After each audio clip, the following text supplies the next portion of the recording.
I was lying on a hospital bed, feeling the rich, exquisite taste of almost caviar on my tongue, even though I only had a bowl of snail noodles in my hands. Meanwhile, somewhere nearby, Mu Jinki, the most beautiful girl in the university, was horrified by the disgusting sour taste of food prepared by top chefs. Our senses were connected. I was enjoying myself while she was suffering. Just yesterday, I was an ordinary student dreaming of an extraordinary life. But everything changed the moment I jumped into the water to save Mu Jinki. I woke up in a hospital with a system that linked our sensory experiences. Now every step she took, every touch, and even pain, I felt it too. The strangest part was that she had no idea about it. September 20th, 2022. The day started as usual. I was heading to my lectures at Huaxing University. Everything changed in an instant when I saw a crowd of students rushing toward the campus lake. It turned out that Mu Jinki, the famous beauty and pride of our university, had fallen into the water. Without hesitation, I jumped in to help, diving into the cold water and pulling her to shore. But once ashore, my strength left me, and I lost consciousness. I woke up in a hospital ward. A strange voice in my head announced that the sensory system had been successfully installed. Now, Mu Jinki and I shared sensory experiences. Our sense of touch, taste, smell and pain were linked. This meant that if I suffered, she felt it. Conversely, if she enjoyed something, I would benefit from it too. So, let me introduce myself. My name is Yi Fan. I am an ordinary student at Huaxing University, unremarkable and not standing out among others. I had a slight crush on Mu Jinki, the campus goddess, but she never paid attention to me. She was unreachable for all of us, beautiful, cold and indifferent. Many tried to win her favor, but she always remained distant.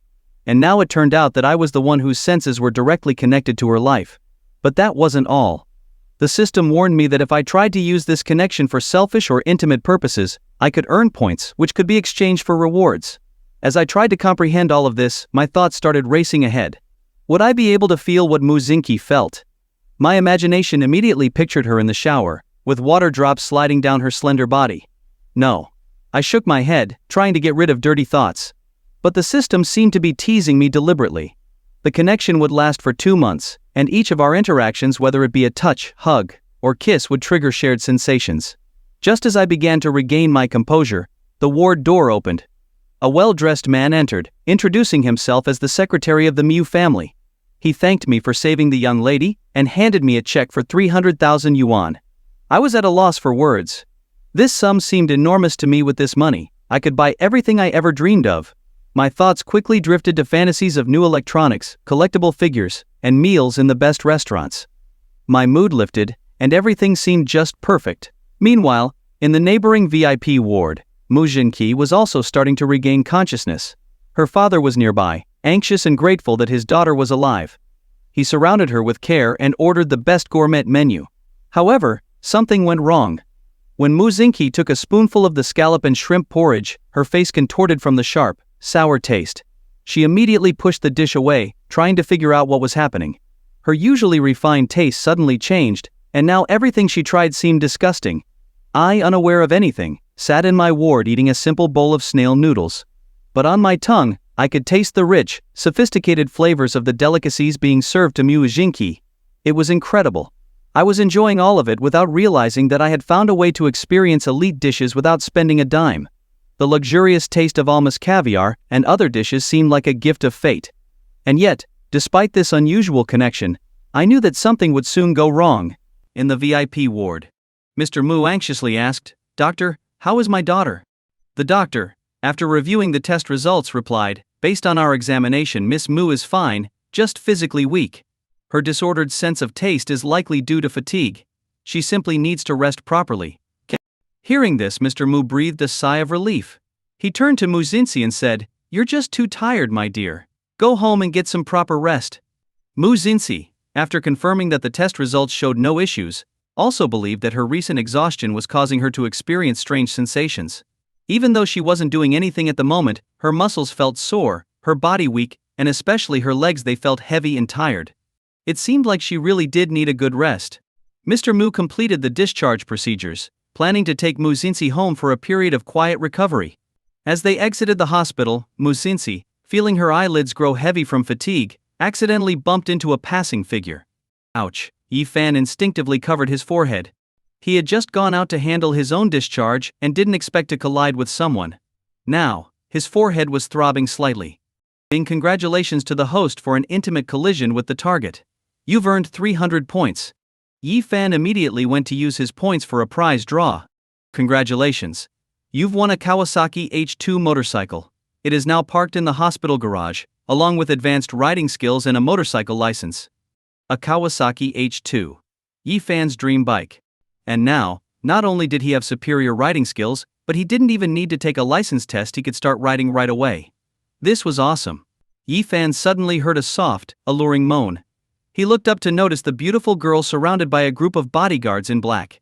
Her long black hair flowed down to her waist, and her delicate, doll-like face was impossibly attractive. Her skin was pale and flawless, but her brows were slightly furrowed as she clutched her arm, looking both innocent and pitiful. Yi Fan immediately recognized her face. Ever since he started attending this school, she had been the center of conversation among all the boys. They talked endlessly about her beauty, her wealthy background, and her stunning figure. Looking at the enchanting girl before him, Yi Fan felt his pulse quicken. He never imagined he'd end up being bound to such a goddess. Just moments ago, he'd enjoyed top-tier food. And it was all thanks to her.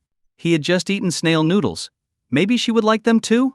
He didn't know what flavors she preferred, but snail noodles were delicious. Local people loved them, and Yi Fan never grew tired of them. At this moment, Mushinsi's forehead didn't hurt at all.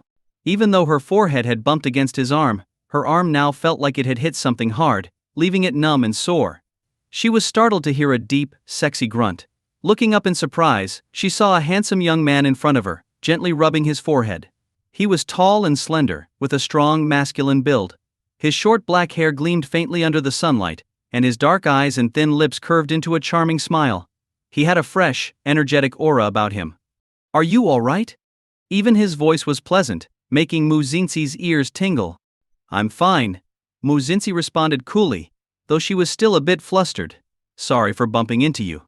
However, she felt confused inside. He hadn't hit his head, so why was he rubbing his forehead?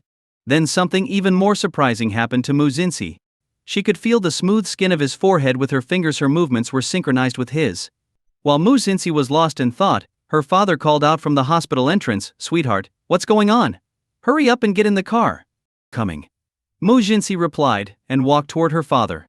As she passed by Yi Fan, he watched her leave with a bit of reluctance. After all, it was his first time being so close to the school goddess. But before they could even say much, she was gone. Still, Yi Fan wasn't too worried after all, he was now bound to her. There would be plenty of opportunities in the future. But for now, picking up his new bike was more important. At the parking lot. After completing his discharge, Yi Fan spotted the sleek, beautifully designed black Kawasaki H2 motorcycle. "Finally mine," Yi Fan said with satisfaction, running his hand over the bike. Without wasting any time, he hopped on and looked absolutely cool. Especially with his helmet on, he looked incredibly stylish. Yi Fan started the bike and rode out of the parking lot. It was a windy, overcast day. The strong winds made it difficult to catch a cab, and taking the bus was inconvenient, so riding the motorcycle was the perfect choice. Yi Fan had put on an extra jacket, thinking it would keep him warm enough. Once on the road though, he didn't feel any wind or cold. Instead, he felt the plush comfort of a luxurious car seat and the warmth of a heater, making him feel like it was spring. It wasn't hard to guess that Muzinsi was riding in a luxury car. Just moments ago, Yi Fan had seen her get into a Rolls-Royce Phantom. Now, without doing anything, he was enjoying the comfort of riding in a luxury car. So satisfying. What Yi Fan didn't know though, was that while he was enjoying himself, Muzinsi was suffering. Achoo! Muzinsi sneezed. Her body shivered, her nose reddened, and she felt a chill cut through her. So cold. She wrapped her arms around herself. Mr. Mu saw this and grew worried, quickly shouting at the driver, "Turn up the heat." But it didn't help. No matter how high the temperature was set, Muzinsi still felt icy cold. Her eyes were starting to water from the chill, and she looked incredibly pitiful. It was strange, she was sitting in a warm, comfortable car, yet it felt like the cold wind was piercing through her. Even though she was resting, it felt like she was riding a motorcycle in the cold. Ever since she nearly drowned, her body had been acting so strangely. Could she be possessed by a ghost? Yi Fan had already ridden his motorcycle back to the university, arriving at his dorm on the 5th floor. Climbing the stairs used to be exhausting, especially going up to the 5th floor. But now, his waist didn't ache, and his legs weren't tired at all. This feeling was amazing. When he opened the dorm room door, he saw his 3 roommates playing League of Legends. "You're back? Wanna join?" Xiao Wu asked excitedly. Pang Hu, who was furiously typing on the keyboard, grumbled, "Why are you so late today? There were no classes in the afternoon, so where did you go? You missed a big event today. The campus beauty almost drowned." "Yeah, she was taken to the hospital after being saved. Thankfully she's fine now. I heard the one who saved her is a guy from our department. A real hero. I'm gonna buy him a month's worth of bubble tea to thank him, otherwise I wouldn't have been able to see the campus goddess again," Li Ai said excitedly. Xiao Wu chimed in, "I'll buy him food for a week." Hearing them talk, Yi Fan nodded in satisfaction. "You guys better keep your promises. I'm the one who saved the campus beauty." "Oh well, no problem then." They nodded. But then, as realization struck, they all shouted in unison, "What? You're the one who saved the campus goddess?" "No way. A hero in our dorm." "You were the one who saved the goddess." Yi Fan nodded. "Yeah, just don't forget the snacks and milk tea." Happy to score some free food, Yi Fan glanced over at his desk and saw it was covered with empty instant noodle cups and takeout boxes. He exploded. "Guys, can you please throw your trash in the bin after you eat? And Xiao Wu, what's with the pile of smelly socks on my bed? Are they yours?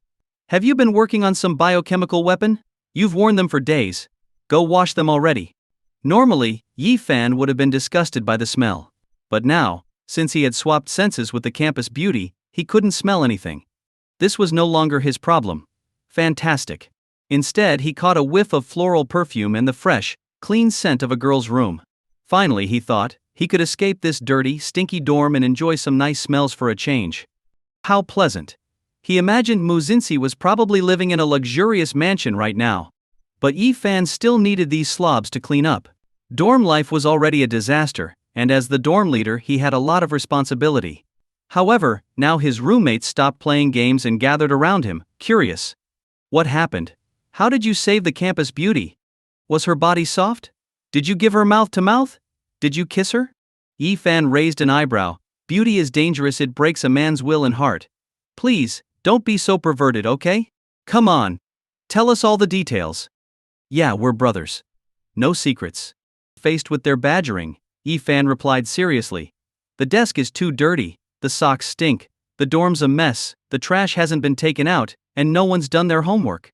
Li Gei shouted, "I'll do the homework." Pang Hu said, "I'll clean the dorm." Xiao Wu added, "I'll wash the socks." His lazy roommates, usually unwilling to move, were suddenly energetic, desperate to hear the gossip. Yi Fan, finally free from chores as dorm leader, stretched lazily. This is the life. Of course, after they were done, they crowded around him again, eager for more details. Yi Fan told them the story from start to finish, leaving out the part about the system. His roommates stared at him, wide-eyed. "I can't believe something this amazing happened. You're the campus beauty's lifesaver now. That's incredible. And you got 300,000 yuan. You don't need a part-time job anymore. That's enough for your living expenses. This is like winning the lottery. Why wasn't I there? That could have been me." Yi Fan couldn't help feeling smug as he looked at their envious faces. He chuckled to himself. Little did they know about his powerful system. "I have it. And you don't." At that moment, he suddenly felt something soft. Could it be? Yi Fan's face flushed hot with embarrassment. His breath quickened. In the bathroom. Surrounded by steam, a curvy, sensual figure stood. It was Mu Xinxi. She had just returned home but still felt sore, especially in her legs. Worse, there was an unbearable smell of stinky feet and instant noodles lingering in the air. The stench was so overwhelming it nearly knocked her out. How disgusting. There were scented candles lit and fresh flowers placed around her room, so it should have smelled nice. Mu Xinxi sprayed perfume everywhere, but she couldn't smell it. The horrible stench persisted. With no other option, Mu Xinxi escaped to the bathroom. "I must be hallucinating from exhaustion. A nice bath will make everything better," she reassured herself. After all, she had just been through a near-drowning experience. It was normal to have mixed-up senses of taste, smell and touch. Mu Xinxi unzipped her dress, revealing her smooth, radiant skin. Her soft, delicate body was like a blooming flower. Her long, pale legs stepped out of the dress and onto the cool floor. Her hands moved deftly as she unhooked her bra. Yet, she couldn't feel her own figure or softness. She sighed. When will my senses go back to normal? She glanced at her reflection in the mirror, admiring her own seductive figure, then slid into the bathtub. Meanwhile, Yi Fan was feeling the smoothness of her skin with his hands. Every inch she touched, he could feel too. So soft. Even though he couldn't see it, Yi Fan's imagination ran wild. The comforting warmth of the water enveloping her body, the way the water caressed her skin, and the feeling of her fingers on her own skin, all of it reached Yi Fan's senses. She's taking a bath. Yi Fan muttered, his face turning red. The system responded innocently, what bad intentions could I possibly have? I'm just trying to bring benefits to the host. But do you know how frustrating it is to feel everything but not be able to actually experience it? Xiao Wu, noticing Yi Fan pacing the room and scratching his head, asked curiously, What's wrong with you, Yi Fan? Nothing. Just feeling a bit warm. Yi Fan fanned himself with his hand. Of course he was feeling warm, he could sense that Mu Xingxi was in the bath. How could he not be hot? Xiao Wu muttered. It's barely over 10 degrees. How can you be hot? Little did he know Yi Fan was enjoying some very special perks. Fortunately, the awkward situation soon passed. Yi Fan let out a long breath of relief. Afterward he could feel the soft, luxurious fabrics of Mu Xingxi's clothes against her skin, much more comfortable than the cheap t-shirts he usually wore. As Yi Fan lay down on his dorm bed, he didn't feel the usual hard wooden planks. Instead, it was as if he was sinking into a soft, cushioned mattress. So comfortable. He imagined Mu Xingxi's bed must have cost tens of thousands of yuan. Not only did it not creak when he turned, but it had the perfect balance of softness and support. However, Mu Xingxi wasn't nearly as comfortable.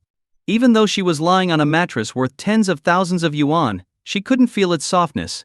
Instead, it felt hard and uncomfortable, leaving her with an aching back. No matter how much she tossed and turned, she couldn't fall asleep. She was exhausted but couldn't stop her mind from racing. What's more, her hands could feel something different, firm, muscular. She seemed to be feeling strong, defined ABs. 1, 2, 3, 4. Wait, what?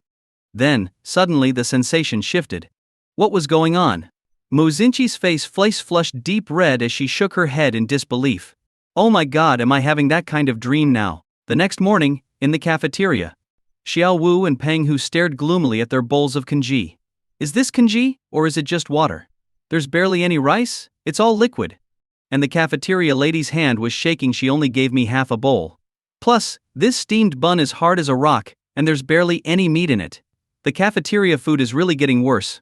Slurp as they complained, they noticed Yi Fan eating with great enjoyment. While everyone else was grumbling about the bland food, Yi Fan was happily eating his plain congee. His roommates stared at him in disbelief. How was he enjoying this tasteless meal as if it were a gourmet feast? Little did they know, Yi Fan really was eating a gourmet meal. Although he was physically eating plain congee, he was actually experiencing the taste of Mu Xingxi's luxurious breakfast. Delicate rice rolls filled with egg, lettuce, and sausage melted in his mouth. They were soft, fresh, and incredibly delicious. Then there were the crab roe soup dumplings, probably made from Yangqing lake crabs. They were rich and flavorful.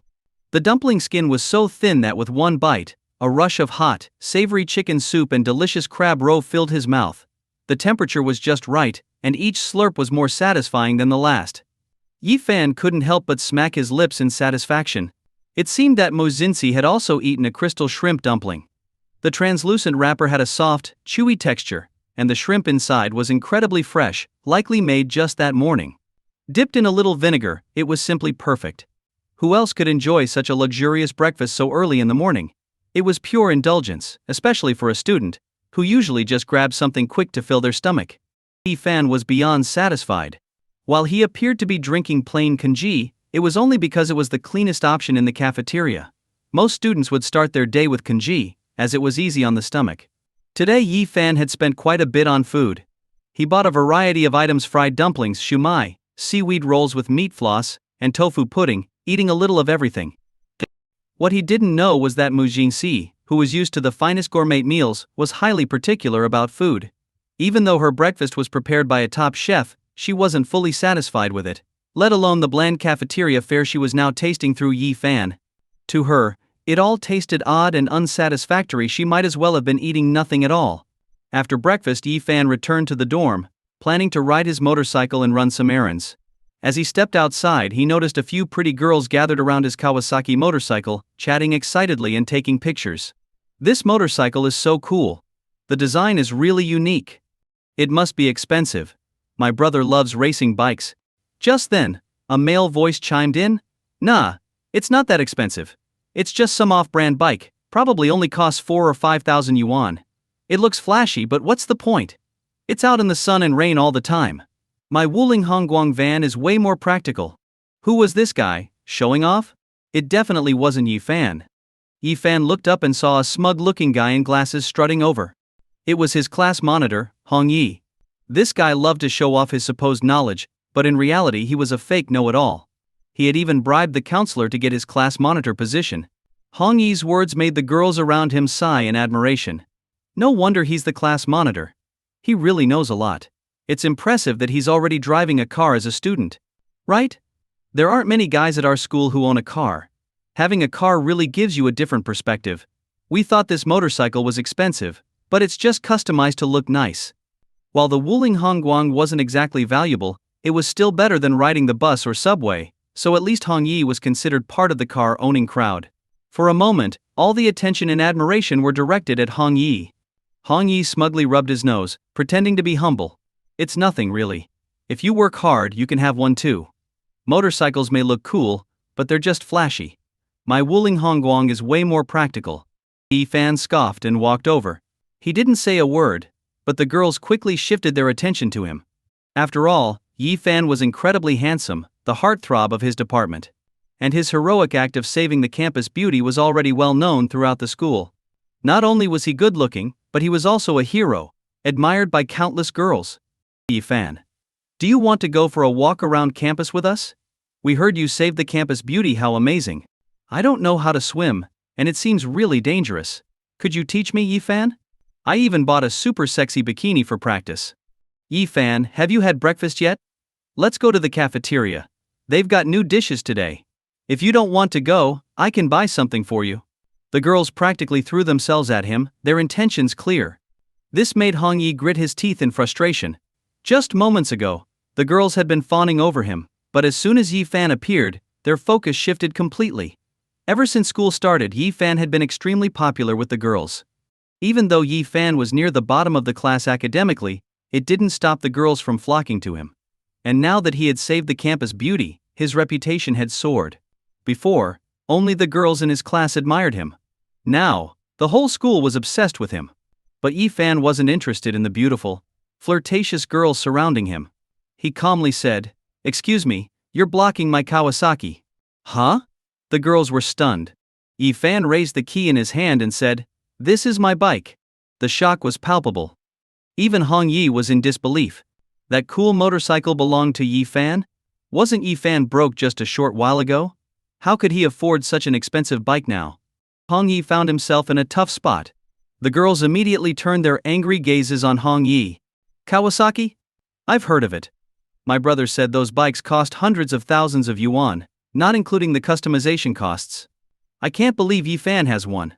Class monitor, didn't you say this was a cheap knockoff? Looks like you don't know what you're talking about. Your Wuling Hongguang can't compare to Yi Fan's motorcycle. And even as a person, you're not on the same level. The girls' complaints came one after another, and Yi Fan could see Hong Yi's social status crashing right before his eyes. Yi Fan smirked.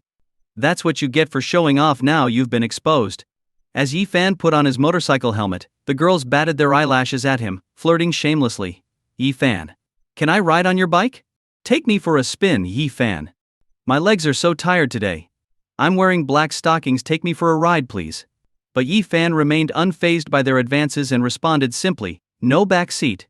With that, he put on his helmet and rode away, leaving the girls disappointed and staring after him. Hong Yi watched in frustration as the girls competed to ride on Yi Fan's bike. His jealousy boiled over, and he quickly offered, "It's chilly today. Why don't you ride in my car?" But the girls weren't interested at all. "Why would we want to ride in your bumpy van? Your car is so small. How could it compare to Yi Fan's bike?" Hong Yi was furious, his fists clenched in anger as the girls left in groups, ignoring him completely. Little did he know, a shadowy figure on a nearby building had been watching everything unfold. As Yi Fan prepared to return to his dorm, a slender, graceful figure suddenly stepped in front of him. "You're the one who saved me, right?" Following the soft, clear voice, Yi Fan looked up and saw a beautiful girl standing before him.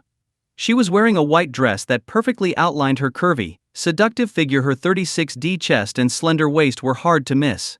However, her expression was cold, and her lovely eyes carried a hint of suspicion. Yi Fan was momentarily taken aback. The girl standing before him was none other than the campus beauty, Mu Xinxi. What could she possibly want with him? "Yes, that's me," Yi Fan replied, surprised that Mu Xinxi had sought him out. Suddenly she stepped closer. The sweet scent of peaches filled his senses, making him feel slightly intoxicated. But the next second, Yi Fan snapped back to reality. Before he knew it, she grabbed his hand. Under his startled gaze, she guided him to pinch her soft, delicate cheek. Yi Fan could feel the smoothness of her skin, as if he were the one being pampered.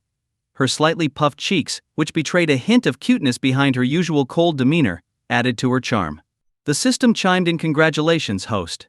You've successfully pinched her cheek. You've earned 200 points. Huh? That's strange. I don't feel any pain," Mu Xinxi murmured, her red lips pursed. Her eyes widened in realization. "It's true. We really have swapped our sense of touch and taste." Yi Fan was equally shocked. How did she find out?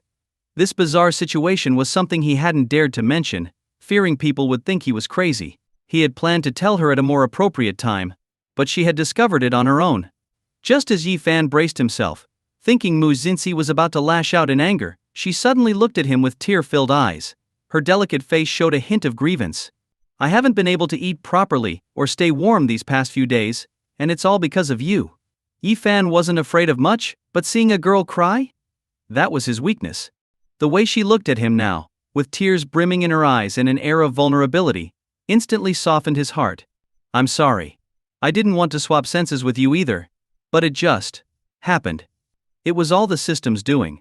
Though it had given him certain perks, the sensory swap was definitely a troublesome feature, especially for both him and the campus beauty.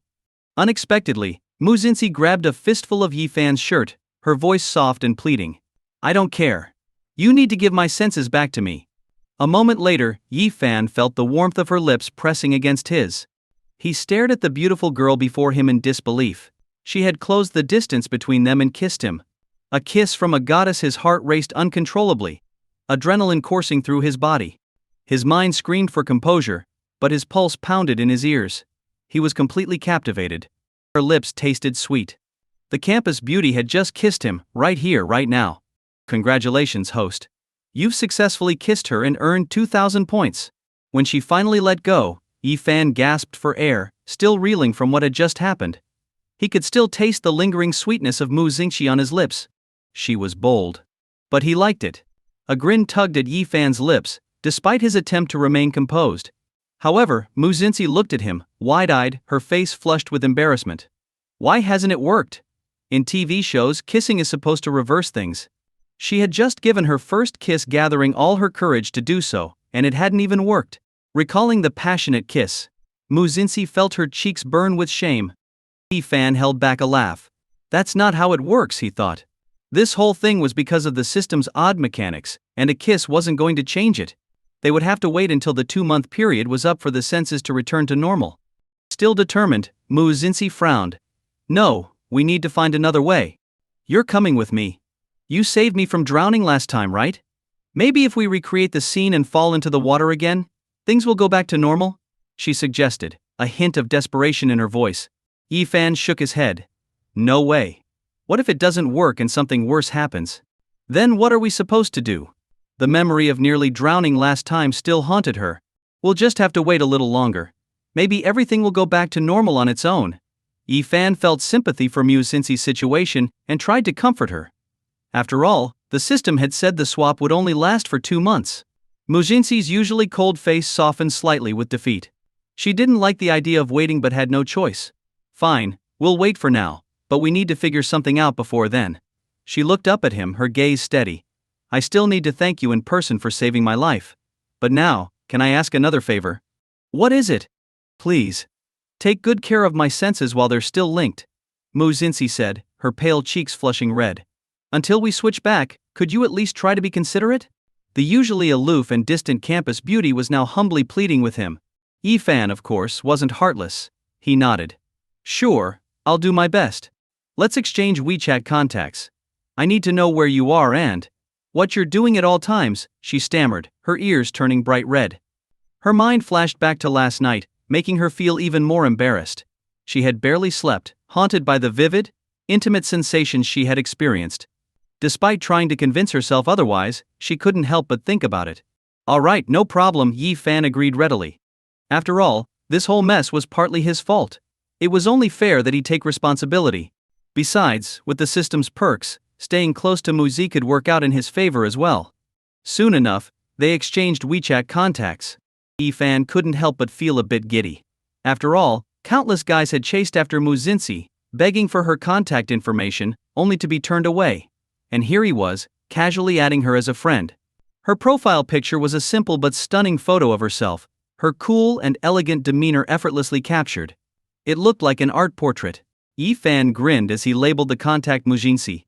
If I find a way to reverse this, I'll let you know, Mujinsi said as she stepped closer. She tilted her head slightly, her eyes meeting his. But I don't want anyone else knowing about this. Of course. I'll keep it a secret. Yi Fan had no interest in sharing their strange predicament with anyone after all, he'd only caused trouble for himself. Mujinsi nodded in agreement before walking away. After she left, Yi Fan opened the system interface and decided to use his points for a lottery spin. Congratulations, host. You've won a bottle of physical enhancement potion. It will not only strengthen your body but also help you grow taller. Your appearance, charm, and even your voice will be enhanced. Would you like to use it now? Though Yi Fan was confident in his looks, he was particularly eager to grow taller. At 178 cm, he was just shy of the 180 cm mark. Despite drinking plenty of milk and playing basketball for years, his height had stubbornly refused to increase. This potion was like a blessing from the heavens. To use it, Yi Fan quickly drank the physical enhancement potion. Congratulations, host.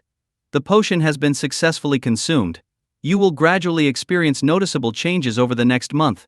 Almost immediately, Yi Fan felt stronger, his body brimming with energy. He rushed back to the dorm to check his height. To his delight, he had already grown. He now stood at 179 cm. Just one more centimeter, and he'd finally hit 180 cm. Laughing to himself, Yi Fan imagined what it would be like to grow even taller, maybe even as tall as Yao Ming. He glanced in the mirror and noticed his skin had improved, clearer and fairer. His facial features seemed more defined, yet softer at the same time. In short, he looked even more handsome. He tested his voice by reciting a passage from memory. Clack, clack, clack, goes the loom. Mulan weaves at the door. His voice, once slightly raspy, was now smooth and magnetic. It was a shame if he didn't pursue voice acting with this kind of sound. Yi Fan was thoroughly pleased with the results. Just then, the door swung open, and someone entered. Xiao Wu pushed the door open and called out, Yi Fan, let's go play some basketball. No thanks, Yi Fan declined. After all, they had swapped senses, and if he overexerted himself, Mu Jinxi would get tired. Xiao Wu insisted that jerk Hong Yi is going too, and he said if you don't show up, it's because you're afraid he'll beat you. I can't take that lying down. That statement rubbed Yi Fan the wrong way. Afraid of him? In his dreams. I'll play for a few minutes, Yi Fan said. A few minutes was more than enough to crush Hong Yi. With the physical enhancement potion in his system, he didn't need to play as hard as before. Yi Fan grabbed his basketball and headed to the court with Xiao Wu, Li Yi, and Peng Hu. Aside from Hong Yi, a few senior students were there to make up the numbers. As soon as they arrived, Yi Fan overheard the seniors praising Hong Yi. Hong Yi's really good at basketball. You'd better go easy on him. Yeah, let them have some fun. Thank goodness I'm not on his team, I'd be in trouble. No one's better at basketball than Hong Yi. He was the captain of the basketball team. Where's Yi Fan and the others? Don't tell me they're too scared to show up. Xiao Wu snapped back, who's scared of you? We'll wipe the floor with you. Hong Yi smirked arrogantly. Talk is cheap. Basketball was his strength, and he was ready to humiliate Yi Fan this time. Yi Fan tossed the ball straight at Hong Yi's chest, challenging him confidently. Let's see what you've got. Prepare to get wrecked. The others thought Yi Fan was joking. Little did they know, he wasn't. As soon as the game started, Yi Fan stole the ball from Hong Yi several times, and even pulled off a flawless dunk. Awesome. Xiao Wu and the others gave Yi Fan a thumbs up.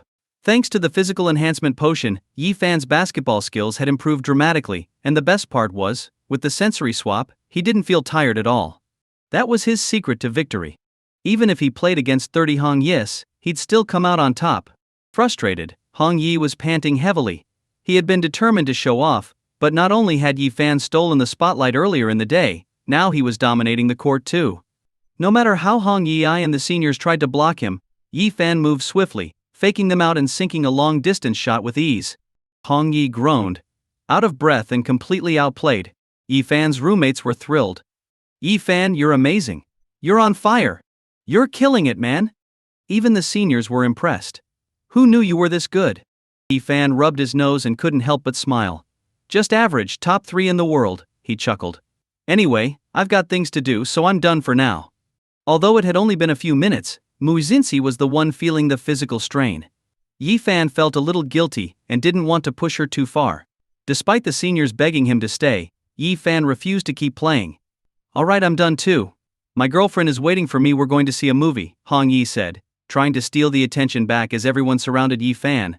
He proudly boasted, making sure everyone heard him. You've got a girlfriend? One of the seniors who knew Hong Yi was surprised. Hong Yi puffed up with pride. Yeah, just this afternoon, a junior from the finance department confessed to me. This immediately sparked excitement among the group, and they started gossiping. Is she the one who plays piano so well? The department beauty? Lucky you. She's gorgeous. You really scored. Seeing their admiration, Hong Yi couldn't help but flaunt even more. What can I say? My charm won her over. She's been secretly in love with me for a long time. She practically begged me to date her, so I agreed. He shot a smug glance at Yi Fan and added slyly, wouldn't it be sad if someone here was still single and didn't have a girlfriend? Everyone present had a girlfriend. Except for Yi Fan. Some of the seniors started grinning mischievously, clearly hoping to stir up trouble. Yi Fan wasn't fazed though, scoffing inwardly. It was obvious that Hong Yi was trying to show him up. Hong Yi really didn't know when to stop. Wasn't he worried about embarrassing himself? What can I say? Yi Fan shrugged. I'd love to settle down, but there are just too many girls chasing me. I'm spoiled for choice. Everyone froze. Yi Fan wasn't exaggerating, he was telling the truth. After all, Yi Fan was the heartthrob of the department. Girls were always confessing their feelings for him. Every now and then, a girl would sneak to the door of his classroom just to catch a glimpse of him. Yi Fan was practically a regular on the university's confession wall.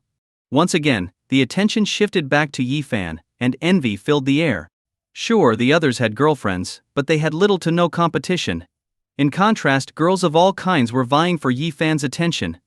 If Yi Fan wanted to, he could easily have his pick of the lot. Could any other guy boast about having that kind of luxury? Yeah, Yi Fan's too handsome.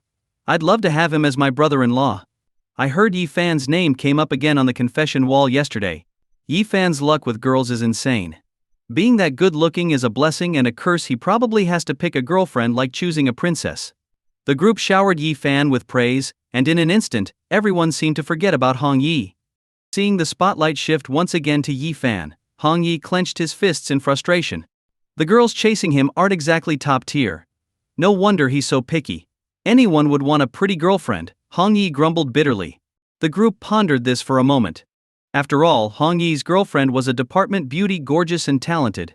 Sure, Yi Fan had plenty of admirers, but how many of them were as beautiful as Hong Yi's girlfriend? Hong Yi started bragging again. Just now, my girlfriend even texted me, asking if I wanted some milk tea. She knows how hard I've been playing basketball.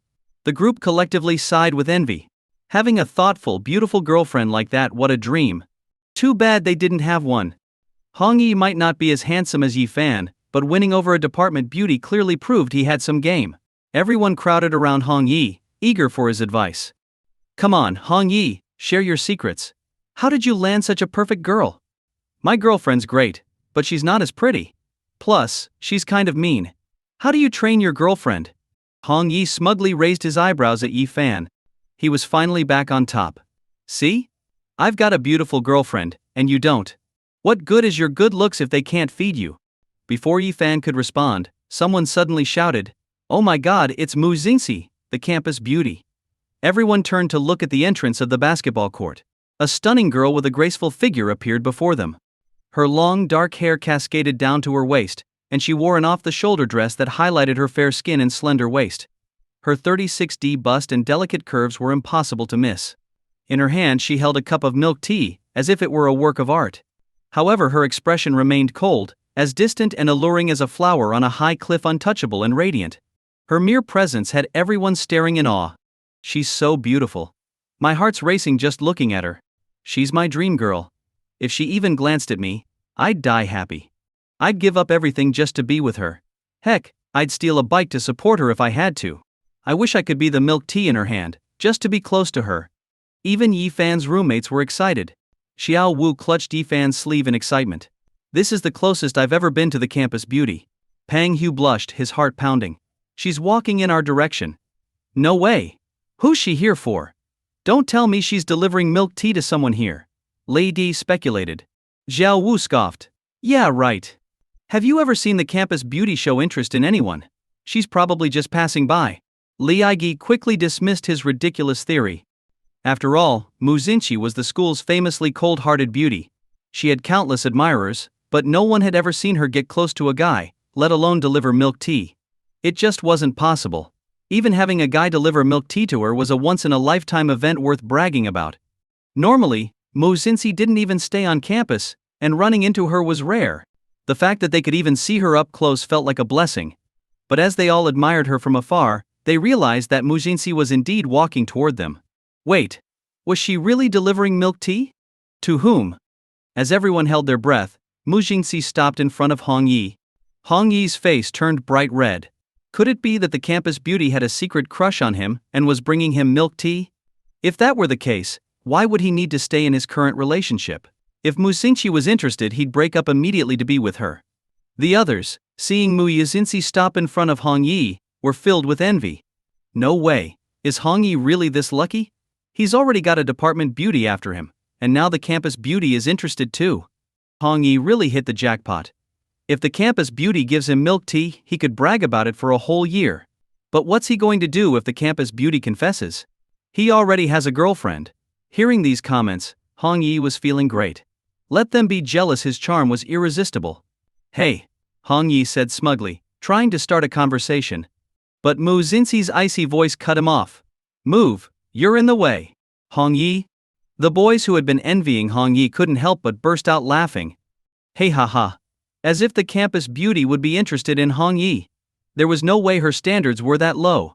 Hong Yi's face burned with embarrassment. It was a social disaster. He awkwardly stepped aside. But who was he blocking? A sense of confusion crept up in Hong Yi's mind. He turned around and saw Yi Fan standing behind him. You must be thirsty. Here, have this milk tea. To everyone's astonishment, Mu Xinqi blushed slightly as she handed the milk tea to Yi Fan. In reality, her blush wasn't due to shyness, it was because she was overheated from Yi Fan playing basketball under the sun. What the hell? The group was hit with a thunderous realization. Mu Xinqi had come for Yi Fan? How was that even possible? Everyone stood in shock, staring at this miraculous scene as if it were a world record being broken. Xiao Wu and the others were equally dumbfounded. They had been worrying that Yi Fan was too picky and might stay single forever. But now, a stunning campus beauty had come straight to him. This guy was incredibly lucky. Hong Yi was utterly speechless, his jaw dropping wide enough to fit an egg. He had just been mocking Yi Fan minutes earlier, only for the goddess in everyone's eyes to approach him. Mu Xinqi was known for her aloofness, never taking the initiative with anyone. Yet here she was, showing interest in Yi Fan. This was a fantasy for many, and now it belonged to Yi Fan. I hate this. Yi Fan himself hadn't expected Mu Xinqi to hand him milk tea in front of so many people. He could feel the intense stares of envy, jealousy, and even anger from all directions. But at this moment, he was basking in the glory of the attention. Sure, Yi Fan said, accepting the milk tea from Mu Xinqi's hand. Congratulations, host. You've received milk tea from Mu Xinqi and earned 300 points. Many eyes were fixated on the milk tea in Yi Fan's hand. They were all jealous. They desperately wanted to drink it too. But Yi Fan, ignoring the envious looks, casually took a sip of the milk tea that everyone was dying for. Too evil. The milk tea must have tasted incredibly sweet. If it were them, they wouldn't even dare to drink it, they'd probably save it as a keepsake. Yet here was Yi Fan, drinking it without hesitation, sip after sip. As they watched, they noticed the cold and distant campus beauty now had a slight smile on her lips. "Oh no," Mujinsi smiled. And it was at Yi Fan. But what the crowd didn't know was that Mujinsi was smiling because she could finally taste the cool, refreshing flavor of the milk tea. With Yi Fan playing basketball in the scorching sun, she had been feeling overheated, her body sore from his exertion. She was on the verge of heatstroke. She had rushed over to Yi Fan, bringing along the milk tea she bought, hoping to cool down a bit. With Yi Fan drinking the iced milk tea, she too felt the cool, sweet taste in her mouth, and her body finally began to cool down. But just that wasn't enough. "It's too hot out here. You need to rest and cool off in the air conditioning." Mujinsi didn't give Yi Fan a chance to respond before grabbing his hand. As soon as their hands touched, Yi Fan felt a shock run through him, like electricity. Seeing Mujinsi, stunning and graceful, holding his hand, he let her lead him away, leaving the crowd in utter disbelief. "Congratulations, host. You've held hands with Mujinsi and earned 500 points, the system chimed in. After they left, the boys on the court were still in shock, trying to process what they had just seen. Did I see that right? Did the campus beauty just hold Yi Fan's hand? Yi Fan is incredible. The girl we all thought was untouchable has been swept away by him. We all thought Yi Fan was single, but who knew the campus beauty was into him all along? So, is Mujinsi Yi Fan's fangirl now? Amazing. Compared to this, Mujinsi is way better than Hong Yi's girlfriend. We should be asking Yi Fan for advice instead. How did he get the campus beauty to be so forward?" With this comparison, the answer was clear.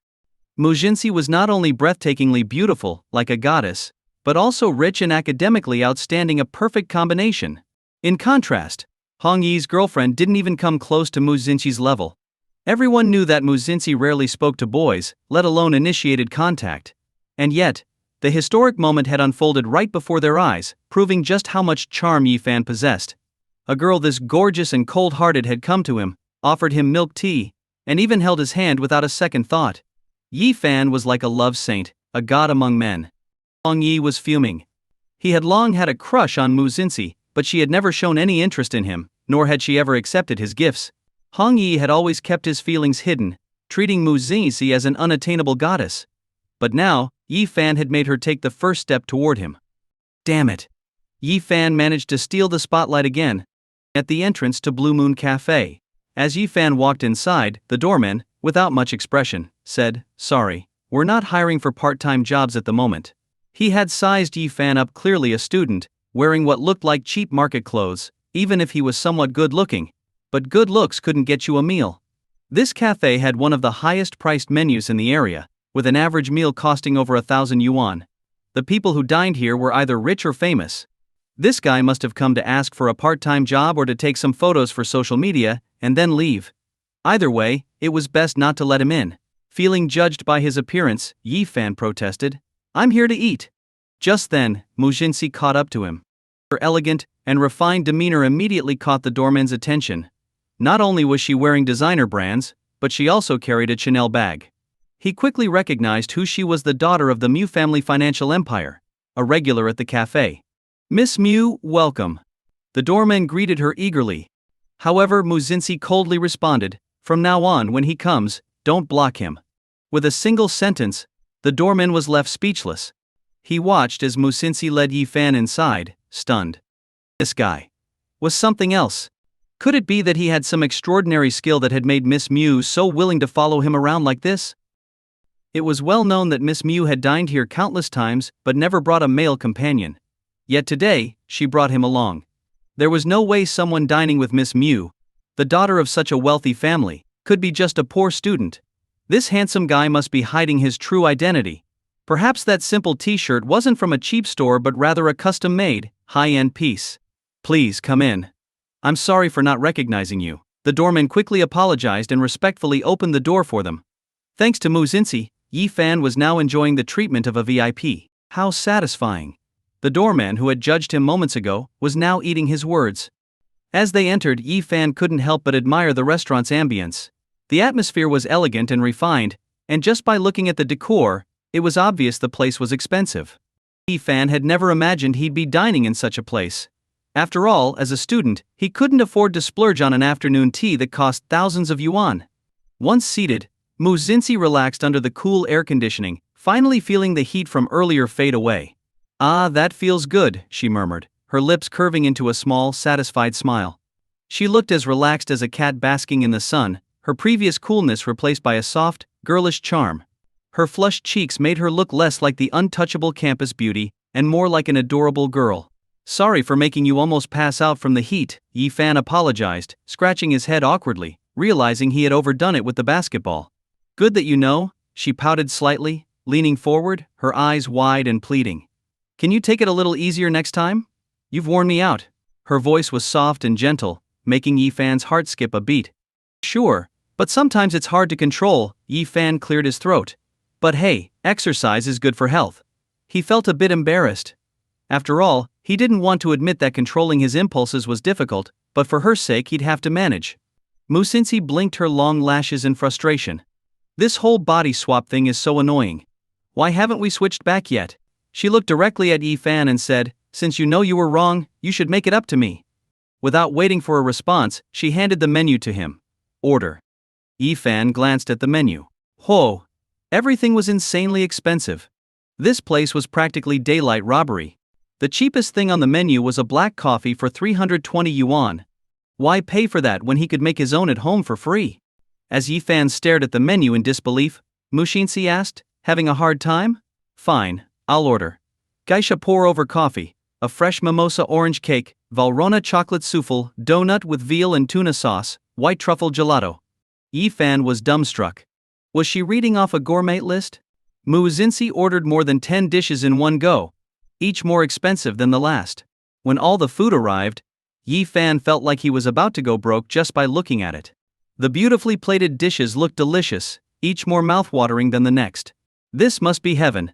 Yi-fan had always dreamed of treating himself to such a luxurious meal, but his wallet never allowed it. Yet now, here he was, living the dream. I'm treating, so just enjoy, Muzinsi said, her voice calm and lazy. Since they had swapped senses, she could only taste the food if Yi-fan enjoyed it first. Otherwise, everything she ate would taste bland and dull. Don't worry, I won't hold back. Whatever you want to eat, I'll eat, Yi-fan promised. But you need to eat too, so we both enjoy it. Mushinsi nodded. Agreed. After all, she had asked Yi-fan for help, so she couldn't treat him unfairly. Yi-fan took her advice, and started with the tuna. It just so happened that he had been craving it. The moment Yi-fan took a bite, his eyes lit up. The premium tuna, which cost hundreds of yuan per pound, was incredibly smooth and tender. In the past he would never have splurged on something like this, but now he could indulge without hesitation. Muzinsi, benefiting from the sensory swap, found the taste just as enjoyable as if she were eating it herself.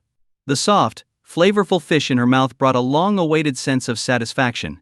The famous white truffle gelato, which cost several hundred yuan per spoonful, was soon being spooned into Yi-fan's mouth. Too good to be true. This luxurious afternoon tea was absolutely divine. Congratulations, host. You've enjoyed a sweet meal with Muzinsi and earned 500 points. With his points adding up, Yi-fan decided to try his luck with the system's lottery. He spun the wheel 3 times. The results quickly appeared. Ding. Congratulations, host. You've gained elite gaming skills. Ding. Congratulations, host. You've received an investment information card. Ding. Congratulations, host. You've won 8 million RMB. Elite gaming skills? That meant he could effortlessly dominate in games, no more watching amateurs mess around. That would definitely come in handy for gaming sessions with his friends. Curious, Yi-fan opened the investment information card. GIU Media Agency is currently experiencing financial issues and is in urgent need of investors. Within a year, it will become the top entertainment company, offering lucrative returns. Yi-fan's eyes widened as he read the card. This was like predicting the future. Previously, with only 300,000 yuan to his name, Yi-fan couldn't have dreamed of investing in such a big company. But now, with 8 million yuan in hand, he could make a small investment that was sure to yield massive profits. Yi-fan had already decided he'd invest in GIU Media as soon as he got back. After enjoying the meal, Yi-fan leaned back in his chair, feeling completely satisfied. As he stretched, his hand absently grazed his abdomen. Ah, wait. Muzinsi's cheeks turned bright red. Stop. What's wrong? Yi-fan asked, confused. Don't touch yourself like that. Muyizin bit her lip in embarrassment. Don't forget, whatever you do, I can feel it too. Her hand was still warm from where Yi-fan had touched his abs. Yi-fan's heart raced, his adrenaline spiking. He had completely forgotten they had swapped their sense of touch. Whenever Mu Xinxi touched herself, he could feel it too. Sorry. I'll be more careful. But it's hard to avoid sometimes, Yi Fan said, feeling embarrassed. I understand, but please try to avoid sensitive areas. And definitely don't. Mu Xinxi trailed off, too embarrassed to continue. Yi Fan grinned and teased, Don't what? Don't drive. Mu Xinxi blurted out, taking a deep breath to get the words out. She really didn't want to experience any more strange sensations.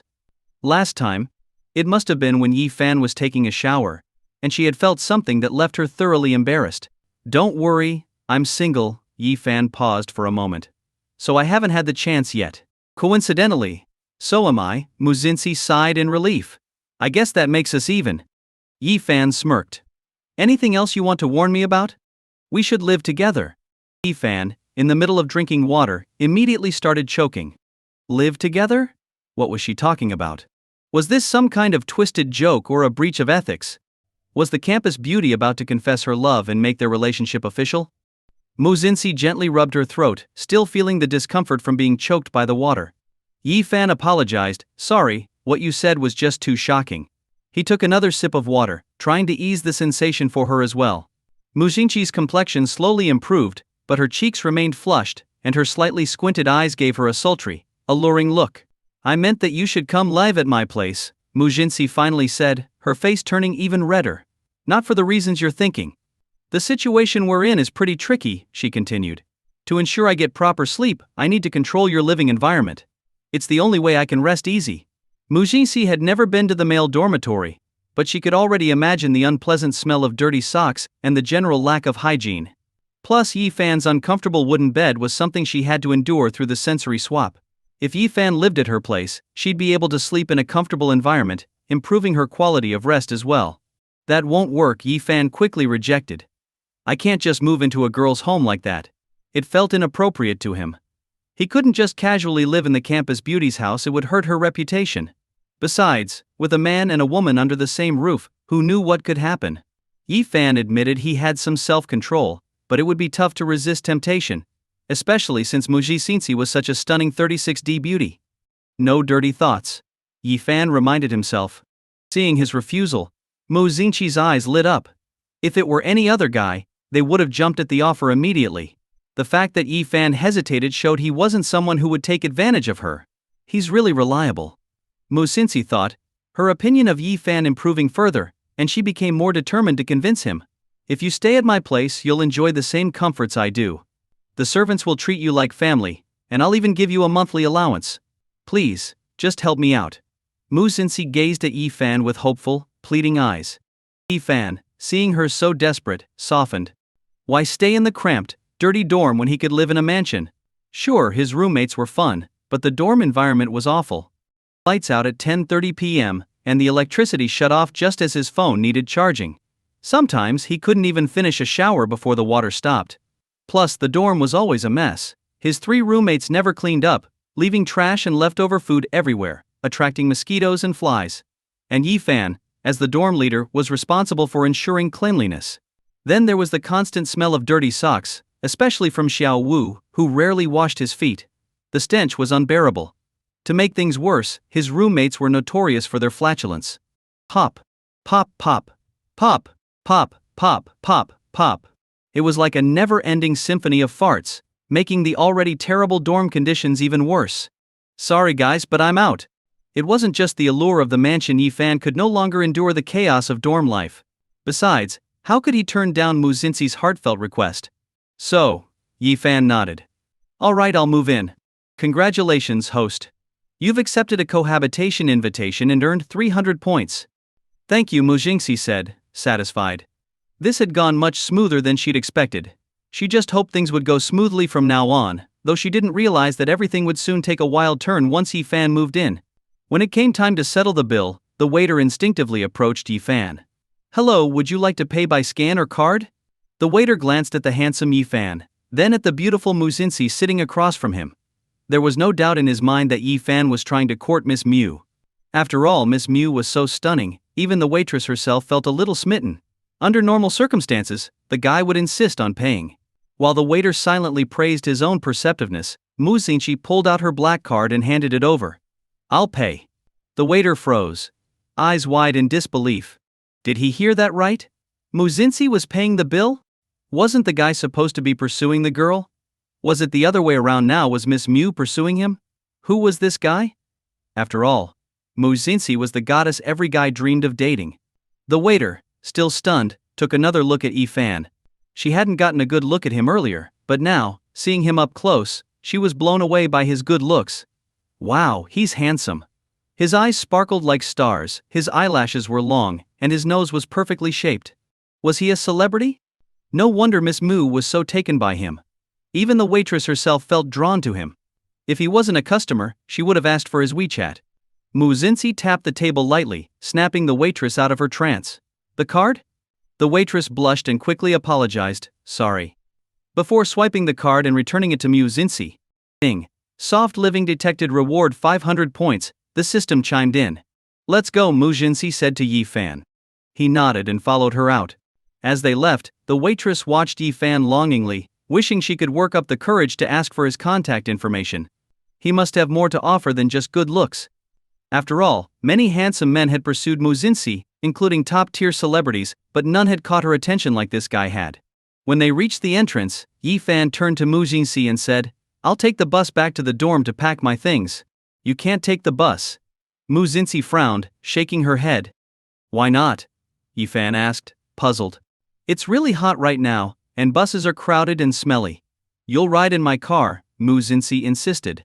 She had never taken public transportation herself, but her friend Xiao Yu often complained about being squished on the bus like a sardine. Plus, there were creeps. No way was she risking that kind of experience. I don't want to deal with any of that, Mu Xinxi thought, shaking her head. All right, Yi Fan agreed without hesitation. Why take the bus when he could ride in a luxury car? Yi Fan climbed into Mu Xinxi's sports car, already familiar with the experience after earlier. It was amazing. The wind rushing past as they cruised in the convertible, it was pure bliss. Yi Fan settled into a comfortable position, enjoying the ride. The Lamborghini Sesto Elemento truly lived up to its reputation. Being expensive definitely had its perks. Before long, the car pulled up in front of the male dormitory. The flashy car immediately drew attention, as only a few people on campus drove cars like this. That's the campus beauty's car, right? There's someone in the passenger seat. Is it a girl? I've never seen her drive anyone around before. No, it looks like a guy. Wait, what? Has the campus beauty been hanging out with a guy recently? As the onlookers whispered in shock, the door of the sports car opened, and a tall, handsome figure stepped out. His features were sharp, illuminated by the sunlight, casting a striking silhouette. Everyone was stunned. Everyone was buzzing with excitement, unable to remain calm as they began speculating. Who is he? What's his relationship with the campus beauty? I heard the campus beauty brought a guy milk tea today. Could it be him? Could it be that the campus beauty is finally dating someone? Isn't she supposed to have a cleanliness obsession and never let anyone sit in her car? Someone recognized Yi Fan. That's Yi Fan, the heartthrob of the finance department's second-year class. Lots of girls are after him. I didn't think even the campus beauty would be interested in him. I've got to hand it to him. He is really good looking, and his skin is flawless. Now that I see them together, they really do make a perfect couple. But I can't accept this. I've liked the campus beauty for so long, and now he's the lucky one. As everyone whispered and gossiped, Mu Xinxi locked her gaze on Yi Fan, her eyes sparkling. I'll be waiting for you. Don't take too long. All right, Yi Fan replied, fully aware of the envious stares directed at him from all sides. With a confident stride, he entered the male dormitory, only to be immediately surrounded by a group of curious guys. Yi Fan, what's going on? Are you dating the campus beauty? Yeah, why did she bring you back today? When did you two even meet? With everyone bombarding him with questions, Yi Fan was starting to get a little tired of it, though he couldn't deny that he enjoyed the attention. Who wouldn't want to be admired like this? I'm not dating the campus beauty, Yi Fan said calmly. At that, the guys breathed a collective sigh of relief, some even feeling like it was the natural order of things. Sure, Mu Xinxi was gorgeous and came from a wealthy family. Why would she date someone so casually? After all, Yi Fan was just an ordinary student, albeit a handsome one. But beyond his looks, he didn't seem to have any special skills. Why would the campus beauty choose him? Then why did she bring you back? Yeah, she's never given any guy that kind of treatment. Faced with their relentless questions, Yi Fan casually came up with an excuse. I'm living next door to her. That should shut them up and explain everything, right? As Yi Fan headed upstairs, the others were left stunned, their jaws practically hitting the floor. The campus beauty lived in the prestigious Green City Rose Garden Villa complex. If Yi Fan lived next door to her, that meant he must also own a villa in the Green City Rose Garden. No way, Yi Fan secretly loaded. He's so low-key. No wonder I saw him riding a Kawasaki H2. A normal student couldn't afford that. Houses in Green City Rose Garden start at 50 million. That place is insanely expensive. It's my dream mansion, and Yi Fan's family lives there. But Yi Fan didn't hear any of this as he returned to his dorm room to pack his things. As soon as he stepped inside, he was ambushed by his 3 roommates, eager for gossip. Leigi, did you just get back from a date with the campus beauty? Did anything? A ham happen? Zhao Wu, come on, spill it. When did you even meet the campus beauty? Fat Tiger, I knew it. That's why you haven't been in a rush to find a girlfriend. The campus beauty had already set her sights on you. Tell us, when did it all start? Yi Fan looked at his roommates, amused and exasperated. It's a long story, but I'm not dating the campus beauty. This revelation left his 3 roommates even more shocked. What? The campus beauty is chasing after you? You're making us proud, man. We barely get to see the campus beauty, and now she's chasing after you? She even brought you milk tea, and you're not interested. Are you even a man? Of course he wanted to date the campus beauty. It just hadn't happened yet. But it was only a matter of time. What was meant to be would be. Nothing's official yet, Yi Fan said as he began packing his suitcase, folding his clothes and placing them inside. Seeing him pack, his roommates became even more curious. Yi Fan, are you going on a trip? Why are you packing? Are you moving back home? Yi Fan shook his head, making up a story on the spot. My family's house is being demolished, so my dad bought me a big mansion. I applied to live off campus. It wasn't entirely a lie. Thanks to the system, anything was possible. Living with Muyu Xinzi would help him rack up points, and soon enough, he'd be able to buy his own mansion in Green City Rose Garden. His roommates were stunned into silence for a moment before the questions started again. Your house is being demolished. Does that mean you're rich? Wow. I can't believe I'm friends with a second-generation rich kid. Damn, you're moving into a mansion. I wish my parents were that rich. Don't forget about us when you're living large. Yi Fan burst out laughing. Don't worry. Even though I'm moving out, my heart is still with you guys. Don't miss me too much. Xiao Wu scoffed. Get out of here. You're not some pretty girl, why would we miss you? Fat Tiger rolled his eyes. Hurry up and leave. We won't see you off, just shut the door on your way out. Li Aigi cheered. Great. Now I don't have to climb up to the top bunk anymore. I'll just take over your bed. Your desk is mine too. Does love really disappear this easily? These guys. After packing his things, Yi Fan grabbed his suitcase and began making his way downstairs. Despite their teasing, Xiao Wu, Fat Tiger, and Li Aigi followed him to help carry his things. They might joke around, but they were all heart. The dorm was on the 5th floor, and without an elevator, carrying the heavy suitcase down was going to be a struggle. Normally, it would have been exhausting to lug the suitcase down all those stairs. But Yi Fan was determined not to let Mu Xinzi feel any extra weight. So, with his roommate's help, they slowly made their way down. Just then, a sweet, melodious voice called out, Yi Fan. The moment Mu Xinzi's voice echoed through the dorm, his roommates' faces flushed red with excitement. Even the guys who had been following Mu Xinzi up the stairs were suddenly overcome with jealousy. They had no idea that what was about to happen next would shock them even more. Mu Xinzi, radiant and beautiful, hurried up the stairs, and without a word, grabbed Yi Fan's suitcase from him. It's too heavy for you. Let me help, she said. From downstairs, Mu Xinzi had already felt the immense weight of the suitcase through their sensory swap. Her arms were sore, and each step down was like torture. She was on the verge of tears, so without thinking, she rushed forward to take the suitcase from Yi Fan. But this scene stunned everyone around them. Mu Xinzi, the daughter of a wealthy family, had been pampered all her life. She was someone who had never had to lift a finger for anything. Why would she need to carry something? Usually a single glance from her would have boys falling over themselves to help, but she never let any of them touch her belongings. Yet now she was worried about Yi Fan carrying something too heavy, and was insisting on doing it herself. There were still 3 flights of stairs to go, and the suitcase was unwieldy. Even a strong guy would struggle with it, let alone a girl. But Mu Xinzi carried the suitcase down without a single complaint. What the onlookers didn't know was that Yi Fan, thanks to his physical enhancement from the system, didn't feel any strain at all. The guys watching were stunned and couldn't believe what they were seeing. No way.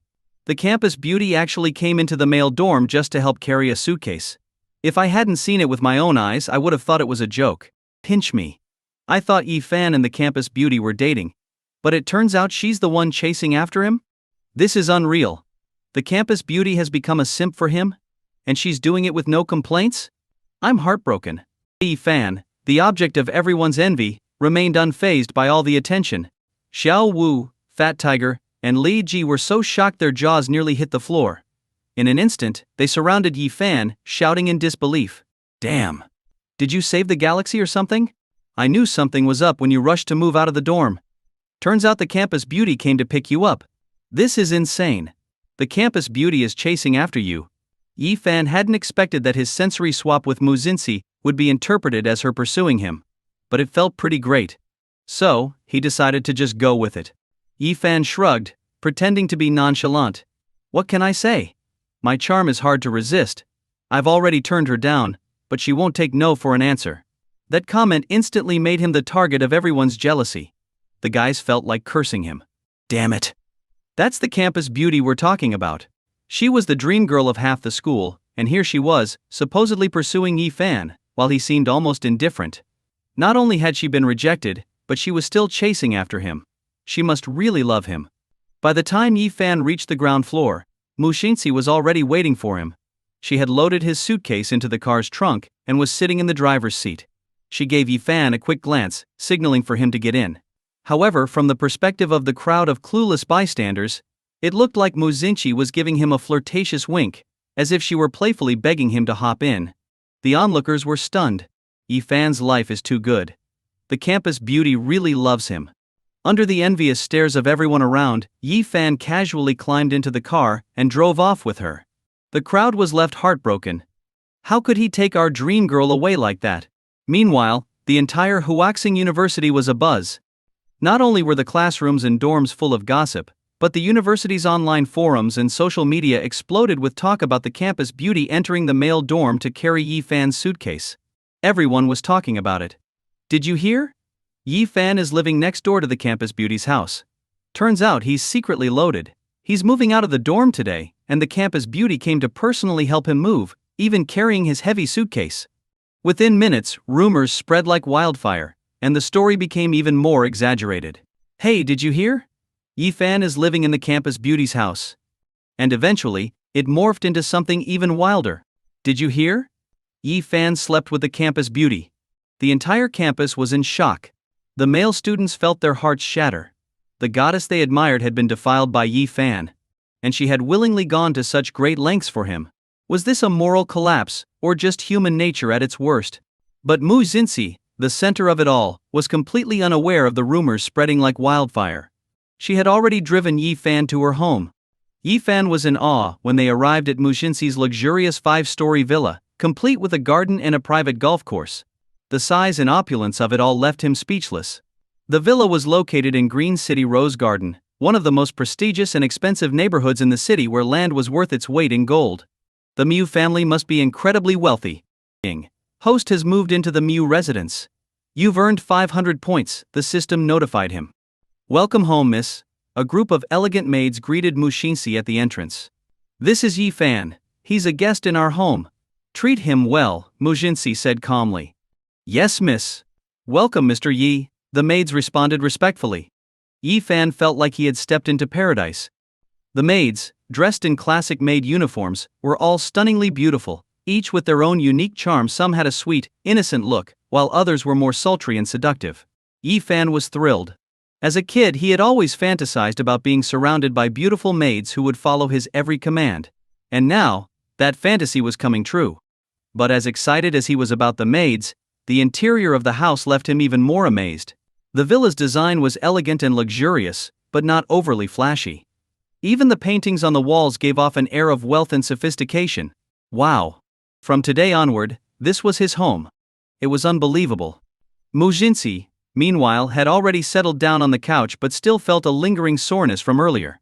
Despite sitting on a high-end, plush sofa, She hadn't been able to fully enjoy its comfort. With a hint of frustration in her voice, she glanced at Yi-fan. "Can't you just sit down for a bit?" "Okay," Yi-fan replied. He had already experienced how soft the couch was, but since she was asking, he had no reason to refuse. Plus, who could say no to a pretty girl? He sat down on the luxurious leather sofa. Instantly, Mu Xinxi felt the relief wash over her. The soreness melted away, and a look of satisfaction spread across her face. As she leaned back, her usual cold demeanor softened. Her eyes closed slightly, and she looked relaxed, almost like a contented kitten. Watching her from so close, Yi-fan couldn't help but feel his heart flutter. It was hard to believe this was real, sitting under the same roof as the campus beauty. The system hadn't lied to him. This was the best kind of hidden benefit. Make yourself at home. Eat whatever you like, use whatever you want, Mu Xinxi said lazily, glancing at Yi-fan. Once our sensory swap returns to normal, our relationship will end. Got it, Yi-fan nodded. In 2 months, it would all be over. But by then he would have enjoyed every luxury, racked up plenty of points, and come out on top. Where am I sleeping tonight? Yi-fan asked, curious. In my room, Mu Xinxi replied without thinking. Yi-fan froze. Did I hear that right? Mu Xinxi said. Her room? Wait. Does that mean I'm sleeping with her? Various thoughts raced through his mind, each one more inappropriate than the last. That's not right. Yi-fan scratched his head, feeling a strange excitement at the thought. Noticing where Yi-fan's mind was going, Mu Xinxi's face flushed bright red. You're thinking about the wrong thing. I mean, you'll sleep in my room, and I'll sleep in the room next door. I can only sleep well in my own bed. How do you know what I'm thinking? Are you thinking the same thing? Yi-fan teased. Mu Xinxi's long, dark lashes fluttered as she blushed even harder. She stammered, of course not. I just want to make sure you don't get any funny ideas. Yi-fan smirked. I wasn't thinking anything inappropriate. Sounds like you're the one who's got something on your mind. I definitely don't. Mu Xinxi shouted, her face still red with embarrassment. But her mind began to race, recalling the sensory experiences she had felt over the past few days. No. Stop thinking about it. She told herself, her thoughts spiraling. Once she managed to calm down, Mu Xinxi took Yi-fan on a tour of the house. When Yi-fan saw her bedroom, a small thrill ran through him. So this is what a girl's room looks like. It smelled wonderful, just like Mu Xinxi, with a faint hint of peach blossom. And then, he noticed something, her little secret. She actually has these kinds of things hidden away. The room was spacious and spotless, with everything neatly arranged. The decor was predominantly soft pink, exuding a girlish charm. It was like a princess's dream room. Who would have thought that the usually aloof Mu Xinxi secretly adored pink? Not only that, but her bed was covered with an assortment of cute stuffed animals. You sleep hugging these plush toys every night? Yi-fan asked, sitting on Mu Xinxi's bed. Even though he couldn't feel the softness due to their sensory swap, he figured it must be comfortable to lie on. As he picked up a teddy bear, Mu Xinxi's face flushed bright red. She quickly snatched it back, pretending to be fierce. That's none of your business. Watching her protect her plushies, Yi-fan grinned and leaned in closer. I need to know your sleeping habits so I can help you sleep better. For example, do you like to sleep on your stomach, or on your side? Maybe you hug these toys while you sleep? Mu Xinxi stared at Yi-fan's handsome face, now just inches away. Her heart raced, thumping loudly in her chest. She hadn't paid much attention before, but now she realized how much more attractive he looked. There was an irresistible allure about him that made her shy away from his gaze. I don't care. Just do whatever. She blurted, her face turning crimson as she avoided looking at him. Just make sure you sleep well on the bed. Is the wardrobe empty? I'll put my clothes in there, Yi-fan said. At that moment, Mu Xinxi heard the sound of the wardrobe door opening. Oh no. She'd forgotten to clear it out. Turning quickly, she saw Yi-fan peeking into her wardrobe, and her face turned even redder. Yi-fan was stunned by what he saw. Not only were there beautiful branded dresses, but there were also various colors of JK uniforms. Just imagining Mu Xinxi wearing those short skirts almost gave him a nosebleed. But she never seemed to wear them in public. Could it be that she secretly wore them at home? As Yi-fan continued looking, he noticed a collection of Balenciaga black stockings. Wow. He had a thing for Balenciaga stockings. Girls who wore them were irresistible. Just looking at them could keep him entertained for years. The ones with buttons? Yids. There weren't just black stockings, there were also white ones, flesh-colored ones, and even JK socks. The whole uniform temptation theme was just perfect. Yi Fan couldn't help but feel his mouth go dry. I'll organize it. Don't touch anything. Mujinsi, utterly embarrassed, rushed over and slammed the wardrobe shut, her face burning red. In her haste, she accidentally caught her own hand in the door. Oh, that hurts. Mujinsi yelped, clutching her hand, tears welling up in her eyes. Are you okay? Yi Fan asked, concerned. I didn't mean to open it, I was just trying to put my clothes away. I'm sorry. Yi Fan didn't feel any pain himself, but the sensory swap meant Mujinsi did. Sob. Mujinsi bit her lip, her long eyelashes trembling as tears started to roll down her cheeks. Please don't cry. Yi Fan was usually fearless, but seeing a girl cry made him panic. I didn't ask to swap sensations with you. And now you're hurting me. Mujinsi whimpered, her usually cold voice turning soft and pitiful. Yi Fan couldn't stand seeing her like this. Her watery eyes and flushed nose made her look so delicate and vulnerable. I didn't hurt you on purpose. And it was you who accidentally slammed my hand, he gently teased. Mujinsi stared at him, speechless. Technically he was right, but she was the one feeling the pain. Don't cry. I'll put some ointment on your hand, Yi Fan said, trying to soothe her. Mujinsi sniffled, still teary-eyed. You'll treat your hand, not mine. All right, I'll treat my hand. Finally, her expression softened a little. After calling for a first aid kit, Yi Fan was about to apply the ointment when Mujinsi stopped him. I'll do it. You just sit still, she insisted. If you mess up and hurt yourself again, I'm the one who'll suffer. Yi Fan didn't argue and extended his hand for her to treat. As she held his hand, she couldn't help but notice how long and slender his fingers were. His hands were perfect for playing the piano, clean, elegant, and well-proportioned. They were quite beautiful. Her mind drifted back to the moment when those very hands had brushed against his abs. Boom! Her cheeks flushed hotly, and she quickly shook her head, trying to focus as she disinfected his fingers. Ding. Host has received 200 points for Mujinsi applying medicine. Yi Fan watched her closely as she worked. Their hands were touching, and the sensation was transmitted clearly to him through their shared connection.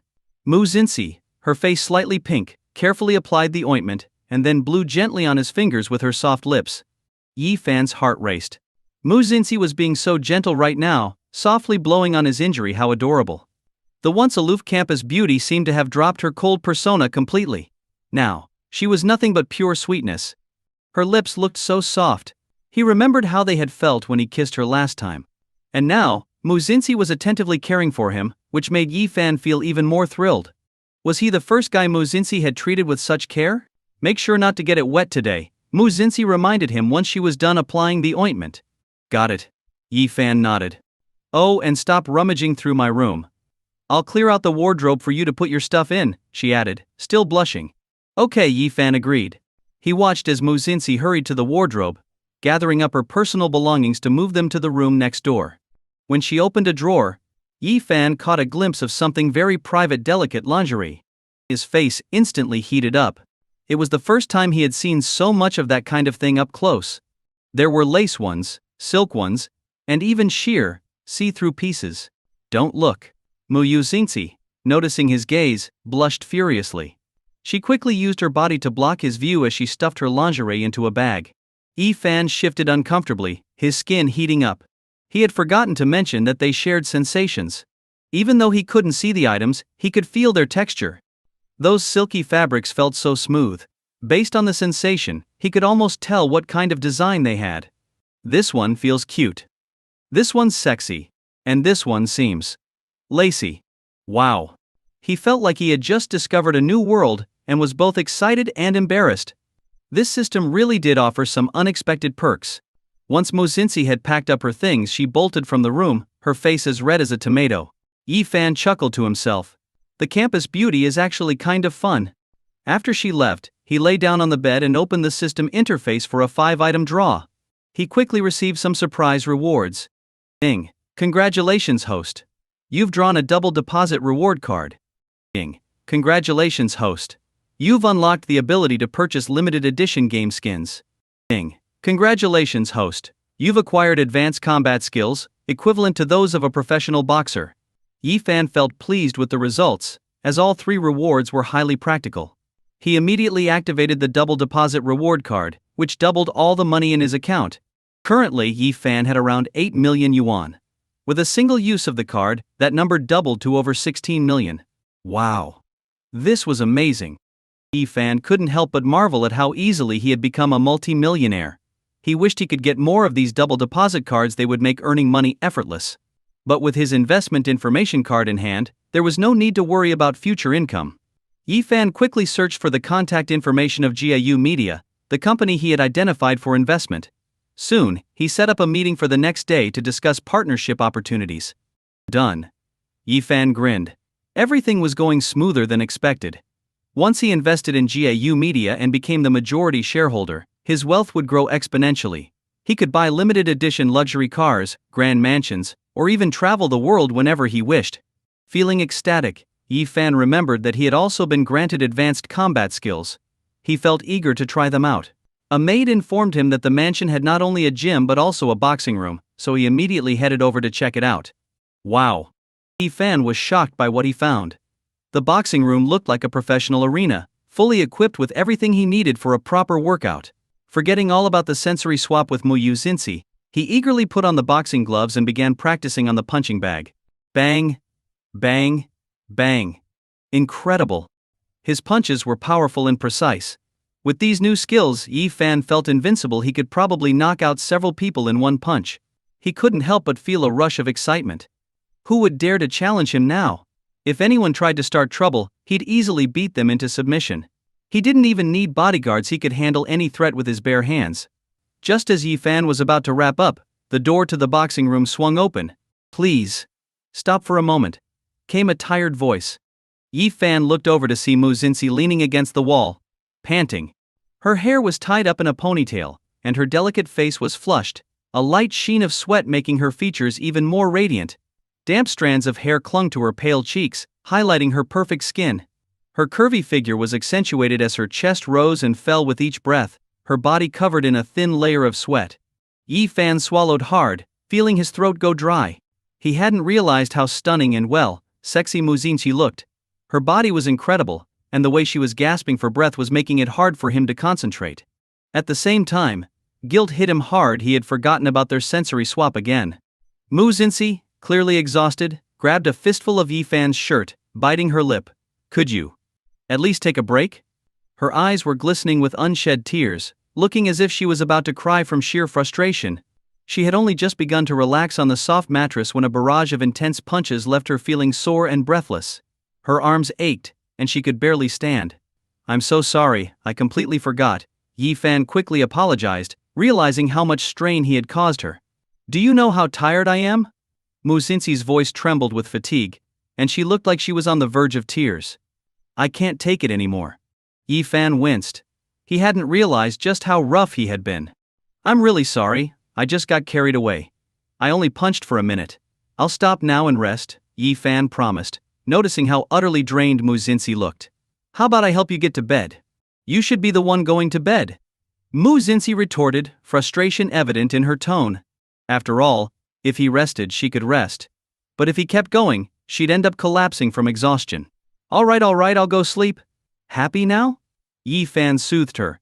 Hearing that, Mu-Zinzi finally let out a sigh of relief. At least now she could get a break. "Wait." As she turned to leave, Yi-fan called out to her. Mu-Zinzi blinked her long lashes and asked nervously, "You're not going to back out on sleeping, are you?" She was genuinely afraid of what might happen if he decided to keep training. "No, of course not." "But look at you, you're covered in sweat. Don't you want to wipe it off first?" Yi-fan offered her a towel. "You're sweating, and if you're uncomfortable, I'll be uncomfortable too." Mu-Zinzi's ears turned pink as she stood there, feeling his intense gaze on her. Yi-fan gently wiped the sweat from her face, and Mu-Zinzi felt her heart start racing. She inhaled deeply, trying to calm her nerves. For some reason, Yi-fan seemed even more handsome than before. Yi-fan, on the other hand, was trying to stay composed, though his hand was trembling slightly. Mu-Zinzi's skin was so smooth, and even though she was sweating, she still smelled wonderful. No wonder she was the school beauty. Her skin was flawless, her cheeks flushed pink, and her almond-shaped eyes gazed up at him, making his heart flutter. "Here, I'll do it myself." Mu-Zinzi, her face now a deep red, snatched the towel from his hands. In that moment, Yi-fan could feel her soft skin through their shared sensations. Her skin was as smooth as silk, like soft tofu. Host has earned 300 points for wiping the campus beauty's face. Alright, now go rest. Muzinsi huffed, reminding him to stick to his promise. Got it. Yi-fan couldn't help but chuckle. She was like his own little alarm clock. He grinned, thinking how fun it would be if Muzinsi were his girlfriend. She was so adorable when she acted tough. As Yi-fan took off his gloves and started heading back to his room, he noticed Mu Yizi following him. Does this mean you want to sleep with me, Miss Mu? Yi-fan teased, lifting her chin playfully. Already exhausted, Mu Yuzinsi blushed even harder, stepping back in embarrassment. No, of course not. Pouting, she explained, I just want to make sure you actually go to sleep. I'll leave once you're resting. Yi-fan chuckled. I said I'd sleep, so I will. You don't need to worry, I won't keep pushing myself. Alright, then make sure you rest. If you need anything, just let the maids know, Mushinsi said, her mood finally easing. Yi-fan smiled. Got it. With one last proud huff, Muzinsi turned and left for her own room. Watching her leave, Yi-fan couldn't help but shake his head with a fond smile. For someone so cold on the outside, she was actually kind of cute. Little did Yi-fan know, there was an even bigger surprise waiting for him.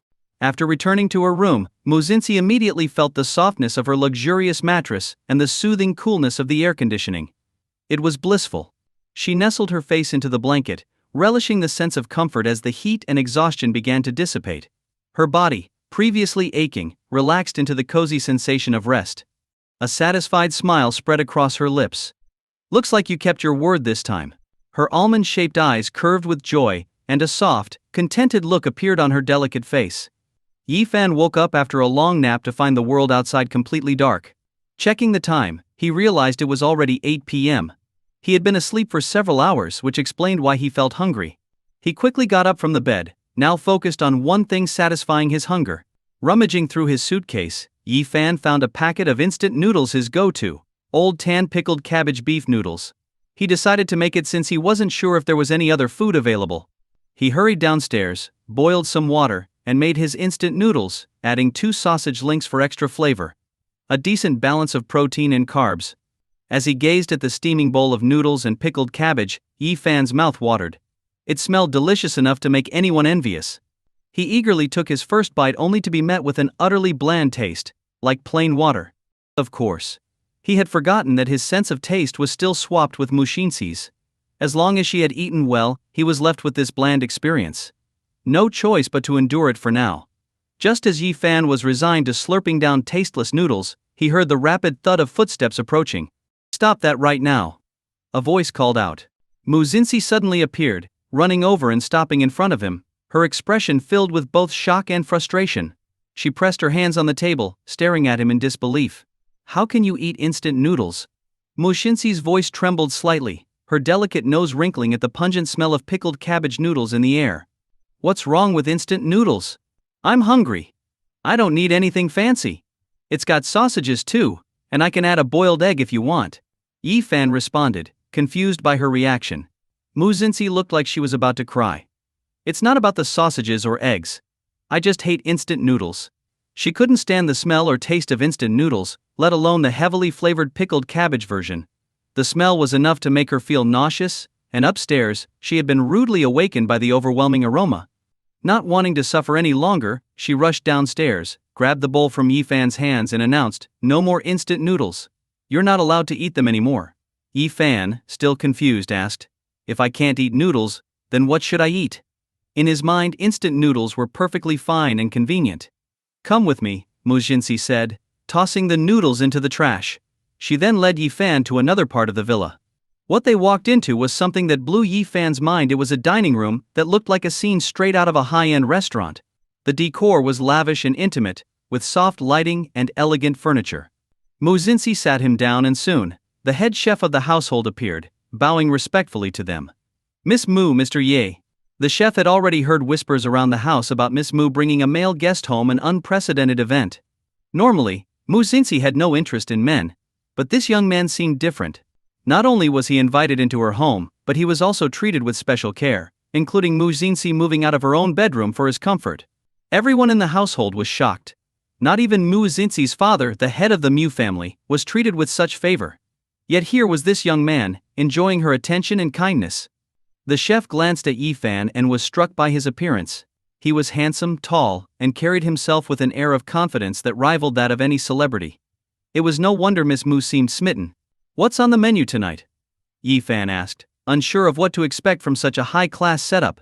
The chef proudly listed off an impressive array of gourmet dishes, speaking so fast that Yi Fan couldn't help but think the chef was rattling off a menu like a professional auctioneer. "Ho ho, slow down. Is there anything you can't cook?" Yi Fan finally interrupted. The chef paused for a moment, then smiled. "I can cook just about anything, sir. I was once a head chef for state banquets." "Seriously?" Yi Fan was stunned. Hiring a chef of this caliber meant Mu Xinqi's family spared no expense on quality. Mu Xinqi, however, responded casually, "My father hired him to make sure I eat well." Yi Fan was speechless. The Mu family's wealth and indulgence were beyond his wildest imagination. If he ever became that rich, he'd definitely want to hire a chef like this too. "Since you don't know what you want to eat, I'll order for us," Mu Xinqi said, before confidently rattling off her choices. 2 char-grilled Australian M9 steaks with port wine sauce, caviar linguine, foie gras with salad, black truffle duck breast pizza, seared salmon sushi, creamy baked Boston lobster, mango avocado shrimp salad, and strawberry mousse. The chef's eyes lit up as he quickly wrote down the order. These were high-end dishes, made with the finest ingredients. Australian M9 beef was known for its exceptional tenderness, and caviar linguine was a luxury served at only the finest Michelin-starred restaurants. He had never been more excited to cook. "Right away, Miss Mu," the chef said, hurrying to the kitchen. Yi Fan's mouth watered as he heard the list of delicacies. He was going to enjoy a meal prepared by a state banquet chef. What luck! Compared to instant noodles, these gourmet dishes were on a whole other level. It was a good thing he hadn't finished the instant noodles. These dishes were far superior. Yet, little did Yi Fan know, the evening had more surprises in store. After a short wait, the beautifully presented dishes began to arrive at the table one by one. The first dish was French foie gras pate served with salad. Just by looking at it, you could tell the vegetables were incredibly fresh, and the foie gras was rich and tempting. The flavor of the foie gras was smooth and decadent, perfectly complemented by the crisp vegetables. It wasn't overpowering. Instead, it left a lingering sweetness. Yi Fan's taste buds were in heaven. Next, he and Mu Xinqi shared the char-grilled Australian M9 Wagyu steak. The sauce was the perfect finishing touch, with a fragrant hint of port wine that made his mouth water.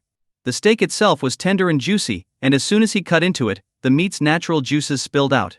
The flavor was rich and satisfying, with a crisp outer layer and a tender, flavorful inside, all enhanced by the delicate sweetness of the sauce. This was, without a doubt, the best steak Yi Fan had ever tasted. It proved that sometimes the high price tag is completely justified. Yi Fan was thoroughly enjoying himself, savoring every dish that came his way, each one better than the last. It was clear that the reputation of a state banquet chef was well deserved. The ingredients were important, but it was the chef's skill that made the difference. Now he understood why it cost so much to hire a chef of this caliber. The dishes were leagues above anything he'd ever had before. After the meal, Yi Fan felt an unprecedented level of satisfaction, both physically and mentally. It was delicious, and with a state banquet chef in the house, he could enjoy meals like this every day. The mere thought of it made him incredibly happy. It wasn't just Yi Fan who was content. Mu Xinqi, too, felt a great sense of relief. Finally, she had been able to enjoy a proper meal, tasting everything perfectly through Yi Fan's senses. The chef's expertise remained as excellent as ever. Compared to instant noodles, this was a feast fit for royalty. If she hadn't stopped him in time, she would have been stuck with nothing but the taste of those noodles today. "Are you full?" Mu Xinqi asked, wiping her mouth elegantly. "If you are, come with me." "Where are we going?" Yi Fan asked, curious. "You'll see soon enough." Yi Fan couldn't help but feel intrigued. With how rich Mu Xinqi's family was, there was no telling what she had in mind. But whatever it was, it surely wasn't anything dangerous. Shrugging, he followed her, trusting that she wasn't going to take him somewhere shady. What he didn't expect was for Mu Xinqi to lead him to the garage. Yi Fan's eyes widened in astonishment at what he saw. Was this a garage or a luxury car showroom? It looked like a parking lot for exotic cars. There were more than 100 vehicles neatly lined up inside.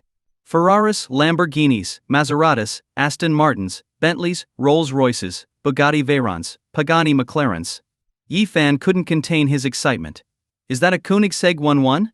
Isn't that a limited edition model that money can't even buy? He couldn't take his eyes off the Koenigsegg 11, a car he had only ever dreamed of seeing, let alone touching. Now here he was, standing in front of one, his hands grazing its sleek surface. He was utterly captivated. "You like it? Then take it for a drive," Mu Xinxi said casually. "Wait, you're serious? You're letting me drive it?" Yi Fan was in disbelief. Limited edition cars like this were typically kept in collections, not taken out for joyrides. "I can't always be around to drive you wherever you need to go.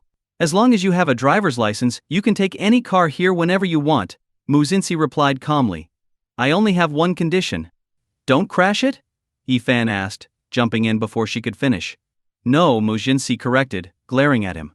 "You're not allowed to take the bus, the subway, or ride a bicycle." Yi Fan blinked in surprise. It was such a peculiar request, but it made sense when he thought about it. Mu Xinxi had been raised in luxury, accustomed to the best of everything. The thought of squeezing onto public transportation, or enduring the smells of a crowded bus or subway, was likely her worst nightmare. Plus, there was no way she would allow him to ride a bicycle all day. If he did, she'd feel exhausted from their shared sensory connection. "All right, deal," Yi Fan said with a grin. Mu Xinxi breathed a sigh of relief. She had been worried about how to convince him, but now that he had agreed, she felt much more at ease. She quickly instructed the butler to hand Yi Fan the keys to the Koenigsegg 11. Without wasting any time, Yi Fan eagerly got behind the wheel and took the car for a test drive. It was everything he imagined and more. The car drove like a dream, smooth, powerful, and exhilarating. The luxury interior, the incredible handling, and the sheer performance were unlike anything he had ever experienced. Now he understood why people were willing to spend millions on a car like this. After driving a few laps around the estate, Yi Fan parked the car, completely satisfied. "Don't worry, I'll definitely be driving this car more often," Yi Fan promised with a smirk. With a Koenigsegg 11 at his disposal, his Kawasaki H2 seemed almost irrelevant. Mu Xinxi couldn't help but smile genuinely at his words. This was the best news she had heard all day. Of course, the happiest person in this situation was Yi Fan. After all, what guy wouldn't love having access to a supercar? Later, Yi Fan headed back upstairs. It was still early, just past 8 p.m., so he decided to play some games before bed. To his amazement, the villa even had a fully equipped gaming room, far better than any internet cafe. The setup made Yi Fan's jaw drop. First, there was a custom version of the lazy gamer's dream chair, a luxurious, ergonomic gaming chair that was modeled after a spaceship design. The chair could be reclined at any angle, making it perfect for long gaming sessions. Yi Fan had always wanted one of these chairs, but the steep price had always held him back. Even the cheapest version started at 30,000 yuan, and this one was bound to be even more expensive. As he sank into the chair, Yi Fan couldn't help but sigh in contentment. This chair was amazing. Next, he spotted the ROG Zephyrus gaming laptop sitting on the desk, a high-end powerhouse that was considered one of the best gaming computers in the world, priced at 59,999 yuan.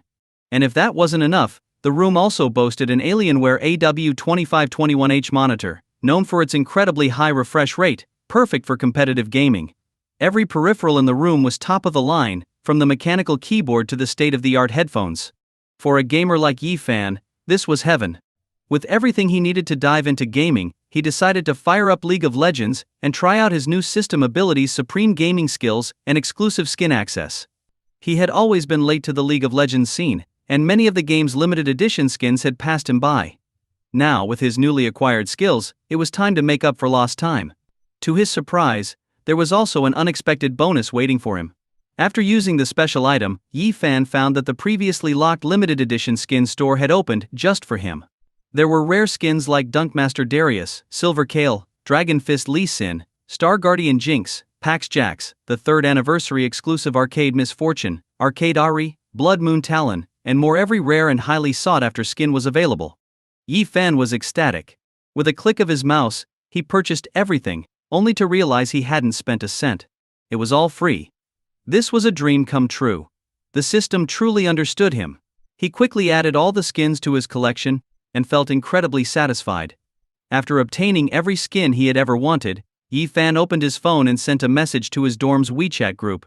"Yi Fan guys, get online for some League of Legends. Let's game." The group, which had been silent, exploded with activity. "Fat Tiger, is that you, Yi Fan? I thought you'd disappeared into some romantic getaway and forgotten all about us. Xiao Wu, how are you not playing duo with the campus queen? You actually remembered the game? Lei Gi Yi Fan, You're trending all over campus. I suggest you stay away for a few days. Every guy in school is out for your blood after what happened. You've become public enemy number one. Yi-fan smirked, remembering the scene when Mu Xinxi had driven him away from campus earlier. It must have caused quite a stir. After all, Mu Xinxi was the school's goddess, admired by many. No wonder tonight would be a restless night for all her fanboys. But what did it matter? As long as he was enjoying himself. Are we gaming or not? Yi-fan sent a voice message. His roommates answered in unison. We're logging in right now. Soon, the group was formed, and they were ready to play. As they picked their champions, Xiao Wu spoke up. Yi-fan, just play support. You're best at it. Yi-fan had always been their go-to support player, often carried by Xiao Wu's jungling skills. No. I'll jungle this time, Yi-fan declared confidently. His words shocked Xiao Wu, Fat Tiger, and Lei Yi. Are you serious? Do you remember how bad things were the last time you tried to jungle? Fat Tiger asked, clearly skeptical. Xiao Wu nodded in agreement. Yeah, we got destroyed. And the other team kept mocking us while you kept feeding them kills. Lei Yi chimed in. Playing support isn't that bad. There's no shame in it. But Yi-fan stood his ground. Trust me. This time will be different. Now that he had god-level gaming skills, he was no longer the noob they remembered. Alright, let him try it. I'll tank, Xiao Wu said, somewhat reluctantly. Lei Yi agreed. I'll do my best to deal damage. Fat Tiger shrugged. It's all good. Winning isn't everything, having fun is what matters. Their willingness to support Yi-fan moved him. Despite how terrible he had been before, his friends had never scolded him. This time, he would make sure to carry them and show them what he was capable of. Before the match began, one of their random teammates boasted about his new skin. Check out how cool my skin is. It cost me a fortune to get it. Xiao Wu and the others couldn't help but feel a bit envious. The skin the teammate showed off was one they had wanted for a long time, but it was too expensive for a bunch of students. Yi-fan, however, simply replied, it's alright, I guess. The teammate scoffed. Oh, come on, don't be jealous just because you can't afford it. Actually, I have that skin, Yi-fan replied casually. Yeah, right. The teammate began to retort, but he stopped mid-sentence as soon as he saw Yi-fan's champion selection. Yi-fan had picked Lee Sin, and he was using the Dragon Fist Lee Sin skin, an ultra-rare, limited edition skin that was practically impossible to get. The teammate's breath caught in his throat. That skin was one of the most sought after in the entire game, and he had always wanted it, but it was far too rare to obtain. He had never even seen anyone else use it in a match before. And now, after making fun of Yi-fan, here he was, playing alongside someone who owned that legendary skin. His arrogance evaporated instantly, and his face flushed with embarrassment. Xiao Wu couldn't believe it either. No way, you actually have that skin? Fat Tiger was thrilled. Dude, you're a legend. Can I borrow your account? Lee was amazed. When did you get it? You've been hiding your true strength all this time. Yi-fan rubbed his nose, feeling rather proud. I thought I'd give it a try and show off a little. The teammate, still trying to save face, muttered. So what if you have a rare skin? The game is about skill, not cosmetics. If you're bad, you might as well uninstall. In most cases, people who spent a lot on the game weren't always skilled players.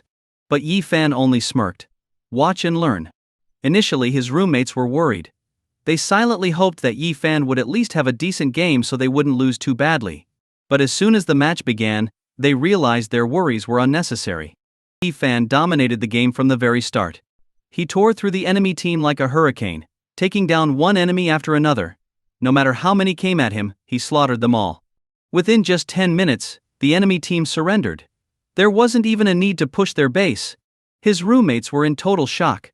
They had just been carried by Yi-fan of all people. What the heck? Did you hire a pro to play for you? When did you get so good? Climbing the ranks is gonna be a breeze now. Yi-fan, you're amazing.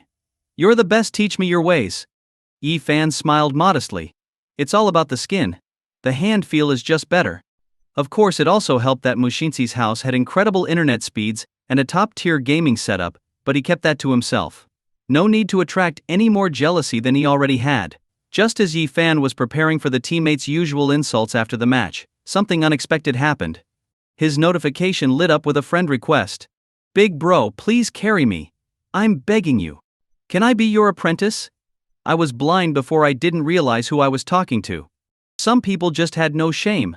Not only that, but all the players from the previous match, including the enemy team, sent him friend requests. Everyone wanted a piece of the action. Master? I'll send you skins if you carry me in ranked games. Big bro, I've got a 50 gigabytes collection of Black Stockings photos, just add me on WeChat.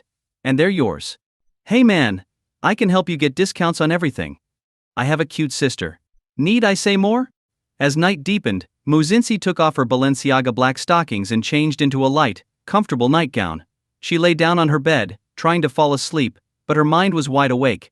She could still feel the sensation of fingers tapping rapidly on a keyboard and the tingling numbness from sitting still for too long. Even more frustrating, her nervous system was in a state of constant excitement, making it impossible for her to fall asleep. Bang! She suddenly sat up in bed. This situation was unbearable. Meanwhile, Yifan was immersed in his gaming session, having racked up 20 consecutive wins. The god-tier gaming skill was incredible. His opponents didn't stand a chance against him. People say League of Legends is a team game, but he was carrying all 5 positions by himself. In the past, Xiao Wu would carry him to victory, but now it was Yifan who was making everyone else win effortlessly.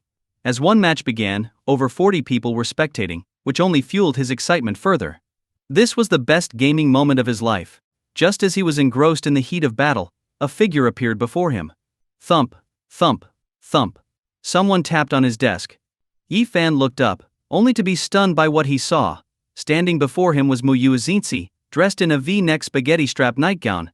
Her long black hair cascaded down her shoulders, framing her delicate and radiant face. She looked both pure and alluring, with her swan-like neck, slim waist, and long legs. The air around her seemed to carry the sweet scent of ripe peaches. Yifan's eyes were glued to her. Who could focus on a game with such a sight in front of them? Can you go to bed already? Muzinsi pouted, her red lips barely moving as she rubbed her sleepy eyes. It's already 1 in the morning, and we have class tomorrow. Her tone was soft, more like a sleepy complaint than a scolding. Yifan was momentarily taken aback. He'd been so engrossed in the game that he had completely lost track of time. Oh, it's that late already? Sorry. I'll finish this last game and then stop, Yifan said quickly. After all, he couldn't just abandon his teammates mid-game. Last game? Muzinsi asked suspiciously. I promise, this is the last one, Yifan reassured her.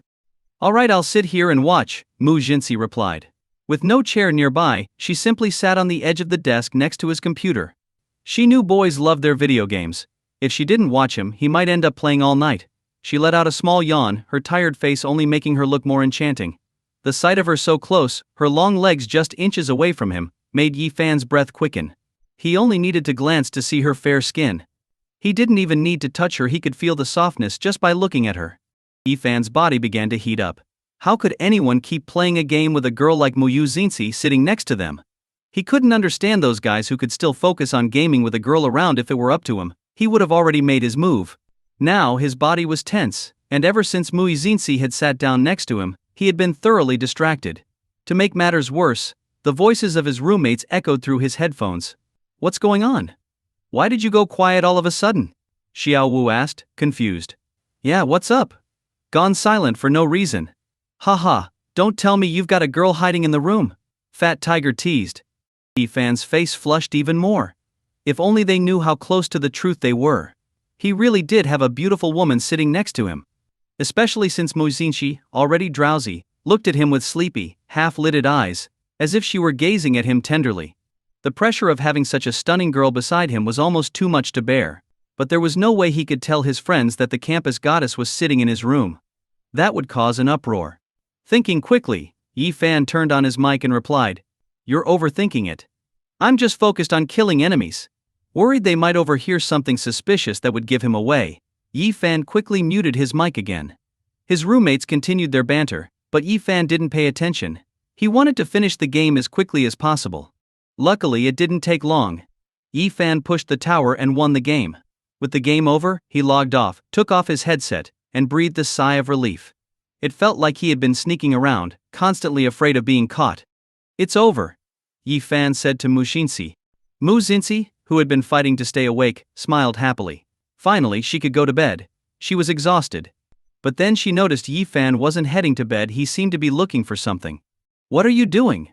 Don't tell me you're planning to work out now, Muzinsi asked, panicking slightly. If he decided to work out, she would be utterly exhausted from the shared physical sensation. Anxious, she grabbed the corner of Yi Fan's shirt. The system chimed in. Congratulations, host. Detected close interaction. You've gained 300 points. Yi Fan's body tensed. He could feel her soft hand clutching his shirt. Turning around, he met her wide, clear eyes, filled with worry and hope. Her anxious expression stirred something in him. His throat went dry. Especially with how lightly she was dressed, standing so close to him. Thoughts began to race through his mind. I don't see anything wrong with some exercise before bed, Yi Fan teased, smirking as he took a step closer. Mujinsi immediately grabbed onto his shirt tighter, standing on tiptoe as she glared at him. No way. We're going to bed. You sure we're going to bed? Yi Fan deliberately emphasized the word we, moving in even closer. He playfully trapped her against the wall, his face inches from hers. Mujinsi's heart raced, her cheeks flushed with embarrassment. His eyes, filled with a mix of teasing and indifference, made her pulse quicken even more. I misspoke. Can't you just go to bed already? Mujinsi mumbled, her face hot with embarrassment. She could hardly bring herself to meet his intense gaze. All right, I was just planning to take a shower first, Yi Fan replied, leaning in even closer. After all, you wouldn't want to sleep next to someone who smells like sweat, would you? Mujinsi instinctively glanced at him, noticing how defined his features were. Despite his light layer of sweat, he still smelled clean and fresh, nothing unpleasant. But his words made her flush with shame. Hurriedly, she ducked out from under his arm. Then go take a shower. Yi Fan chuckled. Just a minute ago you didn't want me to go. Now you're rushing me off. What, want to join me in the shower? Don't even think about it. Mujinsi's face flushed bright red. She quickly stepped forward, pushing Yi Fan's back, her cheeks glowing with embarrassment. Just hurry up and go. I'm so tired. Her voice, full of frustration, carried a hint of a soft, pleading tone. Yi Fan, amused by her reaction, listened and headed into the bathroom to shower. Once he was inside, Mujinsi returned to her own bed, sinking into the soft mattress. Although she couldn't hear the sound of running water, she could vividly feel the sensation of Yi Fan unbuttoning his shirt and undressing, every movement sending shivers through her. His shower, and the intimate sensations that came with it, made her heart race. Blushing, Mujinsi buried her face into her pillow, muttering, "Hurry up and finish already." Her delicate features were tinged with embarrassment as she kept rubbing her face against the pillow, trying to escape the vivid images swirling in her mind. Every touch, every movement from Yi Fan's shower only heightened her sensitivity. When his fingers brushed over his body, Mujinsi couldn't help but let out a soft whimper. She clutched her pillow tightly, burying her face deep into it, hoping for the ordeal to end soon. Biting her lip in embarrassment, she scolded herself internally. This is so humiliating. If it wasn't for the fear of mortifying herself, she would have knocked on the door and told Yi Fan to stop. Thankfully, after what felt like an eternity, Yi Fan finally finished his shower, allowing Mujinsi to relax. She could tell he had laid down on the bed, his clean skin sinking into the soft mattress, which in turn brought her relief.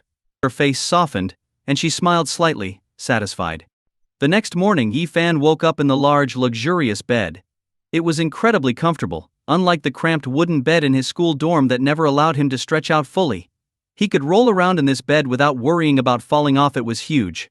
And just like Mujinsi's bed, it was top quality, giving him one of the best nights of sleep he'd ever had. As Yi Fan stirred and prepared to get up, he suddenly felt a soft touch on his shoulder, as though delicate fingers were brushing against him, perhaps moving through hair. Yi Fan's eyes narrowed as vivid images formed in his mind. He could almost see the graceful silhouette of a woman sitting on the bed, her long hair cascading down her back, her figure perfect in every way. Her fingers trailed through her hair, revealing her slender, elegant shoulders. The image was so clear that Yi Fan's thoughts quickly drifted to the night before, when she had sat on the desk in front of him, looking sensual and alluring. If only she were my wife, he thought for a moment, his imagination running wild. Moments later, the soft touch disappeared. But then, soft? Yi Fan's breathing became irregular. Wait. This is. He started to feel restless, an uncontrollable fire building inside him. How long could he endure this? It was driving him crazy. He could now feel the sensation of fabric stockings, to be precise, being pulled up smoothly from her feet. The stretchy feeling as they snapped into place was unmistakable. Black stockings? Yi Fan struggled to control his thoughts. Focus. Despite trying to suppress his thoughts, it was impossible to stay calm in the face of such temptation. Just then, there was a knock at the door. Knock, knock, knock. Yi Fan panicked, unable to break free from the situation he found himself in. Yi Fan? You're going too far. Stop acting like a pervert. The door swung open, and a voice fierce yet flustered rang out. A red-faced girl burst into the room. What she saw made her gasp in shock. Yi Fan was equally startled, his face turning red. She was dressed in a light blue sailor uniform, the skirt barely reaching above her knees, and her legs were elegantly wrapped in black stockings. Her delicate face was flushed, and she quickly covered her burning cheeks with her hands before spinning around. Neither of them had expected this turn of events. Embarrassed, Yi Fan immediately grabbed the blanket to cover himself. His skin felt hot to the touch. Why did you barge into my room? Isn't that a little perverted too? With her back to him, Mu Xinxi's body trembled, clearly flustered. This is my house. You're the shameless one. She stomped her foot in frustration, her emotions all over the place. She had just finished getting dressed when she realized something was off. If she hadn't come in, who knows what might have happened. Sorry, I shouldn't have been so sudden. But you can't just barge in like that either. Yi Fan quickly apologized. I had no choice. You. Mu Xinxi's ears were bright red. Didn't you promise me you wouldn't take things too far? I wasn't doing anything. Yi Fan protested, on the verge of tears. This kind of thing happens naturally, it's not something you can avoid. You're just making excuses. Can't you control yourself a little better? She snapped. I tried my best, but things didn't go as planned.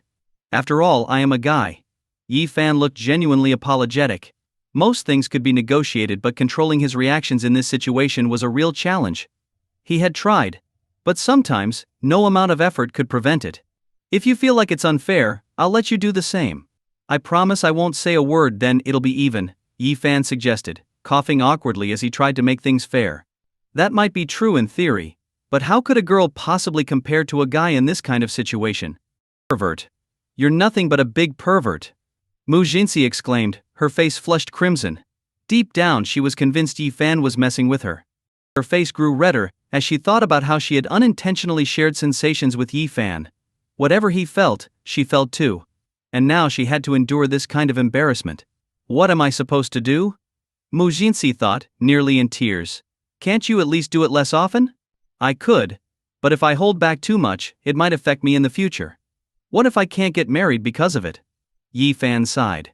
Mu Xinxi thought for a moment and realized her request for Yi Fan to stop might have been a bit unreasonable. After all, guys and girls are built differently. While she could hold back, could Yi Fan? Fine, I'll just pretend I wasn't here. Mu Xinxi, feeling embarrassed, covered her face and quickly ran out of the room. Yi Fan was also feeling awkward. Mu Xinxi barging in had scared him for a moment. I really need to be more considerate of her. How did I lose control so easily?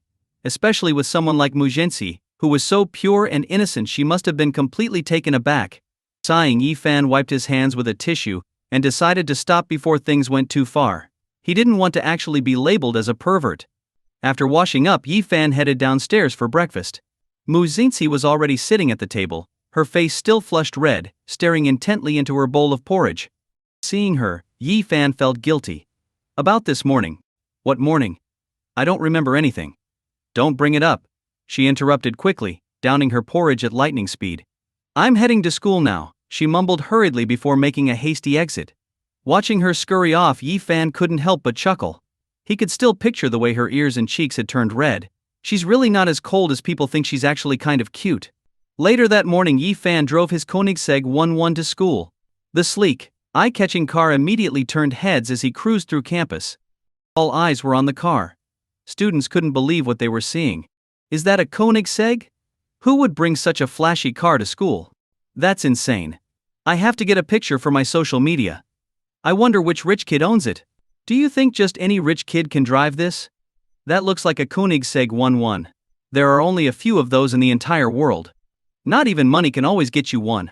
I can't believe I'm seeing one at our university. Others, more cynical, chimed in. That kind of car? What's the big deal? It guzzles gas. My electric scooter is way more practical. Of course, this comment was quickly dismissed as sour grapes. After all, a single part from the Koenigsegg could probably buy a dozen electric scooters. After parking the car, Yi Fan made his way to class. As soon as he walked into the building, he attracted the attention of several girls, who blushed as they trailed behind him, whispering, Yi Fan is seriously handsome. I heard he was originally supposed to be the campus heartthrob. but the title went to the principal's nephew because Yi-fan isn't as tall. Yeah, but he's definitely grown taller and looks even better now. He must be over 6 feet.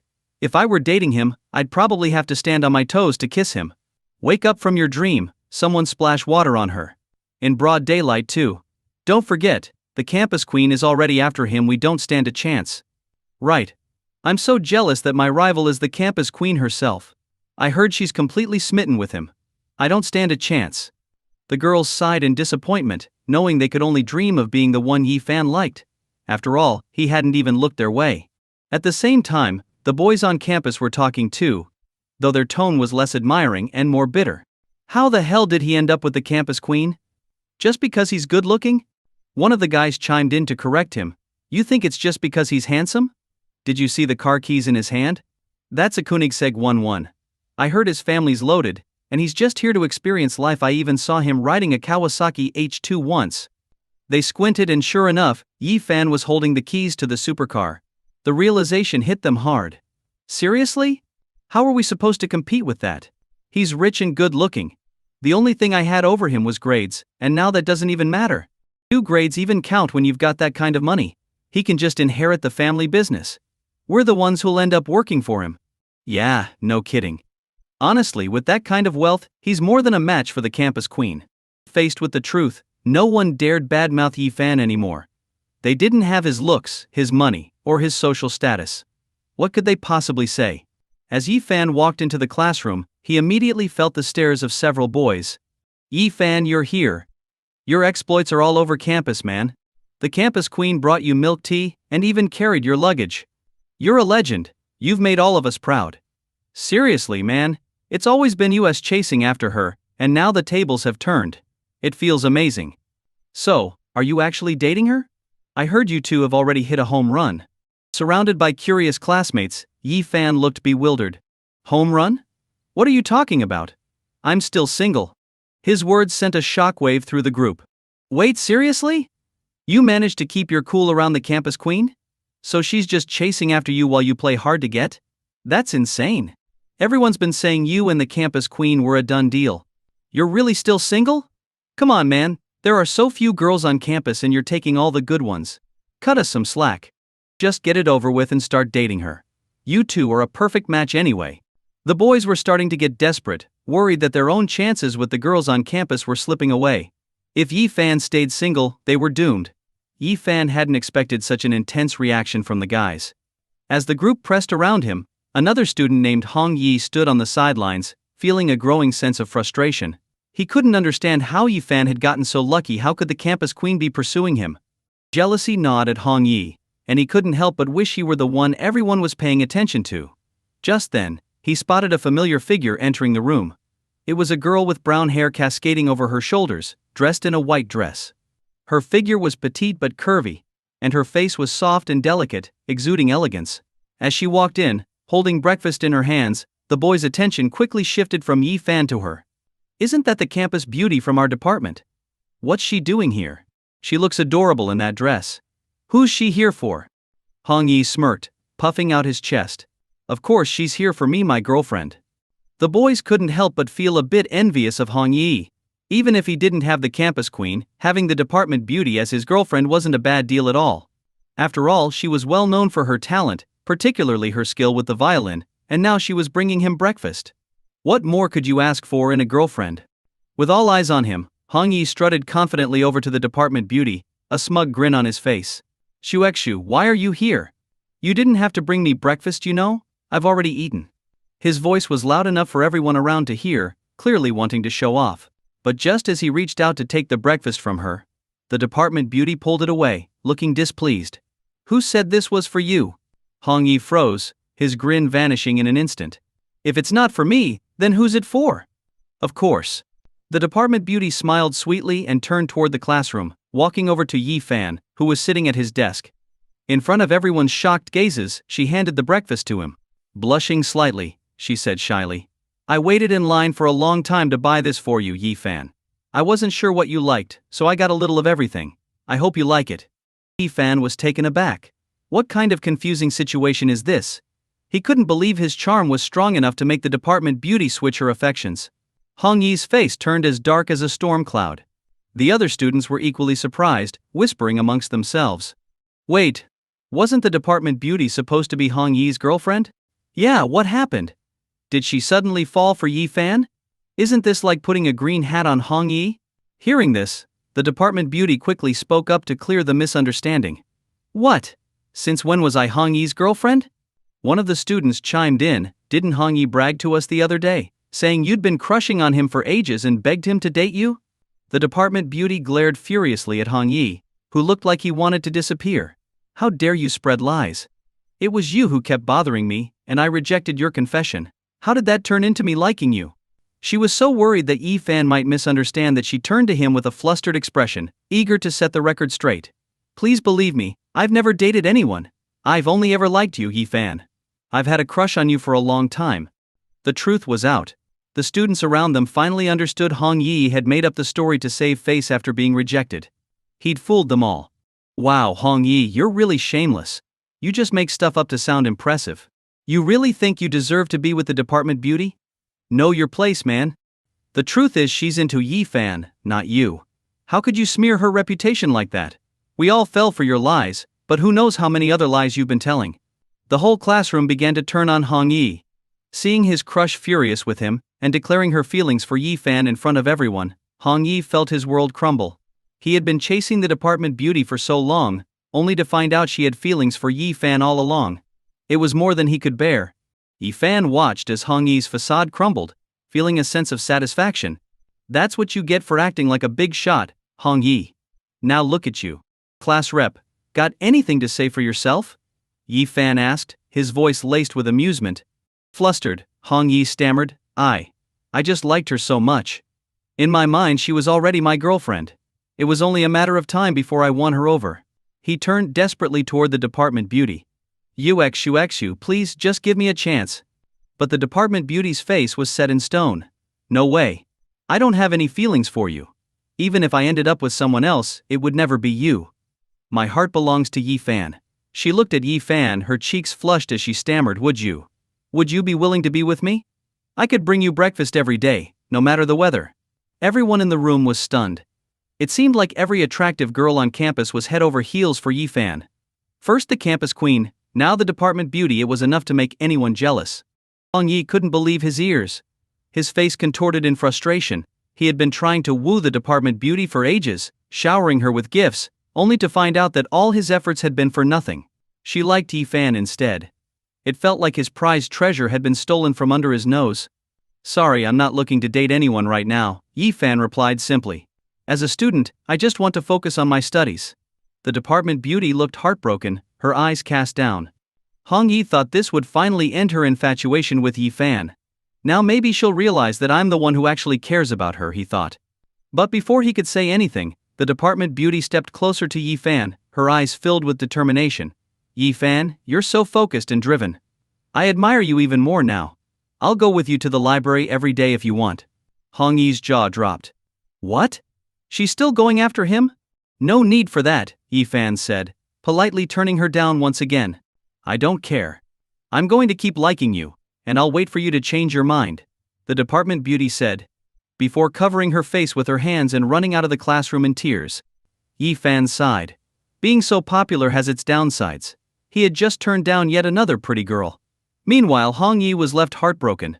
I did everything for her, and now I'm left with nothing. Even worse, the guy I can't stand is the one she loves. With rage bubbling inside him, Hong Yi glared at Yi Fan. You'll regret this. The combination of public humiliation and the pain of losing the girl he adored was too much for Hong Yi to bear. His face twisted in anger as he ran after the department beauty, still calling her name. Suxuxuice? Yi Fan, unfazed, shrugged his shoulders. Bring it on. With my system, what do I have to worry about?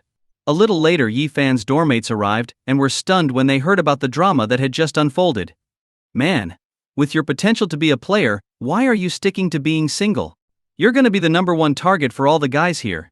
Good thing I already have a girlfriend, otherwise, I'd have no shot at finding one with you around. Yi Fan calmly replied, Women can only slow me down from drawing my sword. With no woman in my heart, I can wield my blade with ease. The first rule of the sword: forget your loved ones. The second rule of the sword cut through all worldly ties. Maybe staying single is the way to go after all. At the school's art studio, Mu Jingxingqi could feel multiple pairs of eyes on her as she walked in. It made her uncomfortable, and she could hear the whispers from the people around her. She felt confused. What's going on? She sat down beside her best friend, Xiaoyu, and was about to start drawing when Xiaoyu leaned in and whispered, "Were you with the finance department's heartthrob last night?" Mu Jingqi's eyes widened in surprise. How do you know? Had someone spilled the beans? Could Yi Fan have let something slip? It's not just me. The whole school knows, Xiaoyu said excitedly. What? Mu Jingqi was shocked. How could the whole school know? What's going on? Could Yi Fan really have told someone? Though Mu Jingqi had never met Yi Fan in person, she had heard about his good looks. But handsome guys weren't always trustworthy. If he was a playboy who used people and left them behind, she would be in big trouble. And if she were to end up pregnant, that would be even worse. You. What are you even saying? Mu Jingqi's face flushed red, burning with embarrassment. I'm your best friend. How long were you planning to keep this from me? The whole school forum is buzzing about it. Xiaoyu immediately pulled out her phone and showed Mu Jingqi a post on the school's internal forum. Mu Jingqi glanced at it and instantly felt furious. They were saying Yi Fan had slept with her? At most, she had only kissed him.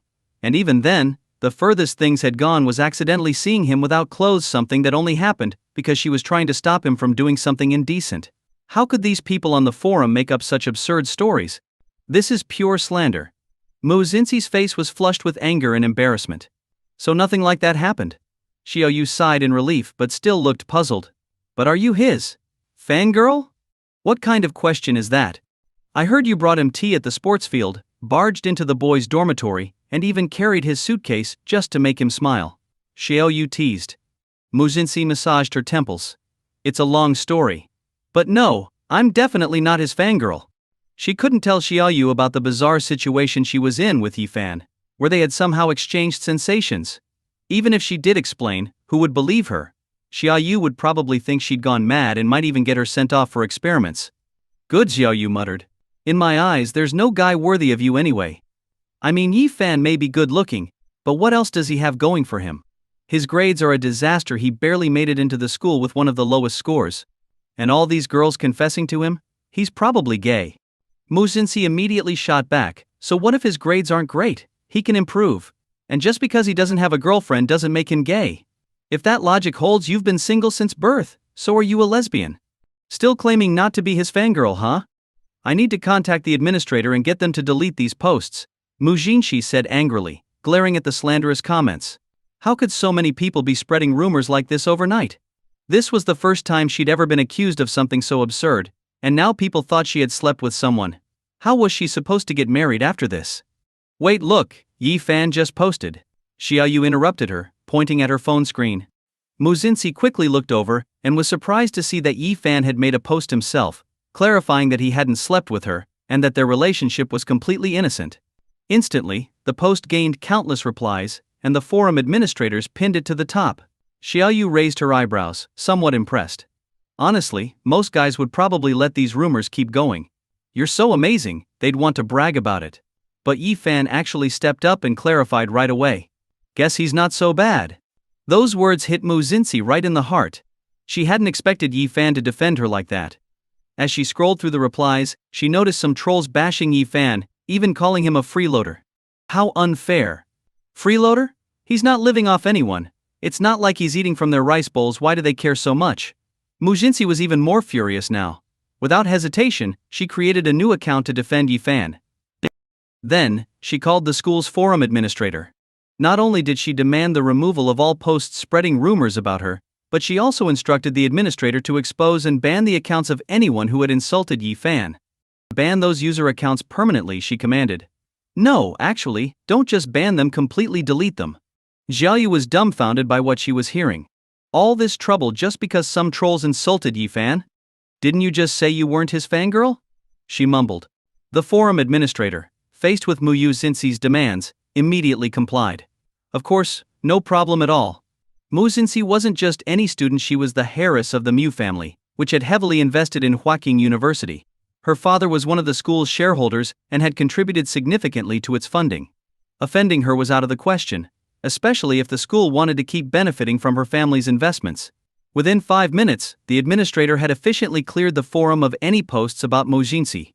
The anonymous accounts spreading defamatory rumors were all deactivated, and any mention of her or Yi Fan was automatically filtered and removed. Anyone who had previously insulted Yi Fan also found themselves permanently banned from the forum. With their posts gone and their accounts locked, it became obvious to the other students that something was up. And soon enough, the gossip began to spread again, but this time with a different twist. This is definitely the work of a protective girlfriend. Look at Mu Xingxi's power people insulted Yi Fan, and she wiped them out in an instant. She must really be head over heels for Yi Fan. That guy must have saved the universe in his past life. The school was abuzz with rumors about Mu Xingxi's behind-the-scenes efforts to protect Yi Fan. Everyone was in awe of her dedication to him, marveling at how lucky he was to have such an influential person looking out for him. Mu Xingxi, satisfied with the outcome, leaned back with a small smile. The negative comments about Yi Fan had disappeared entirely, but along with her satisfaction came an unexpected feeling. Why is it suddenly so hot? She thought as she wiped the sweat from her forehead, tugging at the collar of her shirt. Hot. But the AC is on, and it's set pretty low, Xiaoyu said, looking puzzled. The art studio was actually quite cold, and some of the other girls were shivering, wrapping themselves up in jackets. Even Xiaoyu could feel the chill, huddling her shoulders against the cold air. Really? Mu Xingxi froze for a moment. If it wasn't the temperature in the room, then it had to be something on Yi Fan's side. As Mu Xingxi suspected, Yi Fan was indeed facing a tricky situation on his end. That afternoon their class was held in one of the B-level classrooms, but the air conditioning wasn't working. And to make matters worse, the temperature outside had climbed to over 30 degrees Celsius. With a packed classroom, the heat was unbearable. Xiao Wu was already using his notebook to fan himself, sweating profusely. It's like a sauna in here. When are they going to fix the AC? How are we supposed to focus in this heat?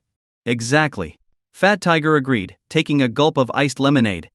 It's so hot, and we've been complaining for ages, but the school just doesn't bother fixing the AC. What a joke. The rest of the students joined in, grumbling about how difficult it was to concentrate in such a stifling atmosphere. Even with the windows open, all that came in was more hot air, making it impossible to cool down. But while everyone else was complaining, Yi Xiao Wu suddenly noticed something strange. Yi Fan seemed completely unaffected by the heat. He sat there calmly, not a drop of sweat on his face, as if the oppressive warmth didn't bother him at all. Aren't you hot?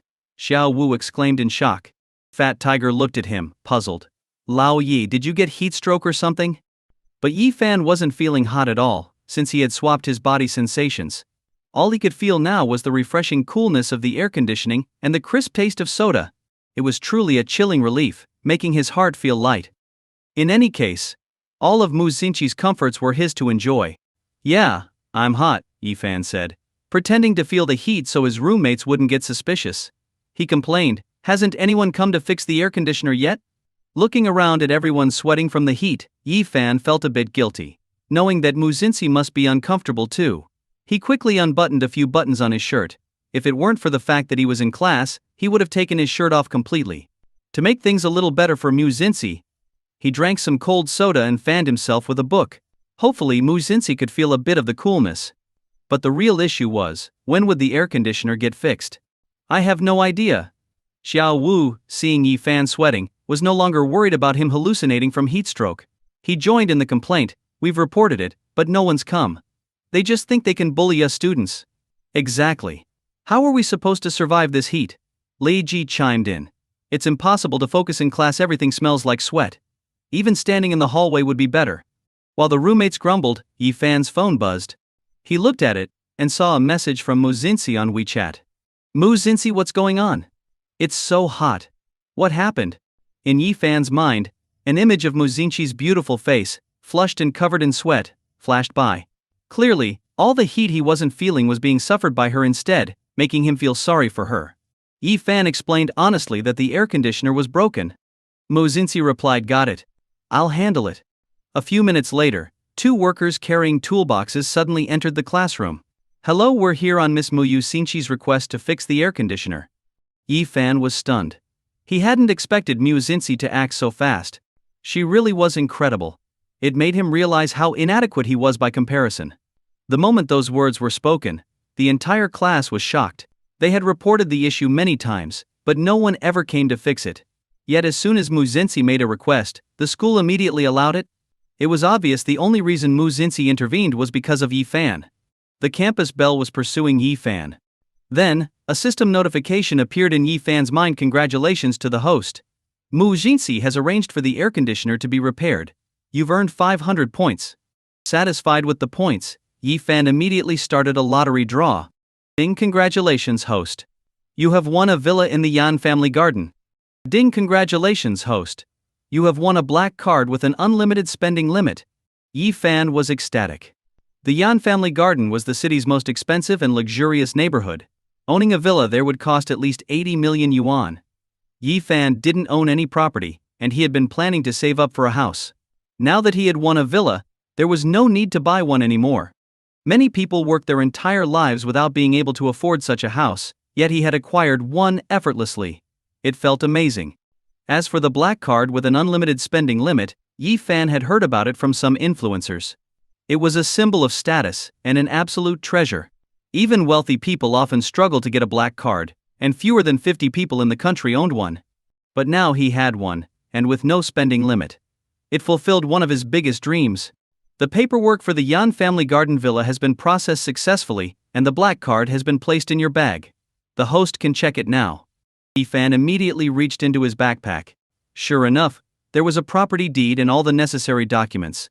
The villa was located at No. 215, Yan Family Garden. And the owner's name? Yi Fan. He laughed to himself. Finally, he was a property owner. He took out the black card and admired it. Its elegant and high-class design perfectly matched his style. While Yi Fan was overjoyed, the workers had already finished fixing the air conditioner, and the classroom quickly returned to its former coolness. With the air conditioner working, the once stuffy atmosphere became refreshingly comfortable, and everyone was soon lost in the blissful cool air. All eyes turned to Yi Fan in admiration. Brother Ye, you're a legend. You're our savior. If it weren't for you, who knows how long we'd have been roasting in here. The campus belle did all this for you. Even I'm touched. Are you really not going to give her a chance? She's clearly head over heels for you. Even Xiao Wu and the other roommates were overwhelmed with gratitude. Big brother, I'm kneeling before you. Lao Yi, thanks for saving our lives. Using your name really works wonders. I'll treat you to anything you want later. Yi Fan was taken aback by all the praise. He had only casually mentioned the issue to Mu Xinxi, and she had pulled some strings for him. Although it was only because of their sensory exchange, and Mu Xinxi wanted him to be more comfortable, no one else knew that. Everyone thought Mu Xinxi was completely devoted to him. It seemed like Yi Fan had saved the galaxy in a previous life to deserve the deep affection of such a beautiful girl. Yi Fan sent a message to Mu Xinxi. It's fixed. Thank you. Are you feeling better now? Mu Xinxi replied, phew. That's good. I already feel much cooler. Yi Fan smiled at the message, picturing the scene in his head, and his gaze softened with affection for Mu Xinxi. At the same time, Mu Xinxi saw Yi Fan's message. The cooling sensation from the air conditioning spread through her, and she no longer felt as sweaty as before. After reading Yi Fan's message, Mu Xinxi couldn't help but smile. Her friend Xiao Yu, who had been drawing nearby, froze when she heard the sound. Did she hear that right? It sounded like Mu Xinxi was laughing. When she looked over, she saw Mu Xinxi's face lit up with a joyful smile. Mu Xinxi had a truly beautiful smile. Her eyes curved, and the corners of her mouth lifted slightly, making her appear even more gentle and sweet. What's making you so happy? As Mu Xinxi's close friend, Xiao Yu rarely saw her in such a good mood. After all, Mu Xinxi was known as the school's ice queen. Only Xiao Yu, with her lively personality, had managed to get close enough to break through Mu Xinxi's icy exterior. She knew Mu Xinxi had been through some tough experiences that made her shut herself off from others and rarely smile.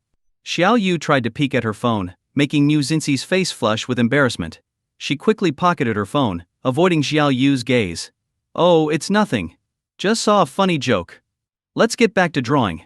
She couldn't let Xiao Yu know she was smiling because of Yi Fan's message, or she'd never hear the end of it. But why was she smiling so foolishly? Just because of a simple thank you from Yi Fan.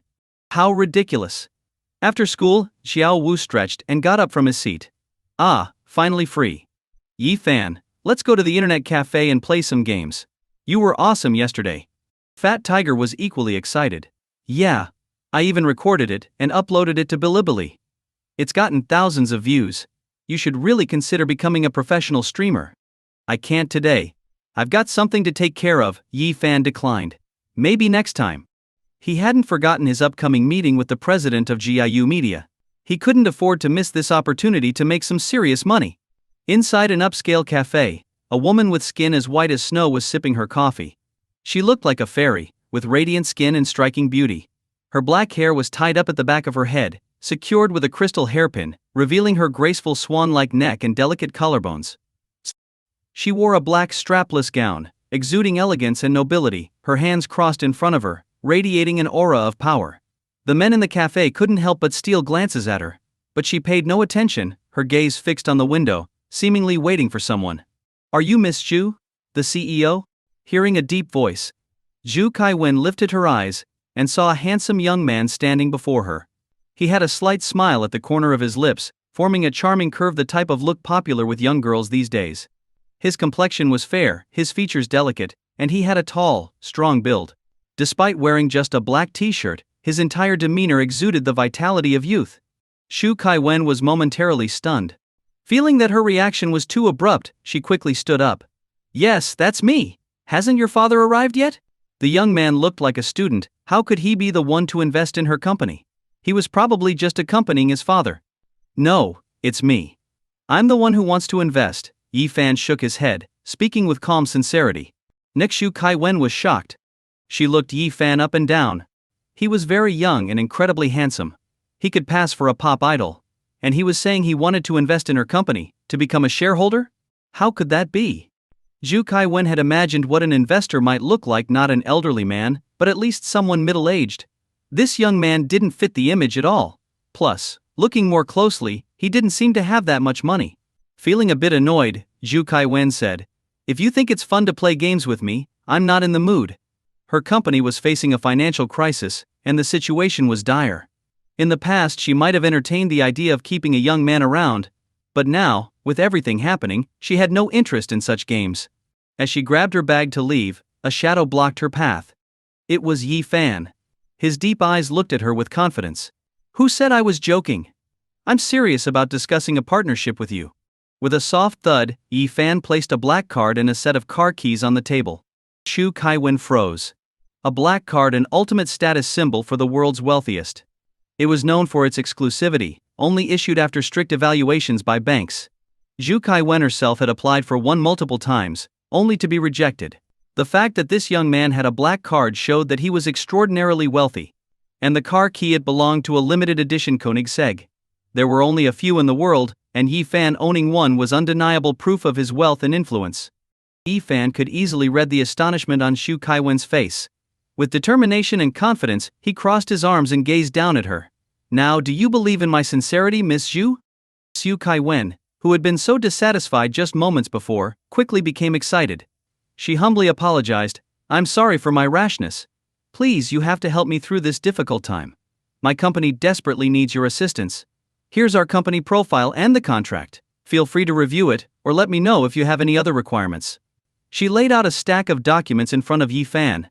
She hadn't expected that this young, incredibly handsome man was actually a hidden billionaire. Her judgment had been completely off, and now she was terrified that he might lose interest and walk away from the deal. "No need, let's just sign the contract." Yi Fan's firm tone left Zhu Kaiwen momentarily stunned. She hadn't expected him to agree to invest without even reviewing the documents. Was this what they called the recklessness of the wealthy? For someone of his caliber, investing in a company was probably as insignificant as spending a single dollar. Zhu Kaiwen, overwhelmed with gratitude, replied, "All right. Once you sign, you'll be our company's largest shareholder. We'll also prepare an office for you at GIU Media." "That's fine." Yi Fan knew, thanks to the system, that this company was a surefire success. He had nothing to worry about. When the contract was handed over, Yi Fan verified it and immediately signed. Zhu Kaiwen glanced at the bold, flowing signature at the bottom of the contract. Yi Fan. She was filled with admiration for him, deeply moved by his generosity. Few people offered help in times of need, and even fewer had the insight to see potential in such situations. "Thank you, Mr. Yi. You won't regret this decision," Zhu Kaiwen said, nearly in tears. Yi Fan had invested 16 million yuan, becoming GIU Media's largest shareholder. Though he had only a few $100,000 left in his account, he wasn't worried in the slightest. With the system on his side, he had no reason to fear running out of money. After their meal together, Yi Fan drove off in his luxury car, while Xu Kaiwen rushed back to her office and called a meeting. I'm happy to announce that we have a new shareholder who has helped us overcome our financial difficulties. Xu Kaiwen cheerfully shared the good news. He now owns 25% of our company's shares. One of the male shareholders, excited, asked, which company's CEO invested? Xu Kaiwen shook her head. It's not a CEO. Then it's a top executive? No, not an executive either. Xu Kaiwen shook her head again. An overseas investor? Not that either. Now, everyone was confused. Then who? I'm not entirely sure of his background. He's just a student, a sophomore at Huaqing University, Xu Kaiwen explained, to everyone's shock. Miss Xu, you must be joking. One of the male shareholders laughed. A student wants to be a shareholder? And you believed him? Is he planning to buy the whole company next? Other shareholders began to worry. Exactly.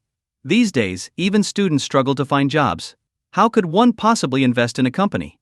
Even if he's a rich kid, his interests are probably in clubbing and chasing girls. He wouldn't care about investing in our projects. Miss Xu, have you downloaded the anti-fraud app yet? President Xu, is this young man just trying to get close to a wealthy woman? Using this as an excuse to approach you? Everyone agreed that this was a plausible explanation. After all, Xu Kaiwen was beautiful, with a stunning figure.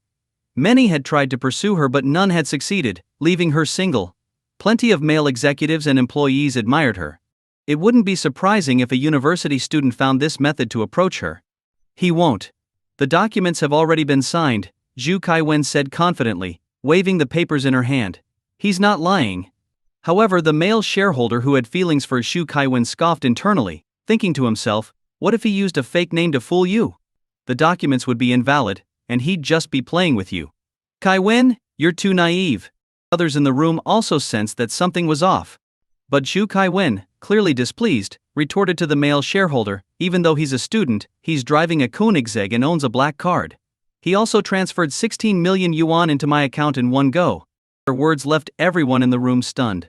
The male shareholder, who had just been expressing his doubts, was now so shocked his jaw nearly dropped. He was already in his 30s, and the best he could afford was a Mercedes. It wasn't that he didn't want a Koenigsegg, it was just way too expensive, far beyond his means. And as for the black card, he didn't even qualify for one. The rest of the group murmured in amazement, clearly taken aback.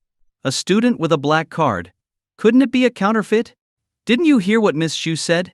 He drives a Koenigsegg and invested 16 million yuan at once. You can fake a black card, but can you fake that kind of money? This student is amazing. He probably invested in our company with his pocket money. Everyone gasped at the thought. They were particularly envious of this new shareholder. Some of them had worked tirelessly for decades and still couldn't earn even a fraction of what this young man seemed to have as pocket change.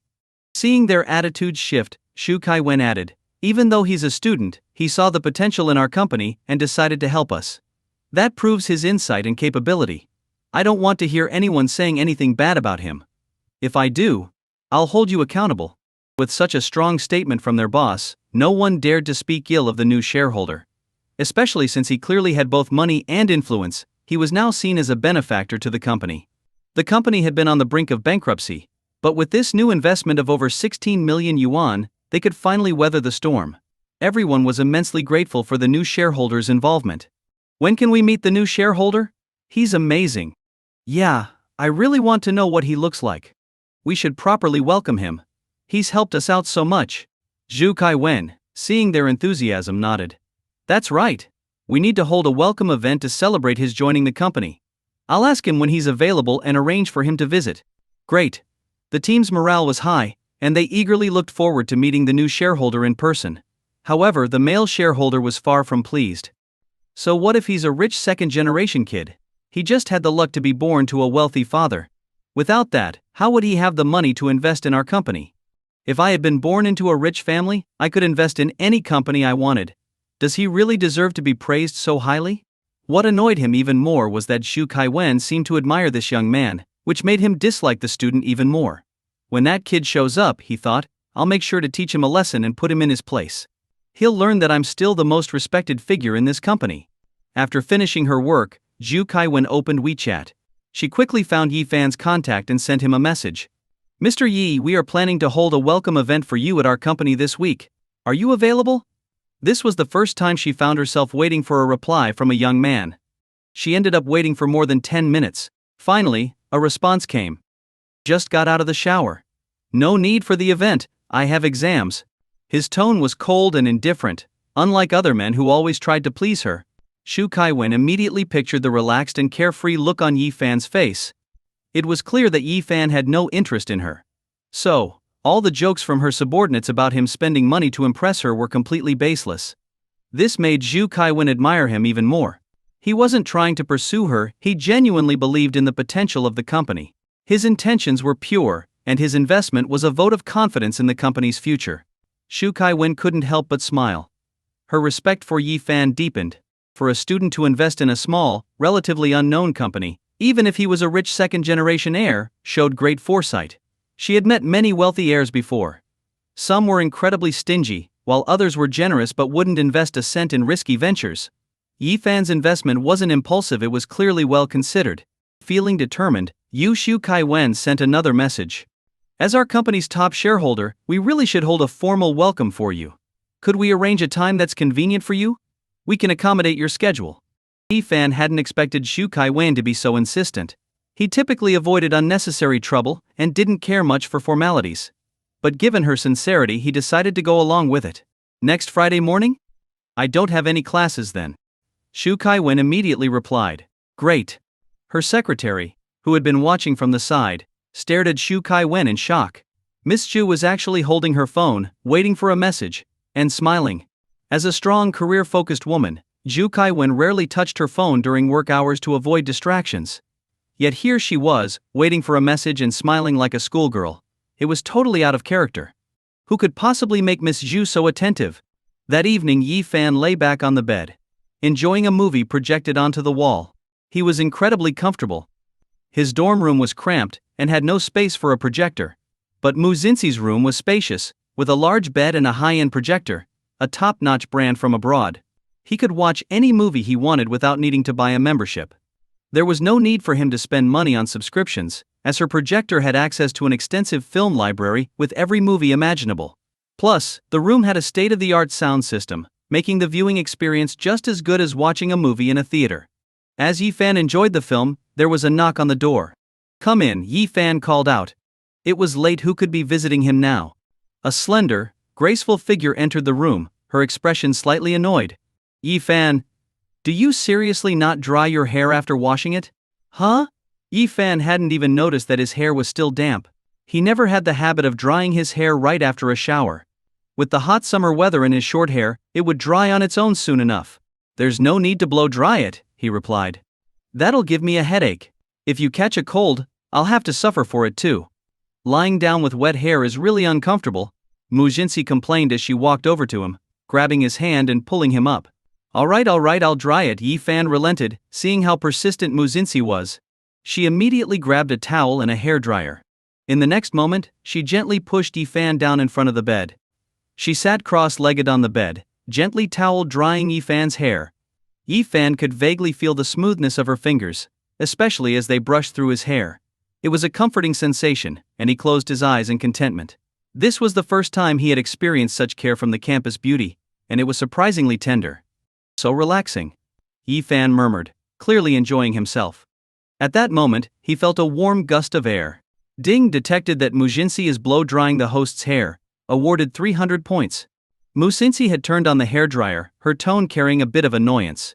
You're all relaxed while I have to suffer. Now that we've swapped body sensations, you're living like two people in one. She added seriously, you must take care of your body.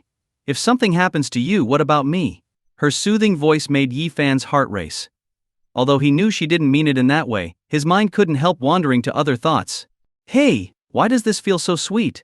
I'm naturally careless and not too particular about details, Yi Fan teased, playing along. I don't usually blow dry my hair, and I love staying up late. Mu Xinxi pouted, her red lips pursing.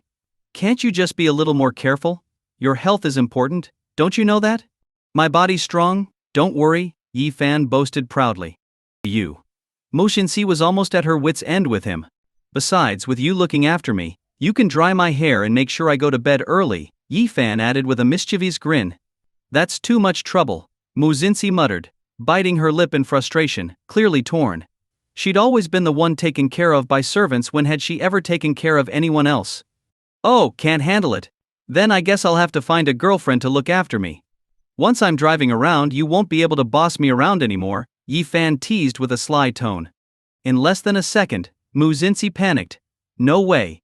If Yi-fan really got a girlfriend and started doing unspeakable things, she'd feel all of it.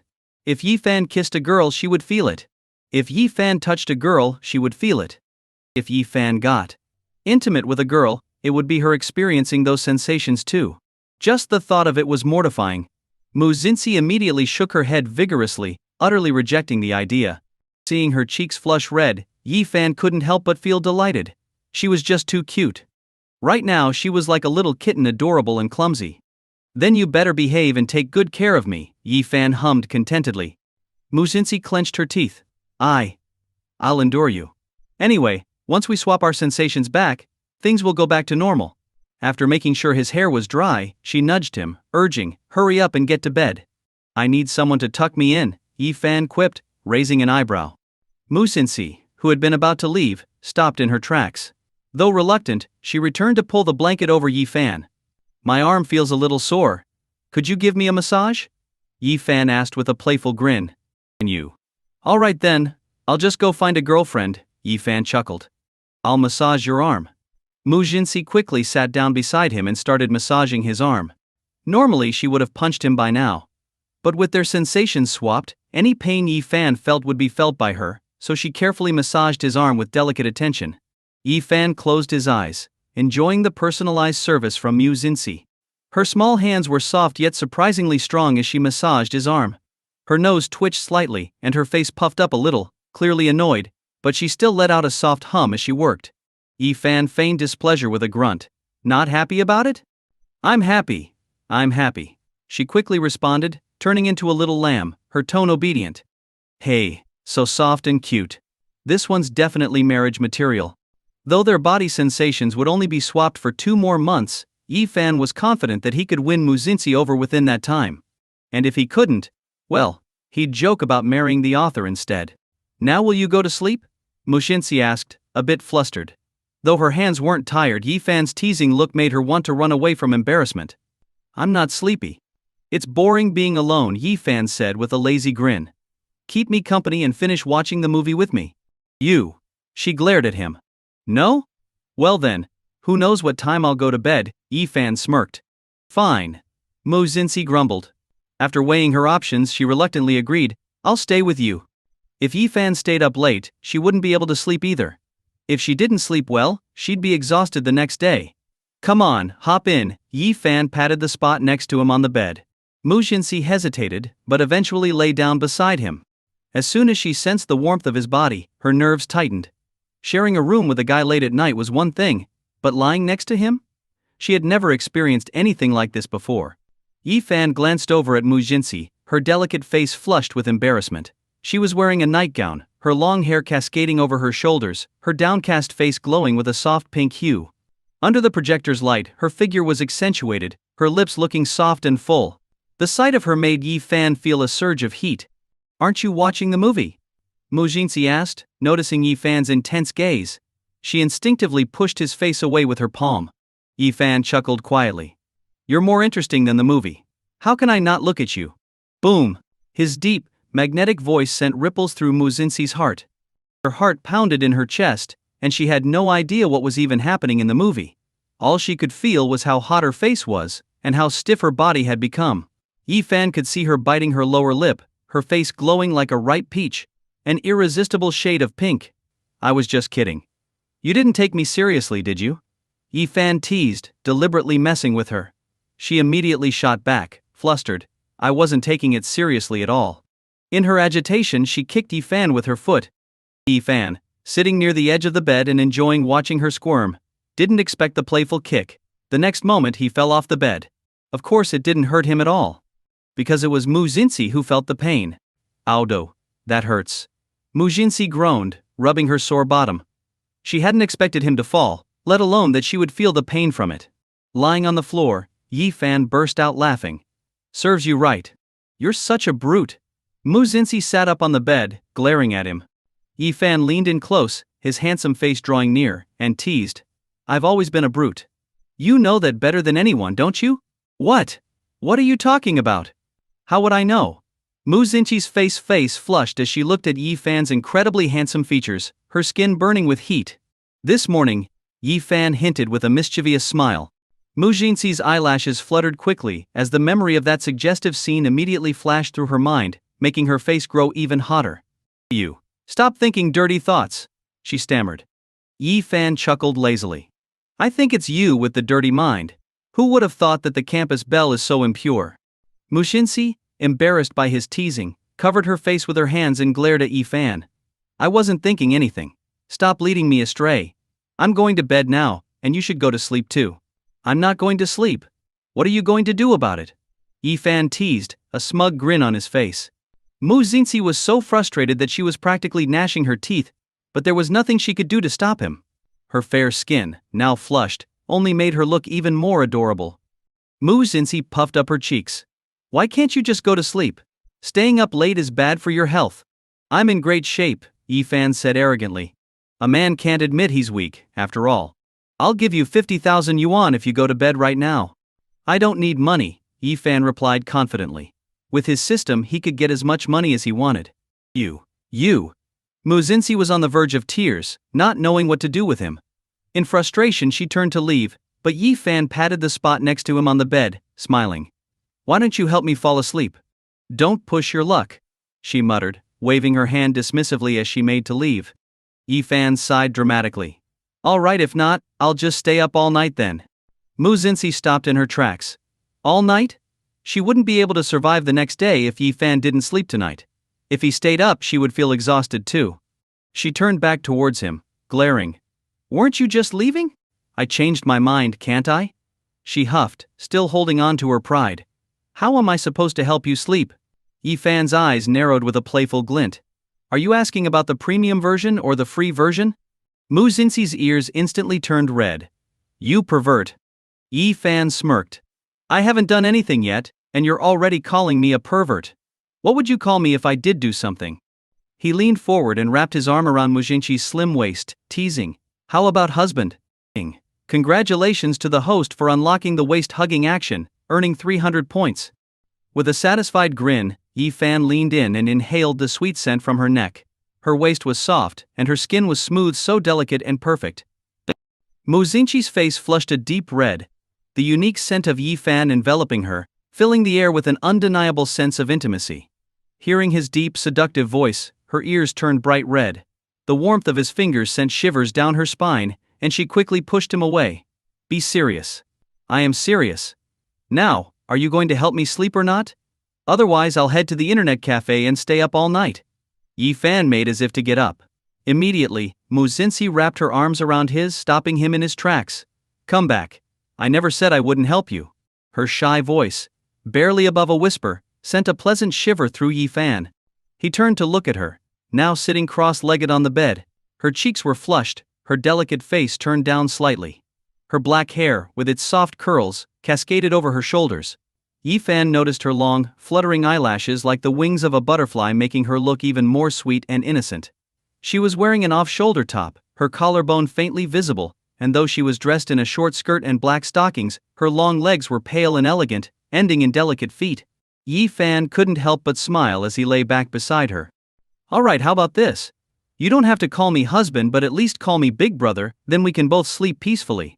Don't forget to be gentle, he teased with a wink. Mu Xinqi's face burned even hotter at the sound of big brother. Yi Fan's playful tone only made it worse. His eyes sparkled with mischief, teasing her without restraint. What's wrong? Didn't you say you'd help? Are you backing out now? Yi Fan asked with a grin, pretending to get up again. But before he could, Mu Xinxi pushed him back down. Her long hair cascaded over his face, tickling him slightly. I'm not backing out. She panted softly, her warm breath brushing against Yi Fan's cheek, filling his mind with tantalizing thoughts. The temptation was real. He wanted to pull her close, feel the softness of her waist, touch those long, slender legs wrapped in black stockings, and kiss her cherry red lips. She hesitated, then whispered, Big brother. Her voice was soft, almost seductive, the sound sending a shiver down Yi Fan's spine. Her bashful expression, the pink hue on her cheeks, and the sweetness in her tone were simply irresistible. Yi Fan's breathing grew heavier. And then? Go to bed already. Mu Xinxi shouted in embarrassment, her voice flustered. Isn't that enough? Hey, you missed something. Missed what? Mu Xinxi looked puzzled. You forgot to say. Yi Fan tapped his lips, hinting at what he wanted. Mu Xinxi's face turned an even deeper shade of red. Do I really have to? Are you going to or not? Yi Fan teased, half rising from the bed. Panicking, Mu Xinxi quickly leaned in and gave him a clumsy little maw on his cheek. Yi Fan laughed. He playfully tapped her nose and said affectionately, all right, I'll let you off this time. Any more teasing and he might have lost control. His self-restraint had already been pushed to its limits. Her skin was so fair, her lips so red they were practically begging to be kissed. Her body was so soft, it was easy to imagine pulling her close. Her long legs looked perfect for wrapping around his waist. But when he saw her wide, innocent eyes fluttering in confusion, like a startled deer, he knew it was time to stop. Blushing furiously, Mu Xinxi quickly escaped the room, flustered by his laughter. Why did I embarrass myself in front of him again? She thought, filled with shame and frustration. If only we hadn't swapped our senses. I wouldn't be at his mercy like this. But the memory of their intimate moment replayed in her mind, causing her skin to flush once more. Once Mu Xinxi left, Yi Fan checked his system's shop. He now had enough points to do 3 lottery draws. Ding. Congratulations, host. You've won an SSC Tuatara hypercar, now parked in the Yan Family Garden Villa garage. Ding. Congratulations, host. You've won a premium demolition right, your home will be demolished immediately. Ding. Congratulations, host. You've won a dual-person global travel pass with unlimited expenses, including exclusive VIP services and a personal tour guide. Yi Fan felt a surge of excitement. He had been driving the Koenigsegg that Mu Xinxi lent him, but now the system had given him his very own SSC Tuatara. The SSC Tuatara was the fastest hypercar in the world, even faster than the Bugatti Veyron, and it cost at least 60 million yuan. It was the ultimate luxury car. This was way better than the Koenigsegg. Plus Yi Fan had never visited his new villa, so now was the perfect time to check out both the house and the car. On top of that, he had also become a demolition beneficiary, a dream come true. Yi Fan had always fantasized about his family's house being demolished when he was younger, allowing him to become rich overnight. It hadn't happened until now, but thanks to the system, his dream was finally coming true. Thinking about how his old house in the countryside was finally going to be demolished, Yi Fan felt a surge of happiness. His parents were going to be overjoyed. And with a global travel card in hand, he immediately knew what to do. He'd send his parents on the trip of a lifetime. The world is such a big place, and they deserve to see it. Without hesitation, Yi Fan called his parents. As the ringtone played, it was cut short when his mom picked up the phone. Hello, son. Why are you calling me? Ran out of pocket money again? His mom's warm voice came through, and Yi Fan couldn't help but laugh. Mom, is that all you think I call you for? I've got more than enough money now. I'm driving a supercar and living in a mansion. Yi Fan said, laughing. Oh son, you're so funny, ha ha ha. Mom, you really don't believe me, do you? If this were a video call, he'd show her the mansion and the car to prove it. Alright, listen mom. I've got this global travel card, all expenses paid, guided tours and everything. Why don't you take dad on a trip? It's your wedding anniversary soon, right? Yi Fan finally got to the point. Ha ha ha. Son, you're too much. Have you downloaded that anti-fraud app yet? His mom burst into loud laughter. Mom, I'm serious. I won it in a legit lottery. Yi Fan tried to explain. Is this from one of those truth or dare games you lost? Yi Fan was exasperated. I'm serious, Mom. Oh, and also, our house is going to be demolished soon. Make sure you don't change your household registration. Son, are you talking nonsense in the middle of the night? His mom continued laughing. I'm completely awake, Mom. It's real. How could they be demolishing our house in the middle of nowhere? Son, you need to sleep. I know it's been your dream for the house to be torn down, but let's be realistic. His mom's voice softened. It wasn't surprising that she didn't believe him. After all, their village was far behind in development. Even the neighboring village hadn't been touched by any demolition projects, so why would their small, remote village be chosen? But Yi Fan had the system. Anything was possible. Mom, you'll see soon enough. Just pack your bags, the tour guide will contact you tomorrow. Make sure you and Dad go, okay? After informing her, Yi Fan ended the call. On the other end, his mom sat with a puzzled look on her face. Yi-Fan's dad, fresh from a shower, noticed her expression. "What's up? Who called?" "It was our son. He just told me the funniest jokes." "Hilarious," she replied with a smile. "What did he say?" "He said they're going to demolish our little village. And on top of that he said he won a global travel card, everything's free. Isn't that the funniest thing?" She chuckled as she recounted the conversation. Her husband shook his head, worried. "Our son must be out of his mind, talking nonsense like that. Did he get scammed?" "I'm not sure. I told him to download the anti-fraud app, but he didn't listen. I think he might have lost a bet or something. I'll ask him again tomorrow," she said with a sigh. As they climbed into bed, Yi-Fan's dad couldn't help but reflect. "You know, we've been married for so many years. I've been working construction, and you've been at the factory. We've been too busy and haven't had the money to travel. I'd love to take you to Sanya for a vacation someday." His wife gave him a gentle push. "And what about our son? He still needs to go to college. Traveling costs money, and we need to save for his tuition and, eventually, his wedding. Forget Sanya, we've got a big puddle right outside our door. That'll have to do." "Why? It's not the same," he protested. "What's not the same? Don't tell me you actually believe what our son said." "Oh, how I wish this place would be torn down, but come on, who gets lucky like that?" she sighed. Deep down, she, too, longed to travel and see the world with her husband. But where would the money come from? Ever since they had their son, they had sacrificed their own wants and needs, always putting him first. Travel was a luxury they couldn't afford. Her husband shared her frustration. They had worked hard all their lives and saved up so little. It seemed more likely that they'd find 100 yuan on the ground than get a demolition payout. Best to forget about it and go to bed. While his parents were preoccupied with the stresses of daily life, Yi-Fan slept peacefully. After hearing Yi-Fan fall asleep, Mo Xinxi, who shared the connection with him, also drifted off into a deep, peaceful sleep. At dawn, Yi-Fan's parents were already up and getting ready for work, as usual. His mom made millet porridge and pancakes for breakfast, and they sat down to eat together. Suddenly, they heard the sound of hurried footsteps outside. Moments later, the village chief's voice boomed through the door. "Old Yi, Mrs. Yi, are you home? Great news? What's going on, chief?" Yi-Fan's parents looked at each other in confusion. The village chief, breathless but overjoyed, announced, "Our village, Tohua village, is set for demolition. Hurry to the village office to sign the papers." Yi-Fan's parents were stunned. This was exactly what Yi-Fan had told them. Yi-Fan's dad was so shocked that he lost his balance and fell right onto the floor. Demolition was an incredible blessing. So many poor families had struck it rich because of demolition projects, turning their lives around in an instant. "Dear, be careful." Yi-Fan's mom rushed to help her husband up. He was breathing heavily. "I can't believe it. Our son was right. I thought he was joking, but it's really happening," she exclaimed, filled with excitement. The village chief noticed their bewildered expressions and asked, "What's wrong?" "Our son knew about this ahead of time, but I thought he was pulling our leg. After all, our village is so poor and remote. Why would anyone demolish our homes?" Yi-Fan's mom explained, recounting everything to the chief. The village chief blinked in surprise. "Your son has a sixth sense, or does he have some inside information?" Yi-Fan's parents exchanged puzzled glances, unsure of what to think. At that moment, a group of well-dressed men entered the house. "Hello, we're from Tengfei Travel Agency. Are you Mr. Yi Hai and Mrs. Shen Mirong?" "Yes, that's us. What's this about?" "We're your premium tour guides. You've been awarded a global travel pass with all expenses paid. You'll enjoy 5-star accommodations, free meals, and VIP-level services." Yi-Fan's parents were shocked once again. They never imagined that such good fortune would truly fall into their laps.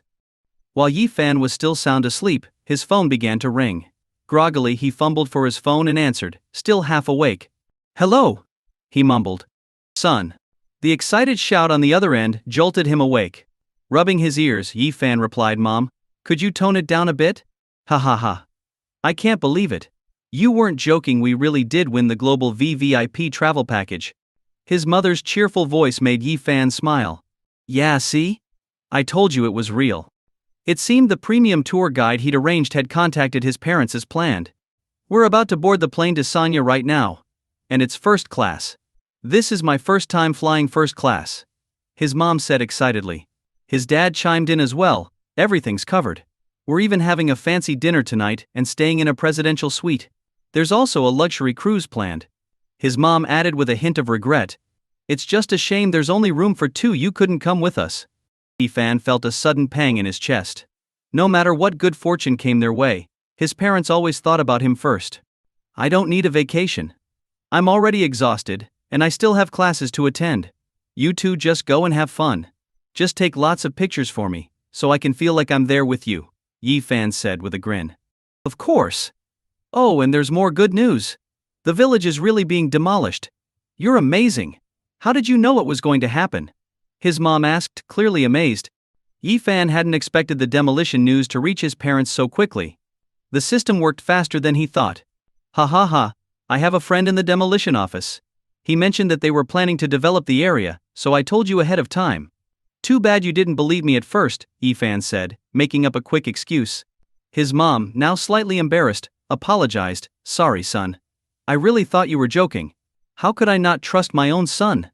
"You knew before the village chief even did," his dad said, clearly impressed. His mom agreed, "Yes, and it shows how much your time at university has paid off. You're already making great connections. You've really brought honor to the family." Yi-fan chuckled. "Well, we do own a couple of houses and some land, so the compensation from the demolition won't be a small sum." His mom laughed too. "That's right. I can't believe something this good has happened to us. We're going to be landlords."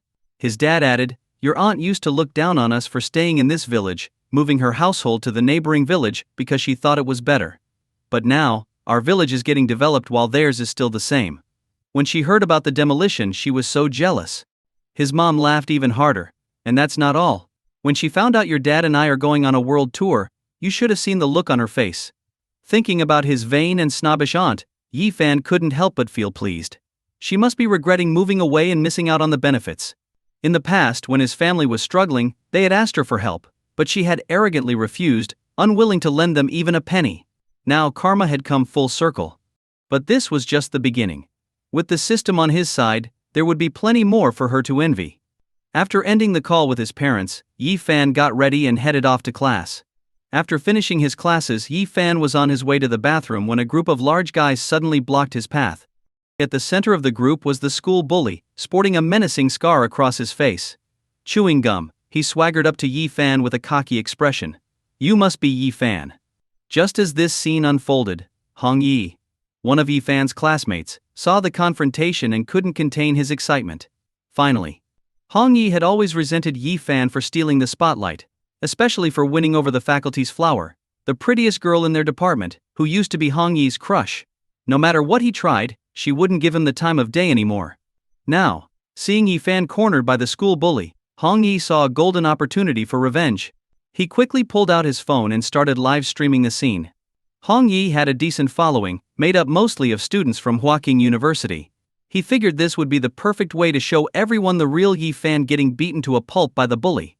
Hiding in a corner, Hong Yi smirked as he whispered into his phone, "Hey everyone.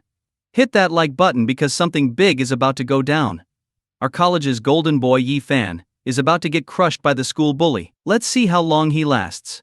As the camera focused on Yi-fan, the comments section exploded. "Oh man. This bully is brutal.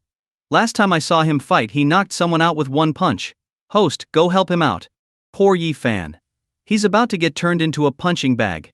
This bully is way too much. Why is he picking on Yi-fan?" To Hong Yi's surprise, instead of cheering for the fight, the comments were overwhelmingly supportive of Yi-fan, with people urging Hong Yi to intervene. Hong Yi scoffed. "No way. At most, I'll call an ambulance for him when it's over." Meanwhile, Yi-fan stared calmly at the gang of thugs in front of him, frowning slightly. "Yeah, I'm Yi-fan. What's up?" He didn't usually associate with people like this, but he'd heard about them. The school bully had a reputation for being violent, and there had even been an incident where a student ended up in the hospital with broken ribs after being beaten. Thanks to the bully's father, who had some connections, the whole incident had been swept under the rug, allowing the bully to stay in school and continue terrorizing others. But Yi-fan wasn't the least bit afraid. With the system on his side, he knew he had nothing to fear. He also had top-tier fighting skills, rivaling those of a professional boxer. There was no way he'd let this schoolyard thug intimidate him. "I heard the campus belle is chasing after you?" the bully growled, glaring at Yi-fan. In the past, Yi-fan would have immediately denied it. But now, facing this arrogant bully, he decided to own it. "Yeah, so what? Yi Fan's boldness caught everyone off guard, especially Hong Yi, who sneered from his hiding spot. Still acting tough when you're about to get destroyed. The bully had brought 4 henchmen with him, and Hong Yi was certain that Yi Fan wouldn't stand a chance in a fight. He was eagerly anticipating the moment when Yi Fan would get beaten to a pulp, maybe even have his face rearranged. That way Yi Fan wouldn't be able to use his good looks to steal the spotlight anymore. Yi Fan's dark eyes remained calm as he stared back at the bully, his expression cold and unreadable. The bully stepped forward, his face twisted into a vicious grin, ready for a fight. From his corner, Hong Yi could barely contain his excitement. It's about to go down. An unexpected twist. The school bully suddenly bowed to Yi Fan, his attitude completely humbled. Can't you just start dating Mu Xinxi? I'm begging you, please stop making her chase after you. Yi Fan was stunned. Hong Yi, who had been watching eagerly, was equally dumbfounded. What's going on here? Weren't you supposed to beat Yi Fan up? Where's your tough guy persona? It's completely falling apart. Yi Fan, caught off guard by the school bully's reaction, wore a confused expression. The bully even started tearing up in front of Yi Fan. I've been in love with her for 1052 days. I've been chasing her for that long. I've never seen her so devoted to any guy before. She's so amazing, just accept her. I'll be happy as long as I see her happy. Lately the bully hadn't been able to eat or sleep properly. Hearing that Mu Xinxi had been running after Yi Fan broke his heart. The girl he had cherished for so long was now desperately chasing another guy. How could Yi Fan keep hurting his princess like this? Seeing the bully's tearful plea, Yi Fan actually felt a bit of sympathy.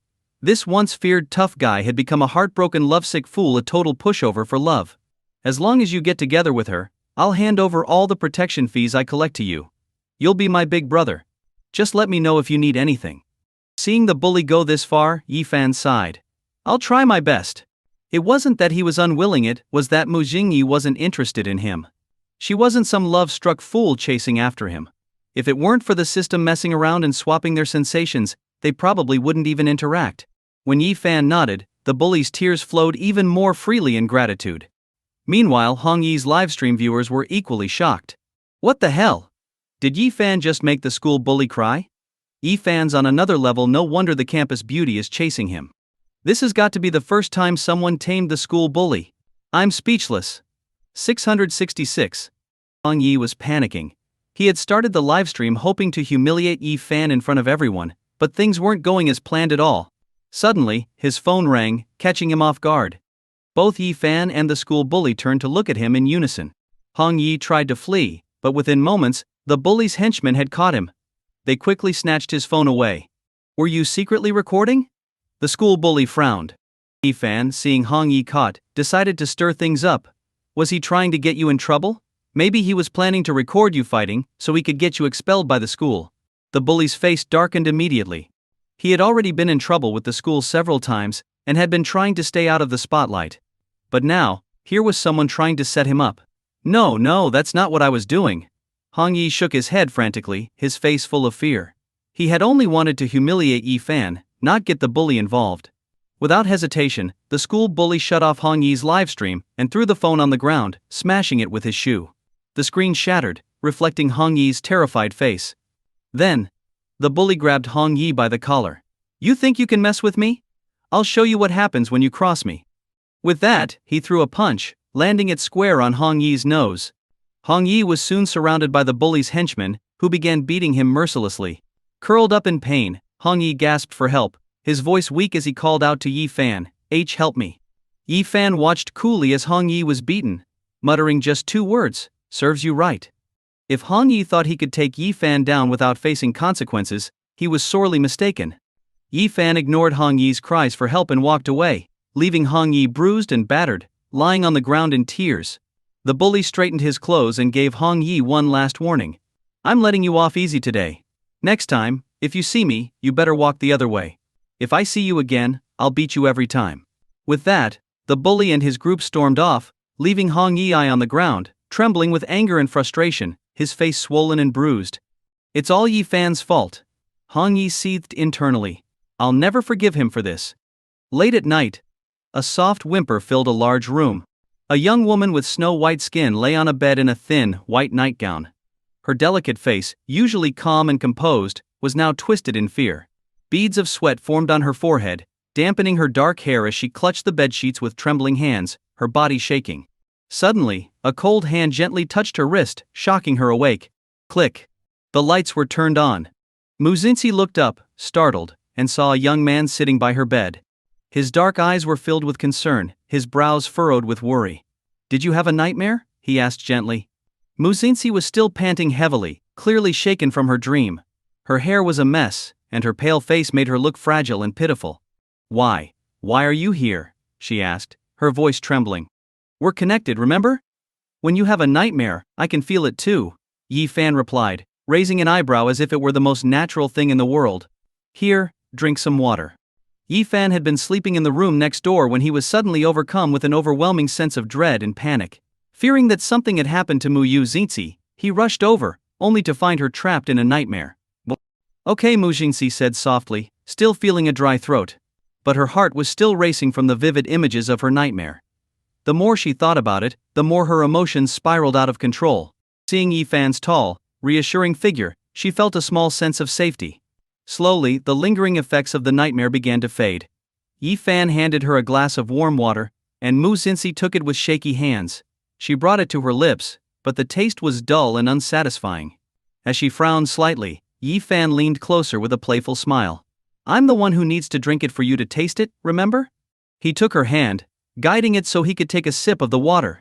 His lips brushed the glass, moistening them with water, making them look surprisingly soft and tempting. Their fingers intertwined slightly, and Muzinsi's breath quickened, her heart pounding wildly in her chest. She finally tasted the refreshing water in her mouth, knowing that Yi Fan had just drunk from the same spot she had. A blush crept across Yi Fan's cheeks as he realized what had just happened. "Did you taste it now?" Yi Fan asked, his eyes twinkling as he looked at her. "Yeah." Muzinsi stammered, her heart racing like a frightened rabbit. Ding. "Congratulations, host. You've indirectly kissed Muzinsi, earning 500 points. Yi Fan closed the system panel and asked, "Are you still thirsty? Do you want more?" "No, that's enough. Thank you," Muzinsi replied, her cheeks flushed with embarrassment, still feeling awkward. She assumed Yi Fan would leave after that. But to her shock, Yi Fan casually lay down beside her on the bed. What on earth was he planning to do? She was surrounded by the distinct scent of cedarwood coming from Yi Fan, and like a startled rabbit, her flushed face showed how flustered she was. "Why are you lying down? Aren't you going to sleep?" she asked, her voice shaky. Yi Fan glanced at her and shrugged with a helpless smile. "With you like this, how am I supposed to sleep?" Her face still showed traces of sweat, her expression unsettled, and her complexion pale. Since their body sensations were linked, her discomfort meant he wasn't feeling well either. Muzinsi's wide eyes met Yi Fan's determined gaze. "It'll pass soon. I'm used to it," she murmured, tucking a lock of hair behind her ear. Yi Fan could feel the softness of her touch on her hair and caught a hint of her sweet peach-like fragrance. "Used to it? Do you have nightmares often?" Yi Fan quickly caught on. No, I don't." Muzinsi immediately refuted, her tone defensive. "Are you sure you're not lying?" Yi Fan teased, lifting her chin slightly. "I feel like you're not being honest with me." His instincts told him there was more to the story. But Muzinsi's expression suddenly turned cold and strong. She pushed his hand away, her tone edged with hostility. "I said no, so no."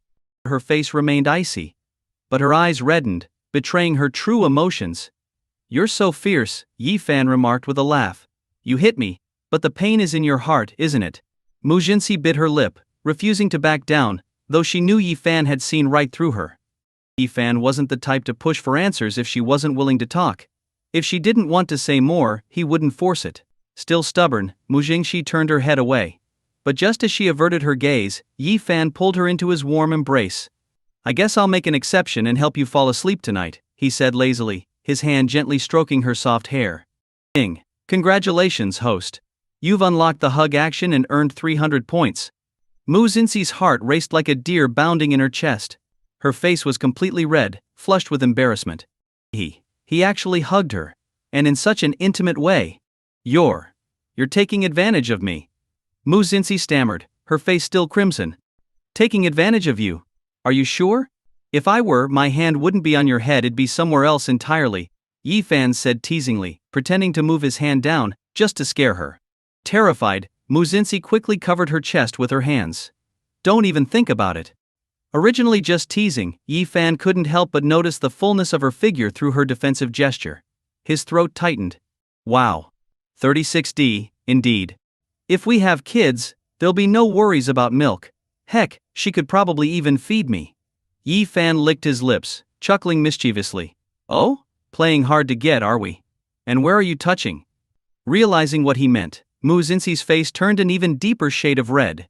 She immediately cursed under her breath, pervert. Her hands suddenly felt out of place. She didn't know where to put them on Yi Fan or on herself, both options making her feel awkward. Hey, I'm just being a normal guy. Come on, don't overthink it. I'm just trying to help you sleep, Yi Fan smirked. He lightly patted her head. Besides, it's my first time helping someone fall asleep. You should be honored. I'm not embarrassed at all. Mu Xinxi retorted, though her flustered reaction said otherwise. To Yi Fan, she looked like a cute little hedgehog, bristling with spikes while trying to act tough. Yi Fan glanced at her flushed face. There was no way he believed her denial, not with her face so red that even her lips looked like ripe cherries. Hey, I bet they'd taste sweet if I bit them. Now hurry up and sleep, or else I'm staying right here. I wouldn't mind sharing a bed with such a beautiful girl, Yi Fan teased, lightly pinching her chin. Mu Xinxi felt the softness of his touch, and her face turned an even deeper shade of red. Keep your hands to yourself, she snapped. She instinctively bit down on Yi Fan's hand in frustration, but instead of hurting him, it only made her wince. After all, with their sensations swapped, her bite hurt her instead of him. Yi Fan looked down at the perfect bite marks on his hand, then kissed them playfully. Oh, so you like it rough, huh? Seeing this, Mu Xinxi's already rosy skin turned even redder. I don't like it at all. Just get off my bed, she demanded, her voice trembling. Yi Fan smiled slyly, completely unfazed. Nope. I'm staying right here. You. Mu Xinxi was on the verge of tears. She couldn't hit him, couldn't kick him, so all she could do was glare at him with sad, pleading eyes. Did I just invite a wolf into my house? She thought to herself, feeling helpless. Watching her, Yi Fan found her troubled expression utterly adorable. He couldn't help but imagine how much cuter she'd be if she were crying in his arms. Hey, that'd be something. Alright, I've already helped you get comfortable, so just go with the flow and sleep, Yi Fan said, gently pulling her close and letting her rest her head on his shoulder. I'll leave once you've fallen asleep. Still unsure whether to believe him, Mu Xinxi asked hesitantly. Are you serious? If you don't close your eyes soon, who knows what'll happen, Yi Fan teased, raising his eyebrows in a playful threat. The subtle warning worked, and Mu Xinxi quickly shut her eyes. Her peaceful, innocent face lay against his chest, and Yi Fan felt a wave of warmth and tenderness wash over him. Sleep now, sleep, my dear little baby, as your big brother gently rocks you. Yi Fan sang a lullaby with a smirk, clearly enjoying himself. Mu Xinxi's face grew even redder under the cover of her closed eyelids. What kind of messed up lyrics are those? And who's your big brother? Oh right, I meant husband. Yi Fan corrected himself with a mischievous grin. Yi Fan. Mu Xinxi's eyes snapped open, her face burning with embarrassment. What's wrong, my dear wife? Yi Fan teased, looking at her with a cheeky grin. Stop calling me that. Mu Xinxi could hardly stand it anymore, her face flushed with shame. He was just throwing around the most absurd titles. Hey, well, you wouldn't let me call you big brother, so I had to improvise, Yi Fan said smugly, clearly enjoying himself. Mu Xinxi had no response, so she lay back down defeated. Call me whatever, just don't use that one. What shouldn't I use? Yi Fan asked with a grin. The husband thing, she mumbled, her face growing hotter. Hearing her soft voice, Yi Fan felt a pleasant shiver run down his spine. I'm right here, darling, he replied, his voice dripping with playfulness. Not you. Mu Xinxi protested, mortified. It's just us here. Who else could you be talking to? Or do you have some other guy hidden in your closet? Yi Fan joked, laughing. Mu Xinxi covered her flushed, heated face with both hands. No, you're the shameless one. Yeah. After teasing Mu Xinxi for a bit, Yi Fan decided to stop. He gently patted her back and played some soft, soothing music. Soon, Mu Xinxi drifted off to sleep. Yi Fan himself was starting to feel drowsy. He squinted as he watched her delicate face. When she slept, she looked so peaceful none of her usual coldness or sharpness was there. A subtle, natural allure radiated from her beautiful features, evoking a sense of tenderness and affection. Yi Fan smiled slightly, gazing at her with a look full of fondness. After tucking her in, he tiptoed out of the room, careful not to wake her. Little did he know that the moment he closed the door, the girl on the bed opened her eyes. She chuckled softly, her stunning face showing a hint of satisfaction. Once Yifan returned to his room, he quickly fell into a deep sleep and didn't wake up until well into the next day. It seemed that Muzinsi had slept soundly through the night, and Yifan himself felt quite refreshed, no discomfort at all. It had been a pleasant, restful night. After getting dressed and washing up, Yifan headed downstairs for breakfast and then made his way to school. As he and his roommates arrived at class, Yifan noticed that Hong Yi wasn't there. The professor mentioned that he had called in sick. Recalling how Hong Yi had been beaten so badly the day before, Yifan shook his head. He figured Hong Yi would be absent for quite a while. The professor's lecture wasn't very engaging, and Yifan found himself losing interest. Just as he was about to pull out his phone to pass the time, Xiao Wu suddenly noticed something. "Are you having an allergic reaction?" "Huh?" Yifan followed Xiao Wu's gaze and saw small red bumps on his arm. He was taken aback. A large patch of itchy-looking hives had appeared, though he wasn't sure where they came from. Seeing it now, the rash looked rather alarming. Could it be that Muzinsi was feeling unwell? Fat Tiger chimed in. "That's hives. It itches like crazy. Aren't you itchy?" "No, I don't feel anything." Indeed, Yifan felt no discomfort at all. After all, he had swapped sensations with Muzinsi.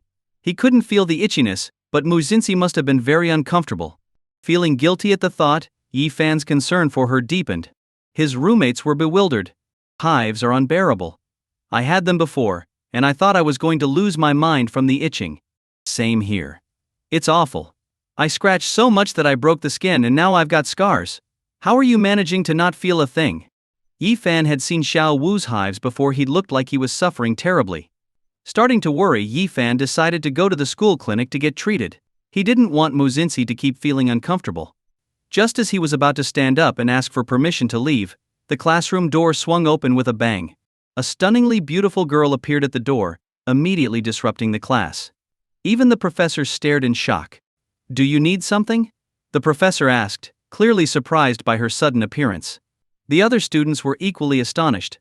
They instantly recognized her. It was the famous campus beauty, Muzinsi. She looked flustered, her eyes scanning the room, though her striking appearance couldn't be hidden. With bright eyes and flawless skin, her white shirt emphasized her curvy figure. Her short skirt showed off her long, beautiful legs enough to send any admirer into a frenzy. "Why is the campus beauty here? She doesn't even take this class. Wow, Muzinsi looks gorgeous today. That skirt is perfect for her.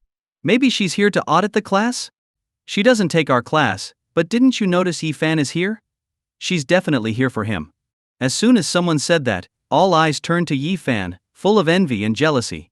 Yifan saw Muzinsi and knew exactly why she had come. It had to be because of the hives. Scratching her arm discreetly, Muzinsi spoke to the professor. "Professor, Yifan seems to be having an allergic reaction. He's not feeling well, so I'm taking him to the clinic." The entire class gasped. There had been rumors around campus that Muzinsi was chasing after Yifan, but no one took them seriously. Now, seeing Muzinsi interrupt a lecture to take Yifan to the clinic, everyone was shocked. How many girls would go that far? And this was the campus beauty, no less. I'd be over the moon if she brought me a bottle of water, let alone took me to the clinic. She's so thoughtful. My girlfriend just tells me to drink more hot water when I don't feel well. She can't compare at all. Exactly. Muzinsi would make the perfect girlfriend. If I were Yifan, I'd start dating her right away. What's there to hesitate about? There's got to be something special about Yifan. Otherwise, how could he make the campus beauty fall for him like this? There's no shortage of guys chasing after her. Yifan's roommates were ecstatic, excitedly nudging him. "Wow, man. The campus beauty came looking for you. You're one lucky guy. She's taking you to the clinic herself. What are you waiting for?" Feeling a bit embarrassed by their teasing, Yifan stood up. He knew the real reason was their shared sensory connection, but the fact that Muzinsi came personally made him feel a little proud. It seemed she really did care about him in her own way. The professor, noticing Yifan's condition, gave him an approving look. "All right, you two can go," the professor said, granting permission. As Yifan got up to leave, he could feel the envious stares from his classmates. Together with Muzinsi, he left the room. Everyone was practically seething with jealousy. Not only did Yifan get to skip class, but he also had the campus beauty personally taking care of him. The boys who had tried to win Muzinchi's attention were on the verge of tears. They had done everything they could to impress her, but she hadn't paid them any mind. Now Yi Fan had simply gotten hives, and she was rushing to his side. Yi Fan followed Muzinchi, noticing her constantly scratching her arm. Her pale, smooth skin now had red marks from all the scratching. Her fair skin made the red welts stand out even more. "I'm sorry for making you itch," Yi Fan said softly. "I didn't think it would be this bad. Is there anything I can do to make it up to you?" Muzinchi took a deep breath, trying to calm herself, but her eyes were clearly red. "It itches so much. If you want to make it up to me, then hurry up and get better." Yi Fan could hear the tremor in her soft voice. Her usual cold and aloof demeanor had softened, making her seem more vulnerable. Muzinchi looked at him with innocent eyes. "Your health is important. Let's go to the clinic quickly." Not wanting to make her feel worse, Yi Fan didn't rush, afraid she might get out of breath from running. "Hurry up," she snapped, annoyed by his slow pace, grabbing his hand. Yi Fan could feel her soft, jade-like fingers tightly interlock with his as she half ran, half dragged him toward the clinic. "Congratulations, host. Intimacy plus 10, 300 points earned." Seeing her so anxious, Yi Fan felt a warm sensation in his chest. Muzinchi's small face was flushed with sweat, either from the heat or from worry. She hurriedly addressed the clinic doctor. "Doctor, he's having an allergic reaction. Can you check him, please?" The moment Muzinchi entered the clinic, it was like a refreshing breeze in early summer, making everyone feel invigorated. All eyes in the clinic, both male and female, turned toward her. Especially after hearing how worried she was about Yi Fan. People couldn't hide their surprise. "The campus beauty is taking care of Yi Fan again. I'm so jealous. He's so lucky to have such a beautiful girl looking out for him. The rumors must be true. Yi Fan's so fortunate. If I had the campus beauty worried about me like this, I wouldn't mind having allergic reactions all the time." While the boys were busy gossiping, the girls weren't about to be outdone. "It's obvious Yi Fan's got charm. He's so handsome, not worse than the campus prince. He jumped into the water to rescue someone who wouldn't fall for him if they were the campus beauty." Exactly. Yi Fan is brave, good-looking, and kind.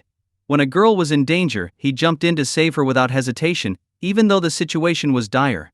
Isn't it natural for the campus beauty to like him? Yi Fan's a real hero, always helping others. It's the campus beauty who's chasing him, but she should give the rest of us a chance too. She's all dressed up like that. If she wins him over, what hope do we have? The girls gazed at Yi Fan with admiration. Even though Yi Fan was suffering from an allergic reaction, his good looks hadn't diminished. His sharp eyebrows, long lashes, and confident expression still made the girls' hearts race. With just a glance from him, countless girls felt their hearts skip a beat. The clinic doctor quickly examined Yi Fan, took some blood, and diagnosed him. "He has hives, likely caused by a fabric allergy. It's not serious, just give him some anti-inflammatory medication and allergy pills, apply calamine lotion, and he'll be fine." "Thank you, doctor," Muzinchi nodded, finally letting out a sigh of relief. Yi Fan casually leaned against the wall behind her. If he just pulled her slightly, he could wrap his arm around her slim waist.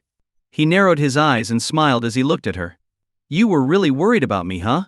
"Of course not. I'm just doing it for myself," Muzinchi stammered, her face flushing red.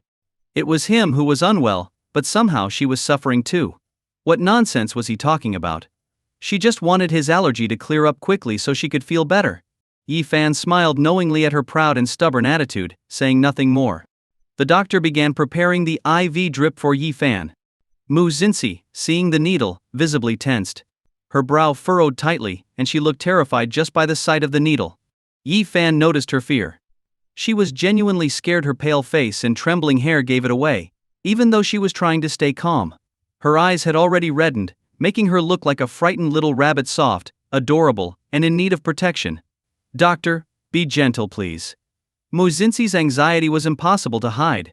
Seeing her so nervous, Yi Fan felt a pang of guilt.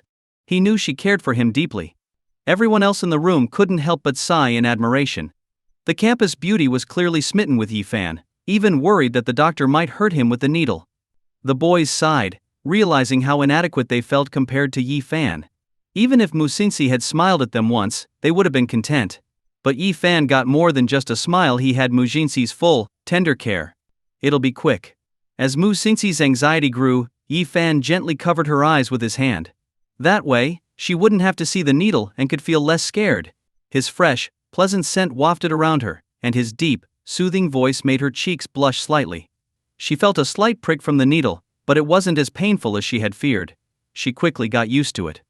Moments later, Yi Fan's hand moved away, and Mu Jinxi, to her own surprise, felt a little reluctant to lose that comforting touch. Yi Fan laughed, flashing his white teeth, teasing her. How was my service? He was trying to lighten the mood, knowing that if he teased her, she wouldn't focus as much on the itching, effectively distracting her from her discomfort. Mu Jinxi huffed in annoyance. Terrible. Ding, intimacy detected. 500 points earned. The system chimed. Mu Jinxi personally held Yi Fan's IV bag, and countless envious eyes followed their every move. Who had ever seen a guy get such special treatment before? Yi Fan was certainly the first. At that moment, Yi Fan recalled how Mu Jinxi had earlier complained that he was walking too slowly. Now, he sped up, eager to find a seat, and let the IV start so she could be more comfortable too. But Mu Jinxi quickly panicked. Slow down. You'll hurt yourself. Yi Fan immediately slowed down, mindful of her feelings. The boys around him were frustrated beyond measure. The campus beauty was far too attentive. She was even afraid Yi Fan would hurt himself by walking too fast. Usually others would fuss over her, but now she was the one taking care of a guy. Such a thing was rare, yet it was happening right in front of their eyes. They had gotten sick before, and no one took care of them. But Yi Fan had the campus beauty by his side, personally attending to his every need. It was enough to drive anyone crazy with jealousy. Hearing Mu Jinxi's anxious voice, Yi Fan smiled and responded, I'll listen to you. When Yi Fan glanced back, he saw Mu Jinxi's soft, red lips curve into a beautiful smile. She really was stunning. No wonder she was the campus beauty. Just one look was enough to leave anyone in awe. Mu Jinxi carefully helped Yi Fan sit down, making sure not to hurt him. She then slowly, gently placed the IV bag on the stand. From Yi Fan's angle, he could see the graceful lines of her slim waist. Her long black hair flowed down her back, and her delicate, flawless face showed nothing but earnest concentration. Her eyelashes fluttered softly, and the corners of her slightly red eyes gave her a fragile charm. She was radiant, with a blend of beauty and sweetness. Aside from her occasional stubbornness, she was actually quite gentle. Definitely someone worth marrying. As Yi Fan's thoughts wandered, Mu Jinxi brought him a cup of water and carefully read the instructions on the allergy medication. Afterward, she poured out the correct dose and gently reminded him, 2 pills a day. Don't forget. Take one now, and another in the evening. Yi Fan looked at her lovely, delicate face and, just to tease her, said, What if I forget? He was only trying to get her to pay more attention to him. Mu Jinxi's large, slightly red eyes glistened with frustration. How could you forget to take your medicine? Seeing Yi Fan raise his eyebrows, she couldn't bear to scold him any further and muttered, Fine, I'll remind you. She was willing to go the extra mile if it meant he would get better soon. Hearing her response, Yi Fan smiled, feeling content and happy. The IV drip took over 2 hours, and Mu Jinxi stayed by Yi Fan's side the entire time. She claimed it was to take good care of him, but really, she was there to keep an eye on him. She was afraid that Yi Fan would go off and play somewhere, worsening his condition. Mu Jinxi quietly remained by his side the whole time. If Yi Fan wanted water, she obediently handed him the glass. If Yi Fan glanced in her direction, she would offer him a fruit cup without hesitation. Across from them, several male students sat with their mouths wide open, as if they were the ones being fed the fruit, tasting its sweetness. Life wasn't fair. Even when they were sick, they had to witness this romantic scene. What left everyone completely baffled was how Mu Jinxi seemed to take on her role without complaint. She was acting like a model of devotion, doing everything a clingy girlfriend would, even things they hadn't imagined. She even went as far as placing a soft cushion behind Yi Fan to make sure his back was comfortable. If they hadn't seen it with their own eyes, they would have never believed it. After Yi Fan finished his IV treatment, Mu Jinxi carefully helped him out of the clinic. Her gentle and attentive care. Who else's girlfriend would do this? Had the usually cold and aloof campus beauty completely broken character? They stared longingly at Mu Jinxi's retreating figure as she supported Yi Fan. One by one, they felt a wave of disappointment and jealousy wash over them. If Yi Fan and the campus beauty ever end up together, she's going to spoil him so much. Now I finally understand why she's always been so cold. She's just saving all her warmth for him. So many people have chased after her, but she ignores them all, and now she's playing the doting girlfriend for Yi Fan. What does he have that we don't? Once Yi Fan got into Mu Jinxi's sports car, she personally drove him home. I asked the doctor in the clinic and took notes, Mu Jinxi said seriously. For now, you need to eat a light diet. No spicy or stimulating foods. And what about you? Yi Fan glanced at her. After all, their sensations were linked. If he couldn't eat anything spicy or flavorful, Mu Yuzinsi would have to endure the same restrictions. I'll just eat the same as you. Mu Yuzinsi replied coldly, her tone slightly resentful. What else can I do? Yi Fan burst out laughing at her grumbling. But if you eat hot pot, I can feel it. It doesn't affect my body. Mu Yuzinsi gave him a stern look, her clear eyes brimming with innocence. No way. This is your punishment for not taking care of your body. Yi Fan chuckled. It's not like I wanted to have an allergic reaction. Mu Yuzinsi sized him up and said with a serious expression, exactly. You're allergic to fabric. Your clothes are too cheap and not breathable. You should throw them out. So, what should I wear? Yi Fan looked down at his outfit. It wasn't as bad as Mu Yuzinsi made it sound. He'd bought these clothes last year at a night market with his roommates. He hadn't worn them in a while, and didn't expect to be allergic. Perhaps his skin was just reacting after so long. Come on, I'll take you shopping. Mu Yuzinsi's voice was soft and charming, with a playful sweetness.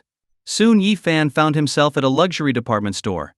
It was the top shopping mall in the city, known for its high-end brands. Everything here was expensive, and Yi Fan and his roommates had once come to window shop but quickly realized they couldn't afford anything. Even a simple shirt here could cost thousands. It was a place that drove students away. But now, Yi Fan walked in with his head held high. Mu Yuzinsi led him into a Gucci store. The customers inside were startled by this golden couple. The guy was tall and handsome, the girl stunningly beautiful. Even the couples in the store couldn't help but stare. Ignoring the looks from others, Mu Yuzinsi said generously, pick whatever you like. I'll cover it. Gucci clothes were notoriously expensive. What guy wouldn't want to wear them if he could afford it? Yi Fan wasn't any different, though he usually didn't care much about clothes. As long as they were comfortable, that was enough for him. This one will do. Yi Fan casually grabbed a black t-shirt. Mu Yuzinsi blinked her beautiful eyes in disapproval. You're at least a good-looking guy, so why is your taste so bad? Being called handsome by such a gorgeous woman made Yi Fan feel good, but he wasn't thrilled about the jab at his taste. And what she said next completely shocked him. Mu Yuzinsi turned to the sales associate and said confidently, give me every design in his size, except that black one. There were at least dozens of designs in the store. She was going to buy them all. The sales associate was ecstatic. This was a dream customer. Typically, not many men bought clothes here, and even then, it was usually women buying for their boyfriends. But today, they'd hit the jackpot. Mu Yuzinsi's boldness left the other male customers dumbfounded. At first they had thought Yi Fan must be rich to have such a beautiful girlfriend. But now they realized they were wrong. The one with the money was Mu Yuzinsi. She wasn't just rich, she was a true wealthy woman, and on top of that, she adored her boyfriend. Gucci clothes were no small expense, yet she was buying them without a second thought. Even the wealthiest girls usually hesitated, but Mu Yuzinsi didn't blink an eye. Meanwhile, the girlfriends of the other men in the store were complaining, it's not even that expensive. Why won't you buy it? You're so stingy. The men were furious, wishing they could slap their girlfriends right then and there. Look at Mu Yuzinsi, gorgeous, thoughtful, and caring. If only their girlfriends could be half as considerate, they'd be thanking the heavens. After Mu Yuzinsi left her address for delivery, she was about to pay when the sales associate informed her, this gentleman has already paid. The associate had made a lot of money but couldn't help sighing. She had thought Yi Fan was just living off his girlfriend, but it turned out he was wealthy too. Apparently they were a power couple, and rich people always took care of each other. Looking at Yi Fan's tall, handsome figure, the associate couldn't help but feel a little infatuated. How come she'd never met someone like him? What a shame. Mu Yuzinsi froze for a moment, staring at Yi Fan in disbelief. When Yi Fan saw Mu Yuzinsi coming toward him, looking like an angry little wildcat, her voice was adorably fierce. Why did you pay? Where did you get the money? Faced with her interrogation, Yi Fan casually adjusted the collar of his new shirt. I'm wealthier than you think. Although he was connected to a system that allowed him to live comfortably, he still felt bad about letting Mu Yuzinsi foot such a huge bill. Mu Yuzinsi pouted angrily. I was supposed to buy it for you. Are you looking down on my ability? Come on, we're going somewhere else. Yi Fan was stunned. This was a new level of determination. But before he could say anything, Mu Yuzinsi dragged him out of the store. The other men who had been watching from the sidelines were practically green with envy. Look at that, her boyfriend secretly paid, and she got mad at him for it. What kind of world was this? If they ever made their girlfriends pay, they'd be called cheap or strange, but with Yi Fan, it was the complete opposite. Mu Xinxi took Yi Fan to an AJ store to buy shoes next. Give him the best and most expensive ones. Mu Xinxi proudly told the sales associate. The sales associate's eyes lit up when she saw the elegant and beautiful Mu Xinxi. Dressed head to toe in Chanel and carrying a Hermes bag, she was clearly a wealthy woman. So, the associate immediately brought out all the best-selling, most expensive sneakers in the store.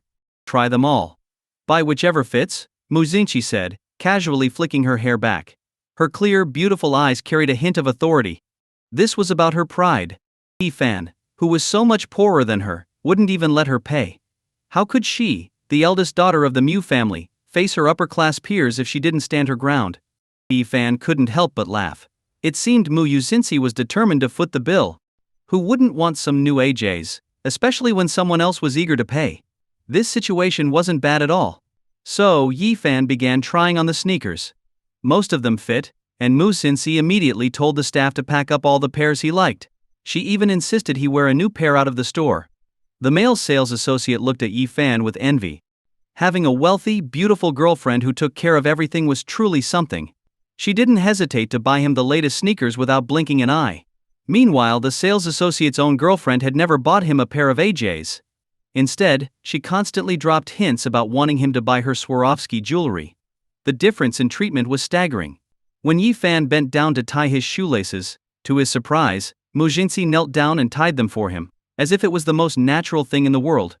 This simple gesture made the male associate's jealousy soar through the roof. Damn, he thought. My girlfriend wouldn't even let me tie my own shoes without complaining. Yi Fan already had a beautiful girlfriend, but she was also rich, thoughtful, and caring. It was enough to make anyone furious with envy. However, the sales associate didn't know that Mu Xinxi and Yi Fan had swapped sensations. Mu Xinxi wasn't trying to be sweet, she just didn't want to feel the discomfort of bending down to tie the laces herself. Unaware of how others saw her, Mu Xinxi unknowingly looked like the perfect girlfriend. Yi Fan could feel the envious stares from all around, basking in the attention. Having such a beautiful girl by his side was enough to make anyone jealous. Detected close interaction with Mu Xinxi, 300 points earned. Detected that Mu Xinxi spent money on you, unlocking soft rice skill, 2,000 points earned. The system's notification made Yi Fan pause for a moment. So, just by letting Mu Xinxi buy him things, he had earned 2,000 points? It seemed the soft rice system lived up to its name. If he had known earlier, he would have let Mu Xinxi pay for everything right away. That way, he could have earned the points sooner. After they left the store, Mu Xinxi reminded him, now that you've got new clothes and shoes, wear these from now on. I'll also arrange for the store to deliver the latest collections to you. Okay. Yi Fan, having enjoyed the benefits, didn't object. As they entered the elevator, a surprised voice suddenly rang out. Mu Xinxi? Is that you, Mu Xinxi? Yi Fan turned to see a girl with freckles pointing at Mu Xinxi, her expression full of astonishment. A flicker of panic flashed across Mu Xinxi's eyes. She instinctively turned her face away, using her long hair to cover her beautiful features, avoiding the other girl's gaze. No, it's not me, she said, clearly flustered. No, it's definitely you. The freckled girl was insistent, trying to move closer to get a better look at Mu Xinxi. Suddenly, a tall figure blocked her way, casting a shadow over her. The broad, imposing figure in front of her made Mu Xinxi tremble slightly. Sorry, you've got the wrong person. The freckled girl was stunned, staring at the handsome man in front of her. With his sharp features, bright eyes, and thin lips, he was strikingly attractive. But his voice was cold, like ice. Yet, he was so incredibly handsome that she couldn't tear her eyes away. She was so entranced by his good looks that she completely forgot about Mu Xinxi. Meanwhile, Mu Xinxi, still momentarily frozen, felt a warm hand gently grasp hers, guiding her into the elevator. Yi Fan used his body to shield her from the freckled girl's view, even lightly holding the back of her head, encouraging her to keep her head down as they stepped inside. Wait! The freckled girl called out, but before she could react, the elevator doors had already closed. Yi Fan glanced down at Mu Xinxi, only to find her trembling as if she had just experienced something terrible. Her petite face was bowed, and her long eyelashes fluttered, catching the tears that welled in her eyes. Her pale face made her look even more fragile and pitiful. Yi Fan could sense her overwhelming fear and panic, sharing the emotions through their connection. What's wrong? Yi Fan asked, deeply concerned. In the enclosed space of the elevator, her face was deathly pale, and her eyes flickered with anxiety. Mu Mu Xinxi's body gave out and she collapsed, slumping against the elevator wall. She curled up in a ball, hugging her knees tightly as she trembled with sadness and fear. Yi Fan was shaken to his core. This wasn't the first time he had seen her like this. The last time had been when she had a nightmare. Why was she so afraid of that girl? Why was she so desperate to avoid being recognized? Mu Xinxi was supposed to be the pride of her family, with a privileged background. So why did she look so hopeless and breathless now? Her trembling lips quivered, but she couldn't form any words. Yi Fan's heart ached as he watched her. "It's okay. Everything's fine now," Yi Fan said, though he had no idea what had just happened. Whatever it was, Mu Xinxi wasn't in a state to explain. Gently, Yi Fan stroked her hair, feeling how fragile she was in his arms. Tears streaked her flawless face, and her vulnerability tugged at his protective instincts. Mu Xinxi felt the warmth of his soothing voice, like a gentle stream calming her heart. Even the faint scent he carried was comforting, helping her slowly regain her composure. When she finally calmed down, she wiped the sweat from her brow with the back of her hand. Yi Fan could feel the softness of her skin. Her eyelashes were still wet with tears, and she bit her crimson lips, murmuring, "Don't tell anyone about what happened today. I only cried because I wasn't feeling well." Got it. Normally Yi Fan would have teased her a little, but seeing her like this, he knew better than to push her further. It was clear that something had happened in Mu Xinxi's past, something that made her react this way. As they walked on, Mu Xinxi followed him quietly, her mood still heavy. "Wait a minute," Yi Fan suddenly said to her, stopping in his tracks. Confused, Mu Xinxi asked, "What is it?" She watched as Yi Fan walked over to buy 2 ice creams. "Here," he said, handing her one. "I didn't say I wanted ice cream." Mu Xinxi pouted. Yi Fan raised an eyebrow, replying matter-of-factly, "I wanted it. Isn't it fair that you fulfill this one small request for me, considering I'm stuck sharing your sensations?" Mu Xinxi pouted, her voice soft. "I'm the one who's suffering." "Okay, we're both suffering," Yi Fan laughed. Mu Xinxi, who had been acting a little rebellious, finally accepted the ice cream. She took a small bite, and Yi Fan followed suit, eating his own. As the cold sweetness melted in her mouth, her furrowed brows relaxed, and a look of contentment appeared on her face. The sweetness seemed to lift her spirits, her expression softening as she licked the ice cream. At that moment, she looked like a recovering kitten, her head slightly bowed, both cute and full of life. Watching her delicate tongue flick at the ice cream, Yi Fan couldn't help but feel a little warmth in his gaze. Her eyes were still slightly red, and her tear-streaked face made her look even more endearing. Yi Fan smiled as he took another bite of his ice cream. The sweetness coming from her sensations was better than the ice cream itself. When they finally got home, Mu Xinxi had fully reverted to her usual confident self. She handed Yi Fan a bottle of calamine lotion and said, "Apply this." Yi Fan instinctively lifted his shirt to apply the lotion, but Mu Xinxi squealed, quickly covering her blushing face with her hands. "What are you doing?" "As you can see, I'm taking off my shirt," Yi Fan teased with a smirk. You put it back on." Mu Xinxi's ears were burning red with embarrassment.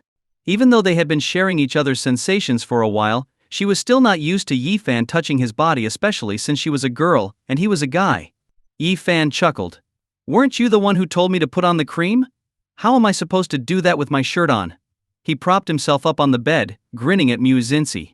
Even through her fingers, it was obvious her face had turned completely crimson. So cute.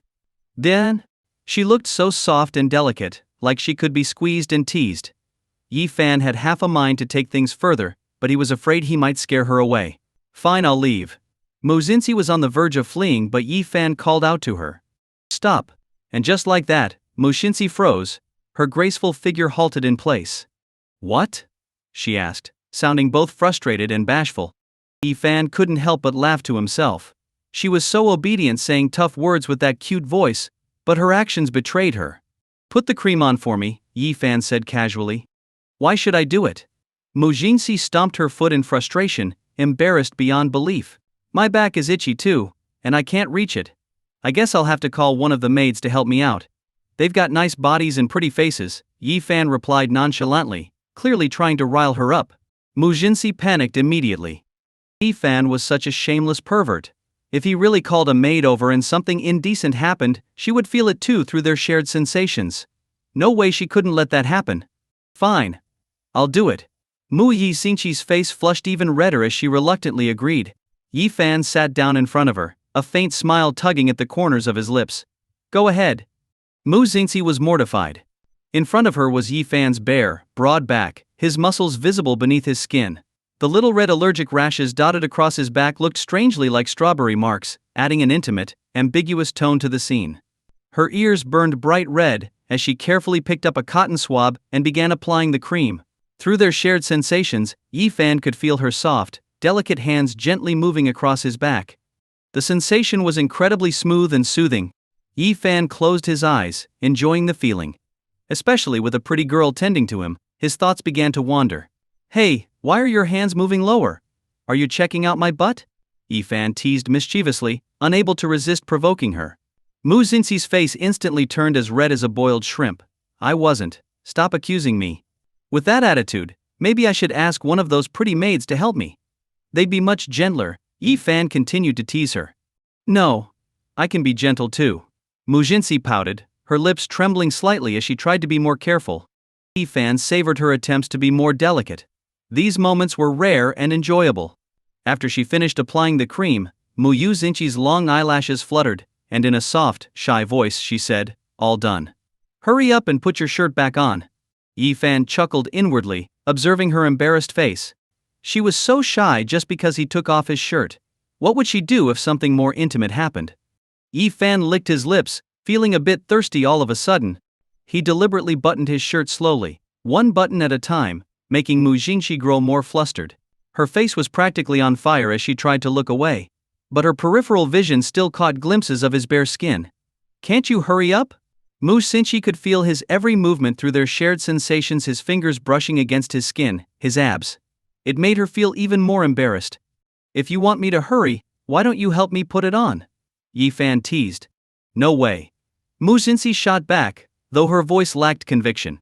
Then why are you rushing me? Yi Fan replied lazily.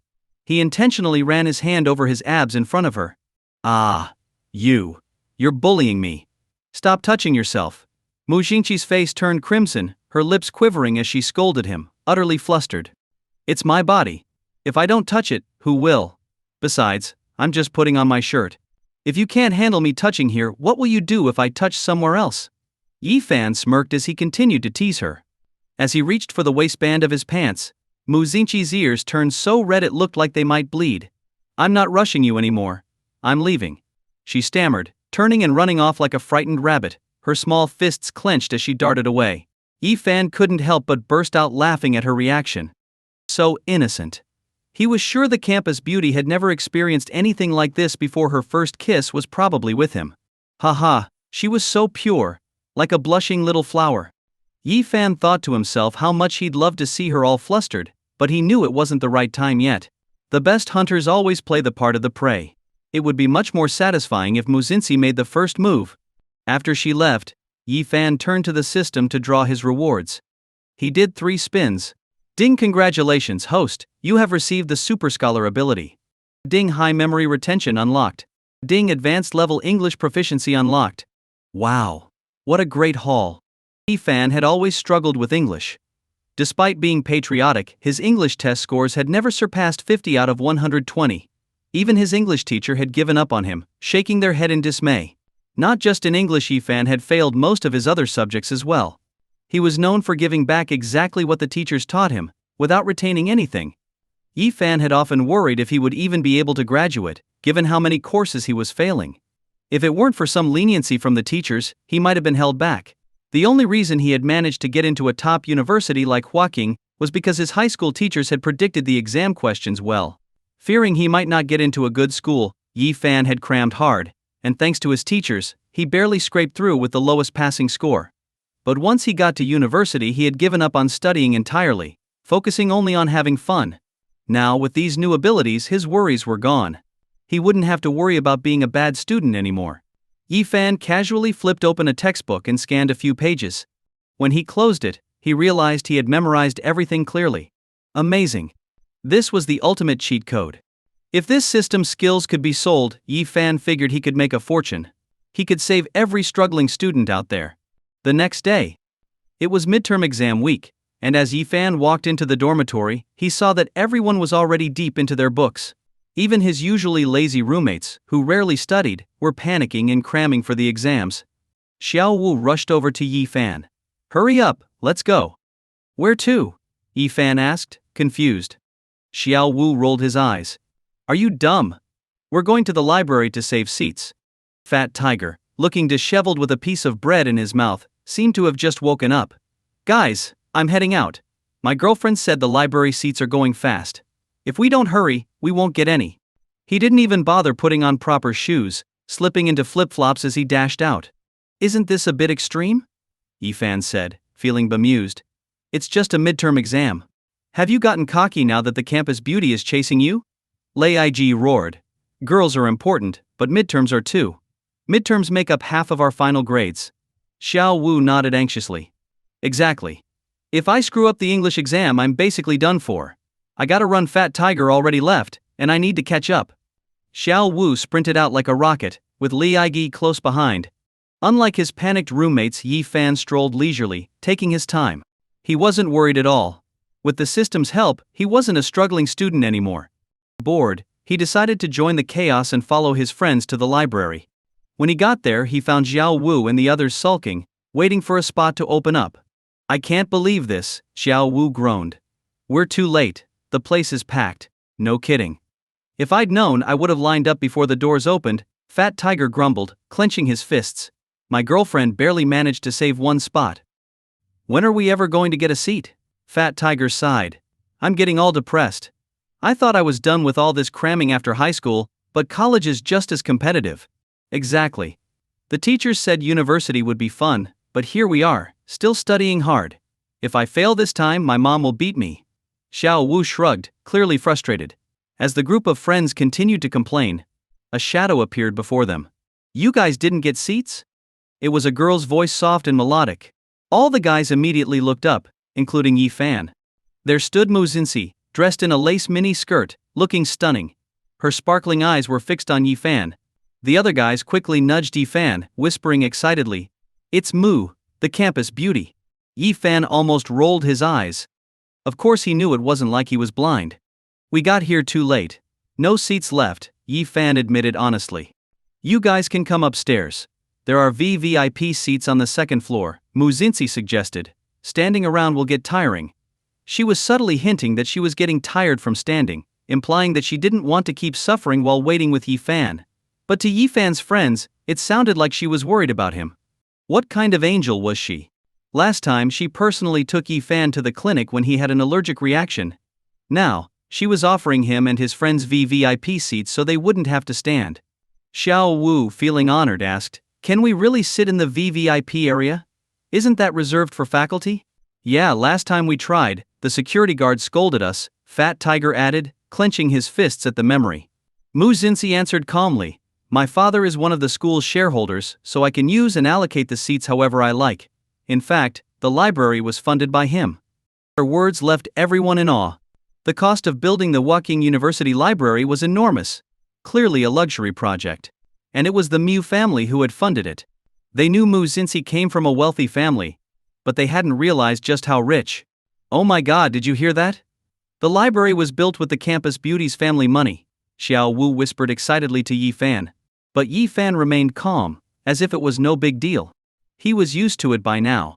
After all, he had already eaten and drank at her house. There was nothing surprising about this. Mu Xinxi's wealth far exceeded what his roommates could even imagine.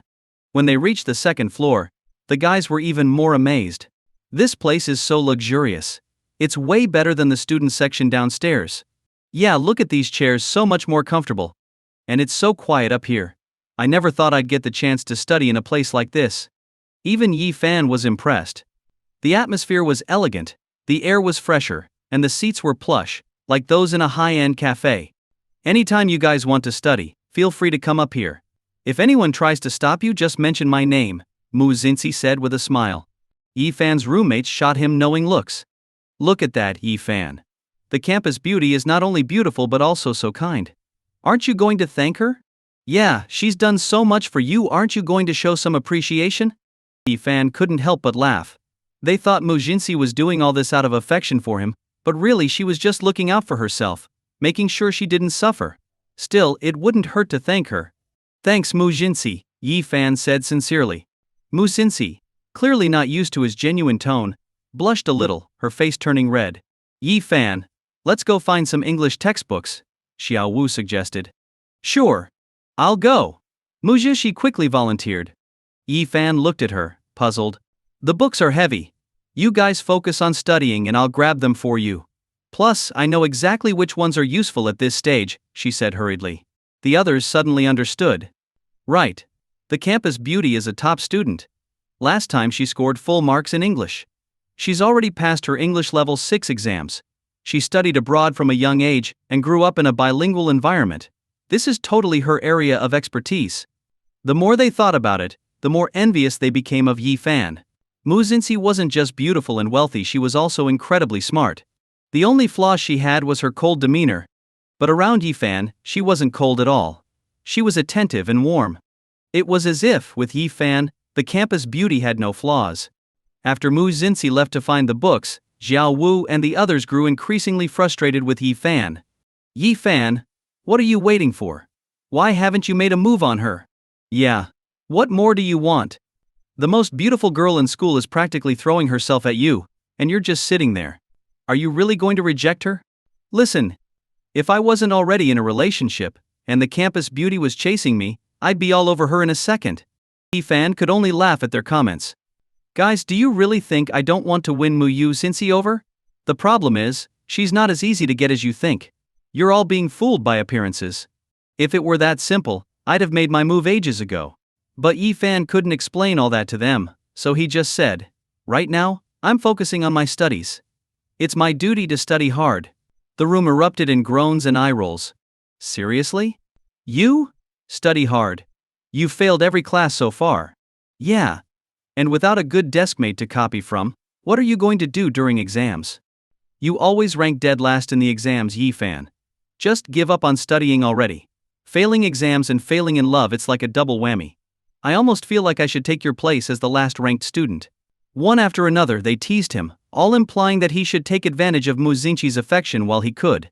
Yi Fan just laughed and said, all right, fine. You want last place? Go ahead and take it. But don't look down on me, I used to come in last, but now I'm going to be first. His bold statement earned him a round of eye rolls. Come on, man. The best quality in a person is self-awareness, Xiao Wu said. Fat Tiger added, as the guy who always ranks second to last, even if I deliberately answered 10 questions wrong, I bet you'd still be last. Li Aigi chimed in, Yi Fan. Listen, nothing is impossible in this world as long as you give up. You're not cut out for studying. Even if I guessed all the answers, I'd still do better than you. Despite his friend's skepticism, Yi Fan grinned confidently. Well, you're all going to be disappointed. My scores are going to surprise you. Xiao Wu snorted, yeah right, when do your grades ever fail to surprise us? You even managed to score 15 points in English. For the Chinese fill-in-the-blank question, when shall we trim the candle at the west window together, this guy wrote. The couple stayed up all night doing it, what a genius. Peng Hu laughed so hard that he could barely stand up straight just thinking about it. Yi Fan shrugged. There's nothing wrong with my answer. It's just that the Chinese teacher lacks imagination. The world is vast, and the answers can vary. If a couple isn't spending the whole night together, then what are they? And if they're not doing anything intimate, are they even a real couple? This made everyone burst into laughter. Ha ha. You just turned a perfectly normal Chinese question into something dirty. I think you should just cozy up to the school beauty and start living off her. Who cares about failing? Not a chance. I'm going to quietly outdo everyone and blow your minds. Yi Fan slapped the table. But his friends didn't believe him, they thought he was just joking. After all, anyone who had gone through 6 years of mandatory education could tell how much potential Yi Fan had or didn't. Not everyone can easily get first place in an exam, but Yi Fan could. In last place, that is. Haha. Even getting last place takes some talent. As Yi Fan was joking with his friends, he noticed that Mu Zi hadn't returned yet. Worried that she might have run into some trouble, he went to check on her. Yi Fan headed downstairs and found Mu Jinsi standing on a bookshelf ladder, reaching for a book on the upper shelf. From his angle he could see her pale, slender legs. With just one glance, he saw something he probably shouldn't have. You're exposing yourself. Yi Fan's eyes warmed as he realized what he was seeing. If any other guy had seen this, there'd be trouble. Kurt was really too short today. What? Mu Xinxi was startled by his sudden remark. Her face flushed red, and in her moment of panic, she lost her balance and started slipping off the ladder. As fear took over, she suddenly felt a pair of strong arms catch her, and within seconds, she was cradled in a warm embrace. Her breath quickened, and when she looked up, she saw a handsome, dashing face. Yi Fan savored the moment, holding her soft, delicate body. So soft, so sweet. She even smelled like a fresh peach, a scent so intoxicating it could melt anyone. Yi Fan raised his eyebrows playfully as he looked at her. Her skin was flushed, shy and tender. Her delicate little face was lowered in embarrassment, and her black hair clung to her smooth, beautiful skin. Because of her nervousness and shyness, her chest rose and fell rapidly. Her adorable, petite figure was eye-catching, and her hands fidgeted with nowhere to go, the silky touch slipping through her fingers. Yi Fan didn't feel her weight at all. Carrying her princess style wasn't tiring in the least. Besides, she was so pretty, what was the harm? Enjoying such a beautiful view was nothing short of a pleasure.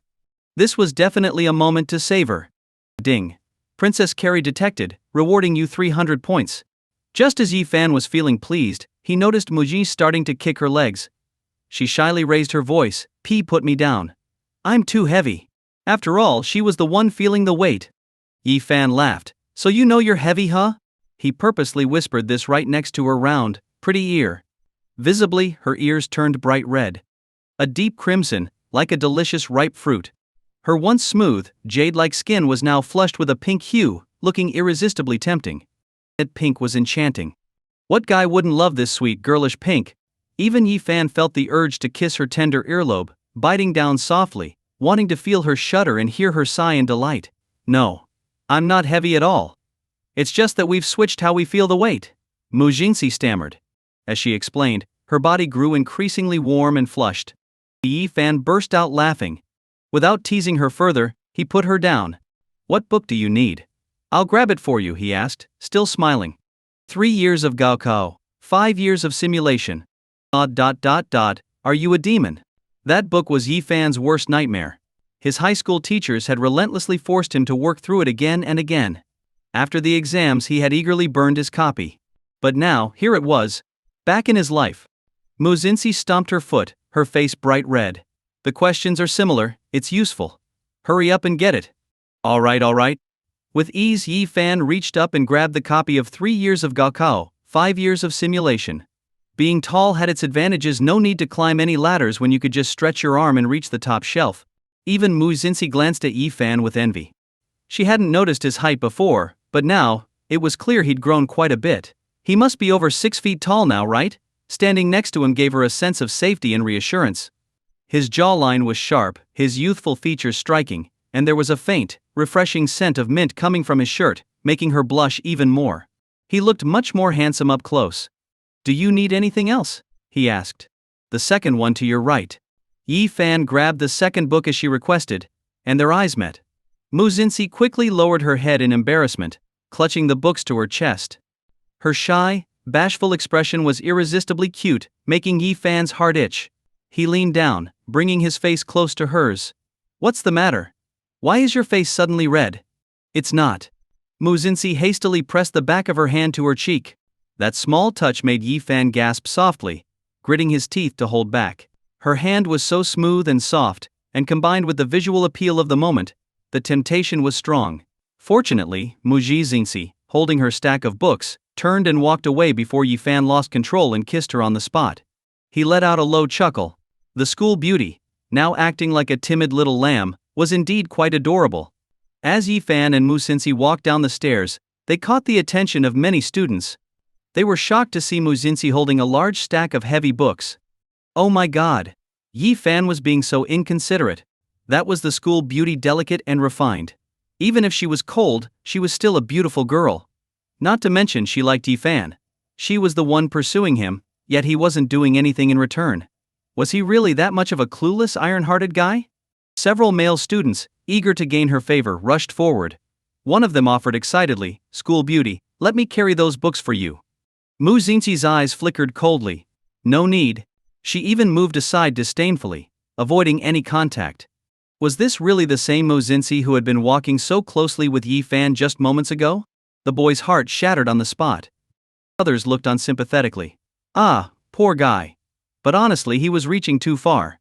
Has anyone besides Yi Fan ever gotten close to her? Exactly. Does he think anyone can replace Yi Fan? Muzinsi is willing to go out of her way for Yi Fan. Just look at him, tall, good-looking. If I were a girl, I'd like him too. Yi Fan's the most popular guy in school right now. He's even more sought after than the campus heartthrob. There are girls from the neighboring class secretly crushing on him too. He even saved the school beauty once. It makes sense she'd like him. Yeah, I just hope he treats her better. School beauty, don't lose yourself over him. There are so many people who cherish you, why not take a second look at them? When Yi Fan and Muzinsi went up to the second floor, some others tried to follow. After all, the second floor had the best seating. But to their surprise, they were stopped by a security guard. Sorry, students aren't allowed up here, the guard said firmly. One of them protested. Then how did Yi Fan and Muzinsi get up there? The security guard responded, did you even notice who he's with? That's Miss Mew. That instantly made things clear to everyone. Who had the school beauty ever shown special treatment to?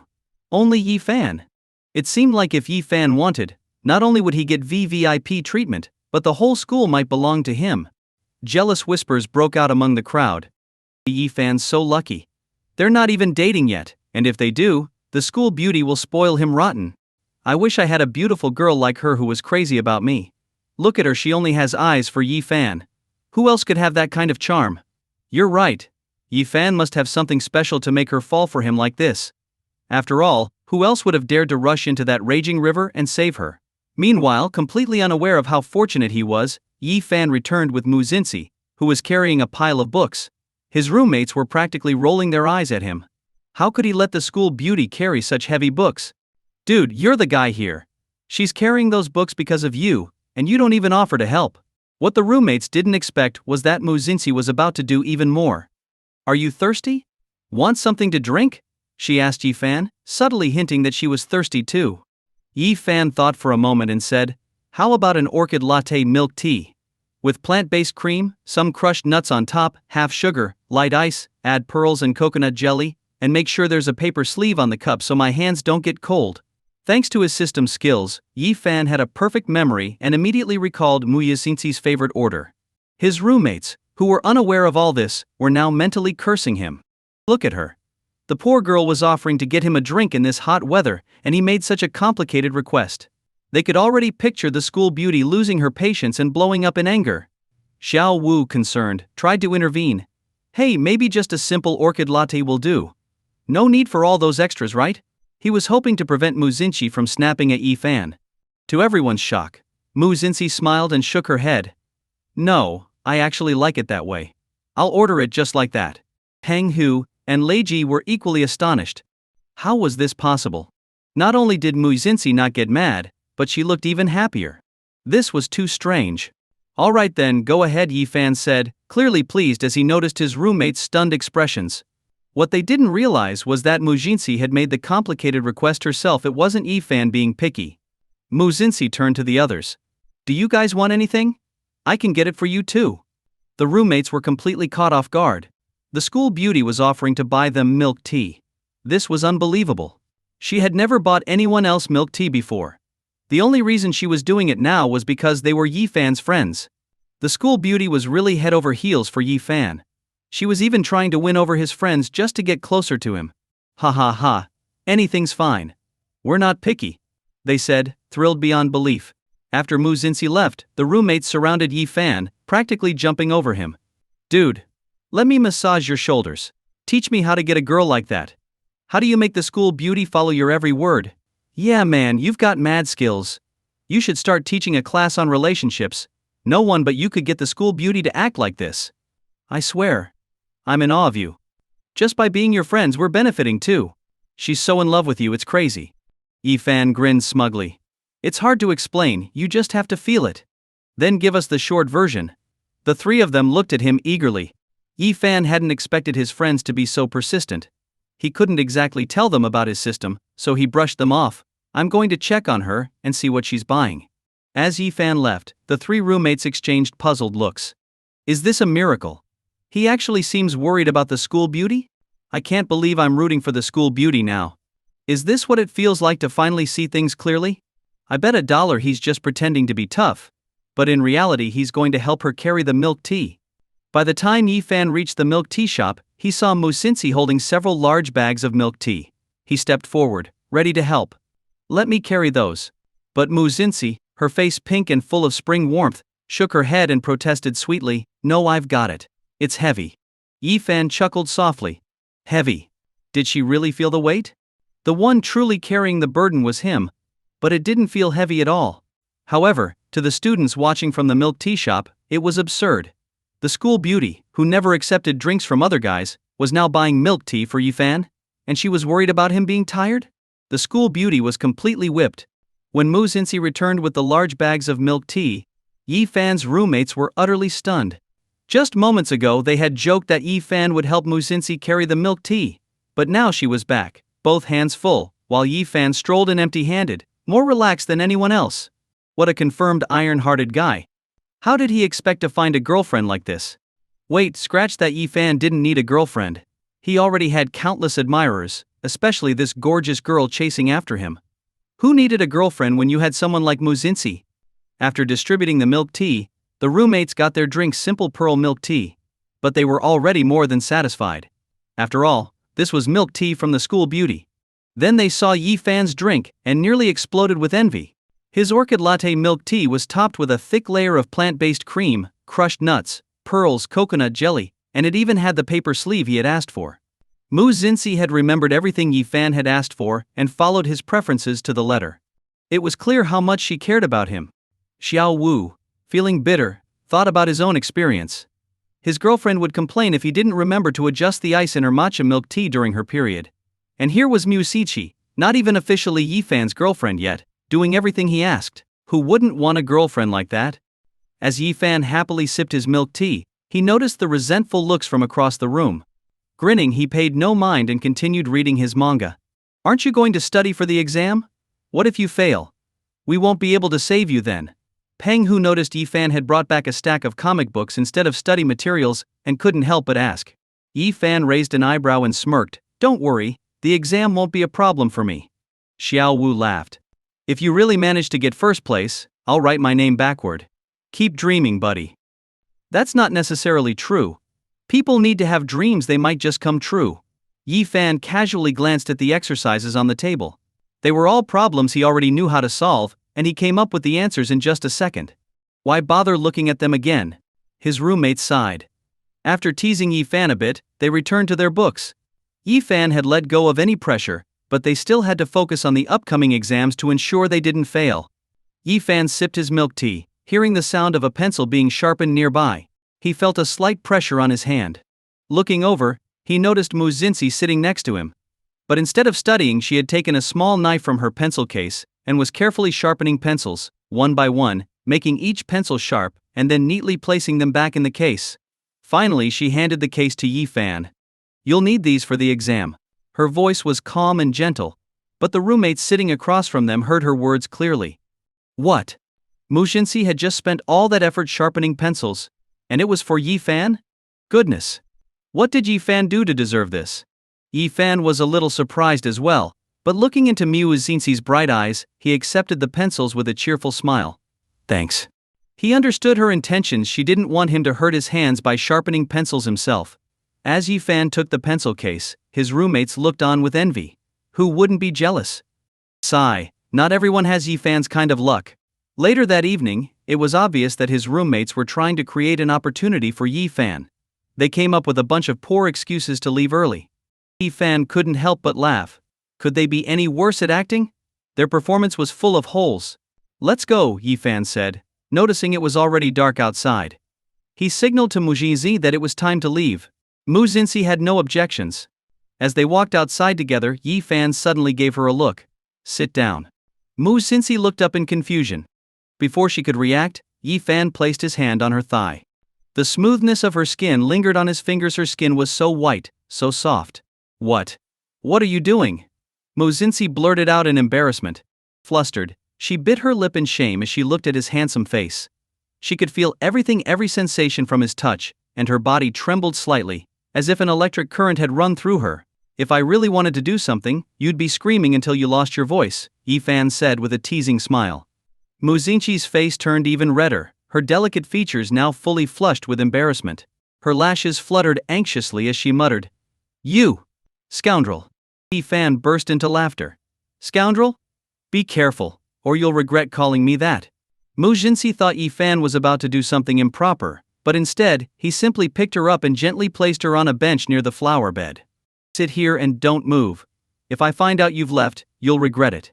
Yi-fan warned her with a commanding look, giving her flushed cheek a light pinch. The warmth of his touch lingered on her skin, and Mu Jinsi could feel the heat spreading through her body. Her large, grape-like eyes blinked in surprise, and her ears burned with embarrassment. Would she dare move now? Definitely not. Knowing Yi-fan's personality, he might actually do something indecent. But what was he going to do? Mu Jinsi watched as Yi-fan walked away, confused. Yi-fan went to the campus convenience store. After buying some things, the cashier asked, "Alipay or WeChat?" "Alipay," Yi-fan replied, showing the QR code for payment. After paying, Yi-fan returned. From a distance, he saw Mu Jinsi still sitting on the bench, her small body curled up, and her pretty face still flushed. She looked like a little kitten, soft and obedient. Raising her would definitely be rewarding. Maybe letting her be a little wild at times would add to the fun too. Yi-fan crouched down in front of her and grabbed her ankle. "What are you doing?" Mu Jinsi exclaimed, trying to pull her foot back in embarrassment. "Be good. Or I'll kiss you," Yi-fan said with a wicked grin as he moved his face closer to hers. Her lips were so close to his, and her warm breath brushed against his face, making him feel the heat. Her flustered and embarrassed expression made Yi-fan want to kiss her even more. Mu Jinsi immediately cried out, "I'll behave. I'll behave." "Good," Yi-fan smiled, pulling her foot out of her shoe. Her small foot was soft like jade, smooth and supple. Her toes were pale and slender, with nails tinged a delicate pink, contrasting beautifully with the blush of her foot's arch. But her heel, it was clear that her shoes had chafed her skin, leaving marks, some even tinged with blood, which made her delicate foot appear even more fragile and beautiful. This was a foot fetishist's dream come true.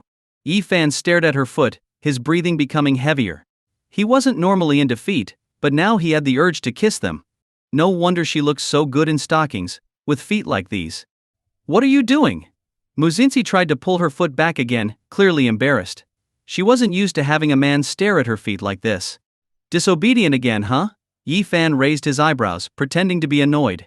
Mu Jinsi quickly lowered her head in submission, remaining silent. "You didn't even notice your shoes were chafing your skin," Yi-fan said with a hint of reproach. For a guy, this kind of pain was nothing. Especially for someone like Yi-fan, who was used to rougher conditions. But he couldn't bear to see Mu Jinsi's delicate feet suffer from such blemishes. A beautiful girl's feet deserve to be well taken care of, right? Yi-fan carefully disinfected her wounds and applied bandages before slipping her feet into the new slippers he had bought. His thoughtful actions didn't go unnoticed by Mu Jinsi. Her heart raced, and her breathing grew uneven. Most guys would have just made a passing comment and moved on, but Yi-fan's attention to detail caught her by surprise. "Wear heels less often from now on," Yi-fan said with a raised eyebrow. "You said you care about others, so don't torture me with those shoes, okay?" Mu Jinsi had been secretly pleased, but after hearing Yi-fan's words, all her feelings vanished. So, it was all for himself after all. No wonder he was so considerate. "Too bad. I'm going to wear heels as soon as I get back," Mu Jinsi retorted. "Go ahead. But if you do, I'll be watching videos all night," Yi-fan teased with a smile. "Hey you." Her face flushed with anger. Why is it that she could never win against him? Yi-fan chuckled, seeing her at a loss for words. She was so childish, yet so adorable. And he loved her for it. When Hong Yi returned from his recovery, he immediately heard his friend talking about Yi-fan's impressive feats at school, and it made him grit his teeth in frustration. It seemed Yi-fan had stolen all the spotlight. If it weren't for Yi-fan, would the faculty goddess have started avoiding him? And would the school bully have beaten him up? But Yi-fan is really arrogant though, his friend mused. He's dead last in the entire school, and he still doesn't bother cramming for exams like everyone else. Has he just given up on himself? Hong Yi snorted. Who cares? If he fails, it's his problem. My grades are decent, so I'm definitely getting that third-place scholarship. His grades weren't the best, but ranking in the top 20 of the class was more than enough. That should be more than enough to crush Yi-fan's results. Hong Yi looked at Yi-fan, who was sitting there confidently playing a game. He seemed full of himself. Maybe fate was really on his side because, To Hong Yi's surprise, Yi Fan ended up sitting right next to him in the exam hall. KTSKTSK, what a rare opportunity. Well, what a coincidence, Hong Yi said, leaning on his hand with a smug look. Even if the campus beauty is chasing after you, do you think she can give you the answers to the test? In the end, you'll still need me. Yi Fan hadn't expected to be seated next to Hong Yi either. How annoying. Are you offering to give me the answers? Yi Fan replied, unimpressed. If you beg me, maybe I'll let you copy. Hong Yi scoffed. If I'm in a good mood, I might take pity on you and let you see some of the multiple choice answers. Otherwise, you'll just have to brace yourself for failure. Is that so? Yi Fan stared coldly at him. If I remember correctly, your grades aren't that great either. You've never gotten straight A's. The one time you scored 10 points higher than me in math, it was only because you begged the teacher for a better grade, and now you're acting all high and mighty? Anyone who didn't know better might think you're some kind of genius. That was one of Hong Yi's dark moments. He hadn't expected Yi Fan to remember it so clearly. Hong Yi's face flushed with anger. That was an exception. I was feeling unwell that day, and besides, I always get scholarships. Are you sure you'll get the top scholarship this time? Yi Fan asked. Well, Hong Yi hesitated. If you can't even get the top scholarship, why are you showing off? Yi Fan shot back, clearly uninterested in Hong Yi's bragging. Yi Fan's cold gaze made Hong Yi uncomfortable. He had been bested by Yi Fan too many times before. His only source of pride was his grades. This time he was determined not to be looked down upon. You talk like you're going to win the top scholarship yourself. Hong Yi growled through clenched teeth. You'll be lucky to even scrape by with the third-place scholarship. We'll see. Hearing the confidence in Yi Fan's voice, Hong Yi scoffed, wanna bet? Bet what? If you don't win a scholarship, you'll bark like a dog 3 times for me. And on top of that you'll owe me 5,000 yuan, Hong Yi said, full of arrogance. Sure, Yi Fan agreed instantly. With the system's help, he had no fear of not scoring high enough to win a scholarship. Still, Hong Yi was secretly pleased. This guy really didn't know his own limits. He had no idea what kind of score he'd end up with, and yet he dared to make such a bet. A loser like him, thinking he could win a scholarship? What a joke. And what if I do win a scholarship? Yi Fan asked. Hong Yi tried to suppress his laughter but couldn't hold it in. Ha ha ha, you don't seriously think you'll win, do you? You never know until you try. What's the matter? Are you scared of a little bet? Yi Fan taunted, staring straight at Hong Yi. Scared? Me? No way. Alright, if you lose you'll have to crawl around me in front of the whole class, barking like a dog 3 times. And you'll owe me 10,000 yuan, Yi Fan smirked. Deal. I'm definitely going to win. Hong Yi was absolutely convinced Yi Fan stood no chance. Yi Fan's lips curled into a sly smile. This fool didn't even realize he'd walked into a trap. With the system's help, these university-level problems were no challenge for Yi Fan. Not only would he win 10,000 yuan, but he'd also get to see Hong Yi humiliated in front of everyone. How satisfying! Meanwhile, Hong Yi, clueless about the truth, was already celebrating in his mind. He thought this was a golden opportunity falling right into his lap. Everyone was envious of Yi Fan now, but just wait until he fell from grace, everyone would take a shot at him. And having Yi Fan submit to him would be the highlight of his day. Lately, Hong Yi had been running low on spending money. Hey, now there was a sucker about to hand over a pile of cash. When the exam papers were handed out, Hong Yi took a look and felt confident. The questions were tough, but he could handle them. If he had to work through them, there was no way Yi Fan could even pass, let alone win the top scholarship. What a dream! This win was too easy. If he'd known, he would have made the stakes even higher. He could have gained even more from this bet. He couldn't wait to record Yi Fan's humiliation and post the video at the top of the campus network. Hong Yi's mood brightened as he started answering the questions, but he kept his arm over his paper to prevent Yi Fan from copying. Don't even think about cheating. If you try, I'll report you immediately. Hong Yi glared at Yi Fan.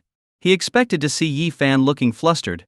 But to his surprise, Yi Fan covered his own paper and retorted, I should be the one saying that to you. No cheating. Hong Yi found Yi Fan's words laughable. Cheat off of Yi Fan? Please. Why would he want to copy such a lousy student? I couldn't care less about your answers. Just prepare to lose the bet, Hong Yi shot back. Yi Fan almost laughed out loud.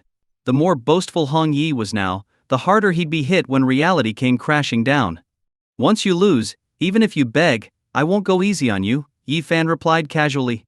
Hong Yi just assumed Yi Fan was bluffing. How could he possibly lose?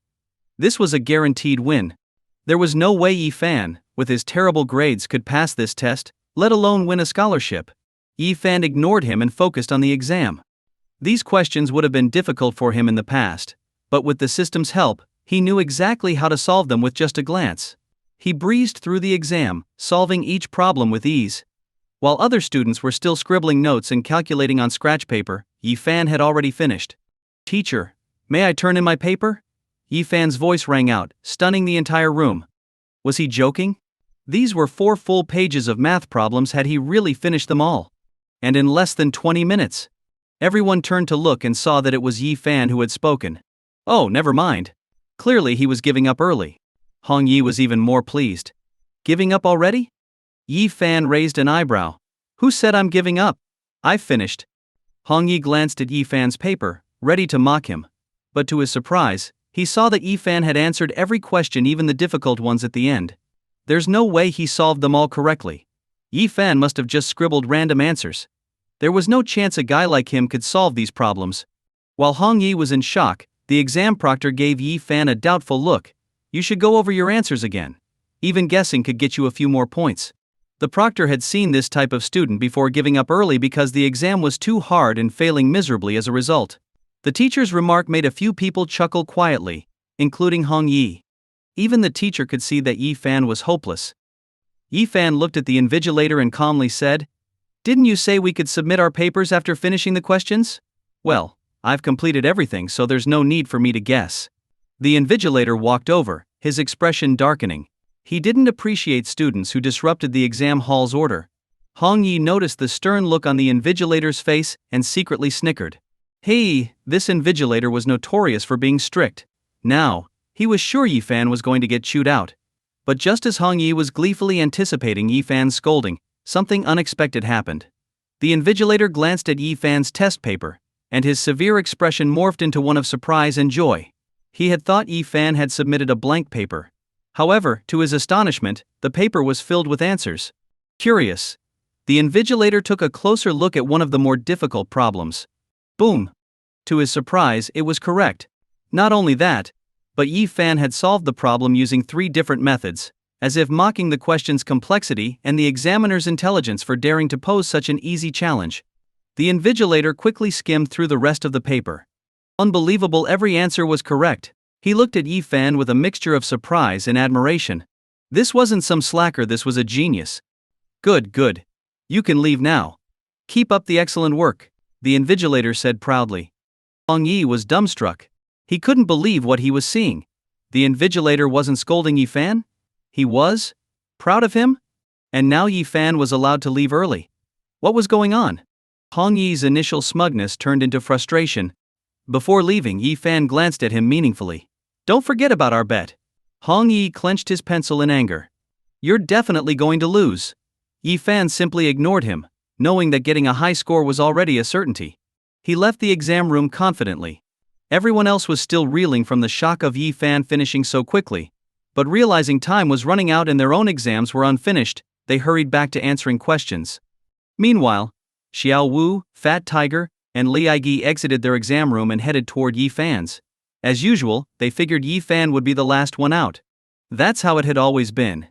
Yi Fan was usually the one who struggled the most, often one of the first to give up. After all, he could barely answer a few questions, and after graduating it seemed like he'd forgotten everything he'd ever learned. It was almost like he returned all his knowledge to the teachers out of gratitude. Though his roommates had forgotten most things too, they at least remembered more than Yi Fan. Hey, what are you guys standing around for? Came a voice from nearby. They turned and saw a tall, familiar figure lounging on a bench near the flower bed, casually playing on his phone. Yi Fan. When did you get out? Xiao Wu exclaimed in shock. Li Aigi rushed over. This is a miracle. How did you finish earlier than us? Yi Fan sat up and smiled calmly. I was the first one out. I finished the exam in about 20 minutes. Everyone. This has to be a joke. Did you just give up on the whole thing? I mean, the math exam was tough, but there were still some easy questions. Why'd you turn it in so early? You could have at least waited and tried to copy something. Are you crazy? You do realize that midterms affect your overall grade, right? You're not planning to fail, are you? Everyone started scolding him. Yi Fan shrugged and laughed. Relax. I answered everything. This exam was way too easy. Xiao Wu rolled his eyes. Yeah, right. I'm pretty good at math, and I still struggled with some of the problems. Don't act like you found it easy. Lei Aigi chimed in, we should just face reality. Even if we bombed the exam, it's no big deal. Science and math have always been our worst enemies. Not only are you going down, but so am I. Yi Fan replied casually, things have changed. You'll see. This time, I'm going to score high, and I'll even get the top scholarship. Confidence is good, but arrogance is dangerous. I admit, you're great in many ways, but scholarships depend on your grades. Xiao Wu sighed. Come on, Xiao Wu, don't be so harsh. At least Yi Fan's great at sports. Maybe he'll get some extra points as a special talent, Li Agi added with a grin. Yi Fan wasn't upset by their doubts. After all, it was normal for them to be skeptical. It wasn't like they'd seen his sudden academic improvement coming. Winning the top scholarship did sound crazy, even to him, but he knew he could do it, thanks to the system. Don't worry, we'll see the scores soon enough. For now, how about I treat you all to dinner? Yi Fan said, wrapping his arm around their shoulders, grinning. Sure. If you're treating, I want an extra chicken leg, Xiao Wu said excitedly. I want the most expensive pickled fish from the cafeteria. Fat Tiger added, pumped up. Ha ha ha, I won't hold back either. Lei Aigi laughed cheerfully. Don't worry, I've got plenty of money, Yi Fan replied confidently. Well, being part of a wealthy family after a demolition really changes things. Plus, if your grades don't work out, you've always got a bunch of houses to inherit, Xiao Wu remarked. Exactly. Not only does Yi Fan get to inherit multiple properties, but he's probably going to marry a rich, beautiful girl too. How unfair is that? Lei Aigi clenched his fists in mock frustration. Yeah, not only will he inherit properties and marry a rich campus beauty, but he's also tall, handsome, and has loads of admirers. Damn, I can't believe I have such an amazing friend. Fat Tiger shook his head. To them, Yi Fan was nearly flawless. And for some reason Yi Fan had recently shot up in height. He used to be 1.78 meters, but now he stood at a solid 1.83 meters. On top of that, he had his own savings now. His family's properties were being demolished, and he was inheriting several new ones. Other than his grades, Yi Fan didn't have a single flaw. No wonder the campus beauty was chasing after him, it made perfect sense.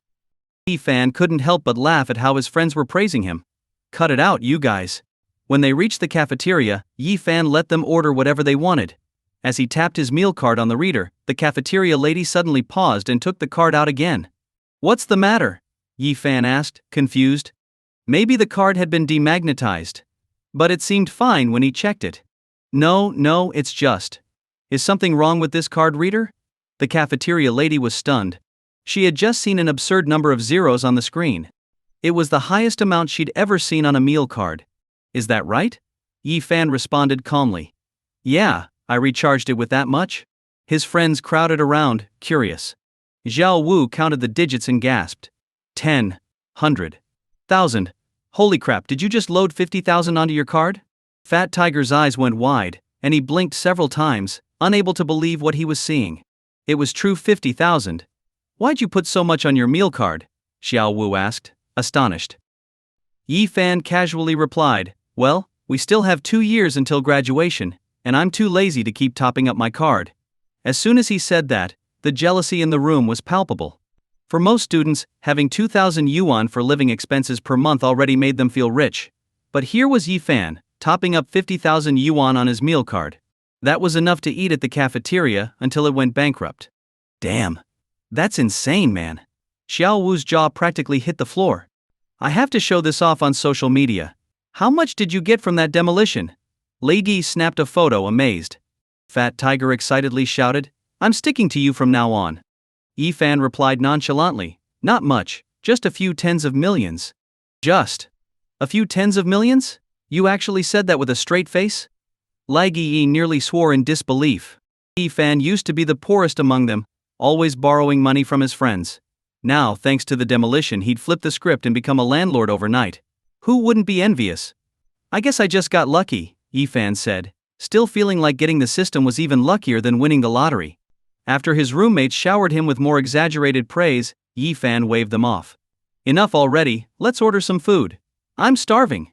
Not holding back, his roommates ordered several dishes heavy on meat. They found a quiet corner to sit down, ready to feast. But as soon as Xiao Wu took a bite, he spat it out, wrinkling his face in disgust. What the hell? There's way too much soy sauce in this braised pork. And they have the nerve to charge 8 yuan for this tiny portion? What a ripoff. Leggy chimed in.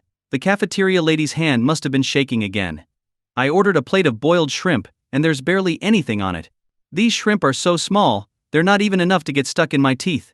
And these sweet and sour ribs? It's all batter and barely any meat. The food in this cafeteria just keeps getting worse. I swear, do they even care about us students? Look, there's even a bug in my veggies. Are they trying to give us extra protein? Fat Tiger complained. Everyone felt like they'd struck out with their orders. The chef's cooking skills had clearly taken a nosedive. While it wasn't inedible, it was certainly ruining their appetite. As they grumbled, they noticed Yi Fan enjoying his meal without a care in the world, shoveling pieces of pork into his mouth, seemingly unaffected by the excessive salt. His appetite was so strong that Lai Yi and the others were left speechless. Has your sense of taste gone numb? That meat's way too salty. Stop eating. Xiao Wu hurriedly handed Yi Fan a glass of water, worried he might choke on the saltiness. It's fine, Yi Fan said casually. He had swapped his sense of taste with Mu Xinqi's, who was currently savoring a delicious fish and tofu soup. The fish had been perfectly pan-fried, its meat tender and fresh, and the soup was rich and creamy, garnished with green onions to mask any fishy smell. Yi Fan could practically imagine the pale, milky broth.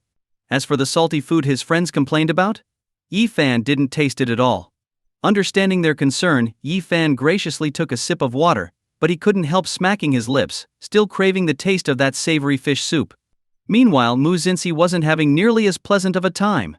Her phone rang, and Yi Fan answered it. What are you eating? It's so salty. Mu Xinqi's voice was full of indignation and discomfort, sounding as if she was about to cry. Yi Fan could easily picture her pretty, pouty face on the other end of the line and couldn't help but chuckle. Just having lunch at the cafeteria. The food's not great. Wait for me. I'll be right there. Mu Xinqi said urgently before hanging up. Was that the campus beauty? Xiao Wu asked in surprise. Yeah, Yi Fan grinned. Looks like she's coming over. His roommates.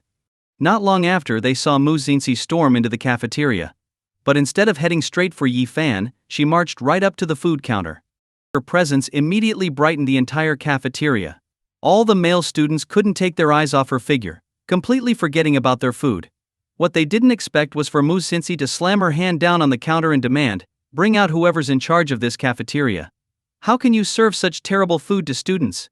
If you can't find a competent chef, I'll help the school hire one." Everyone froze. Nobody had expected Mu Xinqi to voice what they were all secretly thinking. It was almost touching.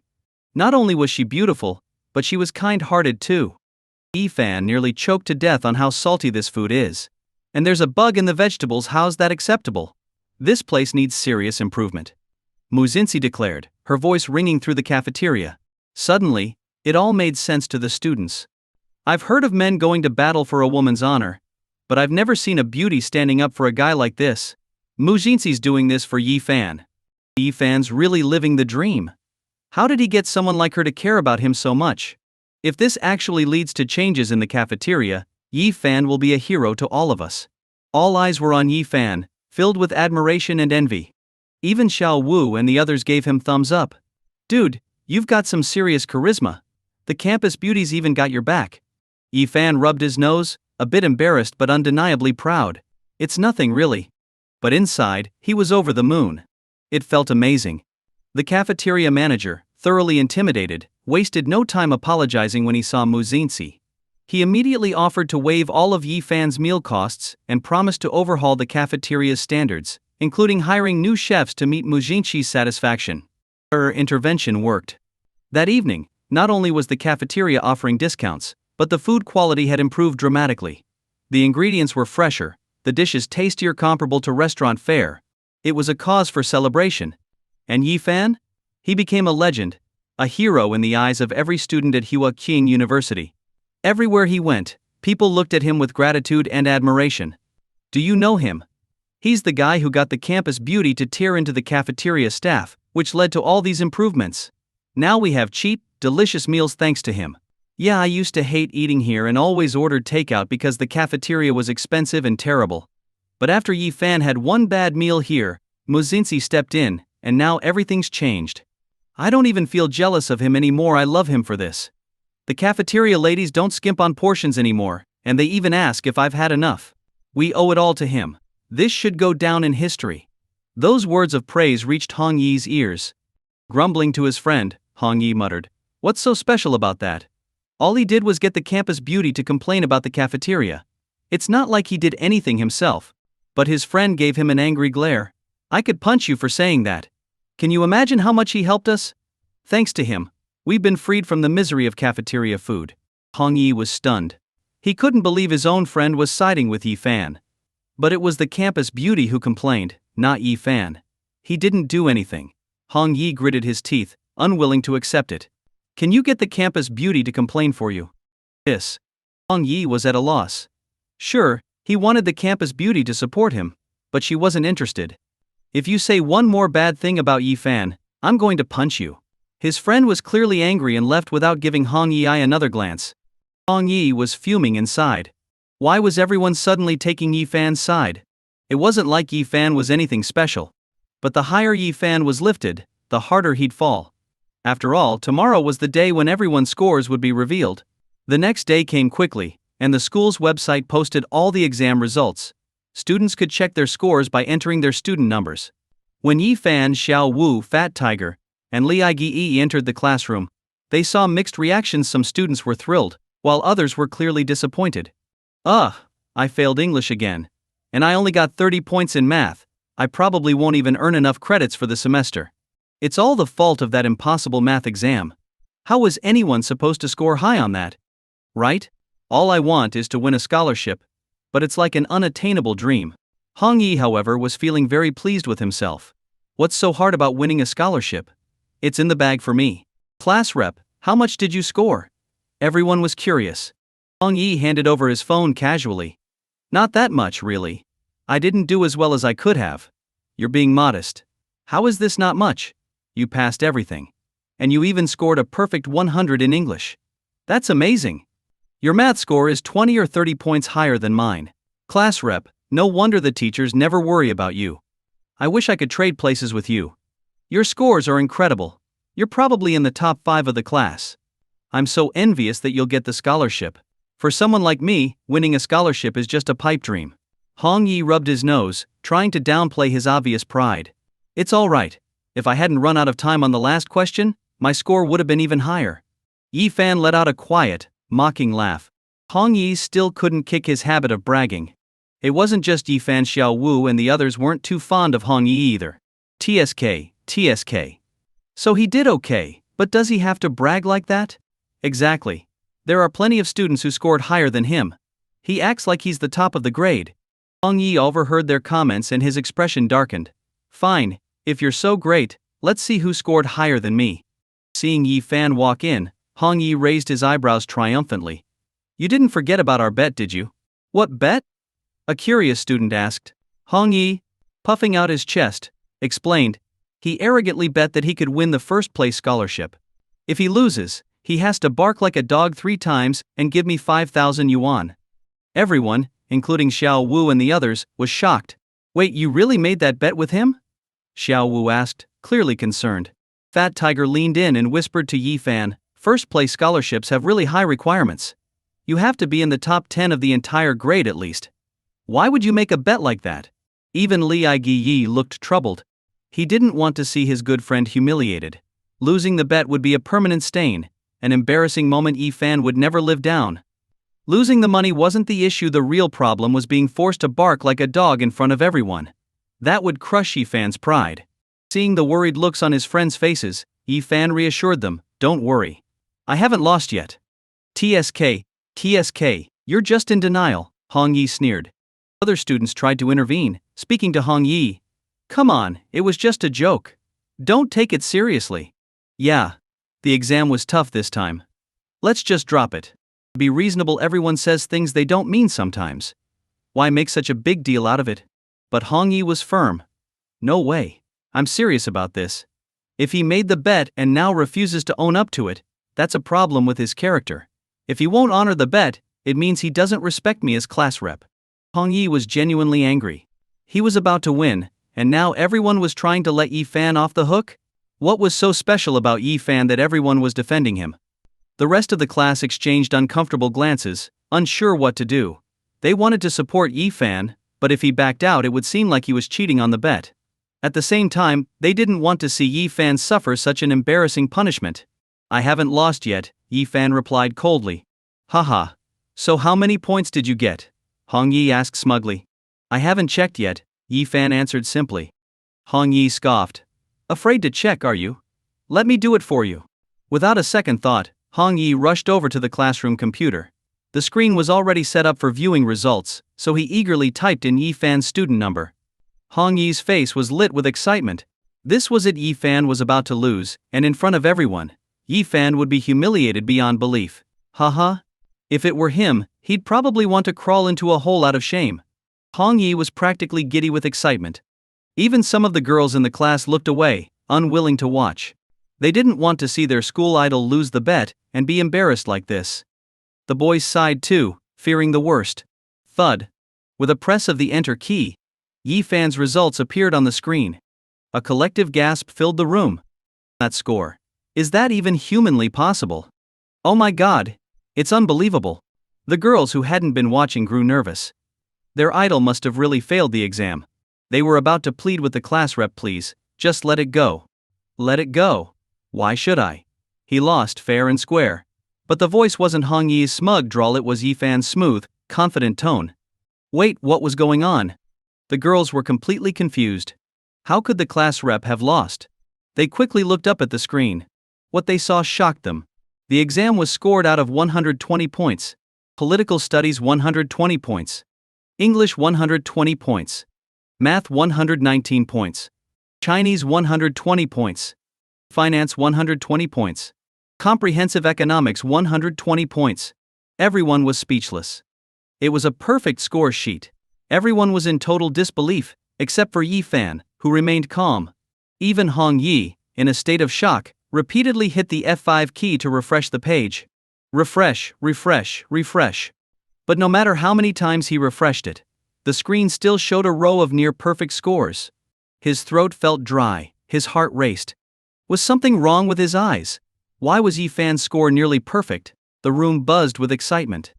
Yi Fan, how did you pull this off? You're incredible. This isn't just being a top student, you're like a genius. How did you improve so quickly? Any study tips? Even Xiao Wu and the others stared at Yi Fan in disbelief, jaws practically on the floor. Did you stay up all night studying without us knowing? Wow. You've been secretly studying the whole time, haven't you? No wonder you seem so relaxed around us. I feel like an idiot now. Turns out my buddy is a hidden genius. Yi Fan couldn't help but feel a little embarrassed by his friend's compliments. He scratched his head and smiled. Well, I did put in some effort recently. Of course, the effort had mostly been spent using the system. After all, acquiring that particular skill had cost him some points, so it wasn't entirely effortless. The results were exactly as Yi Fan had expected. The system for academic excellence was truly amazing and did not disappoint. He had scored nearly perfect in every subject. Thinking about it, maybe he'd overdone it a bit. He probably should have left one question unanswered. This score was just too over the top. But seeing Hong Yi's dumbfounded expression was incredibly satisfying. I believe the bet was that if you lost, you'd crawl around me once, bark 3 times like a dog, and pay me 10,000 yuan, Yi Fan said with a playful smile, eyeing Hong Yi. Hong Yi felt a wave of shock course through his body. He had never expected to lose the bet. The whole reason he made it was to embarrass Yi Fan, not himself. Crawling around and barking like a dog would be humiliating enough, but the thought of handing over 10,000 yuan? That was unbearable. Aside from asking his parents for money, Hong Yi also had a part-time job, and he had taken out some small loans. His financial situation was already tight. Now, being told he had to pay Yi Fan 10,000 yuan? It was insane. How had Yi Fan managed to score so high? With these scores, he wasn't just in the top 10, he was likely the top student in the entire grade. There was no doubt Yi Fan would get the first-place scholarship. As Hong Yi stood there frozen in disbelief, one of the girls in the class called out mockingly, "Well, Yi Fan's won, so you have to honor the bet, right?" "Yeah, class rep, you're not going to back out now, are you?" "Of course not. The class rep has always been a man of his word. He even said earlier that if someone didn't honor a bet, it meant they had no integrity. If he goes back on his word, How could he continue to be our class rep? The sarcastic comments were obvious to everyone. Weren't these the same people who had been telling Hong Yi to let it go earlier? Now they'd completely changed their tune. Hong Yi gritted his teeth. There was no way he could back out now, but there was also no easy way to escape the situation. Frustrated, he slammed his hand on the desk and shouted, "There must be an issue with the system. How could Yi Fan have scored that high? There must be a glitch that messed up the results." Yi Fan just smiled, unfazed by Hong Yi's tantrum. Someone suggested, "If you think there's a mistake, why don't you call the counselor and ask?" Hong Yi suddenly felt a surge of hope. There must be an error. How could Yi Fan, who was usually at the bottom of the class, have scored such amazing marks? Clinging to this last thread of hope, Hong Yi exclaimed, "Yes, I'll call right now." He quickly dialed the counselor's number, making sure to turn on the speaker so everyone could hear. Hong Yi expected Yi Fan to start panicking, but Yi Fan remained completely calm, casually leaning against the wall without a trace of fear. He's just pretending, Hong Yi thought. On the inside, Yi Fan must be terrified. Once the counselor confirms the mistake, I'll get the last laugh. "Hello?" came the voice of the counselor as she picked up. Hong Yi couldn't contain his excitement. "Teacher, this is the class rep. I think there's a mistake with Yi Fan's grades. His scores are almost perfect. Could there be a system glitch?" "Yes, there was an error," the counselor replied. A murmur ran through the classroom. "No way, they really messed up the scores. I knew something was off, no wonder my grades were so low." "Exactly. The top student has always been Mu Xingxi. Not even she scored this high. As much as I like Yi Fan, it's hard to believe he could suddenly score such incredible marks. Yeah, the exam was really tough this time. It would have been amazing if Yi Fan had actually done that well, he would have set a new school record." Yi Fan furrowed his brow. This was unexpected. Was there really an error in the results? No way. Hong Yi's excitement soared. "See, I knew something was wrong." He looked at Yi Fan triumphantly. "See, Yi Fan, you thought you could show off, but you're still the same bottom of the class student." Winning against Yi Fan was always a pipe dream. Now, he would have the chance to humiliate him publicly, maybe even post a video of it online. Hong Yi's mood was sky high. Soon he would get to rub Yi Fan's defeat in his face over and over again. Meanwhile, Xiao Wu and the others were starting to feel worried. They had been so happy for Yi Fan, thinking he might win a scholarship and bring honor to their dorm.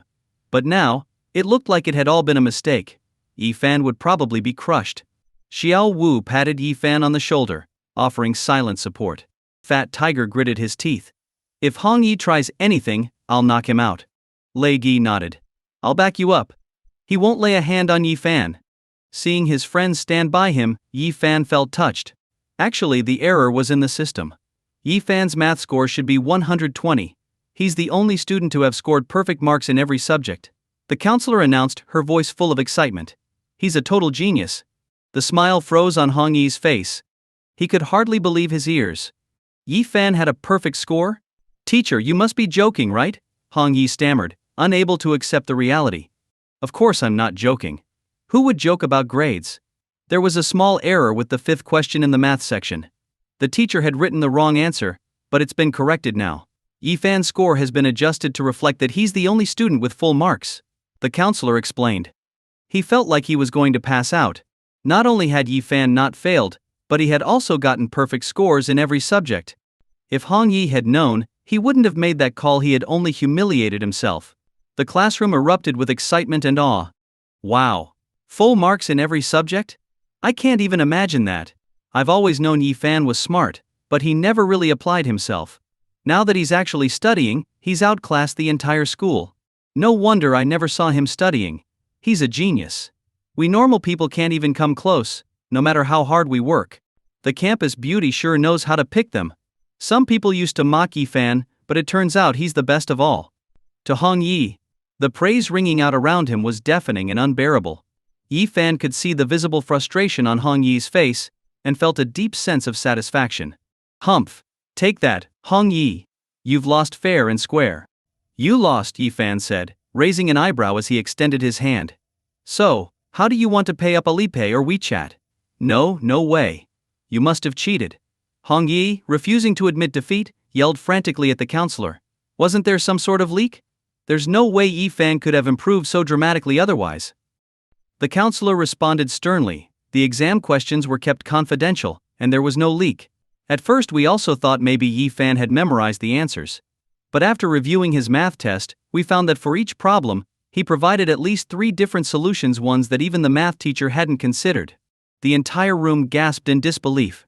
Yi Fan had correctly solved a question that even the math teacher had gotten wrong. If anything, that made Yi Fan seem even more impressive. Unbelievable. I couldn't even come up with one solution, and he had multiple. Yi Fan is amazing.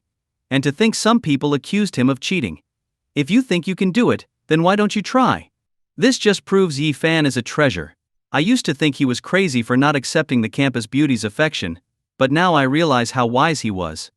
Honestly, she's not even on his level anymore. All those who once doubted Yi Fan were now in awe, praising him. Yi Fan had accomplished the impossible. He wasn't just handsome, tall, and well off, he was a genius too. He seemed perfect in every way. Now, all the girls in the class were flocking to him, eager to get his attention. Yi Fan, you're incredible. You solve such difficult problems. Can you help me with a few of the questions I struggled with? Move over. Yi Fan, how about we go to the bookstore after school and pick out some study materials together? Yi Fan, will you tutor me at home? I didn't do so well on the exam and need some comfort. One by one, the girls batted their eyes and competed for his attention, each trying to catch Yi Fan's gaze. Watching this unfold, Hong Yi was fuming. How had Yi Fan gone from last place to first? It was a complete slap in the face. Feeling humiliated, Hong Yi started heading for the door, but Xiao Wu quickly blocked his path, grinning. What's wrong? Weren't you going to honor the bet? Hong Yi was mortified. He could feel everyone's eyes on him, including Yi Fan's mocking gaze. Trying to run away? Yi Fan asked, his voice laced with amusement. Hong Yi's face flushed red with shame. His toes curled in embarrassment, and he was ready to sink into the ground. No, I was just going to the restroom. Yi Fan raised an eyebrow. You can do that after you fulfill the bet. Hong Yi wished he could slap himself for making the bet in the first place. He had dug his own grave. With so many people watching, there was no way out. But if he followed through with the bet, he'd be humiliated beyond repair. Some students couldn't help but taunt him. Come on, class rep. Don't back out now. Yeah, you were so tough earlier. Now that you've lost, are you really going to try and slip away? Hong Yi was trapped. He had no choice. Taking a deep breath, he prepared to get down on the floor. Just then Yi Fan casually hooked his foot under Hong Yi's collar, pulling him back up. Forget it. I'm not that cruel. Just apologize to me, and we'll call it even, Yi Fan said, looking down at Hong Yi. He didn't want to blow things out of proportion. If he pushed too hard, it could lead to trouble, and being labeled as a bully wasn't something he wanted. Hong Yi was shocked. He hadn't expected Yi Fan to let him off so easily. No crawling, no barking like a dog. But that cold, aloof expression on Yi Fan's face irritated him. It was as if Yi Fan was being magnanimous, like he was doing Hong Yi a favor. Sorry, Yi Fan. I was wrong. Hong Yi finally spat out, swallowing his pride to avoid further punishment. The surrounding students erupted in praise for Yi Fan. Yi Fan is so gracious. Even after all that, he didn't hold a grudge against the class rep. No wonder he's my idol, so kind and honorable. As he listened to the admiration, Hong Yi's resentment grew. Yi Fan's kindness? It was all an act, a way to look good in front of everyone. Just as Hong Yi was stewing in frustration, Yi Fan spoke up again. Alipay or WeChat? What? We agreed if I won, you'd give me 10,000 yuan, Yi Fan reminded him. You're not planning to skip out on that, are you? Hong Yi's face turned even darker. 10,000 yuan was no small sum for him. With everyone watching, there was no way out. Reluctantly, Hong Yi scanned Yi Fan's payment code and transferred the money. Alipay 10,000 yuan received, the phone's notification chimed. Hearing that, Yi Fan couldn't help but feel a sense of triumph. Not only had he aced his exams, but he'd also made 10,000 yuan a win-win situation. With the money now in his account, Yi Fan slung his arm around his roommate's shoulders. Let's go grab some good food. Ha ha ha, yes. Let's eat well tonight. His roommates were just as thrilled. As they left, Hong Yi was left seething, clenching his teeth. It was bad enough that everyone was ignoring him, but he'd also just lost 10,000 yuan. To make matters worse, word spread that, due to the correction of the math problem, Hong Yi had lost a point, causing him to fail math. This meant he was now ineligible for the scholarship. Suddenly, Hong Yi became a laughingstock. Didn't the class rep boast about getting a scholarship? Looks like he won't be getting one this time. Serves him right for being so arrogant. Karma. I loved seeing Yi-fan put him in his place. Hong Yi has always looked down on people, but now he's the one who's been humiliated. The sneering comments from the classmates, many of whom Hong Yi used to consider beneath him, only fueled his rage. This couldn't end here. If Yi-fan thought he could walk away with the top scholarship, Hong Yi would make sure that didn't happen. He would find a way to ruin Yi-fan and strip him of his reputation. That afternoon, in another classroom. Xin Ci, have you checked your results yet? Xiao Yu asked Mu Jingyu Ci. Mu Xin Ci was reading a book and responded casually, not yet. Well, with your skills you're probably first in the grade again, Xiao Yu said confidently. It had been the same for over 2 years. In every exam, Mu Xin Ci always ranked first. Everyone had come to expect it. Mu Xin Ci smiled faintly. She was confident in herself. She had answered all the questions on the test without much trouble. She didn't even need to think about it. First place was hers, as usual. Just then, a group of girls sitting in front gasped loudly. That's such a high score. The exam was so difficult, but someone got a perfect score. Hearing that, Xiao Yu grinned. Of course that must be Xing Ci. She always scores well. No, I didn't get a perfect score. I checked my answers and made some mistakes, Mu Jing Ci interjected, placing a hand on Xiao Yu's arm. What? Xiao Yu was surprised, as she hadn't expected this. Then who got the perfect score? Mu Xin Ci's face paled slightly. Who could have scored higher than her? That had never happened before. One of the girls in front, blushing, replied shyly. It was Yi-fan. Yi-fan? Mu Xin Ci blurted out, her calm demeanor instantly shattered. This sounded completely absurd. Xiao Yu also found it hard to believe. No way. Is there a mistake? He's always been at the bottom of the grade. One of the girls confidently replied, the school's official account has already posted the results. There's no mistake. What's wrong with someone working hard and turning things around?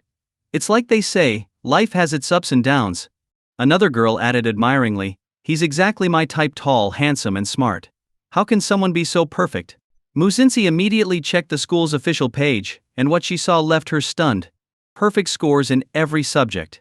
Even Xiao Yu, who was looking over her shoulder, was in complete shock, her jaw dropping. Is he some kind of genius? Full marks in every subject, that's insane. Xiao Yu, embarrassed by her previous comments, admitted, I guess he was just hiding his true abilities. His grades are incredible. I was wrong to underestimate him earlier. Turns out I'm the shallow one. Turning to Mu Xinxi, Xiao Yu gave her a thumbs up. Now I get why you took a liking to Yi-fan. You've got great taste. I mean, who else has ever gotten perfect scores in every subject? He's a real hidden gem. Mu Xinxi was equally astonished. Xiao Yu was notoriously picky, rarely giving compliments to any guy. So for her to praise Yi-fan meant he truly was exceptional. Mu Xinxi blushed. She hadn't even been pursuing Yi-fan, but due to the whole incident of them swapping sensations, everyone had gotten the wrong idea. Yet for some reason she wasn't angry about the misunderstanding. In fact, she felt a strange sense of satisfaction. Was she going crazy? After hanging out with his friends, Yi-fan drove to the Yan family garden. He hadn't visited the villa there yet, and he was excited to check it out. After all, there was a Shelby supercar parked in the garage, and after driving his Koenigsegg for so long, he thought it would be nice to switch things up and take the Shelby out for a spin. Yi-fan soon arrived at Villa 215 in the Yan family garden, and he was blown away by what he saw. The villa was even more luxurious than the Mu family's home. It must have covered over 3,000 square meters. A house this big would need at least 4 or 5 housekeepers just to keep it clean. The place was so vast that you could easily get lost, and it even had its own elevator. It was far more extravagant than Yi-fan had ever imagined. The villa had everything: private dining rooms, a tea house, a gym, a music room, a yoga studio, an esports room. Anything Yi-fan could think of, it was there. Yi-fan was ecstatic as he explored the villa. The place was so huge that he ended up getting a little dizzy from walking around. He could hardly believe that his first home was this massive. Feeling a surge of excitement, Yi-fan rushed to the garage to see the Shelby supercar.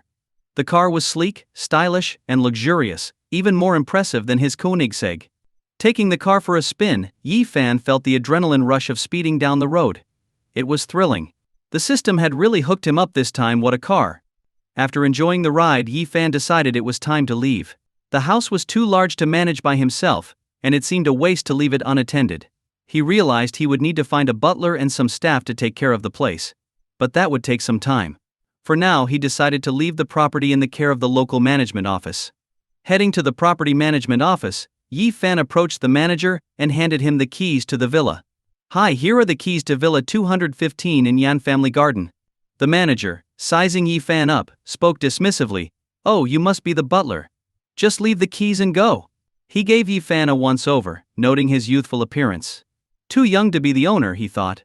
Clearly the real owner must be a wealthy woman after all. Rich ladies these days like to hire young, good-looking butlers to avoid suspicion from their husbands. The manager sneered slightly at the thought. "I'm not the butler," Yi Fan replied calmly. "I'm the owner." The manager was so shocked that he nearly fell off his chair. What? It was hard to believe. Villa 215 had been purchased outright, no mortgage, just paid in full. But standing before him was a young, handsome guy. Even for a second-generation heir, it seemed unlikely that someone this young would buy such an expensive property without help from their parents. And yet Yi Fan was claiming to be the owner. "You're Yi Fan?" The manager checked the name of the owner and still seemed skeptical. "Yes," Yi Fan replied, raising an eyebrow. "Do you need to see my ID?" Yi Fan could tell the manager had underestimated him, but he didn't take offense. After all, it wasn't every day you saw a university student buying a massive villa on their own. No, that won't be necessary." The manager quickly backpedaled, now wearing a big smile. "Don't worry, we'll take excellent care of your property. Our management services are top-notch, you won't be disappointed." Realizing that Yi Fan was no ordinary person, the manager became overly polite, knowing it was critical not to offend such a wealthy client.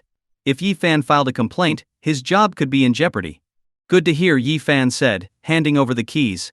The manager accepted the keys with both hands, as if they were a precious treasure, and nodded eagerly. "Can I get you some fruit or snacks? I'll go buy them right away." "No need. I have things to do," Yi Fan declined, uninterested in dealing with such a sycophant. Of course. "Please take care," the manager said, escorting Yi Fan out with exaggerated deference. As Yi Fan climbed into his Shelby and drove off, the manager's eyes nearly popped out of his head. He didn't recognize the make of the car, but from the looks of it, it was worth a fortune. He was kicking himself for nearly offending such a big shot. If only he'd treated Yi Fan better, maybe he could have struck up a more beneficial relationship.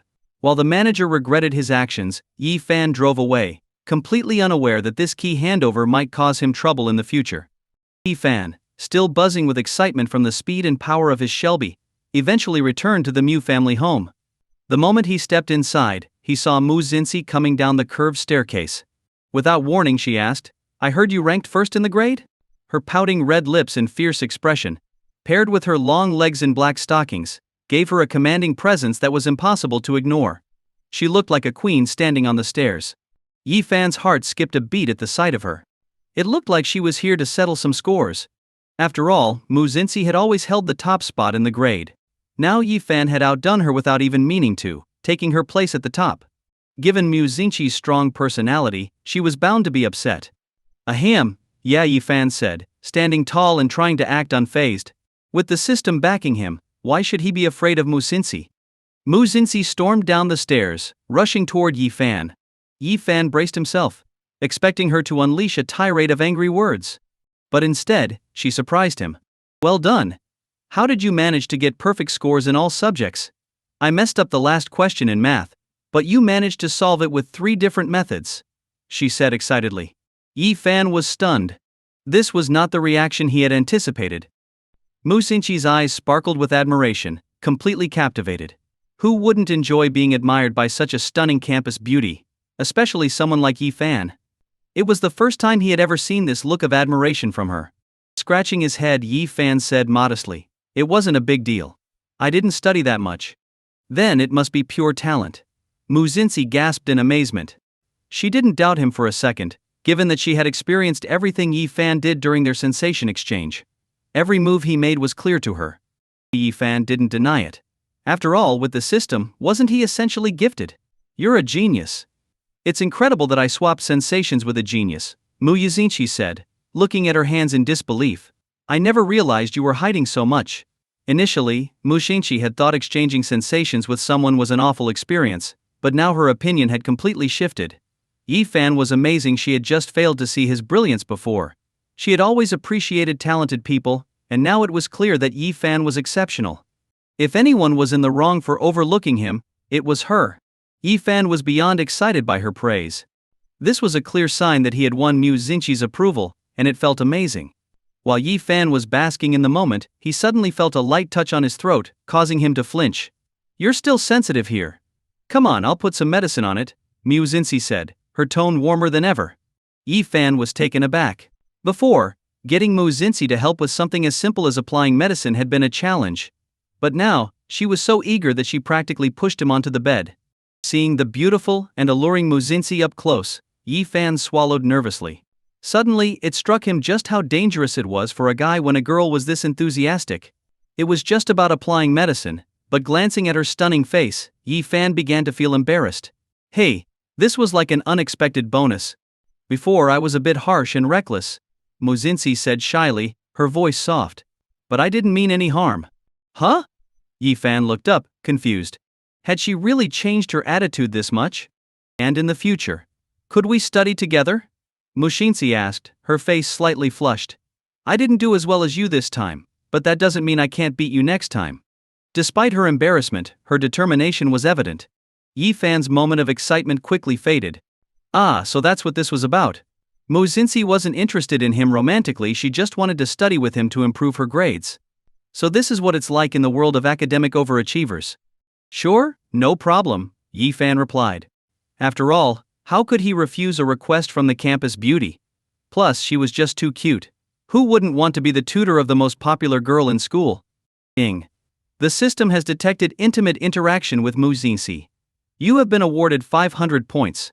The system finally chimed in, rewarding Yi Fan with points, which made him even more pleased. Without hesitation, Yi Fan opened the system panel and initiated a lottery spin. "Congratulations. You have gained the Skill Talent Appraisal, which allows you to accurately assess individuals who can generate profit for your company. Congratulations. You have gained the Skill Understanding People, which allows you to recognize a person's character and abilities, enabling you to assign roles efficiently." Both of these skills were extremely useful for Yi Fan. He was now the largest shareholder of GIU Media, and tomorrow was the company's welcome event. It would be his first time meeting the employees. To ensure GIU Media was set on the right track, these skills were indispensable. With these skills he could identify profitable talents. This was a guaranteed win. The next day, the sun shone brightly. A brand new Shelby supercar pulled up to the entrance of the office building, immediately attracting the attention of onlookers. In a building where luxury cars were rare, with most people driving Mercedes or BMWs at best, the sight of a flashy Shelby supercar caused a stir. The women were especially excited. "That car looks so expensive. Riding in the passenger seat must feel amazing. Quick, take pictures and post them online. I've never seen a car like this in person, it's my first time." Even the men couldn't help but sigh in envy. While this guy effortlessly drove a luxury car, they, the office workers, had to make do with shared bikes. One of the guys, trying to dampen the excitement, muttered to the women, "Anyone driving a car like that is probably some old, pot-bellied guy. Do you really want to marry someone like that?" Hearing this, the women's enthusiasm faded. As much as they dreamed of riding in such a car, they couldn't help but picture it being driven by a middle-aged, balding man. There weren't that many tall, rich and handsome men in real life. They might as well stop dreaming. Sensing the women's disappointment, the men were feeling a bit smug. "Honestly, riding my electric scooter isn't that bad. You don't even need to worry about parking, and you can go anywhere you want." Compared to some greasy old man, they figured they were much better options. Just as they were enjoying their small victory, one of the women gasped, "Wow, he's so handsome." The guys, feeling even more self-assured, grinned. Really? I think so too. You could say I'm the Brad Pitt of Shanghai." But before they could revel in the compliment, one of the women snapped, "Stop being so narcissistic. She's not talking about you." The men were confused. "Wait, what?" one of them muttered, looking toward the source of the commotion. And then they saw him. Descending from the Shelby supercar was a tall, handsome young man. He had a lean, athletic build, sharp eyes, and a chiseled jawline. Wearing a crisp white shirt, he practically glowed in the sunlight, radiating confidence and charm. He was the kind of man who could make anyone feel inferior with just his presence. The men's faces turned red as they watched, completely overshadowed. Who said the driver would be some old man? This is a real prince, one of the women swooned. The men admitted defeat. I'll give him that. In the looks department, I can't compete. It was infuriating he wasn't just good looking, he was driving an expensive car too. How were they supposed to measure up? With both the admiration of the women and the envy of the men, Yi Fan walked confidently into the office building. Today was his first day meeting the employees at GIU Media. Inside the building, a shareholder named QI was making his way to the elevator when he heard the excited chatter of the female employees. "Who's that?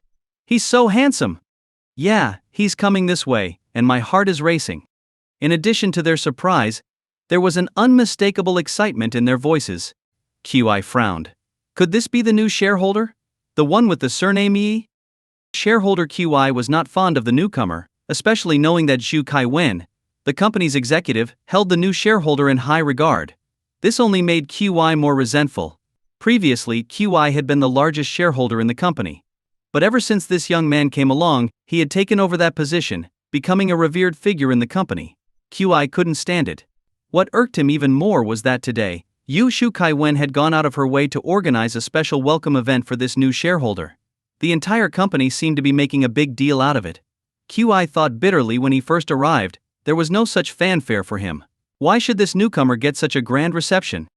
As QI glanced outside, his annoyance turned into disdain. Hey, just a pretty boy, he thought. Someone like him probably just uses his looks to fool girls. Could he really have any money? QI simply couldn't believe it. He knew rich second-generation kids who spent their money on girlfriends and parties, not on investments in a company. This guy probably wasn't any different, a playboy hoping to land a rich sugar mama. Scoffing, QI dismissed the newcomer without a second thought. But then something surprising happened. The young man confidently pressed the button for the high-level executive elevator and entered it. QI's eyes widened in disbelief. Even the female employees outside gasped. Oh no, they thought. This handsome guy just got into the elevator with QI shareholder. Everyone in the company knew QI had a bad temper, and he was especially particular about the elevator. It was reserved for senior executives only, and lower-level employees and interns were not allowed to use it. Anyone who overstepped that boundary had to face QI's wrath. The female employees began trying to signal to Yi Fan. Hey, you're in the wrong elevator. This one's for staff members only. One of them called out. You must be new here. We'll show you to the right one. This elevator is reserved for executives, another said helpfully. QI, now visibly annoyed, glared at Yi Fan. What are you waiting for? Get out. He had already prepared himself to savor the moment when this pretty boy would nervously apologize and scurry out of the elevator. QI loved seeing guys like him grovel. It gave him a sense of superiority.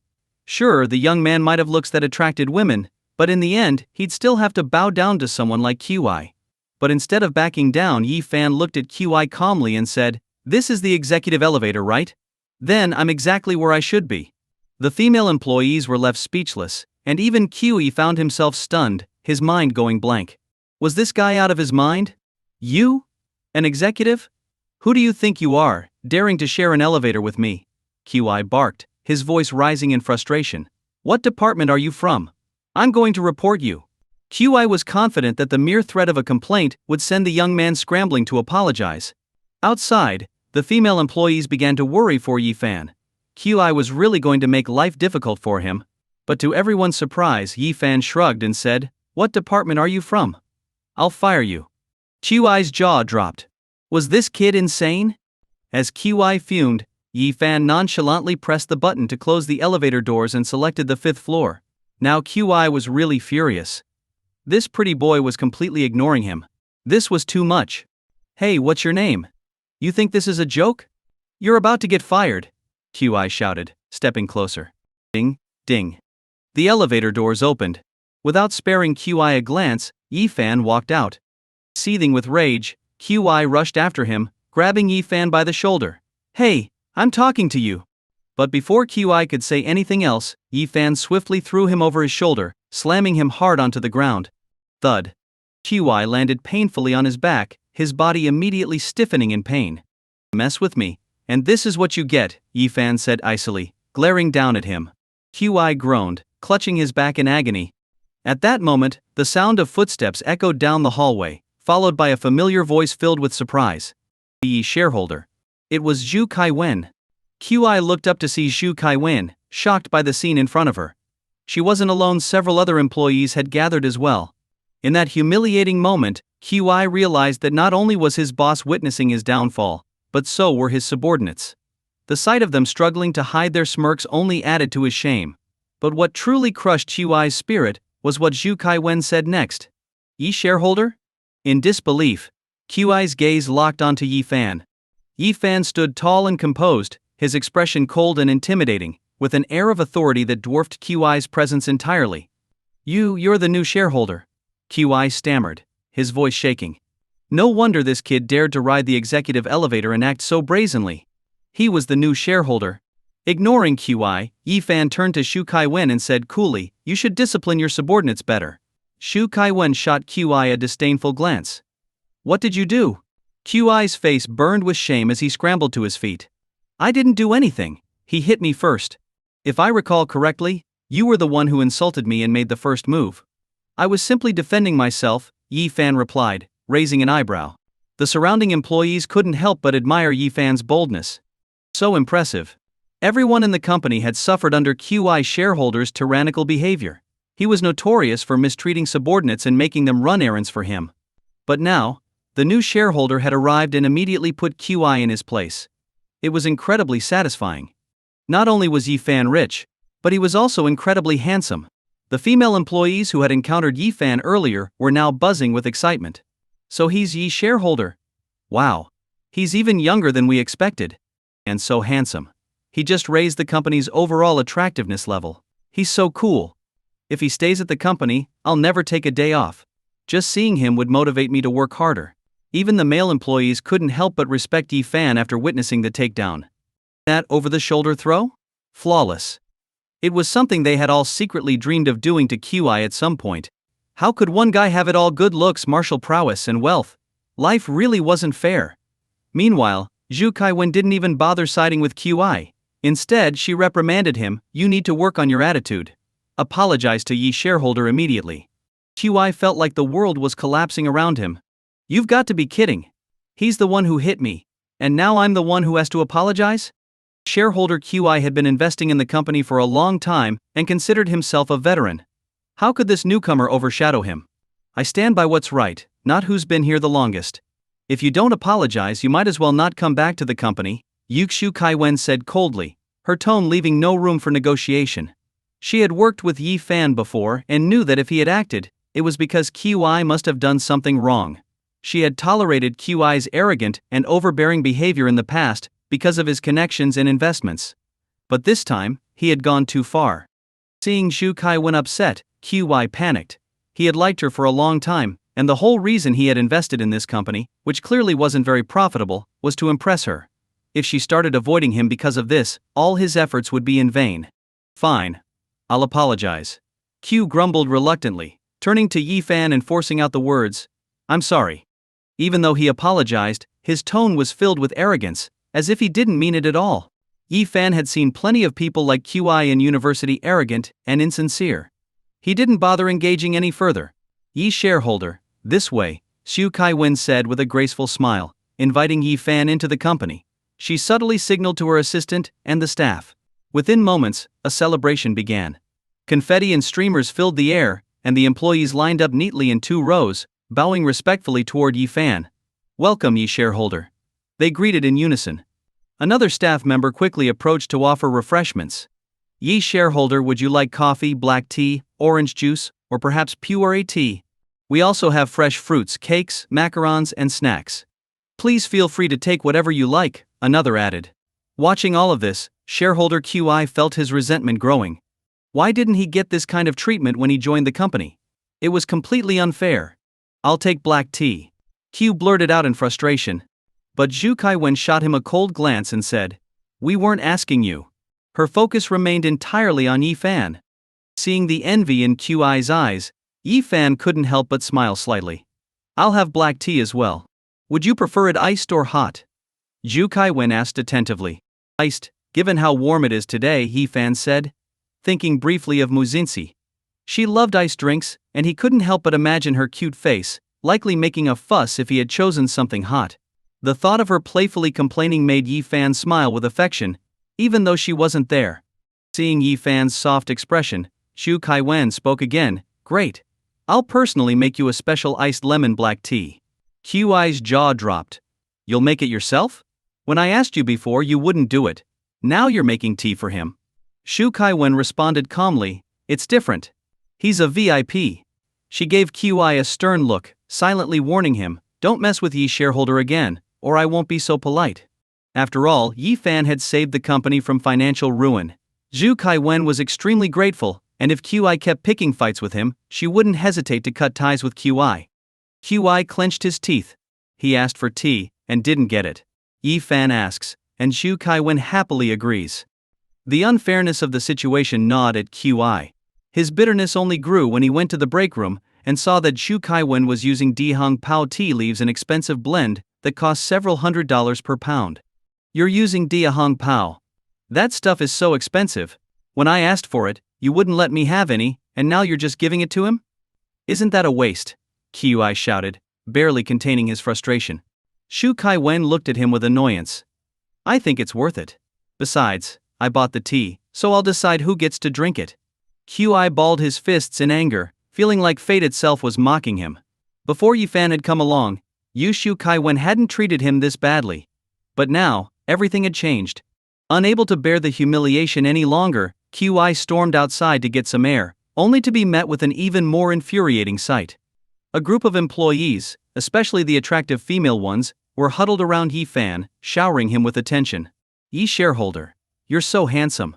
I heard you're still a university student. What school do you go to? One asked eagerly. Did you train in martial arts? You seem really skilled. If you're here, we won't need bodyguards anymore. We'd all feel so much safer. Another chimed in. QI felt a surge of bitterness. The female employees had always given him forced smiles, but now they were genuinely delighted in Yi Fan's presence. Seething, QI couldn't stand it any longer. His mind raced as he came up with a way to regain control of the situation. He walked up to Yi Fan, ready to put him down. University students are usually very busy. How do you have so much free time? Unless, of course, you're attending some low-tier university or vocational school. If that's the case, I'd really be concerned about the company's future, QI sneered, taking the opportunity to boast. Unlike you, I graduated from BN University, a prestigious institution. I have vision and leadership skills. Yi Fan raised an eyebrow, smirking. Oh, is that why you nearly led the company to bankruptcy? QI was left speechless. The surrounding employees couldn't help but laugh at his expense. What university did you go to? QI snapped, clearly flustered. BN's all right, a 211 school. But I went to a 985 university, Tsinghua University, Yi Fan responded confidently. He had entered Tsinghua as a special talent student, and although his grades were at the bottom of the class, it was still a top-tier school. QI's face paled. Tsinghua University? That was the school QI had dreamed of attending, but he had missed the acceptance cut by just a few points. Rather than retake the entrance exam, he had settled for BN University. And now, the university he had longed to attend was the very one Yi Fan had gone to? The female employees gasped in amazement. Wow, Tsinghua University is one of the best. You're a top student, one of them exclaimed. That's incredible. A total academic star. Another added, their admiration for Yi Fan growing even more. QI, now filled with regret, realized that his plan had backfired. Instead of putting Yi Fan down, he had given him an even bigger spotlight. The other employees became even more enthusiastic toward Yi Fan. Yi shareholder, if you'd like to take a break, we've prepared a private office for you. It's the best space in the building, with the most natural light and plenty of room, one of them explained. Yi Fan, pleased with the offer, smiled. As a university student, this was the first time he had experienced such treatment. All right, I'll check it out, he said. Led by the eager employees, Yi Fan was shown to his private office. But when he saw it, he was completely surprised. It wasn't just an ordinary employee's workspace, it was a spacious office, clearly decorated with care. The furnishings were carefully selected, with everything one could need. The leather chair looked imposing, and Yi Fan immediately sat down in it. Although he couldn't feel the softness of the chair himself, he could sense how comfortable Mu Xingqi must be feeling, lounging on her couch. This was too much.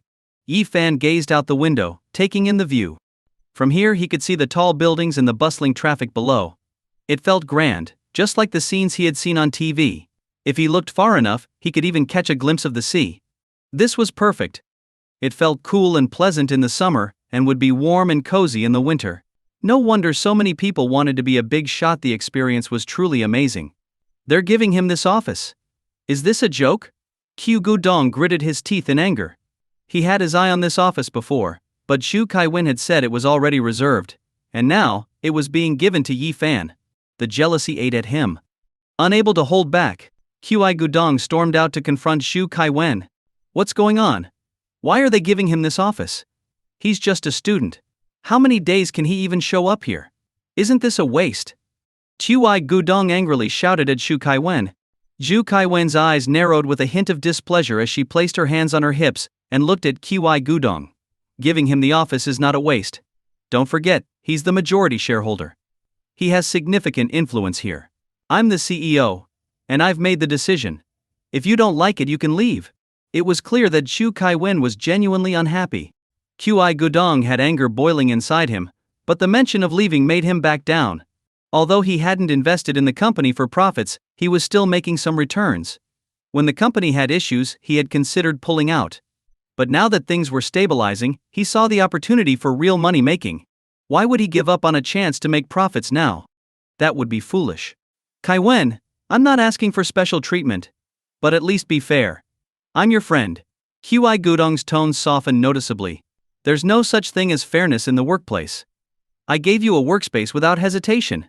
Yours is the best, after Yi Fan's. It's you who's being greedy. Zhu Kaiwen looked at Qi Gudong, a hint of frustration in her eyes. If you're really my friend, don't make this difficult for me. She turned and left, carrying the freshly made lemon tea. Qi Gudong clenched his fists in frustration, feeling utterly defeated. Meanwhile, Yi Fan sat comfortably in his chair, drinking the lemon tea Zhu Kaiwen had personally prepared for him. Although he couldn't taste it, seeing Qi Gudong's jealous eyes from the shadows made Yi Fan's mood soar. It felt fantastic. There's an artist audition tomorrow? Yi Fan spotted a schedule and asked Zhu Kaiwen. Yes, the company has only a few artists now, so we're planning to sign some new ones to act in upcoming projects, Zhu Kaiwen replied with a gentle smile. If you're interested, Yi Fan, you can join the selection process tomorrow. Qi Gudong felt a pang of irritation at hearing this. He's just a university student. What can he possibly know about selecting talent? We'll end up signing all sorts of random artists. Yi Fan scoffed at Qi Gudong's complaint. Is it because I'm too handsome that you're judging me based on my looks? If that's my fault, fine. But if you underestimate me, that's on you. Yi Fan's gaze was sharp, his presence commanding. His words shook Qi Gudong, but they also made Zhu Kaiwen's heart race. Zhu Kaiwen, clearly impressed, immediately spoke up in Yi Fan's defense. Out of all the companies out there, Yi Fan chose ours. That alone shows his excellent judgment. I trust his vision. Hearing Zhu Kaiwen's praise only made Qi Gudong more frustrated. His crush, Zhu Kaiwen, was constantly siding with Yi Fan. It was infuriating. Fine. Let's see what kind of people he picks. Qi Gudong muttered angrily through gritted teeth. He was determined to show Yi Fan up tomorrow. No matter what choices Yi Fan made, Qi Gudong was ready to oppose him at every turn. But Yi Fan remained confident. After all, he had the system on his side, which guaranteed his excellent judgment. With two powerful abilities in his possession, talent identification, and knowing people, and putting them to good use, he was sure he would make the best decisions. His future in the entertainment company, which was now partly his, depended on signing top-tier talent, which was crucial for the company's success. Noticing the time, Yi Fan decided it was time to leave. Zhu Kaiwen personally escorted him to the lobby. He drove his Shelby supercar back to the Mu family estate. Unexpectedly, as soon as he arrived at the entrance, he found himself face to face with a familiar figure. Yi Fan, why are you back so late? Mu Xinxi, with her hair tied in a cute bun, looked adorable. She wore a short-sleeved shirt and a pair of shorts, her figure curvy and her long legs white and slender. Seeing her surprised expression, Yi Fan rested his hands on the steering wheel and smiled slightly. What's the matter? Miss me? Her cheeks flushed red instantly as she quickly shook her head. No. I wasn't missing you. I was just worried you'd be out late again and exhaust me. So you were worried about me? Yi Fan's smile widened. He loved teasing her. He enjoyed watching her face turn red as she tried, but failed, to argue with him. No, I wasn't. Stop twisting my words. Mu Xinqi's delicate face turned a deep shade of red, and her fair ears were now burning bright pink. To Yi Fan, her embarrassed reaction was simply charming. To hide her embarrassment, Mu Xinxi quickly changed the subject, her gaze falling on his car. Is this a Shelby supercar? Why did you change your car? Mu Xinxi looked surprised, then her face paled. You didn't rent it, did you? Where did you get the money? If you're short on cash, you can just tell me. Don't do anything illegal. Yi Fan couldn't help but laugh. See, she was worried about him. She was so cute, with her soft, pink face. Especially with those big, watery eyes looking at him. Yi Fan's heart melted. I did something illegal. What are you going to do about it? Yi Fan's lips curled up mischievously. What could I do? I really don't want to end up sewing in prison. Mu Xinxi grumbled, though she still looked worried. Yi Fan smiled as he saw through her tough act. She was worried about him, even if she wouldn't admit it. Actually, Yi Fan wasn't bad at all. He had great potential. It would be such a waste if he strayed down the wrong path. It might not just be sewing. Maybe we'll also have to pick up the soap in prison. But don't worry, you'll be the one feeling it all. Yi Fan sighed with a playful grin as he teased her again. Mu Xinxi's face flushed even redder, like a startled little rabbit. She quickly shook her head. No way. What did you do? Tell me, and I'll help you figure it out. Now, their fates were intertwined, and Mu Xinxi naturally didn't want anything bad to happen to Yi Fan. Yi Fan, however, burst into laughter, fully aware of her concern. You're way too easy to fool. You actually believe that? Huh? Mu Xinxi blinked, her long curled lashes fluttering like a dragonfly's wings, soft and innocent. When she realized she had been tricked, she balled her small fists and exclaimed, You lied to me. Go ahead, hit me. Yi Fan leaned in close, his handsome face only inches from hers. He could clearly see her flawless, porcelain skin and her adorable pout of frustration. He teased her, saying, But remember, if you hit me, you'll feel the pain too. Mu Xinxi immediately withdrew her little fists, pouting her rosy lips. So, what's really going on? The car's mine. My family got some money from a demolition project, Yi Fan replied with a playful grin. Feeling better now? As he spoke, he playfully flicked Mu Xinxi's nose. Even though he couldn't feel the touch, he could still see her reaction clearly. She looked startled, like a little rabbit, her ears twitching and her chest rising and falling in sync with her breaths. So soft. So white. So cute. Yi Fan couldn't help but smile. Well, that's good. Then, Mu Xinxi's ears turned red, her soft voice filled with relief. So, it was because of the demolition money. Mu Xinxi had experienced a similar situation when her villa was demolished, so she knew it could bring in a lot of money. Now Yi Fan's sudden wealth made sense. She felt a bit guilty for doubting him earlier. Even though he could be a little reckless, deep down, he was a good guy. With that thought, her tone softened. Well, come inside. I've prepared something for you. Prepared what? Yi Fan asked curiously. A hot spring.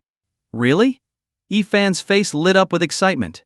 You're so thoughtful, always thinking about me. It had been a long time since he had soaked in a hot spring. He'd wanted to for a while but never had the chance after all. Hot springs were usually found in resorts.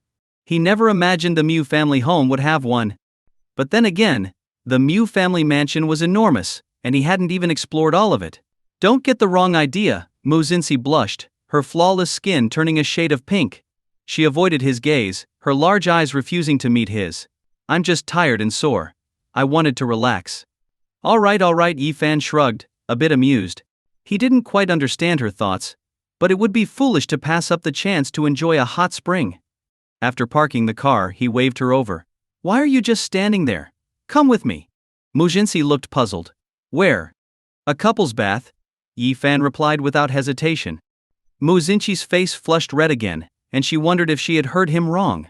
What did you just say? You expect me to bathe alone while you get to enjoy it? I should also get to feel the warmth. It's only fair, Yi Fan teased. I'm a girl. Mu Xinxi hugged her chest protectively, her skin turning bright red. Yi Fan raised an eyebrow. What? Are you planning to bathe without clothes? He chuckled as playful images filled his mind, and he felt his heart race. You're the one who's planning that. She huffed, her face now completely crimson. Yi Fan grinned. Fine by me. If you don't mind, I'll happily go without clothes. It's way more comfortable that way. Hearing his words made Mu Xinxi's face turn even redder. Images she didn't want to think about started to flood her mind. It was as if boiling water had been poured over her, and her skin burned from embarrassment. Do what you want. I'm not bathing with you. she exclaimed. Stay calm. Stay calm. Mu Xinxi desperately tried to push away the inappropriate thoughts racing through her head. I won't go if you don't. No point in enjoying it all alone while you get all the comfort, Yifan said casually, shrugging as if it was no big deal. Mu Xinxi, who had been acting like a feisty little wildcat moments ago, now felt more like a shy kitten. Go on already. Mu Xinxi rushed up to him, her eyes full of expectation as they gazed into his. I'll go. But only if you do, Yifan teased, delighted by her playful demeanor. Watching Mu Xinxi pouting and being so sweetly stubborn made his heart flutter. Who wouldn't want a girl like her soft, wild and irresistible? She had a fierce side when provoked, but when she was gentle, she was as soft as a kitten. The perfect little girlfriend. Life would be full of fun with her around.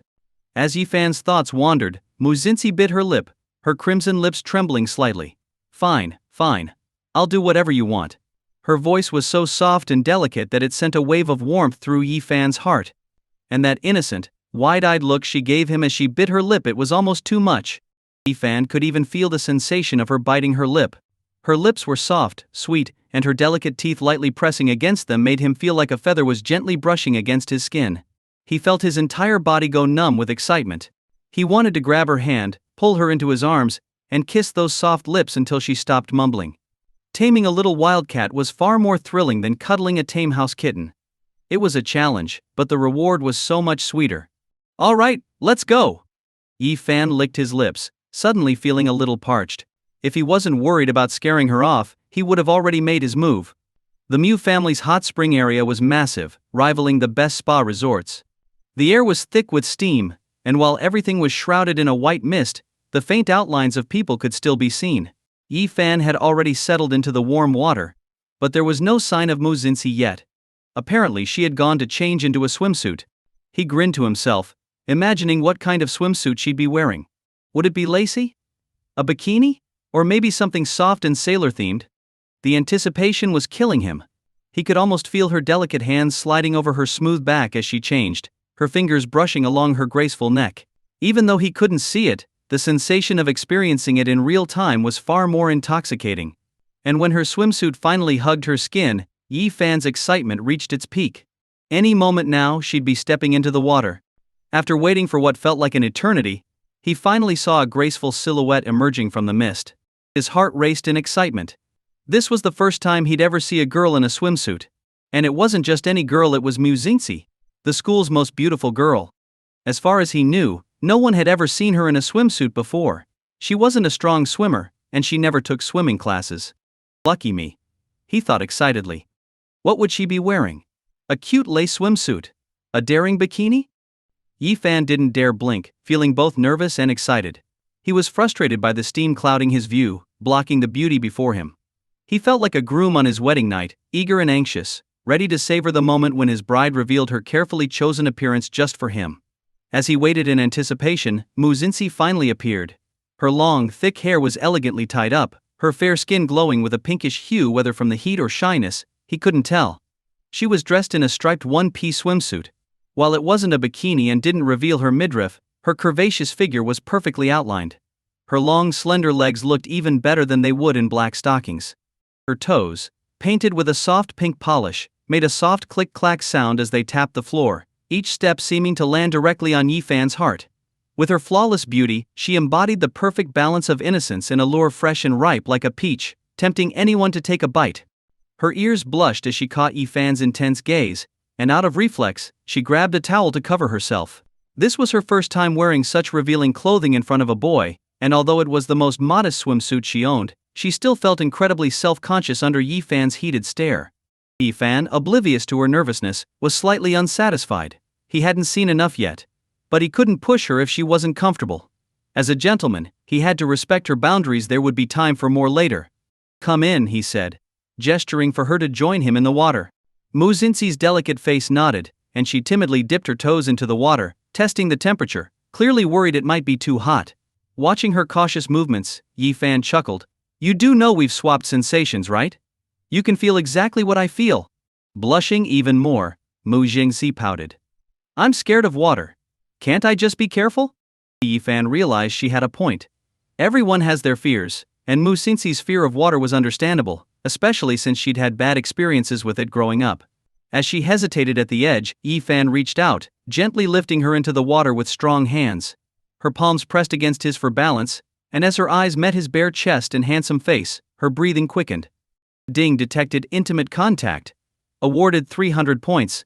Yi-fan's intent had been to help her, but as soon as he touched her skin, he regretted it. Her soft, smooth skin was almost too much to handle. The sight of her radiant complexion, combined with the feel of her warmth through their shared sensations, stirred something deep within him. "Thank you," she whispered shyly. Her hair, damp and sticking to her flushed cheeks, framed her face in a way that made her even more irresistible. Her eyes sparkled, her lips slightly parted, looking as if they were waiting for a kiss. Instinctively, Yi-fan leaned in, ready to close the distance and claim those soft, red lips. "Miss, young Master Yi, your wine and refreshments have arrived." The voice of the maid snapped him out of his trance. She stood nearby with a tray of wine, glasses, and an assortment of elegant snacks, all floating on a special tray that drifted easily across the water. While the idea of enjoying food and wine while soaking in the hot spring was appealing, the interruption left Yi-fan feeling a bit frustrated. At least it stopped him from acting impulsively. If he had kissed Mujinshi, she might have been too embarrassed to face him afterward, and that would have made things more complicated. Why did she run off so quickly? Mujinshi wondered, puzzled by her maid's hurried retreat. Yi-fan chuckled softly, finding her naivety endearing. Did she really not understand the situation, or was she just pretending? "What are you laughing at?" Mujinshi looked at him curiously, not understanding his amusement. Yi-fan moved closer, his tone playful. "Think about it. It's a beautiful night, the perfect setting. Why do you think she left in such a hurry? She didn't want to interrupt us." As he spoke, he gently brushed a stray strand of hair from her face, his fingers grazing her soft cheek. He could feel the slight tremble in her skin, so delicate, so vulnerable, yet so sweet. Muzinshi's face turned even redder. Yi-fan's words had a way of leading her thoughts into strange, unfamiliar territory. "Stop. Don't start thinking like that," she stammered, quickly pulling away, clearly flustered. Her cheeks flushed a deeper shade of pink, and her bright eyes darted around nervously, unable to settle on him or anything else. And to make matters worse, Yi-fan was still shirtless. "Can't you at least put on a shirt?" she mumbled, her ears now bright red. "Have you ever seen a man wear a shirt while soaking in a hot spring?" Yi-fan teased, grinning. "Or have you just been staring at my body this whole time, worried that I might tempt you into a nosebleed?" His teasing made him bolder. "Do you want me to make it easy for you?" he added, pretending to pounce like a wolf. Mujinshi's face flushed bright red, and she quickly placed her hands on his chest to push him away. "No." Yi-fan's gaze lowered to where her hands pressed against him, and he smirked. He could feel her touch clearly, and it was almost too much.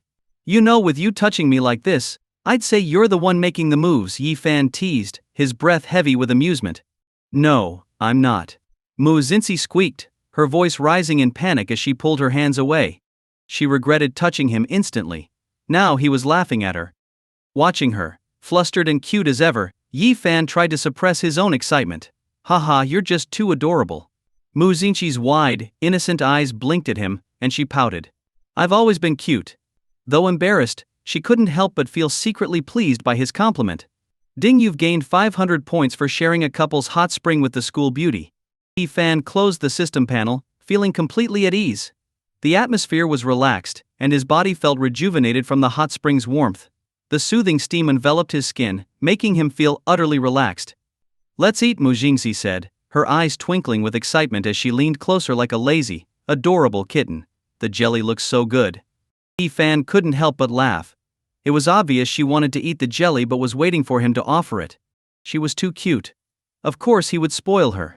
As Yi-fan picked up a jelly, Muzinshi's face lit up with excitement, her sparkling eyes sending shivers down his spine. Yi-fan was eating Sakura jelly, a delicately crafted treat that looked soft and bouncy. He scooped a spoonful into his mouth but felt no flavor. It was as tasteless as plain water. Yet, as he gazed at the sweet and captivating Mujinshi in front of him, it seemed like he could suddenly taste sweetness. Her lips curled into a satisfied smile, her eyes slightly raised. Her face, filled with collagen, radiated joy and happiness. "Have another bite," she teased, licking the corner of her lips. Her little pink tongue brushed against them. So sensual. Yi-fan could sense how nimble her small tongue was. He swallowed hard, over and over again. His whole body felt like it was burning up. If her tongue were to dance with his, exchanging a fiery kiss, it would be incredible. I want to eat too, Yi-fan blurted out and instinctively scooped another spoonful of jelly, moving it toward Mu-shin-se's red lips. It was a bit sudden. The soft, slippery jelly entered her mouth, and Yi-fan could clearly feel her gentle nibble, her teeth lightly grazing it. The jelly sat between her lips, and her cherry-colored tongue was faintly visible, with some of the jelly's juice making her lips slightly moist. This heightened Yi-fan's senses immensely. It tasted sweet. Especially after being touched by her lips and tongue, it became even sweeter. Yi-fan nodded in satisfaction, savoring the delightful moment. Ding. Sweet feeding detected. 300 points awarded. Without thinking, he fed another spoonful to Mu-shin-si. She bent down to take it, but suddenly, with a clang, the slippery jelly slid off the spoon. Mu-shin-si's startled cry made Yi-fan feel something different. He could clearly feel the jelly sliding down her ample, full chest. Soft, bouncy, and smooth. It even bounced a little. The sensation was so vivid, it felt as if he was experiencing it with her. Yi-fan's face turned bright red. His body was overheating, drenched in sweat. Excited yet awkward. Mu-shin-si was clearly mortified. She never expected something like this to happen. Too embarrassing. Especially when Yi-fan retrieved the fallen jelly. Mu-shin-si repeatedly fussed with her hair, overwhelmed with embarrassment, wishing she could just disappear into the ground. It's fine, just an accident, cough cough. Yi-fan tried to ease the tension. How about a drink? The sudden mishap had Yi-fan's heart racing and his breathing quickening. The sensation had been so real, as if it was forcing him to press his face against it. He felt like that piece of jelly bouncing all over the place. Unbelievable! The system really was a perverted old thing. How else could it have come up with this sneaky trick of sensory swapping? A drink might help make this awkward situation a bit more bearable. Mu-shin-si nodded in silent agreement. She really wished she could just get drunk right now.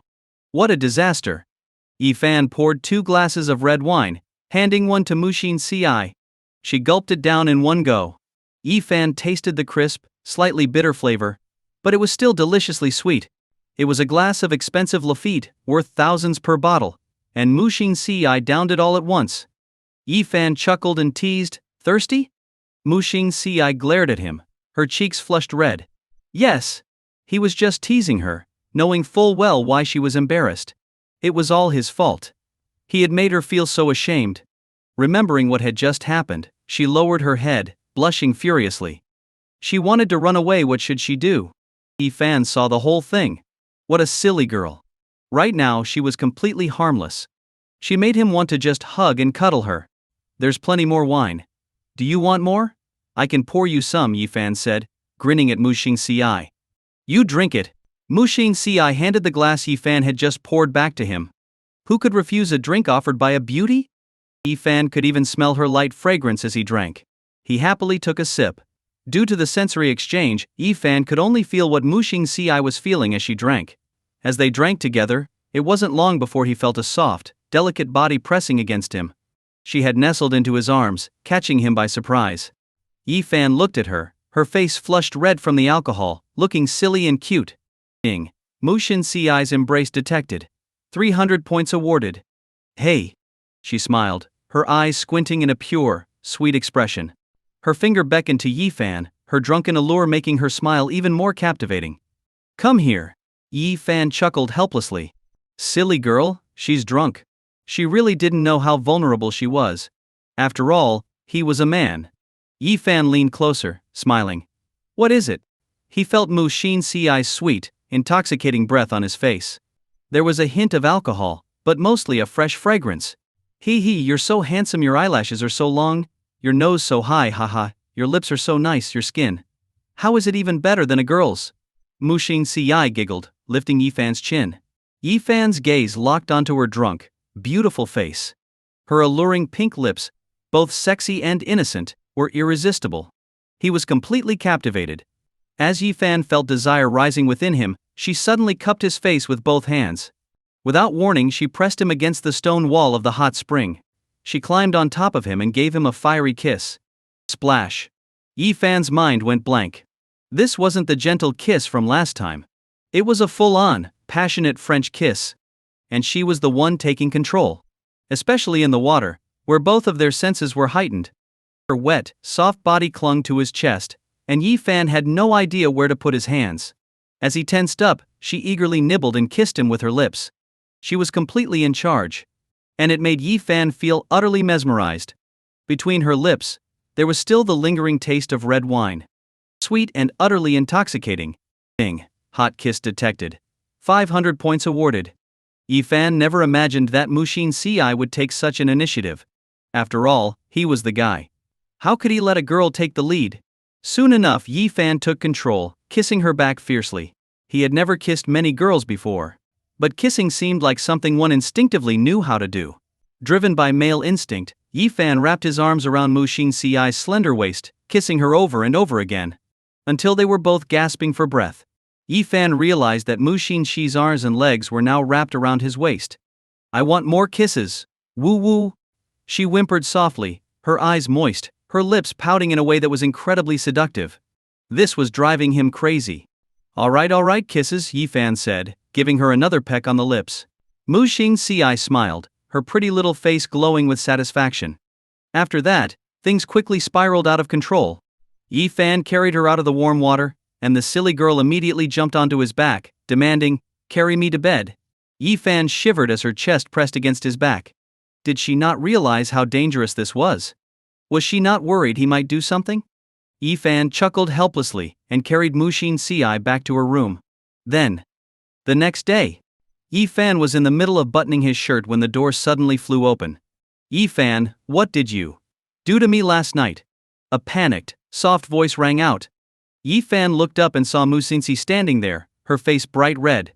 Her eyes blinked nervously, clearly filled with embarrassment, and her small fists were tightly clenched. She had woken up to find herself in bed, clothes disheveled, and suddenly remembered how drunk she had gotten the night before. "You're awake?" Yi Fan glanced at Mushin Ci, who had come to confront him, and walked toward her, a knowing look on his face. "I should be asking what you did to me." As Yi Fan got closer, Mushin Ci backed away like a frightened rabbit, nearly losing her balance. What could I have possibly done to you?" Mushin Ci stammered, her ears turning red. "I'm a girl. And I'm a guy. I didn't expect you to be so eager, taking advantage of me. Look, here's the proof." Without thinking, Yi Fan tugged at his collar, revealing bright red hickeys on his neck. When Mushin Ci saw the hickeys, her skin began to burn. She couldn't believe it. Had she really been bold enough to kiss Yi Fan's neck? And left hickeys. That meant she hadn't just kissed him once. How many times had she kissed him? If she were sober, she would probably die of embarrassment right now. "I was drunk." Mushin Ci shouted, her fierce tone quickly softening into a pitiful plea. Yi Fan looked at her beautiful, bashful face, and couldn't help but smile teasingly. "Oh, so when you're drunk, it's okay to take advantage of someone?" "I was wrong, okay?" Mushin Ci mumbled, unable to meet his gaze. She didn't dare look at the suggestive hickeys on his neck. Yi Fan chuckled at her innocent, sweet expression. He was such a tease. And she was way too easy to fool. In reality, the marks on his neck were just from mosquito bites he'd scratched. But she genuinely believed they were hickeys. "All right, now go reflect on your actions." Yi Fan playfully ruffled Mushin Ci's hair, gently pushing her toward the wall. He laughed softly as he walked out. The touch of his hand on her head made Mushin Ci's face blush even deeper. She gave him a frustrated glance but watched as he casually strolled out of the room. Mushin Ci began mentally scolding herself. Quit drinking. Don't spend the night with Yi Fan again. This was so humiliating. How could she have done something so embarrassing? Mushin Ci, frustrated, lightly bumped her head against the wall. Thud, thud, thud. Stop punishing yourself, Yi Fan said, suddenly reappearing, laughing as he pointed to his forehead. I'm the one suffering here. Before Mushin Ci could respond, Yi Fan had already left again. Mushin Ci quickly covered her burning face, feeling utterly ashamed. Meanwhile, after heading downstairs, Yi Fan entered the system's shop and initiated 5 random draws. He received 3 rewards. Ding! Congratulations, host. You have won 30 bottles of Macallan M. Lalique Crystal Whiskey, now stored in your villa's wine cabinet. Ding! Congratulations, host. You have won the permanent full battery status for your phone. Ding! Congratulations, host. You have won the surveillance repair technique. Yi Fan was quite pleased. The Macallan M. Lalique Crystal Whiskey was a real treasure. Just one bottle could cost hundreds of thousands. It was like the Rolls-Royce of whiskey. Even if he went bankrupt, Selling just these bottles would make him a millionaire. Not to mention their high collectible value, which would only increase over time. Even drinking it himself would be a treat. Yi Fan had always enjoyed a good drink, though in the past, he'd only been able to afford cheap $3 beer. Now, he was fully satisfied. 30 bottles of Macallan M. Lalique crystal whiskey, enough to fill his entire wine cabinet. As for the permanent full battery status for his phone, that was an incredibly useful skill. This is amazing. I'll never run out of battery again, Yi Fan exclaimed with excitement.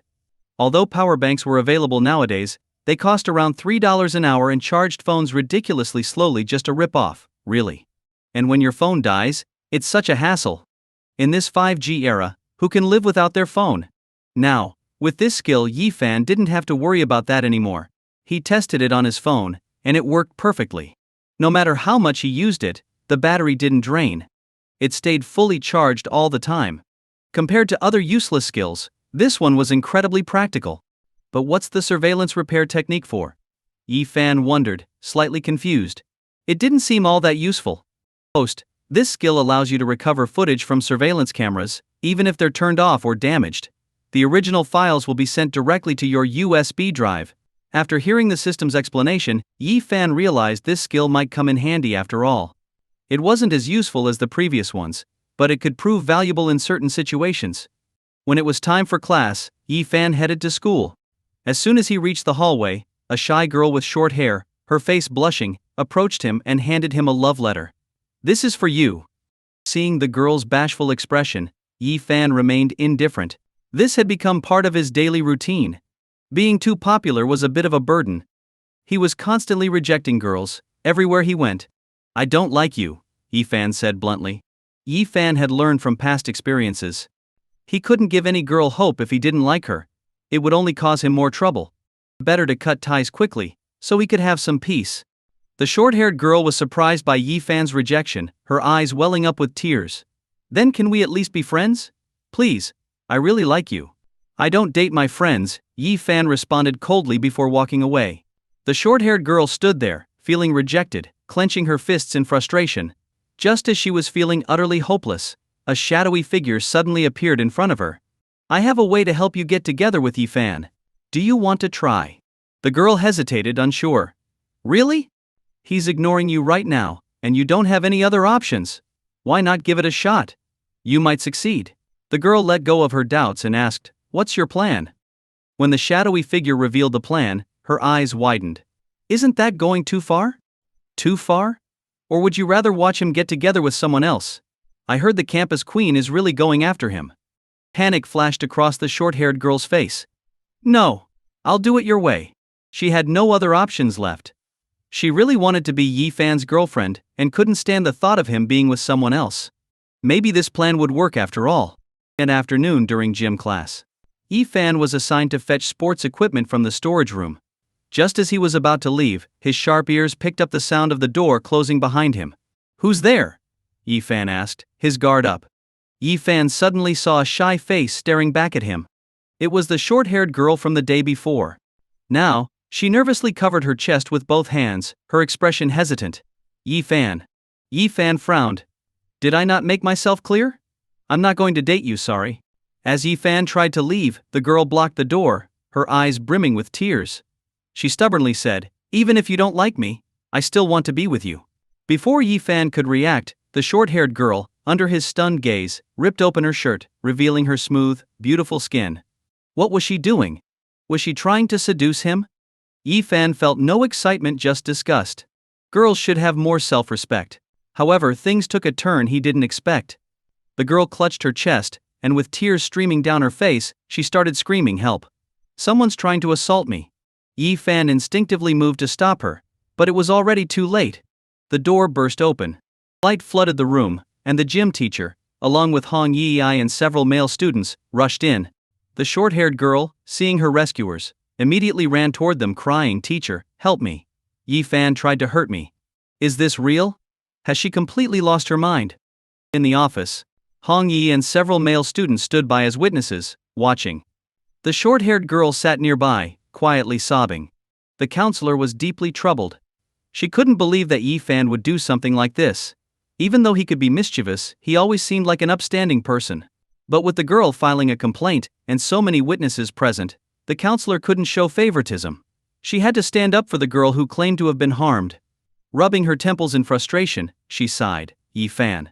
How could you do something so terrible to a girl?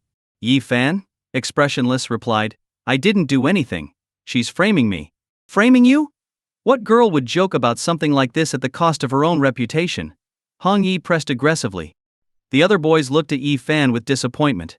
I thought Yi-fan was an honorable guy, but he doesn't even have the guts to admit what he did.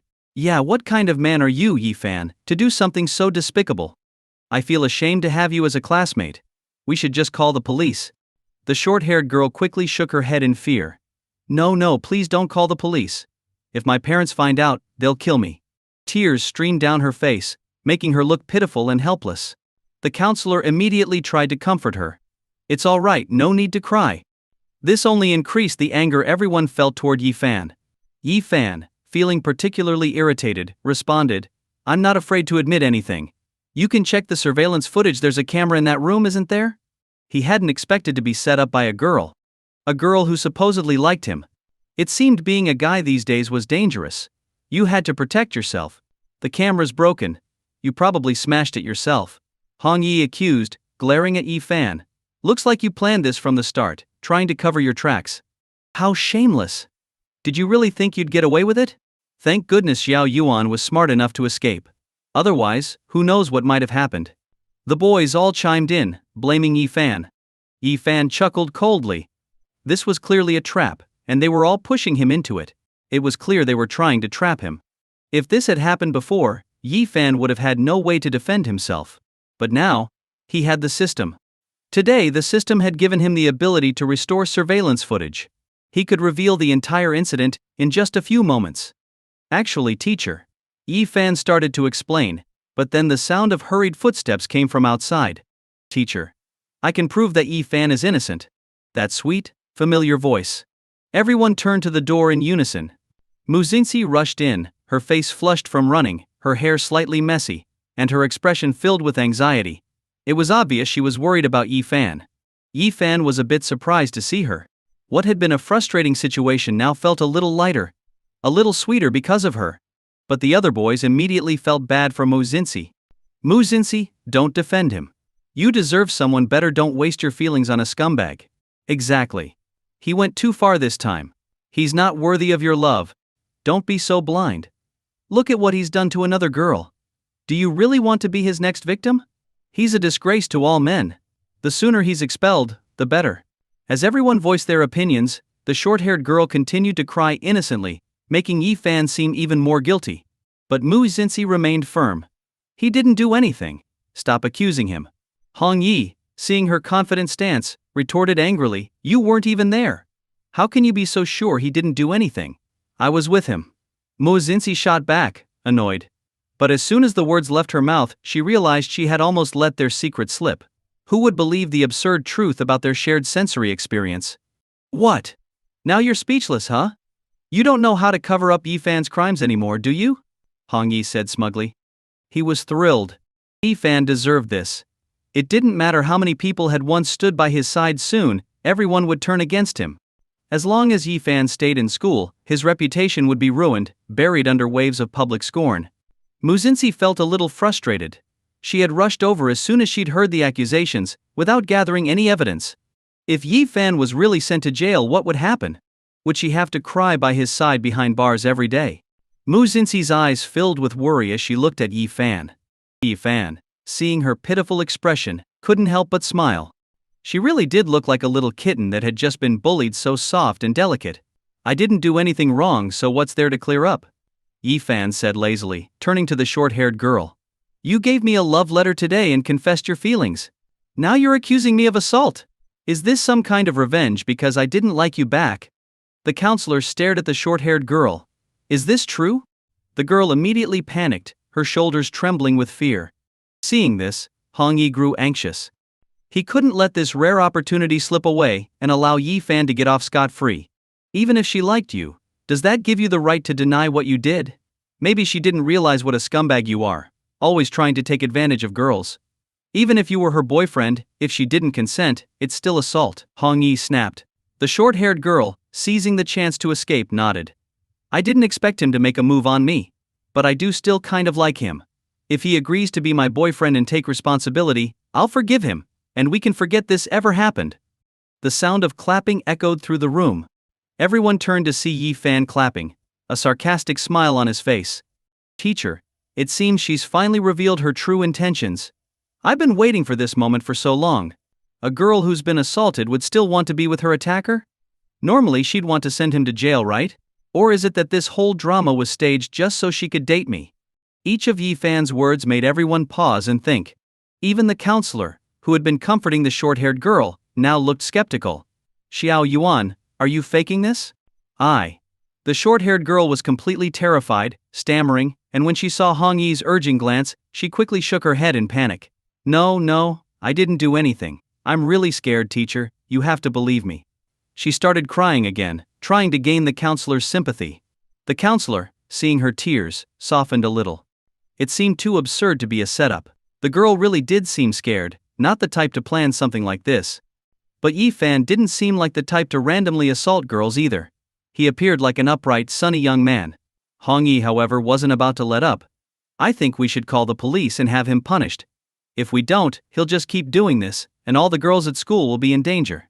The counselor hesitated, but Yi Fan calmly turned to her. May I borrow a computer? I can restore the surveillance footage. His words shocked the counselor. Really? Hong Yi scoffed, don't make things up. What? Are you going to defy science now? Stop trying to clear your name and just admit your guilt. Mu Xinxi shot Hong Yi a cold look. Can you be quiet?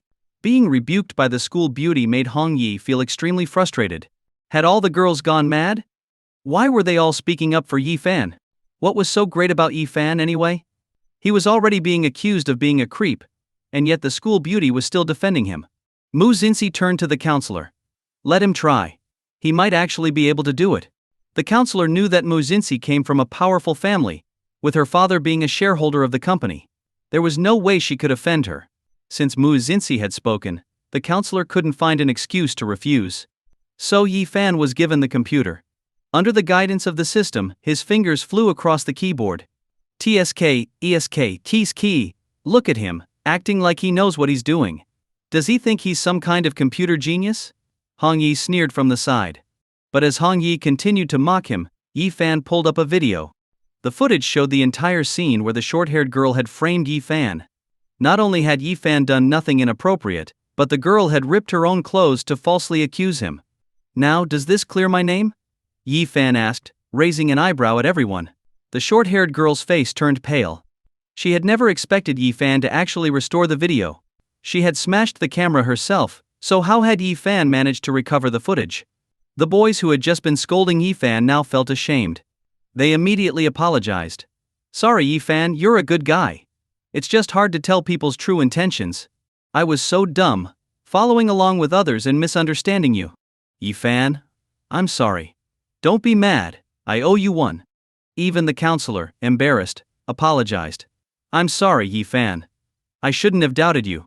Yi Fan responded calmly, forget it. You were tricked like everyone else. But he was still angry with the short-haired girl and Hong Yi. They had been the ones leading this entire setup. Fortunately, their punishment wasn't far off. The crowd immediately turned on the short-haired girl. Xiao Yuan, how could you falsely accuse such a good student? You seem so innocent, but your heart is so rotten. Exactly. We all wrongly blamed Yi Fan, and he's such an upstanding guy. How could you do this to him? No matter how much you like him, you can't pull such a nasty trick. It's just vicious. Even the counselor was furious. Xiao Yuan, do you have anything to say for yourself? What you did was unforgivable. I'll have to notify your parents and issue a disciplinary action. Seeing everyone turn against her, the short-haired girl burst into loud sobs. Teacher, I was wrong. Please don't call my parents. I was just blinded by my feelings for Yi Fan. If you call my parents, they'll kill me. If I get expelled, it'll ruin my chances of graduating. It wasn't even my idea. Hong Yi threatened me to do it. He's the mastermind. The girl tearfully pointed at Hong Yi. Hong Yi immediately panicked, losing control of his emotions. No, it's not like that. Don't accuse me. I was deceived by you. I was just trying to help, and now you're throwing me under the bus. Yi Fan hadn't expected this whole scheme to be orchestrated by Hong Yi. This guy was truly despicable. Why would she accuse you and no one else? It's obvious you were behind this, Yi Fan said coldly, staring at Hong Yi. You've always resented me, but I never thought you'd stoop this low. Hong Yi, flustered, stammered, no, I. The more nervous he became, the harder it was to explain himself. It was clear that Hong Yi had no way out now. Mu Xinxi spoke coldly, this is a serious matter. We have to hold them accountable. Yi Fan nodded. I'll be sending a lawyer's letter. See you in court. The mention of court terrified both Hong Yi and the short-haired girl. Court? That would ruin their lives. Especially for Hong Yi, who planned to work for a big company in the future. If he had a criminal record, his career would be over. Please, I was wrong. I'm begging you, forgive me. I wasn't thinking clearly. Hong Yi pleaded desperately. At that moment, any sense of pride or dignity seemed worthless compared to his future. Better to resolve this quietly and not let it escalate. But Yi Fan simply looked at him with cold disdain. No chance. He crushed any hope Hong Yi had. It wasn't just Hong Yi begging for forgiveness soon. The short-haired girl was pleading as well, but Yi Fan didn't budge. Despite her tears and begging, Yi Fan remained unmoved. Determined to clear his name and hold them accountable, Yi Fan immediately contacted a lawyer and sent out the legal documents. Both Hong Yi and the short-haired girl were left in utter despair, filled with regret. The short-haired girl, furious, turned on Hong Yi, kicking and punching him. This is all your fault. You came up with this awful plan, and now I'm ruined. You idiot. It was no joke, her nails were sharp, and she was surprisingly strong. She relentlessly attacked Hong Yi, who could only cry out, not the face. Stop. Help. He never imagined things would spiral this far out of control. It was all over for him. Even as Hong Yi tried to defend himself, he couldn't escape the short-haired girl's fury. She even swept his legs out from under him. The scene was brutal. Yi Fan recorded a video of Hong Yi getting beaten, then calmly left the area. If he remembered correctly, he had something far more important to take care of next. Yi Fan and Mu Xinxi left the office together. Ding! The school beauty stood up for the host, 300 points awarded. Keep up the good work. Thanks for today, Yi Fan said, as he closed the system notification and looked at Mu Xinxi. A breeze blew by, making her long hair dance in the wind, highlighting her delicate and beautiful complexion. Her face flushed slightly, and she tried to act calm. Thank you for what? I didn't even help. It's all thanks to you for fixing the surveillance. As she spoke, her eyes sparkled with admiration and surprise. Yi Fan smirked. Being admired by a girl was naturally something to be proud of. There's a lot more I can do that you don't know about, Yi Fan said with a bit of pride. Mu Xinxi's curiosity was piqued. Oh? What else can you do? Her eyes blinked with curiosity and interest. Just as Yi Fan was about to answer, he glanced at his phone and saw the time. Wait, I've got something to do. I need to head to the company. Mu Xinxi was taken aback. Company? You mean you're doing an internship already? She hadn't heard him mention this before. It's not an internship, I'm managing the company, Yi Fan replied, his lips curling into a smile. I recently became a shareholder of a film company, so I have to go take care of some business. Mu Xinxi. What else did she not know about him? This guy was like a treasure chest full of surprises. Most college students were lucky if they had a part-time job to make ends meet. But Yi Fan was already a shareholder, managing a company. She used to think Yi Fan was just handsome. Now she realized his looks were probably the least impressive thing about him. Thinking about this, Mu Xinxi felt embarrassed about her earlier, shallow assumptions. She had seriously underestimated Yi Fan. Feeling a little ashamed, Mu Xinxi watched as Yi Fan drove away, unaware that her feelings for him were slowly changing. At GIU Media. In the interview room, shareholder QI, Xu Kaiwen, and several other executives were gathered. Shareholder Q glanced at his watch and said smugly, "Look at this. College students nowadays have no concept of time. We agreed to meet at 5 p.m., and yet, here we are, still waiting. And this guy wants to be a shareholder and lead us forward? What a joke." K. Several other executives frowned, some of them swayed by QI's words. Although Yi Fan was handsome, he seemed too young and inexperienced. As a student, he probably still had a lot of distractions. He might be a good friend, but being a shareholder was too risky. Especially now, with the company in a crucial growth phase. The market was tough, and if they added a careless major shareholder, it wouldn't bode well for their future. Only Xu Kaiwen defended Yi Fan. It's easy to get stuck in traffic at this time. Being a bit late is normal, and it's just an interview. There's no need to be so harsh. We're not the ones interviewing him. The other executives nodded in agreement. Yi-fan wasn't an employee, he was their potential savior. Given that he had money, it was worth waiting for him. Sorry for the delay, I had something to take care of at school, came a deep, magnetic voice. Everyone turned to see Yi-fan enter the room, looking incredibly handsome. His sharp profile and confident demeanor instantly swept away any irritation the executives had been feeling. They all suddenly remembered that Yi-fan attended a highly prestigious university, and their attitudes softened as they welcomed him. Yi-fan, you must be exhausted, juggling school and business. That's right. Attending a top university like Hua King must keep you busy, but the fact that you can manage both is impressive. We're honored you could make time for us in your hectic schedule. We'll work around your availability from now on. Even Shu Kai-wen, worried about Yi-fan's workload, asked, would it be easier if I sent you reports via video call? Your school is a bit far from here. It's not that far, just 4 or 5 kilometers. I can get here pretty quickly, Yi-fan replied casually, tossing his car keys onto the table. Several pairs of eyes glanced at the keys, intrigued. Though they couldn't tell the exact brand of the supercar, they could tell the keys were expensive. The design alone screamed luxury. The car must have cost a fortune. Compared to that, driving a Mercedes or BMW seemed downright ordinary. Alright, let's start the interviews, Zhu Kai-wen said, handing Yi-fan a folder containing profiles of the artists being considered for signing.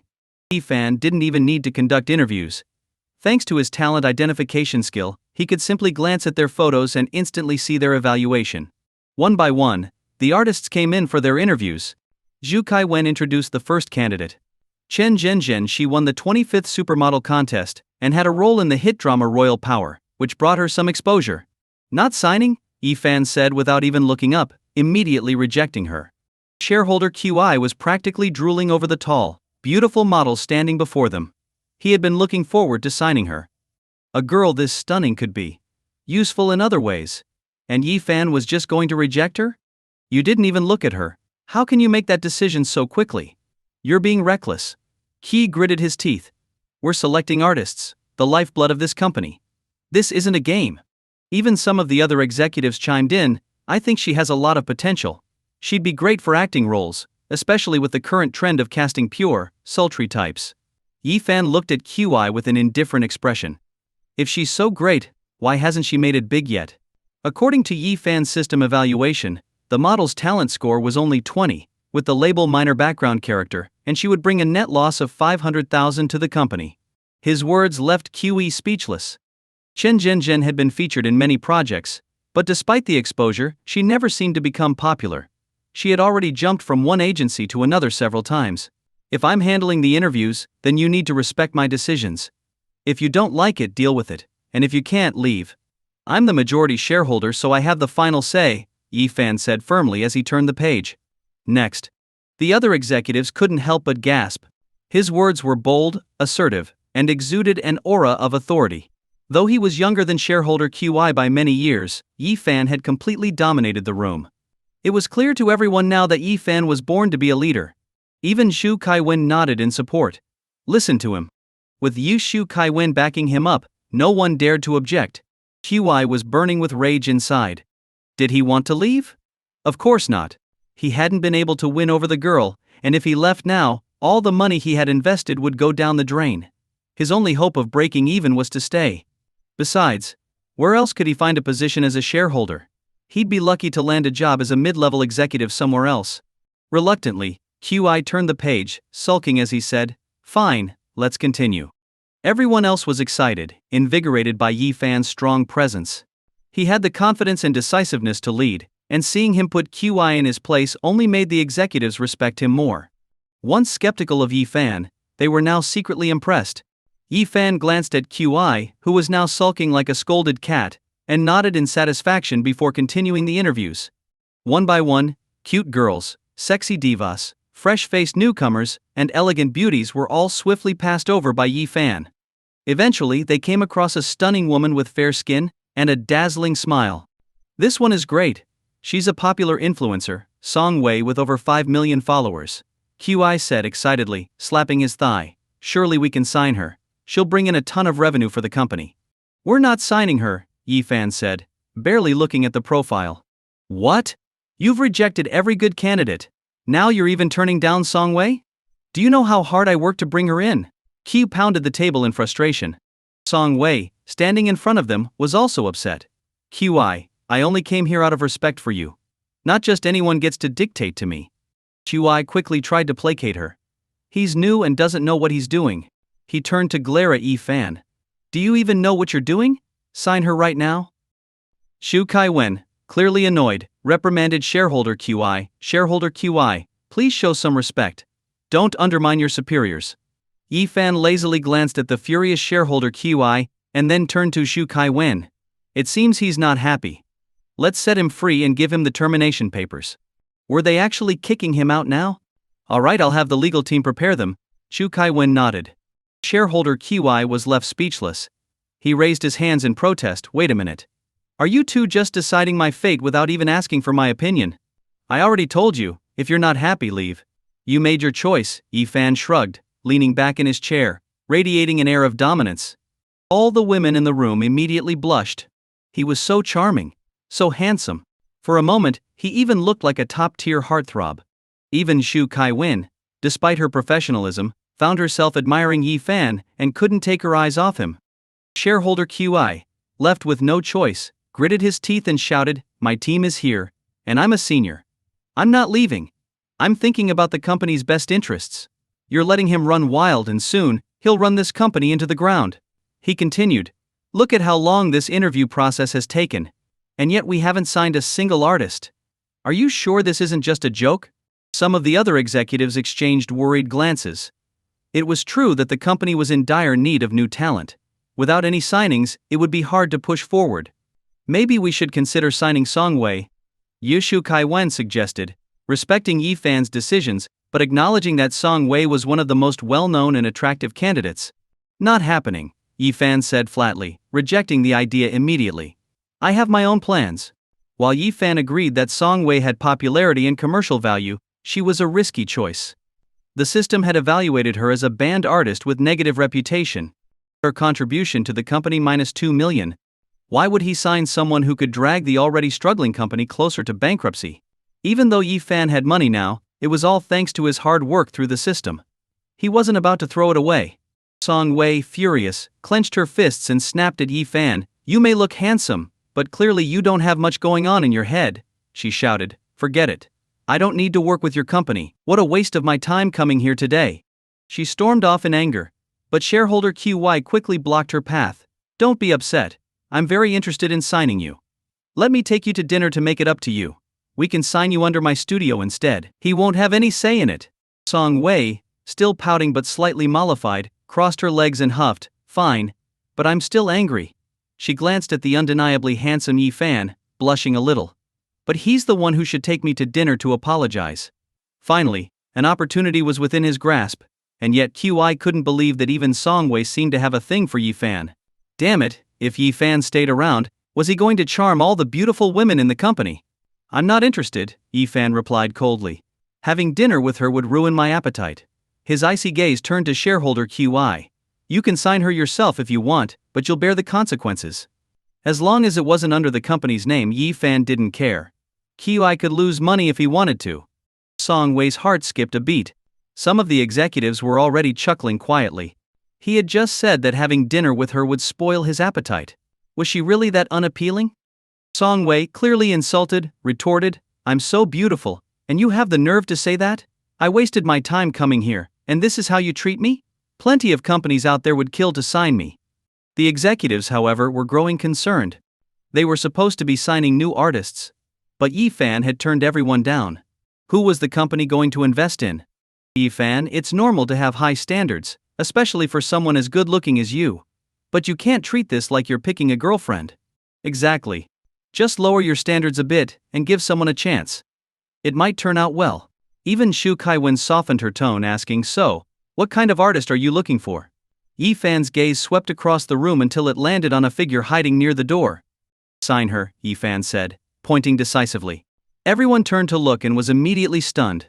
Shareholder QI burst into laughter. "Are you kidding me? Sign her?" Song-wei laughed so hard she had to hold her sides. "Hey! Now I see why you didn't even give me a second look. You clearly have no taste. One of the executives tried to gently reason with Yi Fan. Yi Fan, this really isn't a good idea. I think candidates 2 and 3 are more promising. Exactly. We're here to develop talent, not fund a charity project. Honestly, she'll need a complete transformation. It would cost a fortune, and we're not a charity organization. Even Zhu Kaiwen frowned slightly, clearly not thrilled with Yi Fan's choice. Despite everyone's objections, Yi Fan remained unfazed. She's going to be a superstar, he declared firmly. The executives shook their heads in disbelief. The girl Yi Fan had pointed to stood timidly in the doorway. Her hair was a mess, her features plain, and her face dotted with freckles. She wore thick black rimmed glasses, and her short stature, just over 5 feet, combined with her simple white t-shirt, jeans and worn-out shoes, made her look unremarkable. She was, in short, neither attractive nor polished. She's short, flat, and plain. How could she possibly become a star? Shareholder QI scoffed. The girl, flustered by the attention, waved her hands frantically. No. I'm just here to support my friend who's auditioning. She lowered her head in embarrassment, overwhelmed by the ridicule. Even Song Wei snorted dismissively. See? She knows she's not fit to be an artist. At least sign someone decent, I wouldn't mind that. But Yi Fan stepped closer to the girl and asked, "What's your name?" Yao. She mumbled nervously, still shaking her head. But I'm really not cut out to be an artist. No, one day, you'll be an award-winning actress, Yi Fan said, his gaze steady and encouraging. Believe in yourself. The system had identified her as a top international actress. Projected company revenue $2 billion. This was a diamond in the rough, someone with limitless potential. Yi Fan could already see it. Her features, though currently obscured, had real potential. She just needed the right transformation. However, Yi Fan's confidence only made shareholder Q laugh even harder. Yi Fan, did you say she'll be an award-winning actress? She can't even become a regular artist, let alone win awards. Acting requires talent, you know. Yi Fan shot him a cold look. How do you know she can't act if you haven't even given her a chance? Then, turning to Zhu Kaiwen, Yi Fan said, "Bring the makeup team in. Let's see what she looks like with a makeover." All right, Zhu Kaiwen agreed. While she found Yi Fan's choices unconventional, she trusted that he had his reasons. Maybe, just maybe, this girl would surprise everyone. Yao was taken away to get her makeup done. Meanwhile, the other executives weren't optimistic. Yi Fan, no offense, but no matter how much makeup she wears, her base features aren't going to change. Given our financial situation, we need to proceed with caution. Let's see the others before making any decisions. A cold glint flashed in Yi Fan's eyes. What? I don't even have the authority to sign an artist on my own. The executives fell silent. Even if they were unhappy, what could they do? He was the major shareholder and the investor. He held the company's fate in his hands. If he pulled out, they'd go bankrupt. The market was tough, and the chances of finding another wealthy investor were slim to none. And no, of course, if you want to sign her, go ahead, they stammered, trying to appease him. Maybe the makeup will work wonders.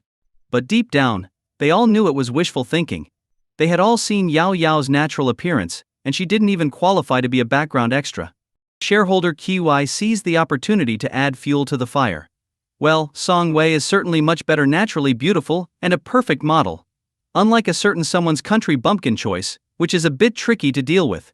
Even Song Wei giggled, her laugh filled with mockery. Brother QI, what can I say?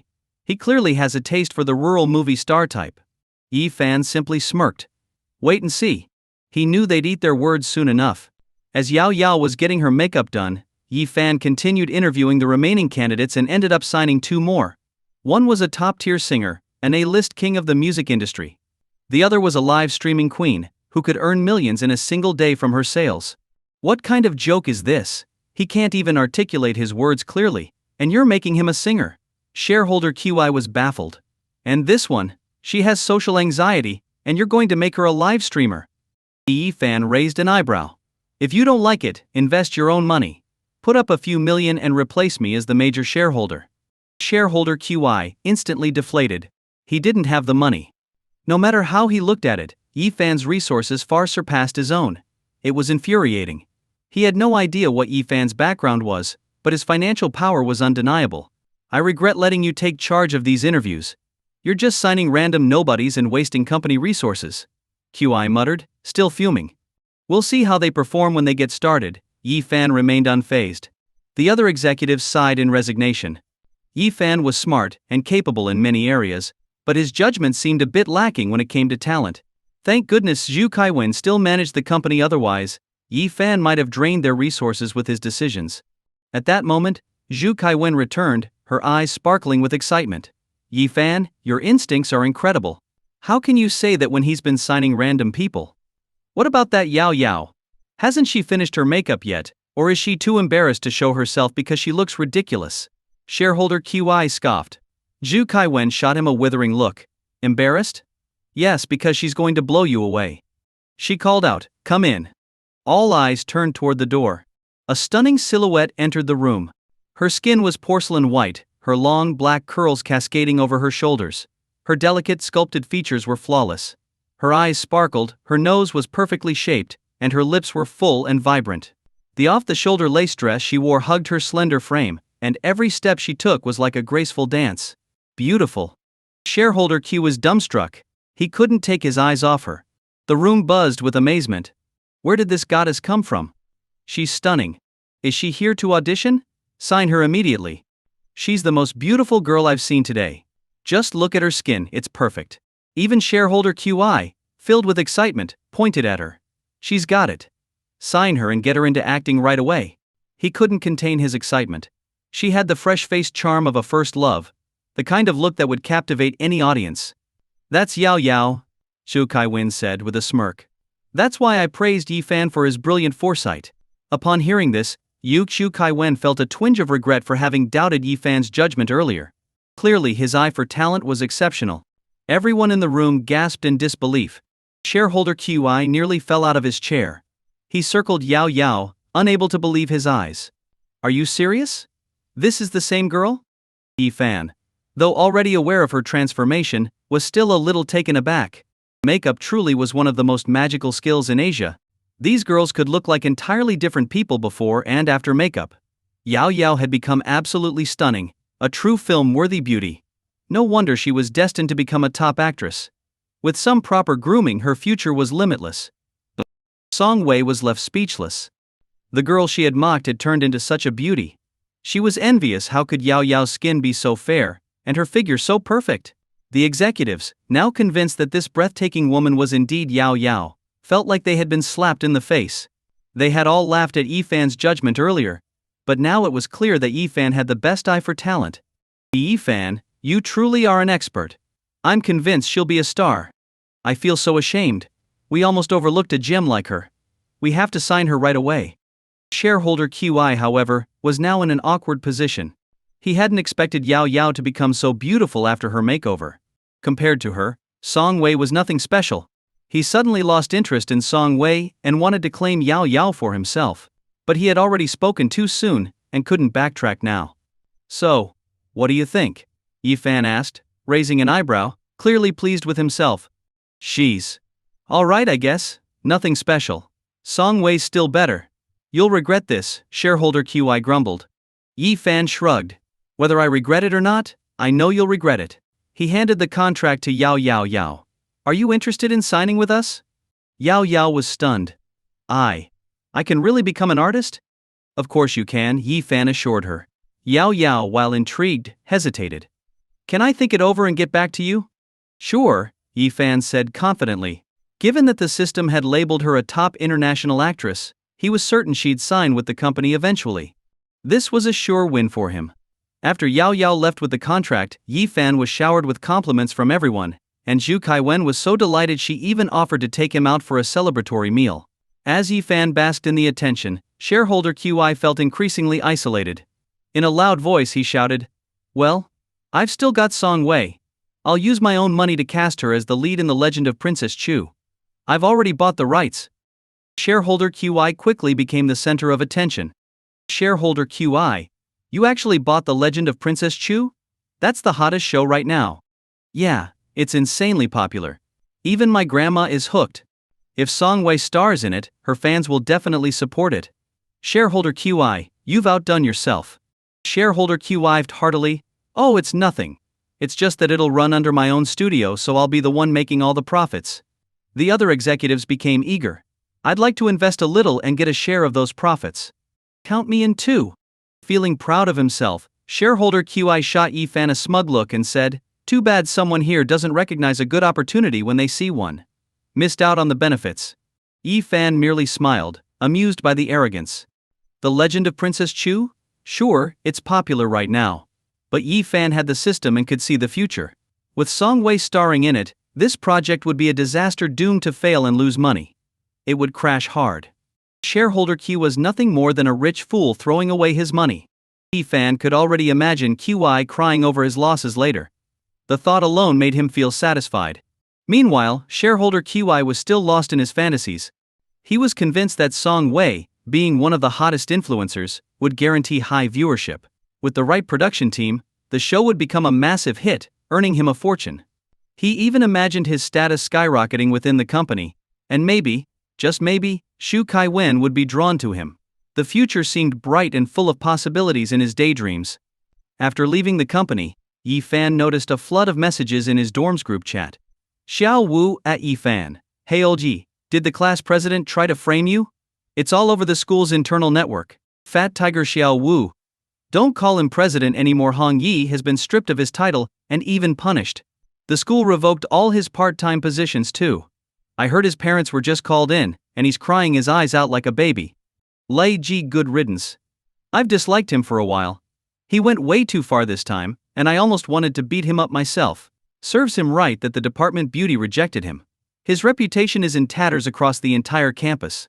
Xiao Wu, I heard the school beauty barged into the office today to stand up for Yi Fan? Is that true? She really cares about you, huh? Lei Igie, man. If you don't get together with her after this, you're crazy. The school beauty is head over heels for you. Where else are you going to find a girl this devoted? I don't even have anyone chasing after me, and you're just letting her go. Fat Tiger, I had to spend so much time and money wooing my girlfriend, and here you are, Yi Fan, getting pampered by the school beauty, and you're still playing hard to get. I can't even watch this anymore." Yi Fan smiled to himself as he read the messages and typed a response. "Fine. I'll think about it." Xiao Wu, think about it? If it were me, I'd have made my move already. Fat Tiger, some people don't know how lucky they are. Still, I get it. Yi Fan has a whole bunch of girls chasing after him, not just one. Yi Fan could practically feel his roommate's envy through the screen. He chuckled to himself. Sure, Muazinsi was sweet and beautiful. But there was no rush. He'd wait until the time was right. After turning off his phone, Yi Fan drove back to the Mu family home. Upon arrival, he saw Muazinsi sitting at the dining table, waiting for him. When she saw him, she pouted and complained. "What took you so long? No matter how busy work is, you can't skip meals. If you keep this up, you'll end up with stomach problems, and I'll be the one who has to deal with it." Her delicate face was filled with concern, and she crossed her arms, puffing her cheeks in frustration. Yi Fan couldn't help but notice how soft and bouncy her posture made her look, and his ears turned red as he stifled a laugh. She looked just like an adorable, grumpy wife waiting for her husband. "I'm sorry. I'll be more mindful from now on. I didn't mean to keep you waiting." Yi Fan walked over and gently ruffled Muazinsi's hair. "I'll make sure to eat properly every day, just like you want." His tone was soft and affectionate. Muazinsi, feeling his touch, was suddenly flustered by his unexpected gentleness. "What's gotten into you?" she asked, her cheeks turning bright red. Why was he acting so different all of a sudden? "Sharing this connection with you means I can't be selfish anymore. You care for me, so I should also care for you." Yi Fan smiled, grateful for all the times Muazinsi had looked out for him. Before, he had been a bit careless with his health, making Muazinsi suffer alongside him. He resolved to be better. Muazinsi's face burned even more. She had always been soft-hearted despite her tough words, and now, seeing Yi Fan's thoughtful side, she felt even more flustered. Her lips pouted slightly as she muttered, "As long as you realize it." Trying to hide her embarrassment, she called out loudly to the butler, "Butler, serve the food." Yi Fan was a little surprised. "The food's already ready? I had the kitchen keep it warm for you. Who knows when you'll actually come home to eat?" "I'm starving," Muazinsi said, looking at him with innocent eyes. When the dishes were served, Muazinsi immediately grabbed some sweet and sour squirrel fish for Yi Fan. "Eat more." Yi Fan understood her gesture, and smiled as he took a bite. Since Muazinsi loved sweet and sour flavors, he made sure to eat more of the dish she liked. As he looked up at her, content with her meal, Yi Fan felt a surge of warmth. "Congratulations, host. Detected an intimate interaction with the school beauty. You've been awarded 200 points, the system chimed in. After finishing dinner, Yi Fan stretched and said, I'm heading upstairs to sleep. You're really going to sleep? Mu Jinsi asked, taken aback. Yeah. What, did you think I was lying? Yi Fan teased with a grin. Mu Jinsi's face flushed. No, not at all. Despite herself, she found Yi Fan's reliability comforting. As Yi Fan walked upstairs, a sudden wave of heat surged through his body, followed by a sharp pain in his abdomen. Ugh! Yi Fan clutched his stomach. What's wrong? Mu Jinsi panicked and rushed up the stairs. Gritting his teeth, Yi Fan said, Wait. I don't know what's happening, but I think you should go check the bathroom. Could it be? Mu Jinsi's face turned beet red. She quickly hurried up the stairs, but Yi Fan called after her, Slow down. Don't run. Okay, I'll walk slower. Mu Jinsi replied, suddenly moving cautiously, like a small kitten. Yi Fan exhaled, still clutching his stomach. No need to walk that slow. Geez. Mu Jinsi's face, fair and beautiful, was filled with nervousness, almost on the verge of tears. She said anxiously, Okay, I'll be right there. Don't worry, I'm not blaming you. Take your time. Yi Fan realized he may have rushed her and tried to comfort her. Mu Jinsi looked at Yi Fan and saw his gentle smile, which felt like a warm spring breeze on her face. She shyly nodded at Yi Fan, saying, I'll be there soon, and quickly went upstairs. Yi Fan leaned back against the staircase. He genuinely felt a bloated, uncomfortable pain in his stomach, making his insides churn. It was really unbearable. Yi Fan closed his eyes, trying to ignore the discomfort. After a moment, he vividly felt the sensation of something silky being removed. This intense physical sensation occupied his mind entirely. His blood began to race. He could even feel his fingers brushing over the lace on a pair of panties. Then, as the panties were pulled down, something soft was placed inside. Could this be the thing most commonly used in military training? The little pink item most frequently found in girls' bags. The kind with little wings too. Through Mu Jinsi's hands, Yi Fan finally understood how to use it. It was amazing. Who invented this thing? And why did he have to learn this? A soft, comfortable sanitary pad wrapped him tightly. It felt secure, without any risk of leaking on the sides. But he still felt extremely uncomfortable. You stupid system. We're officially enemies, Yi Fan protested. This experience is awful. What kind of novel transformation from male to female had he gotten into? Instead, he was stuck in some bizarre experience. The system had totally tricked him. The system responded innocently, Host, how could the system have any bad intentions? This is a bug that came with the benefits I arranged for you. As compensation, I'll give you 3 extra chances to spin for rewards. Is there any pain relief medicine? Yi Fan felt the bloating and discomfort still hadn't eased, and it was even getting worse. System, you can spin the prize wheel, it's available. Fine. I'll put everything into spinning. All for the prizes. Yi Fan said through gritted teeth, clutching his stomach. The system replied, Okay, now spinning. Including the bonus, you've won 6 prizes in total. Ding. Congratulations, host, you've won a gold iPhone 13 Pro Max. Ding. Congratulations, host, you've won permanent, stable network signal, no more connectivity issues, perfect for gaming. Ding. Congratulations, host, you've won beautiful handwriting, write like a master, no more scribbles. Ding. Congratulations, host, you've won extraordinary endurance, surpassing human limits, with a higher pain tolerance. Ding. Congratulations, host, you've won high-quality sleep, unaffected by noise and easier to fall asleep. Ding. Congratulations, host, you've won pain relief medicine, effective for 8 hours, eliminating any pain. Yi Fan thought that all the previous prizes were nothing compared to the 6th one. He didn't care about endurance, he just wanted pain relief. Alright, use the pain relief medicine immediately. Yi Fan commanded the system. The system instantly activated it. Yi Fan could feel the discomfort and pain disappearing right away. Ah, finally relief. He felt alive again. Before, he used to think some girls calling an ambulance for period pain was exaggerated. Now he realized that period pain really hurt like hell. In the future, he wouldn't just suggest drinking hot water for girls with cramps, he'd tell them to drink brown sugar water instead. Yi Fan slowly struggled to stand up from the stairs. A moment later, he heard a rush of footsteps approaching from behind. Yi Fan's wrist was gently grasped by a pair of delicate, slender fingers, helping him up with care. Are you okay? I'm sorry, I'm on my period. Her voice grew softer toward the end. almost like a whisper. But Yi Fan's hearing was sharp, and he caught every word clearly. Ding. Detected intimate interaction, 200 points awarded. The system chimed in to notify Yi Fan. Yi Fan closed the system panel and looked at Mu Yuxinqi's flushed, embarrassed face. She bit her lower lip in embarrassment, her ears drooping, looking like a shy little white rabbit. I figured, Yi Fan said, his ears also a bit warm. It's not easy being a girl, having to go through this every month. Sit down and take a rest. I'm actually used to it, Mu Yuxinqi said, waving her hands at Yi Fan's sudden concern. No need, you should be the one resting. In truth, Mu Yuxinqi felt a bit comforted. She usually experienced painful periods. But now she wasn't in any pain at all, and Yi Fan was even showing concern for her. She actually felt a bit like she'd gained something from this exchange. Perhaps swapping sensations wasn't as bad as she thought. No, right now, you're the one who needs the rest, Yi Fan said solemnly.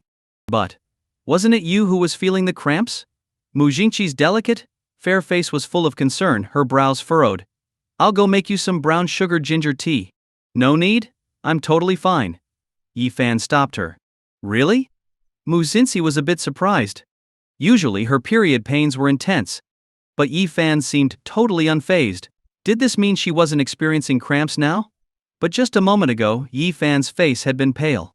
Could it be that he has a higher pain tolerance? While Mu Yuxinqi was still wondering, Yi Fan casually said, I'm really fine. You're the one who's more vulnerable right now, you should rest. Yi Fan then guided Mu Yuxinqi upstairs to lie down in her room. Her lashes fluttered, and her cheeks were flushed. Especially when Yi Fan firmly helped her onto the bed, her heartbeat skipped a beat. Lie here and rest, don't move around, understand? Yi Fan even covered her with a blanket, tending to her with utmost care. Mu Yuxinqi, feeling flustered and pampered, nodded, blushing. Okay. She looked like a well-behaved little kitten.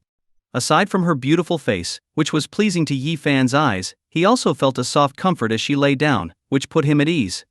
Yi Fan thought of going downstairs to make her some brown sugar ginger tea. But he remembered the sensation sharing with Mu Yuxinqi. He couldn't rush. What if she felt fatigued? Yi Fan instinctively slowed his pace.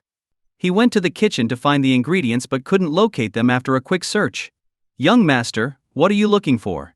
The maid asked curiously, her face gentle and clear. Yi Fan asked, do you have any brown sugar and ginger? The maid nodded. Yes, here it is. She opened a cabinet and handed Yi Fan the brown sugar and ginger. With the ingredients in hand, Yi Fan checked his phone. He knew girls needed to drink warm water, but he had never learned how to make brown sugar ginger tea. With his brand new iPhone 13 Pro Max and a great signal, he quickly found the recipe and got to work. The maid watched him bustling around, feeling deeply moved. What a warm-hearted man. Oh, her lady was truly lucky. She used to think her lady's affection for this man was degrading. But now, seeing Yi Fan making ginger tea, she felt it was entirely natural for her lady to pursue him. Such a man could only exist in heaven, rarely glimpsed on earth. Handsome, good-tempered, and considerate. No wonder her lady was so infatuated, even secretly arranging business abroad to bring him home. Mu Yuxinqi, watching a show upstairs, suddenly smelled a strong, pungent scent. She frowned slightly. It wasn't a pleasant smell. What was he doing? When Mu Yuxinqi slipped on her slippers to check it out, the door had already opened. And right there, she bumped face to face into the young man coming in from outside. Naughty, didn't I tell you to rest properly? Yi Fan narrowed his eyes, looking at the little wildcat about to step out of bounds. I just wanted to see what you were doing. Mu Yuxinqi's cheeks flushed, her red lips stammering slightly. Yi Fan placed the ginger tea with brown sugar on the bedside table and, stepping forward, scooped Mu Yuxinqi up in his arms. Get back in bed, or you'll catch a cold. Yi Fan said bossily. He could feel Mu Yuxinqi's slightly hurried breathing, her face as beautiful as a flower petal, slightly lowered, her fingers nervously clutching her clothes. She seemed flustered at being held in a princess carry. This only made his heart race. Congratulations, host. You have unlocked a princess carry and earned 300 points.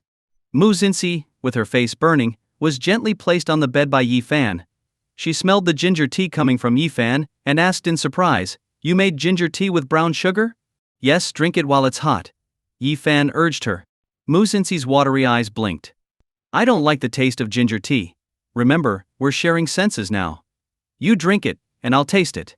But the smell of ginger, I can feel that too, Mu Yuxinqi mumbled. Yi Fan thought for a moment. In that case, should I wear a mask? He was about to leave when Mu Xinxi grabbed his hand. No, I was just kidding. She never drank ginger tea and didn't like the smell, but this time she'd endure it.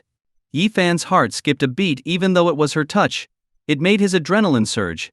Congratulations, host. Hand-holding behavior detected. You've earned 300 points, the system notified. Alright, just drink it, Yi Fan said, sitting beside her on the bed to make her more comfortable. Mu Xinxi slowly drank the ginger tea. She watched Yi Fan's reaction cautiously. Yi Fan looked like he was about to cry from the spiciness. She paused. Is it really that spicy? Don't stop. Chug it down in one go, this stuff really hits you hard, Yi Fan said, clenching his teeth. He was generally fine with onions, garlic and ginger except raw ginger. The ginger tea was too strong even with brown sugar mixed in. It couldn't cover up the sharp, spicy taste. Yi Fan suddenly thought of a specialty dish in the cafeteria, spicy herbal broth. Not daring to linger, Mu Xinxi quickly gulped it down in one go. Phew. Yi Fan let out a sigh of relief. There was still some spiciness in his throat, but it was bearable. Mu Xinxi, worried Yi Fan was too uncomfortable, drank a glass of warm water. Only then did Yi Fan feel his body start to settle down. Moments later, he heard a soft laugh. He looked up and saw Mu Xinxi smiling sweetly. His face heated up. What are you laughing at? I suddenly think this sense-sharing thing is kind of fun. Look, I'm on my period now, but you're the one experiencing it. You get to feel how tough it is being a girl. Mu Xinxi smiled. It's definitely not easy. I never imagined I'd have an experience like this. Yi Fan had heard of labor pain simulations for men, but never a period experience. He figured he might be the first guy to experience a period. However, seeing Mu Xinxi's pure, joyful smile made his heart feel warm and content. It made him feel truly happy. As they were enjoying a light-hearted moment, the phone suddenly rang with a ding-dong sound. When Mu Xinxi looked at her phone, her face went pale, and she nervously whispered, "Shh, don't make a sound, it's my dad." Yi Fan was taken aback. He hadn't expected a call from Mu Xinxi's father at this hour. Naturally, Yi Fan wasn't foolish enough to give himself away.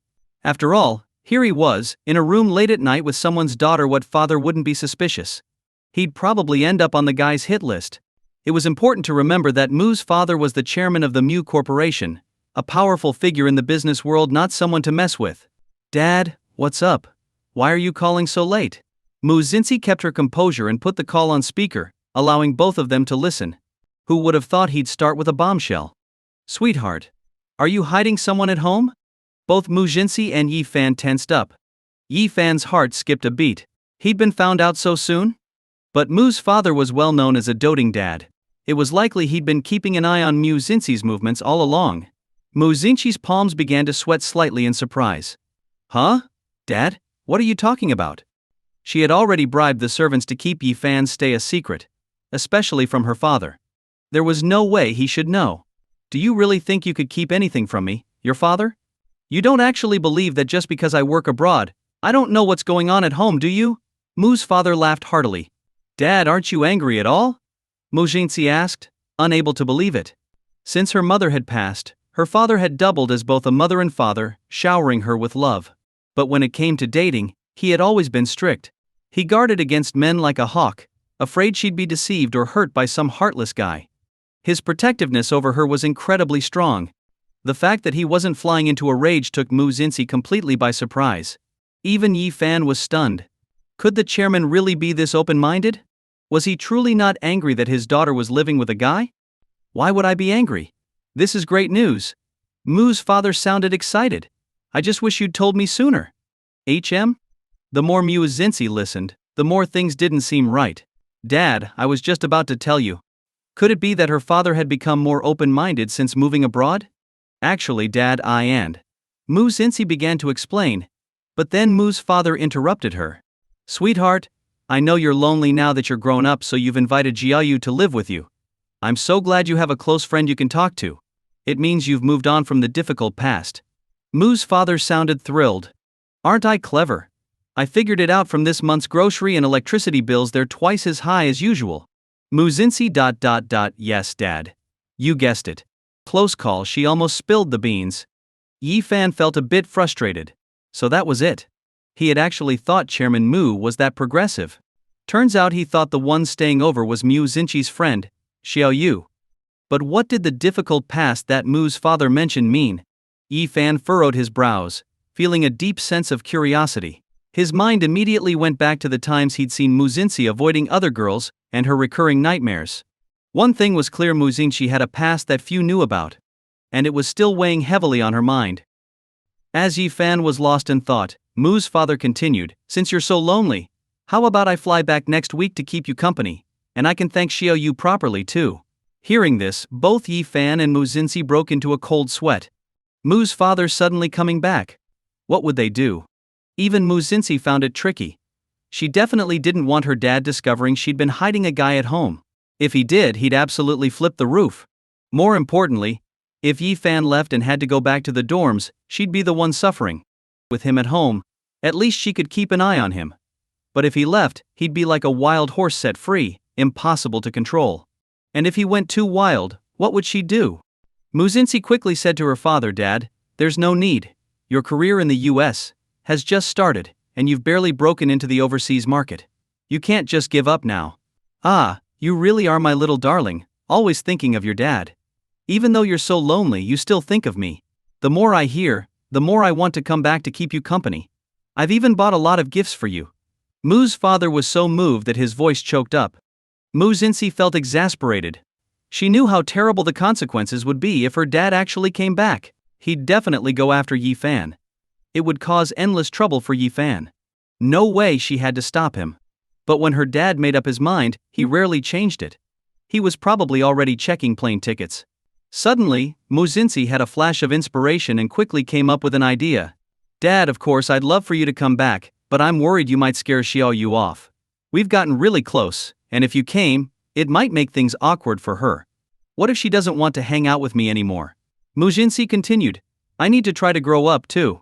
I can't keep relying on you. Besides, traveling back and forth with the time difference is hard on you. My daughter's all grown up." Mu's father was touched, clearly swayed by her words. He nodded. "All right, I'll come back another time." "Good." Mu Xinxi sighed with relief. Yi Fan also felt a bit of relief. As long as Mu's father wasn't coming back soon, things would stay calm. "So where's Xiao Yu? I haven't heard her say anything." Just as Mu Xinxi thought the danger had passed, her father changed the subject. Yi Fan's heart skipped a beat. Xiao Yu wasn't there at all. There was no way to get her to speak up. She'd be caught for sure. "Wait." He suddenly came up with a plan. "Xiao Yu." Mu Xinxi stammered. She had no idea how to dodge the question. Her father was sharp. If he noticed anything odd, it would be all over. If Yi Fan was caught, she'd be in trouble too. No, for both of their safety, she couldn't reveal anything, no matter what. Just as Mu Xinxi felt helpless, she saw Yi Fan lift his phone. Yi Fan had quickly typed out a few bold words in his notes app. "Xiao Yu is taking a shower." Mu Xinxi's eyes lit up, and she nodded right away. "Yes, Xiao Yu's taking a shower. Should I call her?" "No need. Let her finish. I'm happy as long as you're happy. Is your monthly allowance enough? If not, I'll transfer 5 million to you right now," Mu's father asked with concern. "It's enough." Yi Fan was stunned. Just like that, he'd transfer 5 million as allowance? Truly, this was the life of the super rich. After they hung up, both Yi Fan and Mu Xinxi felt a huge sense of relief. "Luckily my dad didn't find out," Mu Xinxi sighed, patting her chest. Yi Fan nodded. "Yeah, close call. It's late, you should get some sleep." He returned to his room.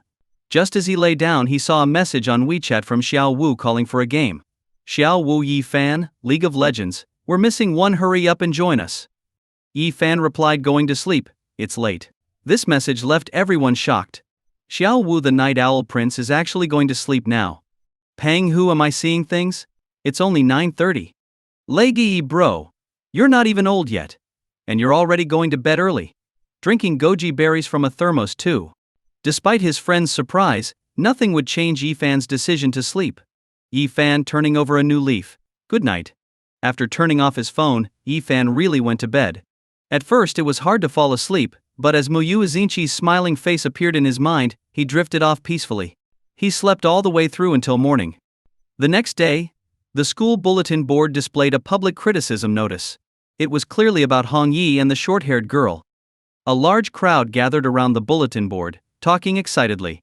Who would have thought Hong Yi was this kind of person? Pushing a girl to do something like that. You just found out? Last time I accidentally bumped into his Wuling Hongguang with my bike, and he demanded I pay for repairs. I heard Xiao Yuan's parents came to the school yesterday, slapped her multiple times, and dragged her back to pack her things. They processed her transfer that night, and she's not even allowed to finish school. She's going straight to factory work. Well, she deserves it. Framing Yi Fan like that. Poor Yi Fan, he's only guilty of being good looking. I like him too, but I wouldn't stoop to such underhanded tricks. Now, everyone was sympathizing with Yi Fan. Hong Yi, who didn't want to lose his education and end up in a factory, stayed at school. Naturally, no one was giving him a friendly face.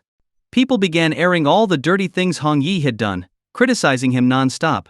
When Hong Yi entered the classroom with a mask on, he was met with nothing but complaints. Hong Yi still has the nerve to show up? Did he apologize to Yi Fan? I heard he's not the class monitor anymore. Serves him right. Exactly. Doing something that hurts others with no gain for himself. I'm embarrassed to have him as a classmate. Can he transfer too? For the face-conscious Hong Yi, this was a painful blow. But that wasn't the worst part. He overheard even worse news.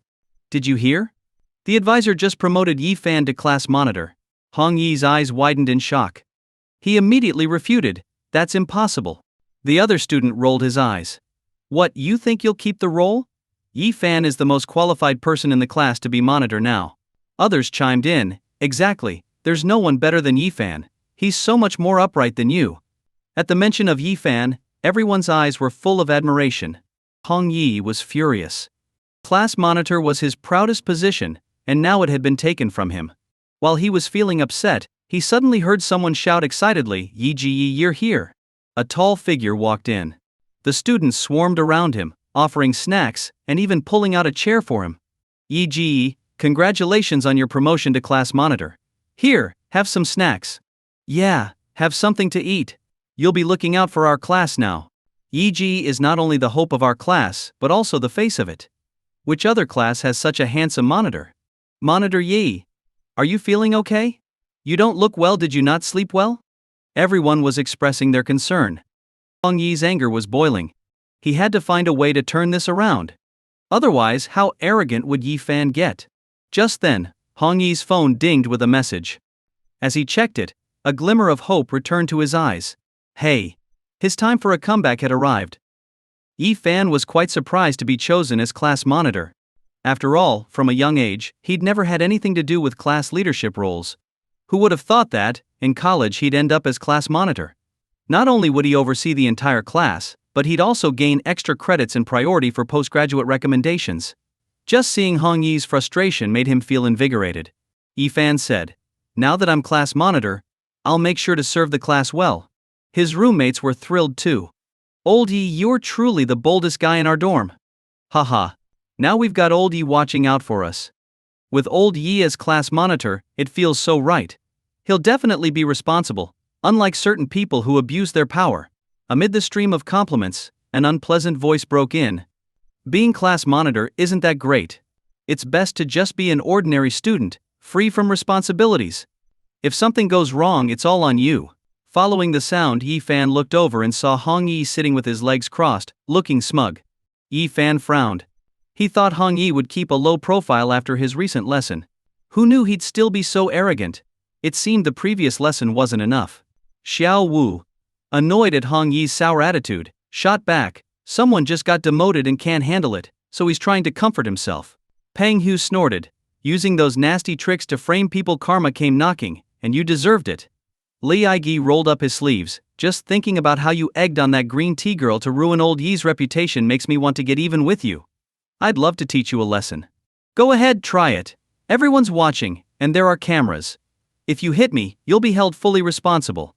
You'll be expelled for bullying me, so don't blame me for it." Hong Yi sneered, clearly not intimidated by Lai Yi. "You." Peng Hu was furious. Seeing Peng Hu hesitate, Hong Yi felt even more pleased. "Hey, just a dog barking without its master's command. See, now that it's just words, they don't dare act out." Bang! Suddenly a chair was kicked forcefully, slamming right into Hong Yi's knee. He gasped in pain. "Ah, that hurts." His face twisted in agony. Hong Yi started rubbing his knee, but no amount of rubbing eased the pain. Everyone was stunned. They looked over to see who'd kicked the chair. The young man sat there, head held high, exuding confidence. His dark eyes and thin lips carried an imposing aura as he gazed down at Hong Yi, lounging in his chair with a relaxed demeanor. How dare you talk to my brothers like that? Are you asking to get hurt? What if I hit you? Let's see who gives in first. So fierce. That kick was so powerful it made people wince just watching it. Hong Yi was now on his knees, drenched in a cold sweat, groaning in pain. Thank goodness they hadn't crossed Yi Fan. Otherwise, they'd be the ones in trouble now. Xiao Wu cheered excitedly, "Old Yi, that was awesome." Peng Hu clenched his fists in excitement. "I used to idolize the characters from Tomato's novels, but now, you're my idol." Yi Fan's lips curled into a smile as he watched Hong Yi squirm in pain. Picking a fight with him, does he even realize what he's up against? Ha ha ha. Everyone expected Hong Yi to explode in anger, but instead he let out a strange, low laugh. Don't be fooled by him. He may look good on the outside, but he's rotten inside. Hong Yi raised his head, pointing a finger at Yi Fan. I've got your little secret. Beg me, and I won't expose it. The other students were shocked. Yi Fan raised an eyebrow, clearly displeased. What nonsense was this? A secret? He scoffed. What little secret do I even have? Hong Yi's lips curled up. Don't think I don't know about your deal with the campus beauty. Yi Fan's heart skipped a beat. He looked at Hong Yi suspiciously. Could this guy really have found out about his secret with Mu Xinxi? If anyone discovered their sensory sharing experience, it would shock the world. And if some mysterious organization wanted to capture him for research, what would he do? No. Even if Hong Yi had somehow figured it out, people would think he was crazy. Who would believe something so unscientific? Yi Fan tried to stay calm. But Hong Yi's words had already confused the others. What's Hong Yi saying? Does he actually have dirt on Yi Fan? A deal with the campus beauty? Lately she's been hanging around him like a lovesick puppy, always showing him special attention. It does seem suspicious. Seeing that people were starting to doubt, Hong Yi gloated. So Yi Fan, apologize to me, and I'll keep your secret safe. Yi Fan glared coldly at Hong Yi. Enough with the crap. If you've got something to say, spit it out already. He wasn't backing down. He had a system on his side. What was there to fear? If things went wrong, it'd all be the system's fault anyway. He hated being threatened more than anything. Hong Yi laughed. So stubborn, let's see if he can keep up this tough act. Our campus beauty has been forced to flatter this self-righteous hypocrite. Hong Yi announced loudly. That's why she's been catering to him. The words shocked everyone. Hong Yi then launched into a detailed recounting of his investigation. All this time, Yi Fan has been flaunting that Koenigsegg sports car, but it's not in his name. I had a friend check with the vehicle registry, it's registered to Mu Xinxi. Not only that, but Yi Fan suddenly has a new phone and brand name clothes from head to toe. Mu Xinxi has always been aloof and never close to any guy, but somehow Yi Fan is the exception. I checked his student records, his parents are farmers, so he's no rich kid. Where did he get all this money? It's obvious he's been extorting her to buy it all. Hong Yi's words landed like a heavy stone, stirring up a storm among the students. The crowd burst into heated discussions. No wonder. I noticed the campus beauty was getting close to Yi Fan. So he must have something on her. People were saying Yi Fan was a rich kid, with a big mansion and all. Turns out it's fake, spending a woman's money, and even extorting it from her. That's disgusting. While some of Mu Xinxi's admirers were angered, a few girls who liked Yi Fan spoke up in his defense. Couldn't it be a misunderstanding? Yi Fan doesn't seem like that type. If he were really blackmailing her, why wouldn't he just make her his girlfriend directly? Xiao Wu's face flushed as he defended Yi Fan. Don't spread false rumors. Hong Yi is a liar, and you're actually believing his nonsense? Li Yi retorted, old Yi's family is well off now. There's no way he'd extort the campus beauty. I don't believe he's that kind of person. Hong Yi immediately sneered. You may see his face but not his heart. How do you know he's not up to something behind the scenes? He then shouted, let's go get the campus beauty here to confront him. Let's see how Yi Fan talks his way out of this. Alright, I'll call her. Some guys, worried that their beloved campus goddess was being threatened by Yi Fan, jumped at the chance to bring Mu Xinxi over. Hong Yi smirked triumphantly. You're done for. Yi Fan chuckled. Hong Yi was so naive. In fact, Hong Yi might just be the most gullible guy he'd ever met. As Hong Yi waited eagerly for Mu Xinxi to come and expose Yi Fan, the group of guys soon returned, looking disappointed. What happened? Where is she? Hong Yi was dumbfounded. Could they have failed to bring Mu Xinxi? Without a confrontation, how was he going to humiliate Yi Fan? Hong Yi, The campus beauty was sent by the teacher to participate in an arts event at the neighboring school, one of the guys explained. She's out of contact, and we don't know when she'll be back. Damn it. What bad luck. Hong Yi was a bit annoyed. The universe always seemed to be against him. But it doesn't matter. Yi Fan's already been exposed as a blackmailer. How could a poor guy like him afford luxury brands, a sports car, and even have the campus beauty chasing after him? Hong Yi sneered bitterly. But Yi Fan found this amusing. Was this guy's reading comprehension taught by his PE teacher? Without a word, Yi Fan opened the system and tried his luck, drawing 3 times and earning 2 rewards. Alright, this should seal the deal. That Koenigsegg sports car isn't mine. Yi Fan raised an eyebrow, looking directly at Hong Yi. It's Mu Xinxi's in fact. Xiao Wu and the others were dumbstruck. Xiao Wu anxiously grabbed Yi Fan's arm. What are you saying? Wasn't he just fueling Hong Yi's arrogance? See? He's admitted it. All of you who were defending him, now you've been proven wrong. Hong Yi gloated. To him, Yi Fan was admitting defeat now that he'd been exposed. But it wouldn't help. Yi Fan was already cornered, with no way out. Everyone was whispering, clearly disappointed in Yi Fan. Xiao Wu and the other roommates were panicking, knowing things were going south for Yi Fan. As his friends, they knew he'd never do something like this. I admit the car belongs to the campus beauty, but I never said I threatened her.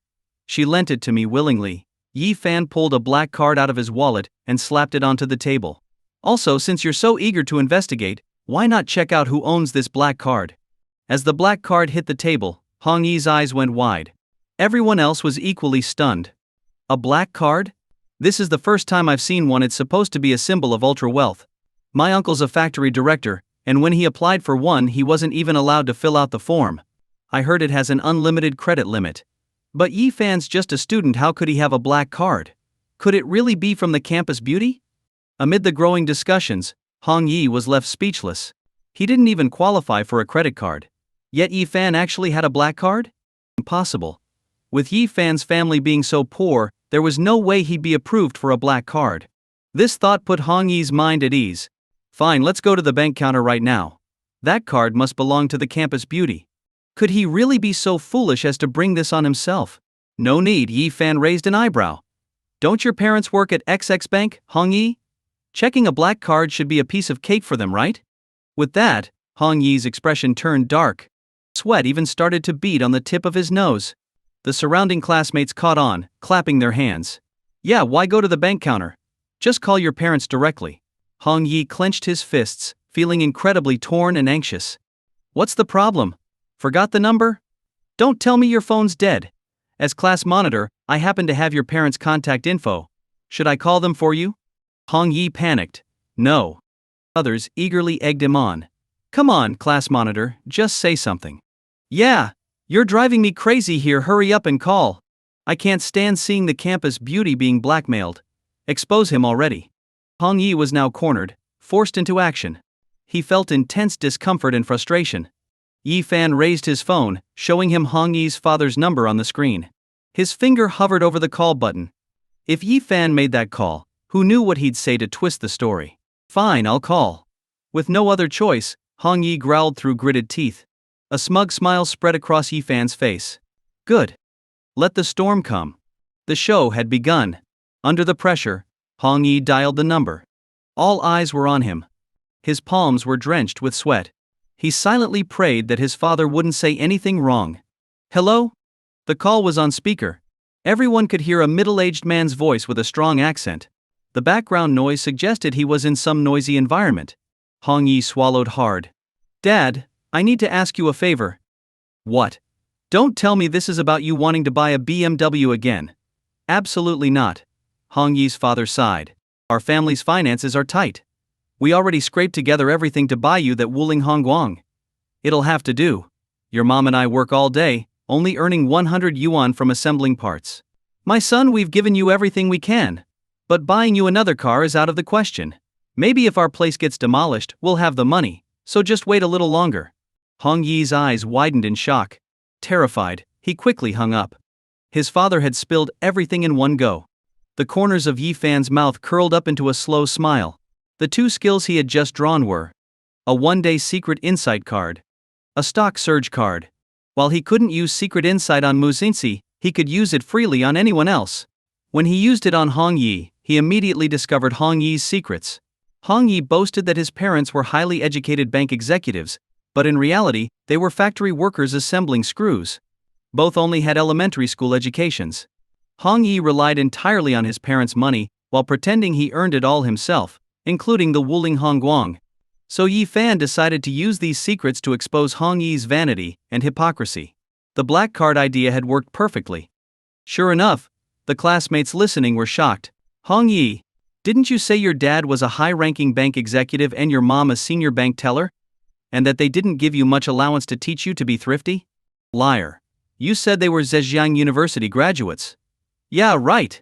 And that Wuling Hongguang you always bragged about earning yourself? I used to think it was impressive you worked for it, but it turns out your parents bought it for you. What a fraud. Disgusting. Living off your parents while pretending to be self-made? And you're begging them for a BMW now? Really? I'm old enough to appreciate my parents' hard work. Even when they give me money, I'm careful with it. Classmates who'd previously felt slighted by Hong Yi's boasts about their own parental support were furious. So they'd all been deceived by Hong Yi. He was the real fraud. So why would you trust anything this liar says? Yi Fan looked around at the indignant faces. Clearly, no one believed Hong Yi anymore. We were played. Hong Yi, we're done. Don't ever ask me for help again. This guy was class monitor? Get lost. Hong Yi now felt deeply humiliated. Because of his family's circumstances, he'd pretended to have a better background. But he didn't have much money, so he'd bragged about being self-reliant to keep up appearances. He never expected things to go downhill so fast. And it was all because of Yi Fan. I was just joking before, talking without thinking. Now Yi Fan's trying to distract you all.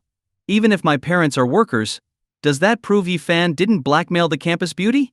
With no way out, Hong Yi tried to drag Yi Fan down with him. Yi Fan lazily yawned. You really don't give up, do you? He picked up the black card and said, look closely. My signature is on the back, it's mine. His words left Hong Yi and the others even more stunned. This hard-to-obtain black card actually belonged to Yi Fan. That must mean he was wealthy. Incredible. A black card was even harder to get than a sports car. No, that can't be real. You're lying. Hong Yi shouted in desperation. At that moment, a voice filled with curiosity rang out, what's going on here? Everyone turned to see the class advisor holding a file. Teacher, why are you here? Xiao Wu asked curiously. I'm here to deliver Yi Fan's documents, the advisor said, looking at Yi Fan and handing over the file. Yi Fan, didn't your family say they needed proof of enrollment for the village relocation project? I've prepared it for you, just mail it back. Thank you, teacher. Yi Fan took the file. The teacher's words left everyone in awe. E.g.e., your family is being relocated? A relocation payout? That's a fortune. No wonder E.g.e. has money now, it's because of the relocation. He might not be a second-generation wealthy kid, but he's a second-generation relocation beneficiary. The black card is Yi-gi-ji's, and he's about to get a relocation payout. He's truly well off, while Hong Yi truly isn't. Hong Yi's just bitter. We're sorry. E.g., we misunderstood you. The rumors collapsed instantly. Now, anyone who still believed Hong Yi would be a total fool. The Mu family is incredibly powerful. Do you really think I could blackmail the campus beauty? Or do you think she's stupid enough to let me control her? Yi Fan looked down on Hong Yi. Everyone realized how ridiculous it had been to doubt Yi Fan. The Mu family owned the country's top conglomerate. Mu's father was a legendary, hard-hitting business tycoon. If his daughter were blackmailed, he'd have a million ways to destroy the blackmailer. There was only one conclusion. The campus beauty liked Yi Fan. She was willing to spoil him, all to win his heart. They'd been such fools to listen to Hong Yi's lies. They now felt a mix of envy and anger toward Yi Fan. The campus beauty had given Yi Fan her sports car and showered him with care. Who else in school could make the campus beauty care so much? Only Yi Fan. This envy soon turned to anger directed at Hong Yi. TSK, some people just can't stand to see others succeed and resort to slander. E.g.e. could beat you by miles. It's always the ones who lack the most who try to show off the hardest. Hong Yi, you're a fraud. And poor Yi Fan, just because the campus beauty likes him and his family's being relocated, he's subjected to Hong Yi's slander? Hong Yi was stung by each mocking word.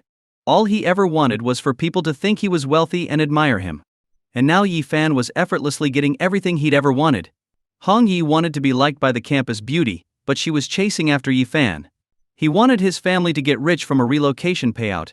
But it was Yi Fan's family that got the money. Why was it always Yi Fan who got the benefits? What was the difference between him and Yi Fan? Yi Fan looked at Hong Yi coldly. Don't forget, see you in court next month. I think I'll add another charge while I'm at it. Hong Yi felt his pressure mount instantly. He was already low on money. If this kept up, he'd have to sleep on the streets. Yi Fan, I was wrong. I shouldn't have been so blinded by my jealousy and tried to frame you. Please forgive me. Tears streamed down Hong Yi's face as he pleaded with Yi Fan. He couldn't understand why Yi Fan had to keep pushing him, even when he was already so miserable. Why wasn't everyone criticizing Yi Fan instead of making him, Hong Yi, the target? Yi Fan looked at Hong Yi coldly. It's not like I didn't give you a chance.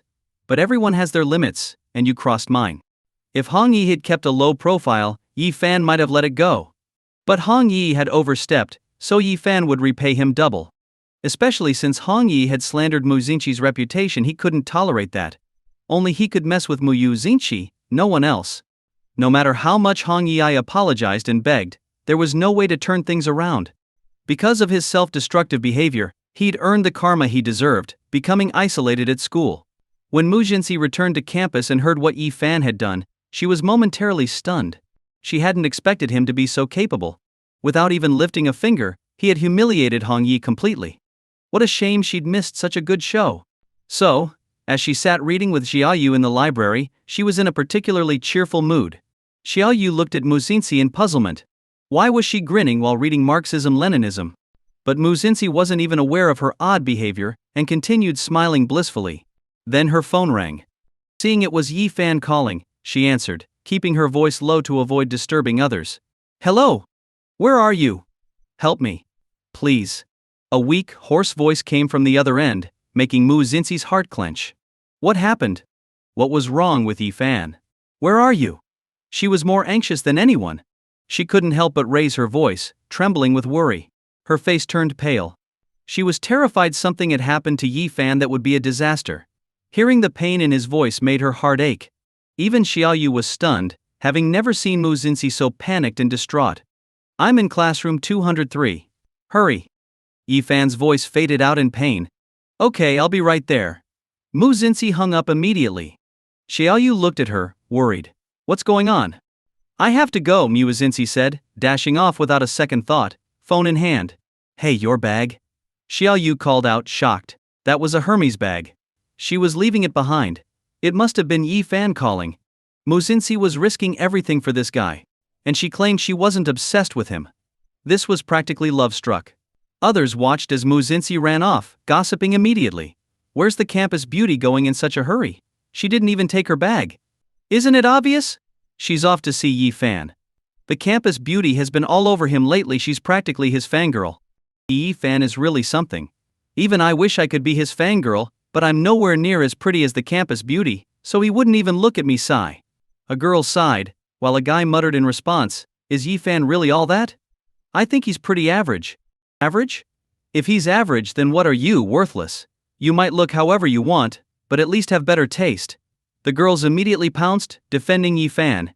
He has great character, is super athletic, and is practically perfect. Even the campus beauty is chasing him. Doesn't that prove how amazing he is? The girls kept showering Yi Fan with praise, using every compliment they could think of, yet it still didn't feel like enough. To them, Yi Fan was simply perfect. If he'd just looked their way once, they'd be completely content. Too bad. Even the campus beauty couldn't win him over, so they had no chance at all. If Yi Fan ever started dating, the entire school would be in tears. Classroom 203. In the back row, a guy was slumped over a desk. Sweat stained the back of his white shirt. His slender fingers gripped the desk tightly, as if enduring some kind of agony. It was Yi Fan. At that moment, he was experiencing unbearable pain. Damn. This was worse than a broken bone. Yi Fan gritted his teeth, enduring it. Just as he was on the brink of collapse, he heard quick footsteps approaching. Are you okay? Came a familiar, urgent voice. To Yi Fan, it sounded like an angel had arrived. He looked up, his face drenched in sweat, and saw Mu Xinqi's worried, beautiful face. What happened to you? Her voice shook, and her eyes and nose were red, on the verge of tears. Just as Muzinsi was about to hurry off, she seemed to slow her steps, as if worried that moving too fast would make Yi Fan feel worse. I can still manage, Yi Fan gritted his teeth, pulling something out of his pocket. Here, take this. Muzinsi looked and saw it was a packet of herbal medicine for menstrual cramps. You actually knew about this? Muzinsi was surprised, her eyes lighting up. Yi Fan turned his face away, his ears turning red. I know a lot more than you'd think. In truth, he had gone out of his way to ask the shop lady for advice, and hurriedly bought it. All right, I'll go make it for you, Muzinsi replied, feeling a bit guilty. After all, it was only because they'd exchanged sensations that Yi Fan was suffering now. Sit down, I'll do it, Yi Fan insisted, gently pressing her back into her seat as she started to get up. Congratulations, host. Detected close interaction with the campus beauty. Reward 300 points. Yi Fan smiled helplessly at the system message. Close interaction? They were far from that. But Muzinchi's shoulders were really lovely, perfectly shaped, just like his ideal. But that wasn't the point. The point was that he needed to relieve her menstrual pain quickly. Yi Fan picked up a clean mug and said, This one's brand new. I haven't used it. Just wait here. He gritted his teeth and headed to the break room. Watching his stumbling steps, Muzinchi worriedly peeked around the doorframe to keep an eye on him, afraid he might fall. Thankfully, despite his unsteady steps, he managed to bring back a warm mug of the herbal remedy. Here, drink this, Yi Fan said, offering her the mug with more care than he'd ever shown any girl. Muzinchi looked at the steaming mug, her eyes blinking with gratitude. Thank you. Sit down and rest a bit too. She tapped the chair next to her. Yi Fan sat down, watching as Muzinchi took small sips of the remedy, her red lips pressing against the cup, her pink tongue barely visible as she drank. She glanced up at him, her expression soft and innocent, like a little rabbit. Yi Fan felt a warmth spread through him, and a hint of the herbal bitterness lingered in his own mouth. The warmth of the remedy, and its taste were evident. The herbal medicine felt soothing and warm. Soothing? Yeah, right?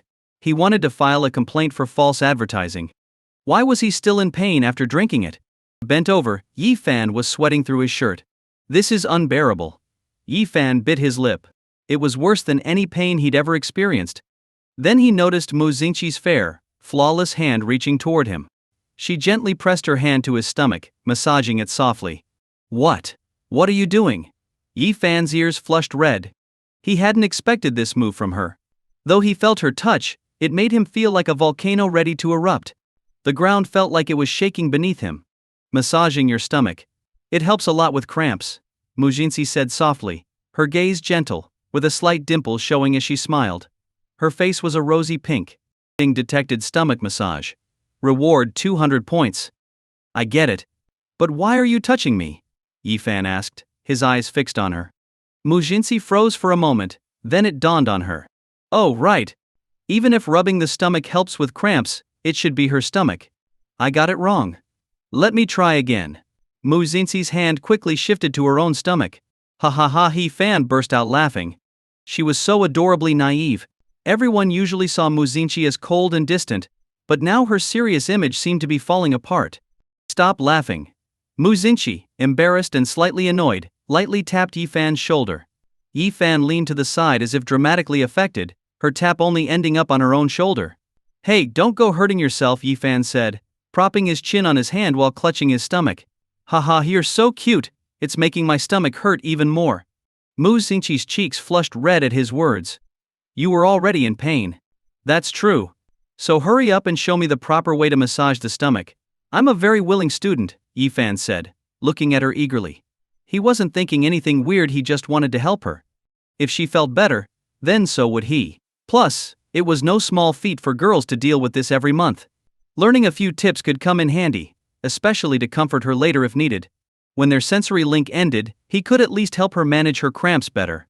Just place your hand here on the lower abdomen, and gently rub in circles. Muzinchi demonstrated slowly.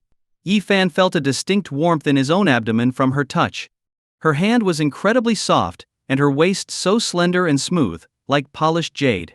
He could hardly focus on the pain anymore, overwhelmed by her gentle touch. Adrenaline surged through him, his hormones practically ready to burst like lava from a volcano. He had to keep his thoughts in check. Struggling to stay calm, Yi Fan clumsily attempted the massage on his own stomach. But in less than a second, Muzinchi started giggling and cried out, Ah, stop. Her face flushed bright red, her cheeks tinged with a rosy glow. It tickles so much. Yi-fan was startled, and stopped immediately. He glanced over, noticing the gentle rise and fall of her breath, her eyes shimmering from the sensation. Her reaction had completely captivated him. Sorry. He quickly apologized. After all, he hadn't meant to make her uncomfortable. It's okay. After all, you're taking my pain for me, Mu Xinxi murmured, her red lips pouting slightly in embarrassment. Looking at him with soft eyes, she added, but I'm actually grateful. It's nice to have you here. Yi-fan's heart raced. Bah dum, it felt like it was about to burst. Whenever it's that time of the month, it hurts so much that I nearly pass out. I have to take painkillers, Mu Xinxi murmured. I've been to the hospital, and there's nothing wrong, but I still get cramps every time. They say that once you have a baby, the cramps go away. Then just get pregnant. Yi-fan blurted out without thinking. Mu Xinxi's eyes went wide, staring at him in shock. Yi-fan immediately realized how absurd that sounded. What was he saying? That was definitely going to give her the wrong idea. Ahem. I mean, once you're pregnant, the pain should go away, he corrected, his face red with embarrassment.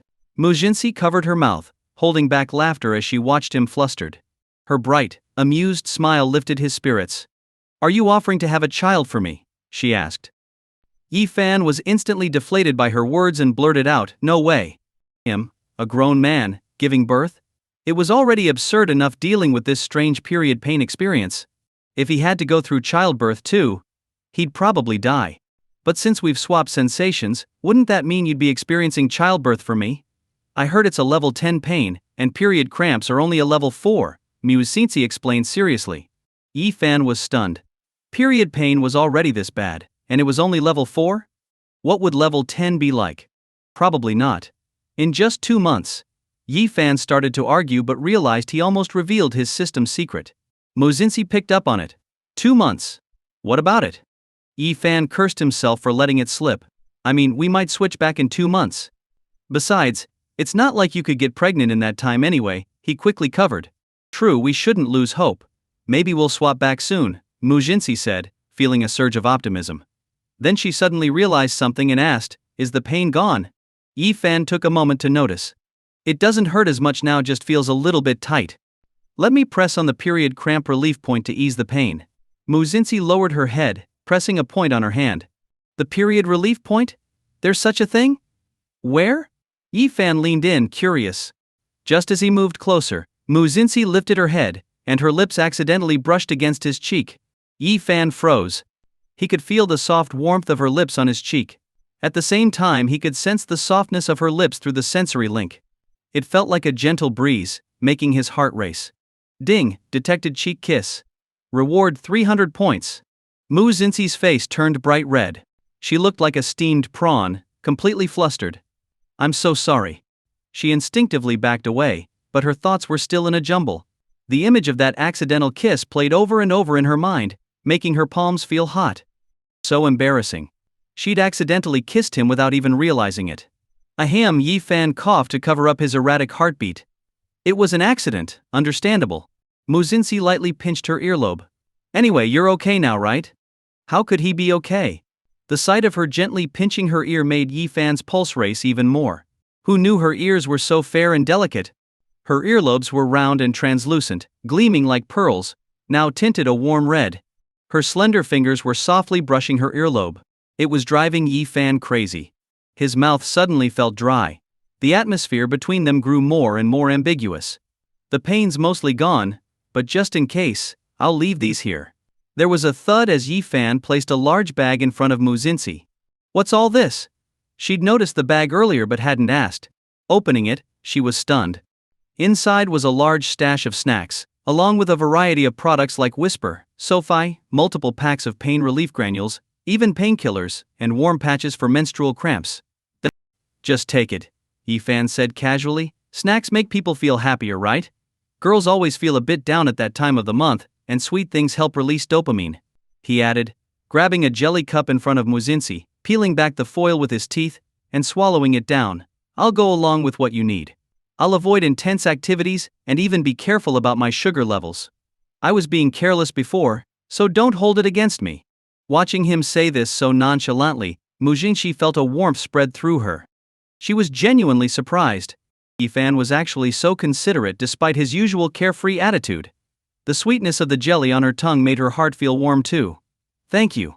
In return, I'll avoid cold, spicy and sour foods, drink lots of hot water, and change pads frequently. By the end, her face was completely red. Yifan blushed too. After all, he could actually feel when Musinsi changed her pad. The warmth that settled in the pad's absorbent material made him aware of exactly how frequently she changed it. Good, Yifan said, scratching his head, and they quickly reached an agreement. True to his word, Yifan kept his promise. Xiao Wu came over with a basketball, calling out, "Wanna play?" "Nope," Yifan replied, lying down on the lower bunk in the dorm, taking it easy. There was still an evening study session, so he wanted to rest in the dorm and not exhaust Musinsi too much. He sprayed some air freshener around, using the scent Musinsi liked, knowing she was sensitive to strong smells. The dorm usually smelled a bit unpleasant, but her usual fragrance worked well to mask it. Xiao Wu, noticing how Yifan was just lying around, asked in confusion, "Weird. You're usually the first one down for a game." Just then, Leggy walked in, saying, "Man, it's hot. Here, I got us some popsicles, one for each." Lei Yi offered one to Yifan, who really wanted to take it but held himself back. He refused to budge. "No thanks," Yifan declined. "I'll pass on the ice for now. Eating anything cold would worsen Musinchi's cramps." No. He had to resist no matter the temptation. He had made a promise to Musinchi, and he wouldn't break it. "What's going on? You're not taking one?" Lei Yi asked, puzzled. "Yeah, just gonna sleep," Yifan said, closing his eyes, hoping to resist the thought of ice cream. "This is so odd. I'm offering you one, and you're saying no? Normally you'd be all over the ice cream. What's up?" Lei Yi couldn't understand, given that ice cream was usually Yifan's favorite. It was almost like he had his own no ice cream days every month, just like a girl. And not only that, Xiao Wu and the others also noticed something even stranger. Yifan was bundled up in a thick coat and drinking goji berry tea from a thermos. What's going on? Our old Yi is going all health conscious. Didn't he hate drinking hot tea and always go for iced drinks? Exactly. So weird, and he's even wearing a heavy coat. It's only around 10 degrees out. He'd usually be in a short-sleeve shirt, enjoying the cold. They couldn't figure out what had changed in Yifan. But what they didn't realize was that Yifan was actually doing this as a self-preservation measure. While Xiao Wu and the others were mystified by Yifan's odd behavior, they found themselves the ones affected. "Hey, who's in the bathroom? I need to go. That ice cream must have been bad. I've had diarrhea non-stop." Xiao Wu banged on the dorm bathroom door. Inside, Peng Hu's groaning voice came, "Hold on. Ah, it hurts." Even Lei Ji couldn't stand it anymore. "It's coming out. I'm going next door." And he rushed across the hall to grab the other bathroom. Watching the chaos, Yifan froze for a second before bursting into laughter. Haha, who could have seen this twist coming? Later that day, a cold front hit, and all the guys who'd been wearing short sleeves caught colds. Sitting around holding cups of hot water, wrapped in thick jackets, they glanced over at Yifan, who looked perfectly fine, and sighed. Damn, old Yi really had some foresight. Seriously, the whole dorm's down, but he's totally fine. Ugh, I'm never eating ice cream again. My stomach's killing me. Yifan lay on his bed, totally relaxed. If Musinchi was his future wife, then the saying was true: listening to your wife is never wrong. Yifan remembered he still had a stock surge card. Perfect timing to put it to use. As he opened his MacBook to check the stocks, Li Aigi came over, curious. "What are you up to? Since when did you start buying stocks? I thought you weren't interested." "I've been doing some research and want to buy a few stocks," Yifan replied. "You're a beginner. Going in blindly is a good way to lose money. My dad's into stocks and I've learned from him. I just bought Kishin Manufacturing stock. It's a concept stock. Can't go wrong with it," Li Aigi said. "I invested, and it's been going up these past 2 days. I'm not buying Kishin Manufacturing. I'm buying Blue Deer Medical," Yifan replied firmly. "Kishin Manufacturing is about to drop sharply. You should sell it soon, or you'll lose big." Yifan had the system. He could see that Blue Deer Medical was a top stock, set to rise by 95% in a month. It was a surefire moneymaker, so he couldn't pass it up. Lei Aigi was shocked. "Are you kidding? Buying Blue Deer Medical stock? Are you looking to lose money? However much you invest, you'll lose. That stock's been dropping non-stop, sinking like a rock." Even Xiao Wu nodded in agreement. I don't think Blue Deer Medical is any good.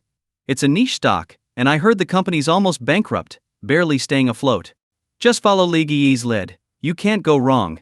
You're a beginner, you don't understand the market well, you'll just end up losing, Peng Hu advised earnestly. Although Yi Fan's family had money now from the relocation, they didn't want him losing it all on risky stocks. Lei Aigi added, yeah, if you're worried, why not buy both stocks? I'm telling you, Kishin manufacturing is going to rise. Lei Yi, I appreciate it, but I really believe in this stock. I'd even recommend you invest too, so we can all make money together, Yi Fan said sincerely. Li Aigi frowned, still hesitant. Xiao Wu asked, do you have some kind of inside information? Call it a sixth sense. Yi Fan raised an eyebrow. Trust me this once. When have I ever had bad luck? Worst case, if your investment in Kishin Manufacturing loses, I'll cover you. Just sell Kishin Manufacturing and switch to Blue Deer Medical. Li Aigi gave Yi Fan a look. Yi Fan was so confident. This gave Lei Ji a bit of courage, and he slapped his thigh. Alright, I'll trust you. You've always had good luck. Who knows, maybe a miracle will happen. Just pampering the youngest one in the group. If he lost, he could handle it, just invest a small amount. Following Yi Fan's advice, Lei Ji sold his Kishin Manufacturing stocks. Then he invested 500 yuan in Blue Deer Medical. Just 500 yuan. If I lose it, no big deal, Li Aigi said. Then he looked over at Yi Fan and was shocked to see Yi Fan had invested 500,000 yuan in one go. Did you add an extra zero by mistake? Li Gi was alarmed. He quickly grabbed Yi Fan's hand, stopping him from clicking the mouse. Yi Fan looked at Lei Ji, puzzled. Nope. Are you really planning to invest that much? Lei Ji asked in surprise. Even if your family got a payout from the relocation, you can't just throw money around like this. 50,000 wasn't a small amount. Especially when investing in such an obscure stock, it's easy to lose everything. Lei Ji, trust me, it will make a profit. Besides, it's my money, and I'll handle it wisely. Yi Fan actually thought 50,000 was too little. But he had that card with him, so starting with 50,000 to test the waters was fine. He could always buy more stocks later. Think about it again. Don't end up losing everything. Yeah, maybe look at some other stocks. This is practically gambling. Ni Xiao Wu and the others thought Yi Fan was being reckless. But no matter how they tried to convince him, Yi Fan was set on his decision and invested all the money. Seeing this, Xiao Wu could only shake his head and sigh, thinking Yi Fan was too naive. They figured Yi Fan was being too impulsive with his investments and would eventually regret it. Still, they decided that, win or lose, they would support Yi Fan and wouldn't let him go hungry or end up without a place to stay. After purchasing the stock, Yi Fan was content and ready to sit back and make money. Seeing the others' worried looks, he was almost tempted to reveal that he had a system. He wouldn't lose, in fact, he would make a huge profit. But given that the system was a unique, secret matter, he chose to keep it confidential. Days passed, and Yi Fan managed to get through Mu Xinxi's period. At first it was unfamiliar, but he quickly adapted. As Mu Xinxi's period ended, Yi Fan could finally relax. And he also had to go to GIU Media to pick scripts and songs. After all, for a company to thrive, it needed solid works to back it up. Yi Fan opened the system and started the lottery. Ding. Congratulations, host, you have drawn quality content identification. Ding. Congratulations, host, you have received a never traffic jam card. Yi Fan accepted the rewards. Both were quite useful. The quality content identification would come in handy for selecting works today. As for the never traffic jam card, he could use it immediately. Seeing the traffic jam ahead, Yi Fan smiled to himself. As a car owner, facing traffic during rush hour, or because of unexpected accidents, could be frustrating. But now, with this card, he didn't have to worry about traffic at all. Yi Fan used the card. The previously gridlocked traffic began to flow smoothly within moments. What was once congested was now clear. Without any wait, Yi Fan easily drove on. However, he hadn't expected that an unforeseen challenge would await him at the company. It was. Yi Fan arrived at his office door. From outside he could hear Director Qi's smug voice coming from inside. Adaptations are popular right now. We have to jump on the trend and make embroidered journey. And by this the overbearing CEO and his 4 little wives. It's got that Mary Sue vibe, I like it. Go ahead and report it as I said. Then his assistant's hesitant voice replied. But isn't Director Yi in charge of this? He hasn't arrived yet. I'm also a shareholder. You're going to listen to him and not me? My opinion is the same as his. He should be grateful I'm choosing for him. Huh? The assistant was confused. I guarantee you, anything I pick, he'll choose. Director QI said confidently. Yi-Fan's eyes narrowed with irritation. He pushed the door open abruptly. Absolutely not. Director QI, who was lounging in Yi-Fan's office chair with his feet on the desk, was startled, nearly falling to the floor. He hadn't expected Yi-Fan to show up at that moment. Yi-Fan looked at Director QI taking over his space, and was disgusted. There were cigarette butts from Director QI in the ashtray, and shoe prints on the desk where he'd put his feet up. Filthy. You're here. Director QI tried to appear calm, feigning composure. I've looked through the scripts, there's nothing left for you. You can leave. Which ones did you pick? Yi-Fan walked over. The assistant, trembling, handed over the scripts Director QI had selected. Here. Oh. Yi-Fan gave them a quick look. They're actually pretty good. Director QI grew even more smug, right? I have a good eye, don't I? He winked at the assistant, as if to say, see? Even Yi-Fan agrees. It looked to him like Yi-Fan had learned his place and knew that making trouble would get him nowhere in the company. Re-up. Director QI was stunned. He watched as Yi-Fan tore the scripts to shreds in front of him, and then threw the pieces right in his face. The assistant gasped, covering their mouth. No one had ever treated Director QI this way before. I'm buying every script except the ones you chose. Yi-Fan slammed the table, his presence overwhelming. Are you crazy, Yi-Fan? Director QI, both shocked and humiliated, yelled.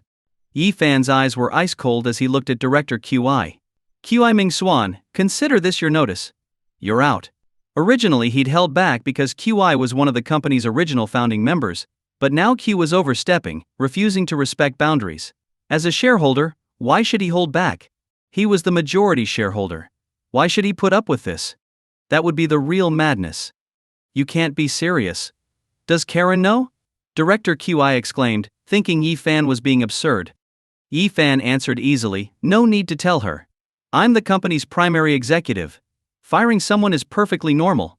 I'm giving you the courtesy to pack up and leave, or I'll have security throw you out. QI Ming-Xuan's palms started to sweat. He hadn't expected Yi-Fan to get this serious and actually force him out so decisively. This place was originally his territory. How did it suddenly become Yi-Fan's domain? Just you wait. Karen won't let me go. Once she hears about you acting like this, she'll definitely scold you. Director QI snapped angrily, storming off to find Zhu Kaiwen. But Yi-Fan wasn't the least bit intimidated. If Zhu Kaiwen really took Director QI's side, he'd just sell his shares and leave. He wasn't about to put up with such nonsense. If the other shareholders didn't respect his authority, then there was no point in being the primary shareholder. Yi-Fan knew he had to make an example out of QI to establish his position in the company firmly. If he acted like a pushover now, QI would continue to defy him, even stomping all over him. Very soon, Zhu Kaiwen arrived with Director QI. Seeing the disarray in the office, she looked puzzled. What's going on here? Yi-Fan is trying to kick me out. I'm also a shareholder, and just because he holds a slightly larger share, he thinks he can order me around. I've put in hard work too. Tell me, isn't this unfair? Director QI made himself out to be a victim, emphasizing his dedication and sacrifice. Zhu Kaiwen frowned and turned to Yi-Fan. What's the reason? Director QE smirked, feeling triumphant. See? Zhu Kaiwen values loyalty. There's no way she'd support kicking him out. She'd definitely help him get justice. Yi-Fan replied calmly, he took over my office, abused his position, and defied my authority. You heard him. You're dismissed, Zhu Kaiwen said, looking at Director QI. Director QI's heart skipped a beat. What? If that's not enough reason, let's add sexual harassment.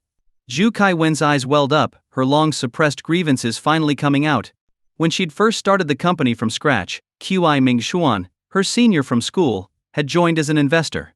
Zhu Kaiwen had been grateful, but she hadn't known he was a wolf in sheep's clothing. Since the company was financially unstable and still dependent on QI's investment, he'd used his shareholder status to ask her to dinner and even hinted at booking hotel rooms. It was only after she threatened to call the police that his advances stopped. But in private he continued his behavior, sending her lewd messages on WeChat and making sleazy comments every day. Zhu Kaiwen had blocked his messages out of desperation.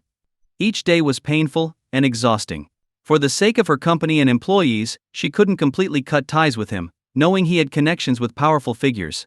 But once Yu Kai-wen saw Yi Fan buying shares and surpassing QI as the majority shareholder, she'd stopped putting up with QI. Like Yi Fan, she wanted QI out. Yi Fan was shocked he hadn't realized Shu Kai-wen had been holding back all this time.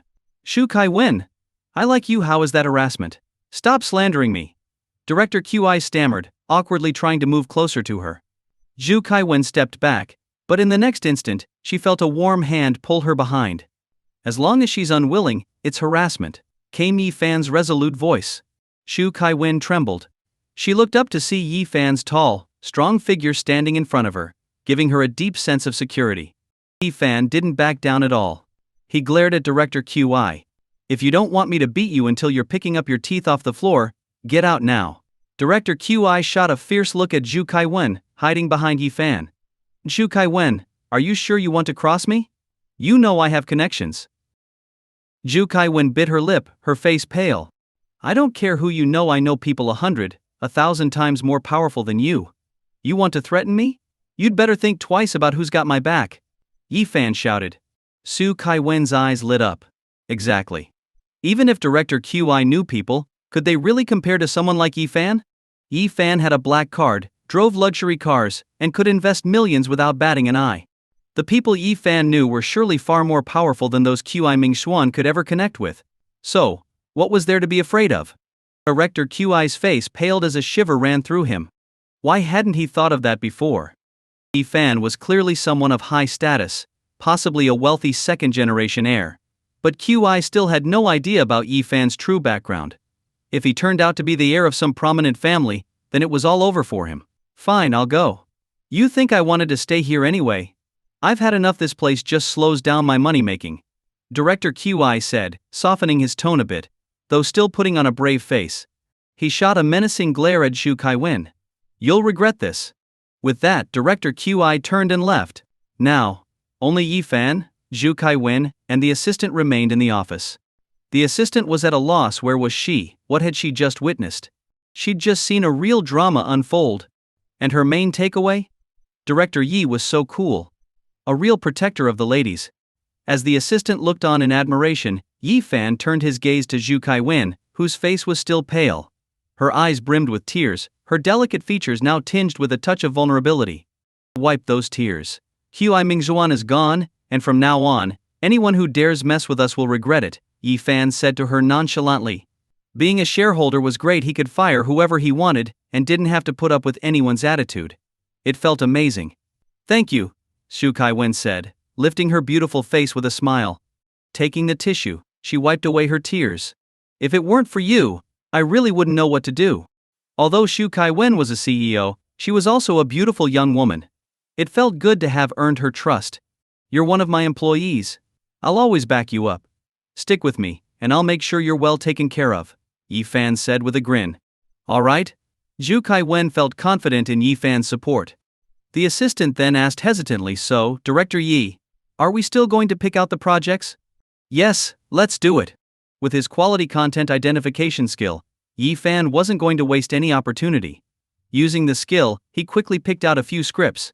This song, Nunchaku, let's have Zhou perform it, Yi Fan instructed Shu Kai-wen. The assistant muttered, but all Zhou does these days is drink milk tea. If he's not trying new drinks at some tea shop today, he's at Coco's tomorrow. He's not focused on singing at all. I think it'd be better if Shu Qian sang it instead. Shu Kai-wen nodded. Zhou has a bit of a Taiwanese accent, and his Mandarin isn't very clear. The lyrics in Nunchaku are complicated and tongue-twisting, so it might not suit him well. No, I think his voice is unique and would work perfectly, Yi Fan insisted on having Zhou sing. As for Shu Qian, he'll be releasing an album too. Here's a song called Half-Hearted Snow that suits him well. Let's make that the main track. Facing Yi Fan's arrangements, Shu Kai-wen was still somewhat confused. Shu Qian was a comedy artist, yet he was assigned such a deeply emotional song like Half-Hearted Snow? Would that even work? However, since Yi Fan had already decided, Yu Kai-wen could only go along with his choice. All right, I'll arrange it, Shu Kai-wen nodded. Then she saw the script Yi Fan had picked, and was again surprised. Glory? It's a fantasy gaming story, a theme that hasn't been done on the market. Are you sure about this? No problem, Yi Fan nodded. I think it's best if Yao Yao plays the female lead. According to the system's analysis, SSSS level blockbuster. Revenue potential 5 stars. So, as per the system's recommendation, Yao Yao was the perfect choice for this role. Yao Yao isn't a professionally trained actor, she's studied puppetry. Can she handle it? Shu Kai-wen asked, doubtful. I believe she can. We can arrange a coach to guide her, Yi Fan said confidently. Yao Yao was a star in the making, with the potential to become an award-winning actress, possessing a natural talent for acting. She just hadn't been discovered yet. Alright, I'll inform her. But I do have some concerns. The topic is a bit sensitive, and I worry it might be hard to pass review. It's a gaming theme, and if parents report it for encouraging addiction, we'll be in trouble, Zhu Kai-wen said with a frown. The assistant nodded eagerly. Right, even Ultraman and Pleasant Goat and Big Big Wolf were reported by parents and taken off the air. So many scenes were cut. Yi Fan responded nonchalantly, we're promoting national esports. The theme is virtual esports with a focus on passion and striving for success. The government is supporting esports now, and if some clueless parent reports it, I'll just block the TV dramas they like to watch. With his system, Yi Fan knew he could make anything happen. Shu Kai-wen's eyes brightened. Looking at Yi Fan's bold stance, she also started to feel hopeful. I think it's worth a shot. Apart from the theme's sensitivity, the story was truly captivating. Shu Kai-wen quickly reached out to Yao Yao. When Yao Yao answered the phone, Shu Kai-wen smiled and said, Yao Yao, have you thought it over? Our company has decided we want to cast you as. Before she could finish, Yao Yao sobbed, I'm sorry, Director Shu, I can't sign the contract with you. Shu Kai-wen paused, why not? Just yesterday Yao Yao had confirmed she would come to sign the contract today. What had changed? Zhu Kai-wen was about to ask more, but the line went dead. What happened? Yi Fan, sensing something was off, asked immediately. Zhu Kai-wen looked at Yi Fan with concern. Yao Yao isn't signing with us. Yi Fan was taken aback. What? If Yao Yao didn't sign, the company would lose a significant asset. She was an essential part of Yi Fan's vision for the company. Why would she suddenly back out? Yi Fan quickly tried calling Yao Yao. Sorry, the number you've dialed is currently switched off. The message was only a recorded voice.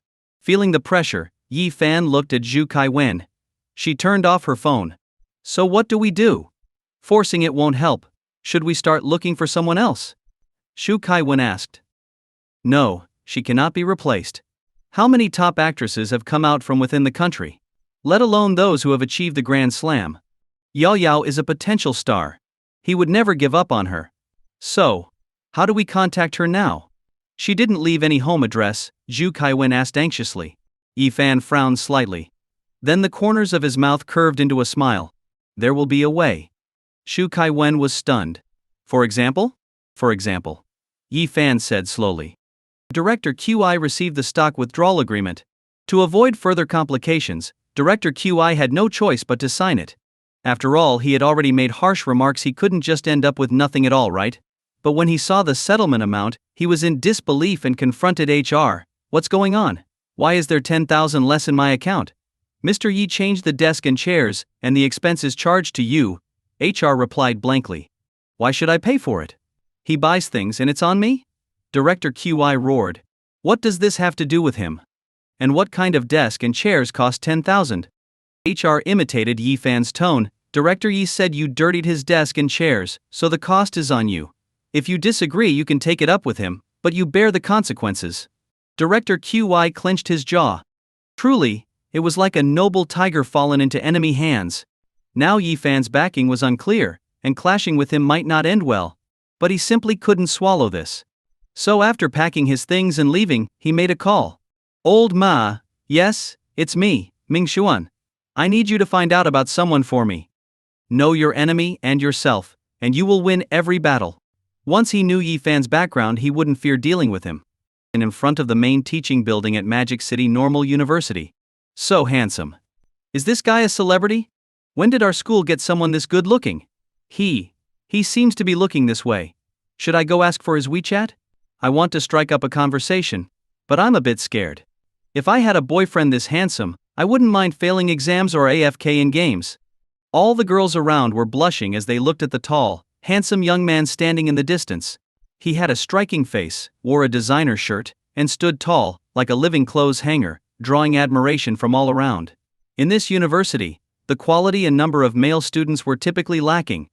In a place where demand greatly exceeded supply, this handsome guy was making all the girls wish they could devour him whole. "Hey handsome, I'm going swimming this afternoon, but I don't know what to buy. Could you come with me and help me pick something? My legs are so sore." Another beauty, in black stockings, rubbed her long legs and acted coyly. "Could you help me to a seat nearby?" Some girls were even more forward, unbuttoning their shirts slightly to reveal a shoulder, and flirted with a wink. "Hey handsome, it's too hot out here. I have air conditioning at home, and lots of little toys." The one being hit on was Yi Fan. He hadn't expected that, upon arrival, he would immediately become the target of so many girls. But he was unmoved. With no thoughts of romance, his blade stayed sharp. Getting distracted by beauty would only slow down his money-making. "Sorry, not interested." Yi Fan was indifferent to these beauties, actively stepping around them. The girls were in disbelief. They hadn't expected to be rejected. Some even clenched their teeth, feeling indignant. He must be gay. The consensus was quickly reached among them, with some regret. Such a handsome guy, why did he have to be gay?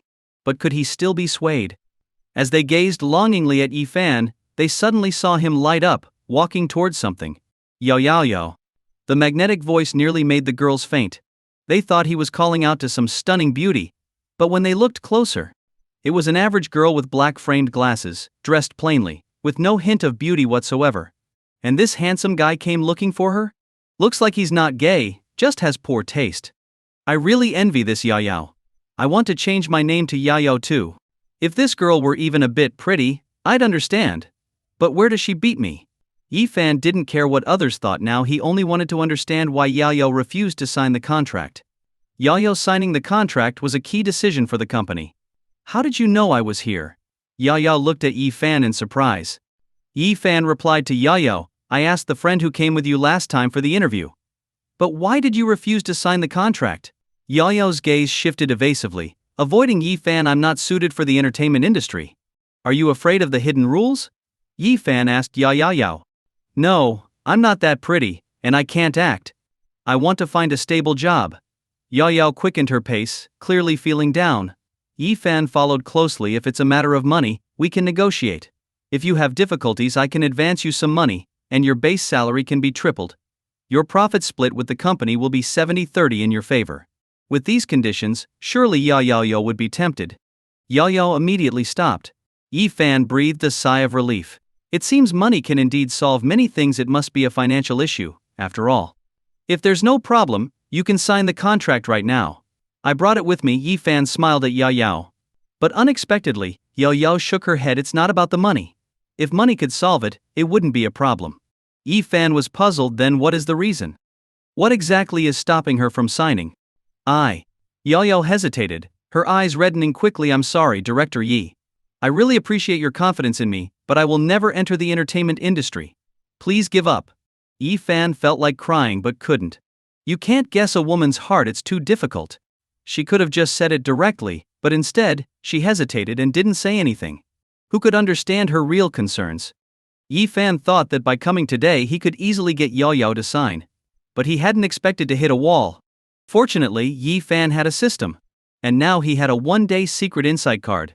So Yi Fan used the skill on Yao. Moments later, he read the secret in Yao's heart. It dawned on him. So that's what it was. The one who tied the knot must be the one to untie it. "Director Yi, I have something to do, so I'll be leaving now." Yao apologized to Yi Fan, instinctively preparing to leave. But Yi Fan stopped her. "Wait, I know why you won't sign with me." Yao turned back to look at him sharply. He stood there, hands in his pockets, smiling faintly in the sunset glow. Confident and carefree. In the computer lab, Mu Xin CI was working on her CAD assignment, when Xiao Yu looked at her phone and was shocked. Did Yi Fan just get a girlfriend? The question made Mu Xinxi's hand stop instantly. She looked at Xiao Yu in shock. Huh? A girlfriend? How could he have a girlfriend? He isn't dating anyone. Mu Xinxi's eyelashes fluttered, and suddenly her mood was all over the place. Are you sure you're not mistaken? Mu Xinxi's voice trembled a little. There's no mistake. I've got photos as proof. Xiao Yu handed her phone directly to Mu Xinxi. Mu Xinxi saw a few pictures of Yi Fan with another girl on Xiao Yu's phone. They seemed to be talking about something, and judging by the angle, they looked quite close. The moment she saw it, Mujinsi's heart felt uncomfortable. As she stared directly at the photos, Xiaoyu complained, I heard he chased her all the way to normal university. The school's forum has exploded because of it.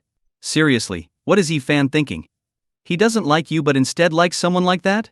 The girl in the photos was very ordinary, with no outstanding features.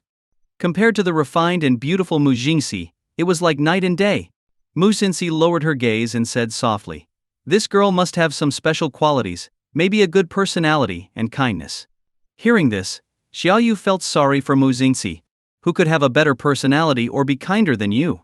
Not to mention you have looks and money. Xiaoyu said indignantly.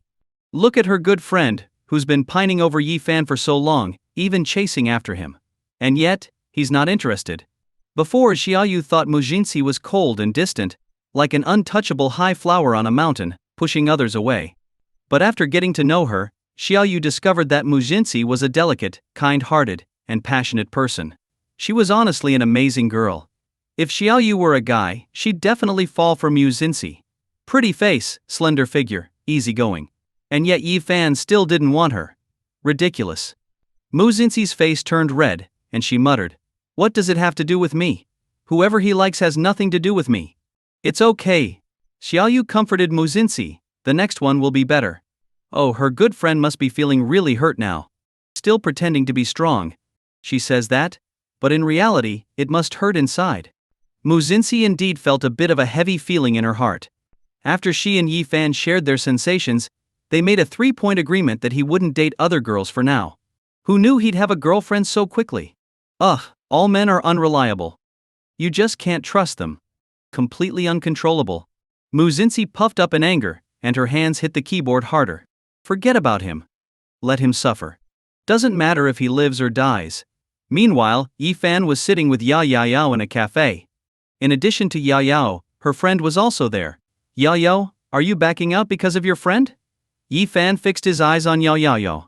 Do you feel guilty, thinking you stole an opportunity that belonged to her, and now she didn't get chosen because of you? Yao was shocked. She hadn't expected Yifan to see right through her. He was spot on. Yao, how could you think like that? Her friend said angrily. This is such a good opportunity, and you want to give it up. Besides, I only went to try it out, I didn't expect to get chosen. Yao lowered her head guiltily. I was afraid it would hurt our friendship and make you unhappy. Why would I be unhappy? My good friend might become a big star one day. That's something I can brag about forever. And when you get famous, I can work as your assistant. Why not? Her friend had a straightforward personality and didn't hold any grudges. This made Yao's eyes tear up. She felt the preciousness of friendship. Yao, don't you want to act? You used to do radio dramas, and you were really good with emotions. And you look really pretty when you wear makeup. Go for it. I believe in you. You'll make a name for yourself. With her friend's encouragement, Yao gathered her courage and clenched her little fists. Are you ready to sign now? Yifan asked. I'll sign. Yao was tempted to sign from the start, but had hesitated due to her concerns.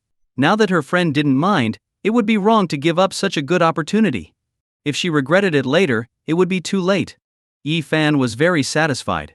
Fortunately, with the system, he avoided all the twists and turns of dealing with girls and got straight to the point. Indeed, only the one who tied the knot can untie it. After Yifan handed the contract to Yao, she lowered her head and signed it. Looking at her graceful signature, Yifan nodded in approval.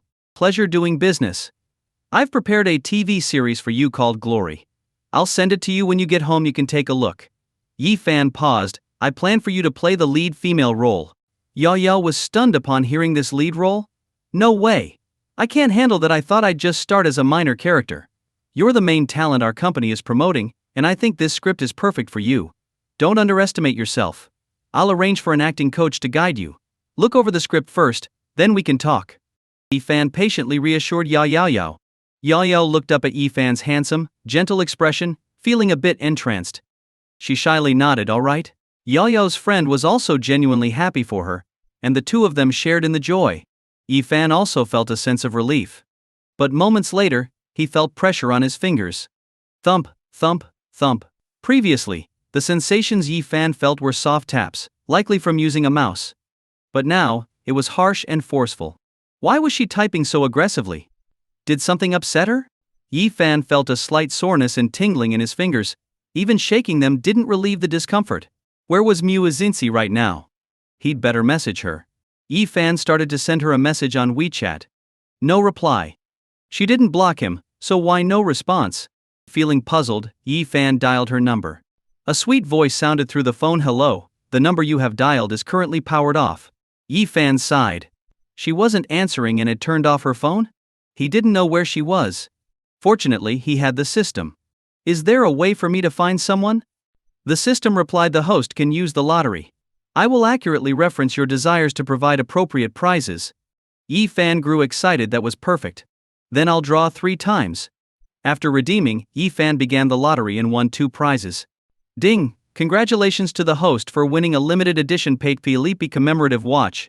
Ding! Congratulations to the host for winning a GPS tracking system that can locate people or objects accurately. Fantastic, exactly what I wanted. System, I love you. You know me so well. Yi Fan exclaimed. System, sorry host, I don't love you. I love the beauty system. The system was a hopeless romantic. Yi Fan quickly activated the GPS tracking system, locating Muizinsi in no time. She was in the computer lab at her school. After bidding farewell to Yao Yao and her friend, Yi Fan hurried back. Upon reaching the computer lab, Yi Fan instinctively peered inside, scanning around for Muizinsi's figure. But he didn't see her. Where was she?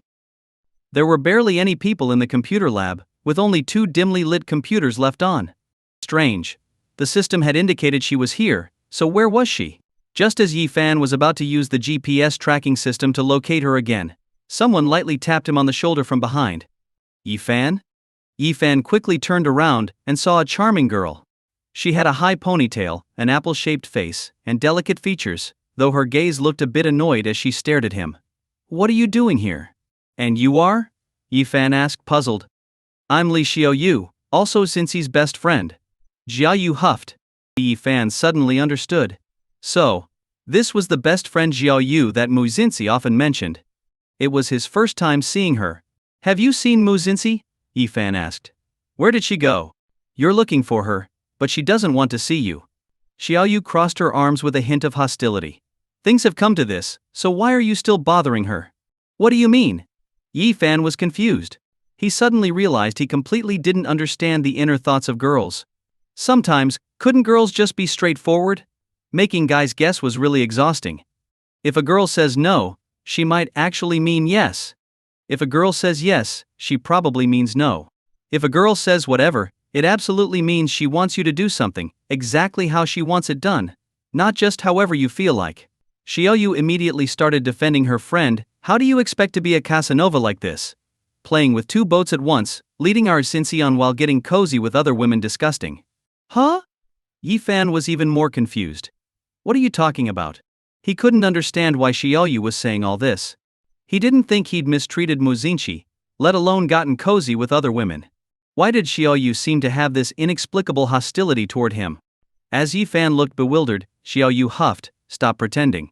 From now on you're not allowed to look for Cincy. Cincy said she would never be with you. Yi Fan froze. Did Muizinsi realize he had feelings for her? So now she was starting to push him away? Was he being too obvious before and scaring her off? You should just go. Otherwise I won't be polite. Xiaoyu glared at Yi Fan. Right now Cincy is in a bad mood, so don't bother her. The best quality in a man was to be loyal and devoted. A player was just worthless trash no one wanted. She had been deceived by a jerk before. Someone as pure as her friend Cincy couldn't be toyed with by a player. If the Cincy got hurt, it might crush her. So Xiaoyu had claimed Muizinsi said she'd never be with Yi Fan. This way Yi Fan would give up and stop pursuing her. She'd make sure that nothing would spark between them under her watch. Yi Fan, seeing Xiaoyu's aggressive attitude, felt a bit helpless. Xiaoyu was harsh with him, and didn't welcome him. After hearing that Muizinsi was in a bad mood and didn't want him to bother her, he could only sigh deeply. If she's not here, then so be it. Just tell her to take a break and not be upset. Yi Fan hadn't expected that his feelings for her would put so much pressure on her. It seemed that pursuing a girl required a gradual approach. He couldn't rush it. Better to let her calm down first, or it would only worsen her mood. With that, Yi Fan turned and left. Xiaoyu, seeing Yi Fan's disappointed expression, touched her chest lightly. She actually felt a little flustered. Why did he seem so deeply affectionate? He didn't seem like a player. But then again, players are usually great actors. Otherwise, how could they become masters of time management? They're the best at pretending to be deeply affectionate. She couldn't afford to make the same mistake again. As Yayu tried to steady her heartbeat, Zinzi returned from the restroom, having freshened up her makeup. What happened? I think I heard you talking to someone, Zinzi asked. Xiaoyu. A bit flustered, said Yi Fan was just here. Did he need something from me? Muxingxi was startled, feeling a sudden spark of happiness. He told me to tell you not to bother him anymore. He has a girlfriend now and has no time to deal with you. Xiaoyu clenched her small fists. How infuriating. Who does he think he is? Muxingxi was shocked. Did he really say that? She still couldn't quite believe it. He absolutely did, I swear. Xiaoyu nodded. This made Muxingxi really angry. Clearly he and I. Muxingxi stopped herself before saying too much, and then said angrily, how hateful. She hadn't even confronted him yet. They'd agreed, and he secretly got a girlfriend. And now he blamed her, telling her not to bother him. Is she the one clinging to him? That's too much. I won't pay any attention to him anymore, not ever. Muxingxi said furiously. My phone died and turned off. I'll go charge it. Xiaoyu sighed in relief. It seemed this method worked, at least temporarily stopping any interaction between them. Now, Muxingxi could hate Yi Fan, leaving no chance for this jerk to take advantage. Perfect. That evening Yi Fan returned home. He saw Muxingxi, who had been lying on the sofa watching TV, glare at him as soon as she saw him. You're too much. Yi Fan couldn't help but laugh. This is too much? He couldn't control his feelings for someone. Did she really need to be this angry? I don't want to deal with you. Once we find a way to undo the connection, I never want to see you again. I've had enough of you. Muxingxi huffed. She instinctively wanted to kick Yi Fan. But then she stopped. Kicking him would hurt her. She wasn't going to do that. Muxingxi stormed off upstairs. She was moving fast, almost sprinting. Yi Fan could sense she was going at 100-meter sprint speed. Clearly she didn't care about him at all. Luckily Yi Fan didn't find that speed tiring, otherwise, he'd be out of breath by now. Was she really that angry? So opposed to getting closer to him? Your slippers.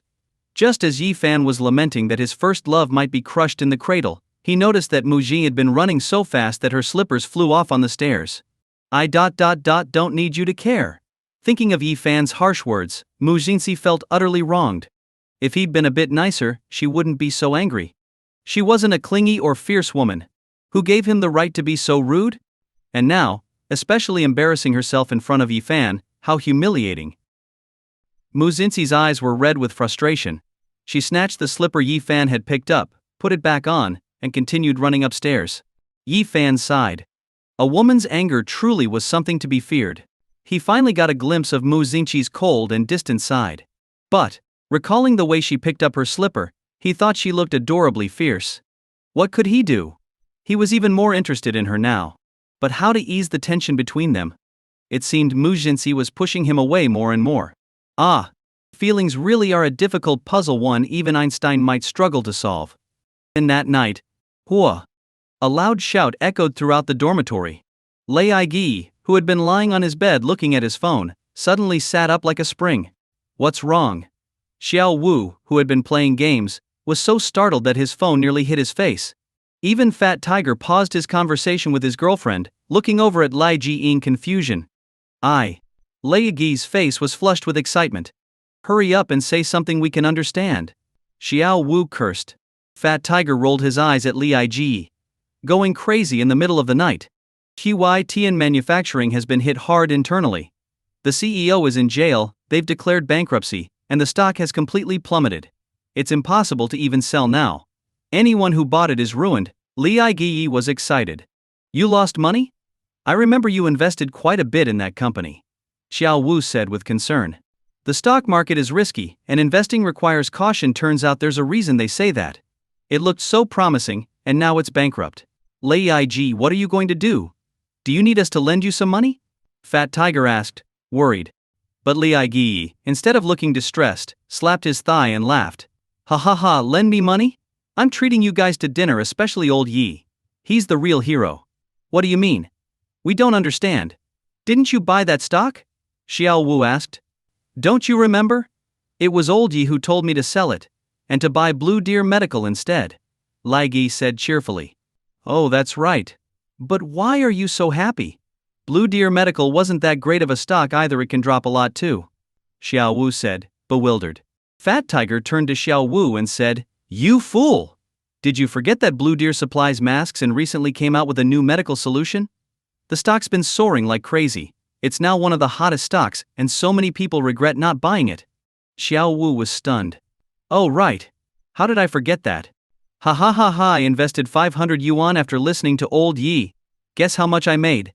Lei Aigi said, thrilled. How much? Xiao Wu asked, curious. 5,000? Fat Tiger guessed. I say 8,000. You're both way off. I made a full 30,000. Li Aigi said excitedly. Xiao Wu and Fat Tiger were practically green with envy. Oh man, why didn't I listen to old Yi and buy it? Ah, I hate myself. I should have bought Blue Deer. Is there any cure for regret?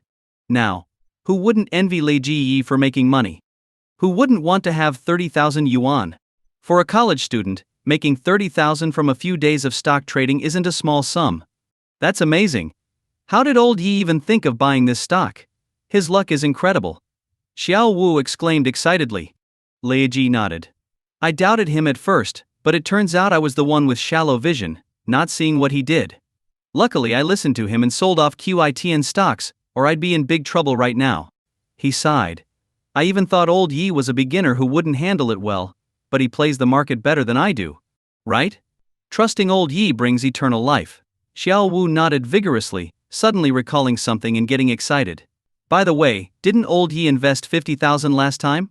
Hearing this, everyone gasped. Lei Aigi got goosebumps. I thought he added an extra zero by mistake, but now I see he should have added another. The point is, he must have made a fortune.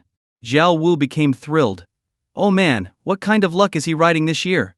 All these rare opportunities just fall into his lap. First, he suddenly gets pursued by the school's cold beauty, who became his admirer. Then, his family's house was demolished, making him a second-generation redevelopment kid. After that, he topped the school's exams as the first-place student.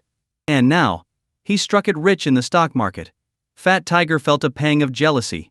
How could one person keep running into so much good fortune back to back? Any one of these would make someone's year. Yet Yi Fan hit all of them in just a month. It's enough to make anyone envious. So the group hurriedly started a video call with Yi Fan. At that moment, Yi Fan had just finished washing up and climbed into bed. Then he heard the sound of an incoming video call on WeChat. Seeing it was his dorm mate starting a group video call, he answered. What's up? Yi Fan asked, drying his slightly damp hair with a towel. He remembered how Mo Xinxi had scolded him last time for not drying his hair properly. This time, he learned his lesson, better not make her worry. Might as well try to win back some impression points. Old Yi, have you seen the stock market? Blue Deer Medical has become the hottest stock, shooting straight to the top. Xiao Wu said excitedly. Lei Gi's voice was trembling with excitement. You saved my life. Thank you so much. If not for you, I'd have lost everything. I made a full 30,000, it's 30,000. My bank account has never seen that much money before. Fat Tiger asked curiously. How much did you make? Yi Fan smiled with satisfaction. Only 30 million. The system hadn't let him down. The stock surge card was truly useful. He'd only tested the waters and made 30 million. How? How much? Only 30 million. That's 30 million. Xiao Wu was on the verge of losing it. Yeah, 30 million, enough to buy a courtyard house. If you tried to withdraw it, it probably wouldn't fit in one bag. Fat Tiger was almost fainting from envy. No, it'd probably take a whole truck to carry it. Lei Ig shook his head. Hearing 30 million sounds like an astronomical number. I'll probably never earn that in my life. Xiao Wu added. But he's a redevelopment kid, 30 million might just be average for him. The guy's already driving a sports car. Everyone thought about it and realized, yes, 30 million was astronomical for them. But for Yi Fan, who was already rich from redevelopment, it probably wasn't a big deal. You don't look that surprised. Did you already know it was going to skyrocket? Fat Tiger looked at Yi Fan's calm expression and guessed boldly. No way, old Yi just started, he's a beginner. Li Aigi still found it hard to believe. The stock market is complex, just observing more doesn't necessarily help. It's unpredictable sometimes, the ones you think will rise drop the hardest. Exactly, I think it was mostly luck, Xiao Wu said, feeling there was an element of chance involved. After all, Even the experienced investors had chosen QIT and manufacturing stock, yet they lost heavily, let alone Yi Fan, a beginner. It wasn't purely luck. I did some homework, Yi Fan said. Of course, most of it was thanks to the system, and thanks to it, he'd earned a fortune. Amazing. Could being a top student also apply to the stock market? Don't forget, old Yi has always been smart. If he made a little on an obscure stock, that might be luck, but making a big profit on the first try, that's skill. If that's the case, then Yi Fan's market insight is top-notch. The three all gasped. Yi Fan had become a top student, leaving everyone in awe. Now, he was dominating the stock market. Incredible. Who wouldn't want to be Yi Fan? The most frustrating part was that he also had the school's top beauty chasing after him, treating him like a king and completely smitten. Xiao Wu sighed. Suddenly, I feel like I'm just wasting land, air, and life. Lei Aigie admitted. My dad studied the stock market for over 10 years. I thought I was doing okay, learning a little from him. But compared to old Yi, now I know there's always someone better out there. I'm basically a nobody. Fat Tiger looked at him in admiration. Master, please accept me as your disciple. Alright, I'm going to sleep. Enough chit-chat. I'm hanging up. After chatting with his friends, Yi Fan prepared to go to bed. Okay. Although his roommates found Yi Fan suddenly going to bed early unusual, they didn't mind. They figured he was adjusting his schedule, which was good for his health. After hanging up, Lei Ji's phone started ringing. He saw that it was his dad calling. Dad. Lei Aigie answered excitedly. Son, how can you be happy right now? I'm ruined. Hearing his dad's words, Li Gi's heart skipped a beat. He asked, confused, what happened? All my savings are gone. I even borrowed 20,000 from your Uncle He, and I lost it all too. Lei's dad said miserably. I'm at a huge loss, down 50,000. If your mom finds out, she'll definitely divorce me. Lei's dad was under his wife's strict control, mainly because she was very fierce. There was no choice. Every month, he had to hand over his salary card, leaving him with only 500 as pocket money, barely getting by. Luckily, he'd made some money in the stock market, turning 500 into 30 to 40,000.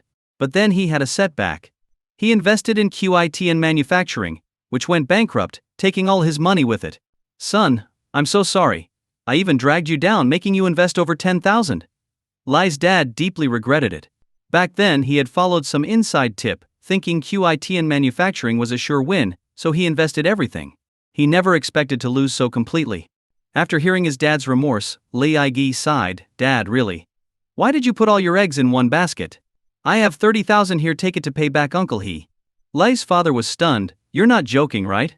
Where did you get the money? Didn't you invest as well and lose everything? No, I sold QIT and manufacturing early and bought Blue Deer Medical instead. I only invested 500 yuan and made 30,000. Lei Aigie said excitedly. Really? Son? That's amazing. Thank goodness. Lei's father was thrilled. Lei Ji chuckled. All right, just take this and pay him back. He transferred 20,000 to his dad. 10,000 for his dad to pay off the debt, and 10,000 as his dad's living expenses, keeping 10,000 for his own pocket money. Lei's father was very happy to receive the money. After all, it could solve his immediate problems. So Lei's father went to see his friend, Old He. Old He, I'm here to pay you back. Lei's father said cheerfully. You just told me you lost badly, so why rush to pay me back? It's my fault anyway. My wife misheard an inside tip and misled you. Pay me back when you're not struggling. Old He felt a bit guilty. His wife worked for a securities firm, picking up rumors here and there, but she never expected to drag a friend down with them. It's fine. I did lose, but my son made money. He sold QET and manufacturing and bought Blue Deer, earning 30,000. Lei's father was relieved. My son was really sharp. Now he's even lending me money to pay you back. Old He was surprised. My wife said only 3 people bought Blue Deer. Your son is one of them. Haha, no, it was just luck. Lei's father happily rubbed his nose. What does luck have to do with it? Selling QTN at the right time and buying Blue Deer, an under-the-radar stock, shows he has a keen eye for investment. If you don't believe me, ask him tomorrow what stock he's eyeing next. If it goes up, he's a genius. Old He said to Lei's father. Lei's father clapped his hands, feeling pleased. All right, I'll ask him tomorrow. He hadn't realized that his boy had some real skill. He'd thought the kid just played games and chased girls. Old He was envious of Lei's father, having such a clever and capable son. With his market insight, Making money in the future would be easy. While Lei's family had an unexpected bit of good fortune, other investors were having a rough night. I really regret not buying Blue Deer's stock. How was anyone supposed to guess Blue Deer would go up? Exactly, stuff like this is just luck. Who could predict it? On stock market forums, investors were venting their frustrations in posts. Then, one user posted a screenshot. Reply who says it's just luck. Look at this boss. He invested a whole 50,000 in Blue Deer. Everyone looked. A user named Little Shin had invested 50,000 in one go. Wouldn't that be a solid 30 million profit? Oh my god, that's striking it rich. If he was once penniless, he'd now be a millionaire. The netizens immediately started a heated discussion. So much money. 30 million can buy a luxury car and a mansion. His instincts are razor sharp. This guy seems to be new to trading. There's barely any transaction history. Does he somehow know Blue Deer would rise? Is he an insider at Blue Deer, working the system? Very possible. If he had inside info and invested based on that, then no wonder I lost money. I'm furious. Who says he had inside info? Only 3 people bought in this time, and he invested the most. It just proves he has great instincts. If only 3 people invested in Blue Deer's stock, it was clear even the company itself hadn't expected such profit. It was entirely unexpected. But somehow, this person predicted it.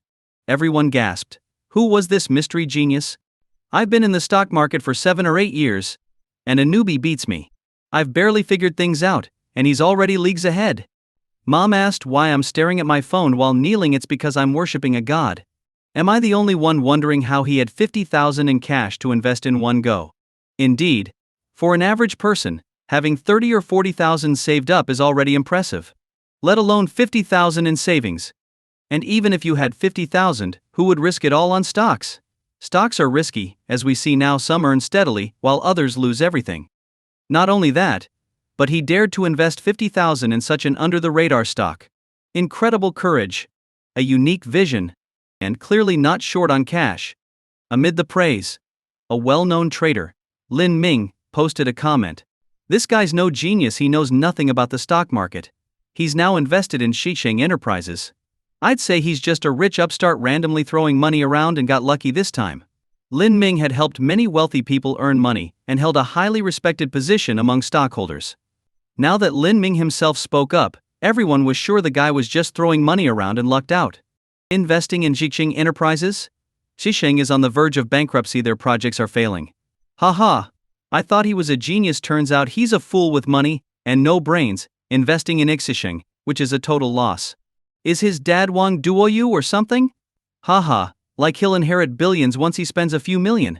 People now believed Lin Ming's statement even more. It had to be some rich upstart, bored and throwing money around for fun.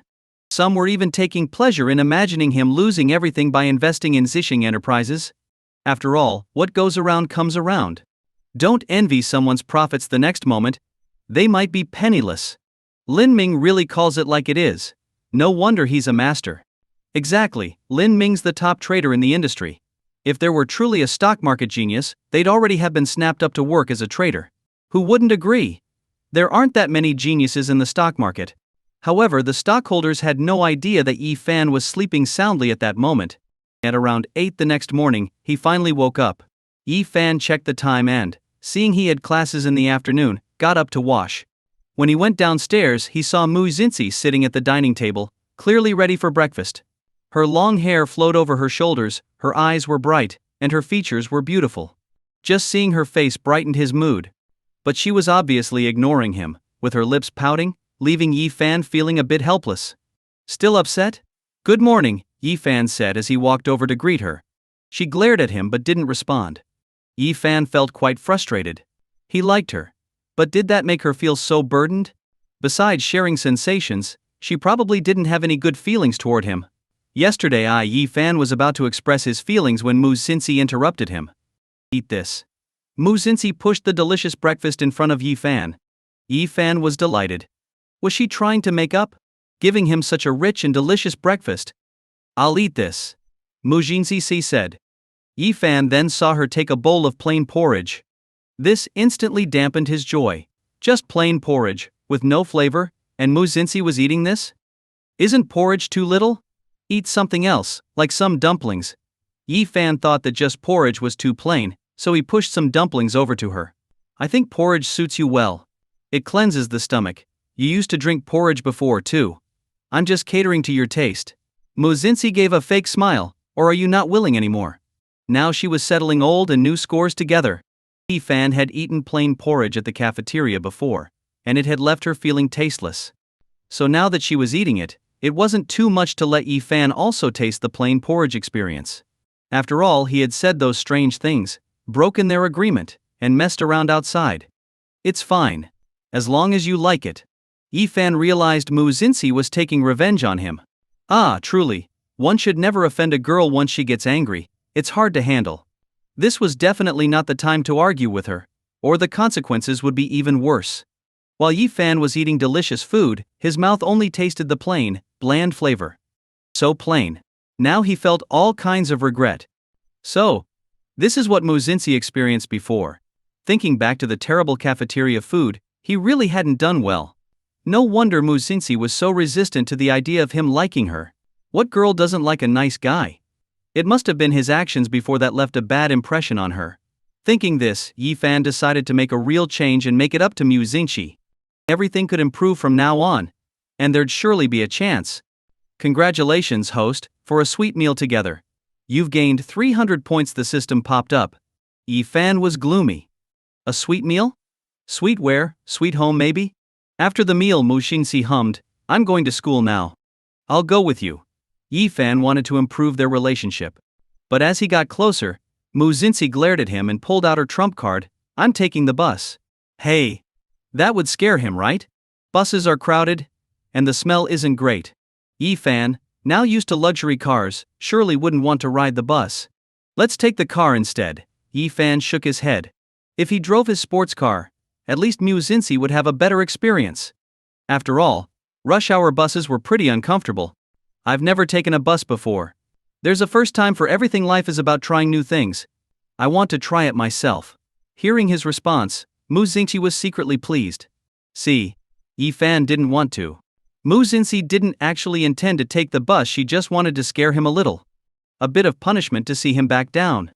I'll go with you, Yi Fan said enthusiastically. He was still too worried about Mu Xinxi. After all, it was her first time taking the bus, and in a crowded space, a beautiful girl like her was at risk of encountering some inappropriate behavior. No, he had to protect her. Mu Xinxi was shocked. He actually wanted to go with her? That meant she'd fully experience the unpleasant smell of the bus. Clearly he was doing this just to get back at her. How annoying. I'm going right now. Mu Xinxi decided to go all out. Who's afraid of who? It's just taking the bus. Mu Xinxi immediately grabbed her bag and took off running. She ran really fast, leaving Yi Fan far behind. Ha ha ha, you can't catch up with me, can you? Mu Xinxi yelled back at Yi Fan, who was a distance away. You must be so tired. Yi Fan smiled helplessly at her antics. Was she 3.5 years old? Did she think he couldn't handle that speed? With his strength potion he was in great shape. Even if Mu Xinxi ran up 8 flights of stairs, he wouldn't feel tired or out of breath. He'd only held back so she wouldn't get exhausted. This silly girl. Doesn't she understand it all? She was actually adorable. Her pretty face looked so soft, and especially when she was showing off with that sweet smile. So beautiful. Yi Fan was completely captivated. Her cheeks were rosy, her lips red, her skin fair and delicate, her figure slender and soft, and her legs long and thin. Standing there in the sunlight, waiting for him, she looked as radiant as the morning sun. Yi Fan felt a warmth spread around him in that moment. Ah, youth is truly beautiful. If only he could make Mu Xinxi his wife, it would be even better. Yi Fan walked over and saw Mu Xinxi plop down on a bench. He smiled and said, You ran so fast, and yet we still have to wait for the bus. I still end up riding with you, so now you're sitting to let me rest, right? Sitting on the bench, Mu Xinxi did indeed feel a bit sorry for Yi Fan. She thought she'd run too fast, and worried he might actually be tired. But she didn't expect Yi Fan to see through her. Yi Fan wasn't worth her sympathy. No. I sat down because it was just a reflex, it has nothing to do with you. Mu Xinxi huffed, pursing her lips, then got up from the bench and pointed at it. You sit. All right, I'll sit. Yi Fan chuckled and sat down. The more he sat, the more she could relax.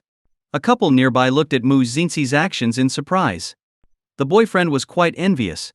Such a beautiful girl, and she was thoughtful enough to give up her seat for a guy. And the guy just shamelessly sat down. That guy has no concern for girls, just taking the seat like that. Doesn't he see the girl standing there? The boyfriend complained. But his girlfriend teased him. Why do you care about other people's business? I actually think if a guy lets a girl do this, he must have some redeeming qualities. Can't you see? She's the one pursuing him. She found Yi Fan to be very handsome, enough to make her heart flutter. If she hadn't already been in a relationship, she might have liked a guy like him. Noticing his girlfriend's admiration, and realizing it was indeed a case of the girl chasing the guy, the boyfriend was extremely envious of Yi Fan. After all, he'd never had a girl chase him.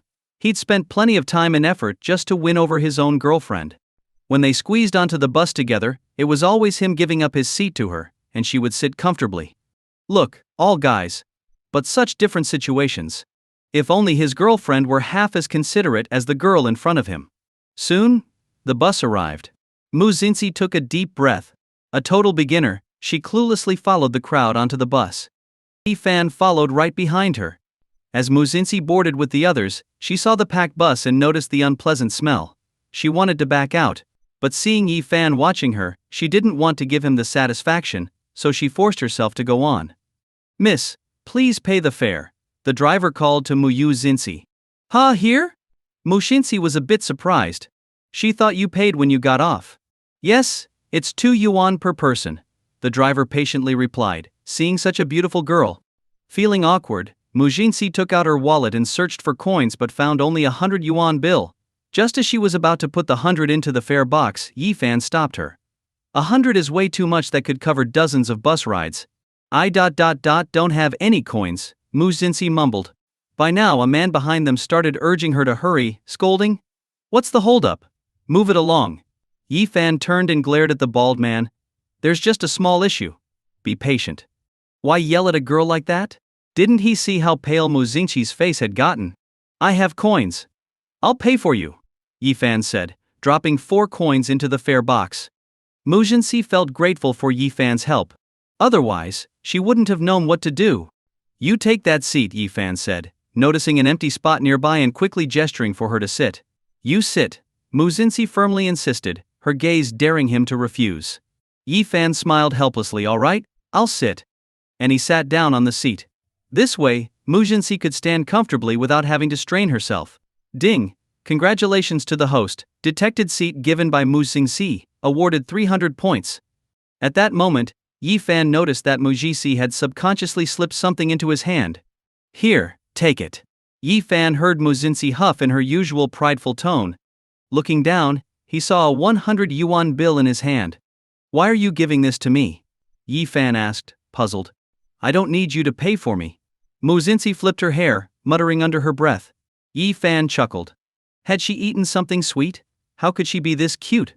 She was all tough on the outside but soft on the inside. With just a little effort, she was actually quite easy to win over. Yi Fan took a mask out of his bag, put it on, and offered one to Mu Xinxi. Want one? Since the bus had a distinct smell, wearing a mask together would help block the odor. Mu Xinxi looked at Yi Fan's sincere gaze, blushed slightly and muttered, It's for health safety, nothing else. As she put on the mask, Yi Fan felt her slender fingers brush against the surface. Her dark hair slid softly between her fingers, smooth and shiny. This made Yi Fan feel a sense of warmth. Those unpleasant odors in the bus seemed to fade away. Though Mu Xinxi was standing, Yi Fan could feel a slight ache in his legs, but it didn't matter. Being close to her, watching her, gave Yi Fan a feeling of contentment. Suddenly, Yi Fan felt a disturbing sensation. His gaze sharpened, locking onto a lecherous man. The man was standing close behind Mu Xinxi, far too close. Mu Xinxi, without physical contact, couldn't sense it, but Yi Fan could clearly feel the man intentionally brushing against her. Sure enough, he saw the man's hand reaching out with ill intentions. Oh man. This was the first time in his life he'd encountered a pervert. And it was a man. What an experience. What are you doing? Mu Xinxi, who had been looking at her phone, was startled by the shout. She looked up to see Yi Fan, who had been sitting, now angrily grabbing the man's hand behind her. Mu Xinxi's eyes widened in shock. She could feel the force of the impact. Sure enough, Yi Fan's solid punch landed squarely on the man's nose. Yi Fan kept throwing punches and kicks at the man with precise and swift moves. The surrounding passengers were taken aback. Such power. It was obvious he'd trained in boxing. The pervert, already seeing stars, yelled, "Help, I'm being attacked." He tried to escape, but Yi Fan pulled him back and continued the beating. There was no way Yi Fan was letting him go. The man had crossed a line, harassing someone and then trying to flee. With strength like a boxing champion, Yi Fan was determined to teach him a lesson. "Driver, close the door and call the police. A pervert is harassing a girl," Yi Fan shouted to the driver. The driver immediately started closing the doors. Mu Jinsi quickly called the police. Soon, the police arrived and, after understanding the situation, praised Yi Fan for his actions and took the pervert away. Ding detected heroic act in saving a damsel in distress, awarded 300 points. The system notified. "Are you okay?" Yi Fan asked, looking at Mu Jinsi's pale face with concern. "I'm fine. Thank you. I didn't expect you to be so capable." Mu Jinsi admired Yi Fan a bit. "Weren't you afraid he might have a weapon? So should I just let him bully you? I can't stand creeps like that." Yi Fan fumed. Letting someone like that harass a girl he cared about? Not a chance. "Well, anyway, thank you." Hearing Yi Fan's words made Mu Jinsi's heart feel a little lighter. Looking at it this way, Yi Fan wasn't so bad. At least he cared about her feelings. But why was he still dating someone else? Mu Jinsi couldn't understand. Was that girl really so amazing that Yi Fan didn't mind sharing sensations with her? A strange, indescribable feeling started to rise in her heart. But the situation was already set. She couldn't just break them up and force him to leave her. Love had arrived, and she couldn't stop it. Yi Fan probably couldn't control it either. She decided to ease up on him. After giving herself a little pep talk, Mu Jinsi didn't feel so negatively about Yi Fan anymore. When she saw Mu Jinsi smile at him, her attitude no longer as cold, Yi Fan felt a sweet warmth rise inside him. In the back row of the bus, a man wearing a baseball cap had been watching the entire scene. He lifted his phone, looking at the video he'd recorded, with a smirk in his eyes. When they finally arrived at school, Mu Jinsi was already late. But she calmly made her way to the multimedia classroom and sneaked in through the back door. Xiaoyu waved her over, and she sat next to her. "What's going on today? You're late too?" Xiaoyu asked, surprised. "I took the bus," Mu Jinsi replied with a smile. Xiaoyu was shocked. "What? You decided to take the bus?" "I just wanted to try it out," Mu Jinsi said happily. Xiaoyu was amazed. Mu Jinsi, taking the bus, being late, and not even upset about it, it was unbelievable. The old Mu Jinsi would have been in a terrible mood over something like this. Forget it, she had her own problems to worry about. Xiaoyu lamented. "Jinsi, I'm doomed. What's wrong?" "I've had the worst luck lately. Today I fell on my way out, missed passing the accounting exam by 1 point, so I'll have to retake it next year. I finished my design project, but the computer crashed without saving, so I have to redo it. I forgot to set my alarm and ended up late, and now I'll lose credit. My credits are already too low, what if I end up failing?" Xiaoyu held her cheeks, looking miserable. She couldn't figure out why everything was going wrong. "It's okay, maybe your luck will turn around soon," Mu Jinsi comforted her. Xiaoyu felt a bit better with her good friend's reassurance. But after class, she fell hard again, scraping her knee and getting laughed at. Xiaoyu was on the verge of tears. She really needed to burn some incense and pray. Why was she always so unlucky? Meanwhile, Yi Fan, who had just arrived at class, was asked by Lei Ige, "Old Yi, can you take a look? Should I buy North Shore Heavy Industries stock next?" "North Shore Heavy Industries? No way," Yi Fan immediately shook his head. "Why? North Shore Heavy Industries is ready to take off. I saw a lot of analysis from bloggers saying it's in a strong position, and it's gone up 21% in the last 3 days. Lei Ge was confused. "This stock is about to crash hard. You have to sell it all now, or you'll lose everything." Through the system, Yi Fan had already seen the future of that stock. While Li Aige still had some doubts, Xiao Wu said to him, "Just listen to Old Yi, I think he's got pretty good instincts. I want to follow his lead." Fat Tiger nodded. "Old Yi's luck has been good lately. We're safe sticking with him."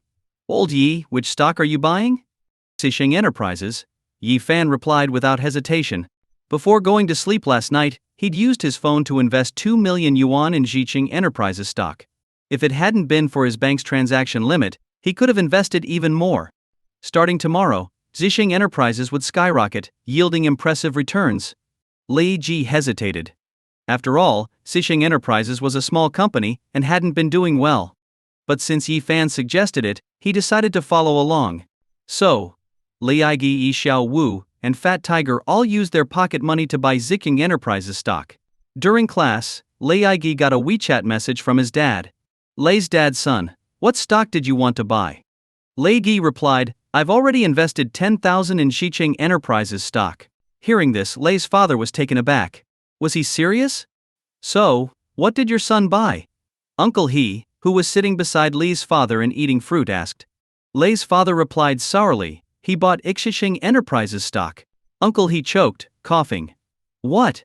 Ziking Enterprises is at the limit down, nearly bankrupt, and your son actually bought it. Did you know a discussion broke out on the stock forums yesterday where a rich upstart bought Ziking stock and got mocked? Is that true? Lei's father was quite surprised. Yep, some upstart named Zhao Xin invested 50 million in Blue Deer previously and made 30 million. Then people found out he'd bought Ziking stock. At first, everyone thought Xiao Xin was an investment genius, but it turns out he's just a rich fool. Hearing Uncle He's words, Lei's father felt a bit frustrated. He couldn't help but feel that Uncle He was subtly hinting his son was just a rich fool.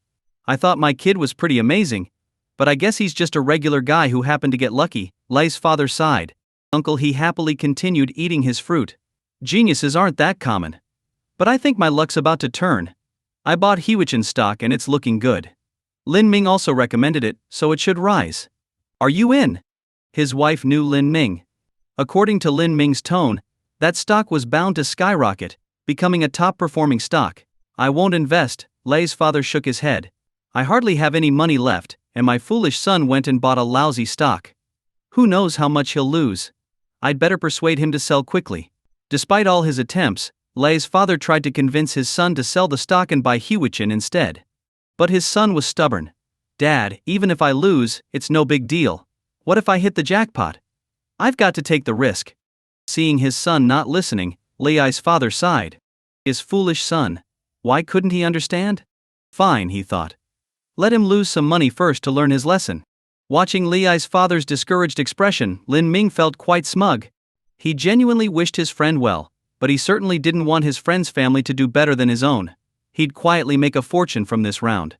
In the afternoon, Huaxing University held its scholarship awards ceremony. The entire school gathered to witness it. The students seated in the audience were buzzing with excitement. I heard this year's scholarship competition was fierce, even some of the top contenders didn't make it. Forget the scholarship, I don't have a chance.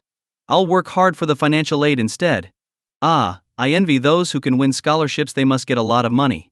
Every year at this time, a few people suddenly get rich, but it has nothing to do with me. In the last row, Hong Yi sat with mixed feelings. In previous years, he had proudly stood on stage to receive awards. Now, he could only sit below, watching others win. A few classmates nearby teased him on purpose. Hong Yi, didn't you say you'd at least get a third-place award this time? So why are you sitting with us? Anyone can brag. He used to look down on Yi Fan, and now Yi Fan's blown everyone away, scoring first in the whole school just to show him up. Yi Fan is getting a first-class scholarship that must be a lot of money. Haha, probably more than Hong Yi got in several semesters combined. Hong Yi sat there like he was on pins and needles.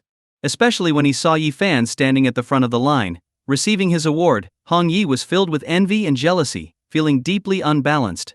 Why did Yi Fan suddenly improve so much, leaving him far behind? And why did everyone admire Yi Fan while rejecting him?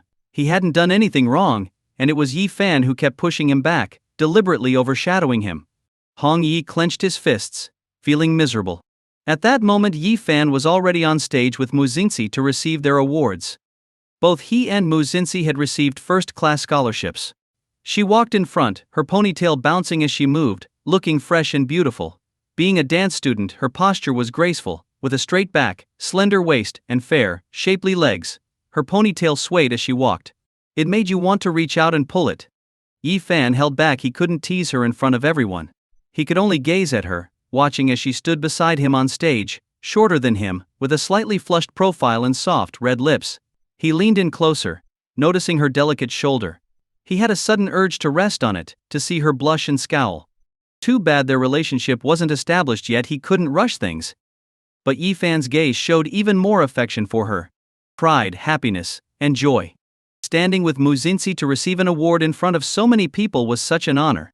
Yi Fan and Mu Xinxi stood side by side, and the students below didn't know who to look at. Both were equally attractive, the perfect pair.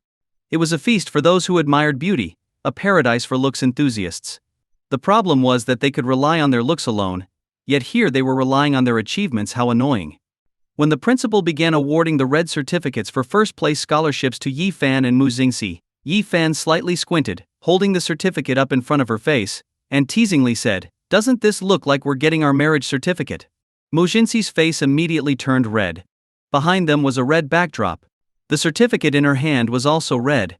And with everyone as witnesses, it really did look somewhat convincing.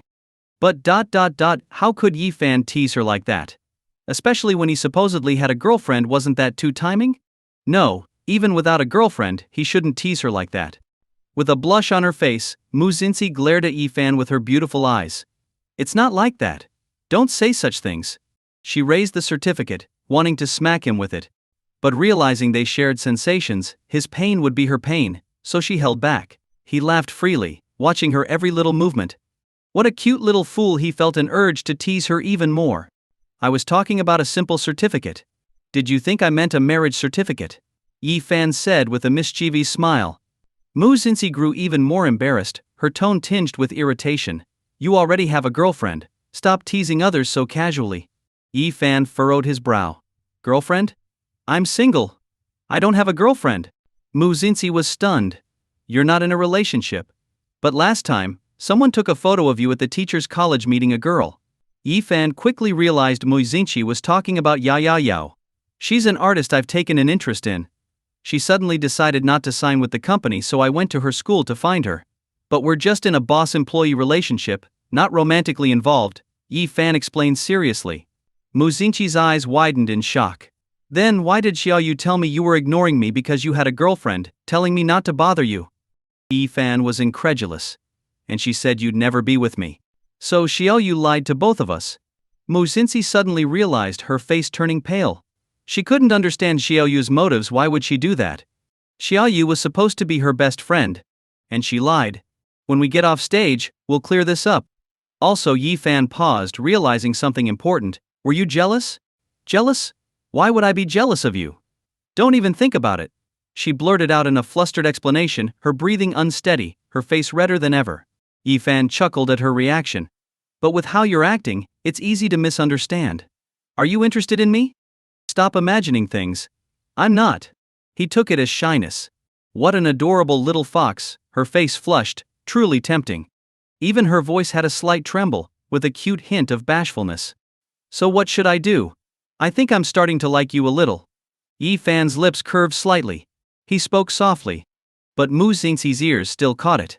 Her whole body tensed, and her palms began to sweat. In that instant, she thought she might be hearing things. He liked her? Mu Xinxi held her breath, looking in his direction. His eyes were bright, his eyelashes long, and a radiant smile played on his face. When he looked at her, there was a hint of warmth in his gaze. "I get it. You're joking again, aren't you?" Mu Xinxi's face felt like it was on fire. It wasn't as though she'd never received a confession before. But this was the first time she'd heard one in such a setting. And it was coming from him. No, he couldn't like her. He loved teasing her the most. He loved watching her get angry, he loved provoking her. He was always so unserious. Maybe he was joking right now. Testing her reaction. Mu Xinxi's mind was in a whirl, her heart racing wildly. "I really mean it," Yi Fan started to say, but his voice was drowned out by the principal's microphone.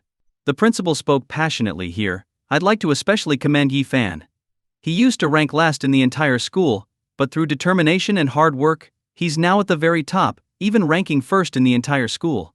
The school is awarding him a 50,000 yuan scholarship." Mu Xinxi couldn't catch what Yi Fan had said, only feeling her own heartbeat pounding loudly. Was he really lying to her or not? Meanwhile, the principal's words left everyone in shock. Yi Fan is amazing. He went from last to first. I suddenly feel like I can do it too. Wake up. Do you think anyone can be like Yi Fan? I didn't believe it either until I saw his test paper. He's practically superhuman. He scored perfectly on every subject. He even solved a complex math problem using 3 different methods, and he got answers right that even the teachers missed. Yeah, he's a genius with talent. We regular people can't compete with that. They say nobody's perfect, but I haven't found a single flaw in him. Am I the only one noticing the 50,000 yuan scholarship? That's so much money. How long would I have to work to make that much? Sure, 50,000 is a lot for us, but is it much for Yifan? Did you see the Patek Philippe watch he's wearing? That thing costs at least hundreds of thousands. Now everyone felt even more envious. Yifan was practically a legend. It was one thing to have wealth, but he also had brains and looks. Being in the same school as such a legend was like a dream. Some people were even pleased with themselves. Just being at the same school as Yifan will be great for bragging rights. Maybe I should ask for his autograph. If he becomes famous, that autograph will be worth a lot. They were all enthusiastically discussing his future, convinced Yifan would go far. Wait, isn't that Yifan in this TikTok video? Suddenly, someone exclaimed in shock, drawing everyone's attention. When the phone was passed around, everyone saw a video of a fight. The setting seemed to be on a bus. Yifan was swinging his fists, landing heavy blows on a man. The strength of his hits showed he clearly knew some fighting techniques, and the man had no chance to fight back. The man fell hard to the ground, blood spurting out like a fountain as he was hit. "Help, he's attacking me." The man weakly cried out for help from the other passengers, clearly in a desperate situation. But Yifan showed no mercy and continued to punch and kick the man.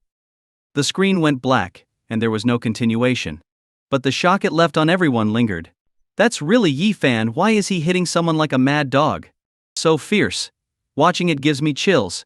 He seems like he has antisocial tendencies. Why hasn't anyone arrested him? The guy he hit looked so pitiful. He must be seriously injured.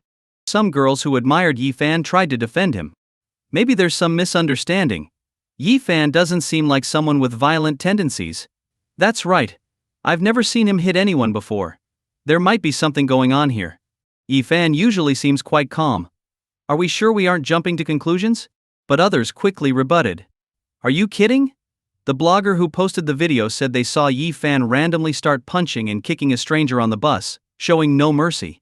You can't really know someone just by looking at them. And now online justice warriors have already exposed him. This statement sent a chill through the crowd. They never expected Yifan to be so violent behind the scenes. Public anger erupted immediately. I used to think he was great. But now I realize I was wrong. I used to think Hong Yi was petty for scheming against him. But now I think Hong Yi was wise. Thank goodness I never interacted with Yifan. If I'd offended him, I'd probably be in serious trouble by now. On stage, Yifan was completely unaware of the drastic change in everyone's impression of him.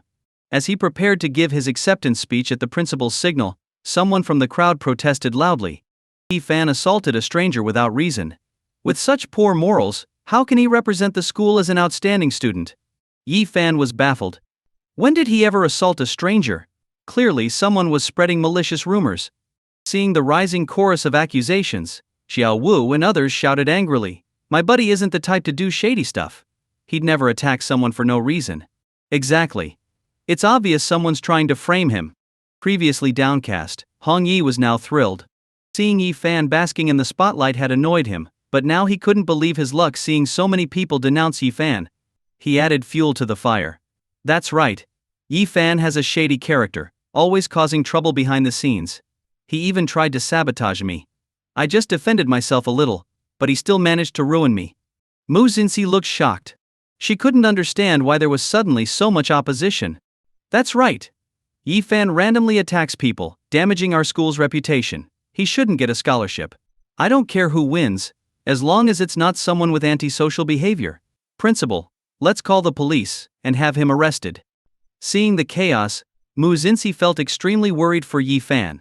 She grabbed the microphone and said, Yifan has a good character and didn't attack anyone randomly. The students below only felt more sympathy for Mu Xinxi. Look, Mu Xinxi had been brainwashed by Yifan. At this point she was still speaking up for him. Despite Yifan's unforgivable actions, she was fooling herself. Many boys felt disappointed in Mu Xinxi. Totally blinded by love. Is she really my goddess? She's just a hopeless fangirl. It's sad. How can the school beauty still be fooled by Yifan? Amidst the noisy arguments, a clear, sharp voice rang out. Did you see me hitting someone with your own eyes? If not, how can you be so sure I'm bullying others? Everyone's gaze was locked on the calm young man on stage. His expression was cold and composed, showing no reaction to the uproar below. Instead, he fixed a sharp gaze on the boy who had come on stage to accuse him. I didn't see it with my own eyes, but I have the video. What do you have to say to that? The boy, irritated by being questioned, held up his phone responding to Yi Fan, "You attacked someone on the bus for no reason, go get some help."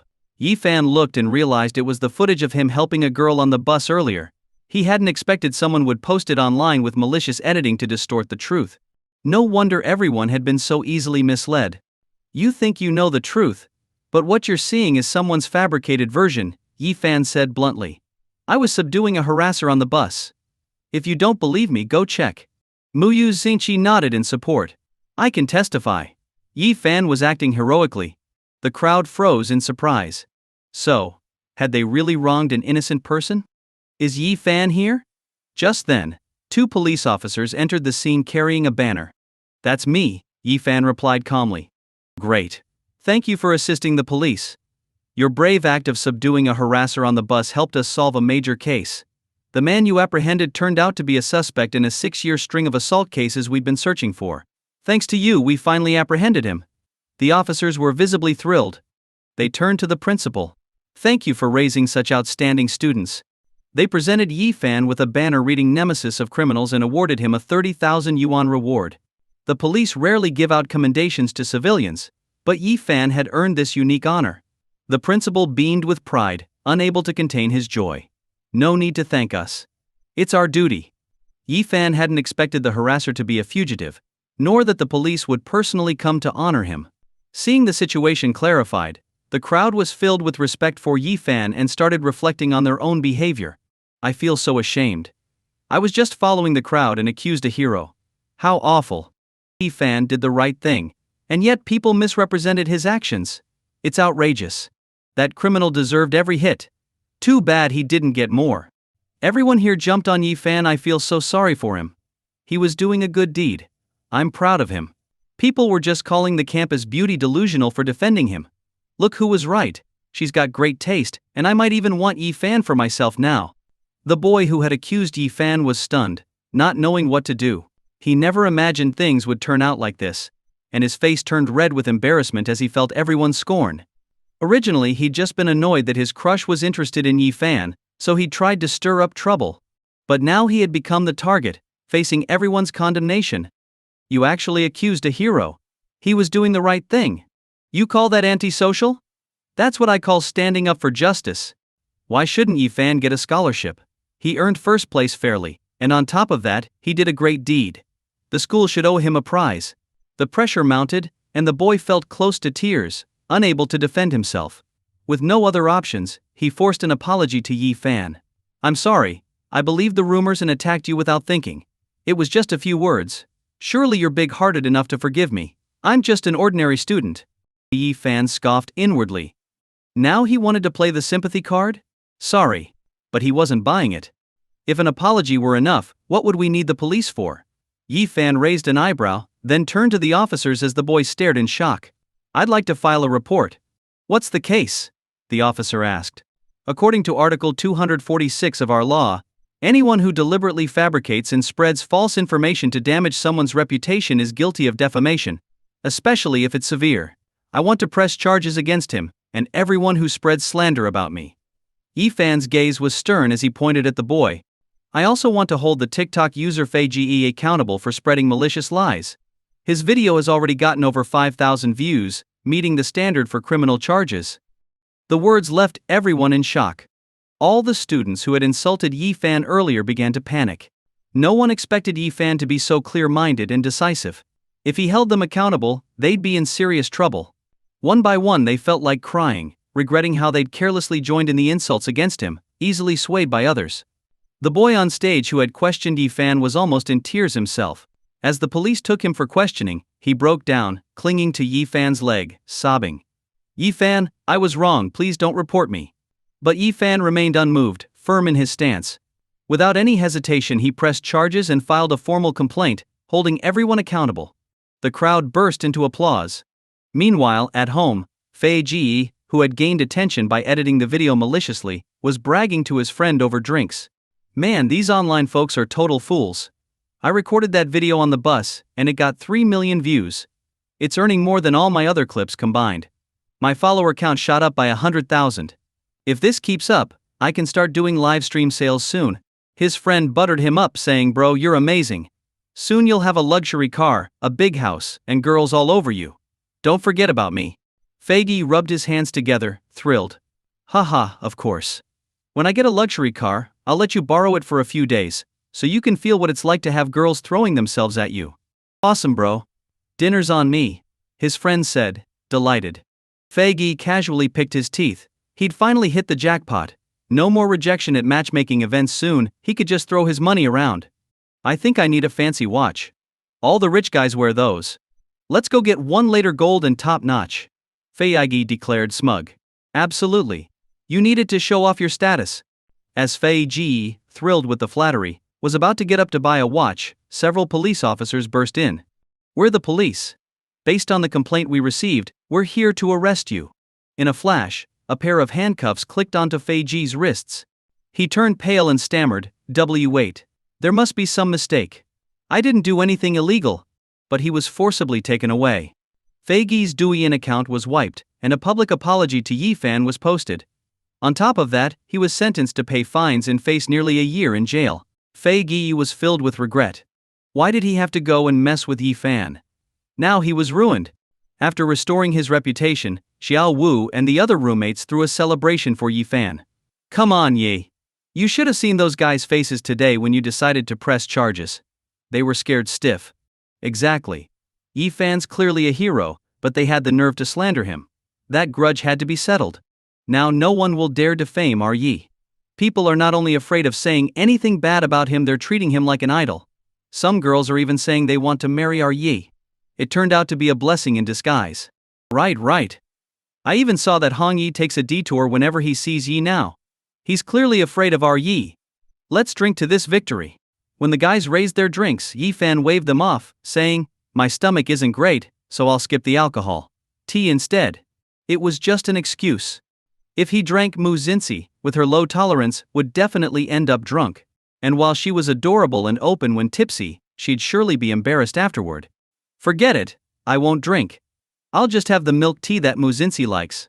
Thinking of that silly Mu Xinxi, Yifan couldn't help but smile, taking a few more sips of the milk tea. That little fool, he wondered if she could taste the sweetness in it. After all, it was her favorite flavor. His friends stared at Yifan in disbelief. Was this still the Yifan who wouldn't touch a meal without alcohol? Yifan was known for loving his drinks, so seeing him stay so calm at the table was unbelievable.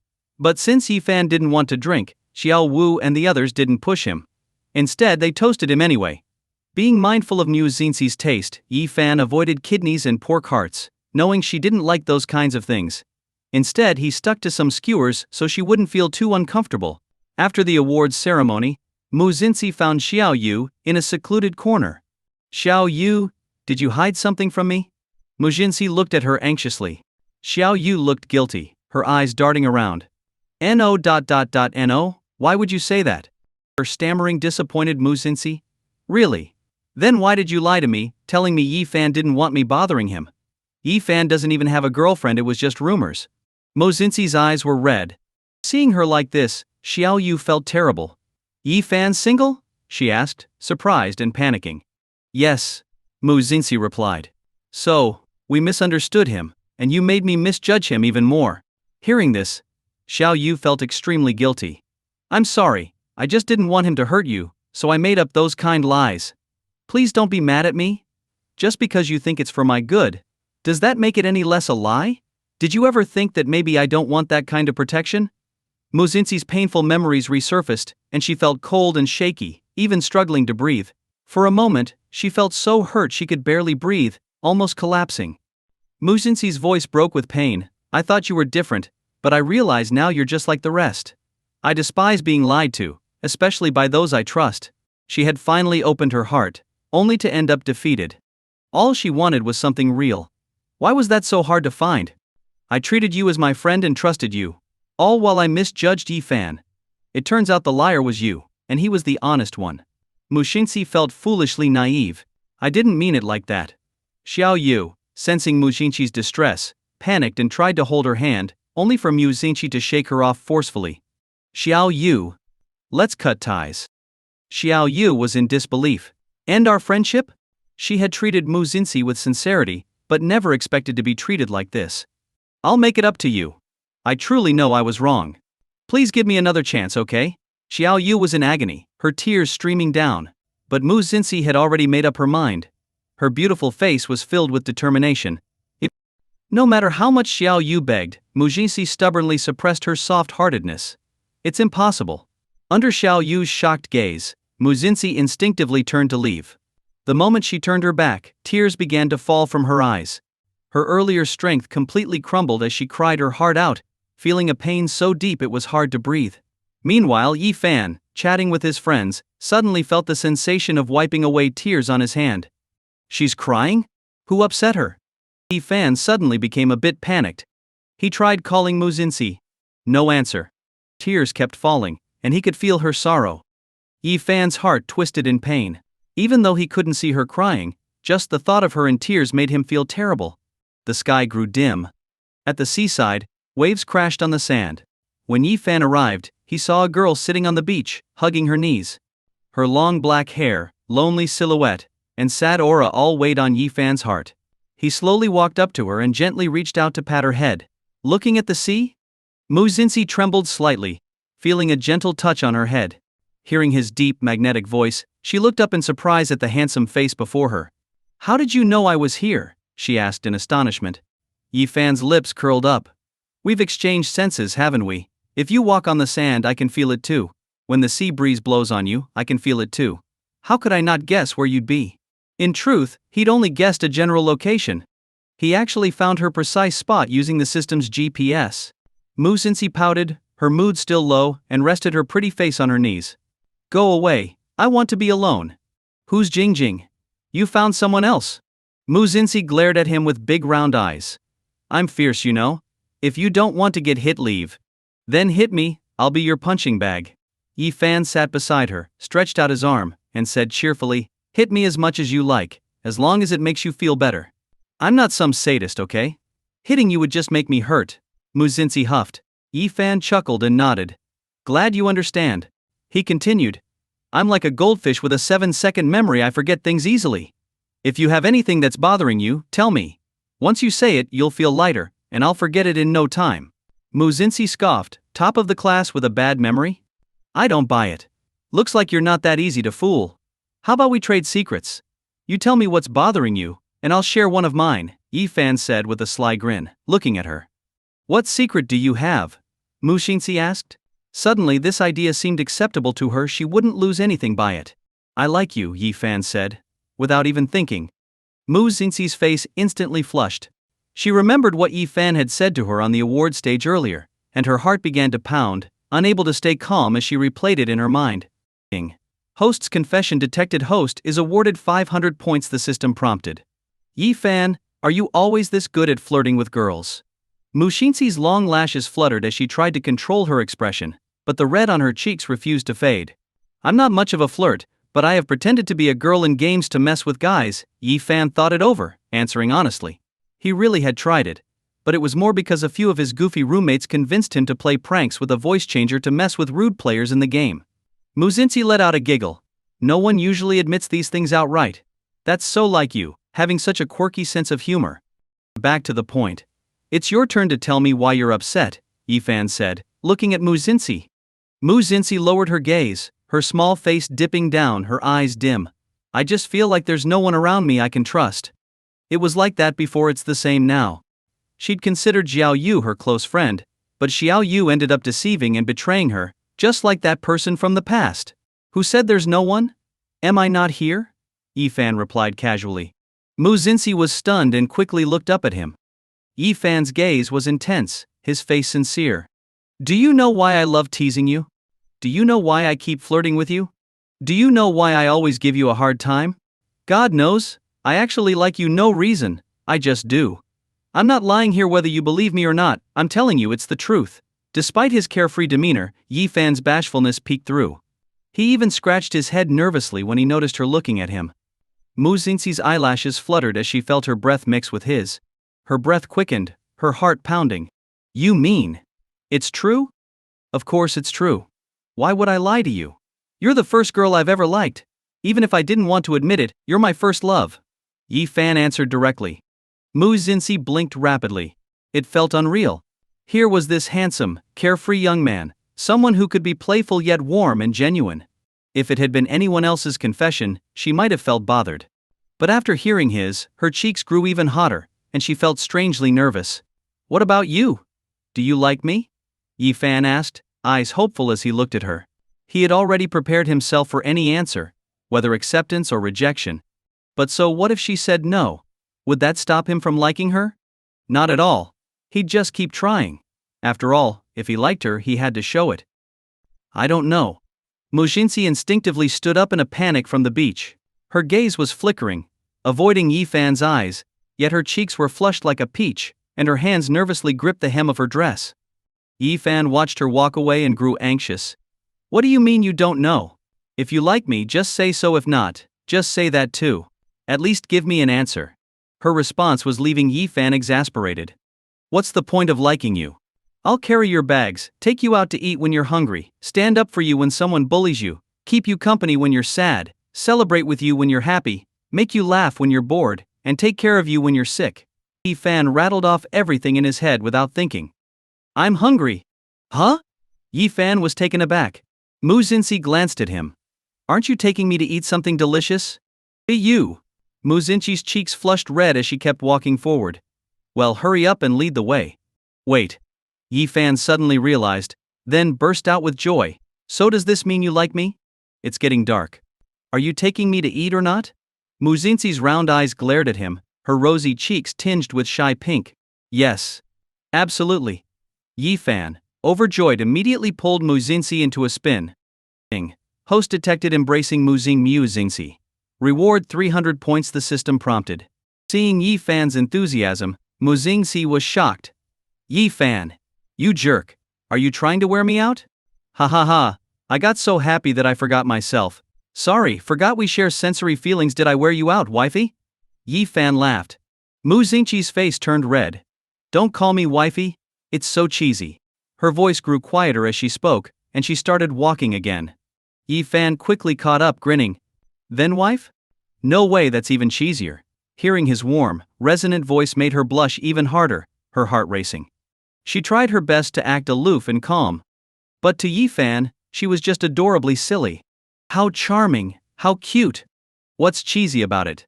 You like me, so why shouldn't I call you my wife? Yi Fan laughed, thoroughly enjoying himself. Mu Xinxi stamped her foot, red-faced. I never said I liked you, it's obviously. You're the one who said you like me, she said, blushing more deeply. Oh right, you still haven't said it yet. So say it, let me hear you. Yi Fan teased with a playful smile. Mu Xinxi's ears flushed bright red, especially as Yi Fan leaned closer, making her heart race with both anticipation and shyness. I'm hungry. Really hungry. She blurted out in desperation. Ha ha ha, silly wife, it's not you who's hungry, you're feeling my hunger, okay? No changing the topic. Say you like me, and then I'll take you to eat. Yi Fan pressed on, a mischievous smile masking his overflowing happiness. Mu Xinxi's face grew hot. I like you. Is that good enough? Ding. Detected confession from Campus Beauty. Reward 1000 points, the system prompted. Great. I've got it recorded, and I'll loop it every night from now on. Yi Fan waved his phone with a triumphant smile. Hey, that's cheating. Mu Xinxi chased after him, trying to delete the recording. She wrapped her arms around Yi Fan's waist, and he could feel her arms around him, although some of the sensations were slightly off. But seeing her radiant, beautiful face, he felt blissful, his heart fluttering. This is to prevent you from denying it. With this proof, I'll always have something to back me up, Yi Fan smirked. I wouldn't deny it. Mu Xinxi, blushing, protested. Oh? Since you won't deny it, I'll authorize you to say you love me 100 times every night. Yi Fan raised his hand and gently stroked her hair. Looking at Mu Xinxi's beautifully blushing face, his heart was full of joy. Mu Xinxi's ears were already burning. Yi Fan's teasing didn't annoy her, instead, it was exactly what she wanted. Especially with his breath mingling with hers, her heartbeat quickened. However, being the type to act tough but with a soft heart, she muttered. Then why don't you say I like you to me 100 times? Who says I won't? I like you, I like you, I like you, I like you. Stop. Now that's just cheating. It's supposed to be I like you. Muzinci interrupted Yi Fan, quickly correcting him to avoid being called out for filler. Yi Fan laughed happily. Right, exactly. You like me. You. Muzinci really didn't know what to do with Yi Fan. Only in front of him did she feel embarrassed, shy, restless, and blissfully distracted. Even though Muzinci had never been in a relationship before, this must be what it feels like to like someone. That's right. I like you. After a moment of shyness, Muzinci admitted it openly. Yi Fan had been playfully teasing her, but when he heard her words he froze, suddenly struck by her sincere confession, feeling sweet inside and a little embarrassed. Hey, he was truly happy. Hearing a confession from the person he liked, he was overjoyed. Yi Fan put his hands on Muzinci's slender waist, then lowered his head and kissed the rosy lips he'd been dreaming of. Kiss detected. Reward 500 points. Their lips pressed together.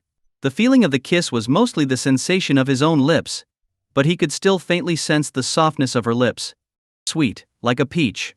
Though the sensory perception was slightly off, their feelings for each other were clear. They both liked each other.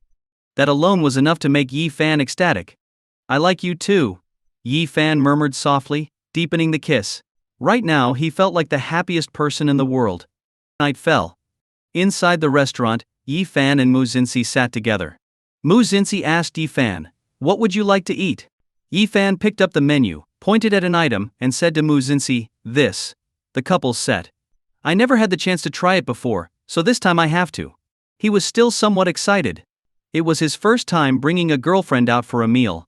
Before, when he went out with his friends, they would always order the couple's set with their girlfriends and bombard him with sweetness. Ha ha ha, now he could finally hold his head high and order a couple's set himself. It didn't even matter if it tasted good, just the name alone made Yi Fan feel like it was worth it. A pink blush spread across Muzinci's delicate face, and she muttered, "So I'm just a tool for you?" Yi Fan's eyelid twitched. This was a tricky question, and he had to answer it well. If he upset his girlfriend, he'd have to coax her, and that could have serious consequences. There are plenty of ways to have a couple's meal, but I care more about who I'm eating with.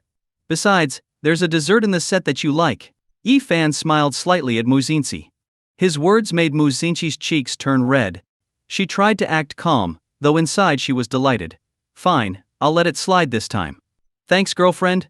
Yi Fan rested his hands on his chin, smiling even more. He noticed Muzinci's face was redder, especially her lips, which looked even redder and softer. On closer inspection, they seemed a bit swollen. Yi Fan reached out, lifting Muzinci's chin. She looked at him with a bit of confusion, feeling self-conscious under his steady gaze. What? Is there something on my face? Yi Fan laughed. Your lips are swollen. He could see Muzinci's embarrassment, as she shot him a glare with those beautiful eyes. And whose fault is that? Mine, Yi Fan shamelessly admitted. Then I'll punish you by making you eat another spoonful of ice cream. Muzinci fed him a spoonful of ice cream. Though he couldn't taste it, from Muzinci's satisfied expression, he knew it must be sweet.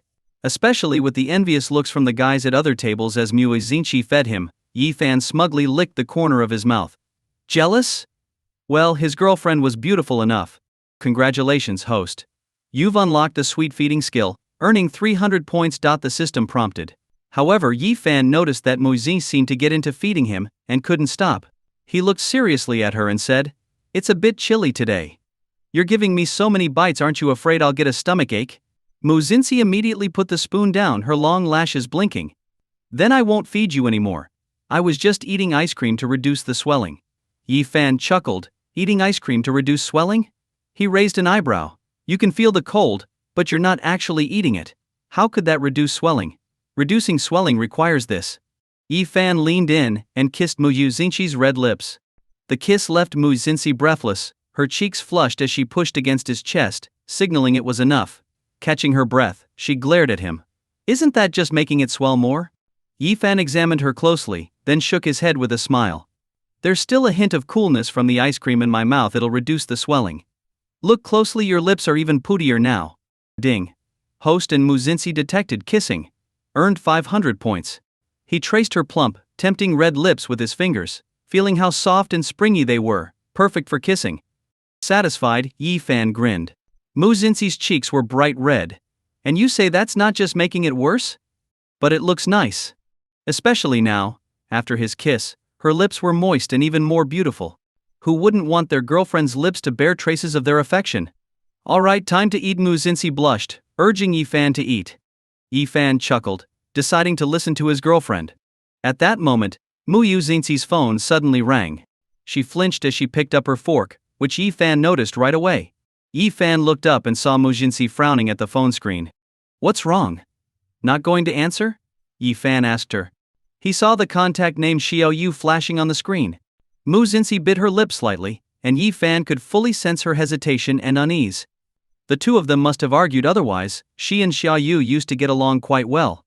No, I'm done with her. Mu Xinxi dismissed the call, glumly eating her steak. Yifan didn't ask, he pretty much guessed that it was related to Xiao Yu spreading lies.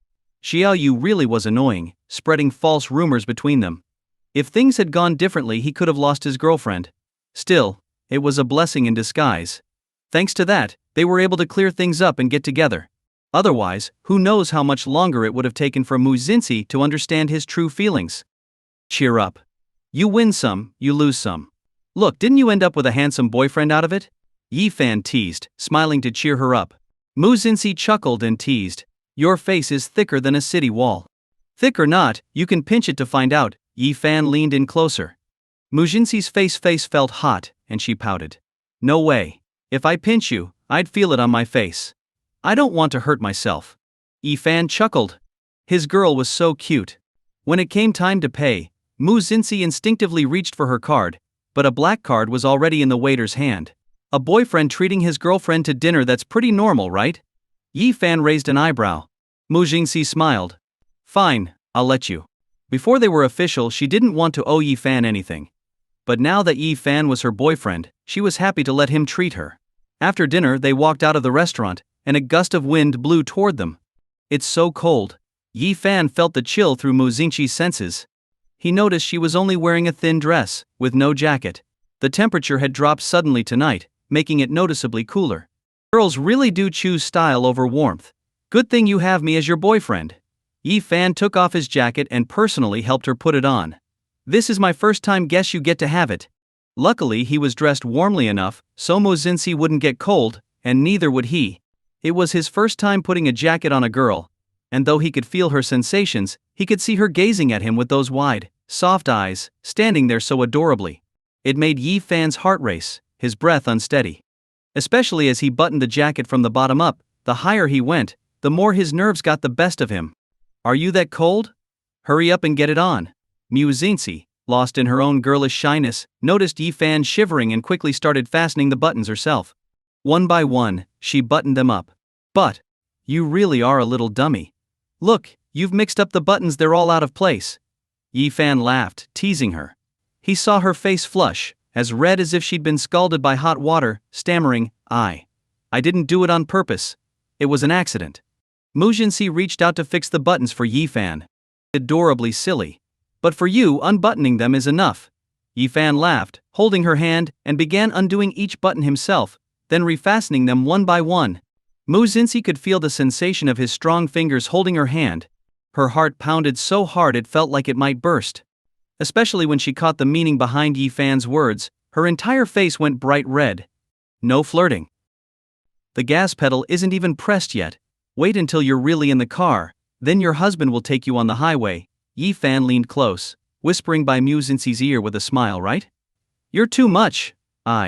She blushed so hard her ears turned red, and her small, smooth hand tried to push Yifan away, but he held her hand firmly. Yifan clasped her hand tightly and slipped it into his coat pocket. No getting out of this, Yifan paused, sounding pleased. It's really warm. With their fingers intertwined, it was warmer than wearing an extra layer. Mu Xinxi glanced at Yifan's handsome, carefree expression, her red lips curling slightly. I want milk tea. In reality, she wanted to warm him up. All right, whatever you say. What else could he do? Spoiling his girlfriend was what a good boyfriend should do. Ding. Detected hand holding, awarded 300 points. Soon Yifan and Mu Xinxi were at a milk tea shop. Hi, I'd like a. Mu Xinxi hadn't finished ordering when Yifan interrupted. 1 oolong latte milk tea, topped with plant-based cream, with crushed nuts, half-sweet hot, add pearls and coconut jelly, and put an insulating sleeve on the cup. Yifan looked at Mu Xinxi proudly. How about that? Was I right? How's my memory? Didn't someone say goldfish have a memory span of 7 seconds? I figured you'd forget as soon as I told you. Mu Xinxi looked up and smiled at Yi Fan. Yi Fan chuckled. That depends. When it comes to what my girlfriend likes, I can't afford to forget. His words made Mu Xinxi's eyes curve with a sweet smile as she turned to the cashier. Hi, I'd like 1 thick Ovaltine milk tea, half sweet and hot please. Then, mimicking Yi Fan's tone, she asked, how about that, was I right? How's my memory? Yi Fan shook his head with a smile. His girlfriend was so adorably silly. So sweet and soft. All that aloof campus goddess image had completely crumbled. Just a super sweet and warm girl. Exactly. You remember everything I like, Yi Fan said, thoroughly pleased. Thanks to the system, he had an excellent memory. But Mu Xinxi could remember it all because she truly cared about him. Who wouldn't love a girlfriend who remembered everything he liked? When it came time to pay, Yi Fan took out his phone to scan, but Mu Xinxi beat him to it. I already paid. Mu Xinxi waved at him, a mischievous smile on her face. Didn't we say I would pay? It can't always be the guy paying that wouldn't be fair to you. Big things you cover, but I'll cover the small ones. A girlfriend treating you to the first milk tea of autumn isn't too much, is it? Mu Xinxi spoke with a hint of pride. Her eyes curved, her lips lifted, and her face looked radiant and delicate. That smug little expression of hers made Yi Fan want to wrap her up completely. Yi Fan patted Mu Xinxi's shoulder and nodded instinctively. I'm lucky to have a girlfriend with that kind of sense. Unlike some other girls who think once they have a boyfriend, they don't need to spend a dime, they just want free treats. Yi Fan didn't mind the money, he had plenty. But the fact that Mu Xinxi thought about things from his perspective made him very happy. It feels amazing when feelings are mutual. Yi Fan entered the system's lottery page and did a 5-item draw. He got 3 high-quality items in total. Congratulations, host, you have won a 5% share in Romani Conti Winery. Congratulations, host, you have obtained a 1-day Frenzy self-expose card. Congratulations, host, you have the right to own a custom high-level license plate number. Romani Conti Winery is France's most prestigious winery. Its wine production is extremely low, but it's the most expensive and the best. Now that he owned a 5% share, it was practically like earning passive income, with a steady stream of cash flowing in every day. As for the Frenzy self-expose card, it sounded pretty fun. Imagine if someone he didn't like started spilling all their secrets, turning it into a dramatic scene, he'd be invincible. System, are you kidding me? Why is it only a 1-day card? In other novels you'd give out a permanent card to show just how epic you are. System host, you're practically draining me dry. I'm about to become the poorest system. Give me some slack if you want a higher tier card, keep trying. Yi Fan, do you have any luck boost cards in your inventory? If I could use it every time I draw, wouldn't I get even better cards? System.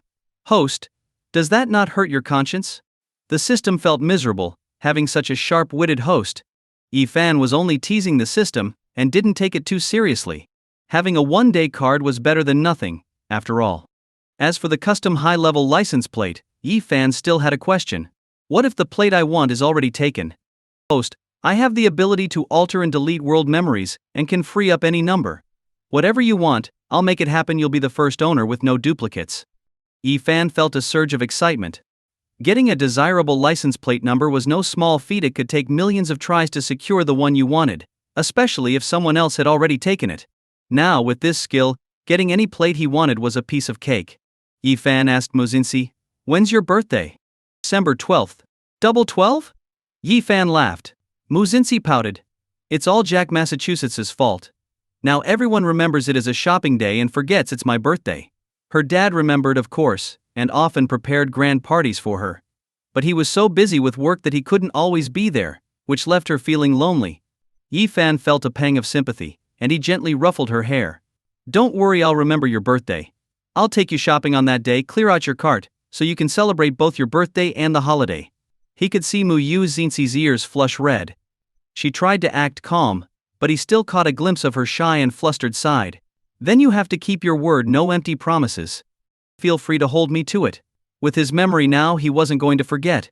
What about your birthday? Mu Xinxi asked, curious. Her boyfriend's birthday was important too. If she forgot, Yi Fan would be pretty hurt. March 22nd. I'm an Aries. He leaned down, whispering by her ear with a hint of amusement. I heard Aries and Sagittarius are a perfect match. What do you think? Mu Xinxi's heart skipped a beat. When she looked up, She saw Yi Fan's incredibly handsome face. His teasing tone made her cheeks flush with warmth. Yi Fan noticed her soft, pale fingers resting on his chest. Though he could only feel her sensations, he was fully absorbed, happy in both body and mind. What do you mean? Aren't we already together? Under Yi Fan's intense gaze, Mu Xingxi was so nervous and shy that she stumbled over her words. It must be because of our star signs. Haha. This has nothing to do with star signs. Obviously someone likes me. That's not the fault of the stars, it's just that I'm too charming, irresistible to a certain someone. Yi Fan gently pinched Mu Xingxi's soft, blushing cheek. Mu Xingxi's face grew redder. She glanced shyly at Yi Fan, pouting. I never said I didn't like you. Ha ha ha, you're too cute. Yi Fan watched her proud little expression, completely charmed, and pulled her into his arms, lightly ruffling her hair. He felt their breaths blending together, filling him with a sweet, overwhelming sense of joy. Holding her soft, delicate frame stirred his protective instincts. Your birthday is too early in the year, and it's already passed, so we'll celebrate together next year. Mu Xingxi blinked her lashes. But you have to be with me for my birthday this year. Okay, Yi Fan replied, delighted. Mu Xingxi nodded in satisfaction, snuggling in his arms. Looking at his girlfriend, as cute as a kitten, Yi Fan sighed. Now he understood why so many people wanted to find a partner. Being in love. It's so damn sweet. Ha ha ha, now he wouldn't be a single guy anymore. And he could flaunt his relationship with his girlfriend and give single people a taste of it. All the dog food he'd been force-fed by other couples over the years could finally be returned in kind. Alright, let go of me, there are people watching. This is a public place. Be a little careful. His girlfriend blushed deeply, her soft, kitten-like voice full of shyness. Noticing the customers and cashier around them, Yi Fan respected her feelings and let go, joking, fine, we'll save it for when we get home. Watching Mu Xingxi glare at him, adorably flustered and unsure of what to do with her hands, Yi Fan briefly forgot everything around him. All he wanted was to hold her, kiss her, until he was fully satisfied. But unfortunately, they'd have to wait until they got home. Yi Fan used the system to activate the custom license plate feature. Let's go with U21212. System got it.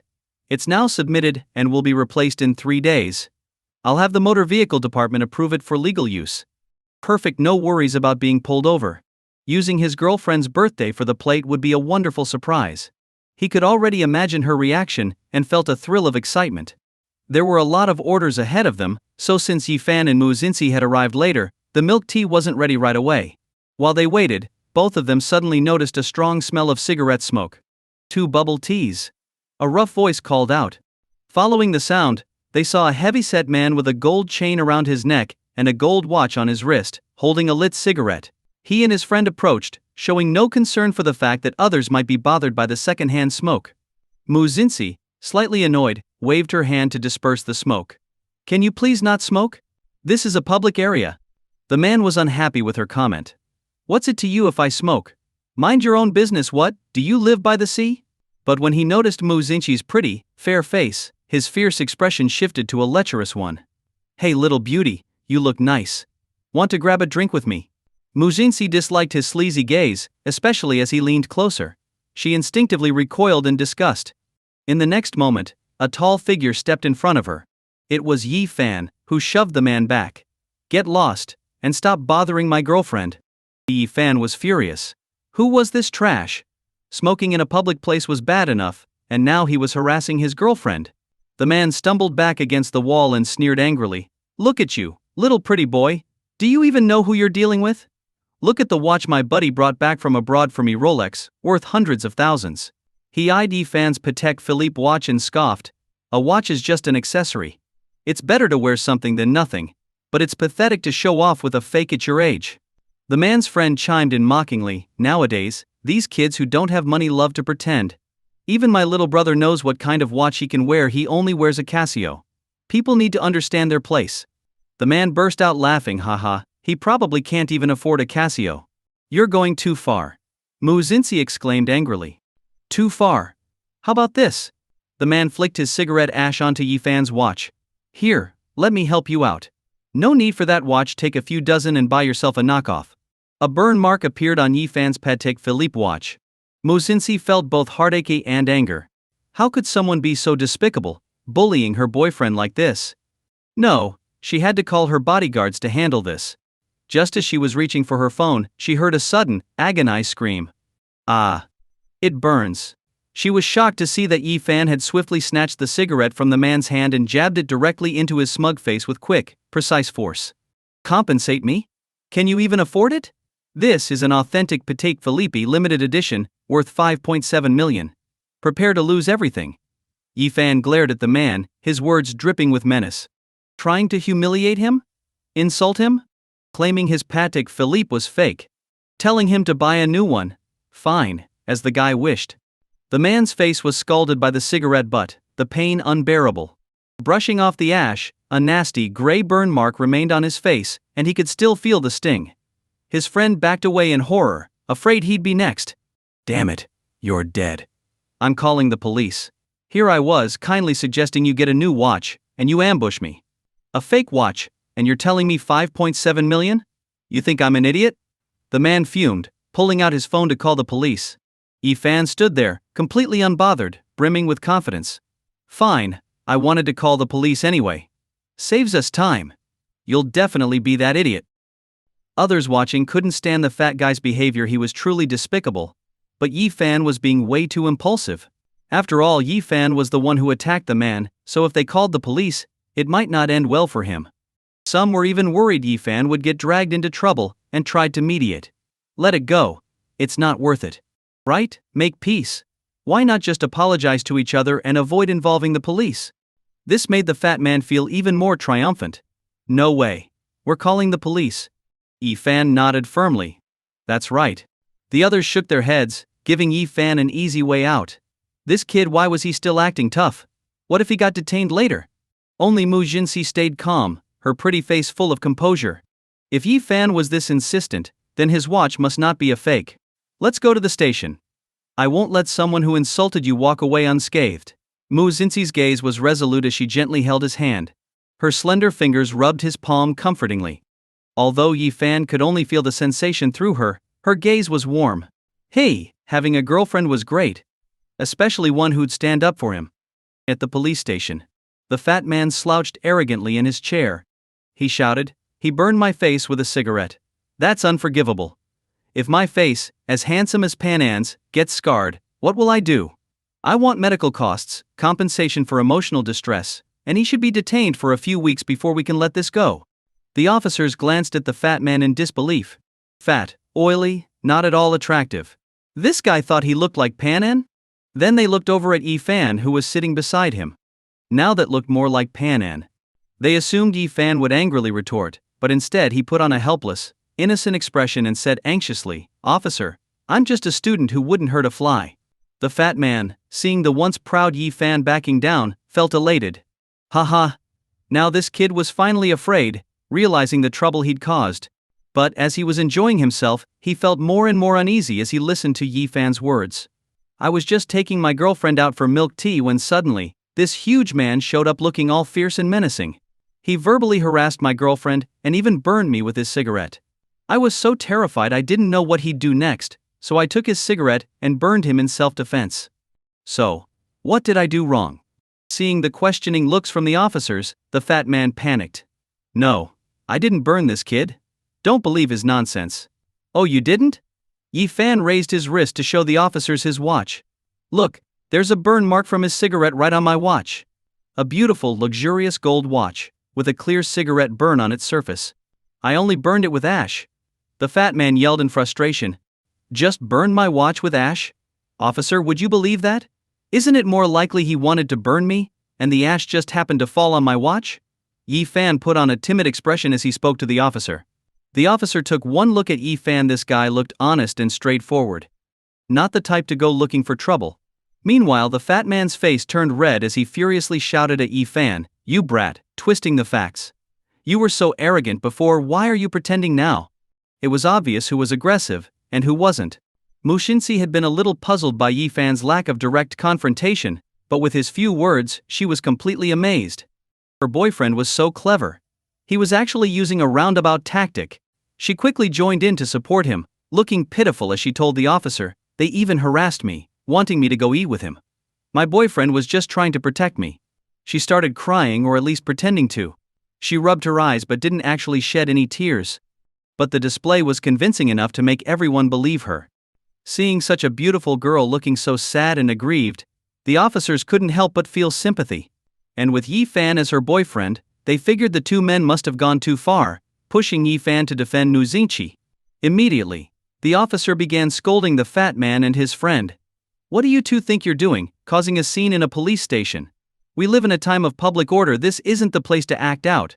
You make a mistake, and then you're the ones to file a complaint?" Now the fat man felt truly wronged. He felt like he was being falsely accused. "Officer, can't you see? They're faking it. Don't be fooled, he's the one who started it, and he was really ruthless." My face still hurts. The fat man was utterly helpless. And this kid is a wolf in sheep's clothing. He's even extorting me, claiming his watch is worth 5.7 million and demanding I compensate him. Damn it, Yi Fan had completely outplayed him. Society sure was treacherous. He'd just learned a hard lesson. Yi Fan let out a deep sigh. He damaged my property, so it's only fair he should compensate me. Besides, this watch is a limited edition Patek Philippe. Naturally, it costs a few million. The fat man shouted, "Bullshit. You expect me to believe that watch is worth millions? Even if I got down on my knees and barked like a dog, I wouldn't believe it's that expensive." Seeing the fat man about to charge at Yi Fan, the officer immediately gave him a whack on the head. "Calm down." The fat man, already feeling wronged, now got hit on the head, and tears nearly came to his eyes from the pain. Just then, a well-dressed man entered and introduced himself. "I'm the appraiser Miss Mew hired. A simple appraisal will reveal whether or not the watch is worth that much," Mu Xingqi said to the fat man. "It's only right to pay the full price for damages." The appraiser immediately began examining the watch that Yi Fan had taken off. After a thorough inspection, he turned to the officer and said, "The value of this watch isn't 5.7 million. Mu Xingqi was stunned. How can that be? Hadn't her boyfriend's family been compensated for a demolished property? Plus, hadn't he already invested in a company? There was no reason for him to buy a fake watch. She would have bought him one if he'd wanted. Was there a mistake? Or had Yi Fan been scammed when he bought the watch?" The fat man beamed with joy. "Did you hear that? It's a fake. He's been caught red-handed."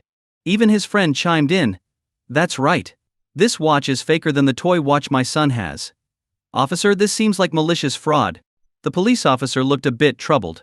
But then the appraiser spoke seriously. "This watch is valued at no less than 7.8 million. It's very valuable on the market, with only a few in the world, and the price keeps going up." This statement left the fat man and his friend dumbstruck.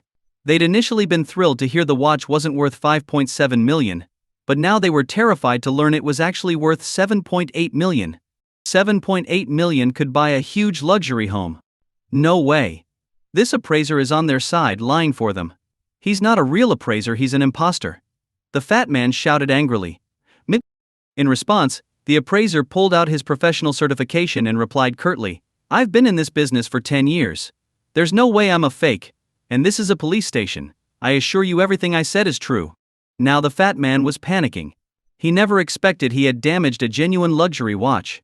Yi Fan lifted his head, looking at the pale faces of the fat man and his friend, feeling smug inside. He turned to the officer. "He's damaged my valuable property and refuses to compensate me. What's the penalty?" "Well, that constitutes intentional damage to property. The sentence depends on the value of the damage. For larger amounts, it's up to 3 years of imprisonment or detention." The fat man's heart sank. If he didn't pay, he'd go to jail? That was unacceptable. If he ended up inside, he'd probably be stuck working a sewing machine. Realizing the gravity of the situation, the fat man, who had been so arrogant just moments ago, began pleading with Yi Fan. "Buddy, I was wrong. Don't have me arrested. I've got elderly parents to care for and no family of my own. I'm not even married yet. And I have a mortgage on my house. I really don't have any money." Yi Fan laughed at the man's sudden change in tone. This was the same guy who had just flaunted his Rolex worth tens of thousands, and now he claimed he was broke? Nobody would believe that. Yi Fan remembered he had a frenzy self-expose one-day card. He immediately used it on the fat man. Suddenly, the fat man, who had been complaining about his lack of money, started talking in a completely different tone. "Officer, I'm actually not poor at all. In fact, I'm loaded. I make my money from illegal wildlife trafficking, selling exotic animals to rich people, and exporting their skins overseas for the fur trade. It's all dirty money." As soon as he said it, the fat man looked horrified. What was going on? Why was he saying these things? He tried desperately to stop himself, but his mouth kept moving, blurting out every secret. I also help people launder money and evade taxes, dodging at least $1 million in taxes myself. And not only that, I've been sleeping with my friend old Lin's wife. His kid is actually mine. I tricked him into raising my son, and he has no idea, happily raising my child. Yi Fan listened, dumbfounded. This guy made his fortune off illegal deals, evaded taxes, and had his friend raising his own kid. What a scoundrel! And as it happened, the friend standing there in shock was none other than old Lin, the big chump mentioned. Damn it, old Wang. No wonder my son doesn't look like me at all. So I've been wearing a huge green hat on my head this whole time. Old Lin's anger was boiling over. Old Lin, let me explain. The fat man's face looked awful, especially seeing old Lin fuming with rage. He was clearly embarrassed and a bit scared. Explain what? I've been raising your kid for 5 or 6 years. No wonder my wife lights up whenever she hears you're coming over. You two have been together this whole time. Old Lin, furious beyond measure, threw a punch at the fat man, who started wailing, Officer, help me. Yi Fan quickly used the frenzy self-expose card on old Lin too. Old Lin turned to the fat man and said, honestly, I'm no better. That Rolex on your wrist? It's a fake. I didn't import it, I bought it from a street vendor. And you've been proudly wearing it, thinking it's the real deal. Not only that, your Armani clothes, Gucci bag, and Chanel perfume are all fake. I run a knockoff business, fooling people left and right. I even regularly steal from your house, swapping out things for counterfeits and selling the real stuff, and you never noticed. I've also been snatching your clients and getting them to work with me. You complained to me about your business struggling, and I laughed behind your back, you big fool. Old Lin's stream of confessions left the fat man in utter disbelief. He was furious, saying all his secrets in front of the police? But old Lin couldn't control himself, he was blurting out everything. The fat man's face twisted in rage, and he switched from being beaten to delivering a beating to old Lin. You sub. Being twice old Lin's size, the fat man's blows quickly overpowered him. But now that he knew he'd been duped, tricked into raising someone else's child, old Lin fought back just as fiercely. The two men started brawling, neither willing to back down. The fight was vicious. Even when the officers tried to break it up, they couldn't pull them apart. Kicks and punches flew in a brutal display. Yi Fan watched, clicking his tongue. A perfect dogfight, so satisfying. Ha ha ha. Bad guys tearing each other apart. Still, it was a bit too violent and bloody, and Yi Fan worried it might shock Mu Xinxi. He discreetly covered her eyes with his hand. Not suitable for children. Mu Xinxi stifled a laugh and instinctively tried to peek through his fingers. I'm not a kid anymore. You still can't watch, Yi Fan said, smiling at her. Aren't you afraid of having nightmares tonight? Not at all. If I do, someone will be there with me, Mu Xinxi said, thinking of their shared sensations, a slight smile on her lips. Yi Fan sighed playfully. So cruel, huh? You'd really keep me up all night? Fine, I'll have nightmares tonight just for you, Mu Xinxi huffed. Yi Fan immediately wrapped an arm around her waist, resting his chin on her shoulder. Nah, no nightmares, we'll sleep peacefully tonight. Who's sleeping with you?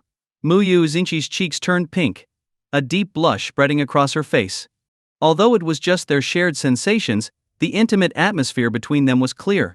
Her heart raced. And with him leaning so close, her breathing grew slightly uneven. I never said we'd sleep together, Yi Fan teased with a grin. But if you're up for it, I'd be more than happy to oblige. Mu Xinxi gave Yi Fan's palm a gentle pinch. Wishful thinking. But since she felt the pinch herself, she let out a soft ouch. Ha ha ha, silly girl, haven't accepted it yet? Yi Fan said cheerfully. Give yourself a pat, and I'll be the one who feels it. Mu Xinxi gave a little huff, and with a hint of playful revenge, patted her arm lightly. Yi Fan felt the softness of her hand, a gentle tap, not painful at all, just adding to their little game. Oh yes!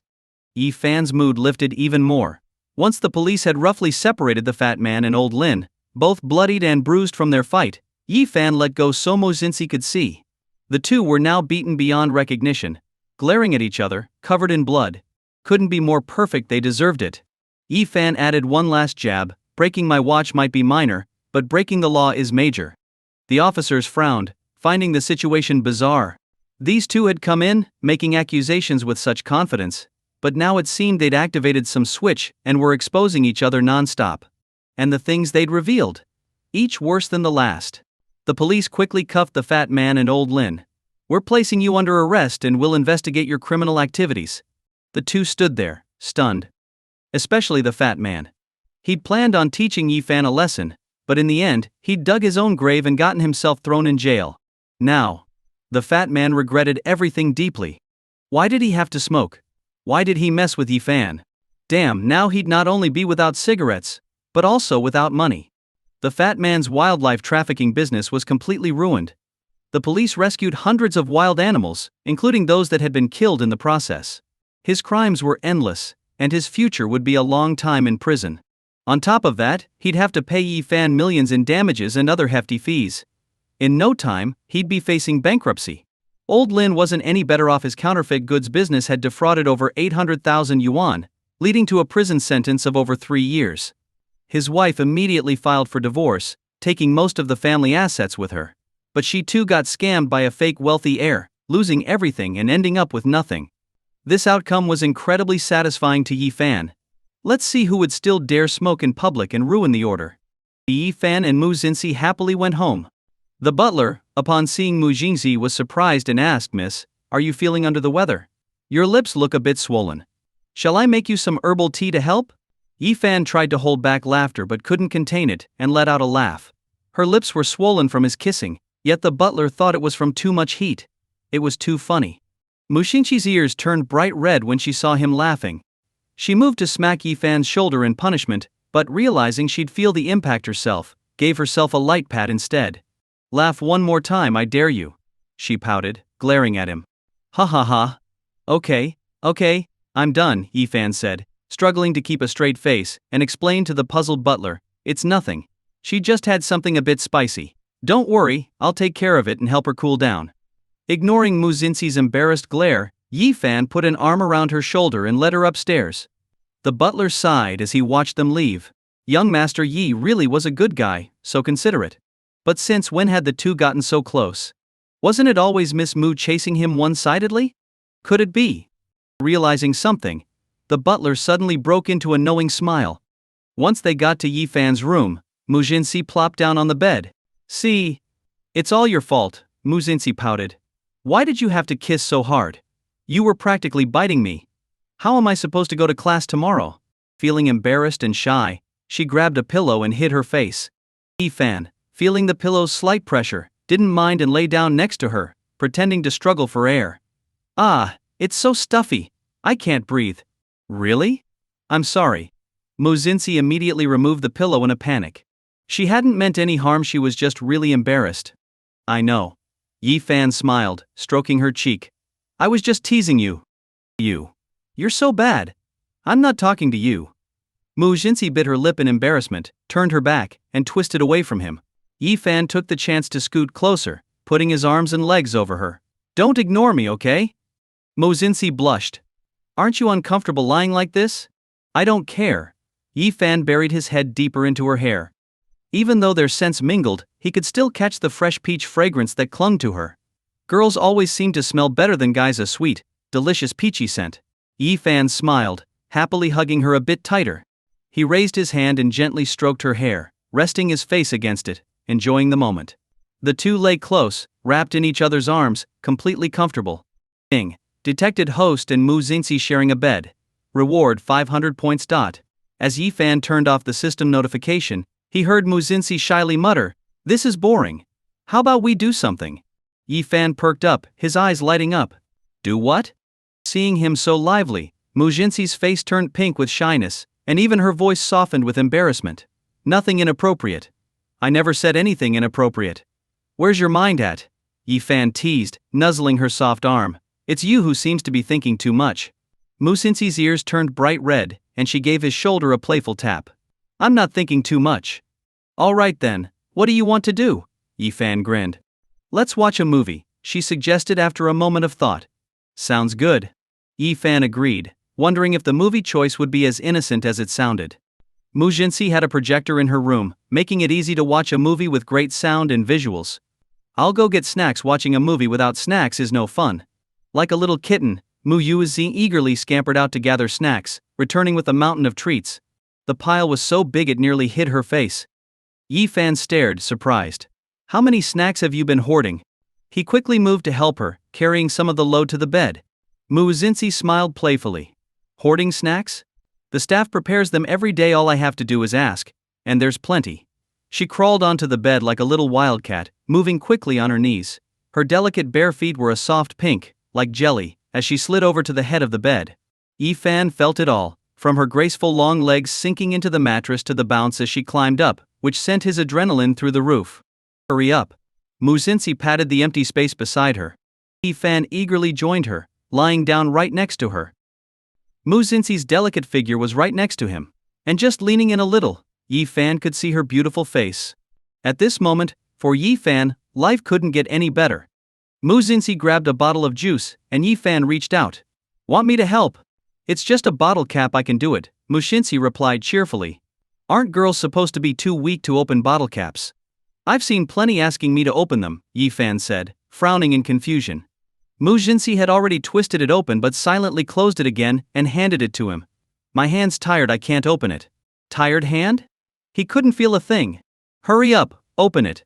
You'd open bottles for others but not for me. Muzinsi pouted, her lips rosy. Yi-fan looked at her, chuckled and said, all right, but I smell a strong scent of jealousy. I'm not jealous. Did I say you were? Yi-fan gave her a sideways glance, grinning. You just admitted it. Muzinsi's cheeks turned red with embarrassment. She felt a bit silly and stole a quick glance at his smiling face. Was he laughing at her? I'm not jealous. And from now on you're not allowed to open bottles for other girls. She huffed, pouting again. Yi-fan gently tapped her cute nose. All right, I'll listen to you. Muzinsi's face lit up with a warm smile, her fair skin glowing with pride and shyness. I want to drink, open it for me. Her voice had softened, taking on a slightly seductive tone. Yi-fan laughed softly, obediently twisted the cap off, and handed it to her. Here you go. But Muzinsi held the bottle up to his lips. You drink first, or I won't get to taste it. Come on, open your mouth. Yi-fan cooperated, though he couldn't shake the feeling of, here you go, good boy, drink up. But hey, she was being affectionate. Even heroes can't resist beauty. With a girl in his arms, all resistance was futile. Muzinsi carefully fed him the juice, worried he'd drink too quickly and spill it on himself. Yi-fan could sense her nervous attention to detail. Being looked after by his girlfriend felt too good to be true. Detected a sweet feeding moment. Reward 300 points. The system notification chimed in. Yi-fan didn't taste much himself, but seeing Muzinsi's contented smile, he figured it was pretty sweet. Noticing him staring, Muzinsi felt a bit of guilt and, smiling shyly, said, I'll take a sip too. Let you have a taste. Yi-fan felt entirely satisfied his girlfriend was just too considerate. This relationship was absolutely the right choice. After Muzinsi took a sip, Yi-fan instantly tasted the fresh orange juice flavor. Beyond the taste, he also enjoyed the sight before him. Her lips glistened as she drank, the juice trickling down as she swallowed. When she finished, she licked away a few bits of pulp with her delicate pink tongue. Yi-fan could taste the burst of sweetness in his own mouth. He felt a little parched. A bit too warm, actually. Meanwhile, Muzinsi seemed totally oblivious to just how mesmerizing her actions were. Muzinsi instinctively grabbed the remote and asked Yi-fan, how about a horror movie? Yi-fan quickly suppressed the heat that had been building up inside him. He was a bit surprised. You're not scared? I'm not afraid, Muzinsi blinked, and then her gaze dimmed slightly. What's there to fear about ghosts? It's people who are truly terrifying. Yi-fan could relate. What's scary about ghosts? He'd encountered his own supernatural events installing a system that he's now practically serving like a fool. System, should I just leave then? Yi-fan noticed Muzinsi's face turning pale and asked in concern, what's wrong? Nothing, I just spaced out. Let's watch the movie, she said, forcing a small smile. Yi-fan frowned. He could sense that she'd been through something in her past. But it wasn't his place to dig up her wounds if she didn't want to talk. Still, as her boyfriend, he'd stay by her side and protect her well. Muzinsi picked up the remote again and selected the top suspense horror movie, Midnight Terror. Yi-fan wasn't exactly a horror movie fan, and he was a little scared too. But with his girlfriend here, there was no way he could admit that. Even if he had to fake it, he'd keep it together. No way he'd lose face like that. As the eerie sound effects filled the room, Yi-fan's heart tightened. Even though it was a domestic movie, it felt way scarier than it should. The dark atmosphere and sudden screams were chilling. Why are you shaking? Muzinsi asked, noticing his tense breathing. Do you not like horror movies? He definitely couldn't lose face in front of her. Yi Fan quickly regained his composure, pulling Mu Xinxi into his arms. No, you're the one who's scared. It's just a reflex. No, I'm not. You're totally wrong. But she didn't point it out, instead smiling warmly as she watched Yi Fan try to look brave while glued to the screen. His handsome, determined expression made Mu Xinxi's heart race.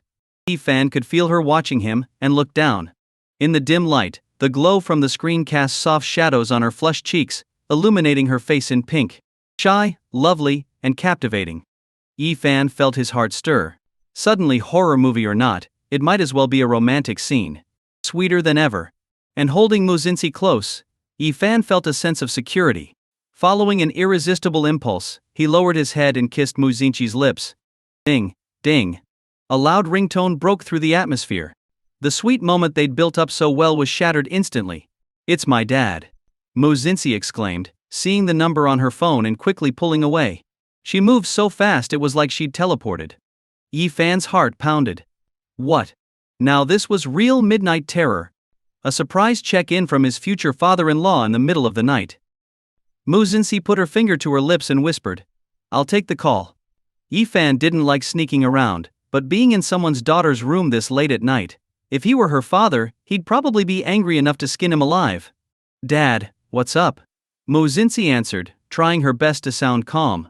Yi Fan's heartbeat synced up with hers, both racing from nerves. My sweet girl. The weather's been all over the place lately.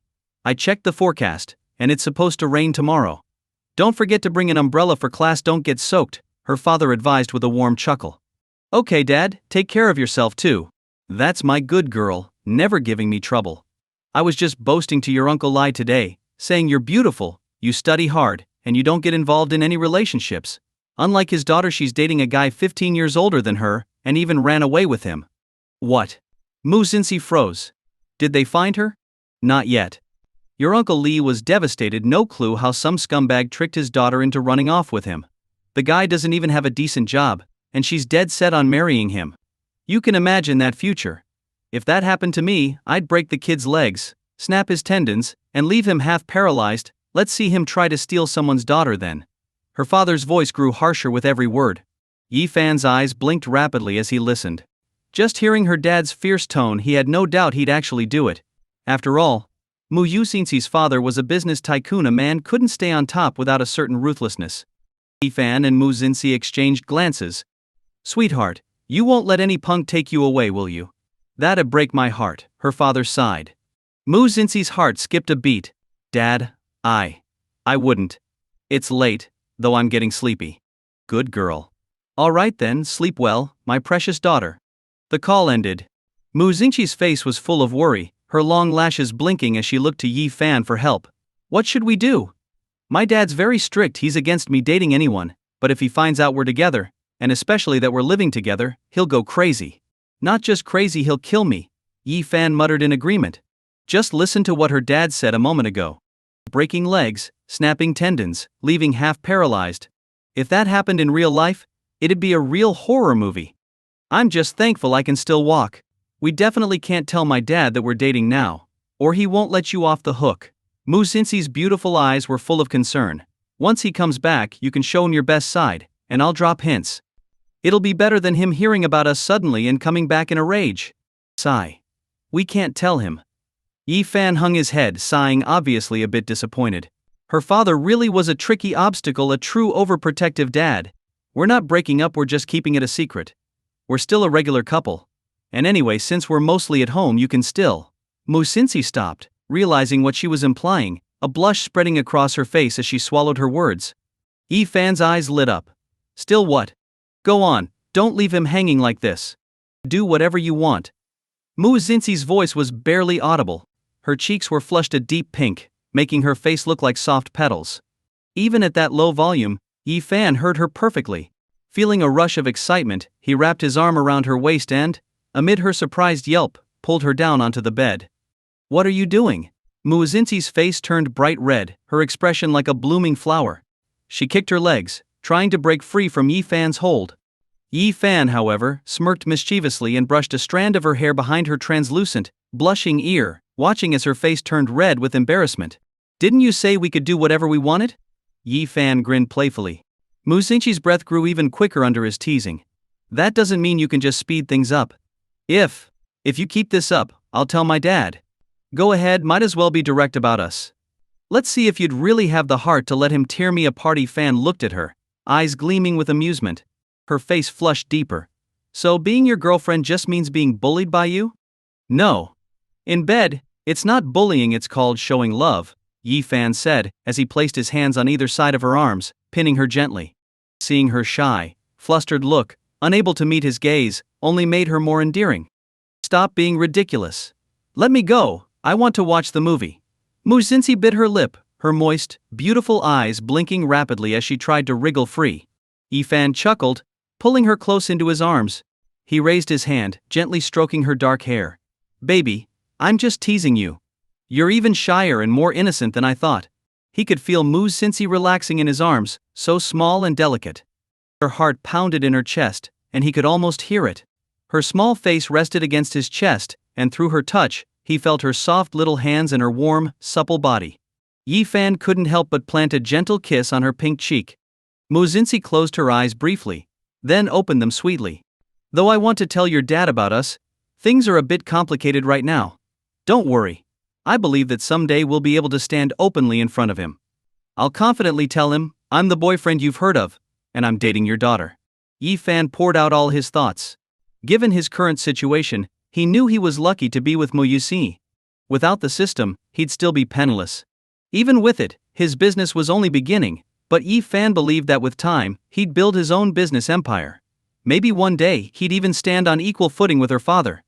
No. He'd surpass the Mu family. He'd have the confidence to be introduced by Mu Xinqi herself. Feeling a bit guilty, Mu Xinqi spoke softly. It's so unfair to you. I could try harder if it's too much. Fan stroked her head gently. Don't worry. No boyfriend should make his girlfriend go through that. Besides, it's just for a while. Once your dad is back, we can talk it through. Mu Xinqi felt touched. She'd asked so much of him, but he'd agreed without a trace of annoyance. Her boyfriend was just too good. Fan, you're the best boyfriend in the world. I'll make it up to you, I promise. She hugged him tightly, rubbing her cheek against him, sweet and soft as could be. Fan enjoyed her affectionate gesture and lowered his head to plant a kiss on her forehead. This is just the beginning. Isn't it a little early to call it the best already? Take some time to enjoy the experience before you make a judgment, okay? Mu Xinqi laughed happily. All right. I know I was a bit immature before, and maybe I upset you. I'm sorry. This is my first time being someone's boyfriend, my first time liking you, so I might not be perfect. But let's look after each other from here on. Fan spoke sincerely. The fact that he and Mu Xinqi were keeping their relationship a secret was only temporary. In the near future, he'd be standing proudly with her in the sunlight, their hands intertwined, receiving everyone's blessings. Mu Xinqi leaned in and kissed his lips. All right, it's my first time being a girlfriend too, so I'll try to bully you less. Oh really? Bully me, huh? We'll see who bullies whom.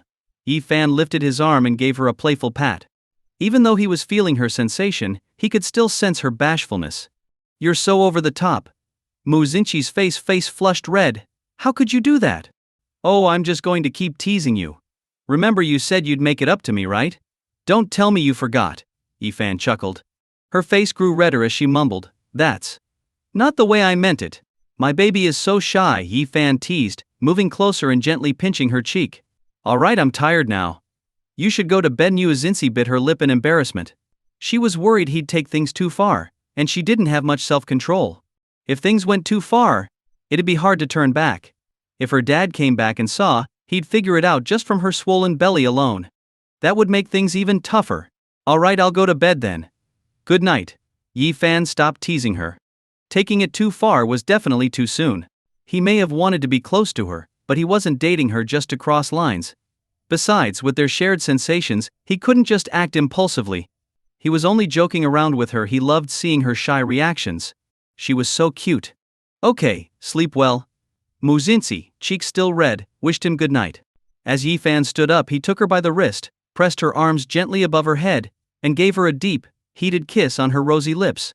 Both of them felt the warmth rising between them.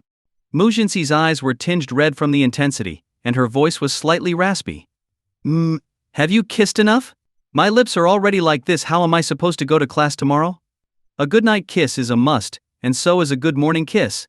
If anyone asks why your lips are swollen, just tell them your boyfriend kissed you. Yi Fan looked at her gorgeous face, wrapped his arm around her waist, and chuckled softly. Mu Xinxi turned even redder, pushing him away. Stop it and go back already. Reluctantly, Yi Fan released her, leaned close to her ear, and whispered in a low, raspy voice, looking forward to our morning kiss tomorrow. Be proactive, okay?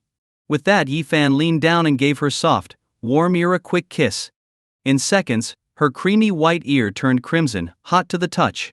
Yi Fan swallowed, suppressing the desire welling up inside him, and let her be. Intimacy detected. Host awarded 300 points. After turning off the system panel, Yi Fan waved goodbye to Mu Xinxi and walked back to his room with a smile, thinking about how he'd won her over as his girlfriend filled him with pure joy. Time to sleep. He couldn't let his girlfriend stay up too late. Yi Fan pulled up the blanket and soon drifted into a deep, peaceful sleep.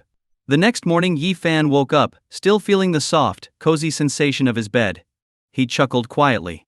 It was obvious a certain sleepyhead still hadn't gotten up. Yi Fan crept out of bed and went to freshen up. Once he was ready, he walked to Mu Xinxi's door and knocked gently. Lazybones, you're going to be late. Time to get up. There was no sound from inside. He didn't sense her stirring either. Wow. Almost late and still sound asleep? Yi Fan decided to push the door open. Inside, he saw her curled up under the covers. Mu Xinxi was lying on her side, her delicate hand resting softly on the pillow. The blanket was wrapped around her graceful figure, showing off her gentle, curvy silhouette. A small foot peeked out from under the covers, a soft pinkish white, tiny and delicate. Yi Fan could imagine holding it in his hands. It would feel warm and soft, just the right size to cradle. Hearing him approach, she murmured in her sleep, her voice laced with drowsy grumpiness. So sleepy. Her soft, whiny tone was laced with a gentle quiver, making her sound even more adorable. Yi Fan felt his heart melt. He moved closer, sitting beside her, taking in this sweet and charming side of her. Her long, beautiful lashes looked like 2 rows of delicate little fans. She was like a carved porcelain doll little princess. Her long, black hair lay across her graceful shoulders, soft and pure against her skin. The sight was a bit overwhelming. He was lucky to have this view from up close. Mu Xinxi had a delicate yet shapely figure, and she was wearing a thin silk nightgown. Even with all the restraint in the world, it was hard not to feel the heat. Yi Fan quickly looked away. Such beauty could weaken anyone's resolve. He couldn't even think of touching her right now. You can feel I'm up, yet you're still sound asleep. You can't keep sleeping in class, get up now, or you really will be late. Yi Fan gently nudged her shoulder. Mu Xinxi, still drowsy, let out a laugh at his words.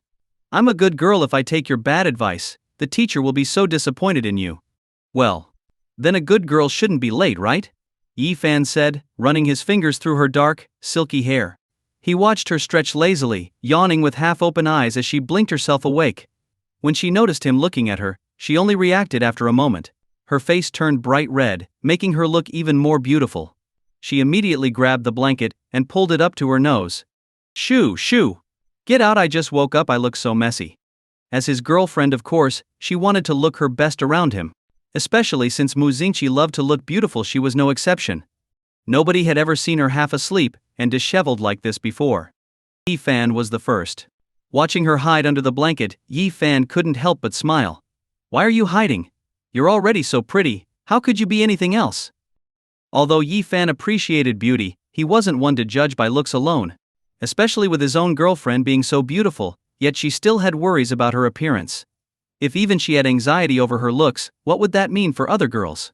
Mu Xinxi looked a bit embarrassed, her lashes fluttering. No, my hair's a mess, my face is dirty. I don't look good like this.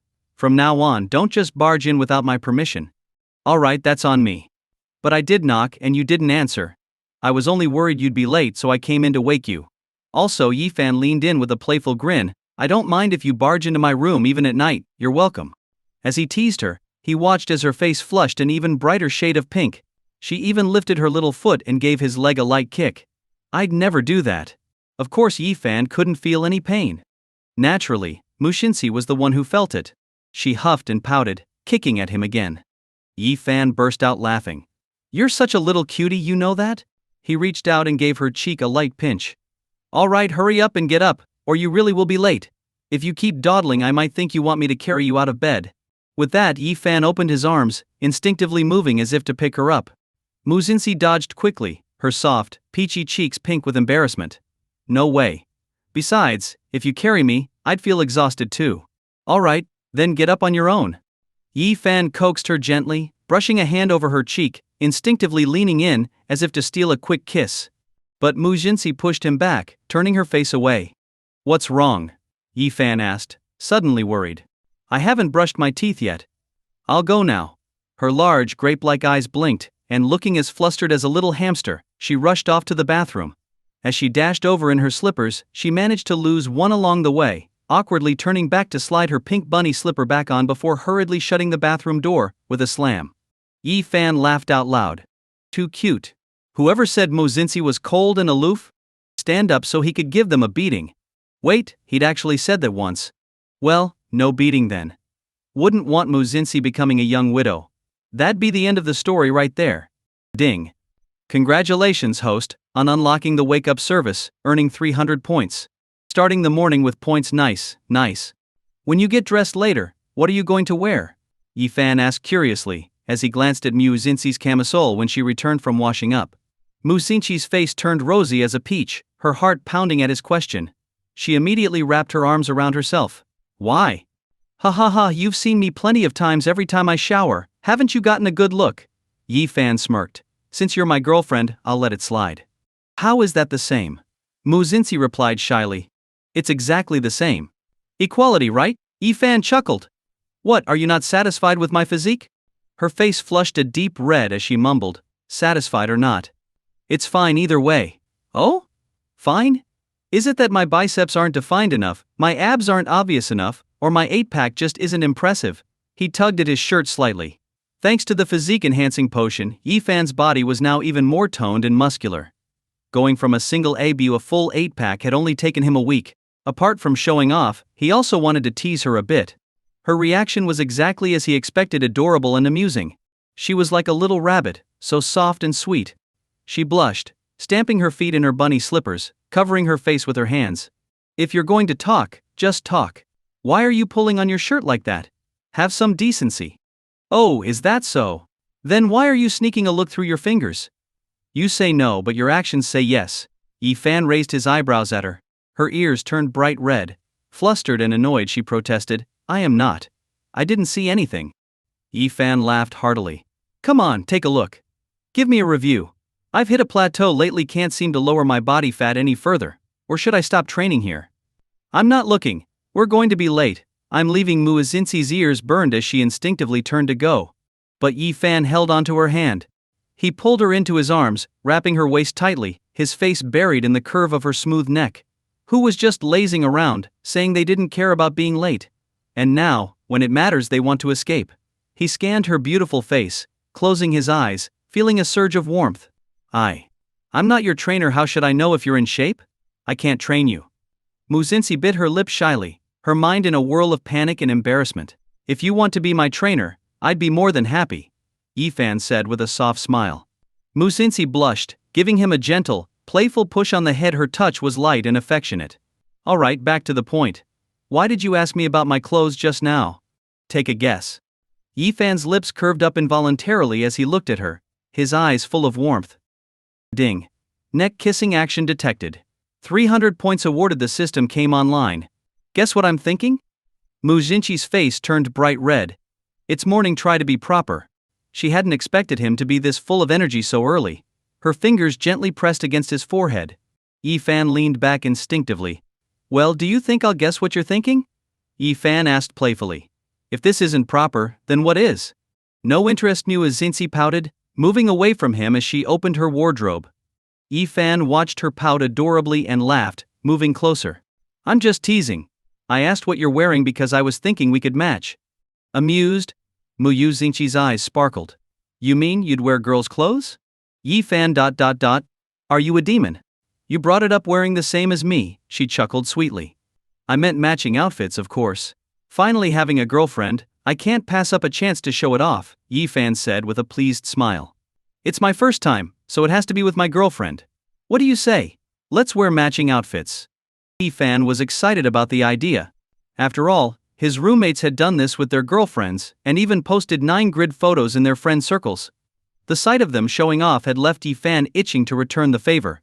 Mu Xinxi's cheeks turned pink as she looked at his hopeful expression. Her smile was dazzling. It's not a bad idea. Really? Yi-fan was thrilled. What are you wearing? I'll go change. But I don't think I have anything that matches yours. Mu Xinxi murmured. Then let's go for the same color scheme, and after class, we'll go shopping to find some matching outfits. Yi-fan clasped her hand. All right, Mu Xinxi agreed with a smile. Overjoyed, Yi-fan leaned in, cupped her face, and planted a firm kiss on her cheek. My girlfriend is the best. He kissed her so firmly that her pretty face got a bit squished. What he felt was his own kiss. But it was a real kiss on his girlfriend. She was smiling too. A sweet, radiant smile. It made Yi-fan's heart feel so full of happiness. Well, if you know I'm good to you, then take better care of yourself, be kind to your body. Mu Xinxi huffed playfully. Of course. Spoiling you will be my mission. Yi-fan grinned widely, flashing his teeth. He'd been way too oblivious in the past. Now that he had a girlfriend, he'd never let himself go back to being like that again. Mu Xinxi shyly murmured, if you're spoiling me, I'll treat myself better too. Overcome with embarrassment, she turned her back to Yi-fan and began to browse her clothes. Yi-fan stood by her side like a guardian statue. I'll wear this one, Mu Xinxi said, holding up a black dress. Not that one. It's too short, it's a mini skirt. Baby, do you know how gorgeous your legs look? You'd have all the guys staring at you. As Mu Xinxi's boyfriend, Yi-fan naturally liked when she dressed up beautifully. But of course only if she was dressing up beautifully for him alone. A tiny, barely there mini skirt showing off those long, smooth legs? How many creeps would stare? No way he couldn't let others get a free show. Then I'll change, Mu Xinxi agreed without fuss. She figured it was worth considering her boyfriend's opinion, so she picked another outfit. This one has an open back. Look how pretty and fair your back is. Let's go a little more modest, Yi-fan said, shaking his head. He wasn't too pleased, especially with how that one was held together by a few thin straps. Imagination fuel for sure. What about this one? Mu Xinxi held up another dress. Obviously low cut. I haven't even seen it, so no other guy should either. The problem wasn't how revealing it was that he hadn't seen it yet. If they were alone, and she wore it just for him, he'd gladly let her wear it all day. Mu Xinxi pouted, her cheeks puffed. This one's a no, and that one's a no. Then what should I wear? How about a full bodysuit? Aw, don't get mad. You're right, I shouldn't interfere with what you want to wear. But you're so beautiful, and these clothes make you look even better. Yi-fan hugged her, pulling her close to comfort her, gently swaying as he held her. With his warm embrace, Mu Xinxi felt her little annoyance melt away. Well? Then you choose for me. She let her lips curve into a soft smile. Yi-fan patted her head. All right, let's see. He opened her closet and began his search. Her clothes were all beautiful, but almost every piece showed a lot of skin. Finding something modest was a real challenge. Finally, he pulled out a white t-shirt and denim shorts and handed them to her. Wear this. I can easily match it too. What guy didn't have a white t-shirt and a pair of jeans in his closet? Okay, Mu Xinxi said, not opposed to the simple style. Yi-fan waited, but she didn't start changing. Aren't you going to change? We're really going to be late. Mu Xinxi's face grew warm. I can't change if you're still here. Realizing what she meant, Yi-fan scratched his head. Right, I'll head out. I'll go change too. Yi-fan returned to his room, picked his outfit, and quickly threw it on. Once ready, he went back to wait outside Mu Xinxi's door. This felt so real, it really felt like he was in a relationship now. He felt both nervous and excited. He couldn't wait to see his girlfriend. Finally, he heard a click as the door opened. When Mu Xinxi stepped out, his eyes lit up. Her shy voice added to the effect as she asked, "How do I look?" Yi-fan had to admit that he really had an eye for these things. Her long hair cascaded loosely over her shoulders. Even though she was just wearing a simple white t-shirt, the way it slipped off one shoulder showed a hint of delicate skin. Tucked into her denim shorts, the shirt highlighted her curves, and her long, bare legs were smooth and endlessly alluring. Combined with her sweet and gentle charm, this was actually more enticing than any mini skirt. With that innocent face and a stunning figure, she was the perfect girl next door, straight out of a comic book. No anime girl could ever compare. Definitely suits my style. Yi-fan nodded, barely holding back a smile. Mu Xinxi shot him a look, pouting. Can't you just compliment me for once? It's like you're only praising yourself. You look amazing, baby, Yi Fan replied with a smirk. As expected from the school beauty, how did I get so lucky? He instinctively gave her a quick hug around the waist. Mu Xinxi, slightly flustered, gave him a little smile. Now that's better. Alright, let's get to class, Yi Fan offered to carry her bag. Mu Xinxi quickly held it close to her chest. I can carry it. Give me yours, and I'll take care of it too. Yi Fan chuckled. Fine, anything you say. He handed her his bag, close enough to carrying her own, but she wouldn't get tired. This is what caring for your girlfriend was all about. What do you mean, anything I say? Mu Xinxi's cheeks turned pink. Aren't I yours? Yi Fan replied with a grin. Yes, you are, she agreed. Then I do whatever you say. It's almost like I used some special trick to force you into being with me, Mu Xinxi teased with a pout. Yi Fan leaned in and kissed her on the cheek. No trick. All on my own, no complaints. Mu Xinxi's lips curved into a sweet smile. Ing. Couple outfit detected. 300 points awarded. Ing. Mu Xinxi carrying the host's bag. 200 points awarded. Yi Fan instinctively went to the driver's side, but Mu Xinxi stopped him. I'm driving. Alright, I'll just rest then, Yi Fan said, settling into the passenger seat and leaning back, ready to catch up on some sleep. He could smell her light fragrance and felt a brief sensation as she leaned over. Opening his eyes, he saw Mu Xinxi leaning close, her small hand reaching across his waist, grasping around. Yi Fan's face grew hot. What are you doing? So you like the car? In broad daylight, sneaking in some affection? Not that he'd mind, but wow, this was bold. Mu Xinxi's blush hadn't even faded. Stop imagining things. I was just fastening your seatbelt. I might be an experienced driver, but safety first. Her calling herself an experienced driver hit his funny bone, and Yi Fan burst into laughter. Experienced driver? How long have you had your license? Mu Xinxi blinked, a bit confused at first. Then it clicked, and her face turned bright red. Not that kind of driver. Laugh any more, and I'll kick you out of the car. Oh, you'd really do that? Yi Fan looked over at her, still smiling. Her whole face was flushed, even her lips seemed redder, without a hint of lipstick. Of course I would consider it your punishment. You can kick me if you want, but you're the one who'll feel the pain, silly, Yi Fan laughed, rubbing his chin with a playful smile. Mu Xinxi huffed, I can handle a little pain. Looks like your pain tolerance is top-notch. Maybe I'll go get something cut, Yi Fan joked. Cut what? Mu Xinxi blinked in confusion. He handed her his phone. Just look it up. Seeing Yi Fan's barely contained laughter, Mu Xinxi knew it couldn't be anything good. And sure enough, after she searched it, her face flushed as she ducked her head in embarrassment. What? Go ahead and try it if you dare.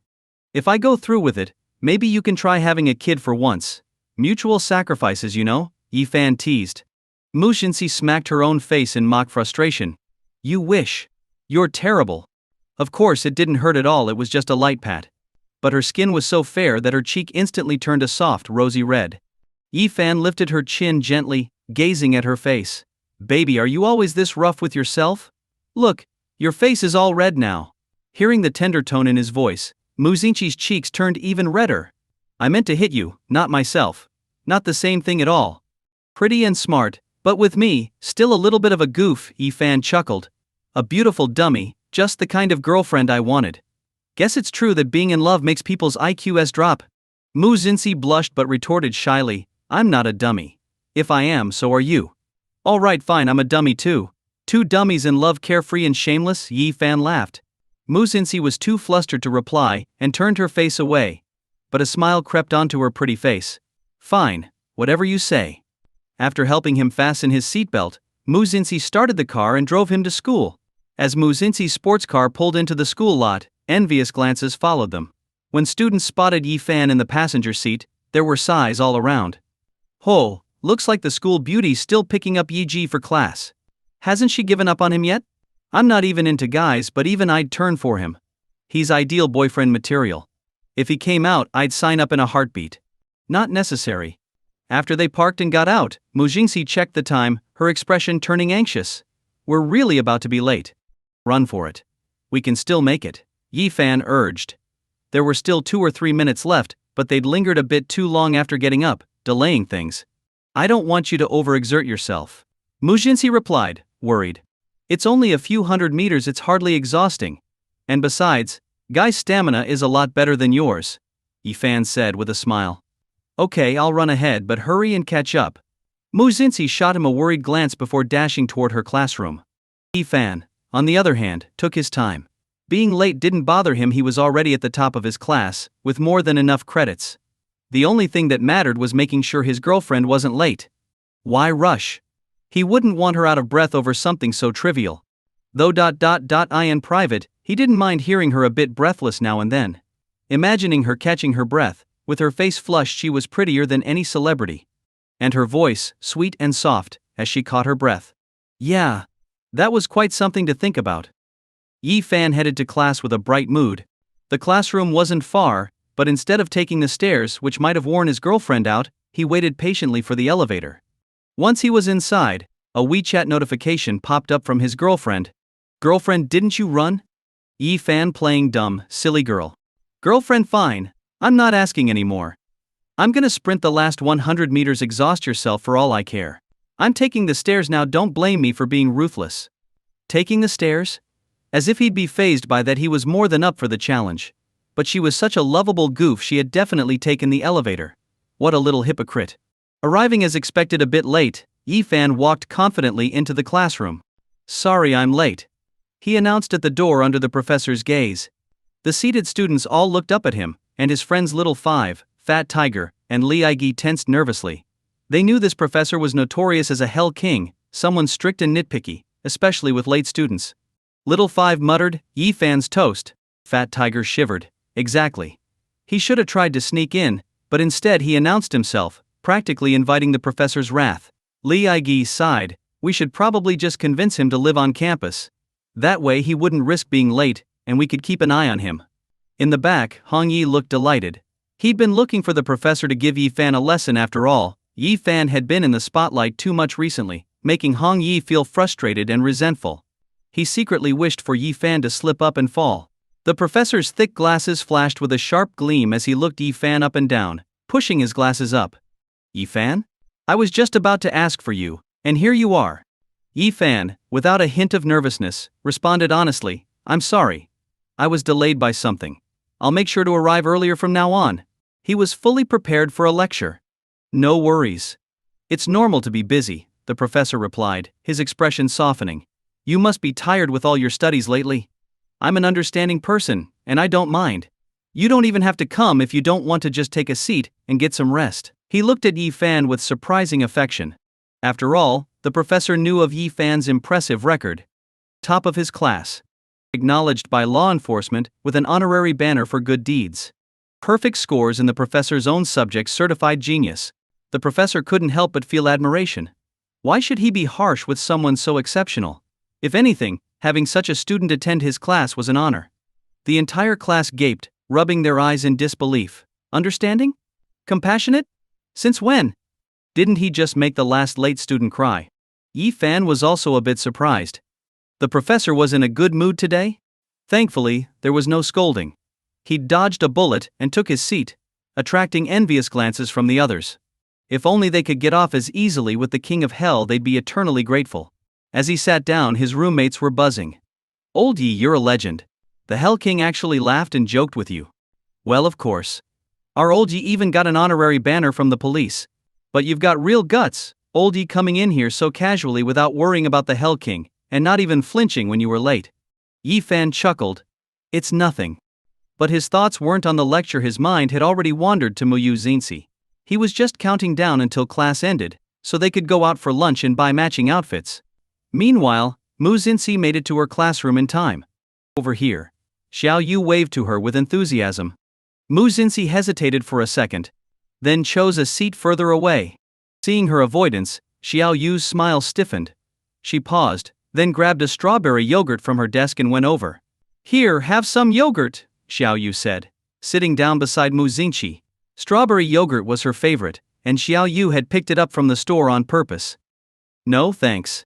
Mu Xinxi's voice was cold and distant. I heard today's topic is pretty challenging, so I prepared some notes. We could go over them together. Xiao Yu, knowing she'd upset Mu Xinxi and wanted to make amends, tried her best to sound friendly.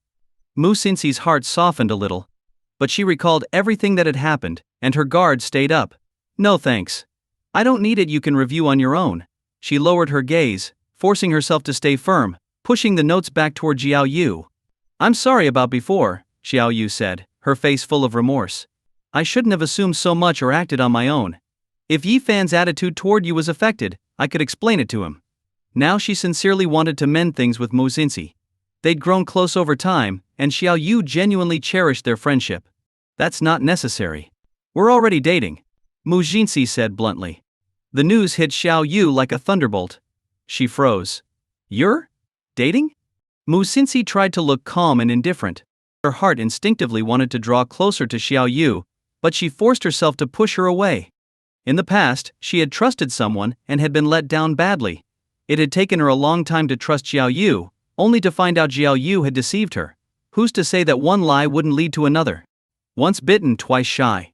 Mu Xinxi couldn't take that risk again.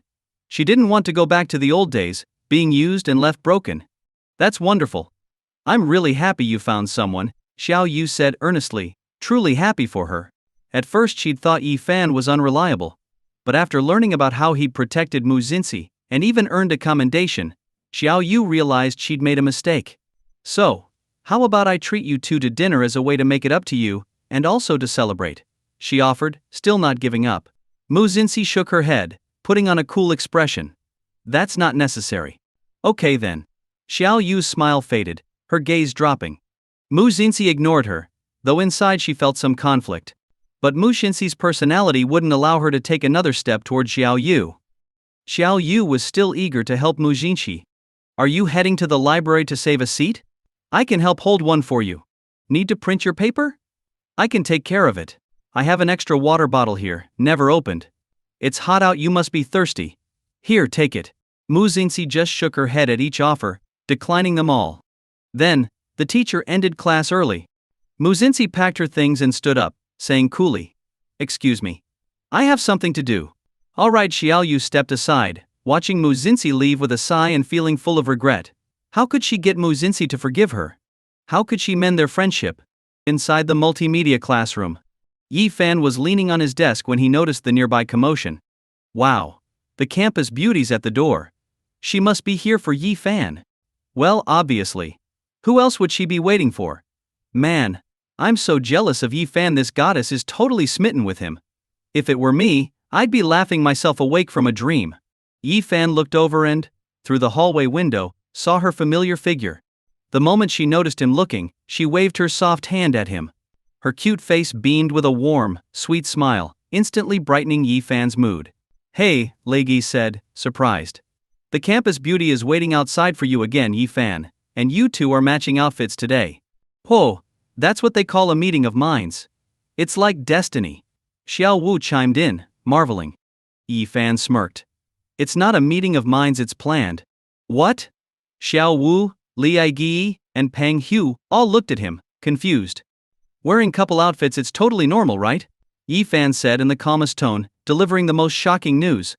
Xiao Wu stammered. What did you just say? Pang Hu blinked in shock. Couple outfits? Li Yi's eyes widened, hesitant but curious. Could it be? That's right. The girl outside is my girlfriend. Yi Fan grinned proudly. Just saying girlfriend made him feel overjoyed he couldn't wait to tell his buddies about her. Hearing Yi Fan's words, his roommates were so stunned their jaws practically dropped. Pinch me. Did I hear that right? The campus beauty is really your girlfriend. You just raised our group's average girlfriend quality. You've won over every guy's dream girl? Yi Fan chuckled. Some things are just meant to be. When fate knocks, there's no stopping it. The guys looked at him in envy. This must be your lucky year. How did you score all this good fortune? Yi Fan was feeling smug. Of course, he thought, it's all thanks to my system. You guys don't have one. The system had catapulted him to new heights, promotions, salary boosts, becoming a CEO, and now a wealthy, beautiful girlfriend to boot. He was truly living the dream. The bell rang, and the professor announced the end of class. So, anyone up for lunch at the cafeteria? Yi Fan wanted to be with his girlfriend, but didn't want to leave his friends out entirely. You two are in the honeymoon phase. Why would we want to be third wheels?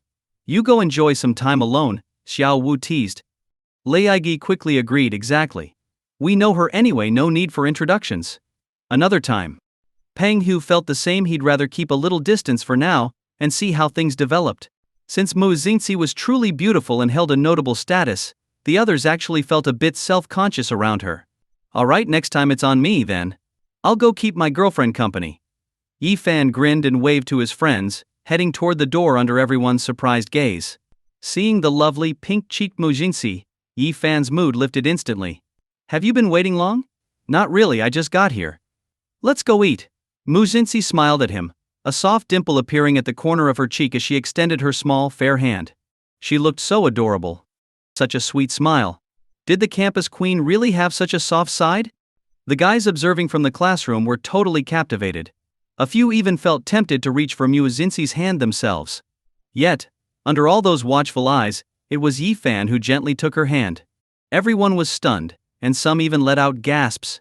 Whoa, are they together? They're holding hands. My heart just broke today. My dream girl. And they even secretly wore matching outfits. I used to think Yi Fan was meant for me. I was this close.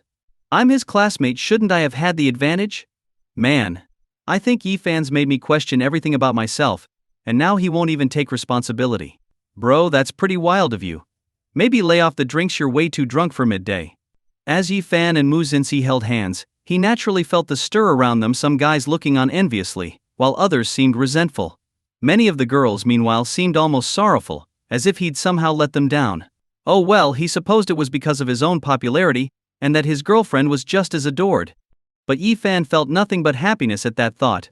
He looked down, his gaze softening as he watched the petite, charming Mu Xingxi beside him. Her cheeks were a soft pink, her eyes tender, and her lips curved in a gentle smile, radiating a sweet joy that lifted his spirits. Without realizing it, Yi Fan squeezed her hand a little tighter.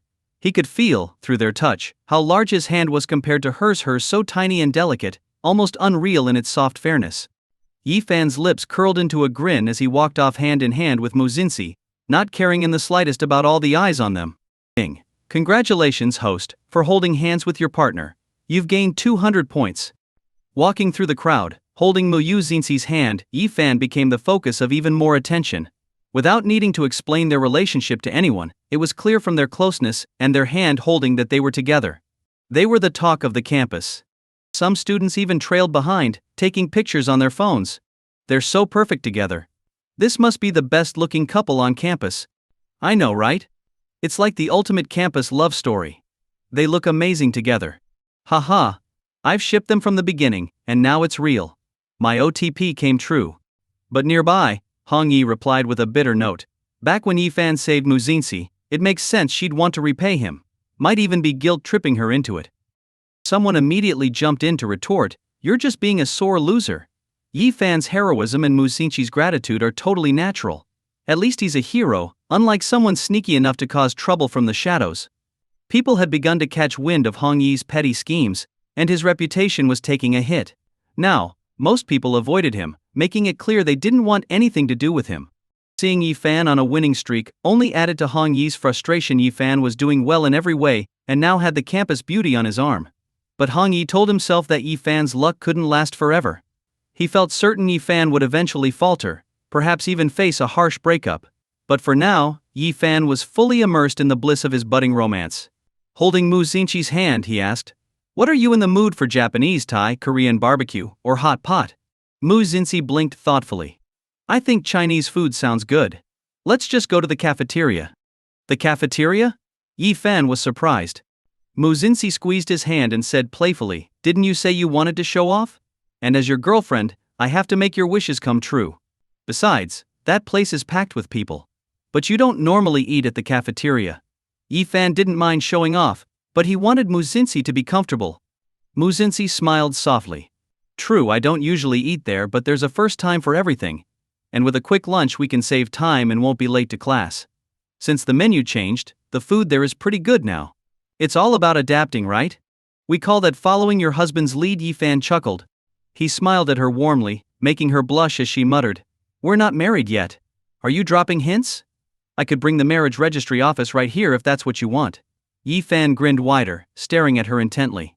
With his good looks and teasing gaze, Mu Xingxi found herself flustered, her heart racing. This is only our first day together. slow down. Yi Fan chuckled, correcting her, silly, it's actually our second day.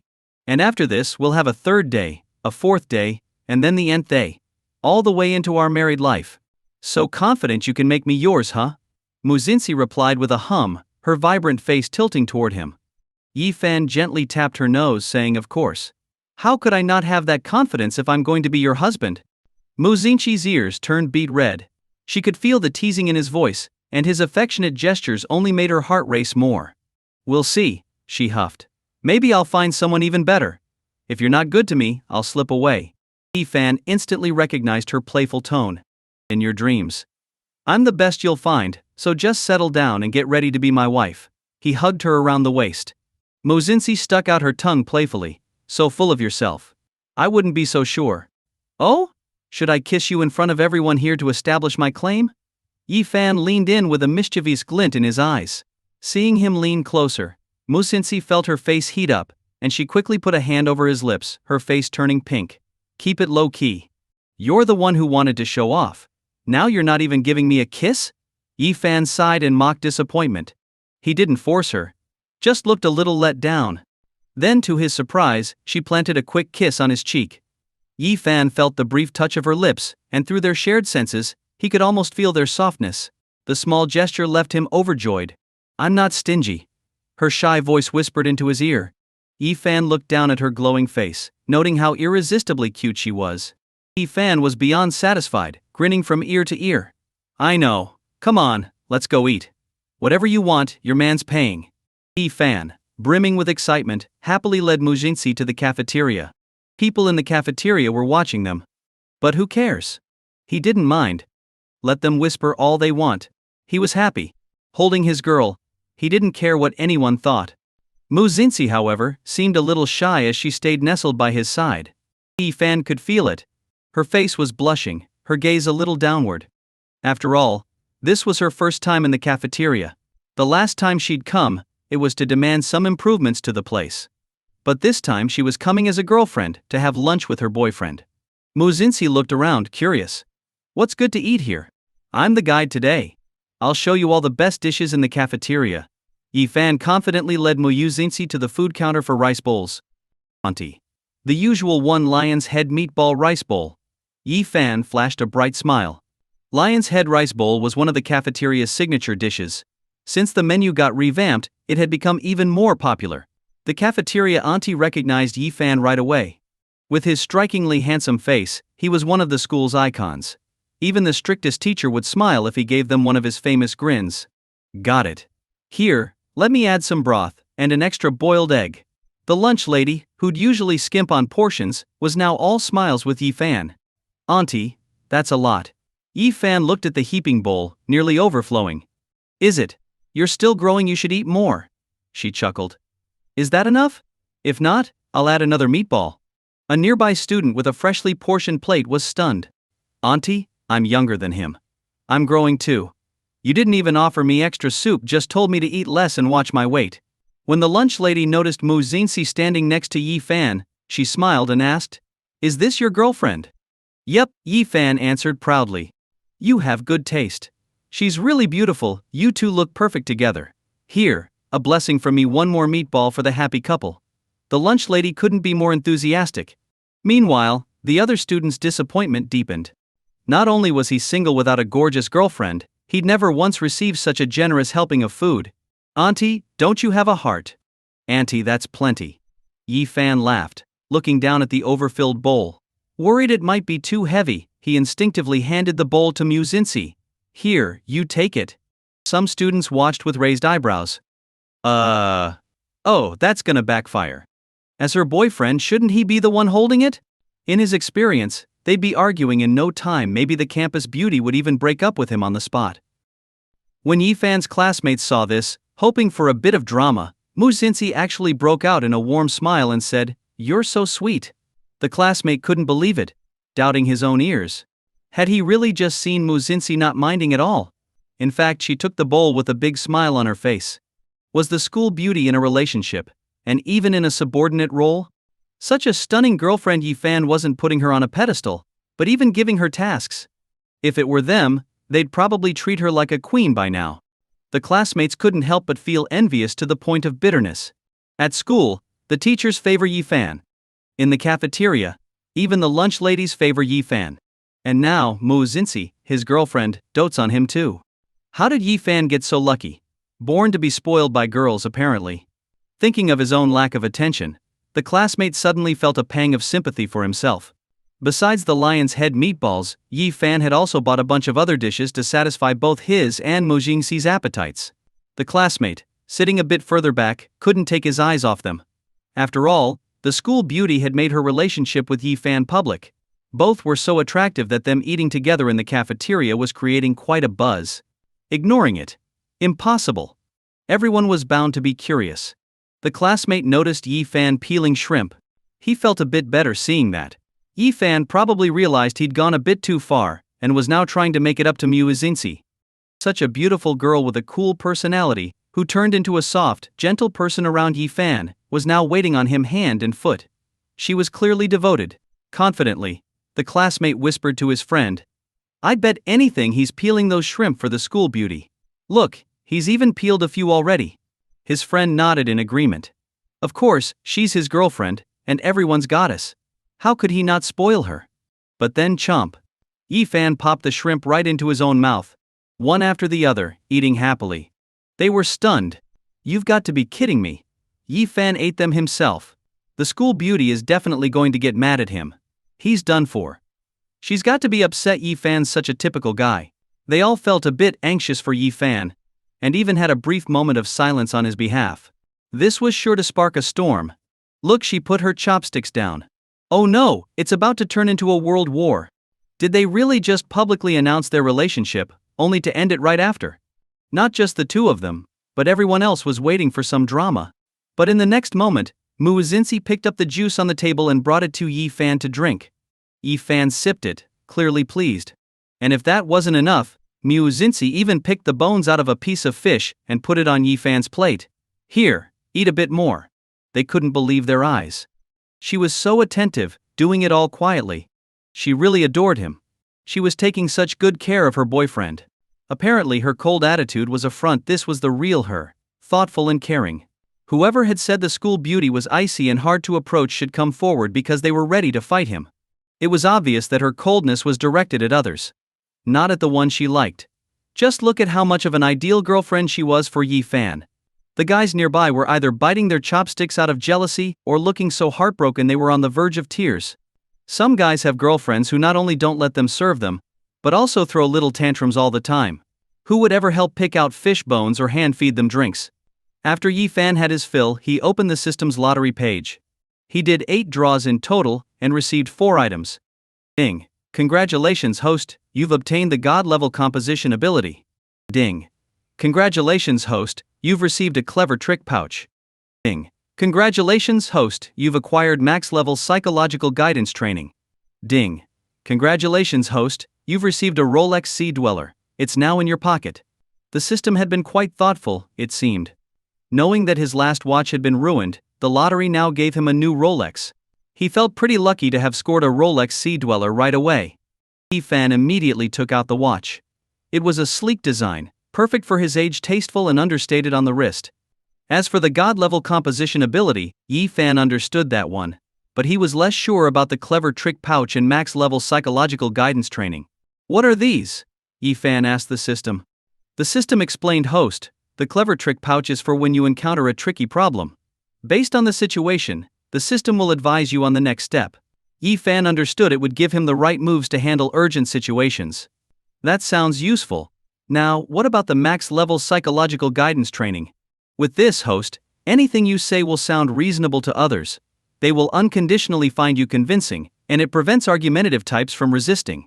It also lets you soothe and calm people effectively. It will keep you in control during any conversation, even winning arguments within a minute. Yi Fan was thrilled. How great! Who doesn't hate arguing with people who are always contrary? With this skill, even the toughest critics would go along with him. While Yi Fan was still buzzing with excitement, the system added the max-level psychological guidance training. While a permanent skill has a cooldown period. Once used, you'll need to wait at least 8 hours before using it again. Yi Fan sighed. Of course, this system has a stingy side. This system only serves the host's best interests. If I gave you everything without limits, you'd stop appreciating me, wouldn't you? The system replied cheerfully. Fine. Yi-fan grumbled but decided to let it slide. After all, some cooldown was better than no skill at all. Just as he finished chatting with the system, his phone rang. He saw that it was a call from Xu Kaiwen. Hello? Yi-fan answered. What's up, Miss Xu? It's Zhou Zhou. She's having some problems and can't record effectively. What do we do? Xu Kaiwen's worried voice came through. Yi-fan's expression grew serious. Zhou Zhou was having issues? That wouldn't do. She was going to be a pillar of the Mandarin music industry. All right. I'll head to the company right away, he assured Xu Kaiwen, ending the call. What's going on?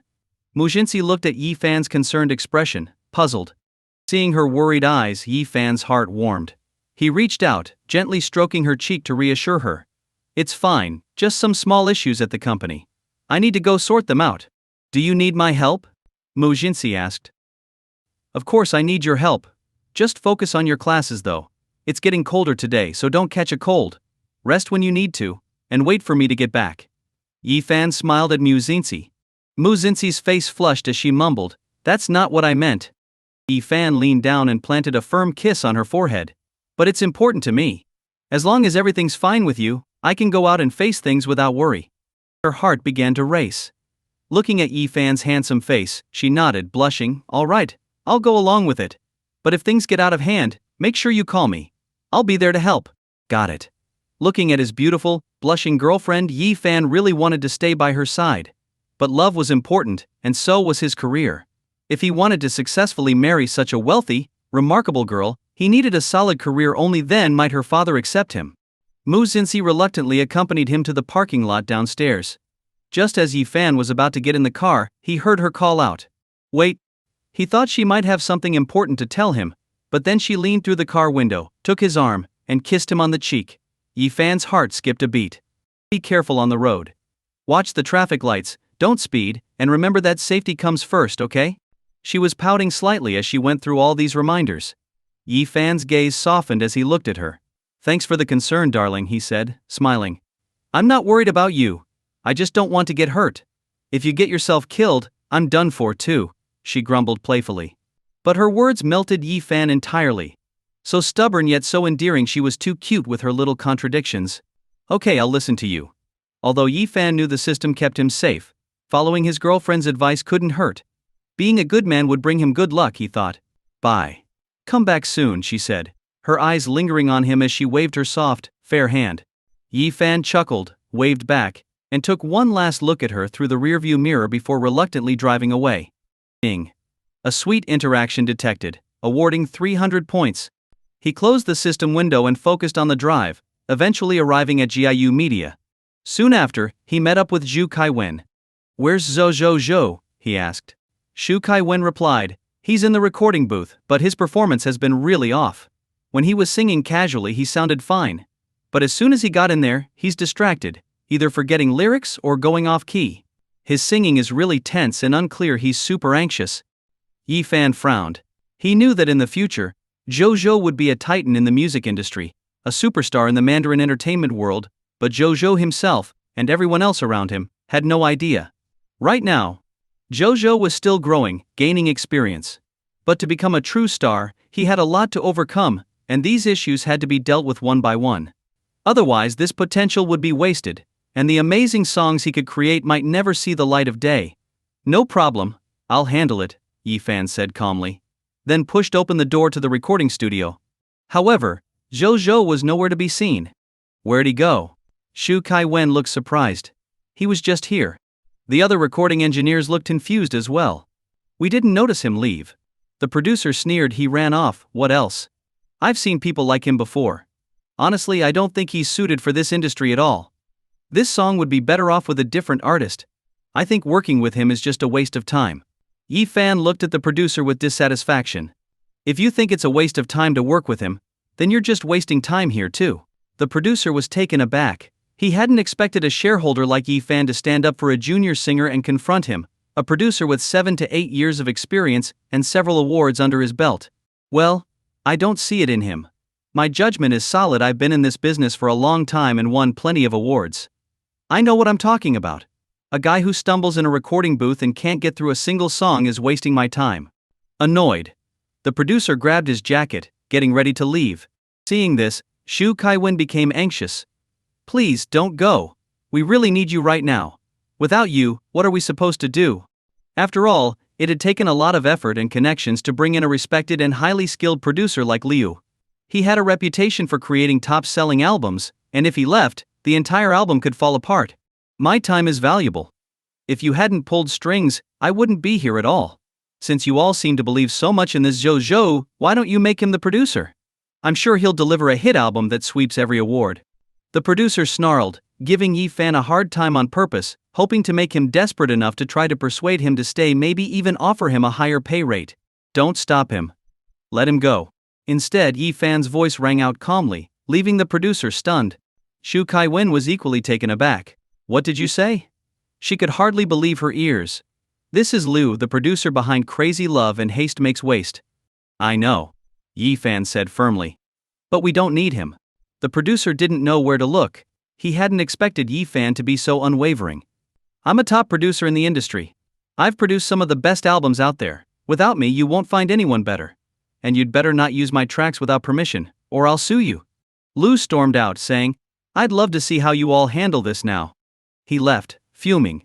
Zhu Kai-wen looked around the studio, disappointed and anxious. The singer's missing and now the producer's gone. Does this mean the album's scrapped? The songs will still be sung, and the album will still be released.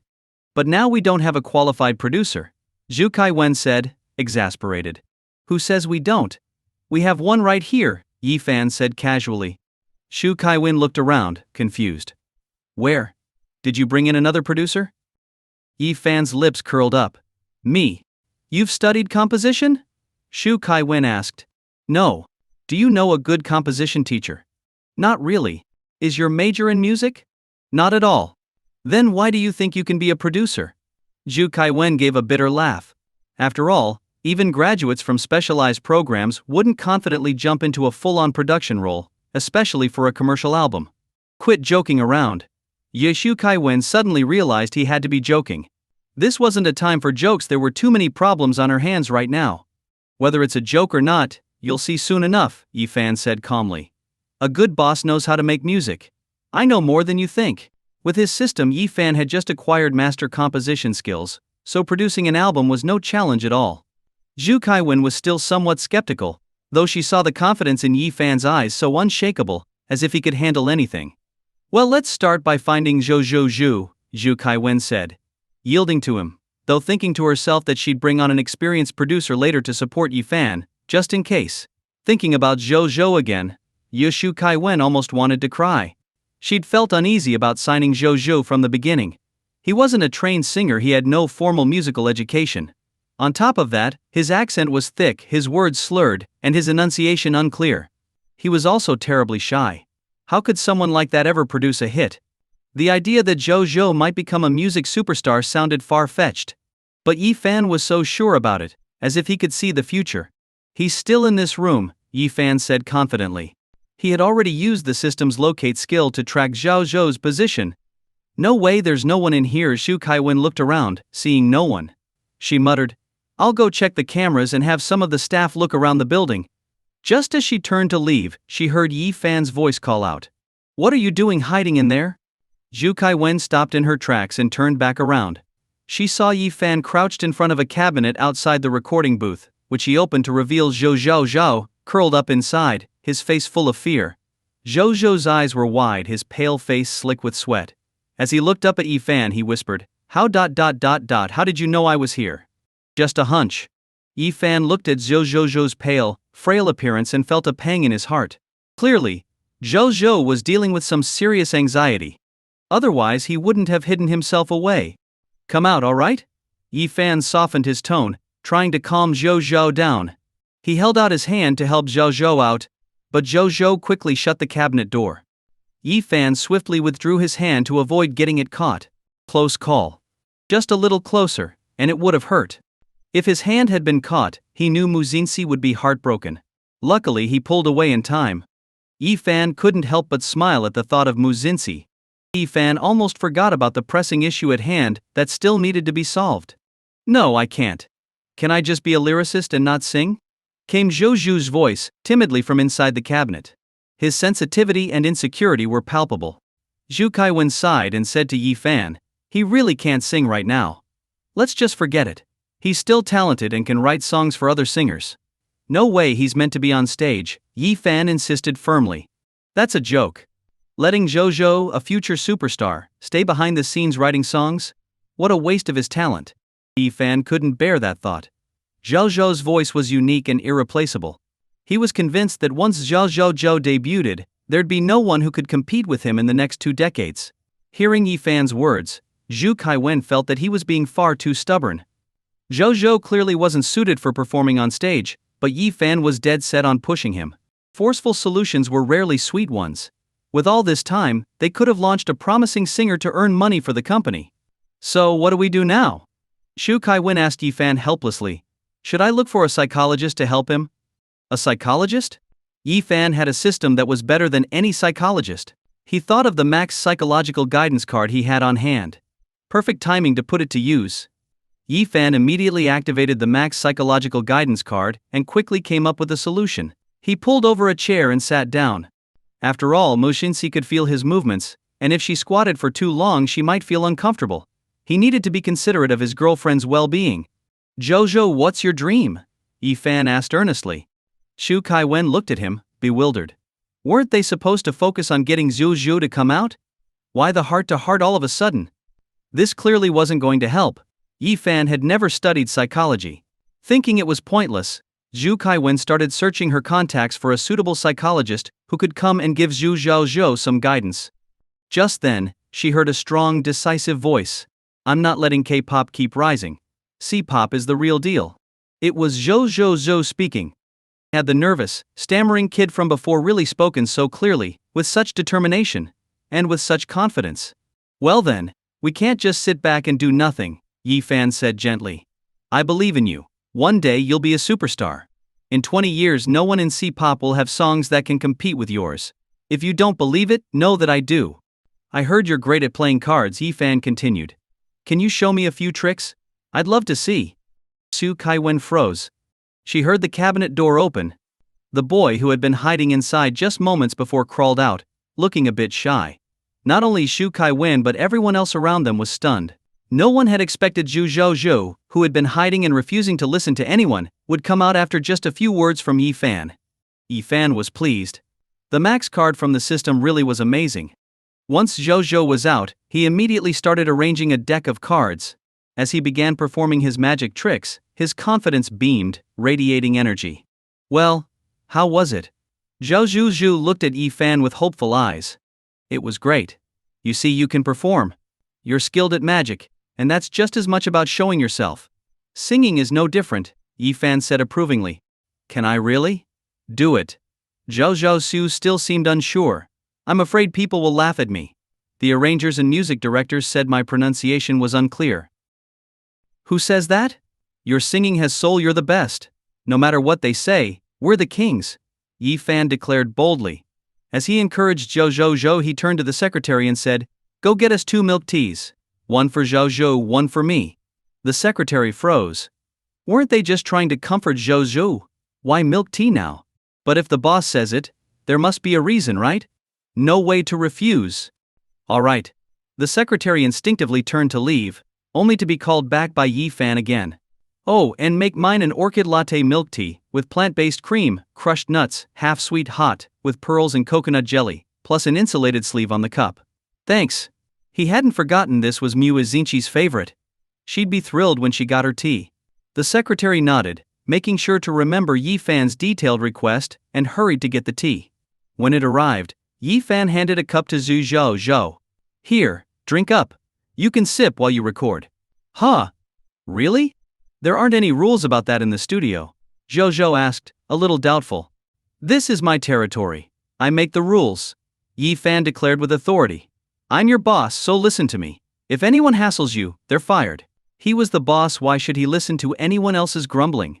If he vouched for someone, they were covered. Yi Fan's commanding tone and fierce words left everyone in awe, silencing anyone who might have protested. No one dared contradict him. Did they want to get fired? Even Xu Kaiwen didn't object. If a CEO like her was on Yi Fan's side, who would dare to disagree? The music teacher laughed nervously, trying to please. Yes, feel free to do whatever you like in the studio. Xu Kaiwen nodded in agreement with Zhou Zhou. Just follow what Yi shareholder says, and don't put too much pressure on yourself. Although she didn't fully understand why Yi Fan was so determined to support Zhou Zhuzhu, there had to be something remarkable about him to earn Yi Fan's admiration. Zhou Zhou's eyes reddened. This was the first time anyone had ever affirmed him so strongly. Thank you, Zhou Zhu said gratefully, nodding toward Yi Fan. Yi Fan raised an eyebrow. Don't thank me yet. Wait until your album's a hit, then you can thank me. He walked over to the soundboard and began working on the computer. What are you doing? Xu Kaiwen asked, curious. Composing, Yi Fan replied without hesitation. Composing? Xu Kaiwen was stunned. Sure enough, Yi Fan was composing on the software. She had thought he might be exaggerating, but he operated the program with remarkable ease. It was as if Yi Fan were a professional composer, completely absorbed in his work. He worked quickly, like he was divinely inspired, without a single hitch. It was incredible. In fact, Yi Fan was using his god-level composing ability. Why not take full advantage of it? The background track was mostly complete, and only needed some arrangement and refinement from a producer. For Yi Fan it was a breeze. His ideas flowed naturally, and he completed the track effortlessly. All done. Yi Fan leaned back, his face radiating confidence. Is it really ready? Even the music teacher was astonished. Composing a track was usually such a complex task. It could take professionals half a month to produce something worthwhile, let alone someone who was technically an outsider. Even with 3 months, they might not achieve this level of quality. Listen to this, Yi Fan said, starting the playback. A vibrant, rhythmic melody filled the room, full of energy and depth. The arrangement was several levels above the original. This is amazing. Xu Kaiwen exclaimed, delighted. The music instructor nodded excitedly. This part is perfect. It's even better than what producer Lu made. Even the secretary felt inspired. I don't know much about music, but this song is just fantastic. Zhou Zhou started humming along, adding, hey, not bad. Yi Fan was pleased with their reactions. The system skill was absolutely mind-blowing. He had known nothing about music, yet now he could understand its rhythm and technique and create compositions at a professional level. Xu Kaiwen was nearly moved to tears. She had doubted him just moments ago, thinking he was out of his league, but it turned out he was a master. The company was truly full of hidden talents, or rather, Yi Fan was simply a hidden genius. Who would believe he was only 20 years old and had already achieved what others couldn't? Wealthy, handsome, sharp-eyed, a skilled investor, and now also a composer. Xu Kaiwen looked at Yi Fan's confident, handsome face, feeling her heart flutter for the first time in years. Yi Fan was quick to act. He snapped his fingers. All right, let's record it. With Yi Fan's encouragement, Zhou Zhu entered the recording booth with his milk tea, clearly more at ease. He immediately hit his stride, fully energized. The others looked on in shock. Listening to Zhou Zhou sing, they were entranced. Though his murmurs were slightly unclear, they sounded like smooth, rich chocolate, deep and full of charm. The melody Yi Fan had created blended perfectly with his voice, enhancing it to a new level. Yi Fan was impressed too. He'd known Zhou Zhou would make a huge impact one day. But he hadn't expected such immense potential to emerge so soon. Xu Kaiwen, moved to tears, said, even though I can't make out all the words, I suddenly feel like I just want to keep listening to him sing. Those who had initially doubted Zhou Zhou were now captivated by his voice. Even after he finished singing, the group was still entranced.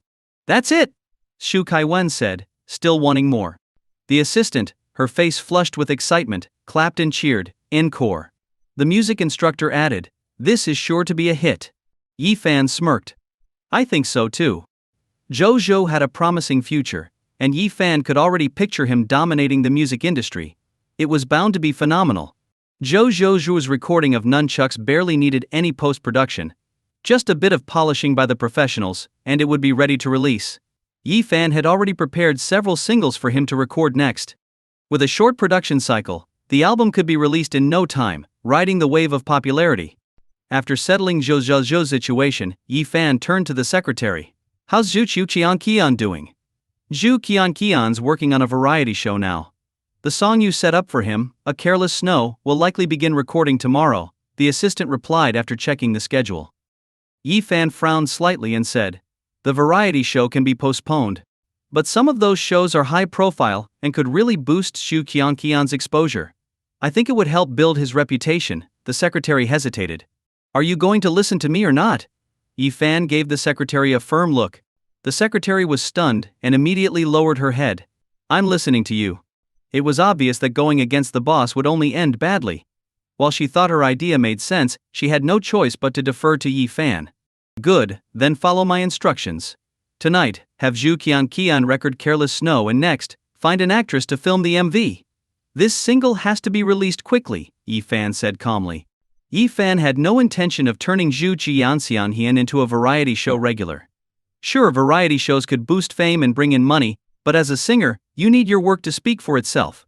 If he just relied on variety shows to gain face time, it would only wear down the audience's goodwill. Releasing a widely known work is far more valuable than any fanbase that can be built through a staged persona on a show. We need to make money, but not by taking shortcuts. Yi Fan had already mapped out his business plan. After wrapping up at the office, Yi Fan instinctively headed for his car. As he stepped into the elevator, a shadow quickly slipped inside. Mr. Yi. The elevator doors hadn't fully closed, and the person managed to step in just in time. Yi Fan looked up to see a beautiful face framed with wavy hair, dressed in a white blouse and a fitted skirt, with high heels and black stockings accentuating her slender, shapely figure. In the past, Yi Fan might have taken a second look.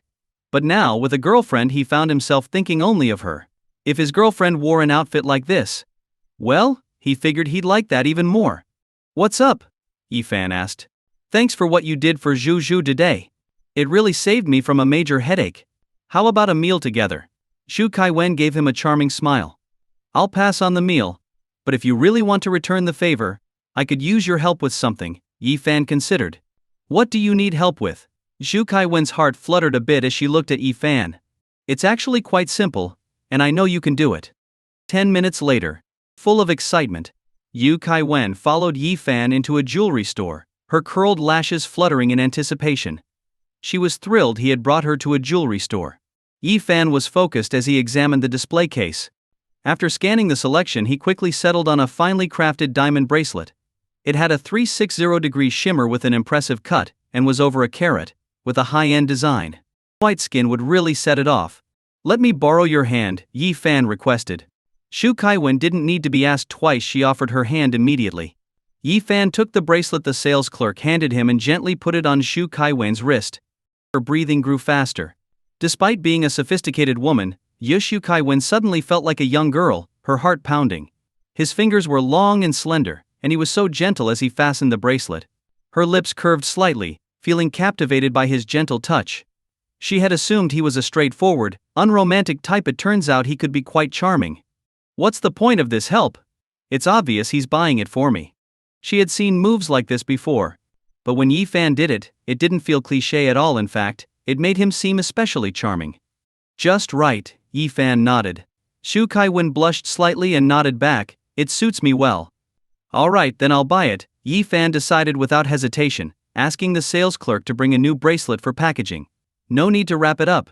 I'll wear it directly, Xu Kaiwen said, reluctant to take it off. After all, it was Yi Fan who had put it on her himself. While she was feeling reluctant, Yi Fan said thoughtfully, "But I bought this for my girlfriend." One sentence, and Xu Kaiwen thought she might have misheard girlfriend? Yeah, we just started dating yesterday, Yi Fan said, his face beaming with happiness as he spoke about Mu Xin Ci, his spirits visibly lifted. Since it's our first day together, I figured I should get her a gift. Your hands are about the same size as hers, so I wanted you to try it on to make sure it wouldn't be too big. Xu Kaiwen's smile became noticeably stiff. Is that so? Hearing that Yi Fan had a girlfriend put a damper on her mood. So, he had a girlfriend. It seemed she had misunderstood. After all, someone so outstanding was unlikely to be single. Xu Kaiwen suddenly felt envious of Yi Fan's girlfriend. What a joy it must be to be treated with such affection by someone like him. Thank you, President Xu, for your help. We'll celebrate with a company dinner another day. Yi Fan waved to her as he left. See you. Xu Kaiwen waved reluctantly, then let out a deep sigh. As Yi Fan got into his car, he received a call from Mu Xin Ci. His eyes filled with fondness and joy. They hadn't even been apart for long, and she already missed him. Yi Fan answered the phone. Hey? Yi Fan, you two timing scoundrel. came an aggrieved and angry voice. Yi-fan, hearing her volume go up, instinctively held the phone further away. Why was she so mad? He didn't remember doing anything to upset her. What's wrong?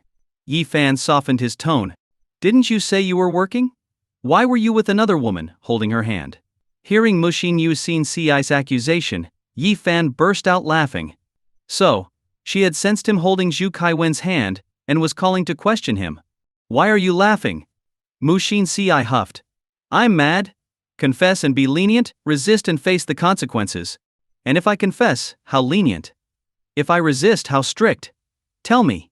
Yi-fan asked with a chuckle. If you don't come clean, I'll go take a cold shower, catch a cold on purpose so you feel it too, then I'll run up and down the stairs, do Liu Jinggong's exercise routine, and wear you out. Mushin Ci snorted. Yi-fan chuckled even more. No need for that, no need for self-torture, I'd feel bad. But I do admit, following Liu Jinggong's workout is a bit extreme. So you think it's extreme, then hurry up and beg for mercy. Alright, I'm scared I admit my mistake. Yes, I did hold a girl's hand just now, but it's absolutely not what you're thinking. Yi-fan coaxed her when he saw she was really upset. My wife's hands are so fair and soft I can't get enough of holding yours. So what happened? Mushin Ci's cheeks flushed slightly at his words, but she still tried to act tough. I'll explain it all when I get back. Where are you now? Yi-fan asked. I'm at school, Mushin Ci said. Alright, wait for your boyfriend to come pick you up. A smile appeared in Yi-fan's eyes. This isn't over yet.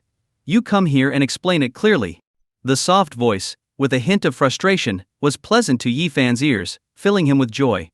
Alright, I'll come and beg for forgiveness, Yi-fan replied.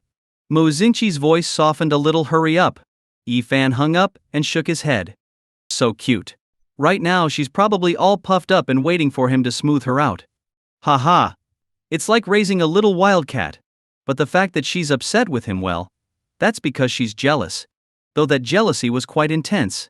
Still, it made him feel happy as her boyfriend. The more jealous she was, didn't that mean the more she liked him? Yi-fan quickly drove to the school. When he arrived at the teaching building, he saw Mushin Ci sitting by the fountain. Her small hands rested on the edge of the pool, her gorgeous, impossibly long legs draped across it, enough to make anyone drool. You're here. As she saw him approach, she crossed her legs and struck a queenly, bossy pose, deliberately looking aloof with her head held high. She exuded an alluring, icy beauty. Yi-fan couldn't take his eyes off her, captivated by her beauty. Waited long? Yi-fan walked over, instinctively reaching to stroke her hair. But Mushin Ci immediately dodged her head, staring at him with her round eyes. She pouted, and with a huff, said, I'm still mad. Don't think you can make it up so easily. Her arms crossed over her chest, showing her lingering frustration with Yi-fan. Yi-fan understood she was jealous, upset, and didn't know the whole story. At this moment he couldn't get impatient with her. After all, he hadn't thought it through. Is it really so hard to make it up to you? Yi-fan held the bracelet up in front of Mushin Ci, letting it dangle. Mushin Ci's eyes sparkled as she caught the glittering diamond light, utterly captivating. Her cold expression softened, and her eyes brightened with delight. So pretty. No wonder she had felt that cool touch earlier. It was the bracelet all along. But a moment later she murmured, Is this for me? Or something you tried giving to someone else first? You're overthinking it. I haven't given a bracelet to anyone else before, you're the first. Yi-fan sat down beside her, grabbed her small hand, and slipped the bracelet on. Perfect fit. Mushin Ci glanced at it, her delight obvious, though she still seemed a bit reluctant to let it go. She clearly hadn't planned to let this matter rest so easily. Don't think you can win me over with a bracelet. I'm not that easy to fool. You promised to explain, so what's going on here? If you don't tell me, I'm going to go running, do some cardio, and lift weights. Mushin Ci started to stand. But Yi-fan held her wrist, stopping her. You're not going anywhere. He pulled her down into his lap. Yi-fan held onto her legs and lifted her sideways onto his lap. Mushin Ci, who had been a little annoyed, became even more embarrassed as she noticed other students passing by nearby. You put me down. She struggled with her legs. Yi-fan didn't let go. Nope, I'm holding on to you. Saying this, he leaned down, burying his face in Mushin Ci's neck, his arms wrapped around her tightly. Look at what you're doing, this isn't appropriate. Right in broad daylight. Just like this. Realizing people were glancing their way, Mushin Ci's cheeks burned. So what? She's my girlfriend. I have every right to hold her, Yi Fan replied, sounding completely justified. Hearing this, Mujinshi lowered her beautiful face, looking shy yet annoyed. Fine, so what do you want? After hugging Mu Xinxi a little tighter, Yi Fan leaned close, looking into her eyes. You weren't wrong. I did just hold another girl's hand. Mu Xinxi, hearing this, immediately started to struggle. Yi Fan tightened his hold on her. But it wasn't what you think. She's my company's president, Shu Kai-wen. I wanted to buy you this bracelet, but I didn't know the right size and was afraid it'd be too big or too small, so I had her try it on for reference. Don't worry. The bracelet she tried on was a sample. She didn't wear the one I bought for you. I wanted to surprise you, so I secretly asked her for help. Who knew someone would get jealous, thinking I'd gone on a date to hold some girl's hand? Yi Fan looked at her with a smile. Mu Xinqi's cheeks grew even redder, going from a fiery expression to a soft one. Really? She blinked her big, round eyes. If you don't believe me, I can call her. Yi Fan started to dial, only to have Mu Xinqi grab his phone. Mu Xinqi's red lips curled up slightly, a hint of amusement in her voice. Fine, I believe you. Don't go bothering her. Seeing her lovely, blushing face, Yi Fan happily tightened his arms around her waist, pulling her closer. Yi Fan felt her warmth, smelled her sweet scent, and lowered his head to catch her bashful expression. Not mad anymore. Do I still need to kneel on a keyboard or on a durian? Yi Fan asked with a laugh. Mu Xinxi murmured quietly. If you kneel on a keyboard or durian, it's me who'll feel sorry. Yi Fan leaned over and kissed her cheek. So? Still planning to run? Since the bracelet's nice, I'll let it go. Mu Xinxi's red lips curved into a smile. But I'm the one who's upset now. Yi Fan gave a disgruntled huff. Out of nowhere, my girlfriend gets mad, wants to punish me, even though I was only trying to pick out a gift for her. And she thinks I'm out there flirting. He pretended to be angry, giving her a quick look. Clearly flustered, Mu Xinxi looked at him with regret in her wide, watery eyes. I'm sorry, I was wrong. I shouldn't have jumped to conclusions. I should have trusted you. Yi Fan sniffed. That's it? Obviously he wasn't satisfied. Mu Xinxi opened her arms and wrapped them around Yi Fan, pressing her soft, petal-like face against his, playfully nuzzling him. Don't be mad, how about this? I'll treat you to something tasty, let you play games all night, and even give you a massage. This was the usually aloof campus queen. Now, in front of him, she'd turned into a little sweetheart, coaxing and acting cute. Yi Fan couldn't stay angry, she was so adorable and charming. I was just teasing you. I just wanted you to coax me a bit, he chuckled, leaning down to plant a kiss on her rosy lips. Blushing, Mu Xinxi shyly hid her face in his chest.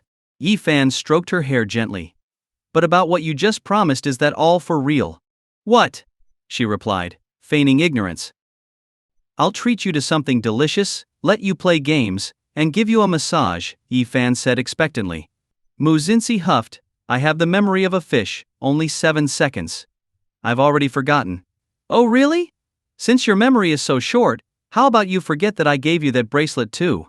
Yi Fan pretended to unhook the bracelet on Mu Xinxi's wrist, but Mu Xinxi quickly clutched the bracelet tightly, refusing to let him take it off. No way. I'm keeping it. Yi Fan wrapped his arms around her waist, resting his face near her neck and laughing. All right, whatever you say. Mu Xinxi smiled sweetly and raised her wrist, showing off the diamond bracelet, which looked especially beautiful against her fair skin. Do you like this gift? Yi Fan asked. I love it, Mu Xinxi replied, her eyes sparkling.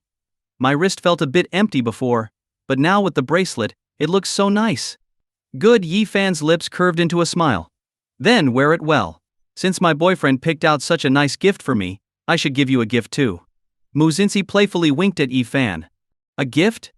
What kind? Yi Fan asked. Don't you remember? Matching outfits.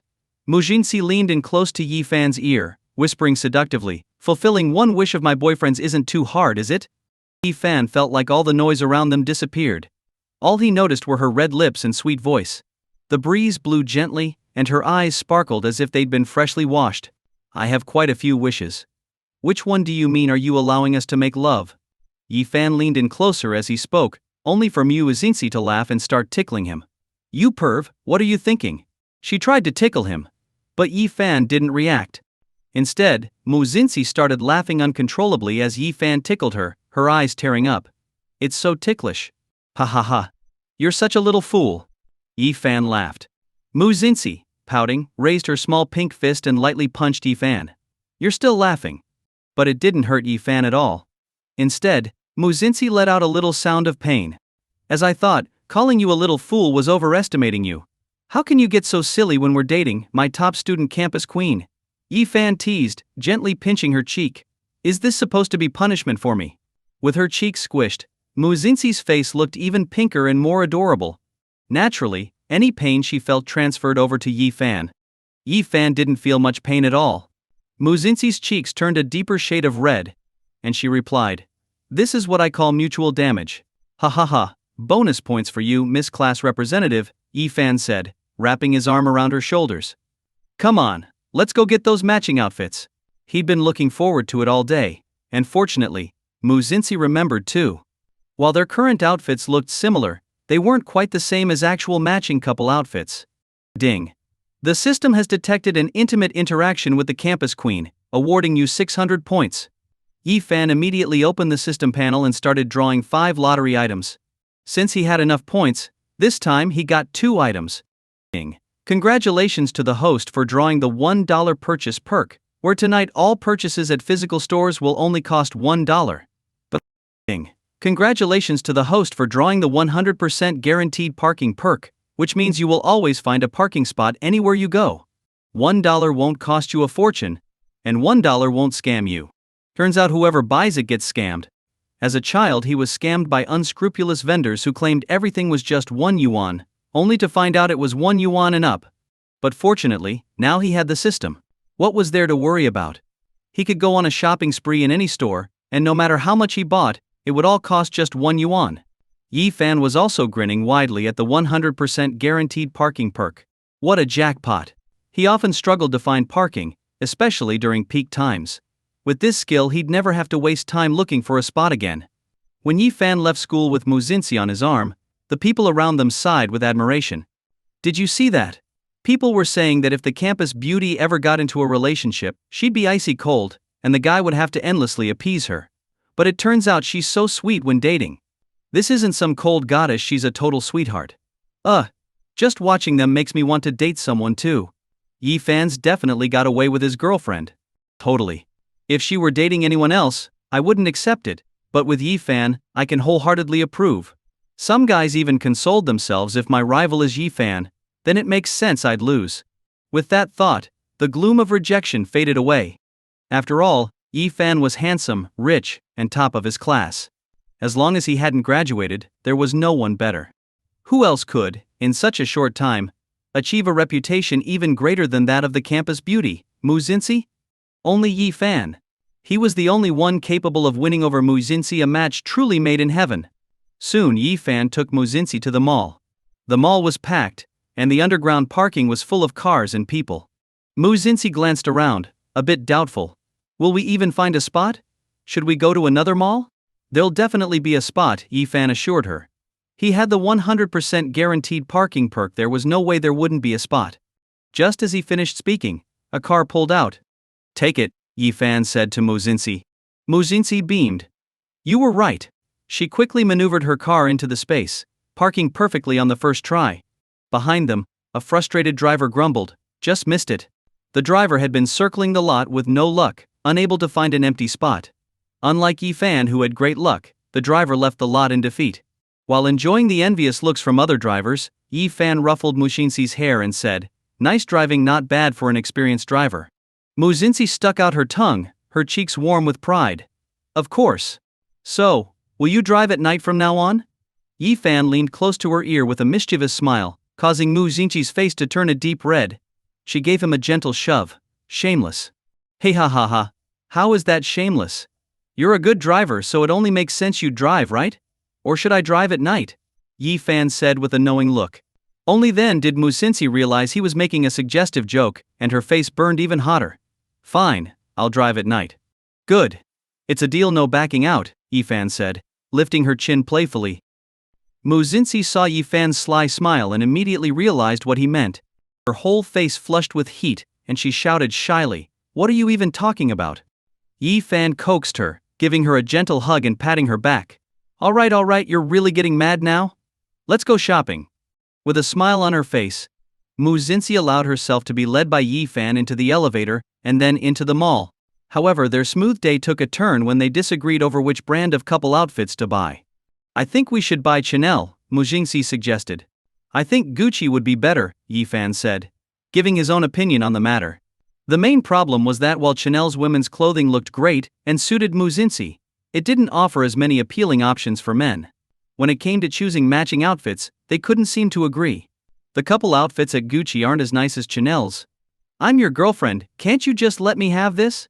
I want us to look great together when we go out, Mu Xinxi said, looking at Yi Fan with wide, hopeful eyes. But I think Gucci's men's clothes look better. I'll definitely get you a single outfit if you want. But for matching, I still prefer Gucci, Yi Fan replied, frowning a little. Sure, he wanted to accommodate his girlfriend, but he also wanted to wear something he liked. So you can't compromise just this once? Mu Xinxi pouted, looking disappointed. You say you love me, but you won't even make a small sacrifice over an outfit. Yi Fan chuckled a little, exasperated. Is it really that serious? To me it is. If you don't want to wear it, how can I be happy? Mu Xinxi puffed out her cheeks in frustration, looking like an adorable, grumpy goldfish. She waved her hand, turning away. Forget it. I'm going to the bathroom. Watching his girlfriend's little tantrum, Yi Fan couldn't help but laugh. He reached out, taking her hand gently. All right, Chanel it is. It's not so bad actually. Mu Xinxi, seeing him soften, secretly smiled. Honestly, Gucci isn't so bad either. We could go with Gucci after all. She wasn't set on Chanel, after all she just wanted Yi Fan to indulge her a little. Since he had given her an out, she could back down gracefully too. Are you really okay with Gucci? Yi Fan asked, squinting at her. Of course. Why would I lie? Come on, let's go to Gucci. Mu Xinxi said, her playful smile returning. Yi Fan was dumbfounded. Girls really could change their minds in an instant. She was softer now, showing none of the stubbornness he'd expected. Quietly pleased, Yi Fan followed her to the Gucci store. Afterward, he still took her to Chanel to buy her an outfit, just to keep her happy. The shop assistant greeted them with a smile. Hello. Are you buying something for your sister? Sister? Yi Fan glanced over at Mu Xinxi. Mu Xinxi stifled a laugh, then wrapped her arms around Yi Fan's arm and smiled sweetly, saying, Big brother. Her voice was crisp and sweet, making Yi Fan's heart melt. Still, Yi Fan turned to the slightly confused store assistant and said, Sorry, but she's my girlfriend. The embarrassed assistant bowed quickly, apologizing. I'm so sorry, it's just that you both look so good, and you actually resemble each other a bit, so I thought you were siblings. Well, maybe she was just overthinking things. Actually, it wasn't totally her fault.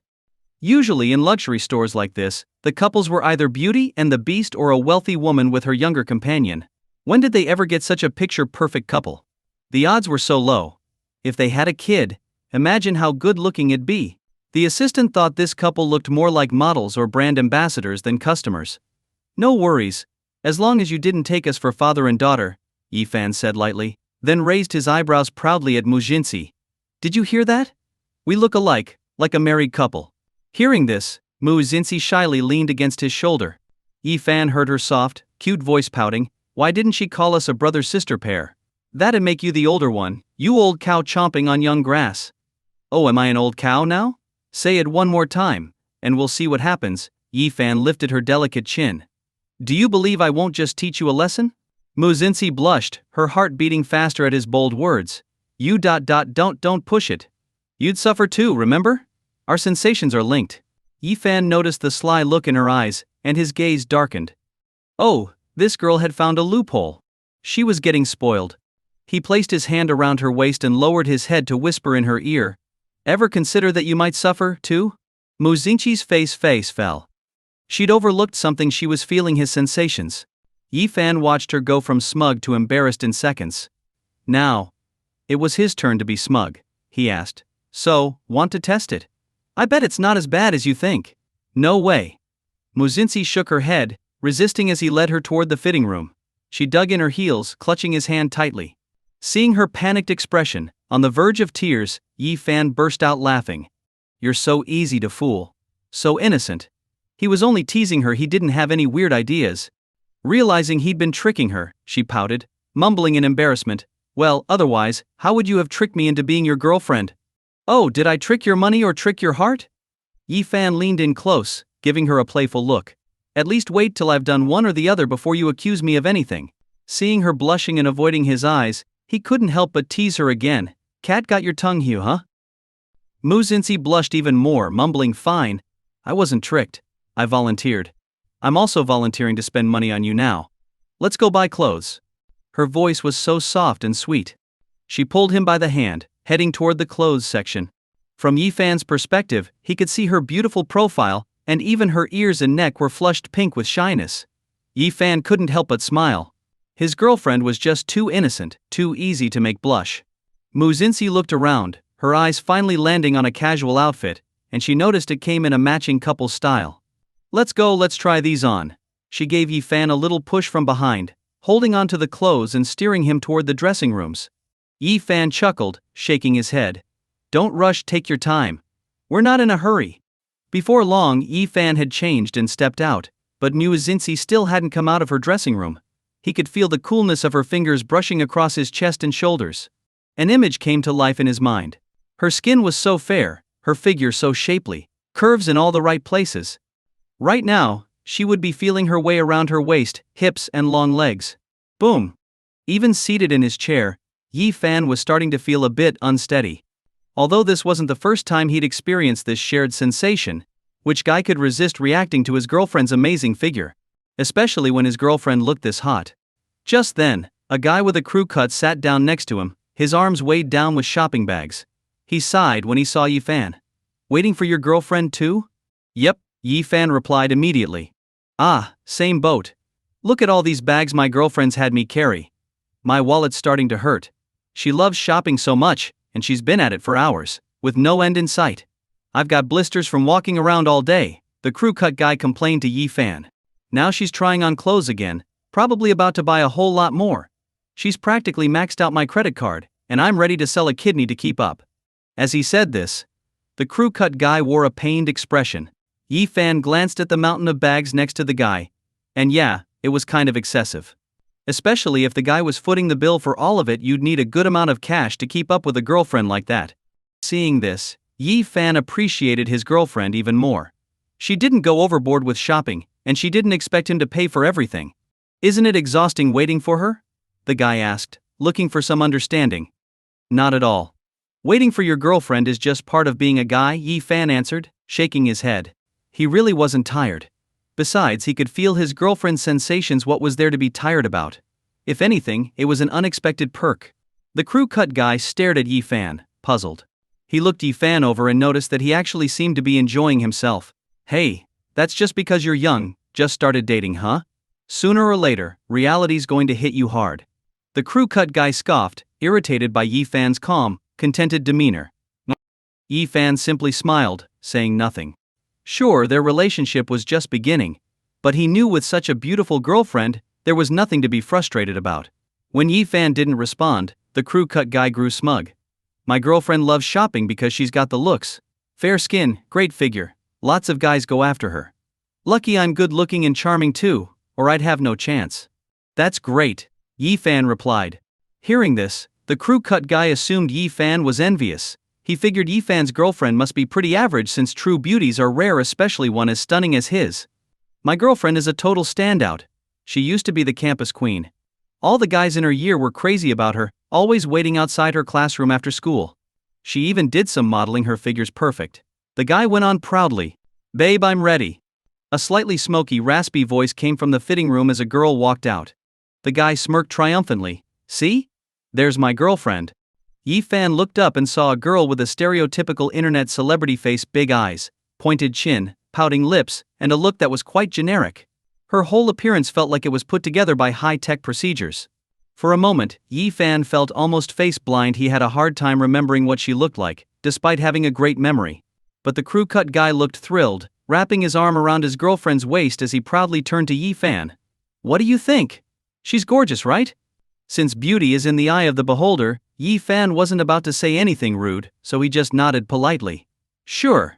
The internet celebrity-type girl eyed Yi Fan shyly and asked, Hey handsome, is he your friend? Nope, just met him here, the guy chuckled, turning to Yi Fan again.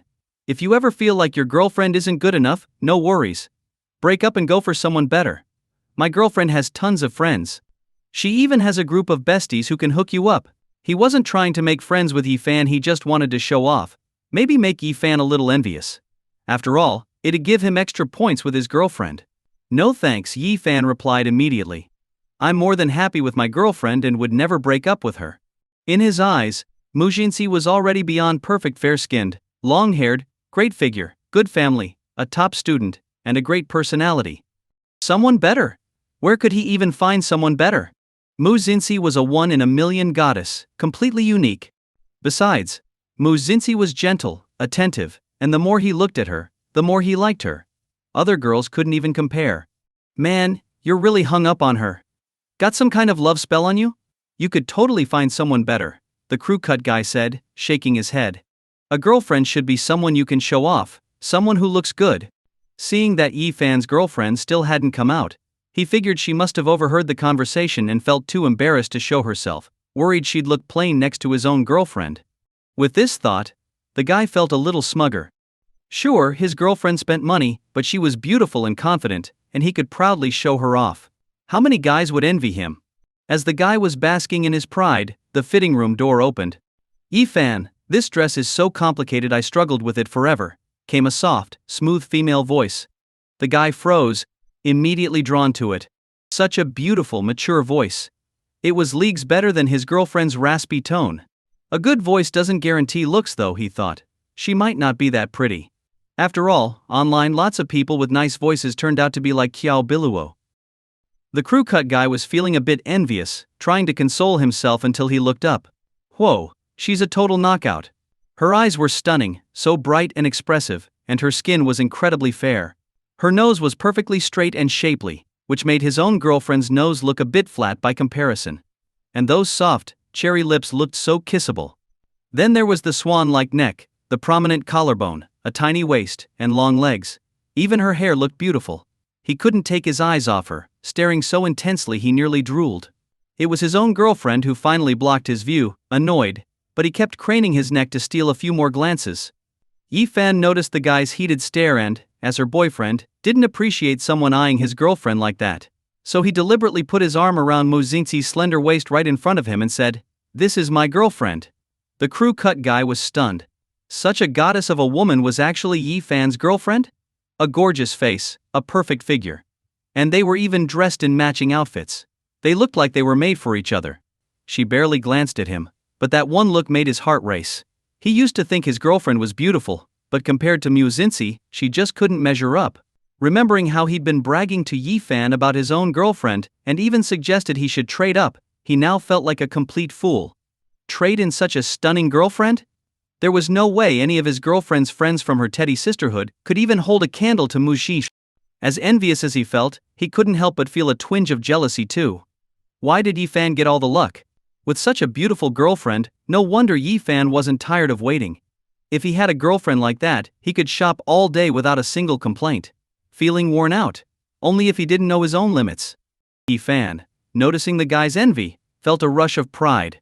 Winning with just his girlfriend by his side meant he didn't even have to try. Mu Jinxi could just stand there, and he'd already won. The crew cut guy still had his eyes on Mu Jinxi and awkwardly suggested, "Since we just ran into each other, how about I treat you to a meal?" Before Mu Jinxi could answer, Yi-fan declined outright. "No thanks, we're busy." He didn't want to waste time socializing, especially with someone who had just been showing off. This guy was clearly not friend material. The crew cut guy looked embarrassed. What's with the attitude?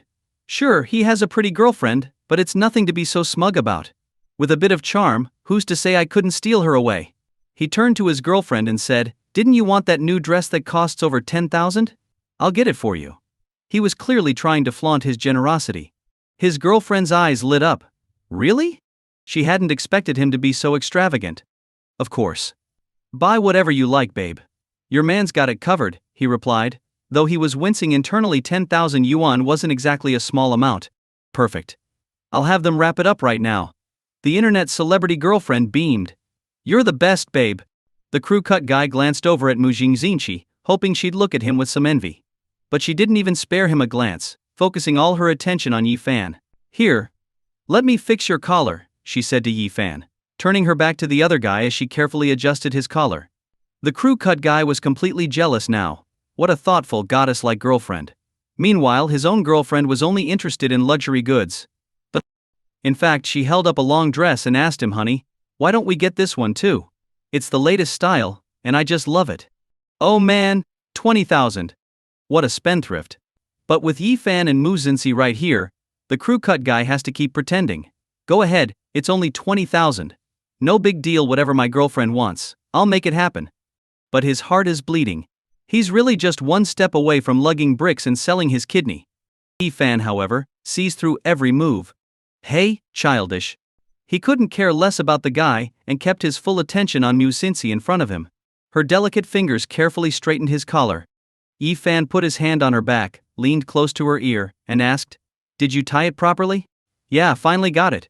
It took forever to adjust," she said, a little exasperated from fiddling with the dress's ties.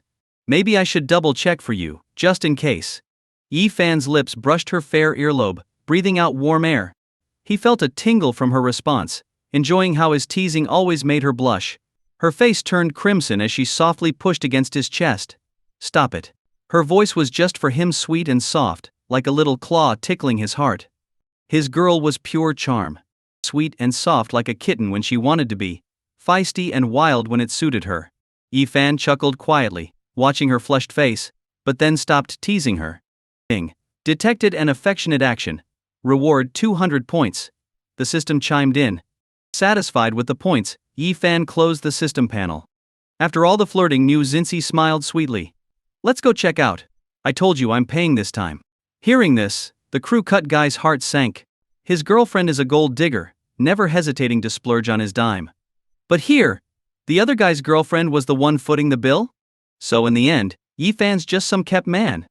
Such a beautiful woman, going for a kept man. Isn't that the worst possible choice? Pretty lady, you don't have to stoop so low. Even the crew cut guy could admit that Yi-fan looked the part of an attractive boy toy. But good-looking guys are everywhere. Anyone could go to some social app and pick one. Worst case, she could pick him. How could such a beauty be with someone like that? The crew cut guy's frustration reached the point of wanting to slap Yi-fan. Wake up. You've got a girlfriend this beautiful, and you still don't cherish her? Look at the girl I ended up with. She only knows how to spend my money, drain me dry, and force me to max out my credit card. The clerk scanned the items and replied, "Hello, the total is 68,000. Will that be WeChat, Alipay, or card?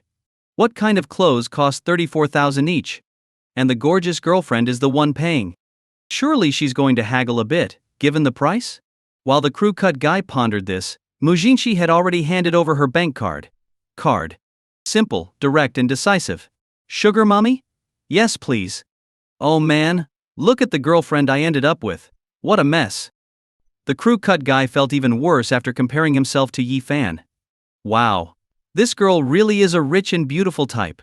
Not only does she spend money on Yi-fan, but meanwhile his own girlfriend has to ask him to cover even her phone bill. Yi-fan is so lucky. Guess being good-looking really does pay off. For the first time, the crew cut guy wondered if he should consider some enhancements himself to score a wealthy girlfriend like that. He even imagined that Yi-fan probably got nagged every night. Otherwise, how could anyone keep up with a rich girlfriend like that? Thinking this made the crew cut guy feel a little better. As Yi-fan gently rubbed Mu Xinxi's shoulders on their way out, the crew cut guy's girlfriend kept watching Yi-fan's back, reluctant to look away. That guy is really cute.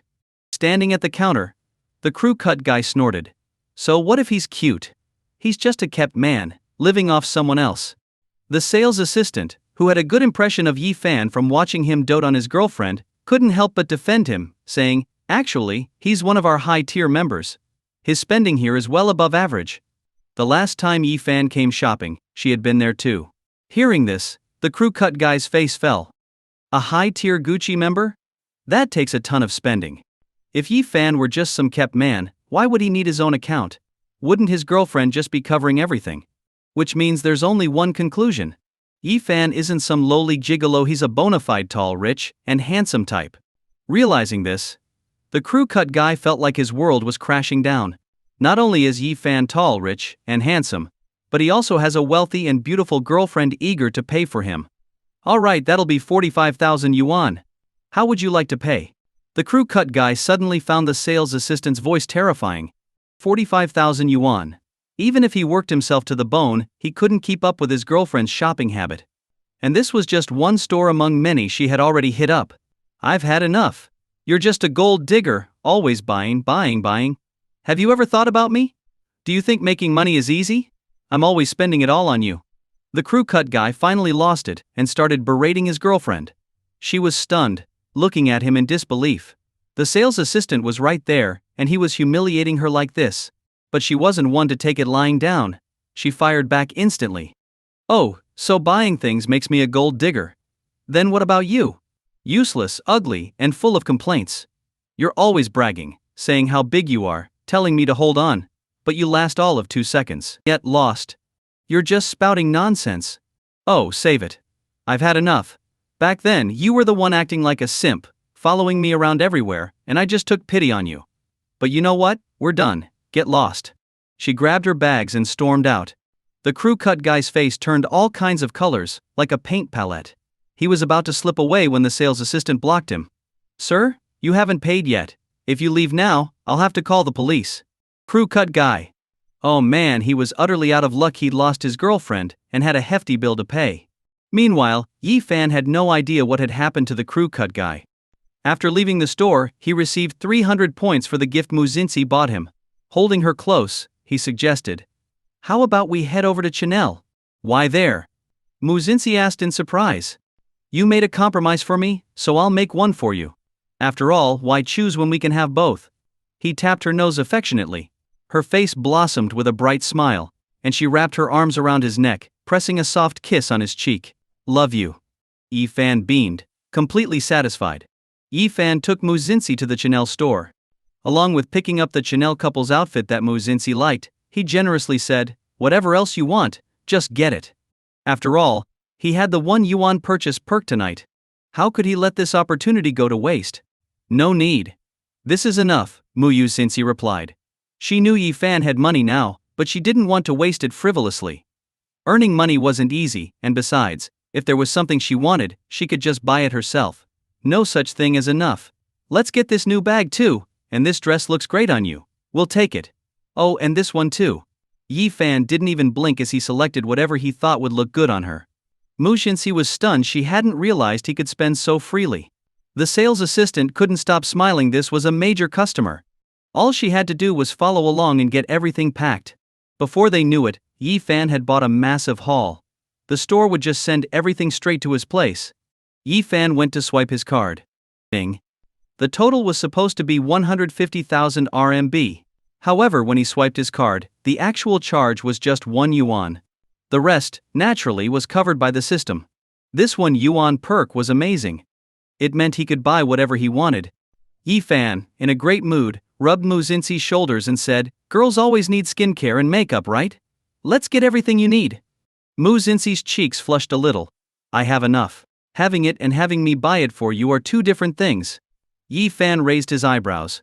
He wasn't going to let a high-spending opportunity like this, with all expenses reimbursed, go to waste. 1 yuan to avoid any regrets worth it.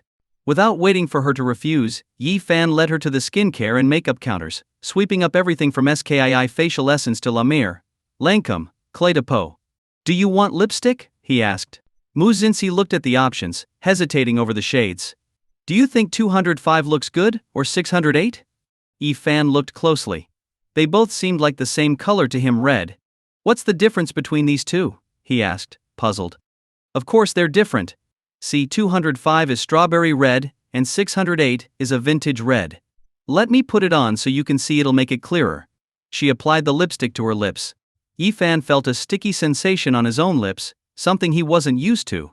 "I don't think 205 is quite right," he mumbled, unconsciously wiping his lips with his fingers. "It's sticky." Mu Xinxi burst into laughter. "Silly, what's the point of wiping? I'm the one wearing the lipstick." She gently took out a makeup remover wipe and removed the lipstick from her lips. Yi Fan felt the softness in her touch, and as her fingers brushed against his lips, it was as if she were caressing his mouth. He felt a strange itchiness in his chest, as if something small was tugging at his heart. Suddenly he found himself suddenly wanting. "Then I'll go with 608. Wow. This 666 looks pretty too. What do you think looks better?" Mu Xinxi was ready to decide but lit up when she saw another shade. Yi Fan chuckled, half exasperated. Girls really go crazy over lipstick. And his adorable girlfriend couldn't take her eyes off it. I think they both look great, he replied. Though he really just thought any lipstick looked good on her. But if you had to choose one? Mu Jinsi asked. Honestly, I think this one looks best, Yi Fan said, picking up a tube and handing it to her. Mu Jinsi laughed immediately. Figures a guy's taste always ends up being Barbie pink. This is Barbie pink? I think it looks nice. Makes me want to kiss you, Yi Fan said without thinking. Mu Jinsi, almost on impulse, applied the Barbie pink, tilting her head up. How does it look? It's really nice. Yi Fan nodded approvingly. Mu Jinsi had naturally pink lips, which only enhanced the color, making her skin look even fairer and her lips even more delicate. Blushing, Mu Jinsi bit her lip and nudged him. Well? Why are you just standing there? Huh? You just said you wanted to kiss me, she murmured, her voice growing quieter, though Yi Fan caught every word. Hearing her shy voice, Yi Fan's heart raced, and he quickly leaned in, finally meeting her cherry-red lips. They kissed, and as they parted, Mu Jinsi's cheeks flushed even deeper as she noticed lipstick smudged on Yi Fan's lips. She shyly took out a makeup wipe and carefully dabbed at the marks. Look. It got all over. Yi Fan sat back, completely enjoying her tender care. Let's keep this one sweet, he said, nodding in approval.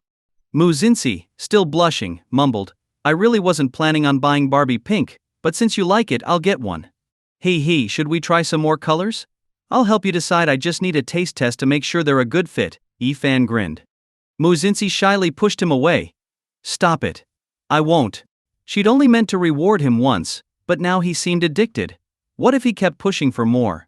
There were hundreds of shades here. Was he planning on hundreds of kisses? Yi Fan chuckled, wrapping his arm around her waist again. I meant you should test it on your lips, not that way. Mu Jinsi's cheeks flushed even redder as she realized his teasing. Glaring at his playful smirk, she grew even shyer. You're cheating. How am I cheating? You're the one who read into it wrong. Now it's my fault? Yi Fan laughed. Her face went even pinker, and she wriggled out of his embrace. No more lipstick, I'm looking at something else. Yi Fan shook his head, chuckling as he followed close behind her like a devoted shadow. Ding. Intimate behavior detected. Rewarding 300 points. Mu Jinsi didn't buy much. Most of it was actually Yi Fan insisting on getting things for her. Besides the items for her, Yi Fan also tossed in some things he wanted for himself, like men's face wash and shaving cream. He even added a humidifier, scented candles, and a massage chair. Basically, anything he thought they could use, he just added to the cart. Seeing this, Mu Jinsi blinked in surprise. You're honestly the most shopping-loving guy I've ever seen. He bought even more than she did. It was like he was moving the whole store home. I don't love shopping, Yi Fan said with a smile. But I like shopping with you, so it makes it worth it. With the system's $1 per store function, he figured he'd be foolish not to take advantage of it. By the time he was done, they had filled up 3 whole carts. Yi Fan had everything sent to be delivered, so neither he nor Mu Jinsi would need to carry anything. In total, they'd visited 5 stores. What should have cost them 500,000 yuan ended up costing Yi Fan just 5 yuan. Absolute profit. Normally he'd feel bad splurging, but now it was easy. Yi Fan even took Mu Jinsi to a nearby 5-star restaurant. Their final bill should have been another full price, but with the system's perk, it was only 1 yuan, so they ordered Australian lobster, truffle shavings to their heart's content, and Haagen-Dazs for dessert, truly indulging themselves. Yi Fan felt completely satisfied. Then he went back into the system panel to draw 4 more times, winning 2 prizes. Ding. Congratulations, host, you have won a super master level photography skill. Ding. Congratulations, host, you have won perfect photo editing ability. Yi Fan system? Are you running low on funds? These feel pretty useless. How about a car or a villa instead? The system innocently replied, host, I provide prizes based on your mood, and these will definitely come in handy. Who doesn't want a boyfriend who can take great photos? It'll only make your date even better. Yi Fan decided to drop it. The system was working just as hard as any employee and probably wasn't having an easy time of it either.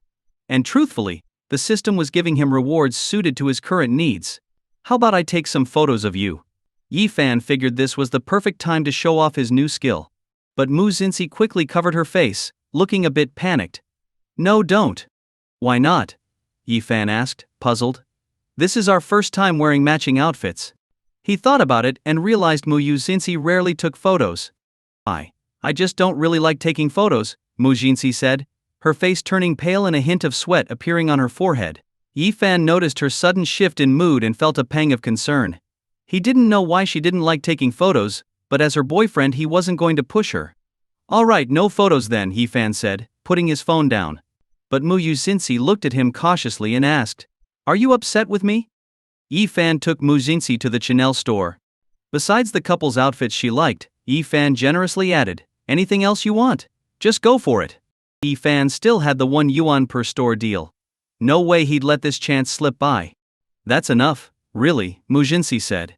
She knew Yi Fan had more money now, but she didn't want to waste it. Earning money wasn't easy, and besides, she could buy what she wanted herself. There's no enough when it's for you. "We'll take that new bag, that dress looks great too, yeah we'll take that. And this too." Yi Fan didn't even blink as he picked out items he thought would look good on Mu Jinxi. Mu Jinxi was surprised. She hadn't expected Yi Fan to have such serious shopping stamina. The sales assistant was practically beaming, thrilled with the big purchase. She happily followed along, collecting items for them. Before they knew it, Yi Fan had filled up several carts. They arranged for everything to be delivered, so they didn't have to carry it themselves. They visited 5 stores in total. A trip that would have cost 500,000 yuan ended up only costing Yi Fan 5 yuan. Total jackpot. Then Yi Fan took Mu Jinxi to a nearby 5-star restaurant. Thanks to the 1 yuan deal, they indulged in Australian lobster, truffle shavings, and endless Häagen-Dazs all for just 1 yuan. Pure enjoyment. Yi Fan then checked the system panel and drew 4 more times, winning 2 rewards. Ing. Congratulations host, you have won Super Master level photography skills. Ing. Congratulations host, you have won perfect photo editing skills. Yi Fan thought, system, are you out of resources or something? These feel a bit useless. Maybe a car or a villa would be better? The system replied innocently, host, I always provide prizes based on what you need most at the moment, and these are exactly what you need. Who wouldn't want a boyfriend who can take great photos? It'll make your dates even better. Yi Fan shrugged it off. After all, the system was just trying to help. And in a way it always gave him what he really needed. How about I take some photos of you? Yi Fan thought it was the perfect time to use his new skill. But Mu Jinxi quickly covered her face, flustered. No, don't. Why not? Yi Fan asked, genuinely puzzled. This is our first time wearing matching outfits. Reflecting on it, he realized Mu Jinxi rarely took photos. I just don't really like taking photos, she said, her face turning pale and a bit of sweat on her forehead. Yi Fan noticed her sudden shift in mood, and his brow furrowed with concern. He didn't know why she disliked photos, but he'd never force her. Alright, no photos then, Yi Fan said, setting his phone aside. But Mu Jinxi glanced at him, looking cautious. Are you upset? Why would I be upset over something like this? It's really not a big deal. Yi Fan wasn't that petty. He sensed that Mu Jinxi had a real reason for avoiding photos, so he'd respect her decision without question. Maybe I'm the weird one, she murmured, lowering her gaze. Couples should like taking photos together, right? Seeing her mood dip, Yi Fan gently patted her head. It's fine. If you don't want photos, you can take pictures of me instead. I'm giving you permission to post all you want on your Moments feed. What kind of photos? I've got muscle shots, abs shots, workout shots, whatever you want. Heck, if you want a nude, I'll even give you that. Yi Fan grinned. Mu Jinxi's cheeks turned bright red. You really have no limits. You'd actually give me that? Why not? You'd get to see what I looked like as a kid. What's wrong with that? Yi Fan teased, tapping her nose. Realizing his joke, Mu Jinxi's lashes fluttered, her cheeks flushed. Oh, so that's what you meant. What else could I have meant? He laughed. But if you actually want it, I guess I'd let you take it. Gotta go all out for my girlfriend, right? You actually trust me with something like that. Aren't you afraid I might leak it? Mu Jinxi asked, her face growing redder. Nah, I know you'd keep it private. I mean, with pictures this good, wouldn't you want to keep them all to yourself? Like why share them with anyone else? Yi Fan was confident in himself.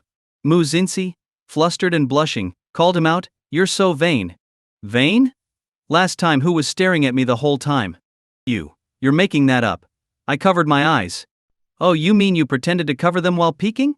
Yi Fan teased, leaning in close. Mu Jinxi quickly turned away, not wanting him to see her red as an apple face. I wasn't. Yi Fan chuckled, finding her reaction too cute to resist teasing her a little more. It was a shame they were out in public. If they were home, he could really let loose. "Give me your phone," she said, holding out her hand to him.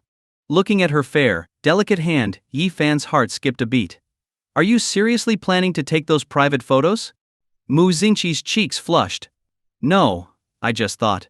Well, we can't take face shots, but we could still take some pictures of our outfits. We shouldn't waste the chance." Yi Fan could see she had made a firm decision. Clearly it had taken a lot of effort on her part to make up her mind. He suddenly felt very lucky.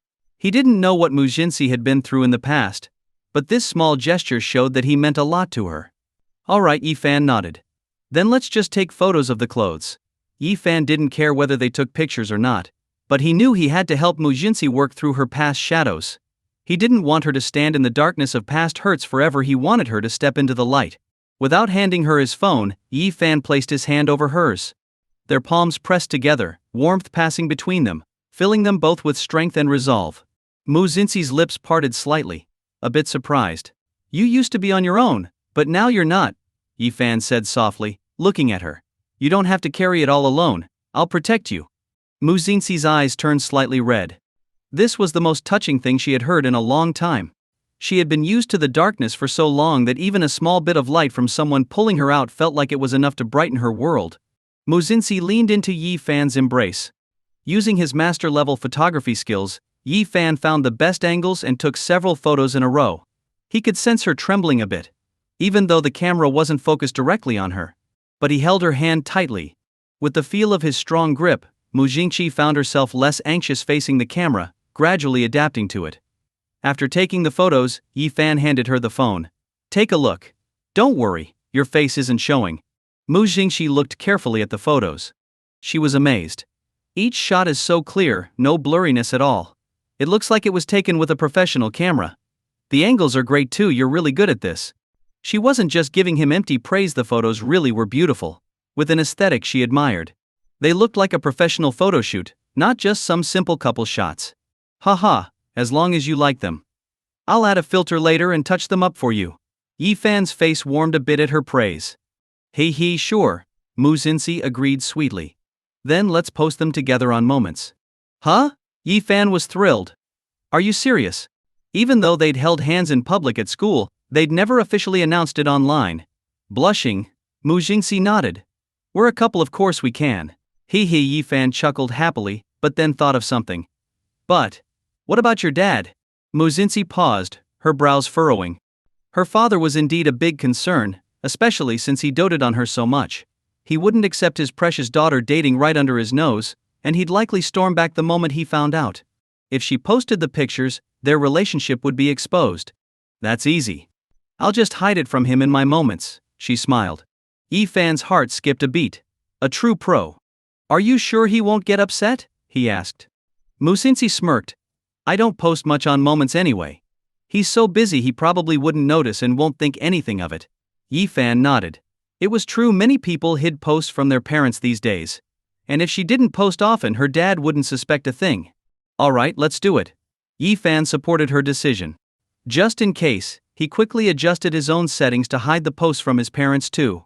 That way, when he brought his girlfriend home, he could give them a big surprise, an even bigger reveal. He. Immersed in his happiness, Yi Fan quickly got to work editing the photos. Testing out his photo editing skills, he realized he could even turn a face like Zhao Xi's into someone as fresh-faced as Kun Kun. Incredible. It was like mastering some kind of dark art. Yi Fan figured if he ever stopped being a shareholder, he could always open a Photoshop training course and make a fortune. Soon he finished editing the photos he'd taken and sent them to Mu Xingqi. "Not bad at all. Which one should we choose?" Mu Xingqi asked. "I think we should go with the last one," Yi Fan said, pointing to the final photo. Mu Xingqi had no objections. "What should we caption it with?" Now Yi Fan was the one stumped. He had a lot of ideas but nothing quite fit. Posting an official relationship update actually took some thought. Mu Xingqi leaned in close, whispering sweetly in his ear. "How about this?" Yi Fan's eyes lit up. Perfect. Short and to the point. In a minute, 2 nearly identical posts were up. Each used the same picture with a similar caption. "Yi Fan mine. Mu Xingqi yours. Double the impact, right on point." Yi Fan refreshed his feed and instantly saw her post. They'd posted one after the other, and it made his heart skip a beat with pride and joy. It was their first time going public as a couple. As he and Muzinsi left, Yi-fan's phone kept buzzing. He took a look, dozens of comments in just a few minutes. All he could do was shake his head and laugh. Neighbor Wang dude, the wife stealing revenge is on. Yi-fan, everyone, listen up, I picked the wrong target. Someone else, my eyes should never have seen this. Yi-fans quietly coupled up, and I'm still single as ever. Another friend, wow. Hadn't even confessed yet, and Yi-fan already stole my chance. Another buddy, Yi-fan, when did you sneak a green hat on me? You better come home and apologize. This group of jokers. Let me see. Muzinsi handed him her phone. Yi-fan took a quick look, catching sight of a mix of congratulations and a few standout comments. Commenter, that guy on the left has great taste. Another, didn't even get a chance to confess, how did Yi-fan couple up already? Another one, sis. You can't just hit him randomly anymore, that's domestic abuse now. A fan, sis? Let me have a chance too. Girls dating girls is just as cute. Yi-fan blinked, surprised. Wait, since when do I have to worry about rivals who are both guys and girls? He knew Muzinsi was popular, but he hadn't realized just how popular. Muzinsi's cheeks flushed. And you think I don't have to watch out for guys trying to snatch you away? Yi-fan nearly burst out laughing. Wrapping his arm around her waist, he gave her a kiss on the cheek. Haha, don't worry, I won't switch teams on you, and I'm not sneaking around as anyone's zero out there. Nope, he was definitely into fiery romances, not looking for alternative arrangements. Does that mean you're planning to sneak around and be someone else's top? Crisis. Yi-fan quickly denied it, of course not. I don't even use soap in the shower, wouldn't think of bending over to pick it up. Don't worry. Muzinsi broke into a smile, gently stroking his handsome face. Just teasing you. Yi-fan chuckled. I'm going to the restroom, wait here for me. Muzinsi said softly. Alright. Yi-fan blushed a bit. Every time Muzinsi went to the restroom, he ended up feeling oddly affected. The sensations were just too real. Of course, when he went to the restroom, he stood and held things. But for girls, it's different, they squat. Since sharing sensations, Yi-fan finally understood why women's restrooms always have lines. The image of a skirt being lifted invited all sorts of imagination.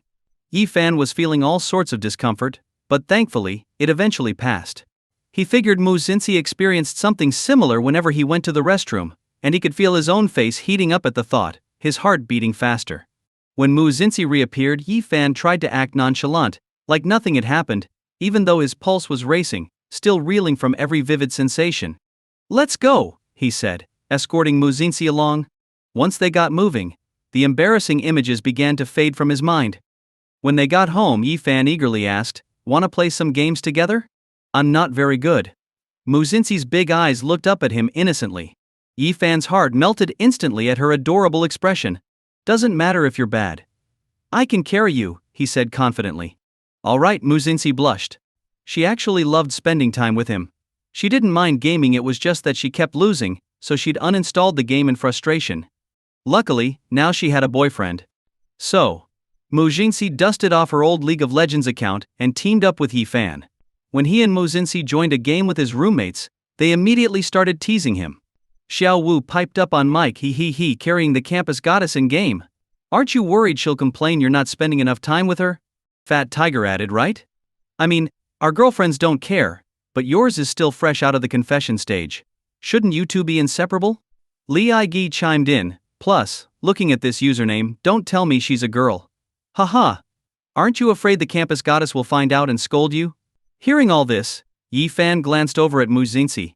"Babe, do you mind?" That question was like a bomb going off. Xiao Wu, no way.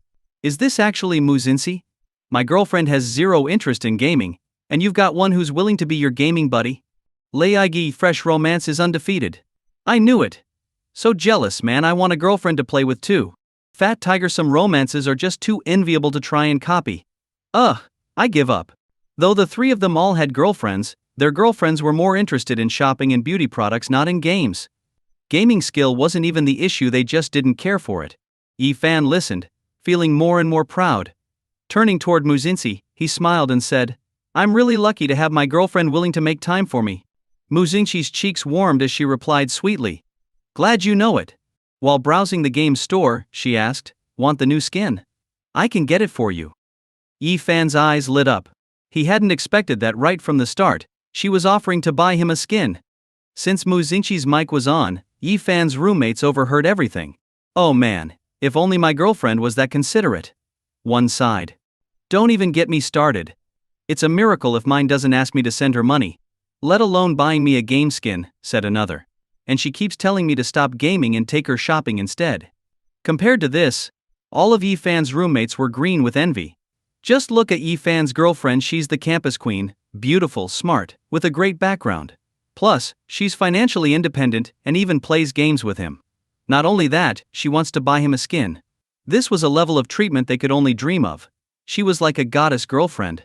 They'd thought that if Yi Fan and Mu Xinqi started dating, he'd have to cater to her every whim since she seemed so aloof. But she was actually this good to him. Yi Fan couldn't help but smile, his lips curling up without him realizing it. He reached out and gently ruffled Mu Xinqi's hair, saying, "There's no need, I already have the new skin. If anything, I should buy one for you." Just then, Xiao Wu called out, Me too, I want one too." Fat Tiger chimed in, Yi Fan. "Don't let a girl come between you and your bros. Where's ours?" Li Aige added, "One." Yi Fan laughed, feeling both exasperated and amused. To avoid seeming like he was betraying them, he cleared his throat and said, All right, everyone gets one." He went ahead and bought skins for all his roommates, along with one for Mu Xinqi. It wasn't a big deal, he had money, and skins weren't that expensive for him. Xiao Wu and the others had been joking but were stunned when he actually sent them skins. "Yi Fan, you're too generous. Man, it's great to be rich. Honorable sponsor Ye, I'll tank all the hits for you this game." Even Mu Xinqi smiled and said, "Thanks." Yi Fan brushed aside a strand of hair from her face, tucking it gently behind her ear. "Then give me a kiss." "We're still on mic." Mu Xinqi gently nudged him, her face flushing bright red. The roommates eagerly encouraged them, "It's fine, we'll pretend we're not here. Yeah, it's not like we can actually see you two. Just go for it." "Exactly. I'm invisible." Yi Fan chuckled at their antics. His roommates were the ultimate wingmen. Turning to Mu Xinqi, he put on a pleading look. "Please?" There was a hint of mischief in his eyes, almost like he was challenging her. Blushing deeply, Mu Xinqi leaned over and gave him a quick kiss on the lips. A faint fragrance filled the space between them, and although Yi Fan mostly felt his own lips, he could still sense the warmth and softness of hers. Looking at her sweet face, he couldn't help but smile. "You taste sweet." Mu Xinqi's face turned even redder. She gently held his hand, murmuring shyly, "There, happy now?" While they couldn't see anything, the sound was loud and clear. The two had kissed just close enough to the mic for their roommates to hear it. Yi Fan could hear muffled laughter from the other end, but he didn't care. He had his girl in his arms, and it was a dream come true. Ding. A notification popped up, intimacy detected, reward 300 points. Yi Fan began the game, joining his friends and Mu Xinqi in their match. At the start, he patiently taught his girlfriend how to use the mouse and keyboard. "Press here to move forward, here to back up, and you can hit the minions. Got it?" Mu Xinqi's face warmed, and she pouted slightly. "I know how to play, I'm just not very good at it." "That's only because you haven't played with me before." Yi Fan was full of confidence. "Stick with me, and we'll win every game." Now that he had the system, equipped with pro-level abilities, this game was a breeze. Mu Xinqi laughed. "Don't get too cocky. If you lose, you'll be eating your words." Yi Fan just chuckled to himself. Lose? Not a chance. And so Yi Fan led Mu Xinqi into the game. At the start, Mu Xinqi was wide-eyed in surprise. "You're this good? Your reaction time is crazy fast." She could almost feel his fingers dancing over the keyboard and mouse. "Does it hurt? Should I slow down?" Yi Fan glanced over at her. Mu Xinqi shook her head, feeling exhilarated. "No. They're coming, go." Yi Fan grinned and demonstrated his skills, calmly setting her up to score. "This one's for you." Xiao Wu and the others were stunned. "That many enemies attacking, and you're still able to hand over the kills?" Fat Tiger laughed. "Now that's how you play with a girlfriend. Get the assists, let her have the kills." Thanks to Yi Fan, Mu Xinqi kept racking up kills while he provided steady support. The more she watched him play, the more her heart raced. "You're amazing," she murmured shyly. Yi Fan paused, wondering if he'd heard right. He glanced over to see her blushing face, looking up at him with bright, admiring eyes. He grinned, clearly pleased. But then Mu Xinqi gasped, "You died." Yi Fan looked back at the screen. Sure enough, he'd been ambushed and had given up a kill. No worries, it's nothing, he laughed. Hey, could you say what you just said again? I didn't quite hear. Muzinsi blushed even deeper. Unable to meet his gaze, she turned away, embarrassed. Focus on the game. Yi Fan leaned back, letting go of the mouse with a smirk. Guess I'll just go AFK. I lost all my motivation without my girlfriend's praise. He cast her a sidelong glance, amused to see her face growing anxious. Hey, you've respawned. Simon, play. She shook his hand, trying to get him to jump back into the game. Yi Fan chuckled, pulled her close by the waist, and whispered, So, will you compliment me? You missed it, now you want me to say it again? Mujinsi muttered shyly. Yep, I do. Yi Fan was fully enjoying teasing her until Li Aigi yelled, There's no room for love in esports. Yi Fan, we're getting overrun. Muzinsi glanced at the screen and saw their teammates had all been knocked out. Quickly, she leaned over and gave Yi Fan a peck on the cheek, whispering, All right, you're the best, you're amazing. Yi Fan laughed, feeling fully charged. All right, let's do this. Ruffling her hair, he dove back into the game. Charging through the match, Yi Fan swept the battlefield, leading his team to a win. You're incredible. 8 kills. Muzinsi looked at him in awe. Xiao Wu overheard and chuckled. But you got even more kills, Muzinsi, 12 in total. Muzinsi took a look and realized it was true. Her face flushed as she replied, But the MVP is still Yi Fan. She knew well enough where all those kills had come from, her boyfriend had set them up for her. Xiao Wu and the others nodded in admiration. Old Yi, you're winning games and carrying your girl, we're impressed. Li Aigi added, Anyone who says never to play games with your girlfriend must be unlucky. With Old Yi's skills, even a total newbie could be carried to victory. Fat Tiger agreed. Old Yi's output is insane. Not going pro with this skill level is a real shame. Hearing their praise, Muzinsi stuck her tongue out, feeling proud. Of course. That's my boyfriend. Yi Fan felt a thrill at Muzinsi's tone. Who wouldn't love hearing their girlfriend boast about them and feel proud? Instinctively, Yi Fan gave Muzinsi a gentle pat on the head, saying, Looks like your kiss gave me a good boost. How about another one? Yi Fan leaned in, but Muzinsi quickly put her hand over his mouth, her cheeks flushing red. Quit it. I'm not that powerful. Let's just keep playing. Yi Fan, a little disappointed, saw her focus on the game, and could only agree. He looked at her fondly, then joined her for another match. 2 hours later, Yi Fan checked the time and said, It's late. How about we head to bed? Muzinsi pouted a little, clearly not ready to stop. Just one more game. One more final game? Yi Fan raised an eyebrow. Muzinsi looked a bit sheepish, then flashed him a peace sign. Come on, play with me. Her voice was soft and sweet. Hearing it, Yi Fan felt his heart melt. And with her acting so cute in front of him, he couldn't resist. All right, one last game. Just for you. He agreed heartily. Muzinsi was thrilled. But Yi Fan's roommates soon noticed something unusual. Wait, you two are still together at this hour? Old Yi? Are you at Mu family's place, or maybe a hotel? Fat Tiger chuckled. Hey, don't be rude. They're dating, it's only natural they'd play games online and continue offline. Both Yi Fan and Muzinsi turned bright red at their teasing. She looked at Yi Fan with a pleading expression. Understanding instantly, Yi Fan said, Guys, how about you stop guessing? What's so strange about living together? Cohabitation is normal. Muzinsi, even more embarrassed, pinched Yi Fan's arm. Why would you say that out loud? She thought he was going to cover for them, but instead, he went and confirmed it outright. Of course, the pinch was a sensation that Yi Fan could feel as if it were happening to him directly. But he brushed it off.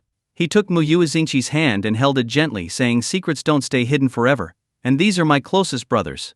They'd find out eventually. But, Muzinsi was completely overwhelmed, her face radiating warmth. Yi Fan's roommates, meanwhile, were in an uproar. You were the last one to start dating, but the first one to move in together? You're staying at the campus beauty's place? Old Yi, I thought you were just a bit cheeky, but you're actually bold. Old Yi, you move at rocket speed. I'm still at the holding hands and giving peck stage with my girlfriend.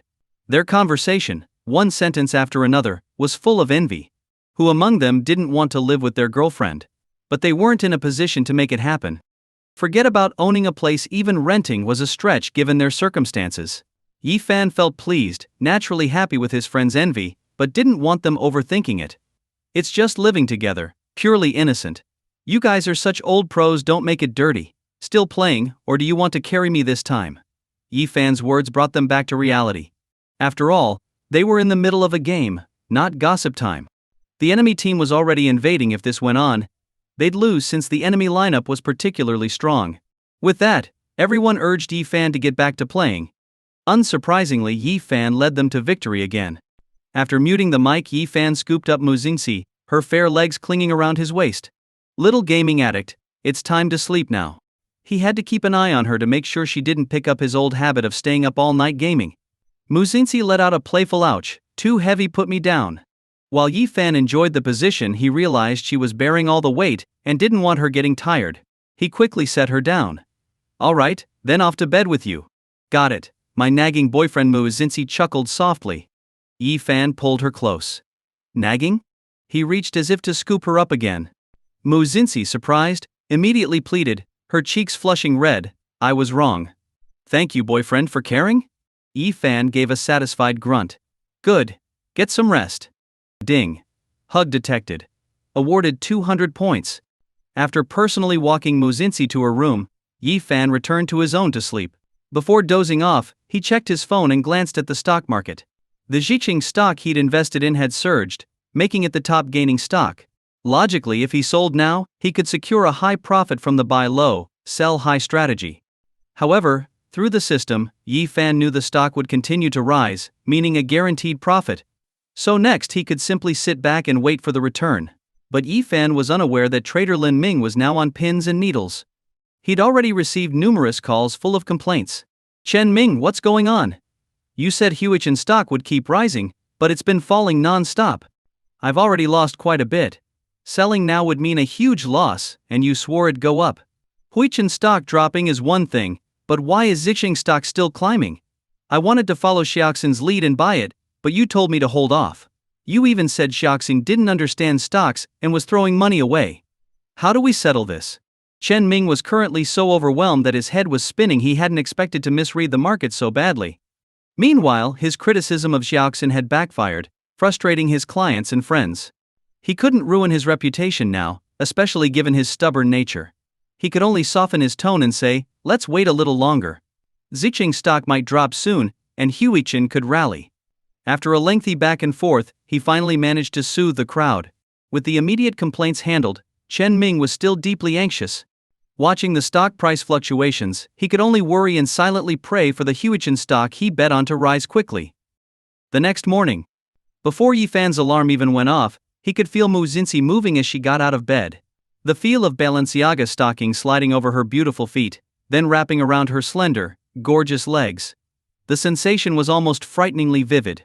It left Yi Fan feeling wide awake, his mind filled with delightful images. Unable to hold back a smile, Yi Fan picked up his phone and dialed her number. Mu Xingxi's number was the first contact in his phone. He only had to press 1 for it to pop up, listed under Silly Wife. Just seeing it brightened his mood. When the call connected, Mu Xingxi's drowsy, soft voice came through. What is it? Hey silly girl, you're up, right? Let's wear matching outfits. How about the white Chanel shirts we bought yesterday? Let's wear them to campus together. Yi Fan chuckled. Sure. Mu Xingxi agreed, as she'd actually been thinking the same thing. Yi Fan grinned widely. He'd been waiting to wear the matching outfit they bought, and now it would finally be put to use. After getting dressed, he grabbed the Chanel shirt from his closet. As he started putting it on, he could feel the soft fabric of Mu Xingxi's skirt brushing against her legs, making his heart beat faster. After getting ready, Yi Fan headed out, eager to meet Mu Xingxi, and they happened to run into each other at the door. His eyes lit up at the sight of her.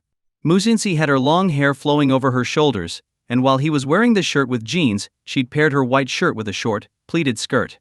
Her neckline was elegant, with only one button left undone, and her slender waist and black stockings highlighted her perfect figure, from her curves to her long legs. Though he'd seen her last night, he still couldn't take his eyes off her. You look amazing, truly, my beautiful wife. Yi Fan complimented her. Mu Xingxi's cheeks turned pink. So, if I weren't your wife, I wouldn't look good? What a dangerous question. He had to answer this carefully, otherwise, it could end in disaster. Thinking quickly, Yi Fan replied, you were always pretty, but now you're stunning. There's a difference. Besides, weren't you practically raised to be my future wife? Hearing his cheeky response, Mu Xingxi's face blushed even more. Not true. You just got lucky. Lucky? No way. No one could have outmatched me. Even back then, you were meant to be mine. I would have made my move early, and we'd have started dating years ago, Yi-fan teased with a smile. Mu-Xinxi's face flushed even deeper, and she muttered, "Alright, let's go," clearly flustered by his words. Yi-fan chuckled, following her like a shadow. On the way to campus, Yi-fan spotted a food stall and said, "Look. The Jianbing vendor is open. You haven't eaten breakfast, right? I'll grab you one." Mu-Xinxi was pleasantly surprised by Yi-fan's thoughtfulness. She usually didn't eat street food, but after dating Yi-fan she'd gradually warmed up to it. This particular vendor had gained a lot of popularity. The auntie who ran the stall made the jianbing in a way that reminded Mu-Xinxi of her mother's cooking. But the auntie was known for her unpredictability, only setting up her stall when she felt like it. Often, Mu-Xinxi had missed out and had to leave empty-handed. "Sure." Mu-Xinxi agreed sweetly. Yi-fan immediately went to buy the jianbing. He remembered her preferences. At the stand, he said to the lady, "2 jianbing please. One with green onions and one without, both with 2 eggs, and can you add pork, sausage and lettuce to both? And just a little bit of chili for one of them, my girlfriend can't handle too much spice." The lady smiled and nodded, "All right. Excuse me, would you mind if I filmed you making it?" Yi-fan asked. "Oh? Why's that?" She responded. "I just want to record how you make it. My girlfriend loves yours specifically, but you don't always set up here, so I thought I'd try making it for her at home." He added, "She doesn't usually like street food, but yours is the one exception." The lady looked at him, slightly surprised. "Your girlfriend's lucky. If only my husband were as thoughtful. We wouldn't be bickering all the time," she said with a laugh. Yi-fan scratched his head, slightly embarrassed. "I'm really not that great. I didn't used to be so considerate, but I'm trying to learn to be a good boyfriend now. Still have a long way to go." "Go ahead and film. I'll show you a few secrets to making it taste right," the lady said kindly. Yi-fan was thrilled and recorded a video while carefully noting everything she said. Soon, she handed him the 2 jianbing. Yi-fan showed her his payment screen on his phone. "Thank you, I've scanned the payment." Then he took the freshly made jianbing and walked over to the car. Handing Mu-Xinxi the one made to his taste, he said, "Here for you." "Thanks." She accepted it with a big smile. Noticing the heat, Yi-fan grabbed a few napkins to hold under the jianbing so her hands wouldn't get burned. Seeing him do this, Mu-Xinxi followed his lead. They each took their first bite in the car. Yi-fan watched her, and Mu-Xinxi nodded happily. "This is the flavor delicious." As he tasted through her senses, Yi-fan also savored the soft, rich flavor of the jianbing. It was incredible. Somehow, eating it with someone he liked made it even better. The sesame, the blend of sweet and spicy sauces, it was mouthwatering. Every bite left you craving another. There was no getting tired of it. Yi-fan was enjoying his jianbing when he felt Mu-Xinxi's soft touch on his cheek. She had leaned over to wipe the sauce from the corner of his mouth with a napkin. Relishing the warmth of her gesture, he said, "Thanks, honey." Her cheeks flushed, and she leaned a little closer, saying playfully, "I think I have some sauce on my lips too. Can you help wipe it off? I can't see it." She pouted her pretty red lips, coming in close, which made Yi-fan's pulse race. Actually, her lips didn't have any sauce on them at all. They were just soft and pink, looking especially vibrant after eating. Yi-fan leaned in as she waited expectantly, and instead of wiping, he planted a kiss right on her lips. Mu-Xinxi blinked in surprise, her eyes wide with shock. Why'd you kiss me?" she whispered, her ears turning bright red as she lowered her head. Yi-fan responded matter-of-factly, Well, I just wiped it for you." "With your mouth?" Mu-Xinxi glared at him, her cheeks flushed red. "Yeah, take a look-see. It's perfectly clean now, isn't it?" Yi-fan lowered the mirror a bit so Mu-Xinxi could see herself. Ding. Intimate action detected, awarded 300 points. Mu-Xinxi glanced over, her face red. Her lips were indeed free of any marks, but they looked a little moist. Not only were her lips bright red, but her entire face was flushed as well. And Yi-fan, he was grinning playfully. She pouted, "Cheater." "Well, it's not like you specified I had to use a napkin," Yi-fan teased. "How's that cheating? I'm not arguing with you. Let me just finish eating, you'll see if you can keep talking after that." Mu-Xinxi's ears were still red as she lowered her head, taking small bites of her jianbing. Yi-fan could only taste the delicious flavor through her experience. Watching the beautiful, blushing girl in front of him, he felt a deep sense of contentment. After dropping Mu-Xinxi off at her class, Yi-fan headed back to the boys' dorm. His own class wasn't until another hour, so he figured he'd find something to do. When he arrived at the dorm, The dorm supervisor noticed him and smiled. Back already? Yeah, Uncle Wang, Yi Fan replied warmly. Little Yi, Uncle Wang said. I hope you don't mind me saying, but your clothes look all torn up. What's with all the holes in your jeans? Here, let me sew them up for you. And really you should throw these out soon, he added, shaking his head. No matter how tight things are financially, it's not good to wear such torn up clothes. He looked at Yi Fan with pity, thinking he was being really frugal, holding on to clothes even as tattered as these. Poor kid must really be struggling, probably the reason he had to move out of the dorms too. Who knows what kind of hard times he's going through now? Yi Fan could only laugh. Uncle Wang, it's a fashion trend, not a sign of poverty. There's a kind of style only the uncles would think looks like a bunch of rags. No need, Uncle Wang, Yi Fan replied. Come on, listen to your Uncle Wang, just toss those ragged jeans. The beach pants they sell at the market right outside the school are only 10 yuan. Go pick up a pair. Uncle Wang shook his head again. Ragged jeans. Uncle Wang, these are Chanel. Yi Fan forced a smile. Really, no need, Uncle Wang, I'm fine wearing these. Thanks though. He quickly hurried up the stairs. Uncle Wang watched him go and sighed. Seeing another familiar student walk by, he called out, Hey Xiao Li, could you cover for me at the door? I'm heading out to buy a pair of pants. The student agreed. All right, Uncle Wang. You're getting pants? Didn't you say you had plenty? They're for Yi Fan. Poor kid's so broke his pants are all torn up, and he won't replace them. That just won't do, Uncle Wang said, shaking his head. Yi Fan was always so helpful, keeping an eye out so girls wouldn't sneak into the dorms and even running errands for him. Since Yi Fan seemed to be struggling, getting him a pair of pants was the least he could do. The student was taken aback. Yi Fan? The Yi Fan we know? Poor. What? Yeah, he even moved out of the dorms to stay in hourly rate rooms or maybe couch surfing somewhere. I heard his family's got it rough, and they live in a pretty remote place. Uncle Wang looked puzzled. Uncle Wang, you must be on a 2G network or something. Yi Fan's family was resettled ages ago, and he's loaded now. He moved out to live in a mansion. He's all about brands these days. Just the other day, I saw him in Dior. Feeling awkward, he wondered what to do. So he was the poorest one here all along. No wonder Yi Fan didn't throw away those ripped pants. Turns out they were designer. While Yi Fan was in the dorm, Fat Tiger suddenly burst in, panting and urgent. Yi Fan, what did you do? What? Yi Fan looked at him, confused. Did you do something to betray Mu Xiaohua? There's a girl waiting for you downstairs. She even sent someone to ask you to go down and meet her, Fat Tiger said excitedly. Yi Fan was baffled. I didn't do anything. Don't misunderstand. Well, go down and see what's going on, Fat Tiger said, clenching his fist. Mu Xiaohua used to be so cold, but now she's really devoted to you, all in on this relationship. Don't let her down. Got it. That's not going to happen, Yi Fan replied, pausing. I'll go check it out. Curious himself, Yi Fan headed downstairs, wondering who it could be. Once there, he saw a familiar silhouette that took him by surprise. It's you! Yi Fan exclaimed. Yes, it's me. The girl brushed her hair behind her ear, looking a little embarrassed. Do you need something? Yi Fan asked. Standing before him was Zhao Yu, Mu Xinxi's former best friend. It was because of her false accusations that he and Mu Xinxi had had a falling out.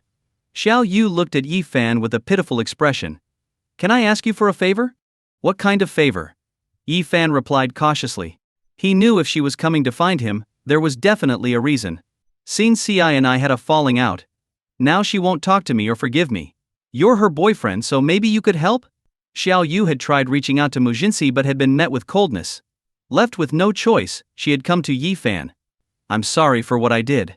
I know I was wrong. Please forgive me. I didn't mean any harm, I just didn't want her to get hurt.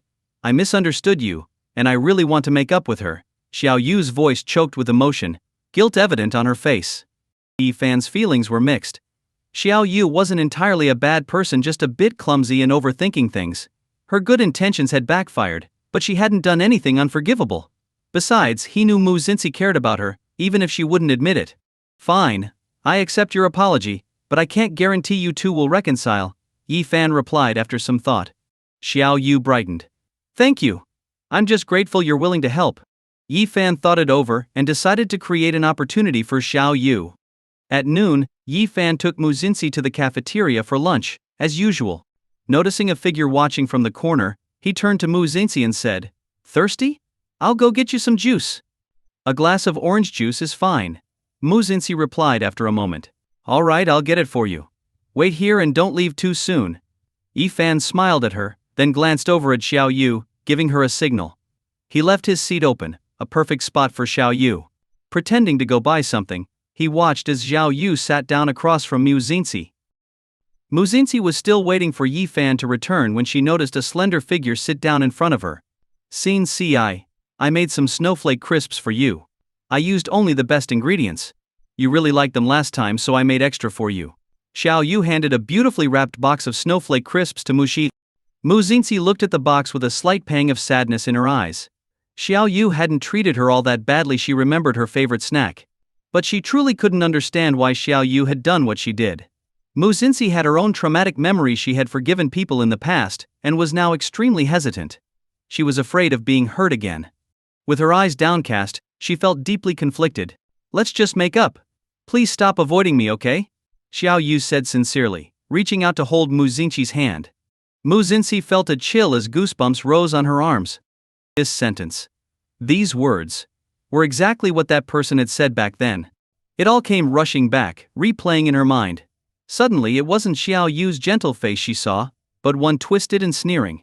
A shiver ran through her as cold fingers seemed to wrap around her neck, the feeling of suffocation forcing her into a pit of despair and pain. Her breathing became shallow and rapid. Ha ha. Ha. Sin Ci, what's wrong? Xiao Yu was completely confused. She saw Mu Xinxi's face go as pale as paper, her breathing labored as she clutched her chest tightly. Yi Fan was on his way back with their order when he felt a tightness in his chest, a deep, suffocating feeling. It was as if her struggle was his own, desperate and overwhelming. Sing Ci. Yi Fan panicked and ran toward her. When he reached her, she was collapsed on the ground, her face ashen, her eyes wide with fear. She looked as though she was gasping for air, nearly fainting from the lack of oxygen. What are you standing there for? Take her to the medical center, now, he yelled at Xiao Yu, who was frozen with shock. Xiao Yu snapped out of it, and quickly helped Yi Fan support Mu Xinxi as they hurried toward the medical center. Yi Fan's heart ached with every step. The sight of her drenched in sweat, her hair clinging to her forehead, made him feel weak himself. He knew that if he let go, she would collapse, on the verge of passing out. Barely holding it together, Yi Fan opened his system's prize shop, hoping for a miracle. 10 draws. He ordered. He managed to win 6 items in the draw. Ding. Congratulations, host, you have received 20 speed boost. Ding. Congratulations, host, you have received super strength, able to carry a refrigerator unaided. Ding. Congratulations, host, you have received angelic voice, never go off key again. Ding. Congratulations, host, you have received luxury oceanfront penthouse. Ding. Congratulations, host, you have received Feelin starry sky tea. Ding. Congratulations, host, you have received mental revitalizer. Finally he had what he needed most, the mental revitalizer. He had to get it to Mu Xinxi right away. Forget about the $1 million mansion, all that mattered was helping her recover. Yi Fan immediately used the mental revitalizer. Only he could see the faint green lights surrounding Mu Xinxi. Mu Xinxi, who had been on the verge of collapse, gradually began to look better, her face shifting from a weak, sickly pallor to a healthy, rosy color. By the time they reached the medical office, Mu Xinxi's condition had completely stabilized. Yi Fan carefully laid her down on the infirmary bed, and then lay down himself. After all, it was only when he lay down that she could truly rest. With deep concern, Yi Fan asked, "Are you feeling better?" Mu Xinxi, with tears in her eyes, nodded. "Much better. I'm sorry for scaring you." Her voice choked up, her face full of guilt. Yi Fan's heart ached at the sight of her distress. "Silly, there's no need to apologize. You being okay is what matters," he said, thankful the mental revitalizer had worked, allowing her to recover. The nurse checked Mu Xinxi's condition, amazed to find her completely stable. "Get some rest," the nurse said, relieved enough not to prescribe any medication. Xiao Yu poured a glass of water for Mu Xinxi and handed it to her. "Here, have some water." But the glass was snatched by Yi Fan. "What are you doing?" Xiao Yu protested. "That's for Xinxi. I'll drink first." "I'm a bit thirsty," he replied, taking a few gulps. Mu Xinxi suddenly felt less parched. But Xiao Yu, not understanding their exchange of senses, was confused. "As her boyfriend, you should take better care of her," Xiao Yu said, hands on her hips, slightly annoyed. Mu Xinxi immediately defended him. "He's looking out for me, don't blame him." She knew exactly why Yi Fan was doing this. Xiao Yu, still baffled by their odd interactions, watched Yi Fan as he gently fed Mu Xinxi sips of water, his gaze filled with care and tenderness, which finally eased her annoyance. You really scared me? But thank goodness you're all right, Xiao Yu sighed in relief. Thank you for caring, Mu Xinxi said, lowering her eyes. Meeting Xiao Yu's expectant look made her heart clench. Xiao Yu, I think. We're not suited to be friends anymore. Xiao Yu froze, her eyes filling with tears. Why? It's me, it's not your fault. Mu Xinxi's eyes brimmed with tears. I just can't get past my own feelings. I'm sorry. She knew Xiao Yu was a good person, but she couldn't ignore the barrier in her heart. It wasn't just unease, it was fear. Seeing Mu Xinxi in such pain, Yi Fan's heart twisted. He didn't know exactly what she had been through, but it must have been something awful. Instinctively, he grasped her hand, interlocking their fingers. As he did, a glimmer returned to her eyes. Xiao Yu took a deep breath, filled with sorrow. Though she was reluctant, she knew pushing further wouldn't change anything. Take good care of her, she said to Yi Fan. I'll go now. It seemed that her friendship with Mu Xinxi would have to be repaired slowly, one step at a time. After Xiao Yu left, Mu Xinxi's tears began to fall, and she sobbed uncontrollably, her shoulders shaking. Seeing her like this, Yi Fan's heart twisted painfully. He comforted her, saying, Don't cry, I'm here. He gently held her, letting her lean against his shoulder. Mu Xinxi, through her tears, said, I feel like I'm a bad person. I really wanted to be her friend. But I'm so scared. Her words trailed off, sadness and self-blame filling her gaze. Yi Fan kissed a tear from her cheek and continued to comfort her. It's okay. Take it slow. I'm right here with you. Mu Xinxi choked back a sob and nodded. I suddenly feel like having you here is such a good thing. Hearing this, Yi Fan felt a sense of relief. Of course I'm your boyfriend. After he spoke, Mu Xinxi grew a little anxious. You won't leave me one day, right? You won't abandon me? Yi Fan felt his heart tighten. Her insecurity was so clear, so vulnerable. He had to reassure her. Grasping her hand, he promised, I won't leave you, ever. Whatever her past, he wasn't going anywhere. His feelings for her wouldn't change. Once Mu Xinxi calmed down and her tears dried, she looked at him blankly and asked, Aren't you curious why I'm like this? Curious, he admitted. I thought so. Mu Xinxi smiled bitterly. But it's nothing good. If it's not good, then don't tell me. I'm curious, sure, but I don't need you to reopen old wounds. Yi Fan gently patted her head. Starting fresh isn't hard, we'll move forward together. Mu Xinxi's eyes reddened slightly. She knew how rare it was to find someone who accepted her without judgment, someone who comforted her. Just as Yi Fan was about to think of a way to cheer her up, she leaned in and kissed him softly on the cheek, her own skin feeling the soft brush of his. Then she rubbed her face against his shoulder like a contented cat, her voice light and teasing the best boyfriend in the universe. Her voice was soft and playful, her tone lifting at the end, sending a delightful shiver through him. Yi Fan looked at her, squinting slightly. Her delicate face was now peaceful, showing none of the earlier sadness, and his heart felt completely at ease. Placing his hand on her back, he pulled her a bit closer. Good to hear. Mu Xinxi happily buried herself in his shoulder. The whole atmosphere felt like it was filled with pink bubbles, with no room for worries. Intimate kiss and embrace detected with school beauty. Award 500 points. Seeing Mu Xinxi feeling better, Yi Fan took her home. Get some rest, he said, sitting beside her on the bed, planning to leave so she could relax and sleep soundly. But then he heard a low grumbling sound. His ears perked up, catching it immediately, and he saw Mu Xinxi's cheeks were bright red. Her cute, flushed face showed her embarrassment as she hunched over, looking like she wanted to hide under the blanket. What was that sound I just heard? Yi Fan asked with a laugh. And nothing. Mu Xinxi replied softly, her voice timid. She lay on the bed, head down, dark hair cascading over her face, making her look even more delicate and lovely. Yi Fan couldn't help but feel his throat tighten, totally captivated by her beauty. He leaned in close, gently holding her wrists and watching her expression grow more embarrassed. Smiling, he said, You're still trying to trick me? With our shared senses, you really think I wouldn't know? Mu Xinxi pouted, murmuring, I didn't eat much at lunch. Not my fault. Yi Fan affectionately brushed her small, dainty nose and said, All right, my fault.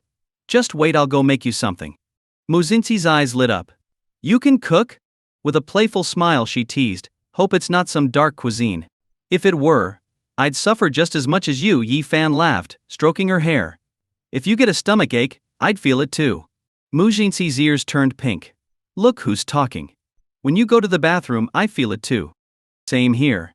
Yi Fan replied, giving her cheek a gentle pinch. We're even. Mu Jinxi smiled, planting a quick kiss on the back of his hand and playfully grazing her teeth over it. So what are you making? Not telling you. Do you really know how to cook? Mu Jinxi asked, wrapping her delicate arms around his. Nope, Yi Fan replied openly. Mu Jinxi blinked, unsure. Then suddenly, I'm not so sure I want to eat it. If I put in the effort, and you don't eat it, I'll be so hurt, Yi Fan teased with a grin. Just don't make me sick. Mu Jinxi replied, playfully sticking out her tongue. Relax, if we're in it together, I'll keep us both safe. Then I'll go with you, she volunteered enthusiastically. Seeing her excitement, Yi Fan asked, and what are you planning to do? Help, of course. She replied with a playful hum, looking smug. Yi Fan chuckled. Look at those hands of yours. They've never even touched dishwater. What help could you give? Her hands really were slim and dainty, the kind you'd expect on a hand model, flawless and beautiful. They were so much nicer than the popular pictures in anyone's gallery. Her fingertips were a soft pink, nails neatly shaped, fingers slender and fair. Just seeing her hand resting against him made him feel captivated. Don't underestimate me. I'm smart, I can learn. Mu Jinxi said, blinking eagerly. All right, show me just how clever you are then. Yi Fan gently rubbed the back of her head and led her to the kitchen. When the executive chef saw Yi Fan and Mu Jinxi arrive, he welcomed them warmly. Young Master Yi, miss, what would you like? I'll prepare it for you. No need, Yi Fan replied. Today I'll be the chef. Mu Jinxi joined in, saying, and I'll be his helper. The chef almost thought he'd misheard. Mu Jinxi never even cleared the dining table, yet here she was, stepping into the kitchen. Seeing the two of them so affectionate, the chef felt a touch of amazement. Love really could create miracles. Not in a million years would he have believed that Miss Mu would set foot in the kitchen. After the chef confirmed several times that they really intended to use the kitchen themselves, he finally handed over the space to them. Come here, I'll tie your apron, Mu Jinxi said enthusiastically, grabbing an apron and approaching him. All right. Yi Fan didn't refuse and held his arms out. As she began to tie the apron around him, Mu Jinxi muttered, why are guys' waists always so thin? Your attention to detail is something else. What? Planning to take advantage of me? Yi Fan turned around, smiling as he looked at her. Mu Jinxi's face flushed pink. Who? Who's taking advantage of you? I'm just tying the apron properly. Oh really? But you noticed my waist was thin. How interesting, Yi Fan teased, unfazed, though I think you're the one with the small waist and long legs. Mu Jinxi's face turned even redder as she explained, it is thin. You said you have abs, but having a thin waist too is pretty rare. Oh, so you want to check out my abs now? Yi Fan continued, laughing. No, she replied, her face burning as she said, just go away. But you were the one who brought it up, and now you want to push me away? That's heartbreaking, he sighed. Mu Jinxi glared at him, her pretty face still bright red. Forget I said anything, okay? Too late. Yi Fan replied with a mischievous smile, giving his waist a pat. You say my waist is thin but haven't even checked. Isn't that a shame? He placed his hands on his waist. So wife, how do you feel about this strong fit waist? Stop. Go wash your hands, aren't you here to cook? Mu Jinxi looked like she'd rather turn and leave. Yi Fan sat on the counter, looking down at her, and rested his hands on her shoulders. Aren't you hungry? Or are you just playing hard to get? Yi Fan. Easy there, call me hubby. He leaned closer, playfully blowing into her ear. Mu Jinxi's face turned beet red. She tried to push him away with one hand, but Yi Fan held her even tighter. Stop it. What if the chef comes back? She whispered shyly, looking embarrassed. Yi Fan perked up, intrigued. So as long as the chef isn't here, we're free to mess around? Yi Fan, she grew even more embarrassed, calling him a jerk. From his angle he could see her flushed cheeks, her breathing a bit uneven, and her gaze soft and pleading. Absolutely captivating. Mu Jinxi bit her red lips shyly. Yi Fan immediately savored the softness of her lips. Looking at her beautiful, delicate face, he couldn't help but feel sweetness in his heart. After the kiss he gently held her cheeks, coaxing, all right, I was just teasing you. Are you really upset? Mu Jinxi pouted. You're bullying me. Yes, I'm bullying you, but it's because you're so adorable. Yi Fan moved closer, giving her a tender kiss. He might be a gentleman, but he couldn't help himself blame the system for giving him all the excuses he needed. Alright, I won't tease you anymore. Let me cook for you, Yi-fan said, realizing he'd lost track of time while flirting with her. He quickly took out his phone and started a video. You really don't know how to cook? You're learning from scratch? Muzinsi had thought he was just joking, but he was seriously watching the video. I can make instant noodles, Yi-fan replied. Does that really count as cooking? She asked. Why wouldn't it? He figured he could at least turn on the stove, and besides, his instant noodles were top-notch. Adding ham, eggs, and some veggies, and a dash of Laogan, Massachusetts would make it perfect. Muzinsi was still skeptical. Would it really be instant noodles? But then she noticed that Yi-fan was watching a video of making jianbing guozi. Did you record this video this morning? Muzinsi asked, surprised. Yeah, you love it, and the stall isn't always there, so I've got to learn to make it for you, Yi-fan replied with a smile. Muzinsi snuck a little smile, her face looking as sweet as if she'd just eaten honey. She hadn't expected her boyfriend to remember even such a small detail. As Yi-fan was cooking, Muzinsi suddenly wrapped her arms around his waist from behind in a gentle hug. My taste in men is spot on, she said sweetly. Yi-fan couldn't help but smile. I haven't even finished the jianbing yet, don't start praising me. Let me not mess it up, otherwise, I'll get cocky and burn it. Even if it's burnt, I'll still eat it. Yi-fan reached out and gently pinched her cheek. Look who's changed her tune. Who was it that used to say my junk food and weird cooking was torture for her? I grew up. Okay, Muzinsi said shyly, rubbing her face against Yi-fan's arm. Yi-fan chuckled, shaking his head. Grown up? Sure. She definitely had. But Yi-fan kept that thought to himself, in case she took a swing at him. Following the video, Yi-fan did his best to learn. He didn't have much talent for cooking, his family hadn't been well off before, but his parents never had him do house chores. He also wasn't picky about food, as long as there was something to eat. But he had to admit, maybe he wasn't that bad at this. Making the egg pancakes wasn't as hard as he'd imagined, and they actually turned out pretty decent. Alright, time to flip it over, the moment of truth, Yi-fan announced.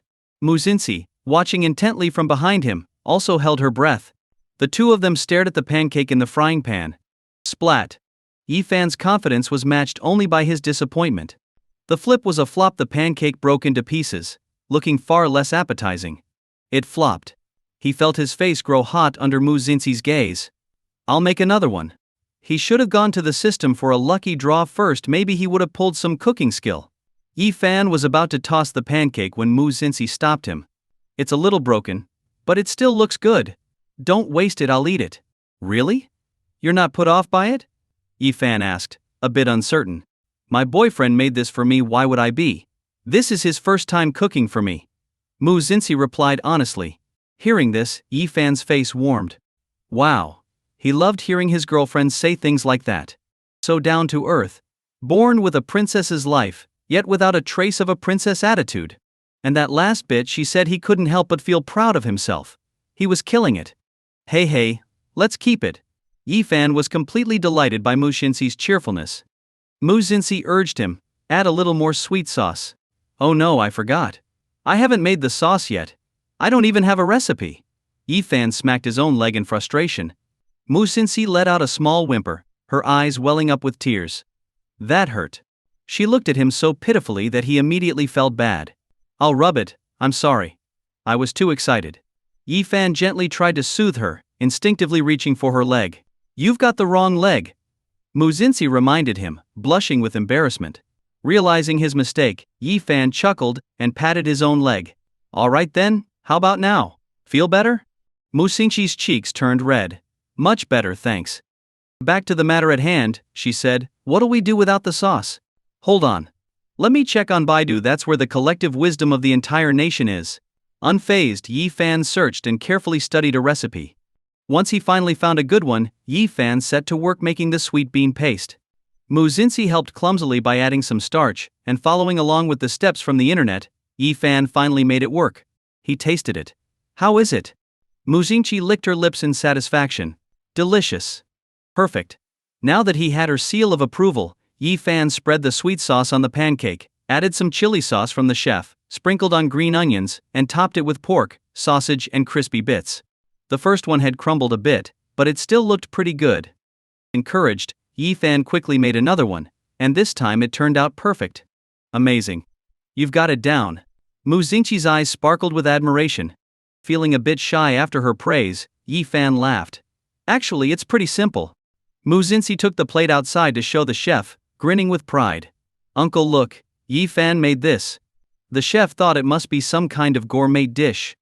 One look though, and wait, just this. A jianbing? This is what's got her so excited? And isn't one of them a bit of a failure? The chef sighed. He'd spent all that time trying to figure out what Miss Mew liked best, but in the end, he couldn't compare to a jianbing made by her boyfriend. People had always said she was picky. Turns out Miss Mew is quite easy to please.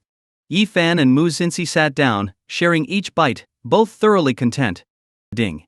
Intimacy level detected earned 200 points. Yi Fan closed the system panel and watched Mu Xingqi's adorable smile with contentment. A wave of indescribable happiness washed over him. At that moment, far away at Mu Corp's headquarters in America, Mr. Mu was refreshing his phone, repeatedly reloading the screen. It was completely blank. He checked again. Still blank. Is my account blocked or restricted?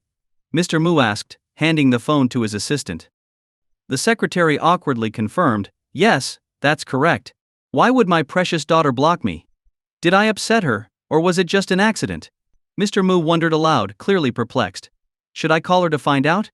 As Mr. Mu reached for his phone, the secretary suggested, better not, sir. After all, Miss Mew is still a teenager. If you ask her directly, she might feel awkward, and if it makes her rebellious, that could be worse. Mr. Mu nodded in agreement. Good point. You're always so thoughtful. He let out a long sigh. But still, I can't think of a reason for her to block me. Has something happened? Maybe I've been away too long. Book me a flight back home for tomorrow morning. I need to go see her. The secretary nodded, following his instructions. Mr. Mu was well known for being devoted to his daughter, especially after his wife passed away. This overseas expansion was the only reason he'd been able to bring himself to be away from her for so long. Once the flight was confirmed, Mr. Mu was brimming with excitement. All right, let's go buy gifts for my darling girl. She'll be so thrilled to see me. He'd been away for a while, and he wanted to surprise her. Yes, sir. The secretary replied, accompanying Mr. Mu as he shopped for a pile of gifts. Yet Mr. Mu didn't think it was enough. He wanted to get her only the most luxurious, high-quality items. The secretary couldn't help but feel a pang of envy, wishing she'd had a father this successful and devoted. Grinning widely with anticipation, Mr. Mu mused, my Xingci will be so happy to see me tomorrow. Little did he know that his precious daughter was currently cozied up with another man. As Yi Fan watched TV, he suddenly caught a whiff of nail polish through Mu Xingqi's sense of smell. Looking over, he saw Mu Xingci sitting on the sofa, brushing a plum-colored polish onto her nails. With her head slightly bowed, her long, curled lashes resembled a delicate fan over her lovely face. Her high-bridged nose complemented her lips, which held a playful curve. She leaned back on the sofa with a casual, almost regal grace. Her raised hand displayed the soft, pinkish nails that were slowly being coated with plum polish, making her fair skin look even whiter and softer. Yi Fan could practically feel how smooth and supple her fingers were. It made him want to kiss his girlfriend's hand right then and there. This color looks amazing. Yi Fan commented sincerely. Blushing, Mu Xingqiu replied, I think so too.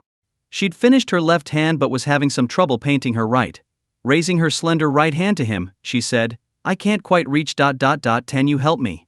Yi Fan had no experience with nail polish, but who could resist her, especially when she was being so adorably playful? Laughing softly, he moved over next to her on the sofa, nodding, all right, I'll help you. Sitting down close to her, Mu Xingqi's delicate hand stretched out right in front of him. Yi Fan grew a bit nervous. I'm not very good at this ... Don't be mad if it doesn't look right. If it doesn't, I'll just wipe it off. Why would I be mad? It's not like you'd do it on purpose, she replied with a gentle pout, adding, go on, you can do it. I believe in you. Her voice had a sweet, playful lilt to it, making Yi Fan chuckle and feel motivated. All right, I'll give it a shot. He held Mu Xingqi's hand, feeling its softness under his grasp. The sight of her fair, beautiful fingers in his hands filled him with pure joy, leaving him a little excited. Yi Fan felt like this was the happiest moment. Especially since he could feel Mu Xingqi looking at him with such gentle encouragement, making him feel even more energized. Carefully holding her hand, Yi Fan was extra cautious. The benefit of their shared sense of touch was that he could feel if he was holding on too tightly and adjust so he wouldn't leave any red marks on her delicate, beautiful hand. Although, if he left a little strawberry mark, he wouldn't mind that at all. Yi-fan carefully painted each of Muzinsi's nails one by one. The first time he didn't quite get the hang of it, and some polish smudged over her skin. "I'll clean it up for you," he said, gently wiping away the excess polish with a nail polish remover pad. "You actually did really well. Just try one more time," Muzinsi said with a smile. See? This was his amazing girlfriend. Even though he'd made a mess of it, she still thought he did a good job, and Yi-fan really appreciated her support.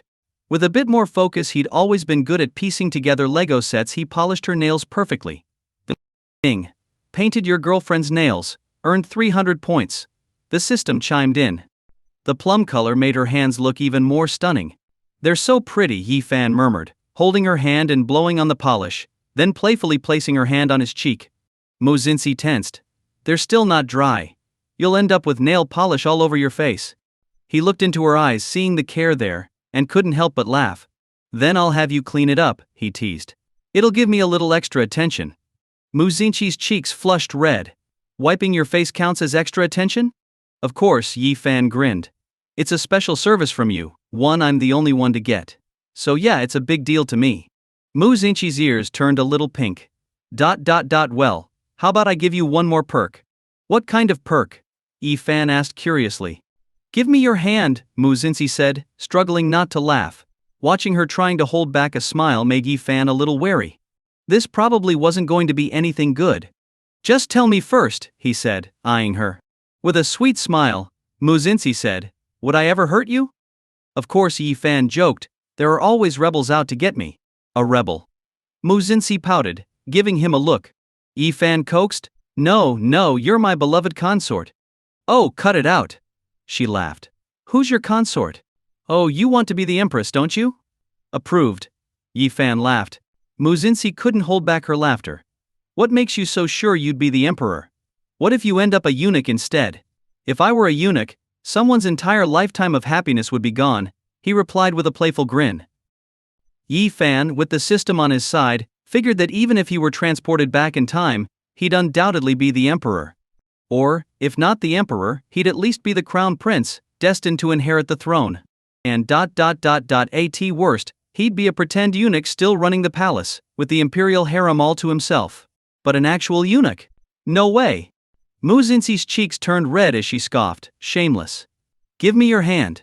I'm going to paint your nails." "Oh, come on, give me a break." Yi-fan practically begged. "This color on me would be way too much. And if my buddies see it, they'll laugh me out of town."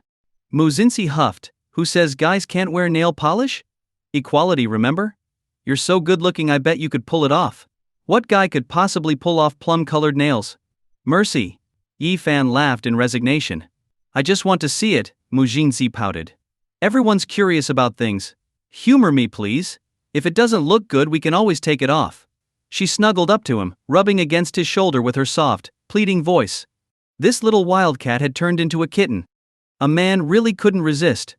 Especially when her big, bright eyes gazed up at him so expectantly. How could he say no? "All right, go ahead and paint them," Yi-fan chuckled. "But take it off afterward." "Deal." Muzinsi, delighted with his compliance, grinned and said, "How about a bonus rhinestone?" "Oh, please. That's overkill." Plum-colored polish was already pushing it. If she added a rhinestone, she might as well go all out with sparkly jewels. He could just imagine how flashy his hands would look. If his buddies saw, it'd be an endless source of amusement for them. Muzinsi had such mischievous tastes. But as her boyfriend, he had to indulge her, especially since it was just the two of them. Besides, he'd pay her back for this little prank of hers later. She giggled, clearly just having fun. She wouldn't actually stick rhinestones on him. And despite her playful side, Muzinsi was very meticulous as she painted his nails. She looked like a little perfectionist, focused on every detail. Being treated so attentively by his girlfriend, well, it was actually pretty enjoyable. Girlfriend paints host's nails. Reward 200 points. The system chimed in. "All done," Muzinsi said with a satisfied smile, her lips curved up, her eyes shining as she blinked at him, clearly waiting for praise. Yi-fan chuckled helplessly. He looked at his hand, hardly recognizing it. What a painful color combination. But despite his thoughts, he praised her. "You did a great job, babe." Mu Xinxi beamed, leaning her face against his shoulder with her phone in hand. "Photo time? You want to take a picture of this?" "Of course. If you make me mad, I'll have the photo to show you," Mu Xinxi teased, sticking out her tongue. Yi Fan, as usual, summed it up. "So basically you're keeping it as blackmail? Is it really a blackmail photo if it looks this good?" Mu Xinxi laughed so hard she was practically in tears. "Baby, don't lie like that. I can take the criticism." As soon as Yi Fan said this, Mu Xinxi laughed even harder, her eyes narrowing into little crescents as she giggled. Eventually she laughed so hard that she bent over and ended up resting on Yi Fan's thigh. She covered her mouth, laughing non-stop, her laughter ringing out. "Is your sense of humor really this low? And you're leaning on me, don't you feel heavy?" Yi Fan chuckled along with her. "Yeah, I feel heavy, but I just want to lean on you," she said, laughing. "You're still laughing? Should I give you a hand and tickle you?" Yi Fan leaned in closer, teasing her. If someone pushed him forward, he could easily land a kiss on her lips. Mu Xinxi's lips curved up slightly as she gave him a teasing look. "You dummy, if you tickle me, you'll feel it too." "I didn't say I'd tickle you. What if I tickle myself?" Yi Fan said, and lightly gave himself a little tickle. In response, Mu Xinxi instantly felt the tickling and curled up, laughing uncontrollably. "Haha, stop it. It tickles. Ha ha ha ha. Look at you. Are you laughing or crying?" Yi Fan shook his head. How did she end up being so entertaining? At first he thought she was just cute. Now he realized his girlfriend was a little comedian. "Hey haha. I'm laughing so hard I'm crying. You're a bully." Mu Xinxi's face flushed red from laughing, and her little mishap made him feel a warm tingling in his heart. "Babe, calm down, let's keep it together." Yi Fan helped her back up, but was left slightly tongue-tied. You. Ooh. He was losing his composure. Someone, save him. Mu Xinxi's eyelashes fluttered, her face blushing red. "That was an accident," she said, realizing she may have gone too far. Now, seeing him take a step back, she felt the heat in her own cheeks spreading like wildfire. Just moments ago, Mu Xinxi had been laughing freely, but now, with her face all flushed, she hugged her knees on the couch and avoided his gaze. Even Yi Fan felt a bit embarrassed. He was blushing too, his face warming up. The tension was like a volcano ready to erupt. Ahem. I get it. As a seasoned veteran, of course, he understood. But some things were better left unsaid. Especially in this situation, he knew it was time to call it. Mu Xinxi, extremely shy, quickly changed the subject to divert Yi Fan's attention. "So, how about I help you take off the nail polish? Aren't you taking a picture? You dummy. Why are you bringing it up? Do you really want me to snap a photo of your blackmail material?" Mu Xinxi, shy yet sweet, beamed, her complexion glowing even more beautifully. Yi Fan's lips turned up into a smile. "Fine, take it. A real man like me can handle it. If it makes my girlfriend happy, I'll consider it a worthy sacrifice." "What sacrifice?" "You don't even have to take off your shirt," Mu Xinxi mumbled. Yi Fan picked up on her hint, his energy spiking. "Oh, so you're saying that's your regret? You should have said so sooner. I'll grant your wish." With that, Yi Fan started lifting his shirt. Watching him, Mu Xinxi was shocked. Her cheeks turned even redder.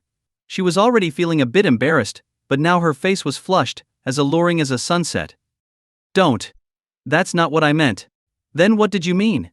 "I'm just too clueless. You'll have to explain so I can understand."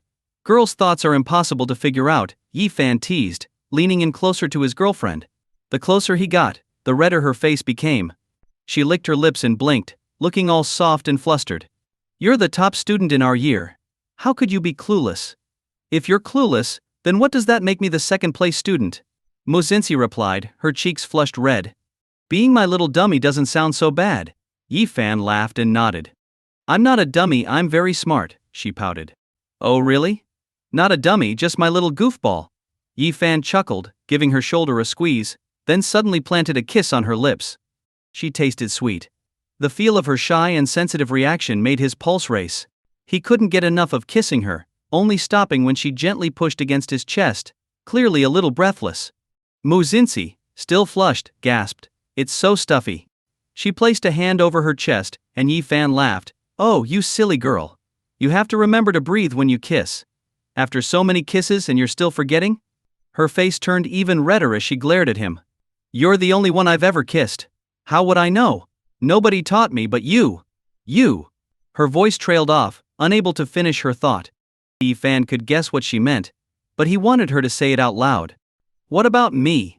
Say it, he said, feigning innocence. You're just. How are you so good at kissing? With each word her head lowered a little, until her face was nearly buried in her chest. Fan could still see her flushed cheeks. Adorable. Hearing his girlfriend praise his kissing skills made him happier than earning millions. He pressed his forehead against hers, savoring the closeness. She was too shy to meet his gaze. Fan gently nudged her forehead with his and said, Hearing you say I'm good at kissing makes me happy, but you know guys are naturally gifted when it comes to kissing. Really? I don't believe it. How can someone be so good at kissing right from the start? She asked, embarrassed as she bit her red lips. Fan laughed. Why would I lie? You're my first love, okay? I've never practiced kissing with anyone else. Who else would I kiss? He paused for a moment. So, what's wrong? You got lucky with a naturally talented boyfriend. Or did you want a boyfriend who's terrible at kissing and ends up hurting you? Muzinchi's cheeks turned a deeper shade of red. No, I don't want that. Fan grinned. Well, my kissing skills aren't the only thing I'm good at. I'm great in other areas too.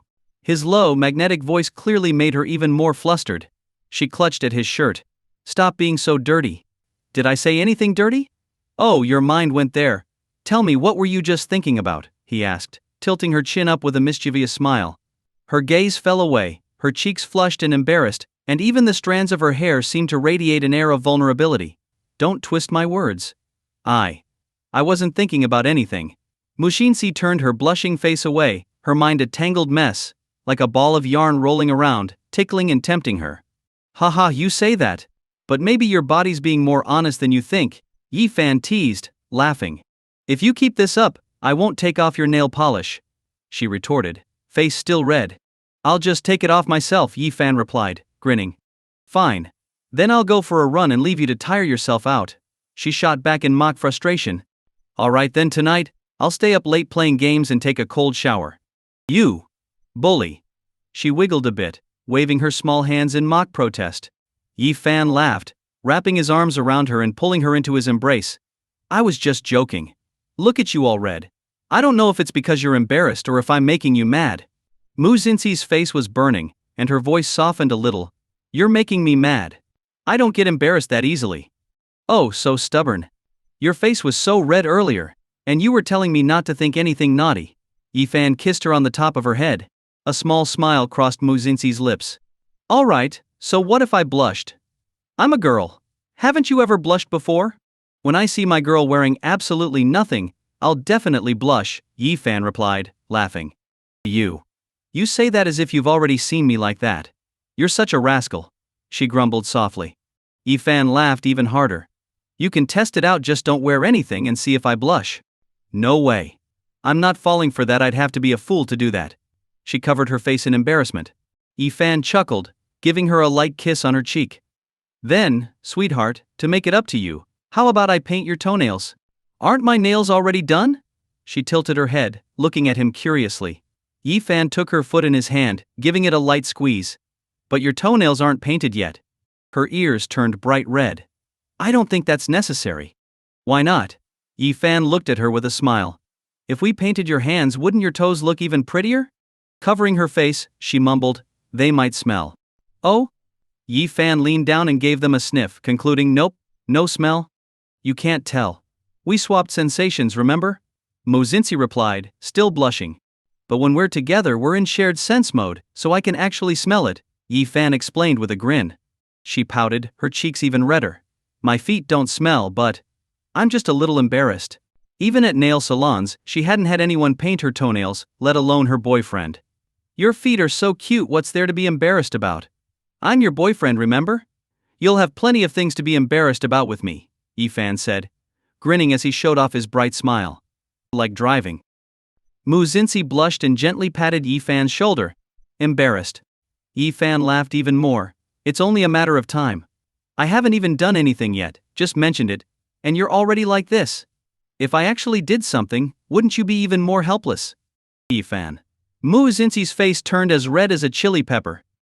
Fan chuckled, alright, let's get that nail polish on you. Just wait. He grabbed a stool and placed Mujinxin's foot on his lap. Her foot was soft and delicate, the skin a beautiful pink hue, perfectly lovely. Each toe was charmingly well-shaped. Yifan remembered all too well the smelly feet of his roommates.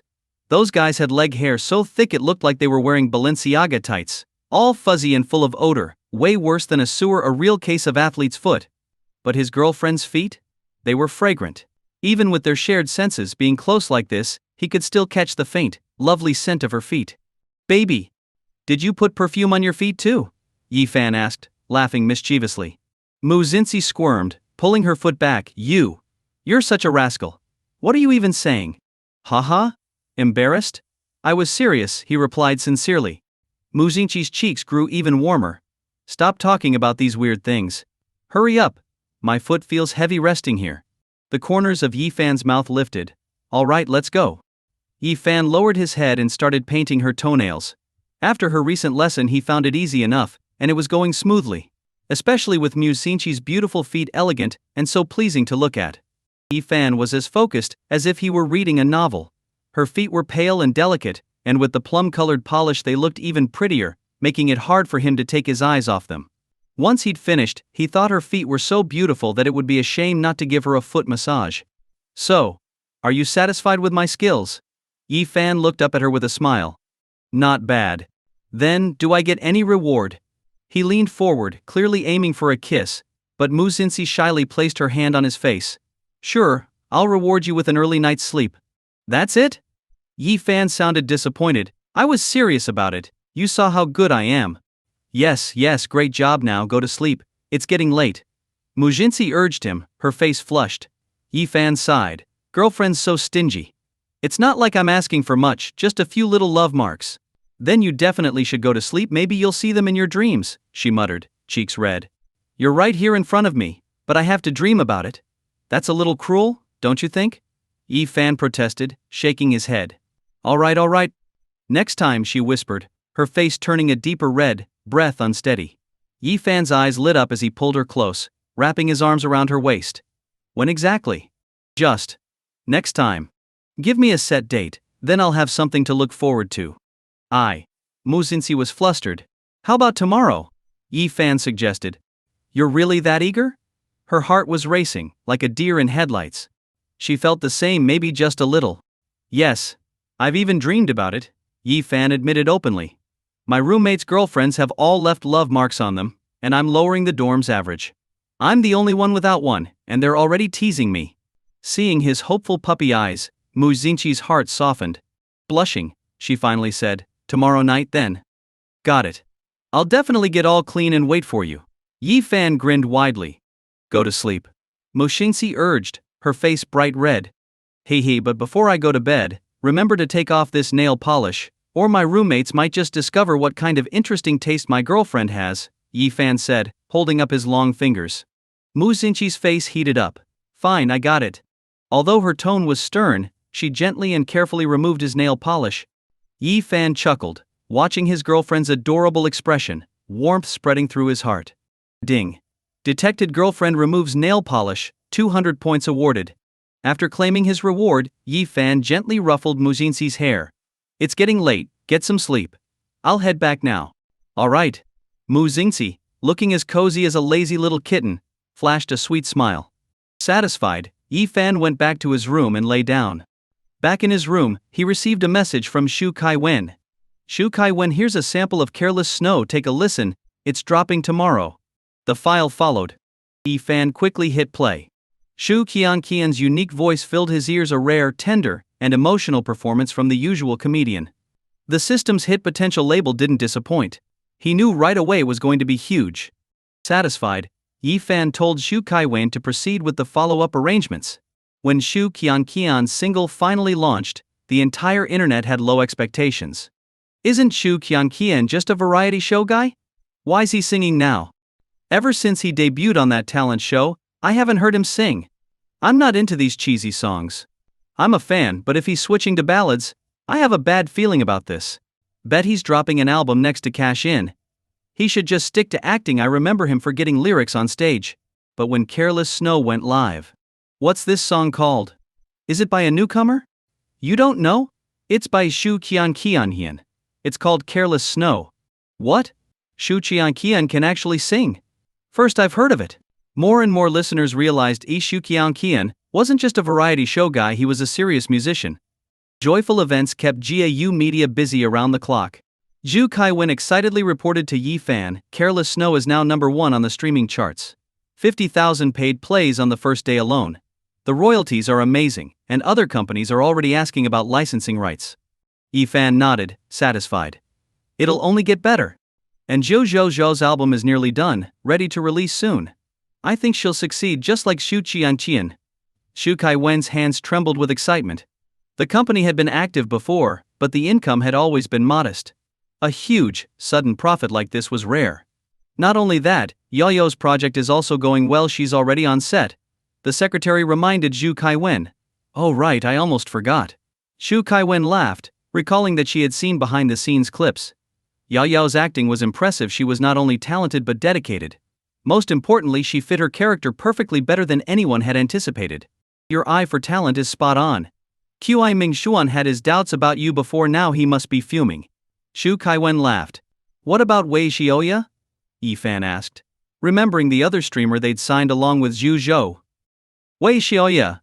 Well, she has started streaming, but honestly, her viewer count is really low, Zhu Kaiwen said, looking troubled. She's quite shy and freezes up on camera, constantly doubting herself whenever anyone says anything. I'm worried live streaming may not be right for her. Plus, she doesn't have any other special skills. Can she really manage product sales? After all, live selling wasn't popular yet.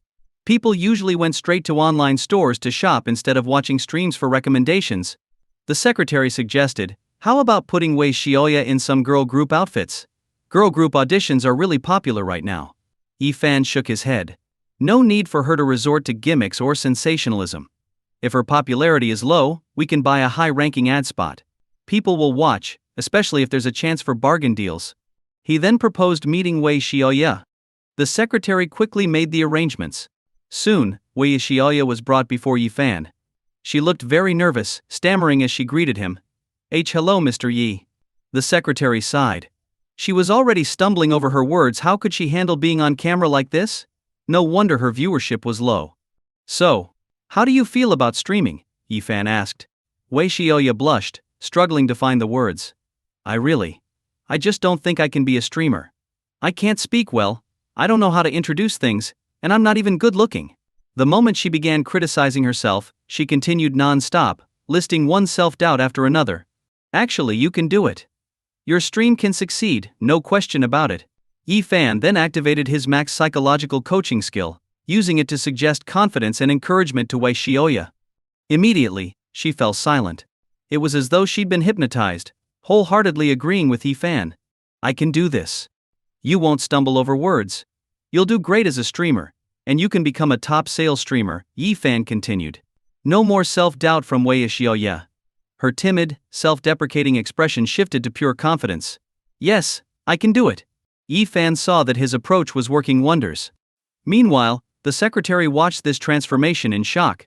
Normally, Wei Xiaoya would instantly reject everything, making her a bundle of negativity. But now, she was calm and agreeable. Contact the brands.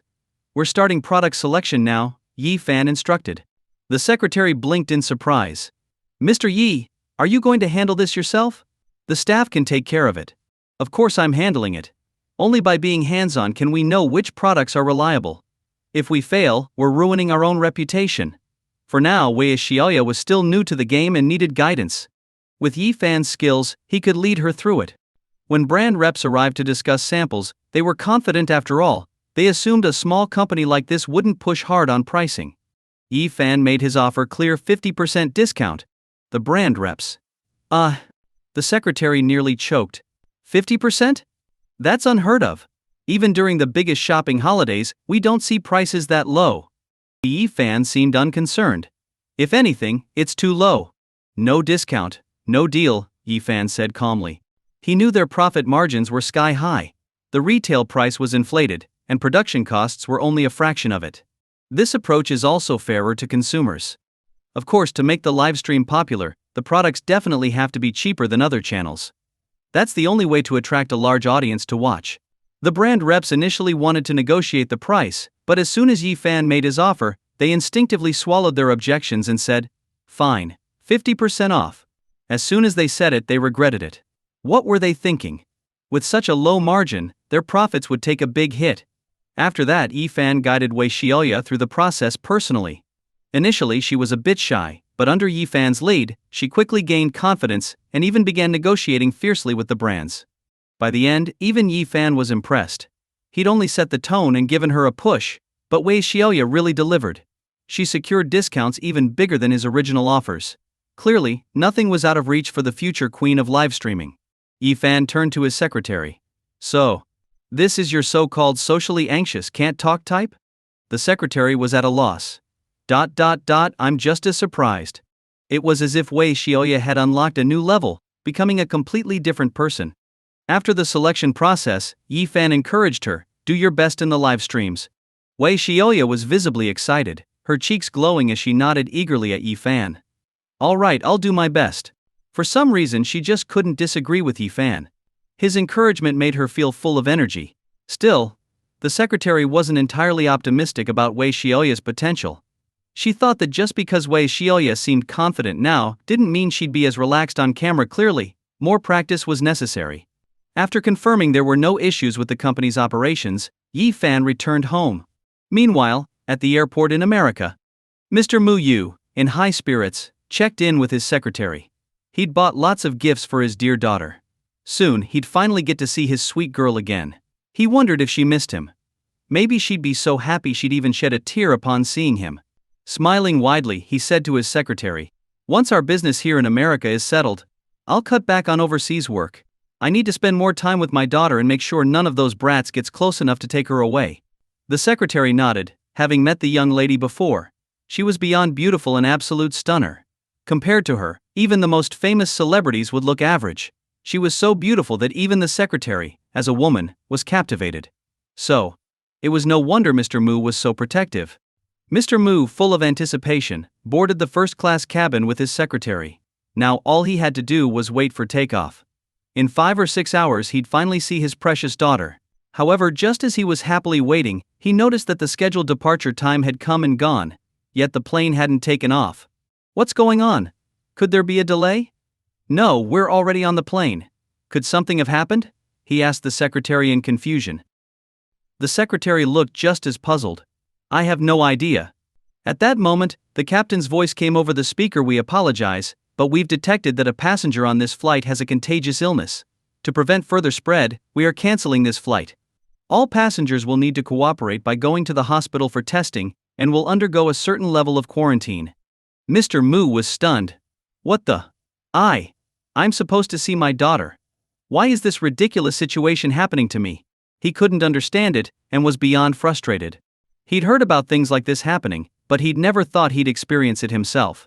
And with his daughter's messages hidden from him on her social feed, he was already stressed and anxious. Just great.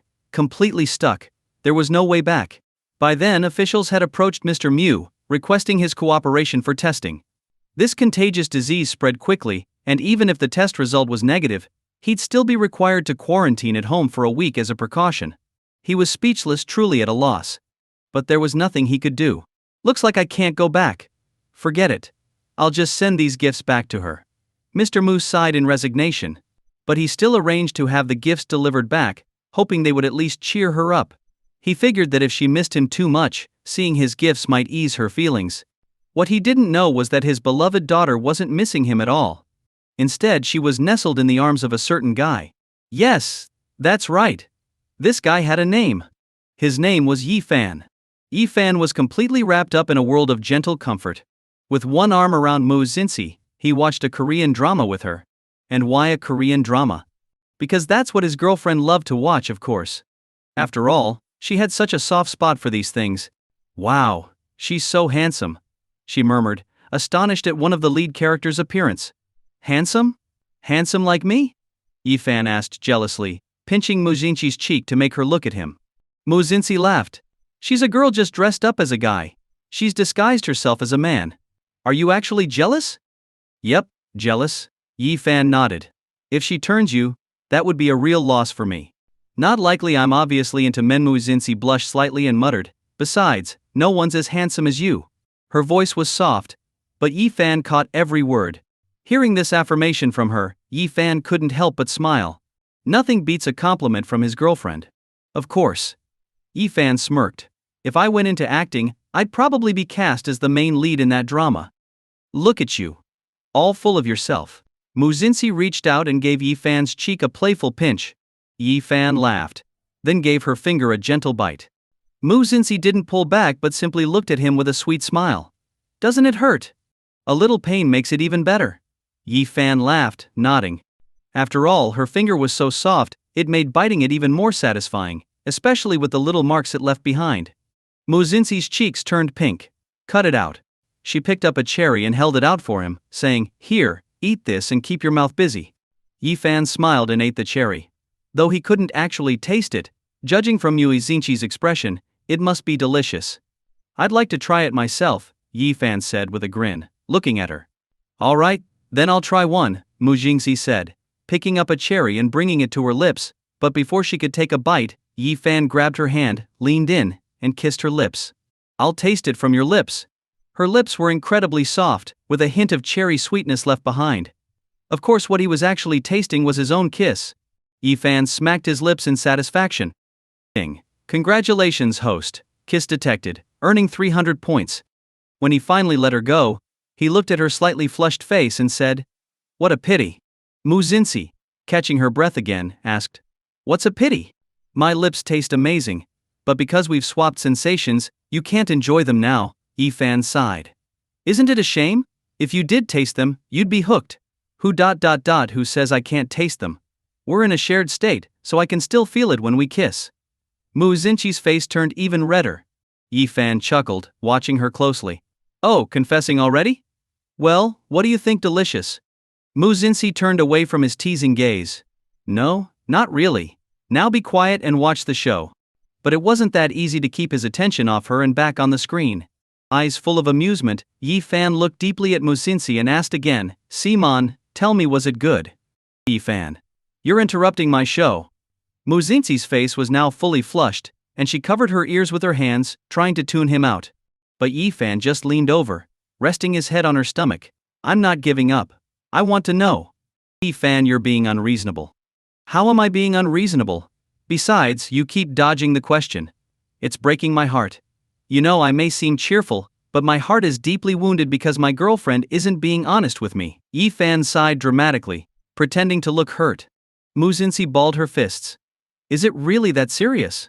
Absolutely, Yi Fan replied, grinning at her. Blushing. Muzinsi finally whispered, Fine. It's okay. Yi Fan's ears perked up, his grin spreading wider. How okay? Give me your full review. Does it really need a review? Muzinsi mumbled, pouting a bit. Didn't I already tell you before that your kissing skills are fine? Yi Fan beamed, clearly in high spirits. Yeah, but I just love hearing you say it. He couldn't help but feel like he'd scored. Yi Fan, you're just bullying me now. This is too much, Muzinsi huffed. Yi Fan laughed. What's too much? There are even too much things I haven't done yet. As he said that, he slid his hands to her waist, moving over her like a panther and pinning her underneath him. His legs straddled her sides, trapping her in place. Muzinsi's eyes blinked rapidly, clearly feeling a lot of pressure. Yi Fan was thoroughly enjoying himself. He could see how her beautiful, radiant face had turned bright red, and she seemed incredibly nervous. He could practically hear her breathing quicken, her heartbeat racing. She wriggled a little under his hold and stammered, Let me go. Nope. Yi Fan gently brushed his hand through her hair, feeling his own lips go a bit dry. So, about that promise to leave a hickey still good? He asked, bringing up the main event. Muzinsi's ears flushed red. The intimate atmosphere around them was making her even more nervous. She had agreed yesterday, but she didn't expect him to be asking for it so soon. How annoying, why did his memory have to be so sharp? It's not even nighttime yet, Muzinsi murmured, lowering her head. Why not in broad daylight? At night, I might want even more, Yi Fan replied, his Adam's apple bobbing slightly. Muzinsi was just too adorable, especially when she tried to bargain her way out. She was unbelievably cute. She bit her lip shyly. Yi Fan, If you're asking for more tonight, I'll also do more. I'll do sit-ups, lift weights, run a marathon. How about we just run a marathon together? Yi Fan teased, intentionally trying to fluster her. He didn't actually have this hobby, but he loved watching her react, seeing her blush, seeing her get so flustered, unable to resist him. Her helpless look was irresistible. And as expected, Musinchi's face turned an even deeper red as she got visibly more anxious, not sure where to put her hands or feet. Especially with Yi Fan licking his lips like that, she felt unbearably hot. Yi Fan? That's way too much. I won't do it, I refuse, she said, shaking her head. Oh well, if you refuse, you'll have to give me a little something sweet to make up for it. That way, I'll feel a bit better about not doing it. Yi Fan grinned. Having such a beautiful girlfriend was pure joy. He smiled, feeling deeply content. And right now he'd be happy with just a little sweet reward. After all, he knew patience was key for bigger rewards down the line. Hearing this, Musinchi's ears stood up in embarrassment, her lashes fluttering. After a little internal struggle, she finally caved, blushing. Fine. I'll give you that hickey. I won't go back on my word. After all, she'd already promised. Yi Fan's eyes lit up in excitement. She'd taken the bait. Woohoo, here we go. Yi Fan looked on with eager anticipation. Come on, give me a hickey, go for it. Don't worry about it being obvious, all my buddies are total pervs too, so no big deal. Yi Fan started teasing her. This made Musinchi flush bright red, practically steaming, as her temperature rose in embarrassment. Yi Fan, you really know how to ruin the mood. She'd finally built up the courage. Ruin the mood? Just tell me what you need.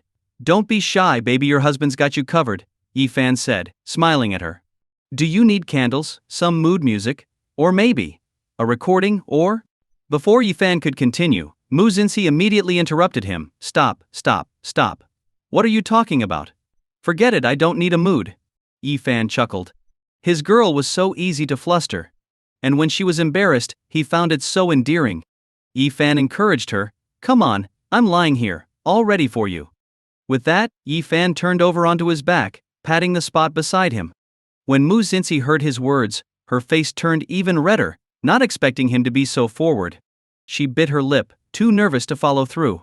Just as she was hesitating, Yi Fan held her gently by the waist with both hands, lifting his hand to playfully run his fingers through her hair. Just watching him made Musinchi so shy she buried her head. Ding. Congratulations, host. You've gained 300 points for intimate interaction. Yi Fan's hands rested on her slim waist, and he coaxed her softly. Come on. He tilted his neck a little closer to her lips to make it easier. Musinchi's head dropped lower, filled with shy anticipation. He'd given her such a clear signal, and she'd already agreed. Now, there was no turning back. Her cheeks flushed red as she bent down, closing the gap. Her lips were just a few centimeters from Yi Fan's neck. He could see every detail. He was about to experience something he'd only dreamed of. As Musinchi leaned down and placed a gentle kiss on his neck, Yi Fan took in a sharp breath. Though she was the one kissing him, watching her beautiful, bashful face up close was a pleasure in itself. Yi Fan reached up, soothingly running his fingers through her hair, gently rubbing her head to help her relax. In that moment, Musinchi's mind went blank. She had no idea how to give a hickey. Musinchi had no idea what to do. She had only seen a hickey on someone's neck once, and it was Xiaoyu who explained what it was. At first, Musinchi thought giving a hickey would be easy. Wasn't it just kissing? It should be quick and simple. But Musinchi had overestimated her ability. Yi Fan could feel her trying hard, pressing her lips, sucking, even nibbling on his skin. But Yi Fan's skin wasn't particularly sensitive, and Musinchi's technique was inexperienced. No matter how much she tried, she couldn't get it to show, and she even bit herself by accident. Ow. Ow. She started to tear up. Yi Fan looked up to see Musinchi's lovely, watery eyes, glittering with unshed tears. What's wrong? Why are you crying? Yi Fan gently rubbed her head. Musinchi looked like a little kitten that had hurt itself, sniffling. It hurts. It made me cry. Yi Fan couldn't help but laugh. What a little fool. What's going on? Why didn't it leave a mark? Musinchi muttered in confusion, blinking in surprise. Try again. A bit harder this time, Yi Fan coached her patiently.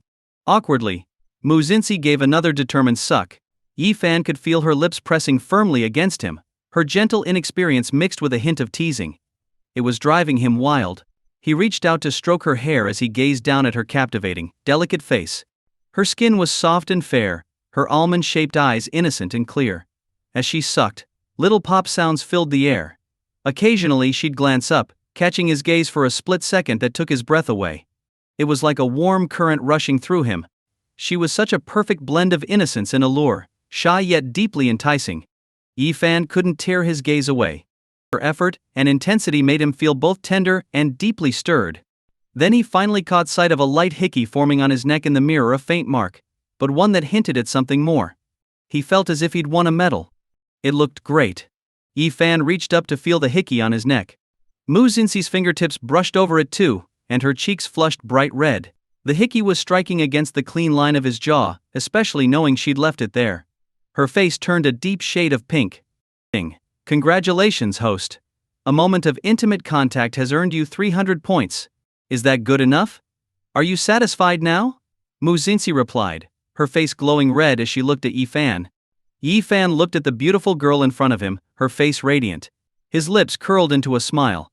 He felt a rush of emotions and a barely containable excitement, like a seed sprouting in his heart. You call that satisfaction? How about I leave you a hickey? That way you can get a good look and enjoy it too, Yi-fan teased, clearly wanting to get closer. Hey, what's the point of having a girlfriend if you're not going to get a little closer? As soon as Yi-fan said that, Mu Xinxi's cheeks turned bright red. Hey, knock it off! She pretended to resist, avoiding his face and pulling her collar up as he moved in, even kicking her feet to push him away. But Yi-fan just smiled knowingly. Isn't this hurting you? It is. You're such a bully, she pouted, flustered by their shared sensations. Then why resist? Just cooperate a little, and it won't hurt as much. Plus, you're not the one leaving the hickey, I'll do it, so don't you want it? Yi-fan teased, lifting her chin. I don't want to go through all the effort of leaving one myself. Mu Xinxi's face was flushed as she covered it with her hands. Yi-fan chuckled mischievously. Weren't you just giving me one? You didn't get to feel it from my side. Isn't it only fair I give you one, so you can understand how it feels? Mu Xinxi's breathing quickened as she blushed. No, I don't want that experience. Really? But judging by your expression, you're secretly enjoying this, aren't you? Acting like you don't, but leaning in closer. He glanced at her, noticing how close they actually were. Mu Xinxi's face grew even redder, like a blooming rose, delicate and vibrant. It's just a coincidence. Yi-fan leaned his head against hers, a hint of pleading in his tone. Come on, let me leave just one. I'd love to see a mark of mine on my girlfriend. Just let me have this little treat. Oh, now you're negotiating. First I give you a hickey, and now you want to give me one? Mu Xinxi looked at him. Yi-fan grinned. I'm just saying, as a couple, wouldn't matching hickeys be nice? Mu Xinxi's face turned redder as she lowered her head slightly. You're twisting things. If you give me a hickey, won't you want to go further? If you're unwilling, there's nothing I can do. It's just one little hickey hidden, no one else will see it. Surely my girlfriend isn't so stingy she won't even allow that. Mu Xinxi considered this, seeing the hopeful look in his eyes. Maybe she did need to get past her own mental barriers. Though she was a bit shy, Yi-fan was her boyfriend after all. She'd have to get used to this. All right, just one. But only one. Mu Xinxi agreed, her voice soft, her expression a mix of sweetness and shyness. Seeing that soft blush on her face, Yi-fan couldn't have been happier. Deal. Just one, he said with a grin. Mu Xinxi's heart was racing, and she nervously bit her lip. But just then, she felt his hand on her thigh. What are you doing? She exclaimed, her heart suddenly racing with nerves. Yi-fan lifted his head, giving her a serious look with his devastatingly handsome face. Giving you a hickey. You're putting it? There? She stammered in embarrassment. I never said it had to be on your neck. I thought the inside of your thigh would be better. Nobody else will see it. And besides, it'd be beautiful, like a hidden work of art. The others couldn't take her away, and the spot, hidden from view, held a kind of mysterious appeal. Probably something every guy likes. Mu Xinxi bit her finger in embarrassment. You're totally overstepping. How is it overstepping when you're the one who agreed to let me give you one? Yi-fan chuckled, clearly pleased. He just loved seeing her so shy and flustered. It was adorable. Having a cute girlfriend was a kind of happiness that felt even better than downing a soda on a hot day. Mu Xinxi's ears were bright red. Knowing you, it's not going to be that simple. My girlfriend's sudden change really caught me off guard, Yi-fan replied, flashing his teeth in a grin. She glared at him with both shyness and frustration. I'm not even thinking about that. You're cheating, I'm going back to my room. She tried to get up, but Yi-fan wrapped an arm around her waist and pressed her gently back onto the headboard. His gaze was as intense and commanding as a panther's. Muzinzi blinked at him, cheeks still flushed. Again? Of course. He could feel the mixed tension between them, making him just want to lean in closer. The one going back on her word is you. You promised a hickey, and now you're trying to leave? How am I supposed to resist my own girlfriend when I want to get closer? Yi-fan sighed. It's just one hickey, can't you even agree to that? If my friends found out, they'd totally laugh at me. You know everyone says little moments like this bring couples closer, but it feels like you're always pushing me away. Yi-fan's face twisted in a mock display of sadness, purely an act, but Muzinzi didn't know that. And it worked perfectly. Alright, fine. Go ahead then. She really didn't mind his kiss. It just felt like everything with him was moving so fast. Muzinzi hadn't had much experience with guys. Growing up, she barely interacted with them outside of simple, casual conversations, never hand-holding, never hugging, and certainly nothing beyond that. Yi-fan was her first relationship. She didn't know the best way to make him happy or understand how much was too much. But she knew the butterflies she felt were real. She wanted him to be close, but she felt shy about it. She didn't want to be too forward, didn't want him thinking she was easy or frivolous. But deep down, she did crave more closeness. Yi-fan watched as she lightly nibbled on her pale fingers, the picture of playful cuteness. Feeling fully satisfied, he leaned in closer. Just as he was about to leave a hickey, his phone started to ring. Yi-fan heard Muzinchi's flustered voice. Yi-fan, your phone. Just ignore it, he said, too entranced to care. As his lips came closer, her soft, anxious voice suddenly blurted out, it's my dad calling. Yi-fan froze.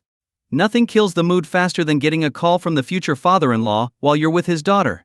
All his enthusiasm vanished in an instant. Yi-fan pulled back with a sigh. All right, answer it. Why now of all times? Alas, he really felt like he was born at the wrong time. Muzinzi's face was flushed, and she still felt incredibly nervous yet thrilled. Especially now that her dad was calling right at a delicate moment with her boyfriend, and she had to keep it from her dad. Or he'd probably come over with a huge blade in hand. Dad. Muzinzi's voice was trembling. She forced herself to calm down, trying to sound at ease. Sweetheart. Daddy's coming back to see you today. Hearing her father's familiar voice, Muzinzi panicked. Help! Her dad was coming home. What would she and Yi-fan do? Yi-fan was still living with her. How were they supposed to hide this? Wait, Dad, where are you now? Why are you coming back all of a sudden? Muzinzi's heart was pounding. Even Yi-fan's brow furrowed. What was going on? Her dad was really on his way? He hadn't even prepared for this. What was he supposed to say to his father-in-law for the first time? Even though he had his system, he couldn't exactly rely on it to win over his future father-in-law. And judging by Muzinzi's tone, if her dad was really about to barge in, it would completely catch them off guard.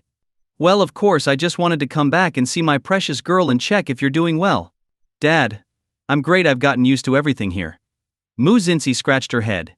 It's just, Dad. Why didn't you tell me sooner? Where are you now? Right now she could only hope her dad hadn't boarded yet. That would at least buy them some time.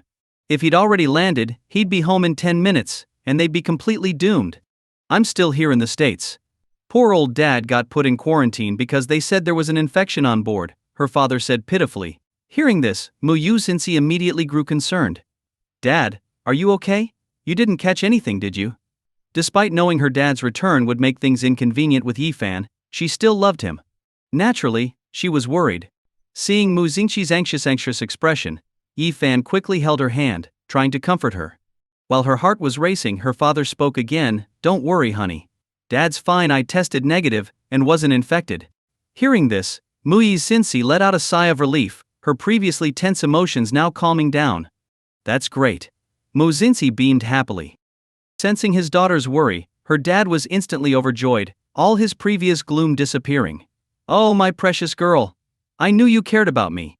I really do have the best daughter, one who doesn't date randomly, doesn't go lying in bed with some guy, doesn't give me anxiety every day, and would never get distracted by some guy and forget her dad. Sorry, sir. Of those things you mentioned, I've done all of them. I'm dating your daughter. I've been in bed with your daughter. And I even gave her a hickey. Oh, and while she's with me.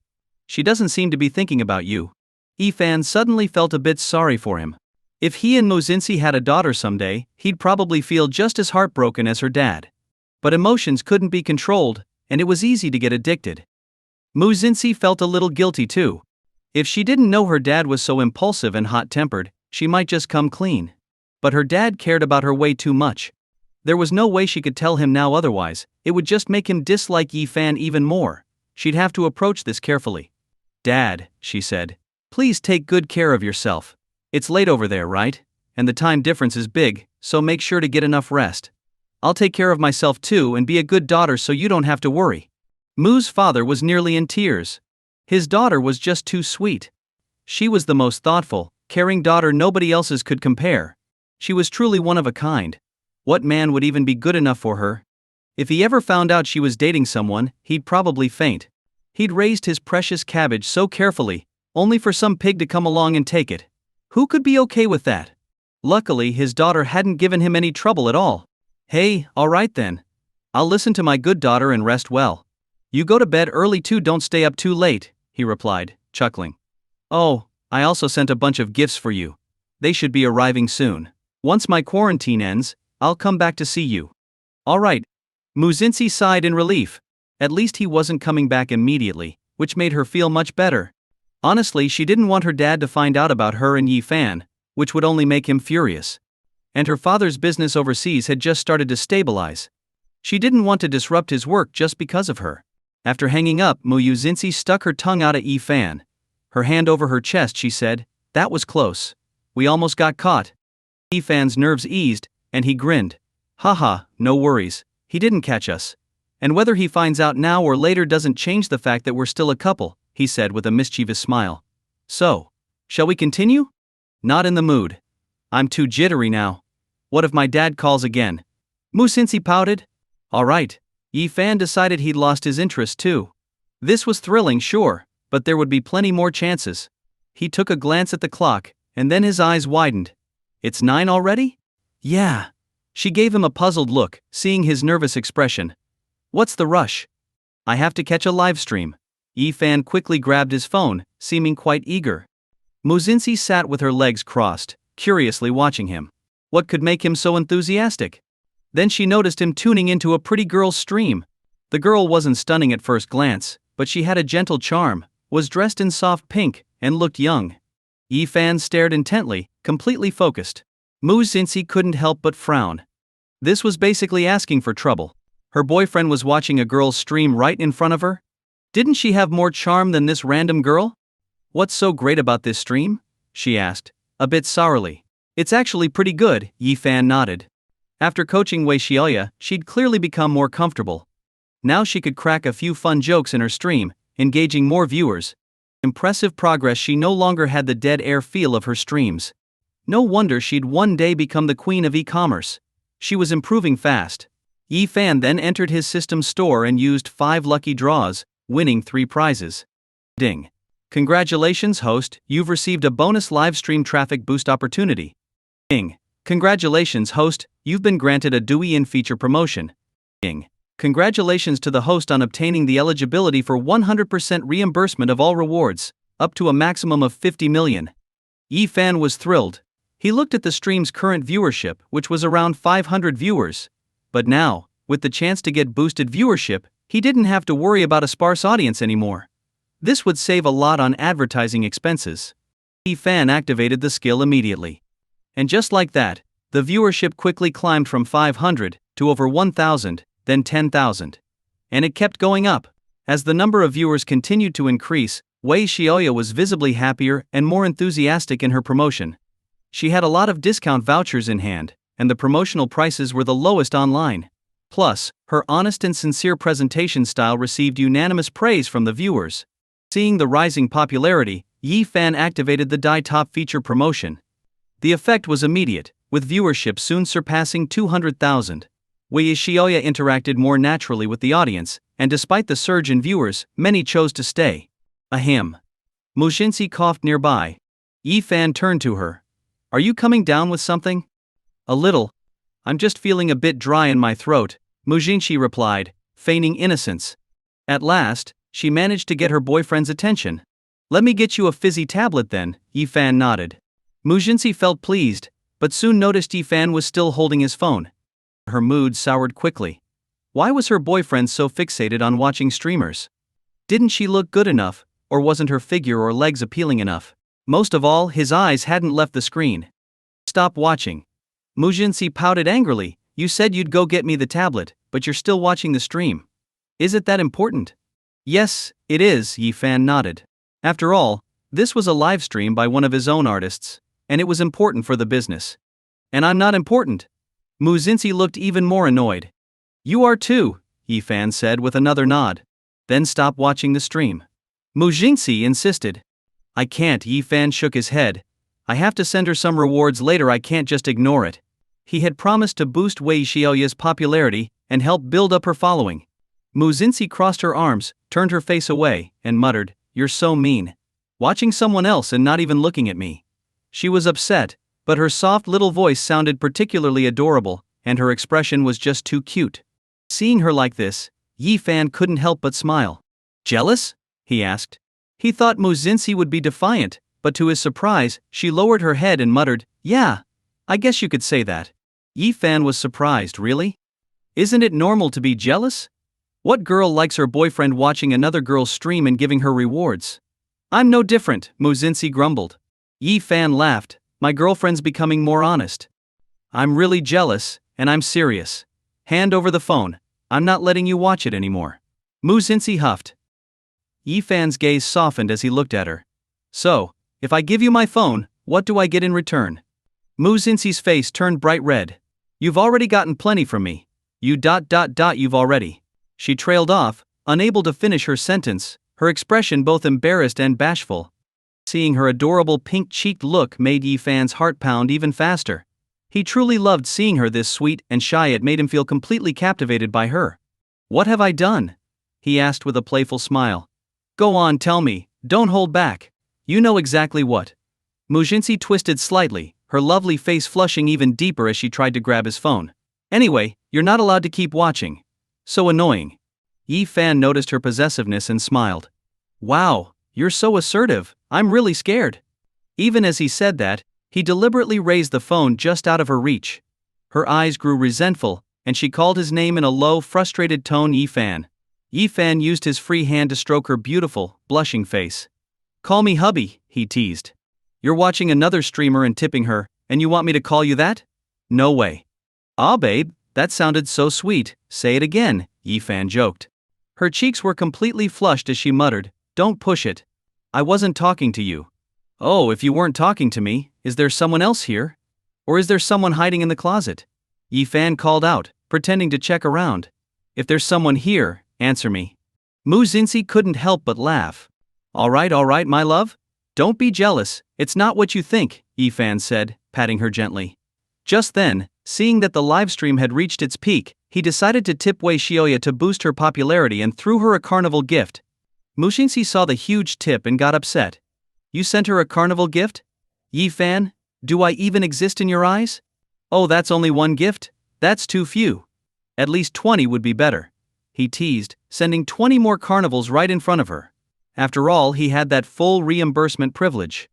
As long as he didn't exceed 50 million, every bit would be reimbursed. Why not make the most of it? Seeing Yifan's actions, Mujinsi was fuming.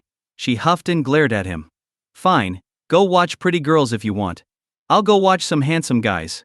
I'll go clubbing, wear my hottest mini skirt, dance up close with some cute guys, and let you know what it's like to see me enjoying a handsome guy's attention." Whoa!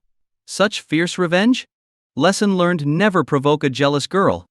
Realizing he'd gone too far, Yifan quickly pulled her into his arms. Okay, babe, don't go. What do you need a club for? Who needs handsome guys when you've got one right here?" he said, giving her a playful wink.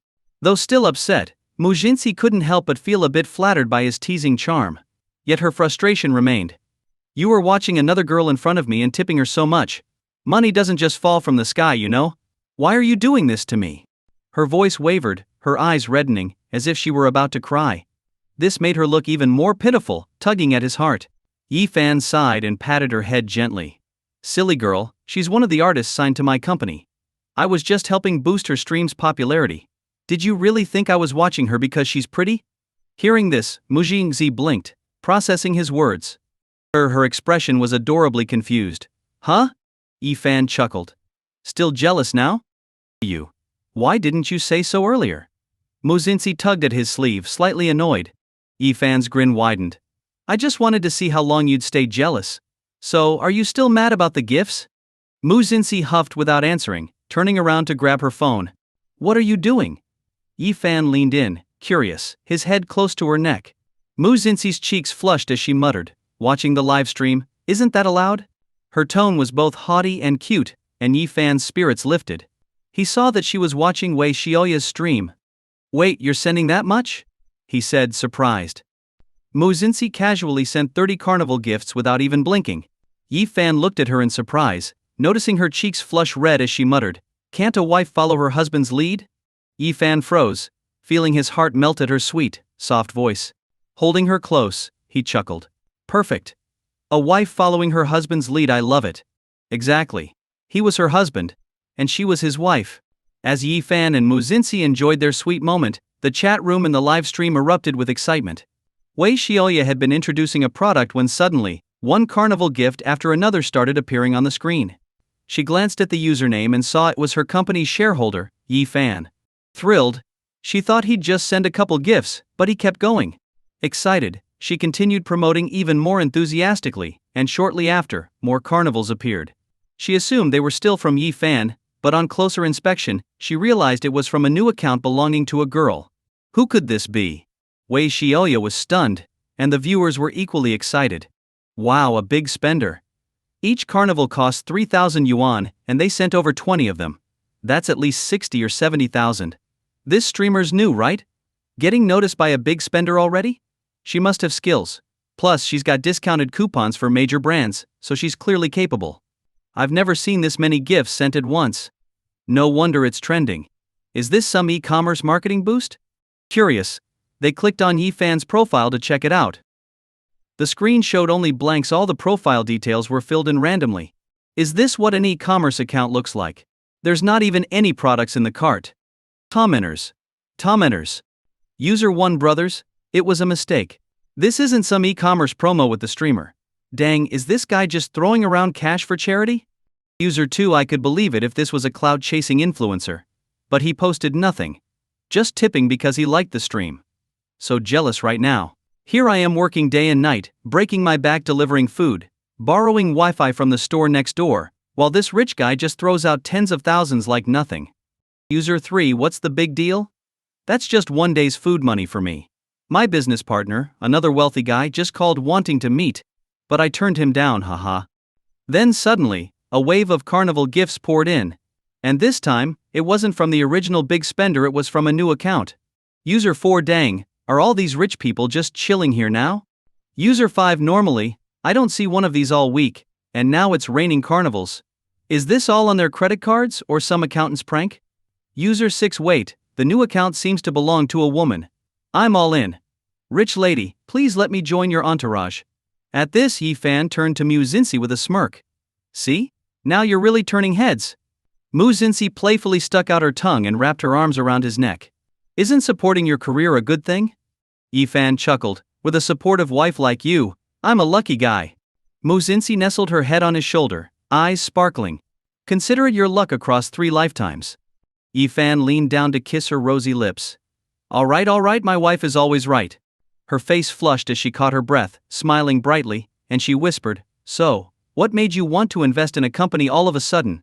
After all, Yi Fan was still a student, and even if he had made a bit of money from property deals, investing was still a risky move.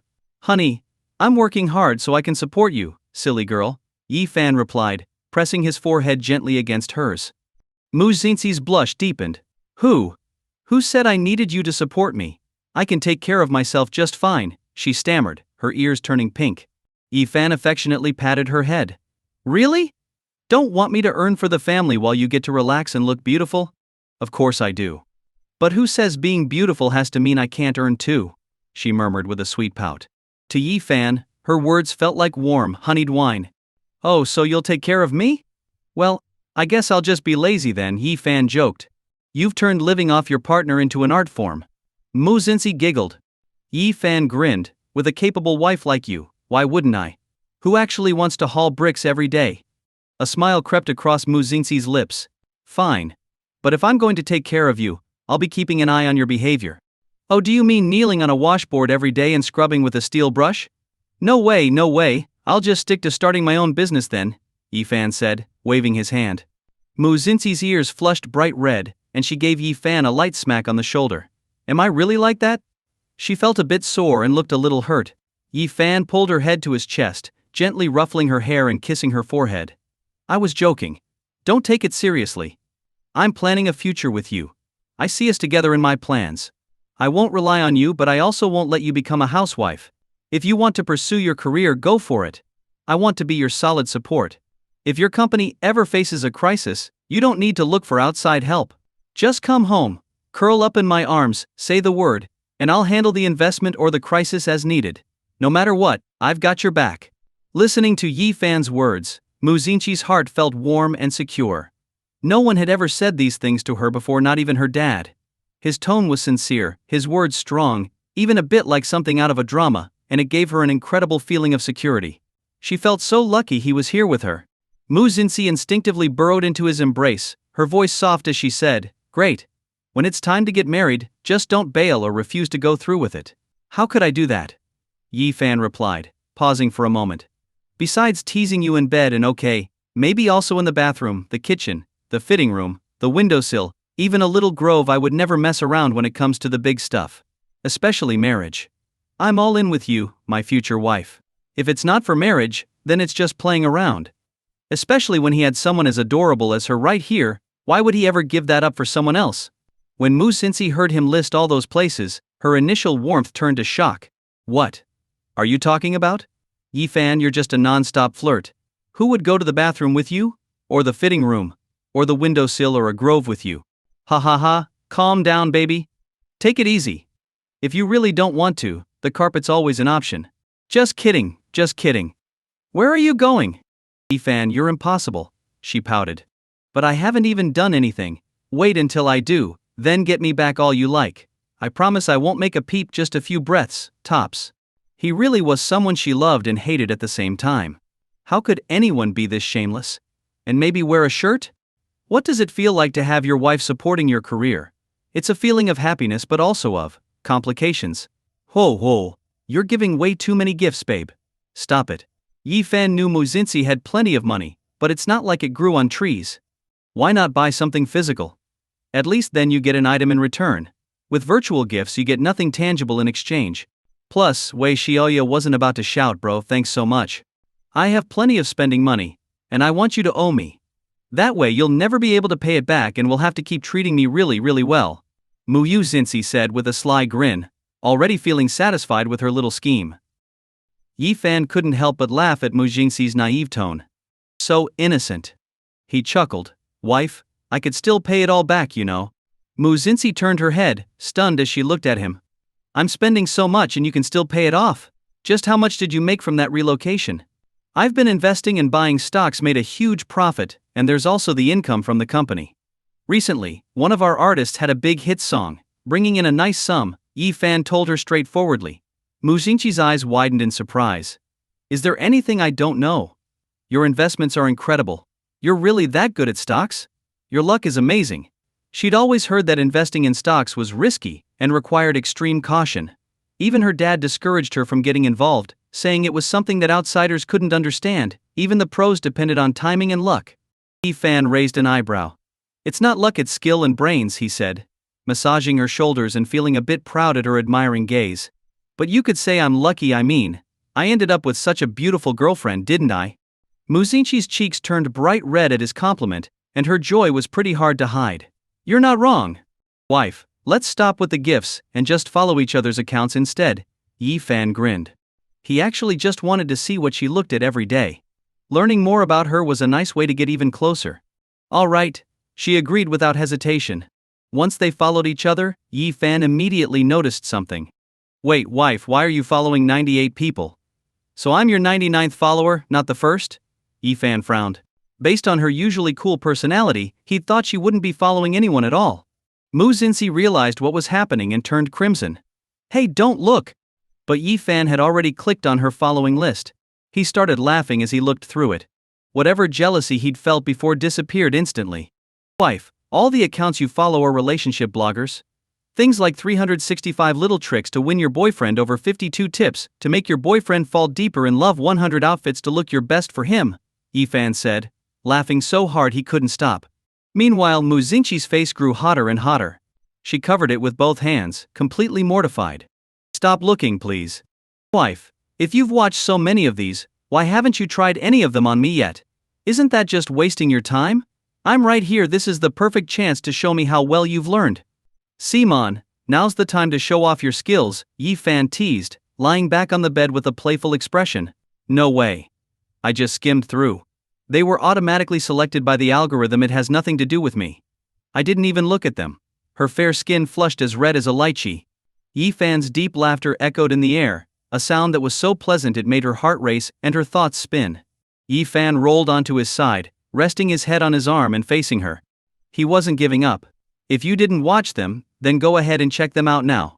I'm really looking forward to seeing my girlfriend's charm. When she didn't move, he scooted closer, his head nudging her side. So, just one time indulge me. I don't know how to do any of that. I'm going to bed. Mu Xinxi immediately pulled the covers up to hide her blushing face. Yi Fan leaned closer, grinning. Oh, you're pulling the covers up? Is that an invitation? Shoulda told me sooner. With that, Yi Fan lifted the blanket and joined her under the covers. Watching his bold move, Mu Xinxi's face turned even redder. The space under the blanket felt so small, and they were pressed right up against each other. Their breaths mingled, and they couldn't see each other, but they could feel each other close. Their hands overlapped, and his legs wrapped around her like an octopus. Boom! Mu Xinxi felt even more nervous, even more aware of every little movement. Yi Fan, on the other hand, was perfectly content. Since confirming their relationship, Mu Xing was still shy, but Yi Fan's experienced driver's side definitely showed more. Sharing a blanket with his girlfriend was a unique feeling, something he'd never experienced before. It really felt like they were a real couple. She seemed extra nervous, her breathing heavy. Even through the blanket, he could tell her eyes were wide and bright. Their fingers brushed together, intertwining tightly.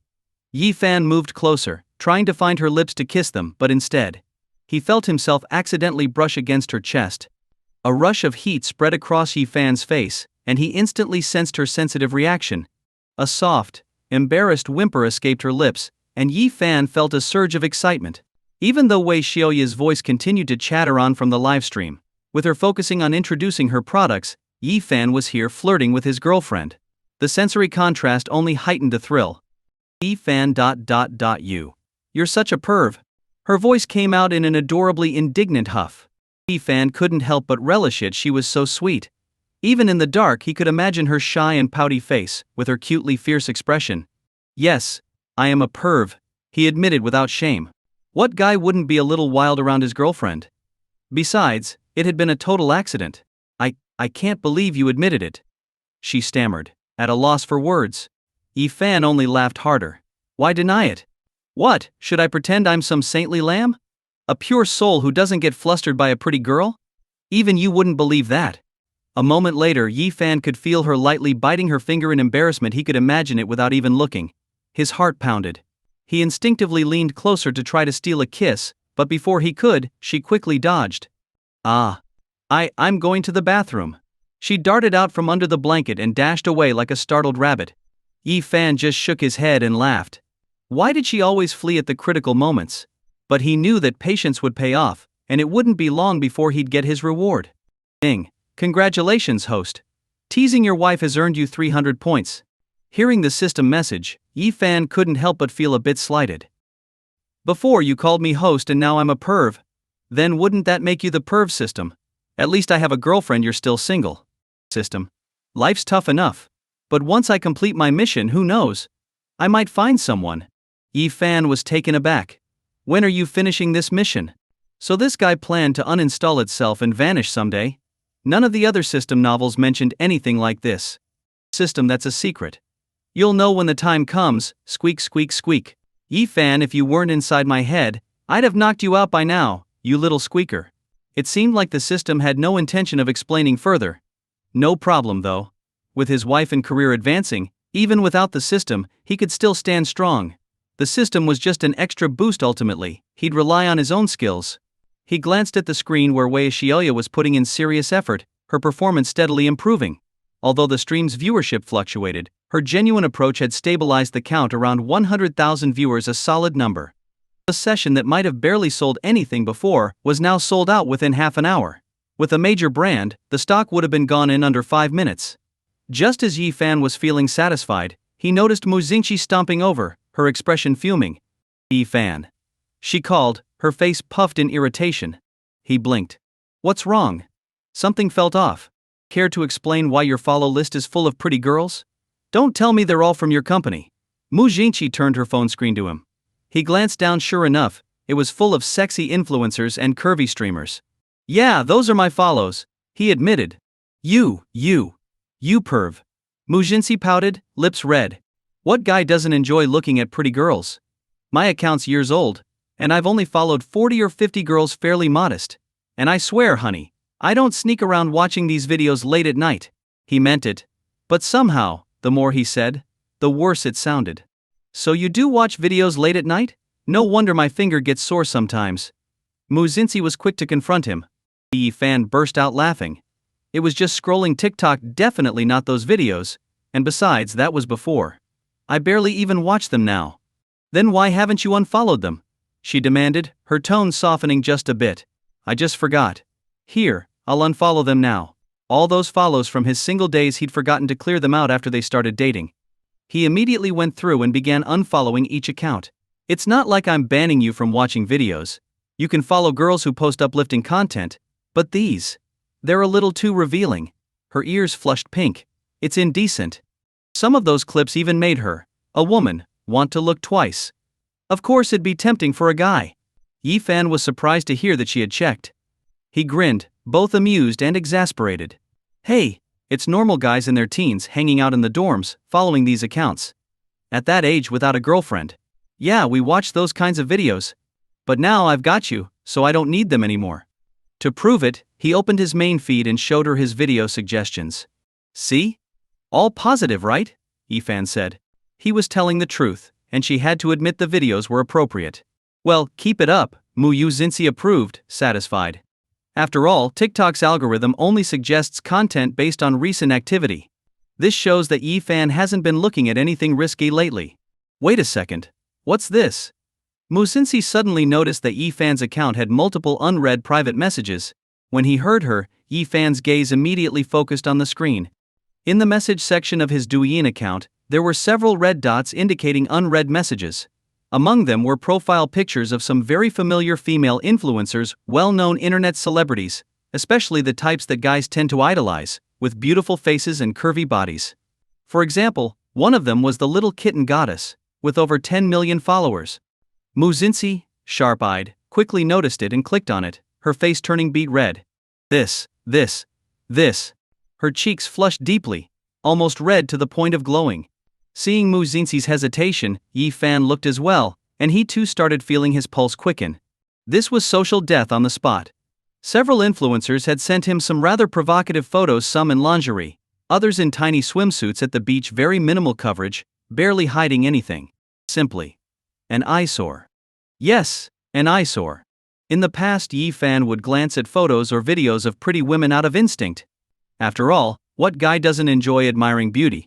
But looking at these photos now, he felt no attraction at all. They seemed overly exposed, lacking in class. Maybe it was because he'd been dating Mu Xingqi, and now he couldn't muster any interest in these attention-seeking types. If he weren't so smitten with Mu Xingqi, occasionally feeling a rush of excitement and nosebleeds when he looked at her, Yi Fan would have worried he'd become desensitized. Mu Xingqi's face was flushed to the max. It wasn't that she'd never seen photos like this, but the messages these women sent were just too bold. Little kitten lately. I've been so lonely sleeping alone at night. I really want someone to come over and hang out. I've got a waterbed, and it's really comfy to roll around on. Handsome, add me on WeChat GW520. What's all this? Mu Xingqi bit her lip in embarrassment. They really have no self-respect, flirting with someone else's boyfriend like this. Her face was full of displeasure. Yi Fan could practically smell the jealousy. It was heavy. It was obvious that someone was a little jealous. Babe, I'm not interested in these girls. Let's block them, Yi-fan declared. Is it just because I'm here that you want to block them? Now. Listen to that tone so sour. Clearly, she was still feeling jealous. Yi-fan looked at her adorable, slightly displeased face, her long lashes framing her slightly pouting red lips a mix of feisty and cute. Yi-fan chuckled softly, wrapping his arms around her waist and pulling her close into his space. With you here, do you think I'd even look at people like this? You're here, everyone else is just settling, and I don't settle. Yi-fan spoke sincerely. Mu Xinxi felt her heart soar at his words. She trusted that Yi-fan was loyal and not the type to flirt around. She just wanted a little excuse to be spoiled. Then why are so many people messaging you? She asked, her lips still pouting as she looked up at him. Obviously they're trying to get close to me for being the top supporter tonight. They must think I'm naive and easy to trick. Yi-fan knew that making a big splash would attract some who would try to take advantage, but he hadn't expected it to be such famous influencers sending flirtatious photos right away. Actually, I bet you also have messages like these. Check your own inbox if you don't believe me, Yi-fan reminded Mu Xinxi. Mu Xinxi hesitated. But then, following Yi-fan's suggestion, opened her message box. To her surprise, there were even more messages than Yi-fan had. She couldn't scroll to the end hundreds of messages, and they were still pouring in. Seeing her reaction, Yi-fan smiled, knowing it was his chance to turn the tables. You were teasing me about my messages, but look at yours. And there are even some well-known male influencers in there. Go on, take a look. Mu Xinxi's cheeks turned bright red, and she felt embarrassed under his teasing. Why are these people so ridiculous? She tapped on a message, and the contents stunned her. What? What is he even sending? Mu Xinxi's face turned redder as she quickly pulled her phone away. Yi-fan took the phone to look. Wow. So these guys were trying to steal his girl, huh? Sending photos of their hands, AB's legs and even Adam's apple shots was already way over the line. But some were even more outrageous. One guy was posing with cat ears, snapping photos of his backside in a mirror. Another had lifted his shirt to reveal nothing but his underwear. Xiao Xie sees, are you there? Want to have an adorable wild kitten all to yourself? Dude, don't be so cringe. Put some clothes on. Anger surged up in him, and he immediately began typing back aggressively. Yi-fan idiot. Are you a rent boy or something? Trying to hit on my girlfriend like this? Then, unable to cool down, he fired off dozens more messages. Xiao Xie, what's up? Your girl's right here beside me? And you're upset? Sounds like someone's getting left out. Seeing this, Mu Xinxi was furious. He's too much. Without hesitation, she grabbed Yi-fan's phone and sent a voice message back, idiot. Even if you stripped down and threw yourself at me, I wouldn't look twice. As if I'd cheat on my boyfriend. You have no idea how amazing he is, taller, stronger, better looking, and unbeatable. Her face flushed as she ranted, her little voice fierce but still so endearing. Hearing her go off like that, Yi-fan's anger immediately faded, and his mood lifted. Smiling, he leaned in and looked at Mu Xinxi with amusement. Oh? Is that right? So, how do you know I'm that good? You tried it already. Her frustration quickly turned to embarrassment, and her face went crimson. She bit her lip, now feeling more flustered than angry. I only said it to shut him up. Don't ruin it for me. We need to stay united against others, and never back down. Watching her adorable, fierce expression, Yi-fan couldn't hold back a chuckle. His girlfriend was beautiful, even when she was angry. In fact, her fierceness only made her more endearing. As for that wannabe flirt, Yi-fan had plans to teach him a lesson. After Yi-fan sent the message, he found that the other guy had actually blocked him. Hua, seriously? So shameless. He hadn't even finished letting him have it, and the guy just up and blocked him? He actually blocked you. That's just weak. Mu Xinxi pouted, clearly dissatisfied. Yi-fan was just as irritated. Alright, now I'll make sure he gets what's coming to him. He picked the wrong guy to mess with. Even a rabbit bites back when cornered, and Yi-fan was no harmless rabbit. He immediately dialed his secretary. Get rid of a certain influencer for me. I'll send the details over. Make sure it trends on both Douyin and Weibo. Yi-fan couldn't stand this guy, playing the charming nice guy while sleazily hitting on other people's girlfriends behind the scenes. If he wanted to act high and mighty, then Yi-fan would leave him with nowhere to hide. Yi-fan sent over screenshots of the chat with Xiao Xie, instructing the secretary to make it public and stir things up. The secretary wasted no time executing the plan. Just as Yi-fan had expected, as soon as the screenshots were posted, Xiao Xie's reputation collapsed immediately. The millions followers influencer was suddenly hit with a barrage of negative comments: cringe, greasy, gold digger, and toothpick. It didn't stop there. All sorts of rumors and old dirt on Xiao Xie quickly surfaced online. When Xiao Xie tried to go live, thinking he could win sympathy from fans, his chat was swarmed with black comments that buried him. It wasn't long before his business deals were suspended, and everything he'd worked for crumbled to nothing. Xiao Xie, desperate to salvage his reputation, tried to apologize with a video. Yet within half an hour of posting, his account was gone.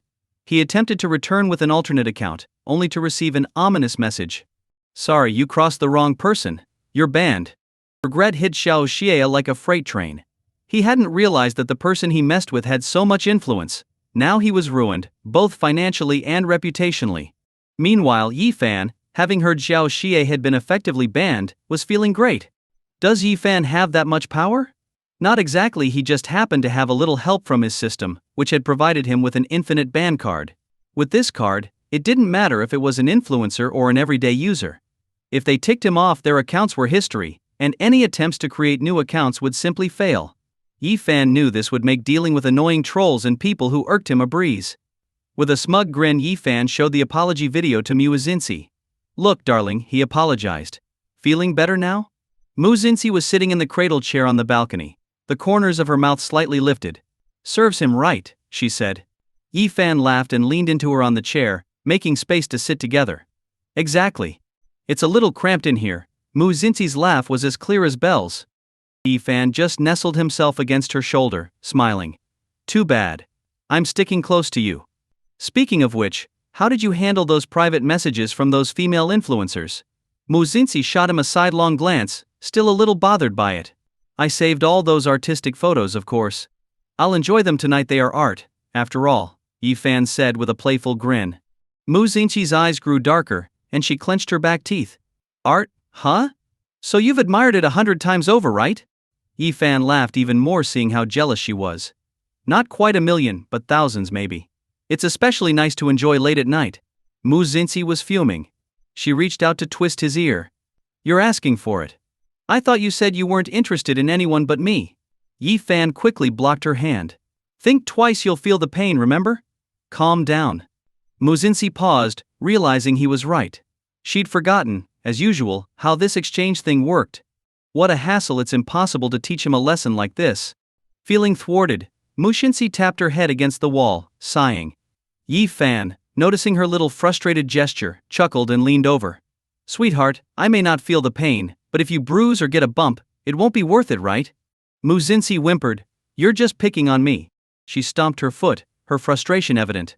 "All right, silly, I was only joking. How could I be interested in them when I have a girlfriend as beautiful as you? Why would I bother with those random people?" Yi Fan handed her his phone.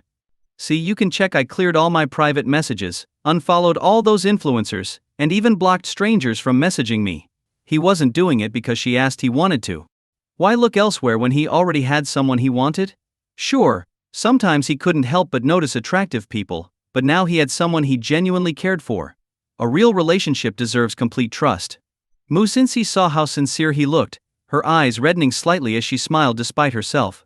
"I don't need to check. I trust you," she said softly, her head dipping in slight embarrassment. Seeing her shy, adorable face, Yi Fan nudged her shoulder. "Still jealous?" "No," she giggled, sneaking a glance at him. "But do you get jealous?" "It's not just Xiao Xia, I've gotten messages from others too." "Of course I get jealous. You're my girlfriend."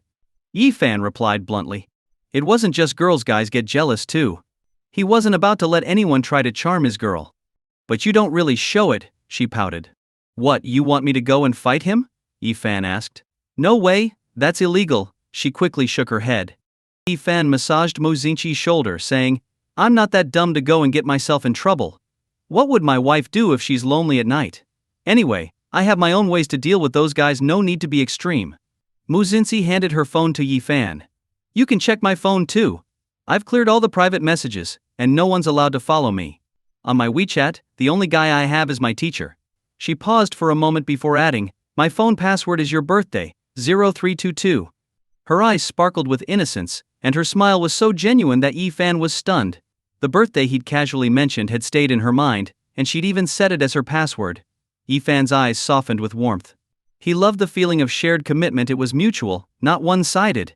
He was much luckier than most people. "Give me your hand," Yi-fan said, a smile tugging at his lips. Mu Xinxi looked at him, curious. "What for?" "Just give it to me." Yi-fan gently took her delicate, unblemished hand and placed her finger on his phone screen. Soon, her fingerprint was registered. "It's set with your fingerprint now," he said, handing her his phone. "You can use it whenever you like." He was offering his full sincerity to match hers. Hearing this, Mu Xinxi beamed. What girlfriend wouldn't want her boyfriend's phone to be accessible with her fingerprint? It gave her a real sense of security, and she felt that starting a relationship with Yi-fan was the smartest choice she'd made. "Love you." Mu Xinxi giggled and, like a little lamb, snuggled against Yi-fan's shoulder. Her smooth, soft face rubbed affectionately against his. Yi-fan watched her sweet, endearing gesture, his heart filling with joy. "So, do you still need to check my phone?" he asked, turning his head to her. Mu Xinxi shook her head, flashing her perfect teeth. Even her dimples appeared at the corners of her mouth. "No need, just be good." Her words made Yi-fan's mouth curl up in a smile he couldn't hold back. Of course, it's second nature. It was a matter of pride. Why would he disrespect his own taste? With such a beautiful girlfriend, anyone else was irrelevant to him. Congratulations, host.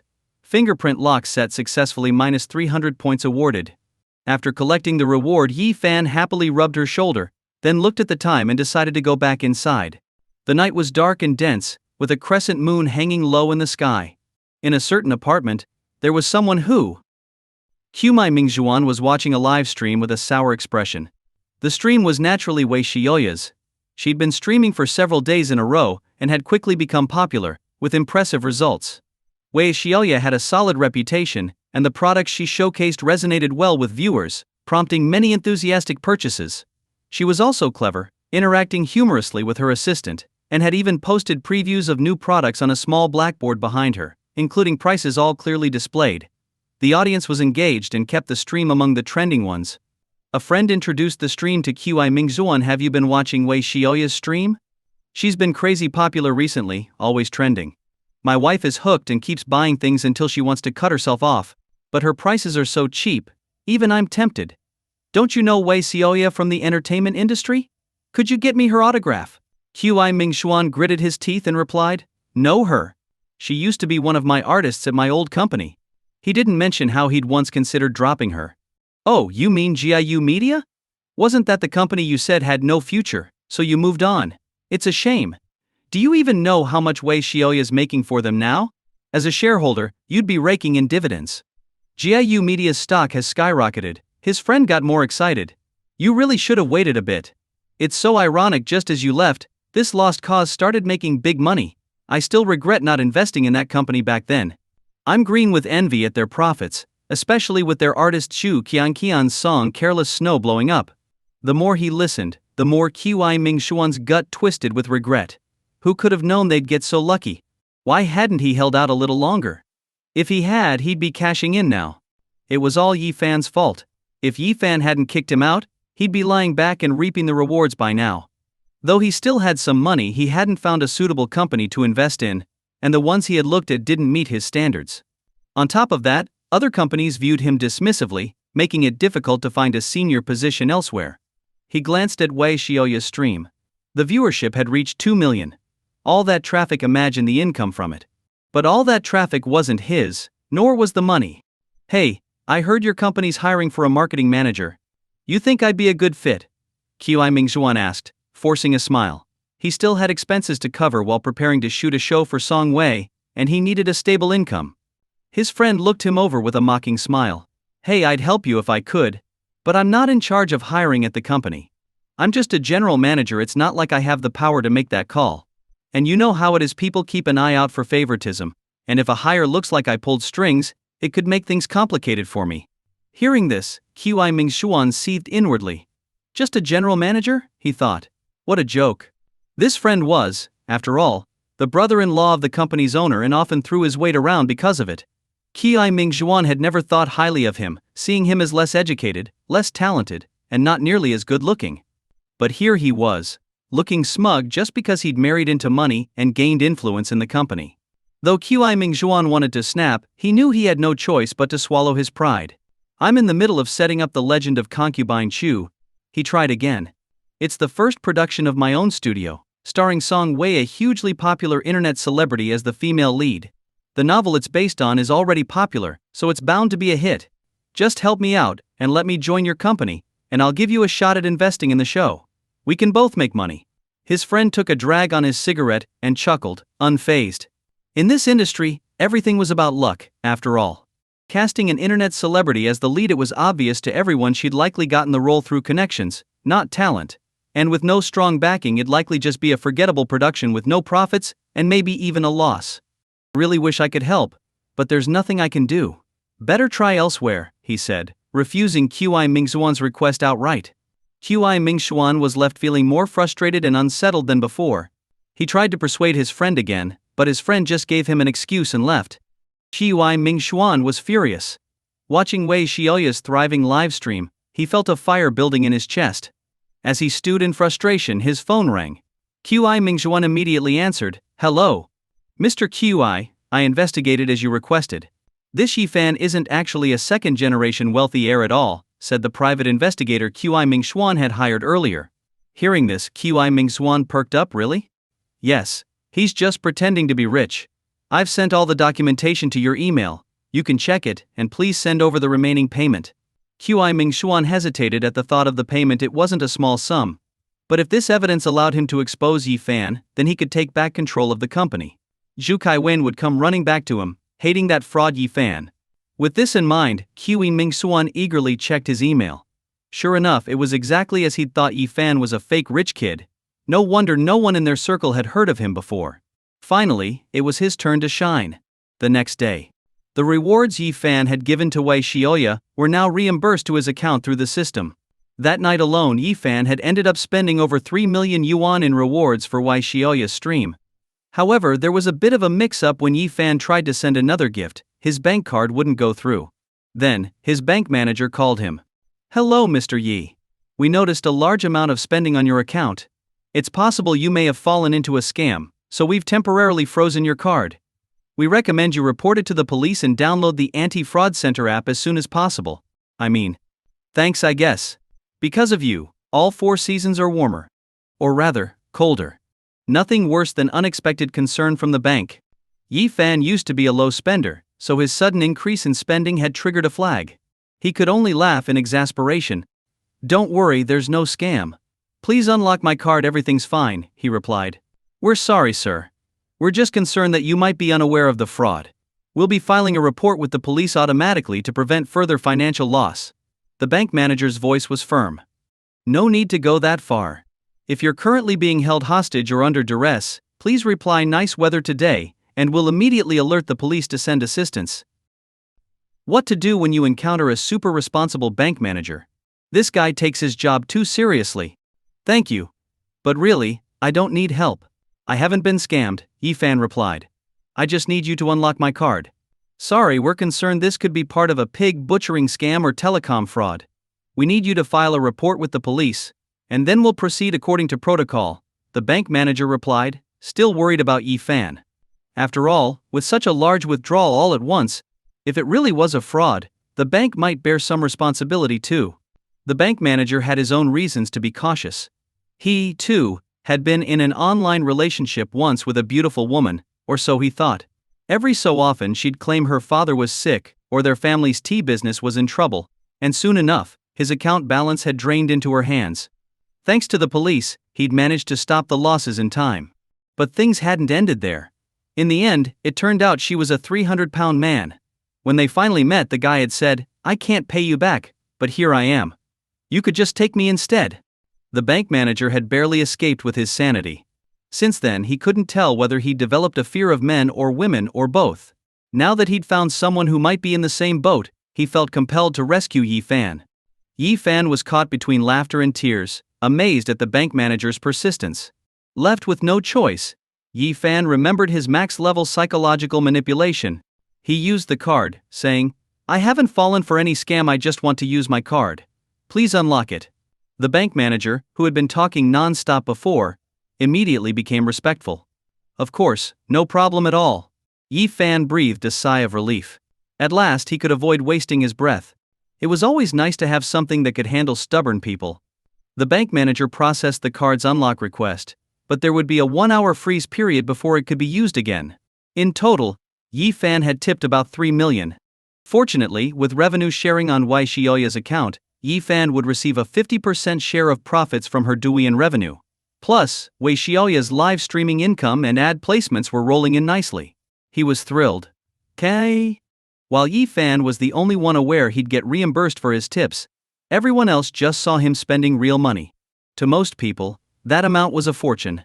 People still remember when a big brother tipped 100,000 on Qiao Biluo's stream and ran for the hills after finding out what she really looked like. But this was 3 million. How many e-bikes would one have to steal to make that back? Some media accounts even made videos about the enormous tips Yi Fan and Mu Xinxi were giving out, which went viral and earned countless views. However, no one could uncover who they were, as all identifying information had already been wiped by Mu Xinxi's team. Those inside the company who did know Yi Fan's identity, though, were completely stunned to learn he'd given over 3 million in tips. After all, 3 million isn't just pocket change. It would take decades of hard work for a typical person to earn that amount. When Yi Fan arrived at the company, Yu Kai-wen, looking a bit embarrassed, said to him in front of everyone, "Mr. Yi, you really didn't have to tip that much. A little would have been more than enough." Even Wei Xiaoya nodded along. It was really too much, especially since the platform takes a big cut. "It's no big deal," Yi Fan replied casually, thinking that the amount was just a drop in the bucket for him. "Just my way of supporting you." After all, he could easily get it reimbursed, making it pure profit. The other employees couldn't help but marvel. 3 million isn't a lot? I mean, even with 10 years of overtime, I might not make 1 million. Well, Mr. Yi here is loaded. It's not like he's just an employee like us. He doesn't have to worry about money. Right, he's probably got a fortune waiting for him. Just imagine, casually tipping millions, while we're stressing over gas prices. Our perspective is so limited. It was hard not to envy Yi Fan. All the women wanted to marry him, but was that even realistic? He was good-looking, wealthy, had a great personality, and hadn't even dated the stunning Miss Zhu. They had no chance. And as for the men, they all wished they could be him.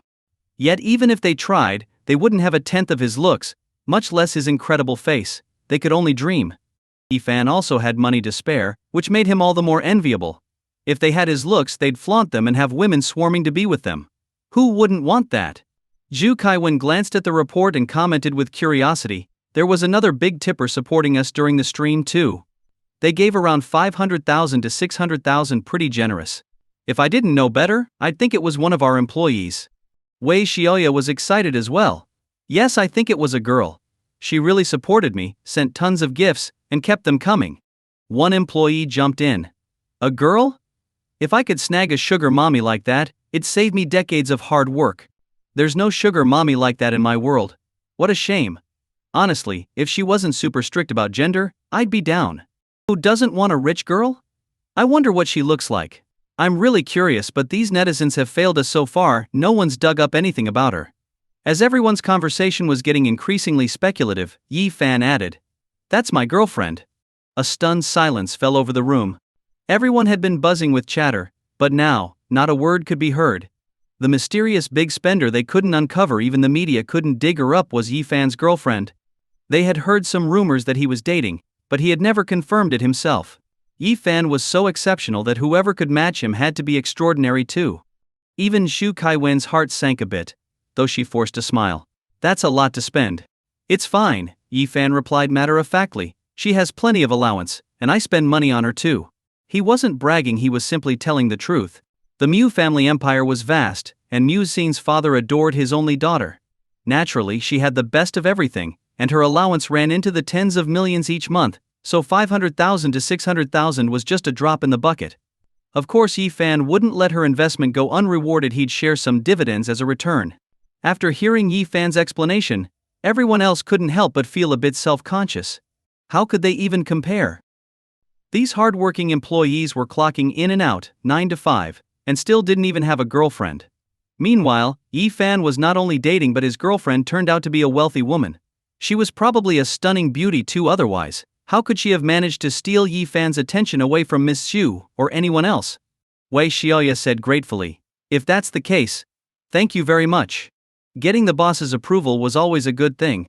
"Oh wow! There are quite a few people here today," Yi Fan, you're here too. Perfect timing.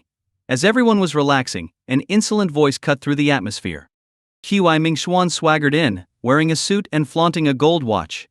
When he saw Yi Fan and the others looking his way, he purposefully adjusted his suit.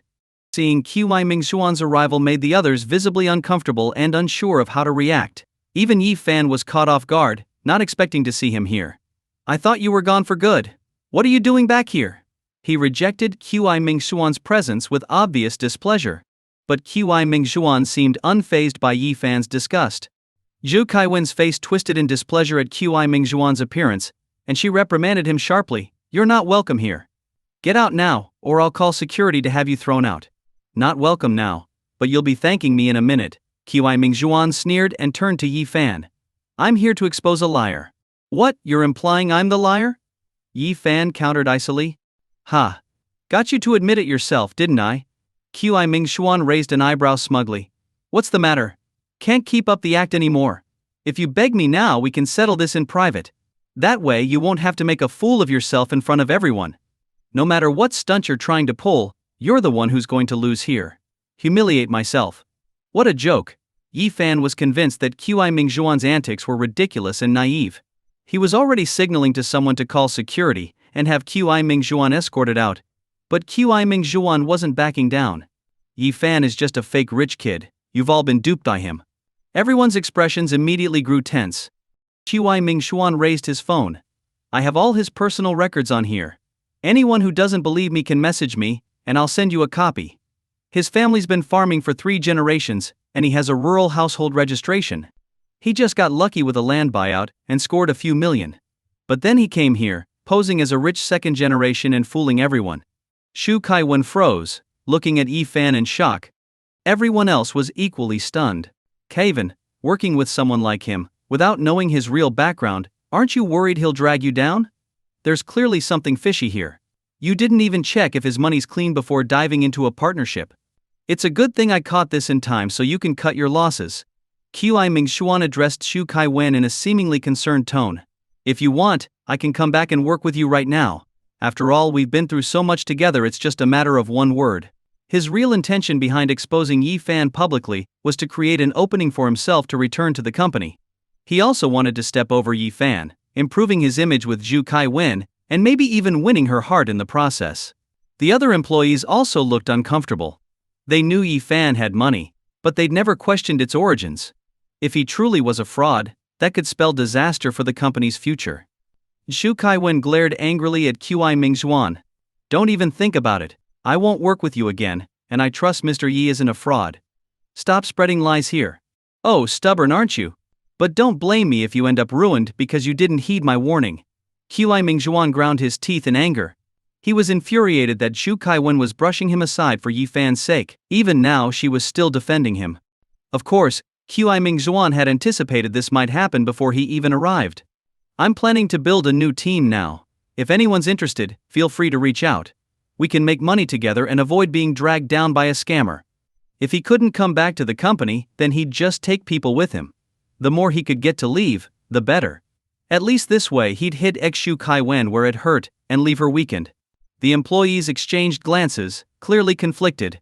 Just as everyone was unsure of what to do, a soft laugh broke through the air. Qi Mingxuan, are you just stupid, or did you skip out on all 9 years of school? Everyone turned toward the voice, and there sat Yi Fan, casually lounging in his chair, completely at ease, hands crossed, unbothered, showing not a hint of intimidation by Qi Mingxuan. Honestly, Yi Fan had never backed down before, and he certainly wasn't about to let Qi Mingxuan threaten him now. My Cybele supercar, where do you think I got that? And don't try to tell me it's rented, there are only a few in the world, and one of them's mine. And the gifts I sent to Wei Xiaoya, don't say I took out loans for that. Which bank would even give me one? And the millions I invested in this company, don't say it's swindled. I'm making money legally here, otherwise, why am I not behind bars? Did I ever claim to be some rich kid? Did I ever put up any kind of act? With a few words, Yi Fan laid it all out clearly. If he only had a few million from an old demolition payout, how could he afford to invest that money in a company like this? Or casually spend so much on gifts? How could he possibly drive a limited edition supercar worth millions? Not to mention, Yi Fan carried a black card, an absolute symbol of status. And come to think of it, Yi Fan had never claimed to be some rich second-generation heir, it was just everyone's assumption. So what act was even being exposed? Everyone who had wavered now felt reassured. Exactly. I don't think Yi Fan's a scammer. If he's that good of an actor, then I'm impressed. He's never cheated us out of anything. He's brought our company step by step to new heights, and we've made a ton of money. If this is called scamming, then go ahead and scam me more. Right? When Director QI was around, it was nothing but yelling at us and pushing us to cover expenses ourselves. Now he wants to poach us as some charity move. What's he thinking? We trust Director Yi. Director Yi is definitely not a scammer. Even Shu Kaiwen spoke up confidently. I think you're the one who looks like a scammer here, QI Mingzhuan. You're just jealous now that our company's doing great and coming over to stir things up, aren't you? You had it coming. QI Mingzhuan hadn't expected Yi Fan to shut down the controversy with just a few words. Everyone was firmly on Yi Fan's side. Now that QI Mingzhuan was on the losing end, he was certainly not happy about it. He immediately went on the attack again, pointing a finger at Yi Fan and yelling, "So you're saying everything you're doing is legal, right? It's normal if you're breaking the law but just haven't been caught yet." Yi Fan couldn't help but laugh at that. A man couldn't be this dumb. QI Mingxuan probably wouldn't even make it 10 chapters in a novel, right? His intelligence was just too lacking. For a moment, Yi Fan couldn't even tell if QI Mingxuan was here to be serious or to be a joke. "I invest in stocks," Yi Fan said, raising his head and looking straight at QI Mingxuan. "Just because you don't invest doesn't mean others don't." QI Mingxuan, clearly annoyed, retorted, "Who'd believe that? Like stocks can make you that much money." Yi Fan chuckled mockingly.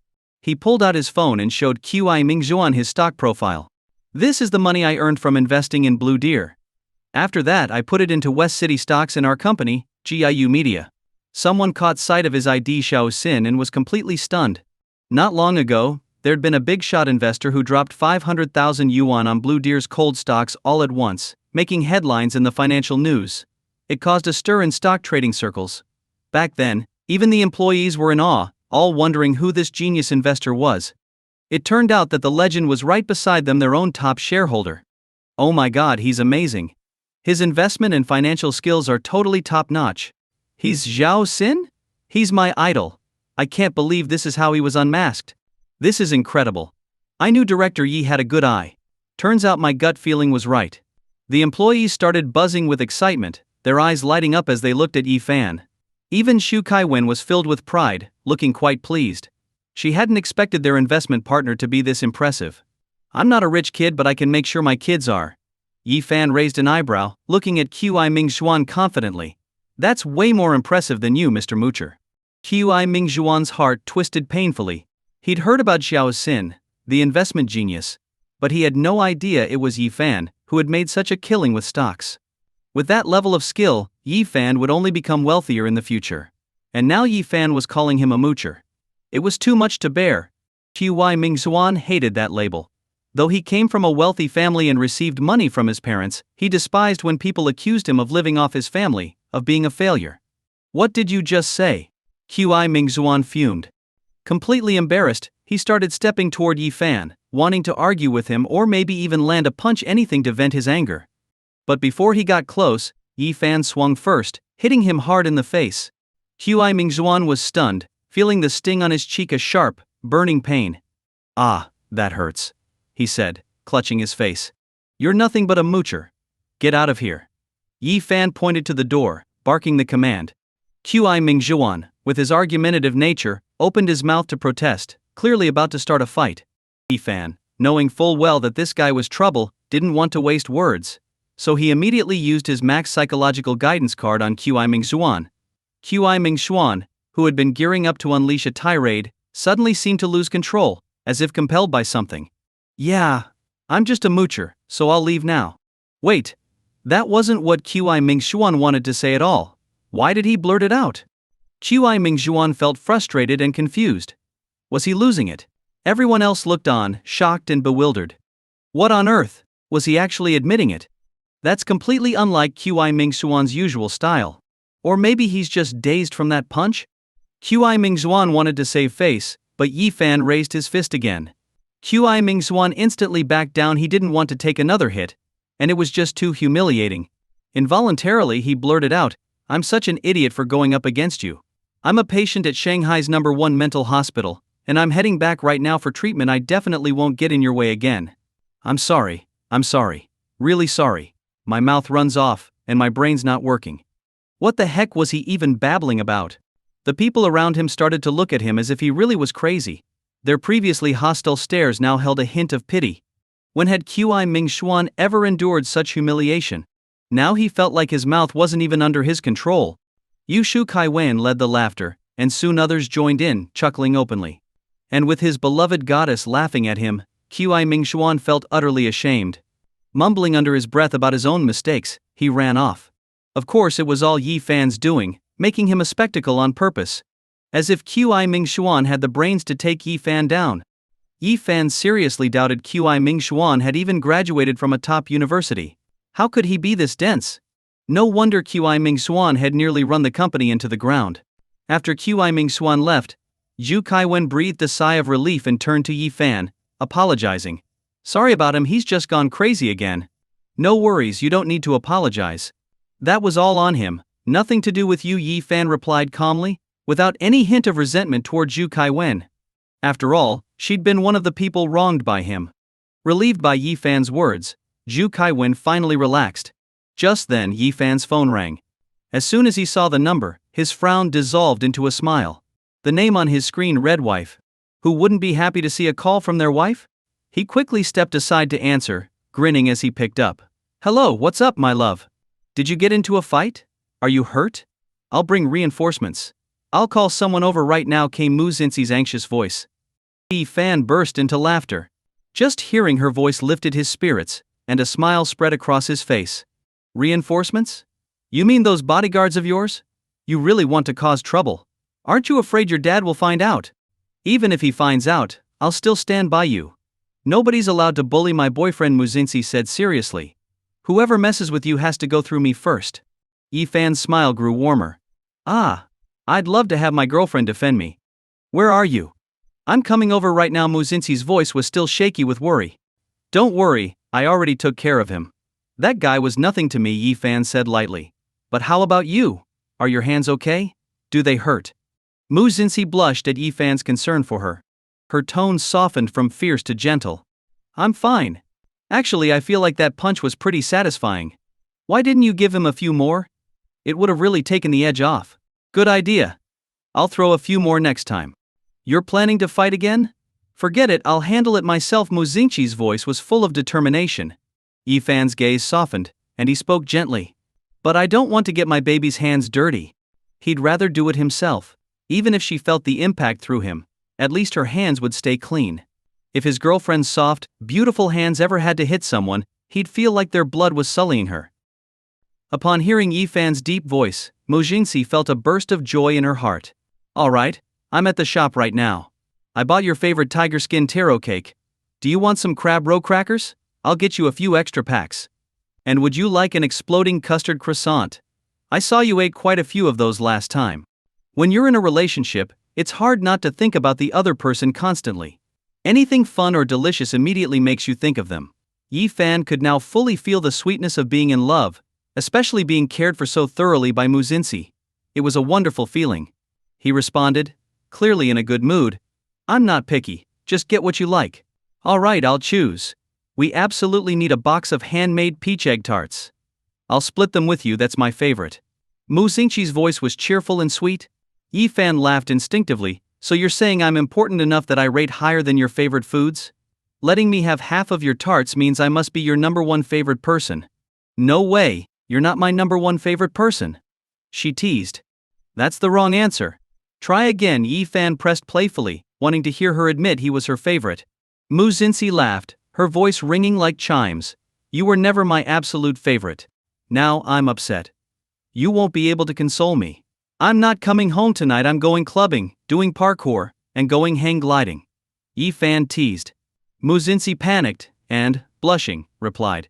My mom and dad are my #1 favorites, and you're just my favorite. Whether you'll surpass them one day depends on your actions. You're still in the evaluation phase, which might take several decades. Mu Xinxi was quite a rational person, not overly emotional. Even though she was fully committed to her relationship with Yi Fan, for her parents remained the most important, with her partner coming after them. But who knew what the future held? After a lifetime together, Yi Fan might just become her number one. Yi Fan listened quietly to her reasoning and found himself laughing, not a mocking laugh, but a genuinely happy one. She wasn't trying to humor him, she'd thought it all through very seriously. A girl with such filial piety was rare and precious. However, one question lingered in his mind. So, if your dad and I were both drowning, who would you save? Yi Fan asked, genuinely curious. My dad. Oh. Yi Fan's expression turned a bit sulky. That was quick. She didn't even need a moment to think. She could have hesitated, just for his sake. My dad can't swim, but you can, so of course, I'd save my dad, Mu Jinsi clarified. Then, after thinking for a second, she added, actually I can't go into the water either. I forgot I don't know how to swim. It wouldn't be good if you both had to save me instead. Yi Fan couldn't help but burst out laughing. He instantly imagined the scene in his mind, the time Mu Jinsi had fallen into the water, and he'd saved her. It was a twist of fate that led to him rescuing her, and, in the process, binding himself to a mysterious system. In a way, the system was like their matchmaker. Well then, how about learning to swim? Yi Fan suggested. I don't know about that. I'm really scared. Mu Jinsi hesitated. Yi Fan chuckled. What are you scared of? We've got the sensory exchange now. Are you really going to give up on that? If you drown, I drown too. If you swallow water, I swallow it too. Whatever pain she might experience, he'd bear it with her. Of course, Yi Fan didn't reveal his real reason. He secretly wanted to see Mu Jinsi in a swimsuit. Just thinking about her fair skin and beautiful appearance in swimwear made his heart race, his blood practically boiling. On the other end of the phone, Mu Jinsi's shy voice came through. But that'd be so hard on you. No, I'll just work a bit harder and learn to swim. Yi Fan, who thought she'd agree right away, felt warmth fill his heart at her unexpected concern for him. Silly girl, learning to swim isn't hard at all. When I learned, it wasn't a big deal. No problem. Yi Fan spoke confidently. Mostly it's for safety. Imagine if something like that happened again, what would I do? Yi Fan insisted. It wasn't just about the swimsuit, he wanted her to learn for her own safety. What if he wasn't around and something dangerous happened again? Hearing his persistence, Mu Jinsi finally agreed. Okay, I'll learn. Yi Fan, proud, said, no worries. As your coach, I'll make sure you master it in no time. They made plans to start lessons the next day, and Mu Jinsi didn't refuse. After the call ended, Yi Fan was in high spirits. When he returned to his colleagues, they couldn't help but admire and feel a little envious of him. Seeing Yi Fan's happy expression, it was clear he'd just been talking to his girlfriend. Such a blissful relationship, who wouldn't be envious? Most of them, programmers losing their hair, didn't even have a girlfriend. Everyone, don't mention my stock investments outside the office, especially not my identity. Yi Fan's smile faded into a serious expression as he informed everyone. Why? They were surprised, clearly not understanding the reason for keeping it secret. Wouldn't that be something to feel proud of? After all, with his vision and good judgment, he'd struck gold in the stock market. Let's keep it low-key. I don't want the media taking advantage of it. Yi Fan preferred the idea of quietly building his wealth. Attracting attention with big wins in something as volatile as stocks could lead to envy, and even trouble. And then it could interfere with his relationship time, which was just annoying to think about. Besides, he had no interest in dealing with reporters. Everyone quickly understood. The publicity could indeed be troublesome, so they agreed to keep quiet. After all, Yi Fan was a good boss, helping everyone earn money. Thanks to Qi Mingxuan's earlier spectacle, everyone's trust in Yi Fan grew even stronger, and their admiration for him deepened. After all, working under Yi Fan meant there was money to be made. With his eye for investments, if he wasn't going to make money, who would? Once Yi Fan left the office, he sent a message in their group chat to round up a few of his roommates. He told them, "Today's a good time to sell off West City stocks." Yi Fan sent the voice message, and the group chat instantly became lively. "Brother Lai, why? West City stocks are skyrocketing right now, aren't they? Wouldn't it be a loss to sell now?" Fat Tiger agreed with Brother Lai. "Yeah, West City is on fire. Selling now doesn't seem right." Yi Fan revealed his insight. "It's about to start dropping soon. Selling now will get you the best returns. Put your money into GIU Media stocks instead, you'll make a profit. Just don't go beyond your budget." These were predictions he'd calculated using the system. Since Yi Fan said so, the others didn't debate and immediately took his advice. At first, they'd thought West City stock was stagnant, but Yi Fan's foresight had proven accurate. West City became one of the best performing stocks. With him leading them to such profits, Questioning him now would be plain foolish. Everyone quickly started selling off their West City stocks. Once Yifan confirmed they were following his advice, he headed home. He couldn't wait to see his girlfriend, Muzinsi, whom he sensed was already driving. Grinning to himself, he got in his car too. Close enough to feel like a couple's drive. After brother Lei bought GIU Media stocks, he got a call from his father. Son, lend me a bit. I should have listened to you about West City stocks, they're skyrocketing.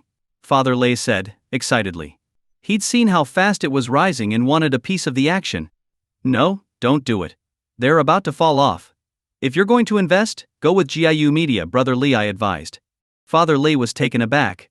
What? You're really putting money into GIU Media? Yes. Brother Lei replied confidently, GIU Media is about to soar. By now Lei trusted Yifan's stock skills completely. It wasn't just luck or a fluke, he was simply that good at picking winning stocks. Doubting Yifan's judgment now would be absurd. Father Lei was a bit hesitant, but ultimately decided to trust his son. GIU Media was a small, obscure company, but he took the plunge, investing 20,000 yuan. To his surprise, his earnings quickly surged, yielding impressive returns. Now he was ecstatic. Watching the steadily rising charts each day kept his blood pressure in check, and he was practically over the moon. One day he picked up several kilos of meat at the market and ran into his friend, Uncle He, who looked quite down. I never should have listened to that idiot Chen Ming about buying Huichin stock. It's tanked, and he's getting roasted by everyone now. I've lost a fortune too. Uncle He lamented. Seeing Uncle He's misfortune, Father Lei felt lucky for avoiding the Huichin bandwagon. Otherwise his wife might be threatening divorce by now. But sympathizing with his friend's loss, he offered, hey, don't let it get to you. Come over for dinner tonight. Uncle He noticed the hefty load of meat Mr. Lei was carrying and said in surprise, it's not even the new year yet, and you're buying so much meat. Meat's not cheap right now. Hey, made some money, so I figured we'd have a nice meal. I'll even make some lard cracklings and save them for when my son comes home this weekend. Gotta give him a good treat, Mr. Lei said, beaming. Suddenly something occurred to Uncle He, and he blurted out, hey, your son. Didn't he invest in West City stocks before? That's right. We thought he was just messing around back then. But now I see he had the foresight all along. He's really something, Mr. Lei said, delighted. Uncle He found this hard to believe. How could he predict it so accurately? We're seasoned investors, but we keep losing money. Your son really seems to strike gold with whatever stocks he buys. Mr. Lei couldn't stop smiling. Yeah, I never thought he had such a good eye for it. He's quite impressive. That's amazing, Uncle He said, envy written all over his face. Then, a bold idea suddenly flashed through Uncle He's mind. Wait, is it possible? Seeing that Uncle He wanted to say something but hesitated, Mr. Lei urged, What? What are you thinking? Could your son actually be that stock genius, Xiao Xin? Uncle He clapped his hands in excitement. Mr. Lei was startled, and then immediately shook his head, laughing. How could that be? Don't be ridiculous. But Uncle He was serious. Why not? Don't you think it's too much of a coincidence? Only 4 people bought Lanlu stocks, and your son just happened to be one of them. Then, Xiao Xin was spotted buying West City stocks after being mocked by Chen Ming, and your son also bought into West City, and those were some of the most obscure stocks. Mr. Lei felt a pang in his heart. He remembered his son's previous confidence with stocks, how he'd had everything planned, even selling off West City stocks at the peak. It didn't seem like a fluke at all. No, it still seems unlikely. Xiao Xin invested millions in Lanlu. Where would my son get that kind of money? Mr. Lei waved off the idea, finding it impractical. But Uncle He persisted, maybe he took out a loan. Or maybe he's got a friend who's a rich kid and lent him the money. Isn't he a college student? This kind of cash is pocket change for some of those rich kids. I'm telling you, he could very well be Xiao Xin. Why wouldn't he just say so? Mr. Lei wondered aloud, still hesitant. He probably doesn't want to draw attention. Imagine if he took a big risk and failed. Now that he succeeded, he's probably just waiting for the right time to tell you, Uncle He reasoned. Uncle He figured that 1 or 2 coincidences could happen, but not so many in a row. He was convinced that little Lei was Xiao Xin, but for some reason he hadn't admitted it. Mr. Lei still felt it was a bit far-fetched, but Uncle He said confidently, just ask him if he has any rich friends, a real rich kid. Thinking it over, Mr. Lei figured there was no harm in asking, as long as he didn't make his son suspicious. So, Mr. Lei sent a probing message on WeChat. Son, do you happen to have a friend who's a rich kid? Really wealthy? Before long, his son replied, "Dad, how'd you know?" "Yeah, I have a good buddy who just got a big payout from his family. They're loaded." Mr. Lee was stunned. So it was true. Uncle, he got even more excited. "See? I told you it all added up. You were just being stubborn, old Lei. You're a lucky man." Mr. Lee's face broke into a wide grin, and he rubbed his hands together. "I never imagined such good fortune would come to my family. My son is really bringing us honor. This calls for a celebration. When he comes home this weekend, let's go out. I'll treat you to dinner at Yellow Crane Tower." Uncle, he offered with a smile. Actually, Uncle, he was calculating in his mind. Old Lei was his friend. Little Lee was old Lei's son. Close enough, he figured, to consider little Lee a friend too. If he could get close, he'd be able to find out which stocks to buy for a profit. This way he could make a nice sum. Why not? This way he'd make up for the losses he'd taken, maybe even multiply his money. Old Lei perked up when he heard about Hwanghae Tower. After all, it was the city's most famous and authentic restaurant. The average cost per person there was a few hundred yuan. Usually when he passed by, he'd smell the aromas and get hungry, but with just a bit of pocket money, he couldn't afford to eat out. Especially somewhere so pricey. Now that Uncle he was offering, of course he was thrilled. All right, I'll let him know. One way or another, his son had to come back. Well, if he didn't, old Lei would just find a way to trick him into it. Either way, they'd get their good meal. Fortunately, old Lei didn't have to try too hard. He just mentioned it casually, and his son agreed. Old Lei was happy, and naturally, Uncle he was too. He figured he was about to get rich. Building a good relationship with little Lei meant he'd have plenty of chances to make money in the future. Uncle he was already thinking about buying a new house, maybe even a Porsche. That would fit his image much better. Meanwhile, little Lee had no idea there were any surprises awaiting him. In the living room, Yi Fan and Mu Xinxi were snuggled up together. Yi Fan was lying on Mu Xinxi's lap. With those fair, beautiful legs so close, it was impossible not to be mesmerized. Taking in a breath, their scents mixed together, his clean, simple scent with her peach fragrance. And then there was the 77-inch Ultra HD TV in front of them. It was pure enjoyment. Yi Fan was feeling completely content. Mu Xinxi, laughing, gave his face a little rub. "What's up with us watching the news?" "Keeping up with world affairs is good," Yi Fan grinned. Who cared what was on the screen? Obviously his real interest wasn't in the news. It was in the beautiful girl in front of him. Yi Fan was fully satisfied. "But I'm not a fan of news anchor voices. I mean, do couples even watch the news together?" Mu Xinxi pouted, and gave his bangs a little tug. Of course Yi Fan couldn't actually feel any pain from her pulling.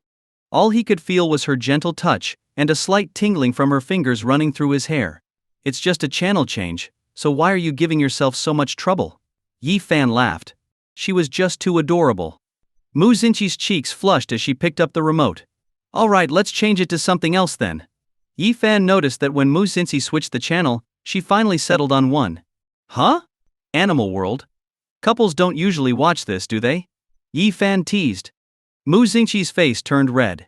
"At this time it's all live news broadcasts, so I can only pick something to stream. This is the most bearable option. Are you sure this is available without a fee?" Yi Fan chuckled. His eyes fell on the screen where two lions were chasing each other, then rolling around in a mating ritual. "A streaming pic, huh?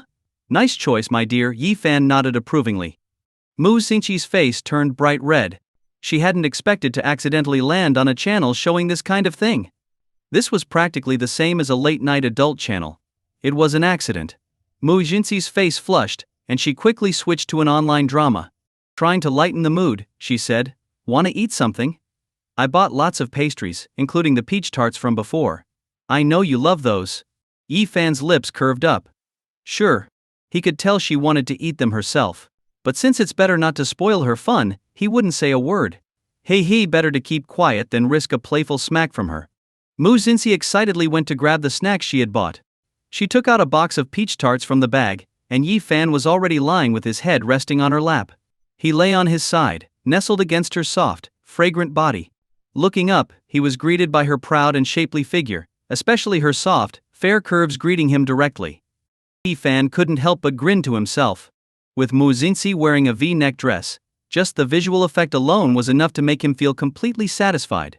Even DMI would pale in comparison. Here, have a bite. Mu Xinqi held up a peach tart with her pristine white fingers, bringing it close to Yi Fan's mouth. Yi Fan immediately opened his mouth and took a bite. With their sensory connection, especially taste, if she hadn't eaten it herself, all he would sense would be the bland taste of plain water.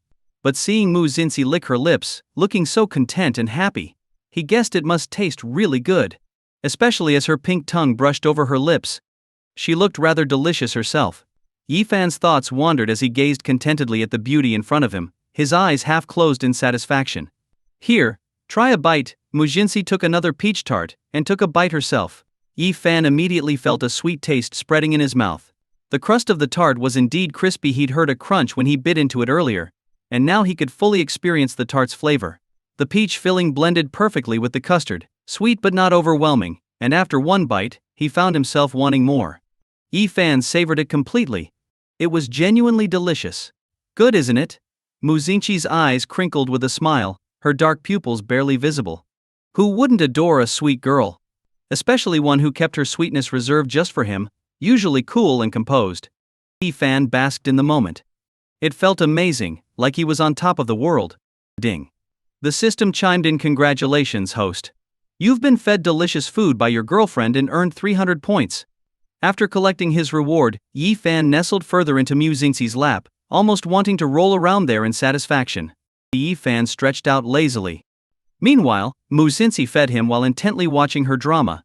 The plot was at a climactic point, and her eyes were glued to the screen. Just then, the male lead had a scene where he was injured. He was taking off his shirt, letting the female lead apply medicine.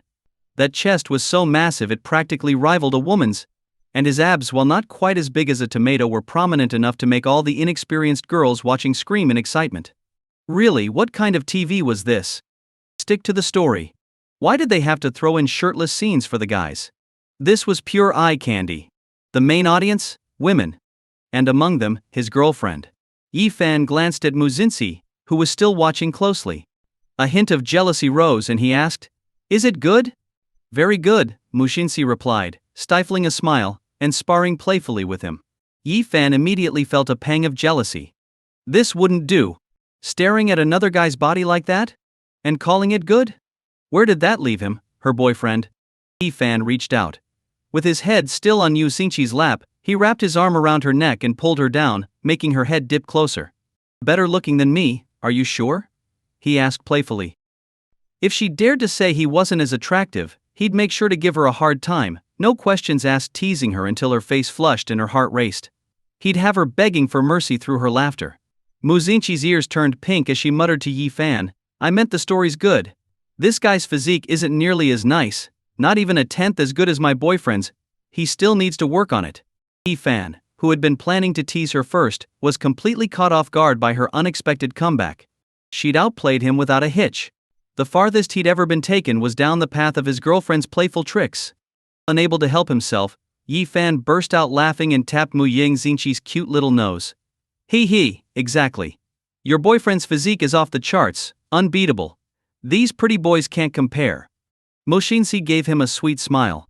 Yi Fan held her contentedly, no longer concerned about any other guy trying to show off. None of them could even come close to him. Besides, his girlfriend had just told him he was the best. That alone was enough to keep Yi Fan happy for half the day. He couldn't help but smile. But soon, the tables turned. The female lead then appeared, dressed in an outfit far from modest, a short skirt that revealed more than it covered. And she was actively flirting with the main character, her charms accentuated by the sultry background music. The whole scene was set up for seduction. After watching for a few seconds, Yi Fan noticed that his girlfriend was starting to get a little jealous. "Is she that good looking?" she asked. Yi Fan nodded. "Yeah, she is." "Oh." Glancing over, Yi Fan saw Mu Xinqi turn her delicate face away, clearly in a huff. She'd been feeding him snacks, but now, she stopped altogether and began drinking her iced drink, gulping it down in one go. "Hey, slow down, it's freezing." Though the sight of her lips wrapped around the bottle was a bit tantalizing, drinking an iced drink so fast was no joke.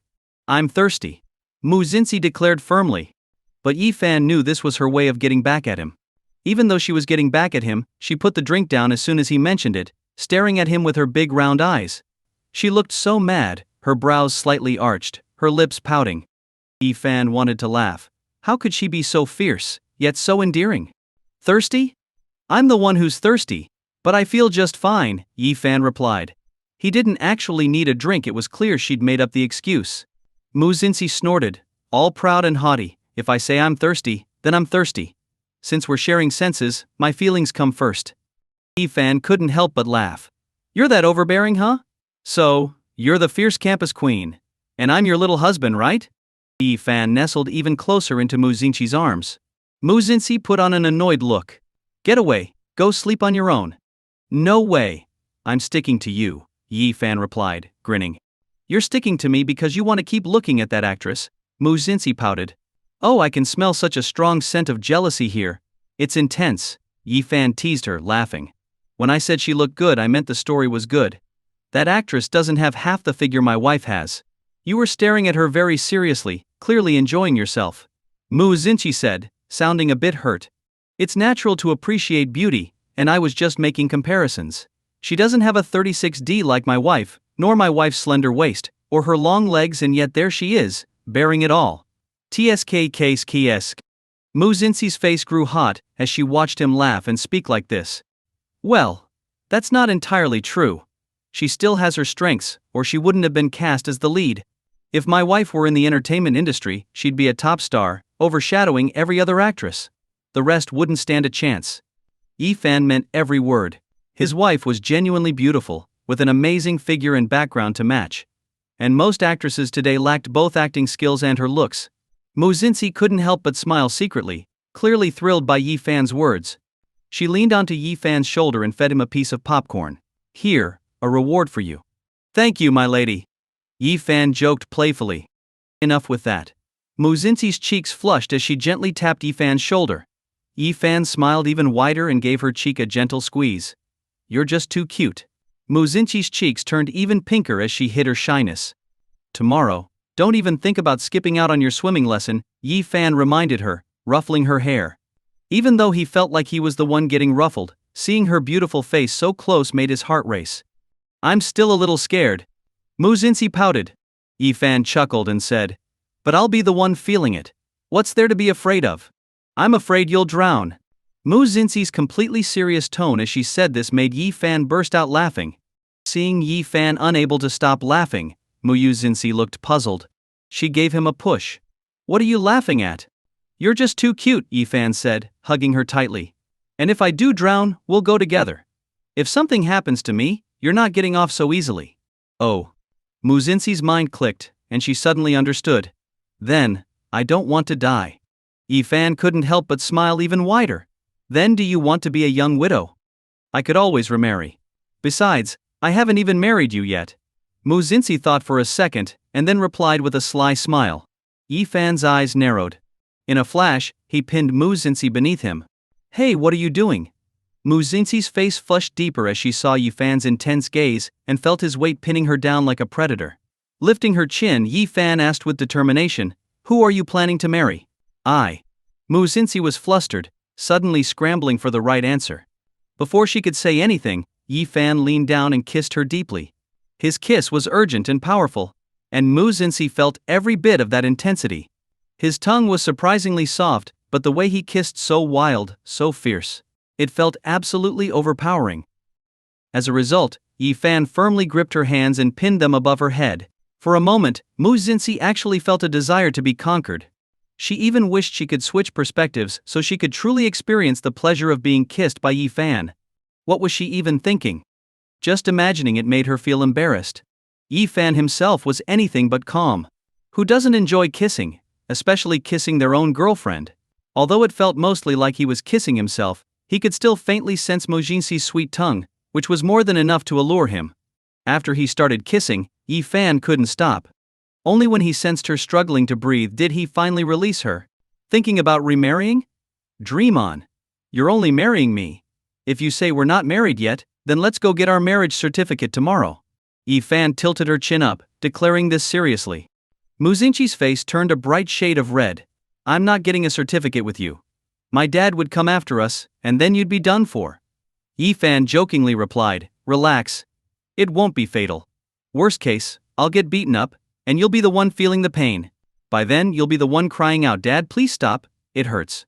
Musinsi could practically see the scene play out in her mind and immediately smacked him lightly. "You're so ruthless." Yi Fan chuckled, wrapping his arms around her waist. "Ruthless? I'm just telling the truth. Besides, if you're hurting, then I'll be taking the blows too. It'll be a lose-lose situation." He kissed her black hair gently. "At that point, we'd really be like star-crossed lovers. Just thinking about it makes me feel sorry for us." Musinsi huffed. "I'm not going to die with you. Neither am I still haven't enjoyed any husband privileges yet. No way I'm dying." Yi Fan joked, bringing his face close to hers, brushing against her soft cheeks. After that affectionate exchange, Musinsi's cheeks stayed red, and she basked in his warmth, looking like a sweet and docile lamb. Yi Fan was absolutely smitten and didn't want to let go, not even for a second. Intimate interaction detected. "Congratulations, host, you've earned 300 points. After Yi Fan returned to his room, he started drawing rewards. He did 5 rounds and won 3 items. Ding. "Congratulations, host, you've acquired advanced swimming skills." Ding. "Congratulations, host, you've acquired superior physique enhancement. Body strength maximized, abs enhanced." Ding. "Congratulations, host, you've acquired a high lottery success rate valid for 3 days." Yi Fan was quite pleased. These were all things he'd use. Perfect. He and his girlfriend were going swimming tomorrow, so the swimming skill would come in handy. Now there'd be no risk of another near-drowning incident. As for the enhanced physique skill, even better. After all, who doesn't want to make their girlfriend swoon over their body? Besides, it's good for oneself. What guy wouldn't want his body to be fitter, his abs even more defined? Yi Fan was no exception. After activating the skill, he could literally see his physique becoming more defined. His V-line was sharper. His abs were rock solid, looking like they'd been trained to a new level. Even Yi Fan was about to have a nosebleed just looking at himself. His girlfriend was bound to blush even harder. Thinking about that made Yi Fan's thoughts drift a little. As for the high lottery success rate, it was clearly the one Yi Fan had been hoping for. With a lottery, who wouldn't want to get lucky? Yi Fan was no exception. The next afternoon. Today, neither Yi Fan nor Musinsi had any classes, so they naturally went to a nearby sports center to practice swimming. Yi Fan got changed quickly. After all, as a guy, he just needed to go shirtless and put on some swim trunks. When Yi Fan showed up by the pool, he immediately attracted quite a bit of attention. While he was minding his own business, a sexy girl wearing sunglasses came over to strike up a conversation with him. She was practically the definition of curvy. Seeing Yi Fan, she tossed him a flirtatious glance. Then she smoothly sat down next to him and began speaking in a sweet, coquettish voice. "Hey, handsome, here alone?" She kept trying to catch his attention with suggestive gestures, constantly playing with her hair or tilting her shoulders to flaunt her ample figure, practically inviting him to take on the challenge. Yi Fan had no interest in her whatsoever. While he did like seeing girls in swimsuits, it was his own girlfriend he wanted to see in one. This girl? Sure, she had some curves, but Musinsi could easily outshine her any day. Indifferent to this flashy display, Yi Fan simply replied, waiting for someone. He thought that would be enough to make her back off, but she placed her hand on his shoulder without hesitation. The sight of her trying to cozy up made his skin crawl, even if he couldn't physically feel it. "What are you doing?" Yi Fan asked, his tone laced with disgust. "Waiting for a guy or a girl?" she asked sweetly, tossing her hair. "Why not hang out with me?" "The girl. My girlfriend," Yi Fan replied, getting up to walk away. But the girl hurriedly followed him. "Hey, leave me your WeChat. And don't worry about your girlfriend. We can always meet up later." The girl was clearly after Yi Fan's looks and his physique. And who wouldn't be? With those 8-pack abs and that solid frame, he was bound to be great company. "Get lost," Yi Fan snapped harshly. "Wow. You're feisty. But hey, I'm just a girl. If you're really worried, why don't we make it a threesome with your girlfriend?" she suggested, clutching his arm. Gender wasn't an issue for her as long as it was fun, she was game. Just as Yi Fan was about to shake her off in disgust, a graceful, slender figure appeared, storming over in anger. "Get lost. He's my boyfriend." Yi Fan watched as Musinsi strode over, lips pursed and eyes blazing, and shoved the flirtatious girl away. The girl was momentarily stunned, not expecting his girlfriend to appear so suddenly. "So this is really your girlfriend?" "That's right, she's my girlfriend," Yi Fan declared proudly. "Pretty, huh?" He was practically glowing with pride, showing off his girlfriend. And who could blame him? Musinsi's presence alone was captivating. Her hair was tied up in a cute little bun, her eyes were bright and clear, and her lips a vibrant red. Not to mention, her neckline was so striking, accentuating her collarbones perfectly. Yi-fan felt his mouth go a little dry just looking at her. Yi-fan couldn't help but notice how great Mu Xinxi looked in her swimsuit. Although it wasn't a bikini, her blue strappy swimsuit, with a small bow tied at the top, drew attention to her curves in all the right ways. The swimsuit featured a backless design, showing off her smooth, pearly white skin perfectly tempting. He even thought maybe that flawless back should try cupping therapy sometime. Looking further down, her swimsuit exposed her waist, and her long, slender legs looked incredibly enticing as her skirt swayed lightly. Yi-fan was sure any guy who saw her would turn into a love-struck fool. The adrenaline surged in him. She was a total stunner. And best of all, she was his girlfriend. Yi-fan couldn't help the grin that spread across his face. Wow. Gorgeous. The girl next to him nodded in approval, clearly referring to Mu Xinxi. Maybe now she'd take a hint and back off? But then she surprised them both by saying, "Beautiful sister, would you consider being with me? I'm totally open to us being together. I don't mind at all." The girl looked at Mu Xinxi with a mix of admiration and infatuation. Mu Xinxi, who had been about to tell her off, was momentarily stunned. Her eyes went wide. Yi-fan could hardly believe it either. Wait, what? This was absurd. Wasn't she supposed to be drawn to the opposite gender? No way. My girlfriend isn't interested in that, and she's not about to start. Now go chill somewhere else, Yi-fan said with a glare. The girl looked disappointed, casting one last longing glance at both of them. Really not interested? I'm totally open, why not have fun together? Yi-fan just blinked in disbelief. When girls get flirtatious, guys don't stand a chance. He quickly led Mu Xinxi away, leaving the girl behind to watch them go with clear reluctance. Once they were at a safe distance, Yi-fan turned to Mu Xinxi and said, "Guess I'll have to watch out for girls as much as I do for guys now." His girlfriend was too beautiful, danger lurked everywhere. Mu Xinxi crossed her arms and replied, "Oh, and you think I don't?" Yi-fan immediately felt the soft pressure against him, his face heating up as any lingering irritation evaporated.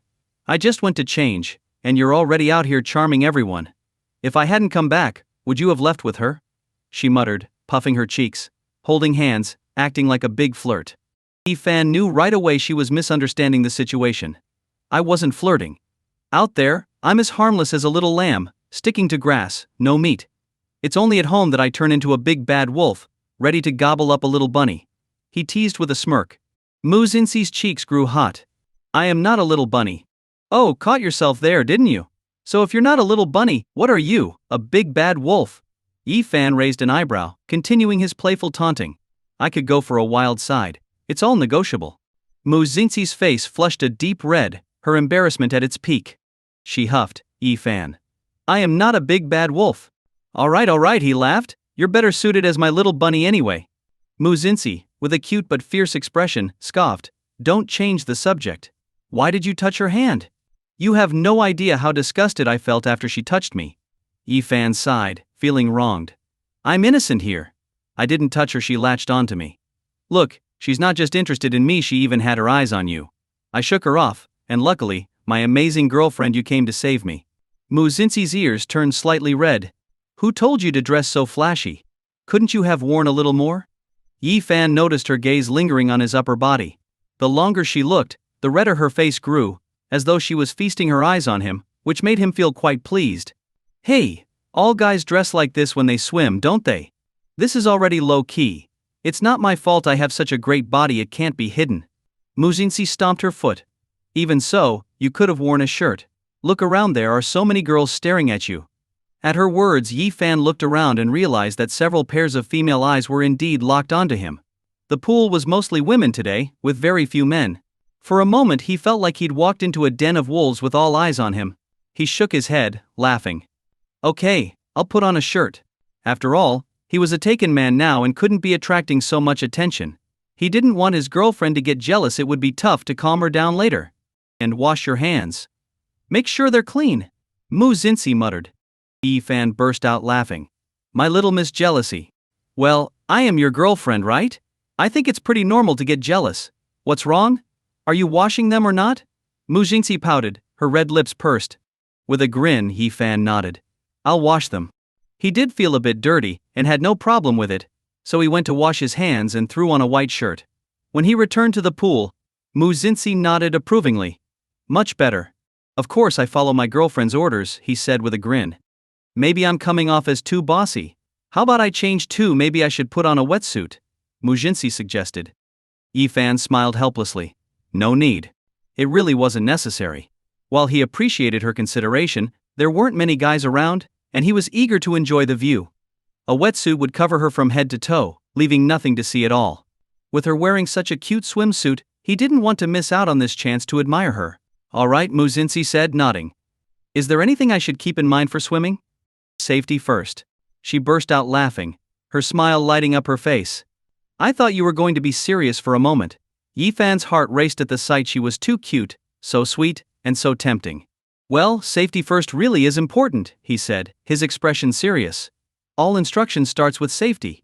I'm not worried about safety, I've got you, don't I? That single, casual remark from her made Yifan's heart beat even faster. Who doesn't love being trusted by their girlfriend? Yifan was no exception. With a wide grin, he spread his arms open. Come here, babe, give me a hug. He went to hug her, but Mujinsi slipped away playfully. Enough with the mushy stuff. Don't you know that too much PDA leads to an early? Yifan quickly covered her mouth. Let's not say things like that. Mujinsi saw Yifan's serious expression and suddenly burst out laughing. Okay. Yifan started by helping Mujinsi warm up a little, to prevent any cramps when they got in the water. After a few exercises she was already panting, her cheeks flushed as she said, Ugh. Slow down, slow down, slow down, I can't keep up. Oh right. I got a bit too excited and forgot, Yifan said, slowing down. He knew men and women have different physical strengths, and his stamina was much higher than Mujinsi's, who rarely worked out. But what could he do? She was his girlfriend, such a cute one at that. So Yifan modified the warm-up exercises to make them lighter, so Mujinsi could keep up more easily. When they were done, he looked at her red face and asked with concern, Thirsty? Want some water? A little. Yeah, Mujinsi nodded. Okay, wait here, Yifan replied. Mujinsi thought he was going to buy some water, but instead, he pulled out 2 cartoon water bottles from his bag, decorated with stickers. The blue one's mine, the pink one's yours, Yifan said, handing her the pink bottle. As soon as she saw the bottle, Mujinsi started laughing. Ha ha ha ha. Yifan looked at her helplessly. What's so funny? This is so unlike your style. Her beautiful eyes sparkled with amusement. You're supposed to be a macho guy. Why something so cartoonish? She held the pink bottle close to her face, looking as cute as could be. Yifan finally understood why so many guys idolized their dream girl. No wonder she was so popular, she was just irresistibly charming.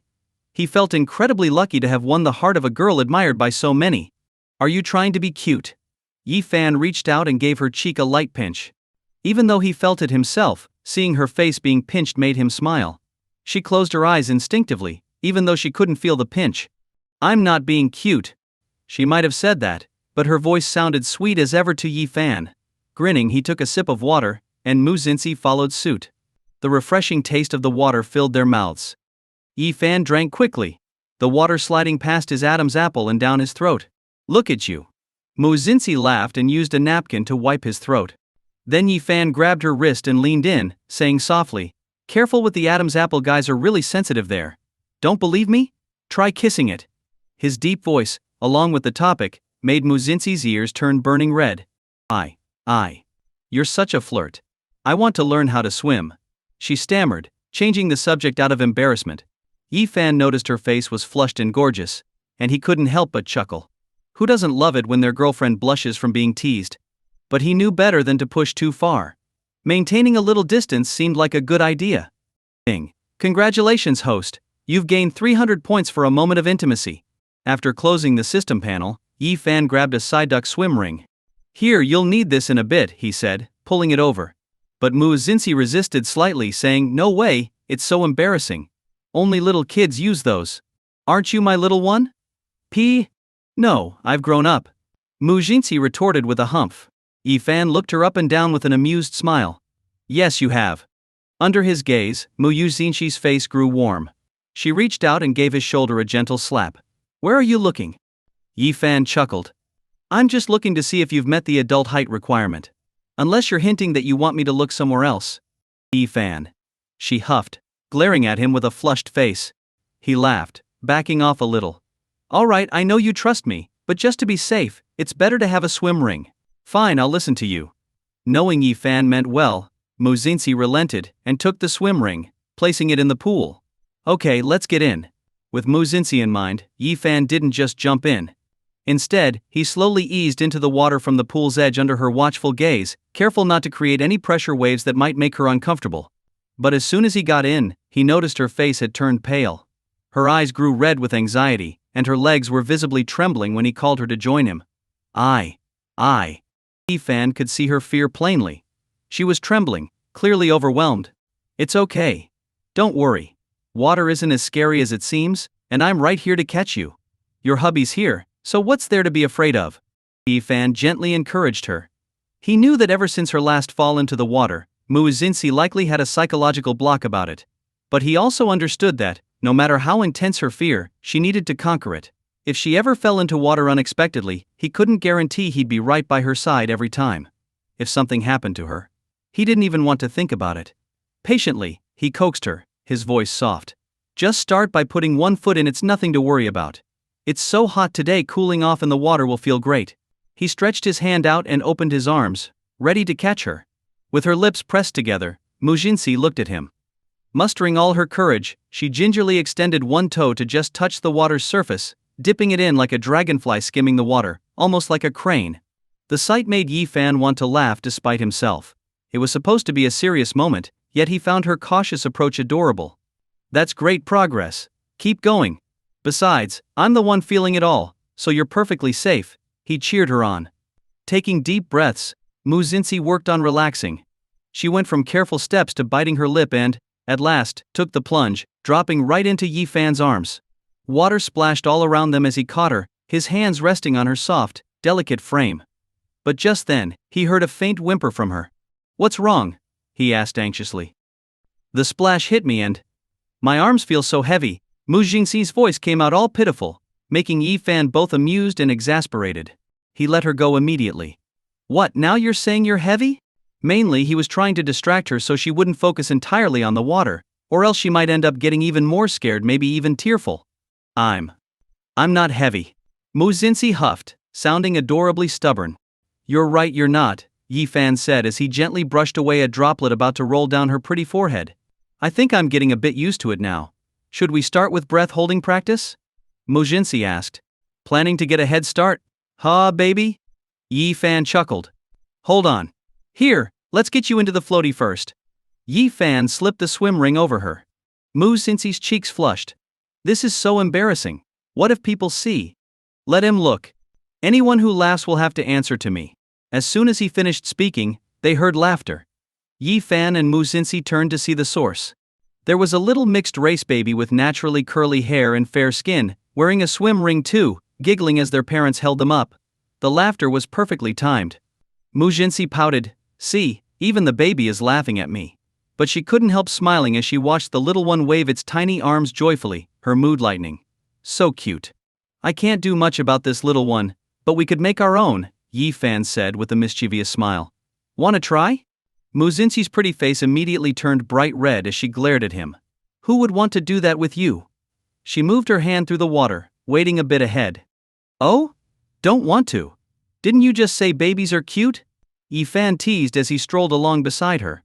That's way off in the future. Mu Xinxi's voice grew softer with embarrassment. Not that far off. People are planning ahead these days.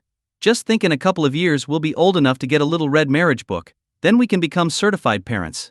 Sounds good, doesn't it? Yi Fan imagined their future aloud. The thought of even the small details made him feel happy. You're thinking way too far ahead. Mu Xinxi replied, shy. But Yi Fan's words struck a chord. Of course, Mu Xinxi had also imagined the future, especially one that included Yi Fan. After all, in her heart, any future she envisioned had him in it. Who else would she want as the father of her kids but him? I'm not even saying right now. Guess what, I've already thought up names for our kids, Yi Fan said, still teasing. Well then, let's hear it. What names did you come up with? Liang Chen. How cool does that sound, huh? It's got real flair. He blurted out without a second thought. Maybe you should eat some preserved plums instead. Honey, if you don't like it, I can change it up. How about Yi Lixiang Yi Shanghai Yi Smoller Yi Tai Mei or Yi Cheng Meng Duo? How's that? he suggested, barely containing his laughter. Mu Xinxi rolled her eyes. Not one of those would work. Our kid would hate you for life. What if we used my family name instead? Then, Mu Yu Chengzhou? Mu Hu Hu Hishu? Mu Zhong Warren? Powerful names, right? Yifan laughed as he tossed out more names. Mu Xinxi's eyes narrowed. A dictionary would have better ideas than you. Are they that bad? I actually think they're kind of awesome, Yifan joked, then added, wait, you're already planning for our kid. I thought you weren't going to give me kids. Mu Xinxi's face heated up immediately. Who knows what the future holds? For now you've managed to trick me, but later, I might just change my mind. Yifan's lips curled into a smile. You don't have the chance to change your mind. You're destined to be my wife. He gently pulled Mu Xinxi into his arms, letting her lean against him. Mu Xinxi's face grew even pinker. Stop getting sidetracked. Aren't we here to swim? Look at what you're saying. Well, teaching you to swim is secondary. The main goal is spending time with you, dear wife. Only just noticing now? Yifan replied with a laugh. Mu Xinxi's face turned bright red, and she exclaimed, Yifan. All right, I'm just teasing you. How are you so adorable and innocent? Yifan grinned, then guided her to the shallow end of the pool to practice holding her breath. All right, take it slowly. If you can't hold it, just come up. How will I even know that without you to remind me, dummy? When she said dummy, her voice was so soft and sweet, with a hint of playful irritation. Haha, all right, got it. Yifan stretched out his hand to gently pat her on the head. With a slight pout, Mu Xinxi shared a sweet moment with him before carefully lowering herself into the water to hold her breath. But she was such a little beginner, like a small dolphin, she surfaced in just a few seconds. Uncomfortable? Her face, rinsed by the water, looked even more stunning, her clear eyes filled with concern as she looked at him, making Yifan's heart pound with happiness. Silly, I can swim. Holding my breath for this long is nothing, Yifan said. For him, holding his breath was effortless, but this girl was worried about him. So adorably silly. Sweet like a parfait. Then I'll try to hold it a bit longer, Mu Xinxi said, assured that he was fine, and went back to practicing. Yifan stood beside her, watching her practice earnestly. He could sense a bit of discomfort from holding his breath, but it was manageable. After all, it wasn't easy learning something new, especially at first. He was actually glad he could take on the feeling for her, otherwise, she might have ended up crying from frustration. After practicing her breath holding, Mu Xinxi moved on to learning how to swim. Yifan had already shown her the movements on land, and she wanted to learn freestyle. Her long arms and legs glided through the water gracefully, making her look incredible as she pushed against the waves. She was like a vision in the water, her figure perfectly highlighted. Emerging from the water, her chest rose and fell as droplets traced along her curves, a breathtaking scene right there in the pool. Yifan's eyes couldn't help but light up. His hands rested on Mu Xinxi's waist to support her, helping her float.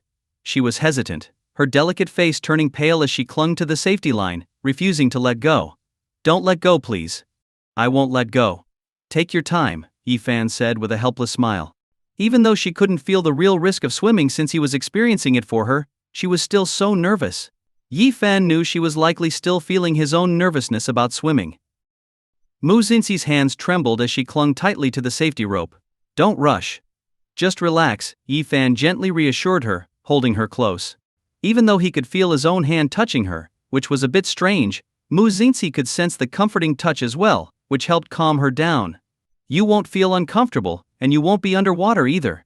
Swimming is really simple, plus you won't have to worry about water getting in your mouth or throat, so you'll learn even faster. Yifan's gaze fell on her exposed back, and he couldn't deny he felt a little captivated, such a fair back, slender waist, and petite curves. But setting his thoughts aside, he focused on his role as her coach, helping her along. When he noticed her legs tensing up, he gently patted her thighs and reminded her, don't keep your legs so stiff, relax them a bit. Slap. The sound was crisp. You're bullying me. Mu Xinxi looked at him with a pout. Yifan chuckled. You call that bullying? I didn't even do anything. Mu Xinxi's cheeks flushed. You hit me. It was a correction, not a slap, he replied with a smile. Haven't you ever heard that a strict teacher produces capable students? But I'm afraid of swimming. And you're my boyfriend, so you're supposed to be gentle with me, she mumbled, looking sad. So mean. Seeing her eyes go misty and her vulnerable expression, Yifan softened. He gently brushed her damp hair behind her ear. Baby, I'm not being mean. Let's learn together, okay? Don't back down. Someone as smart as you will definitely learn fast. She murmured softly.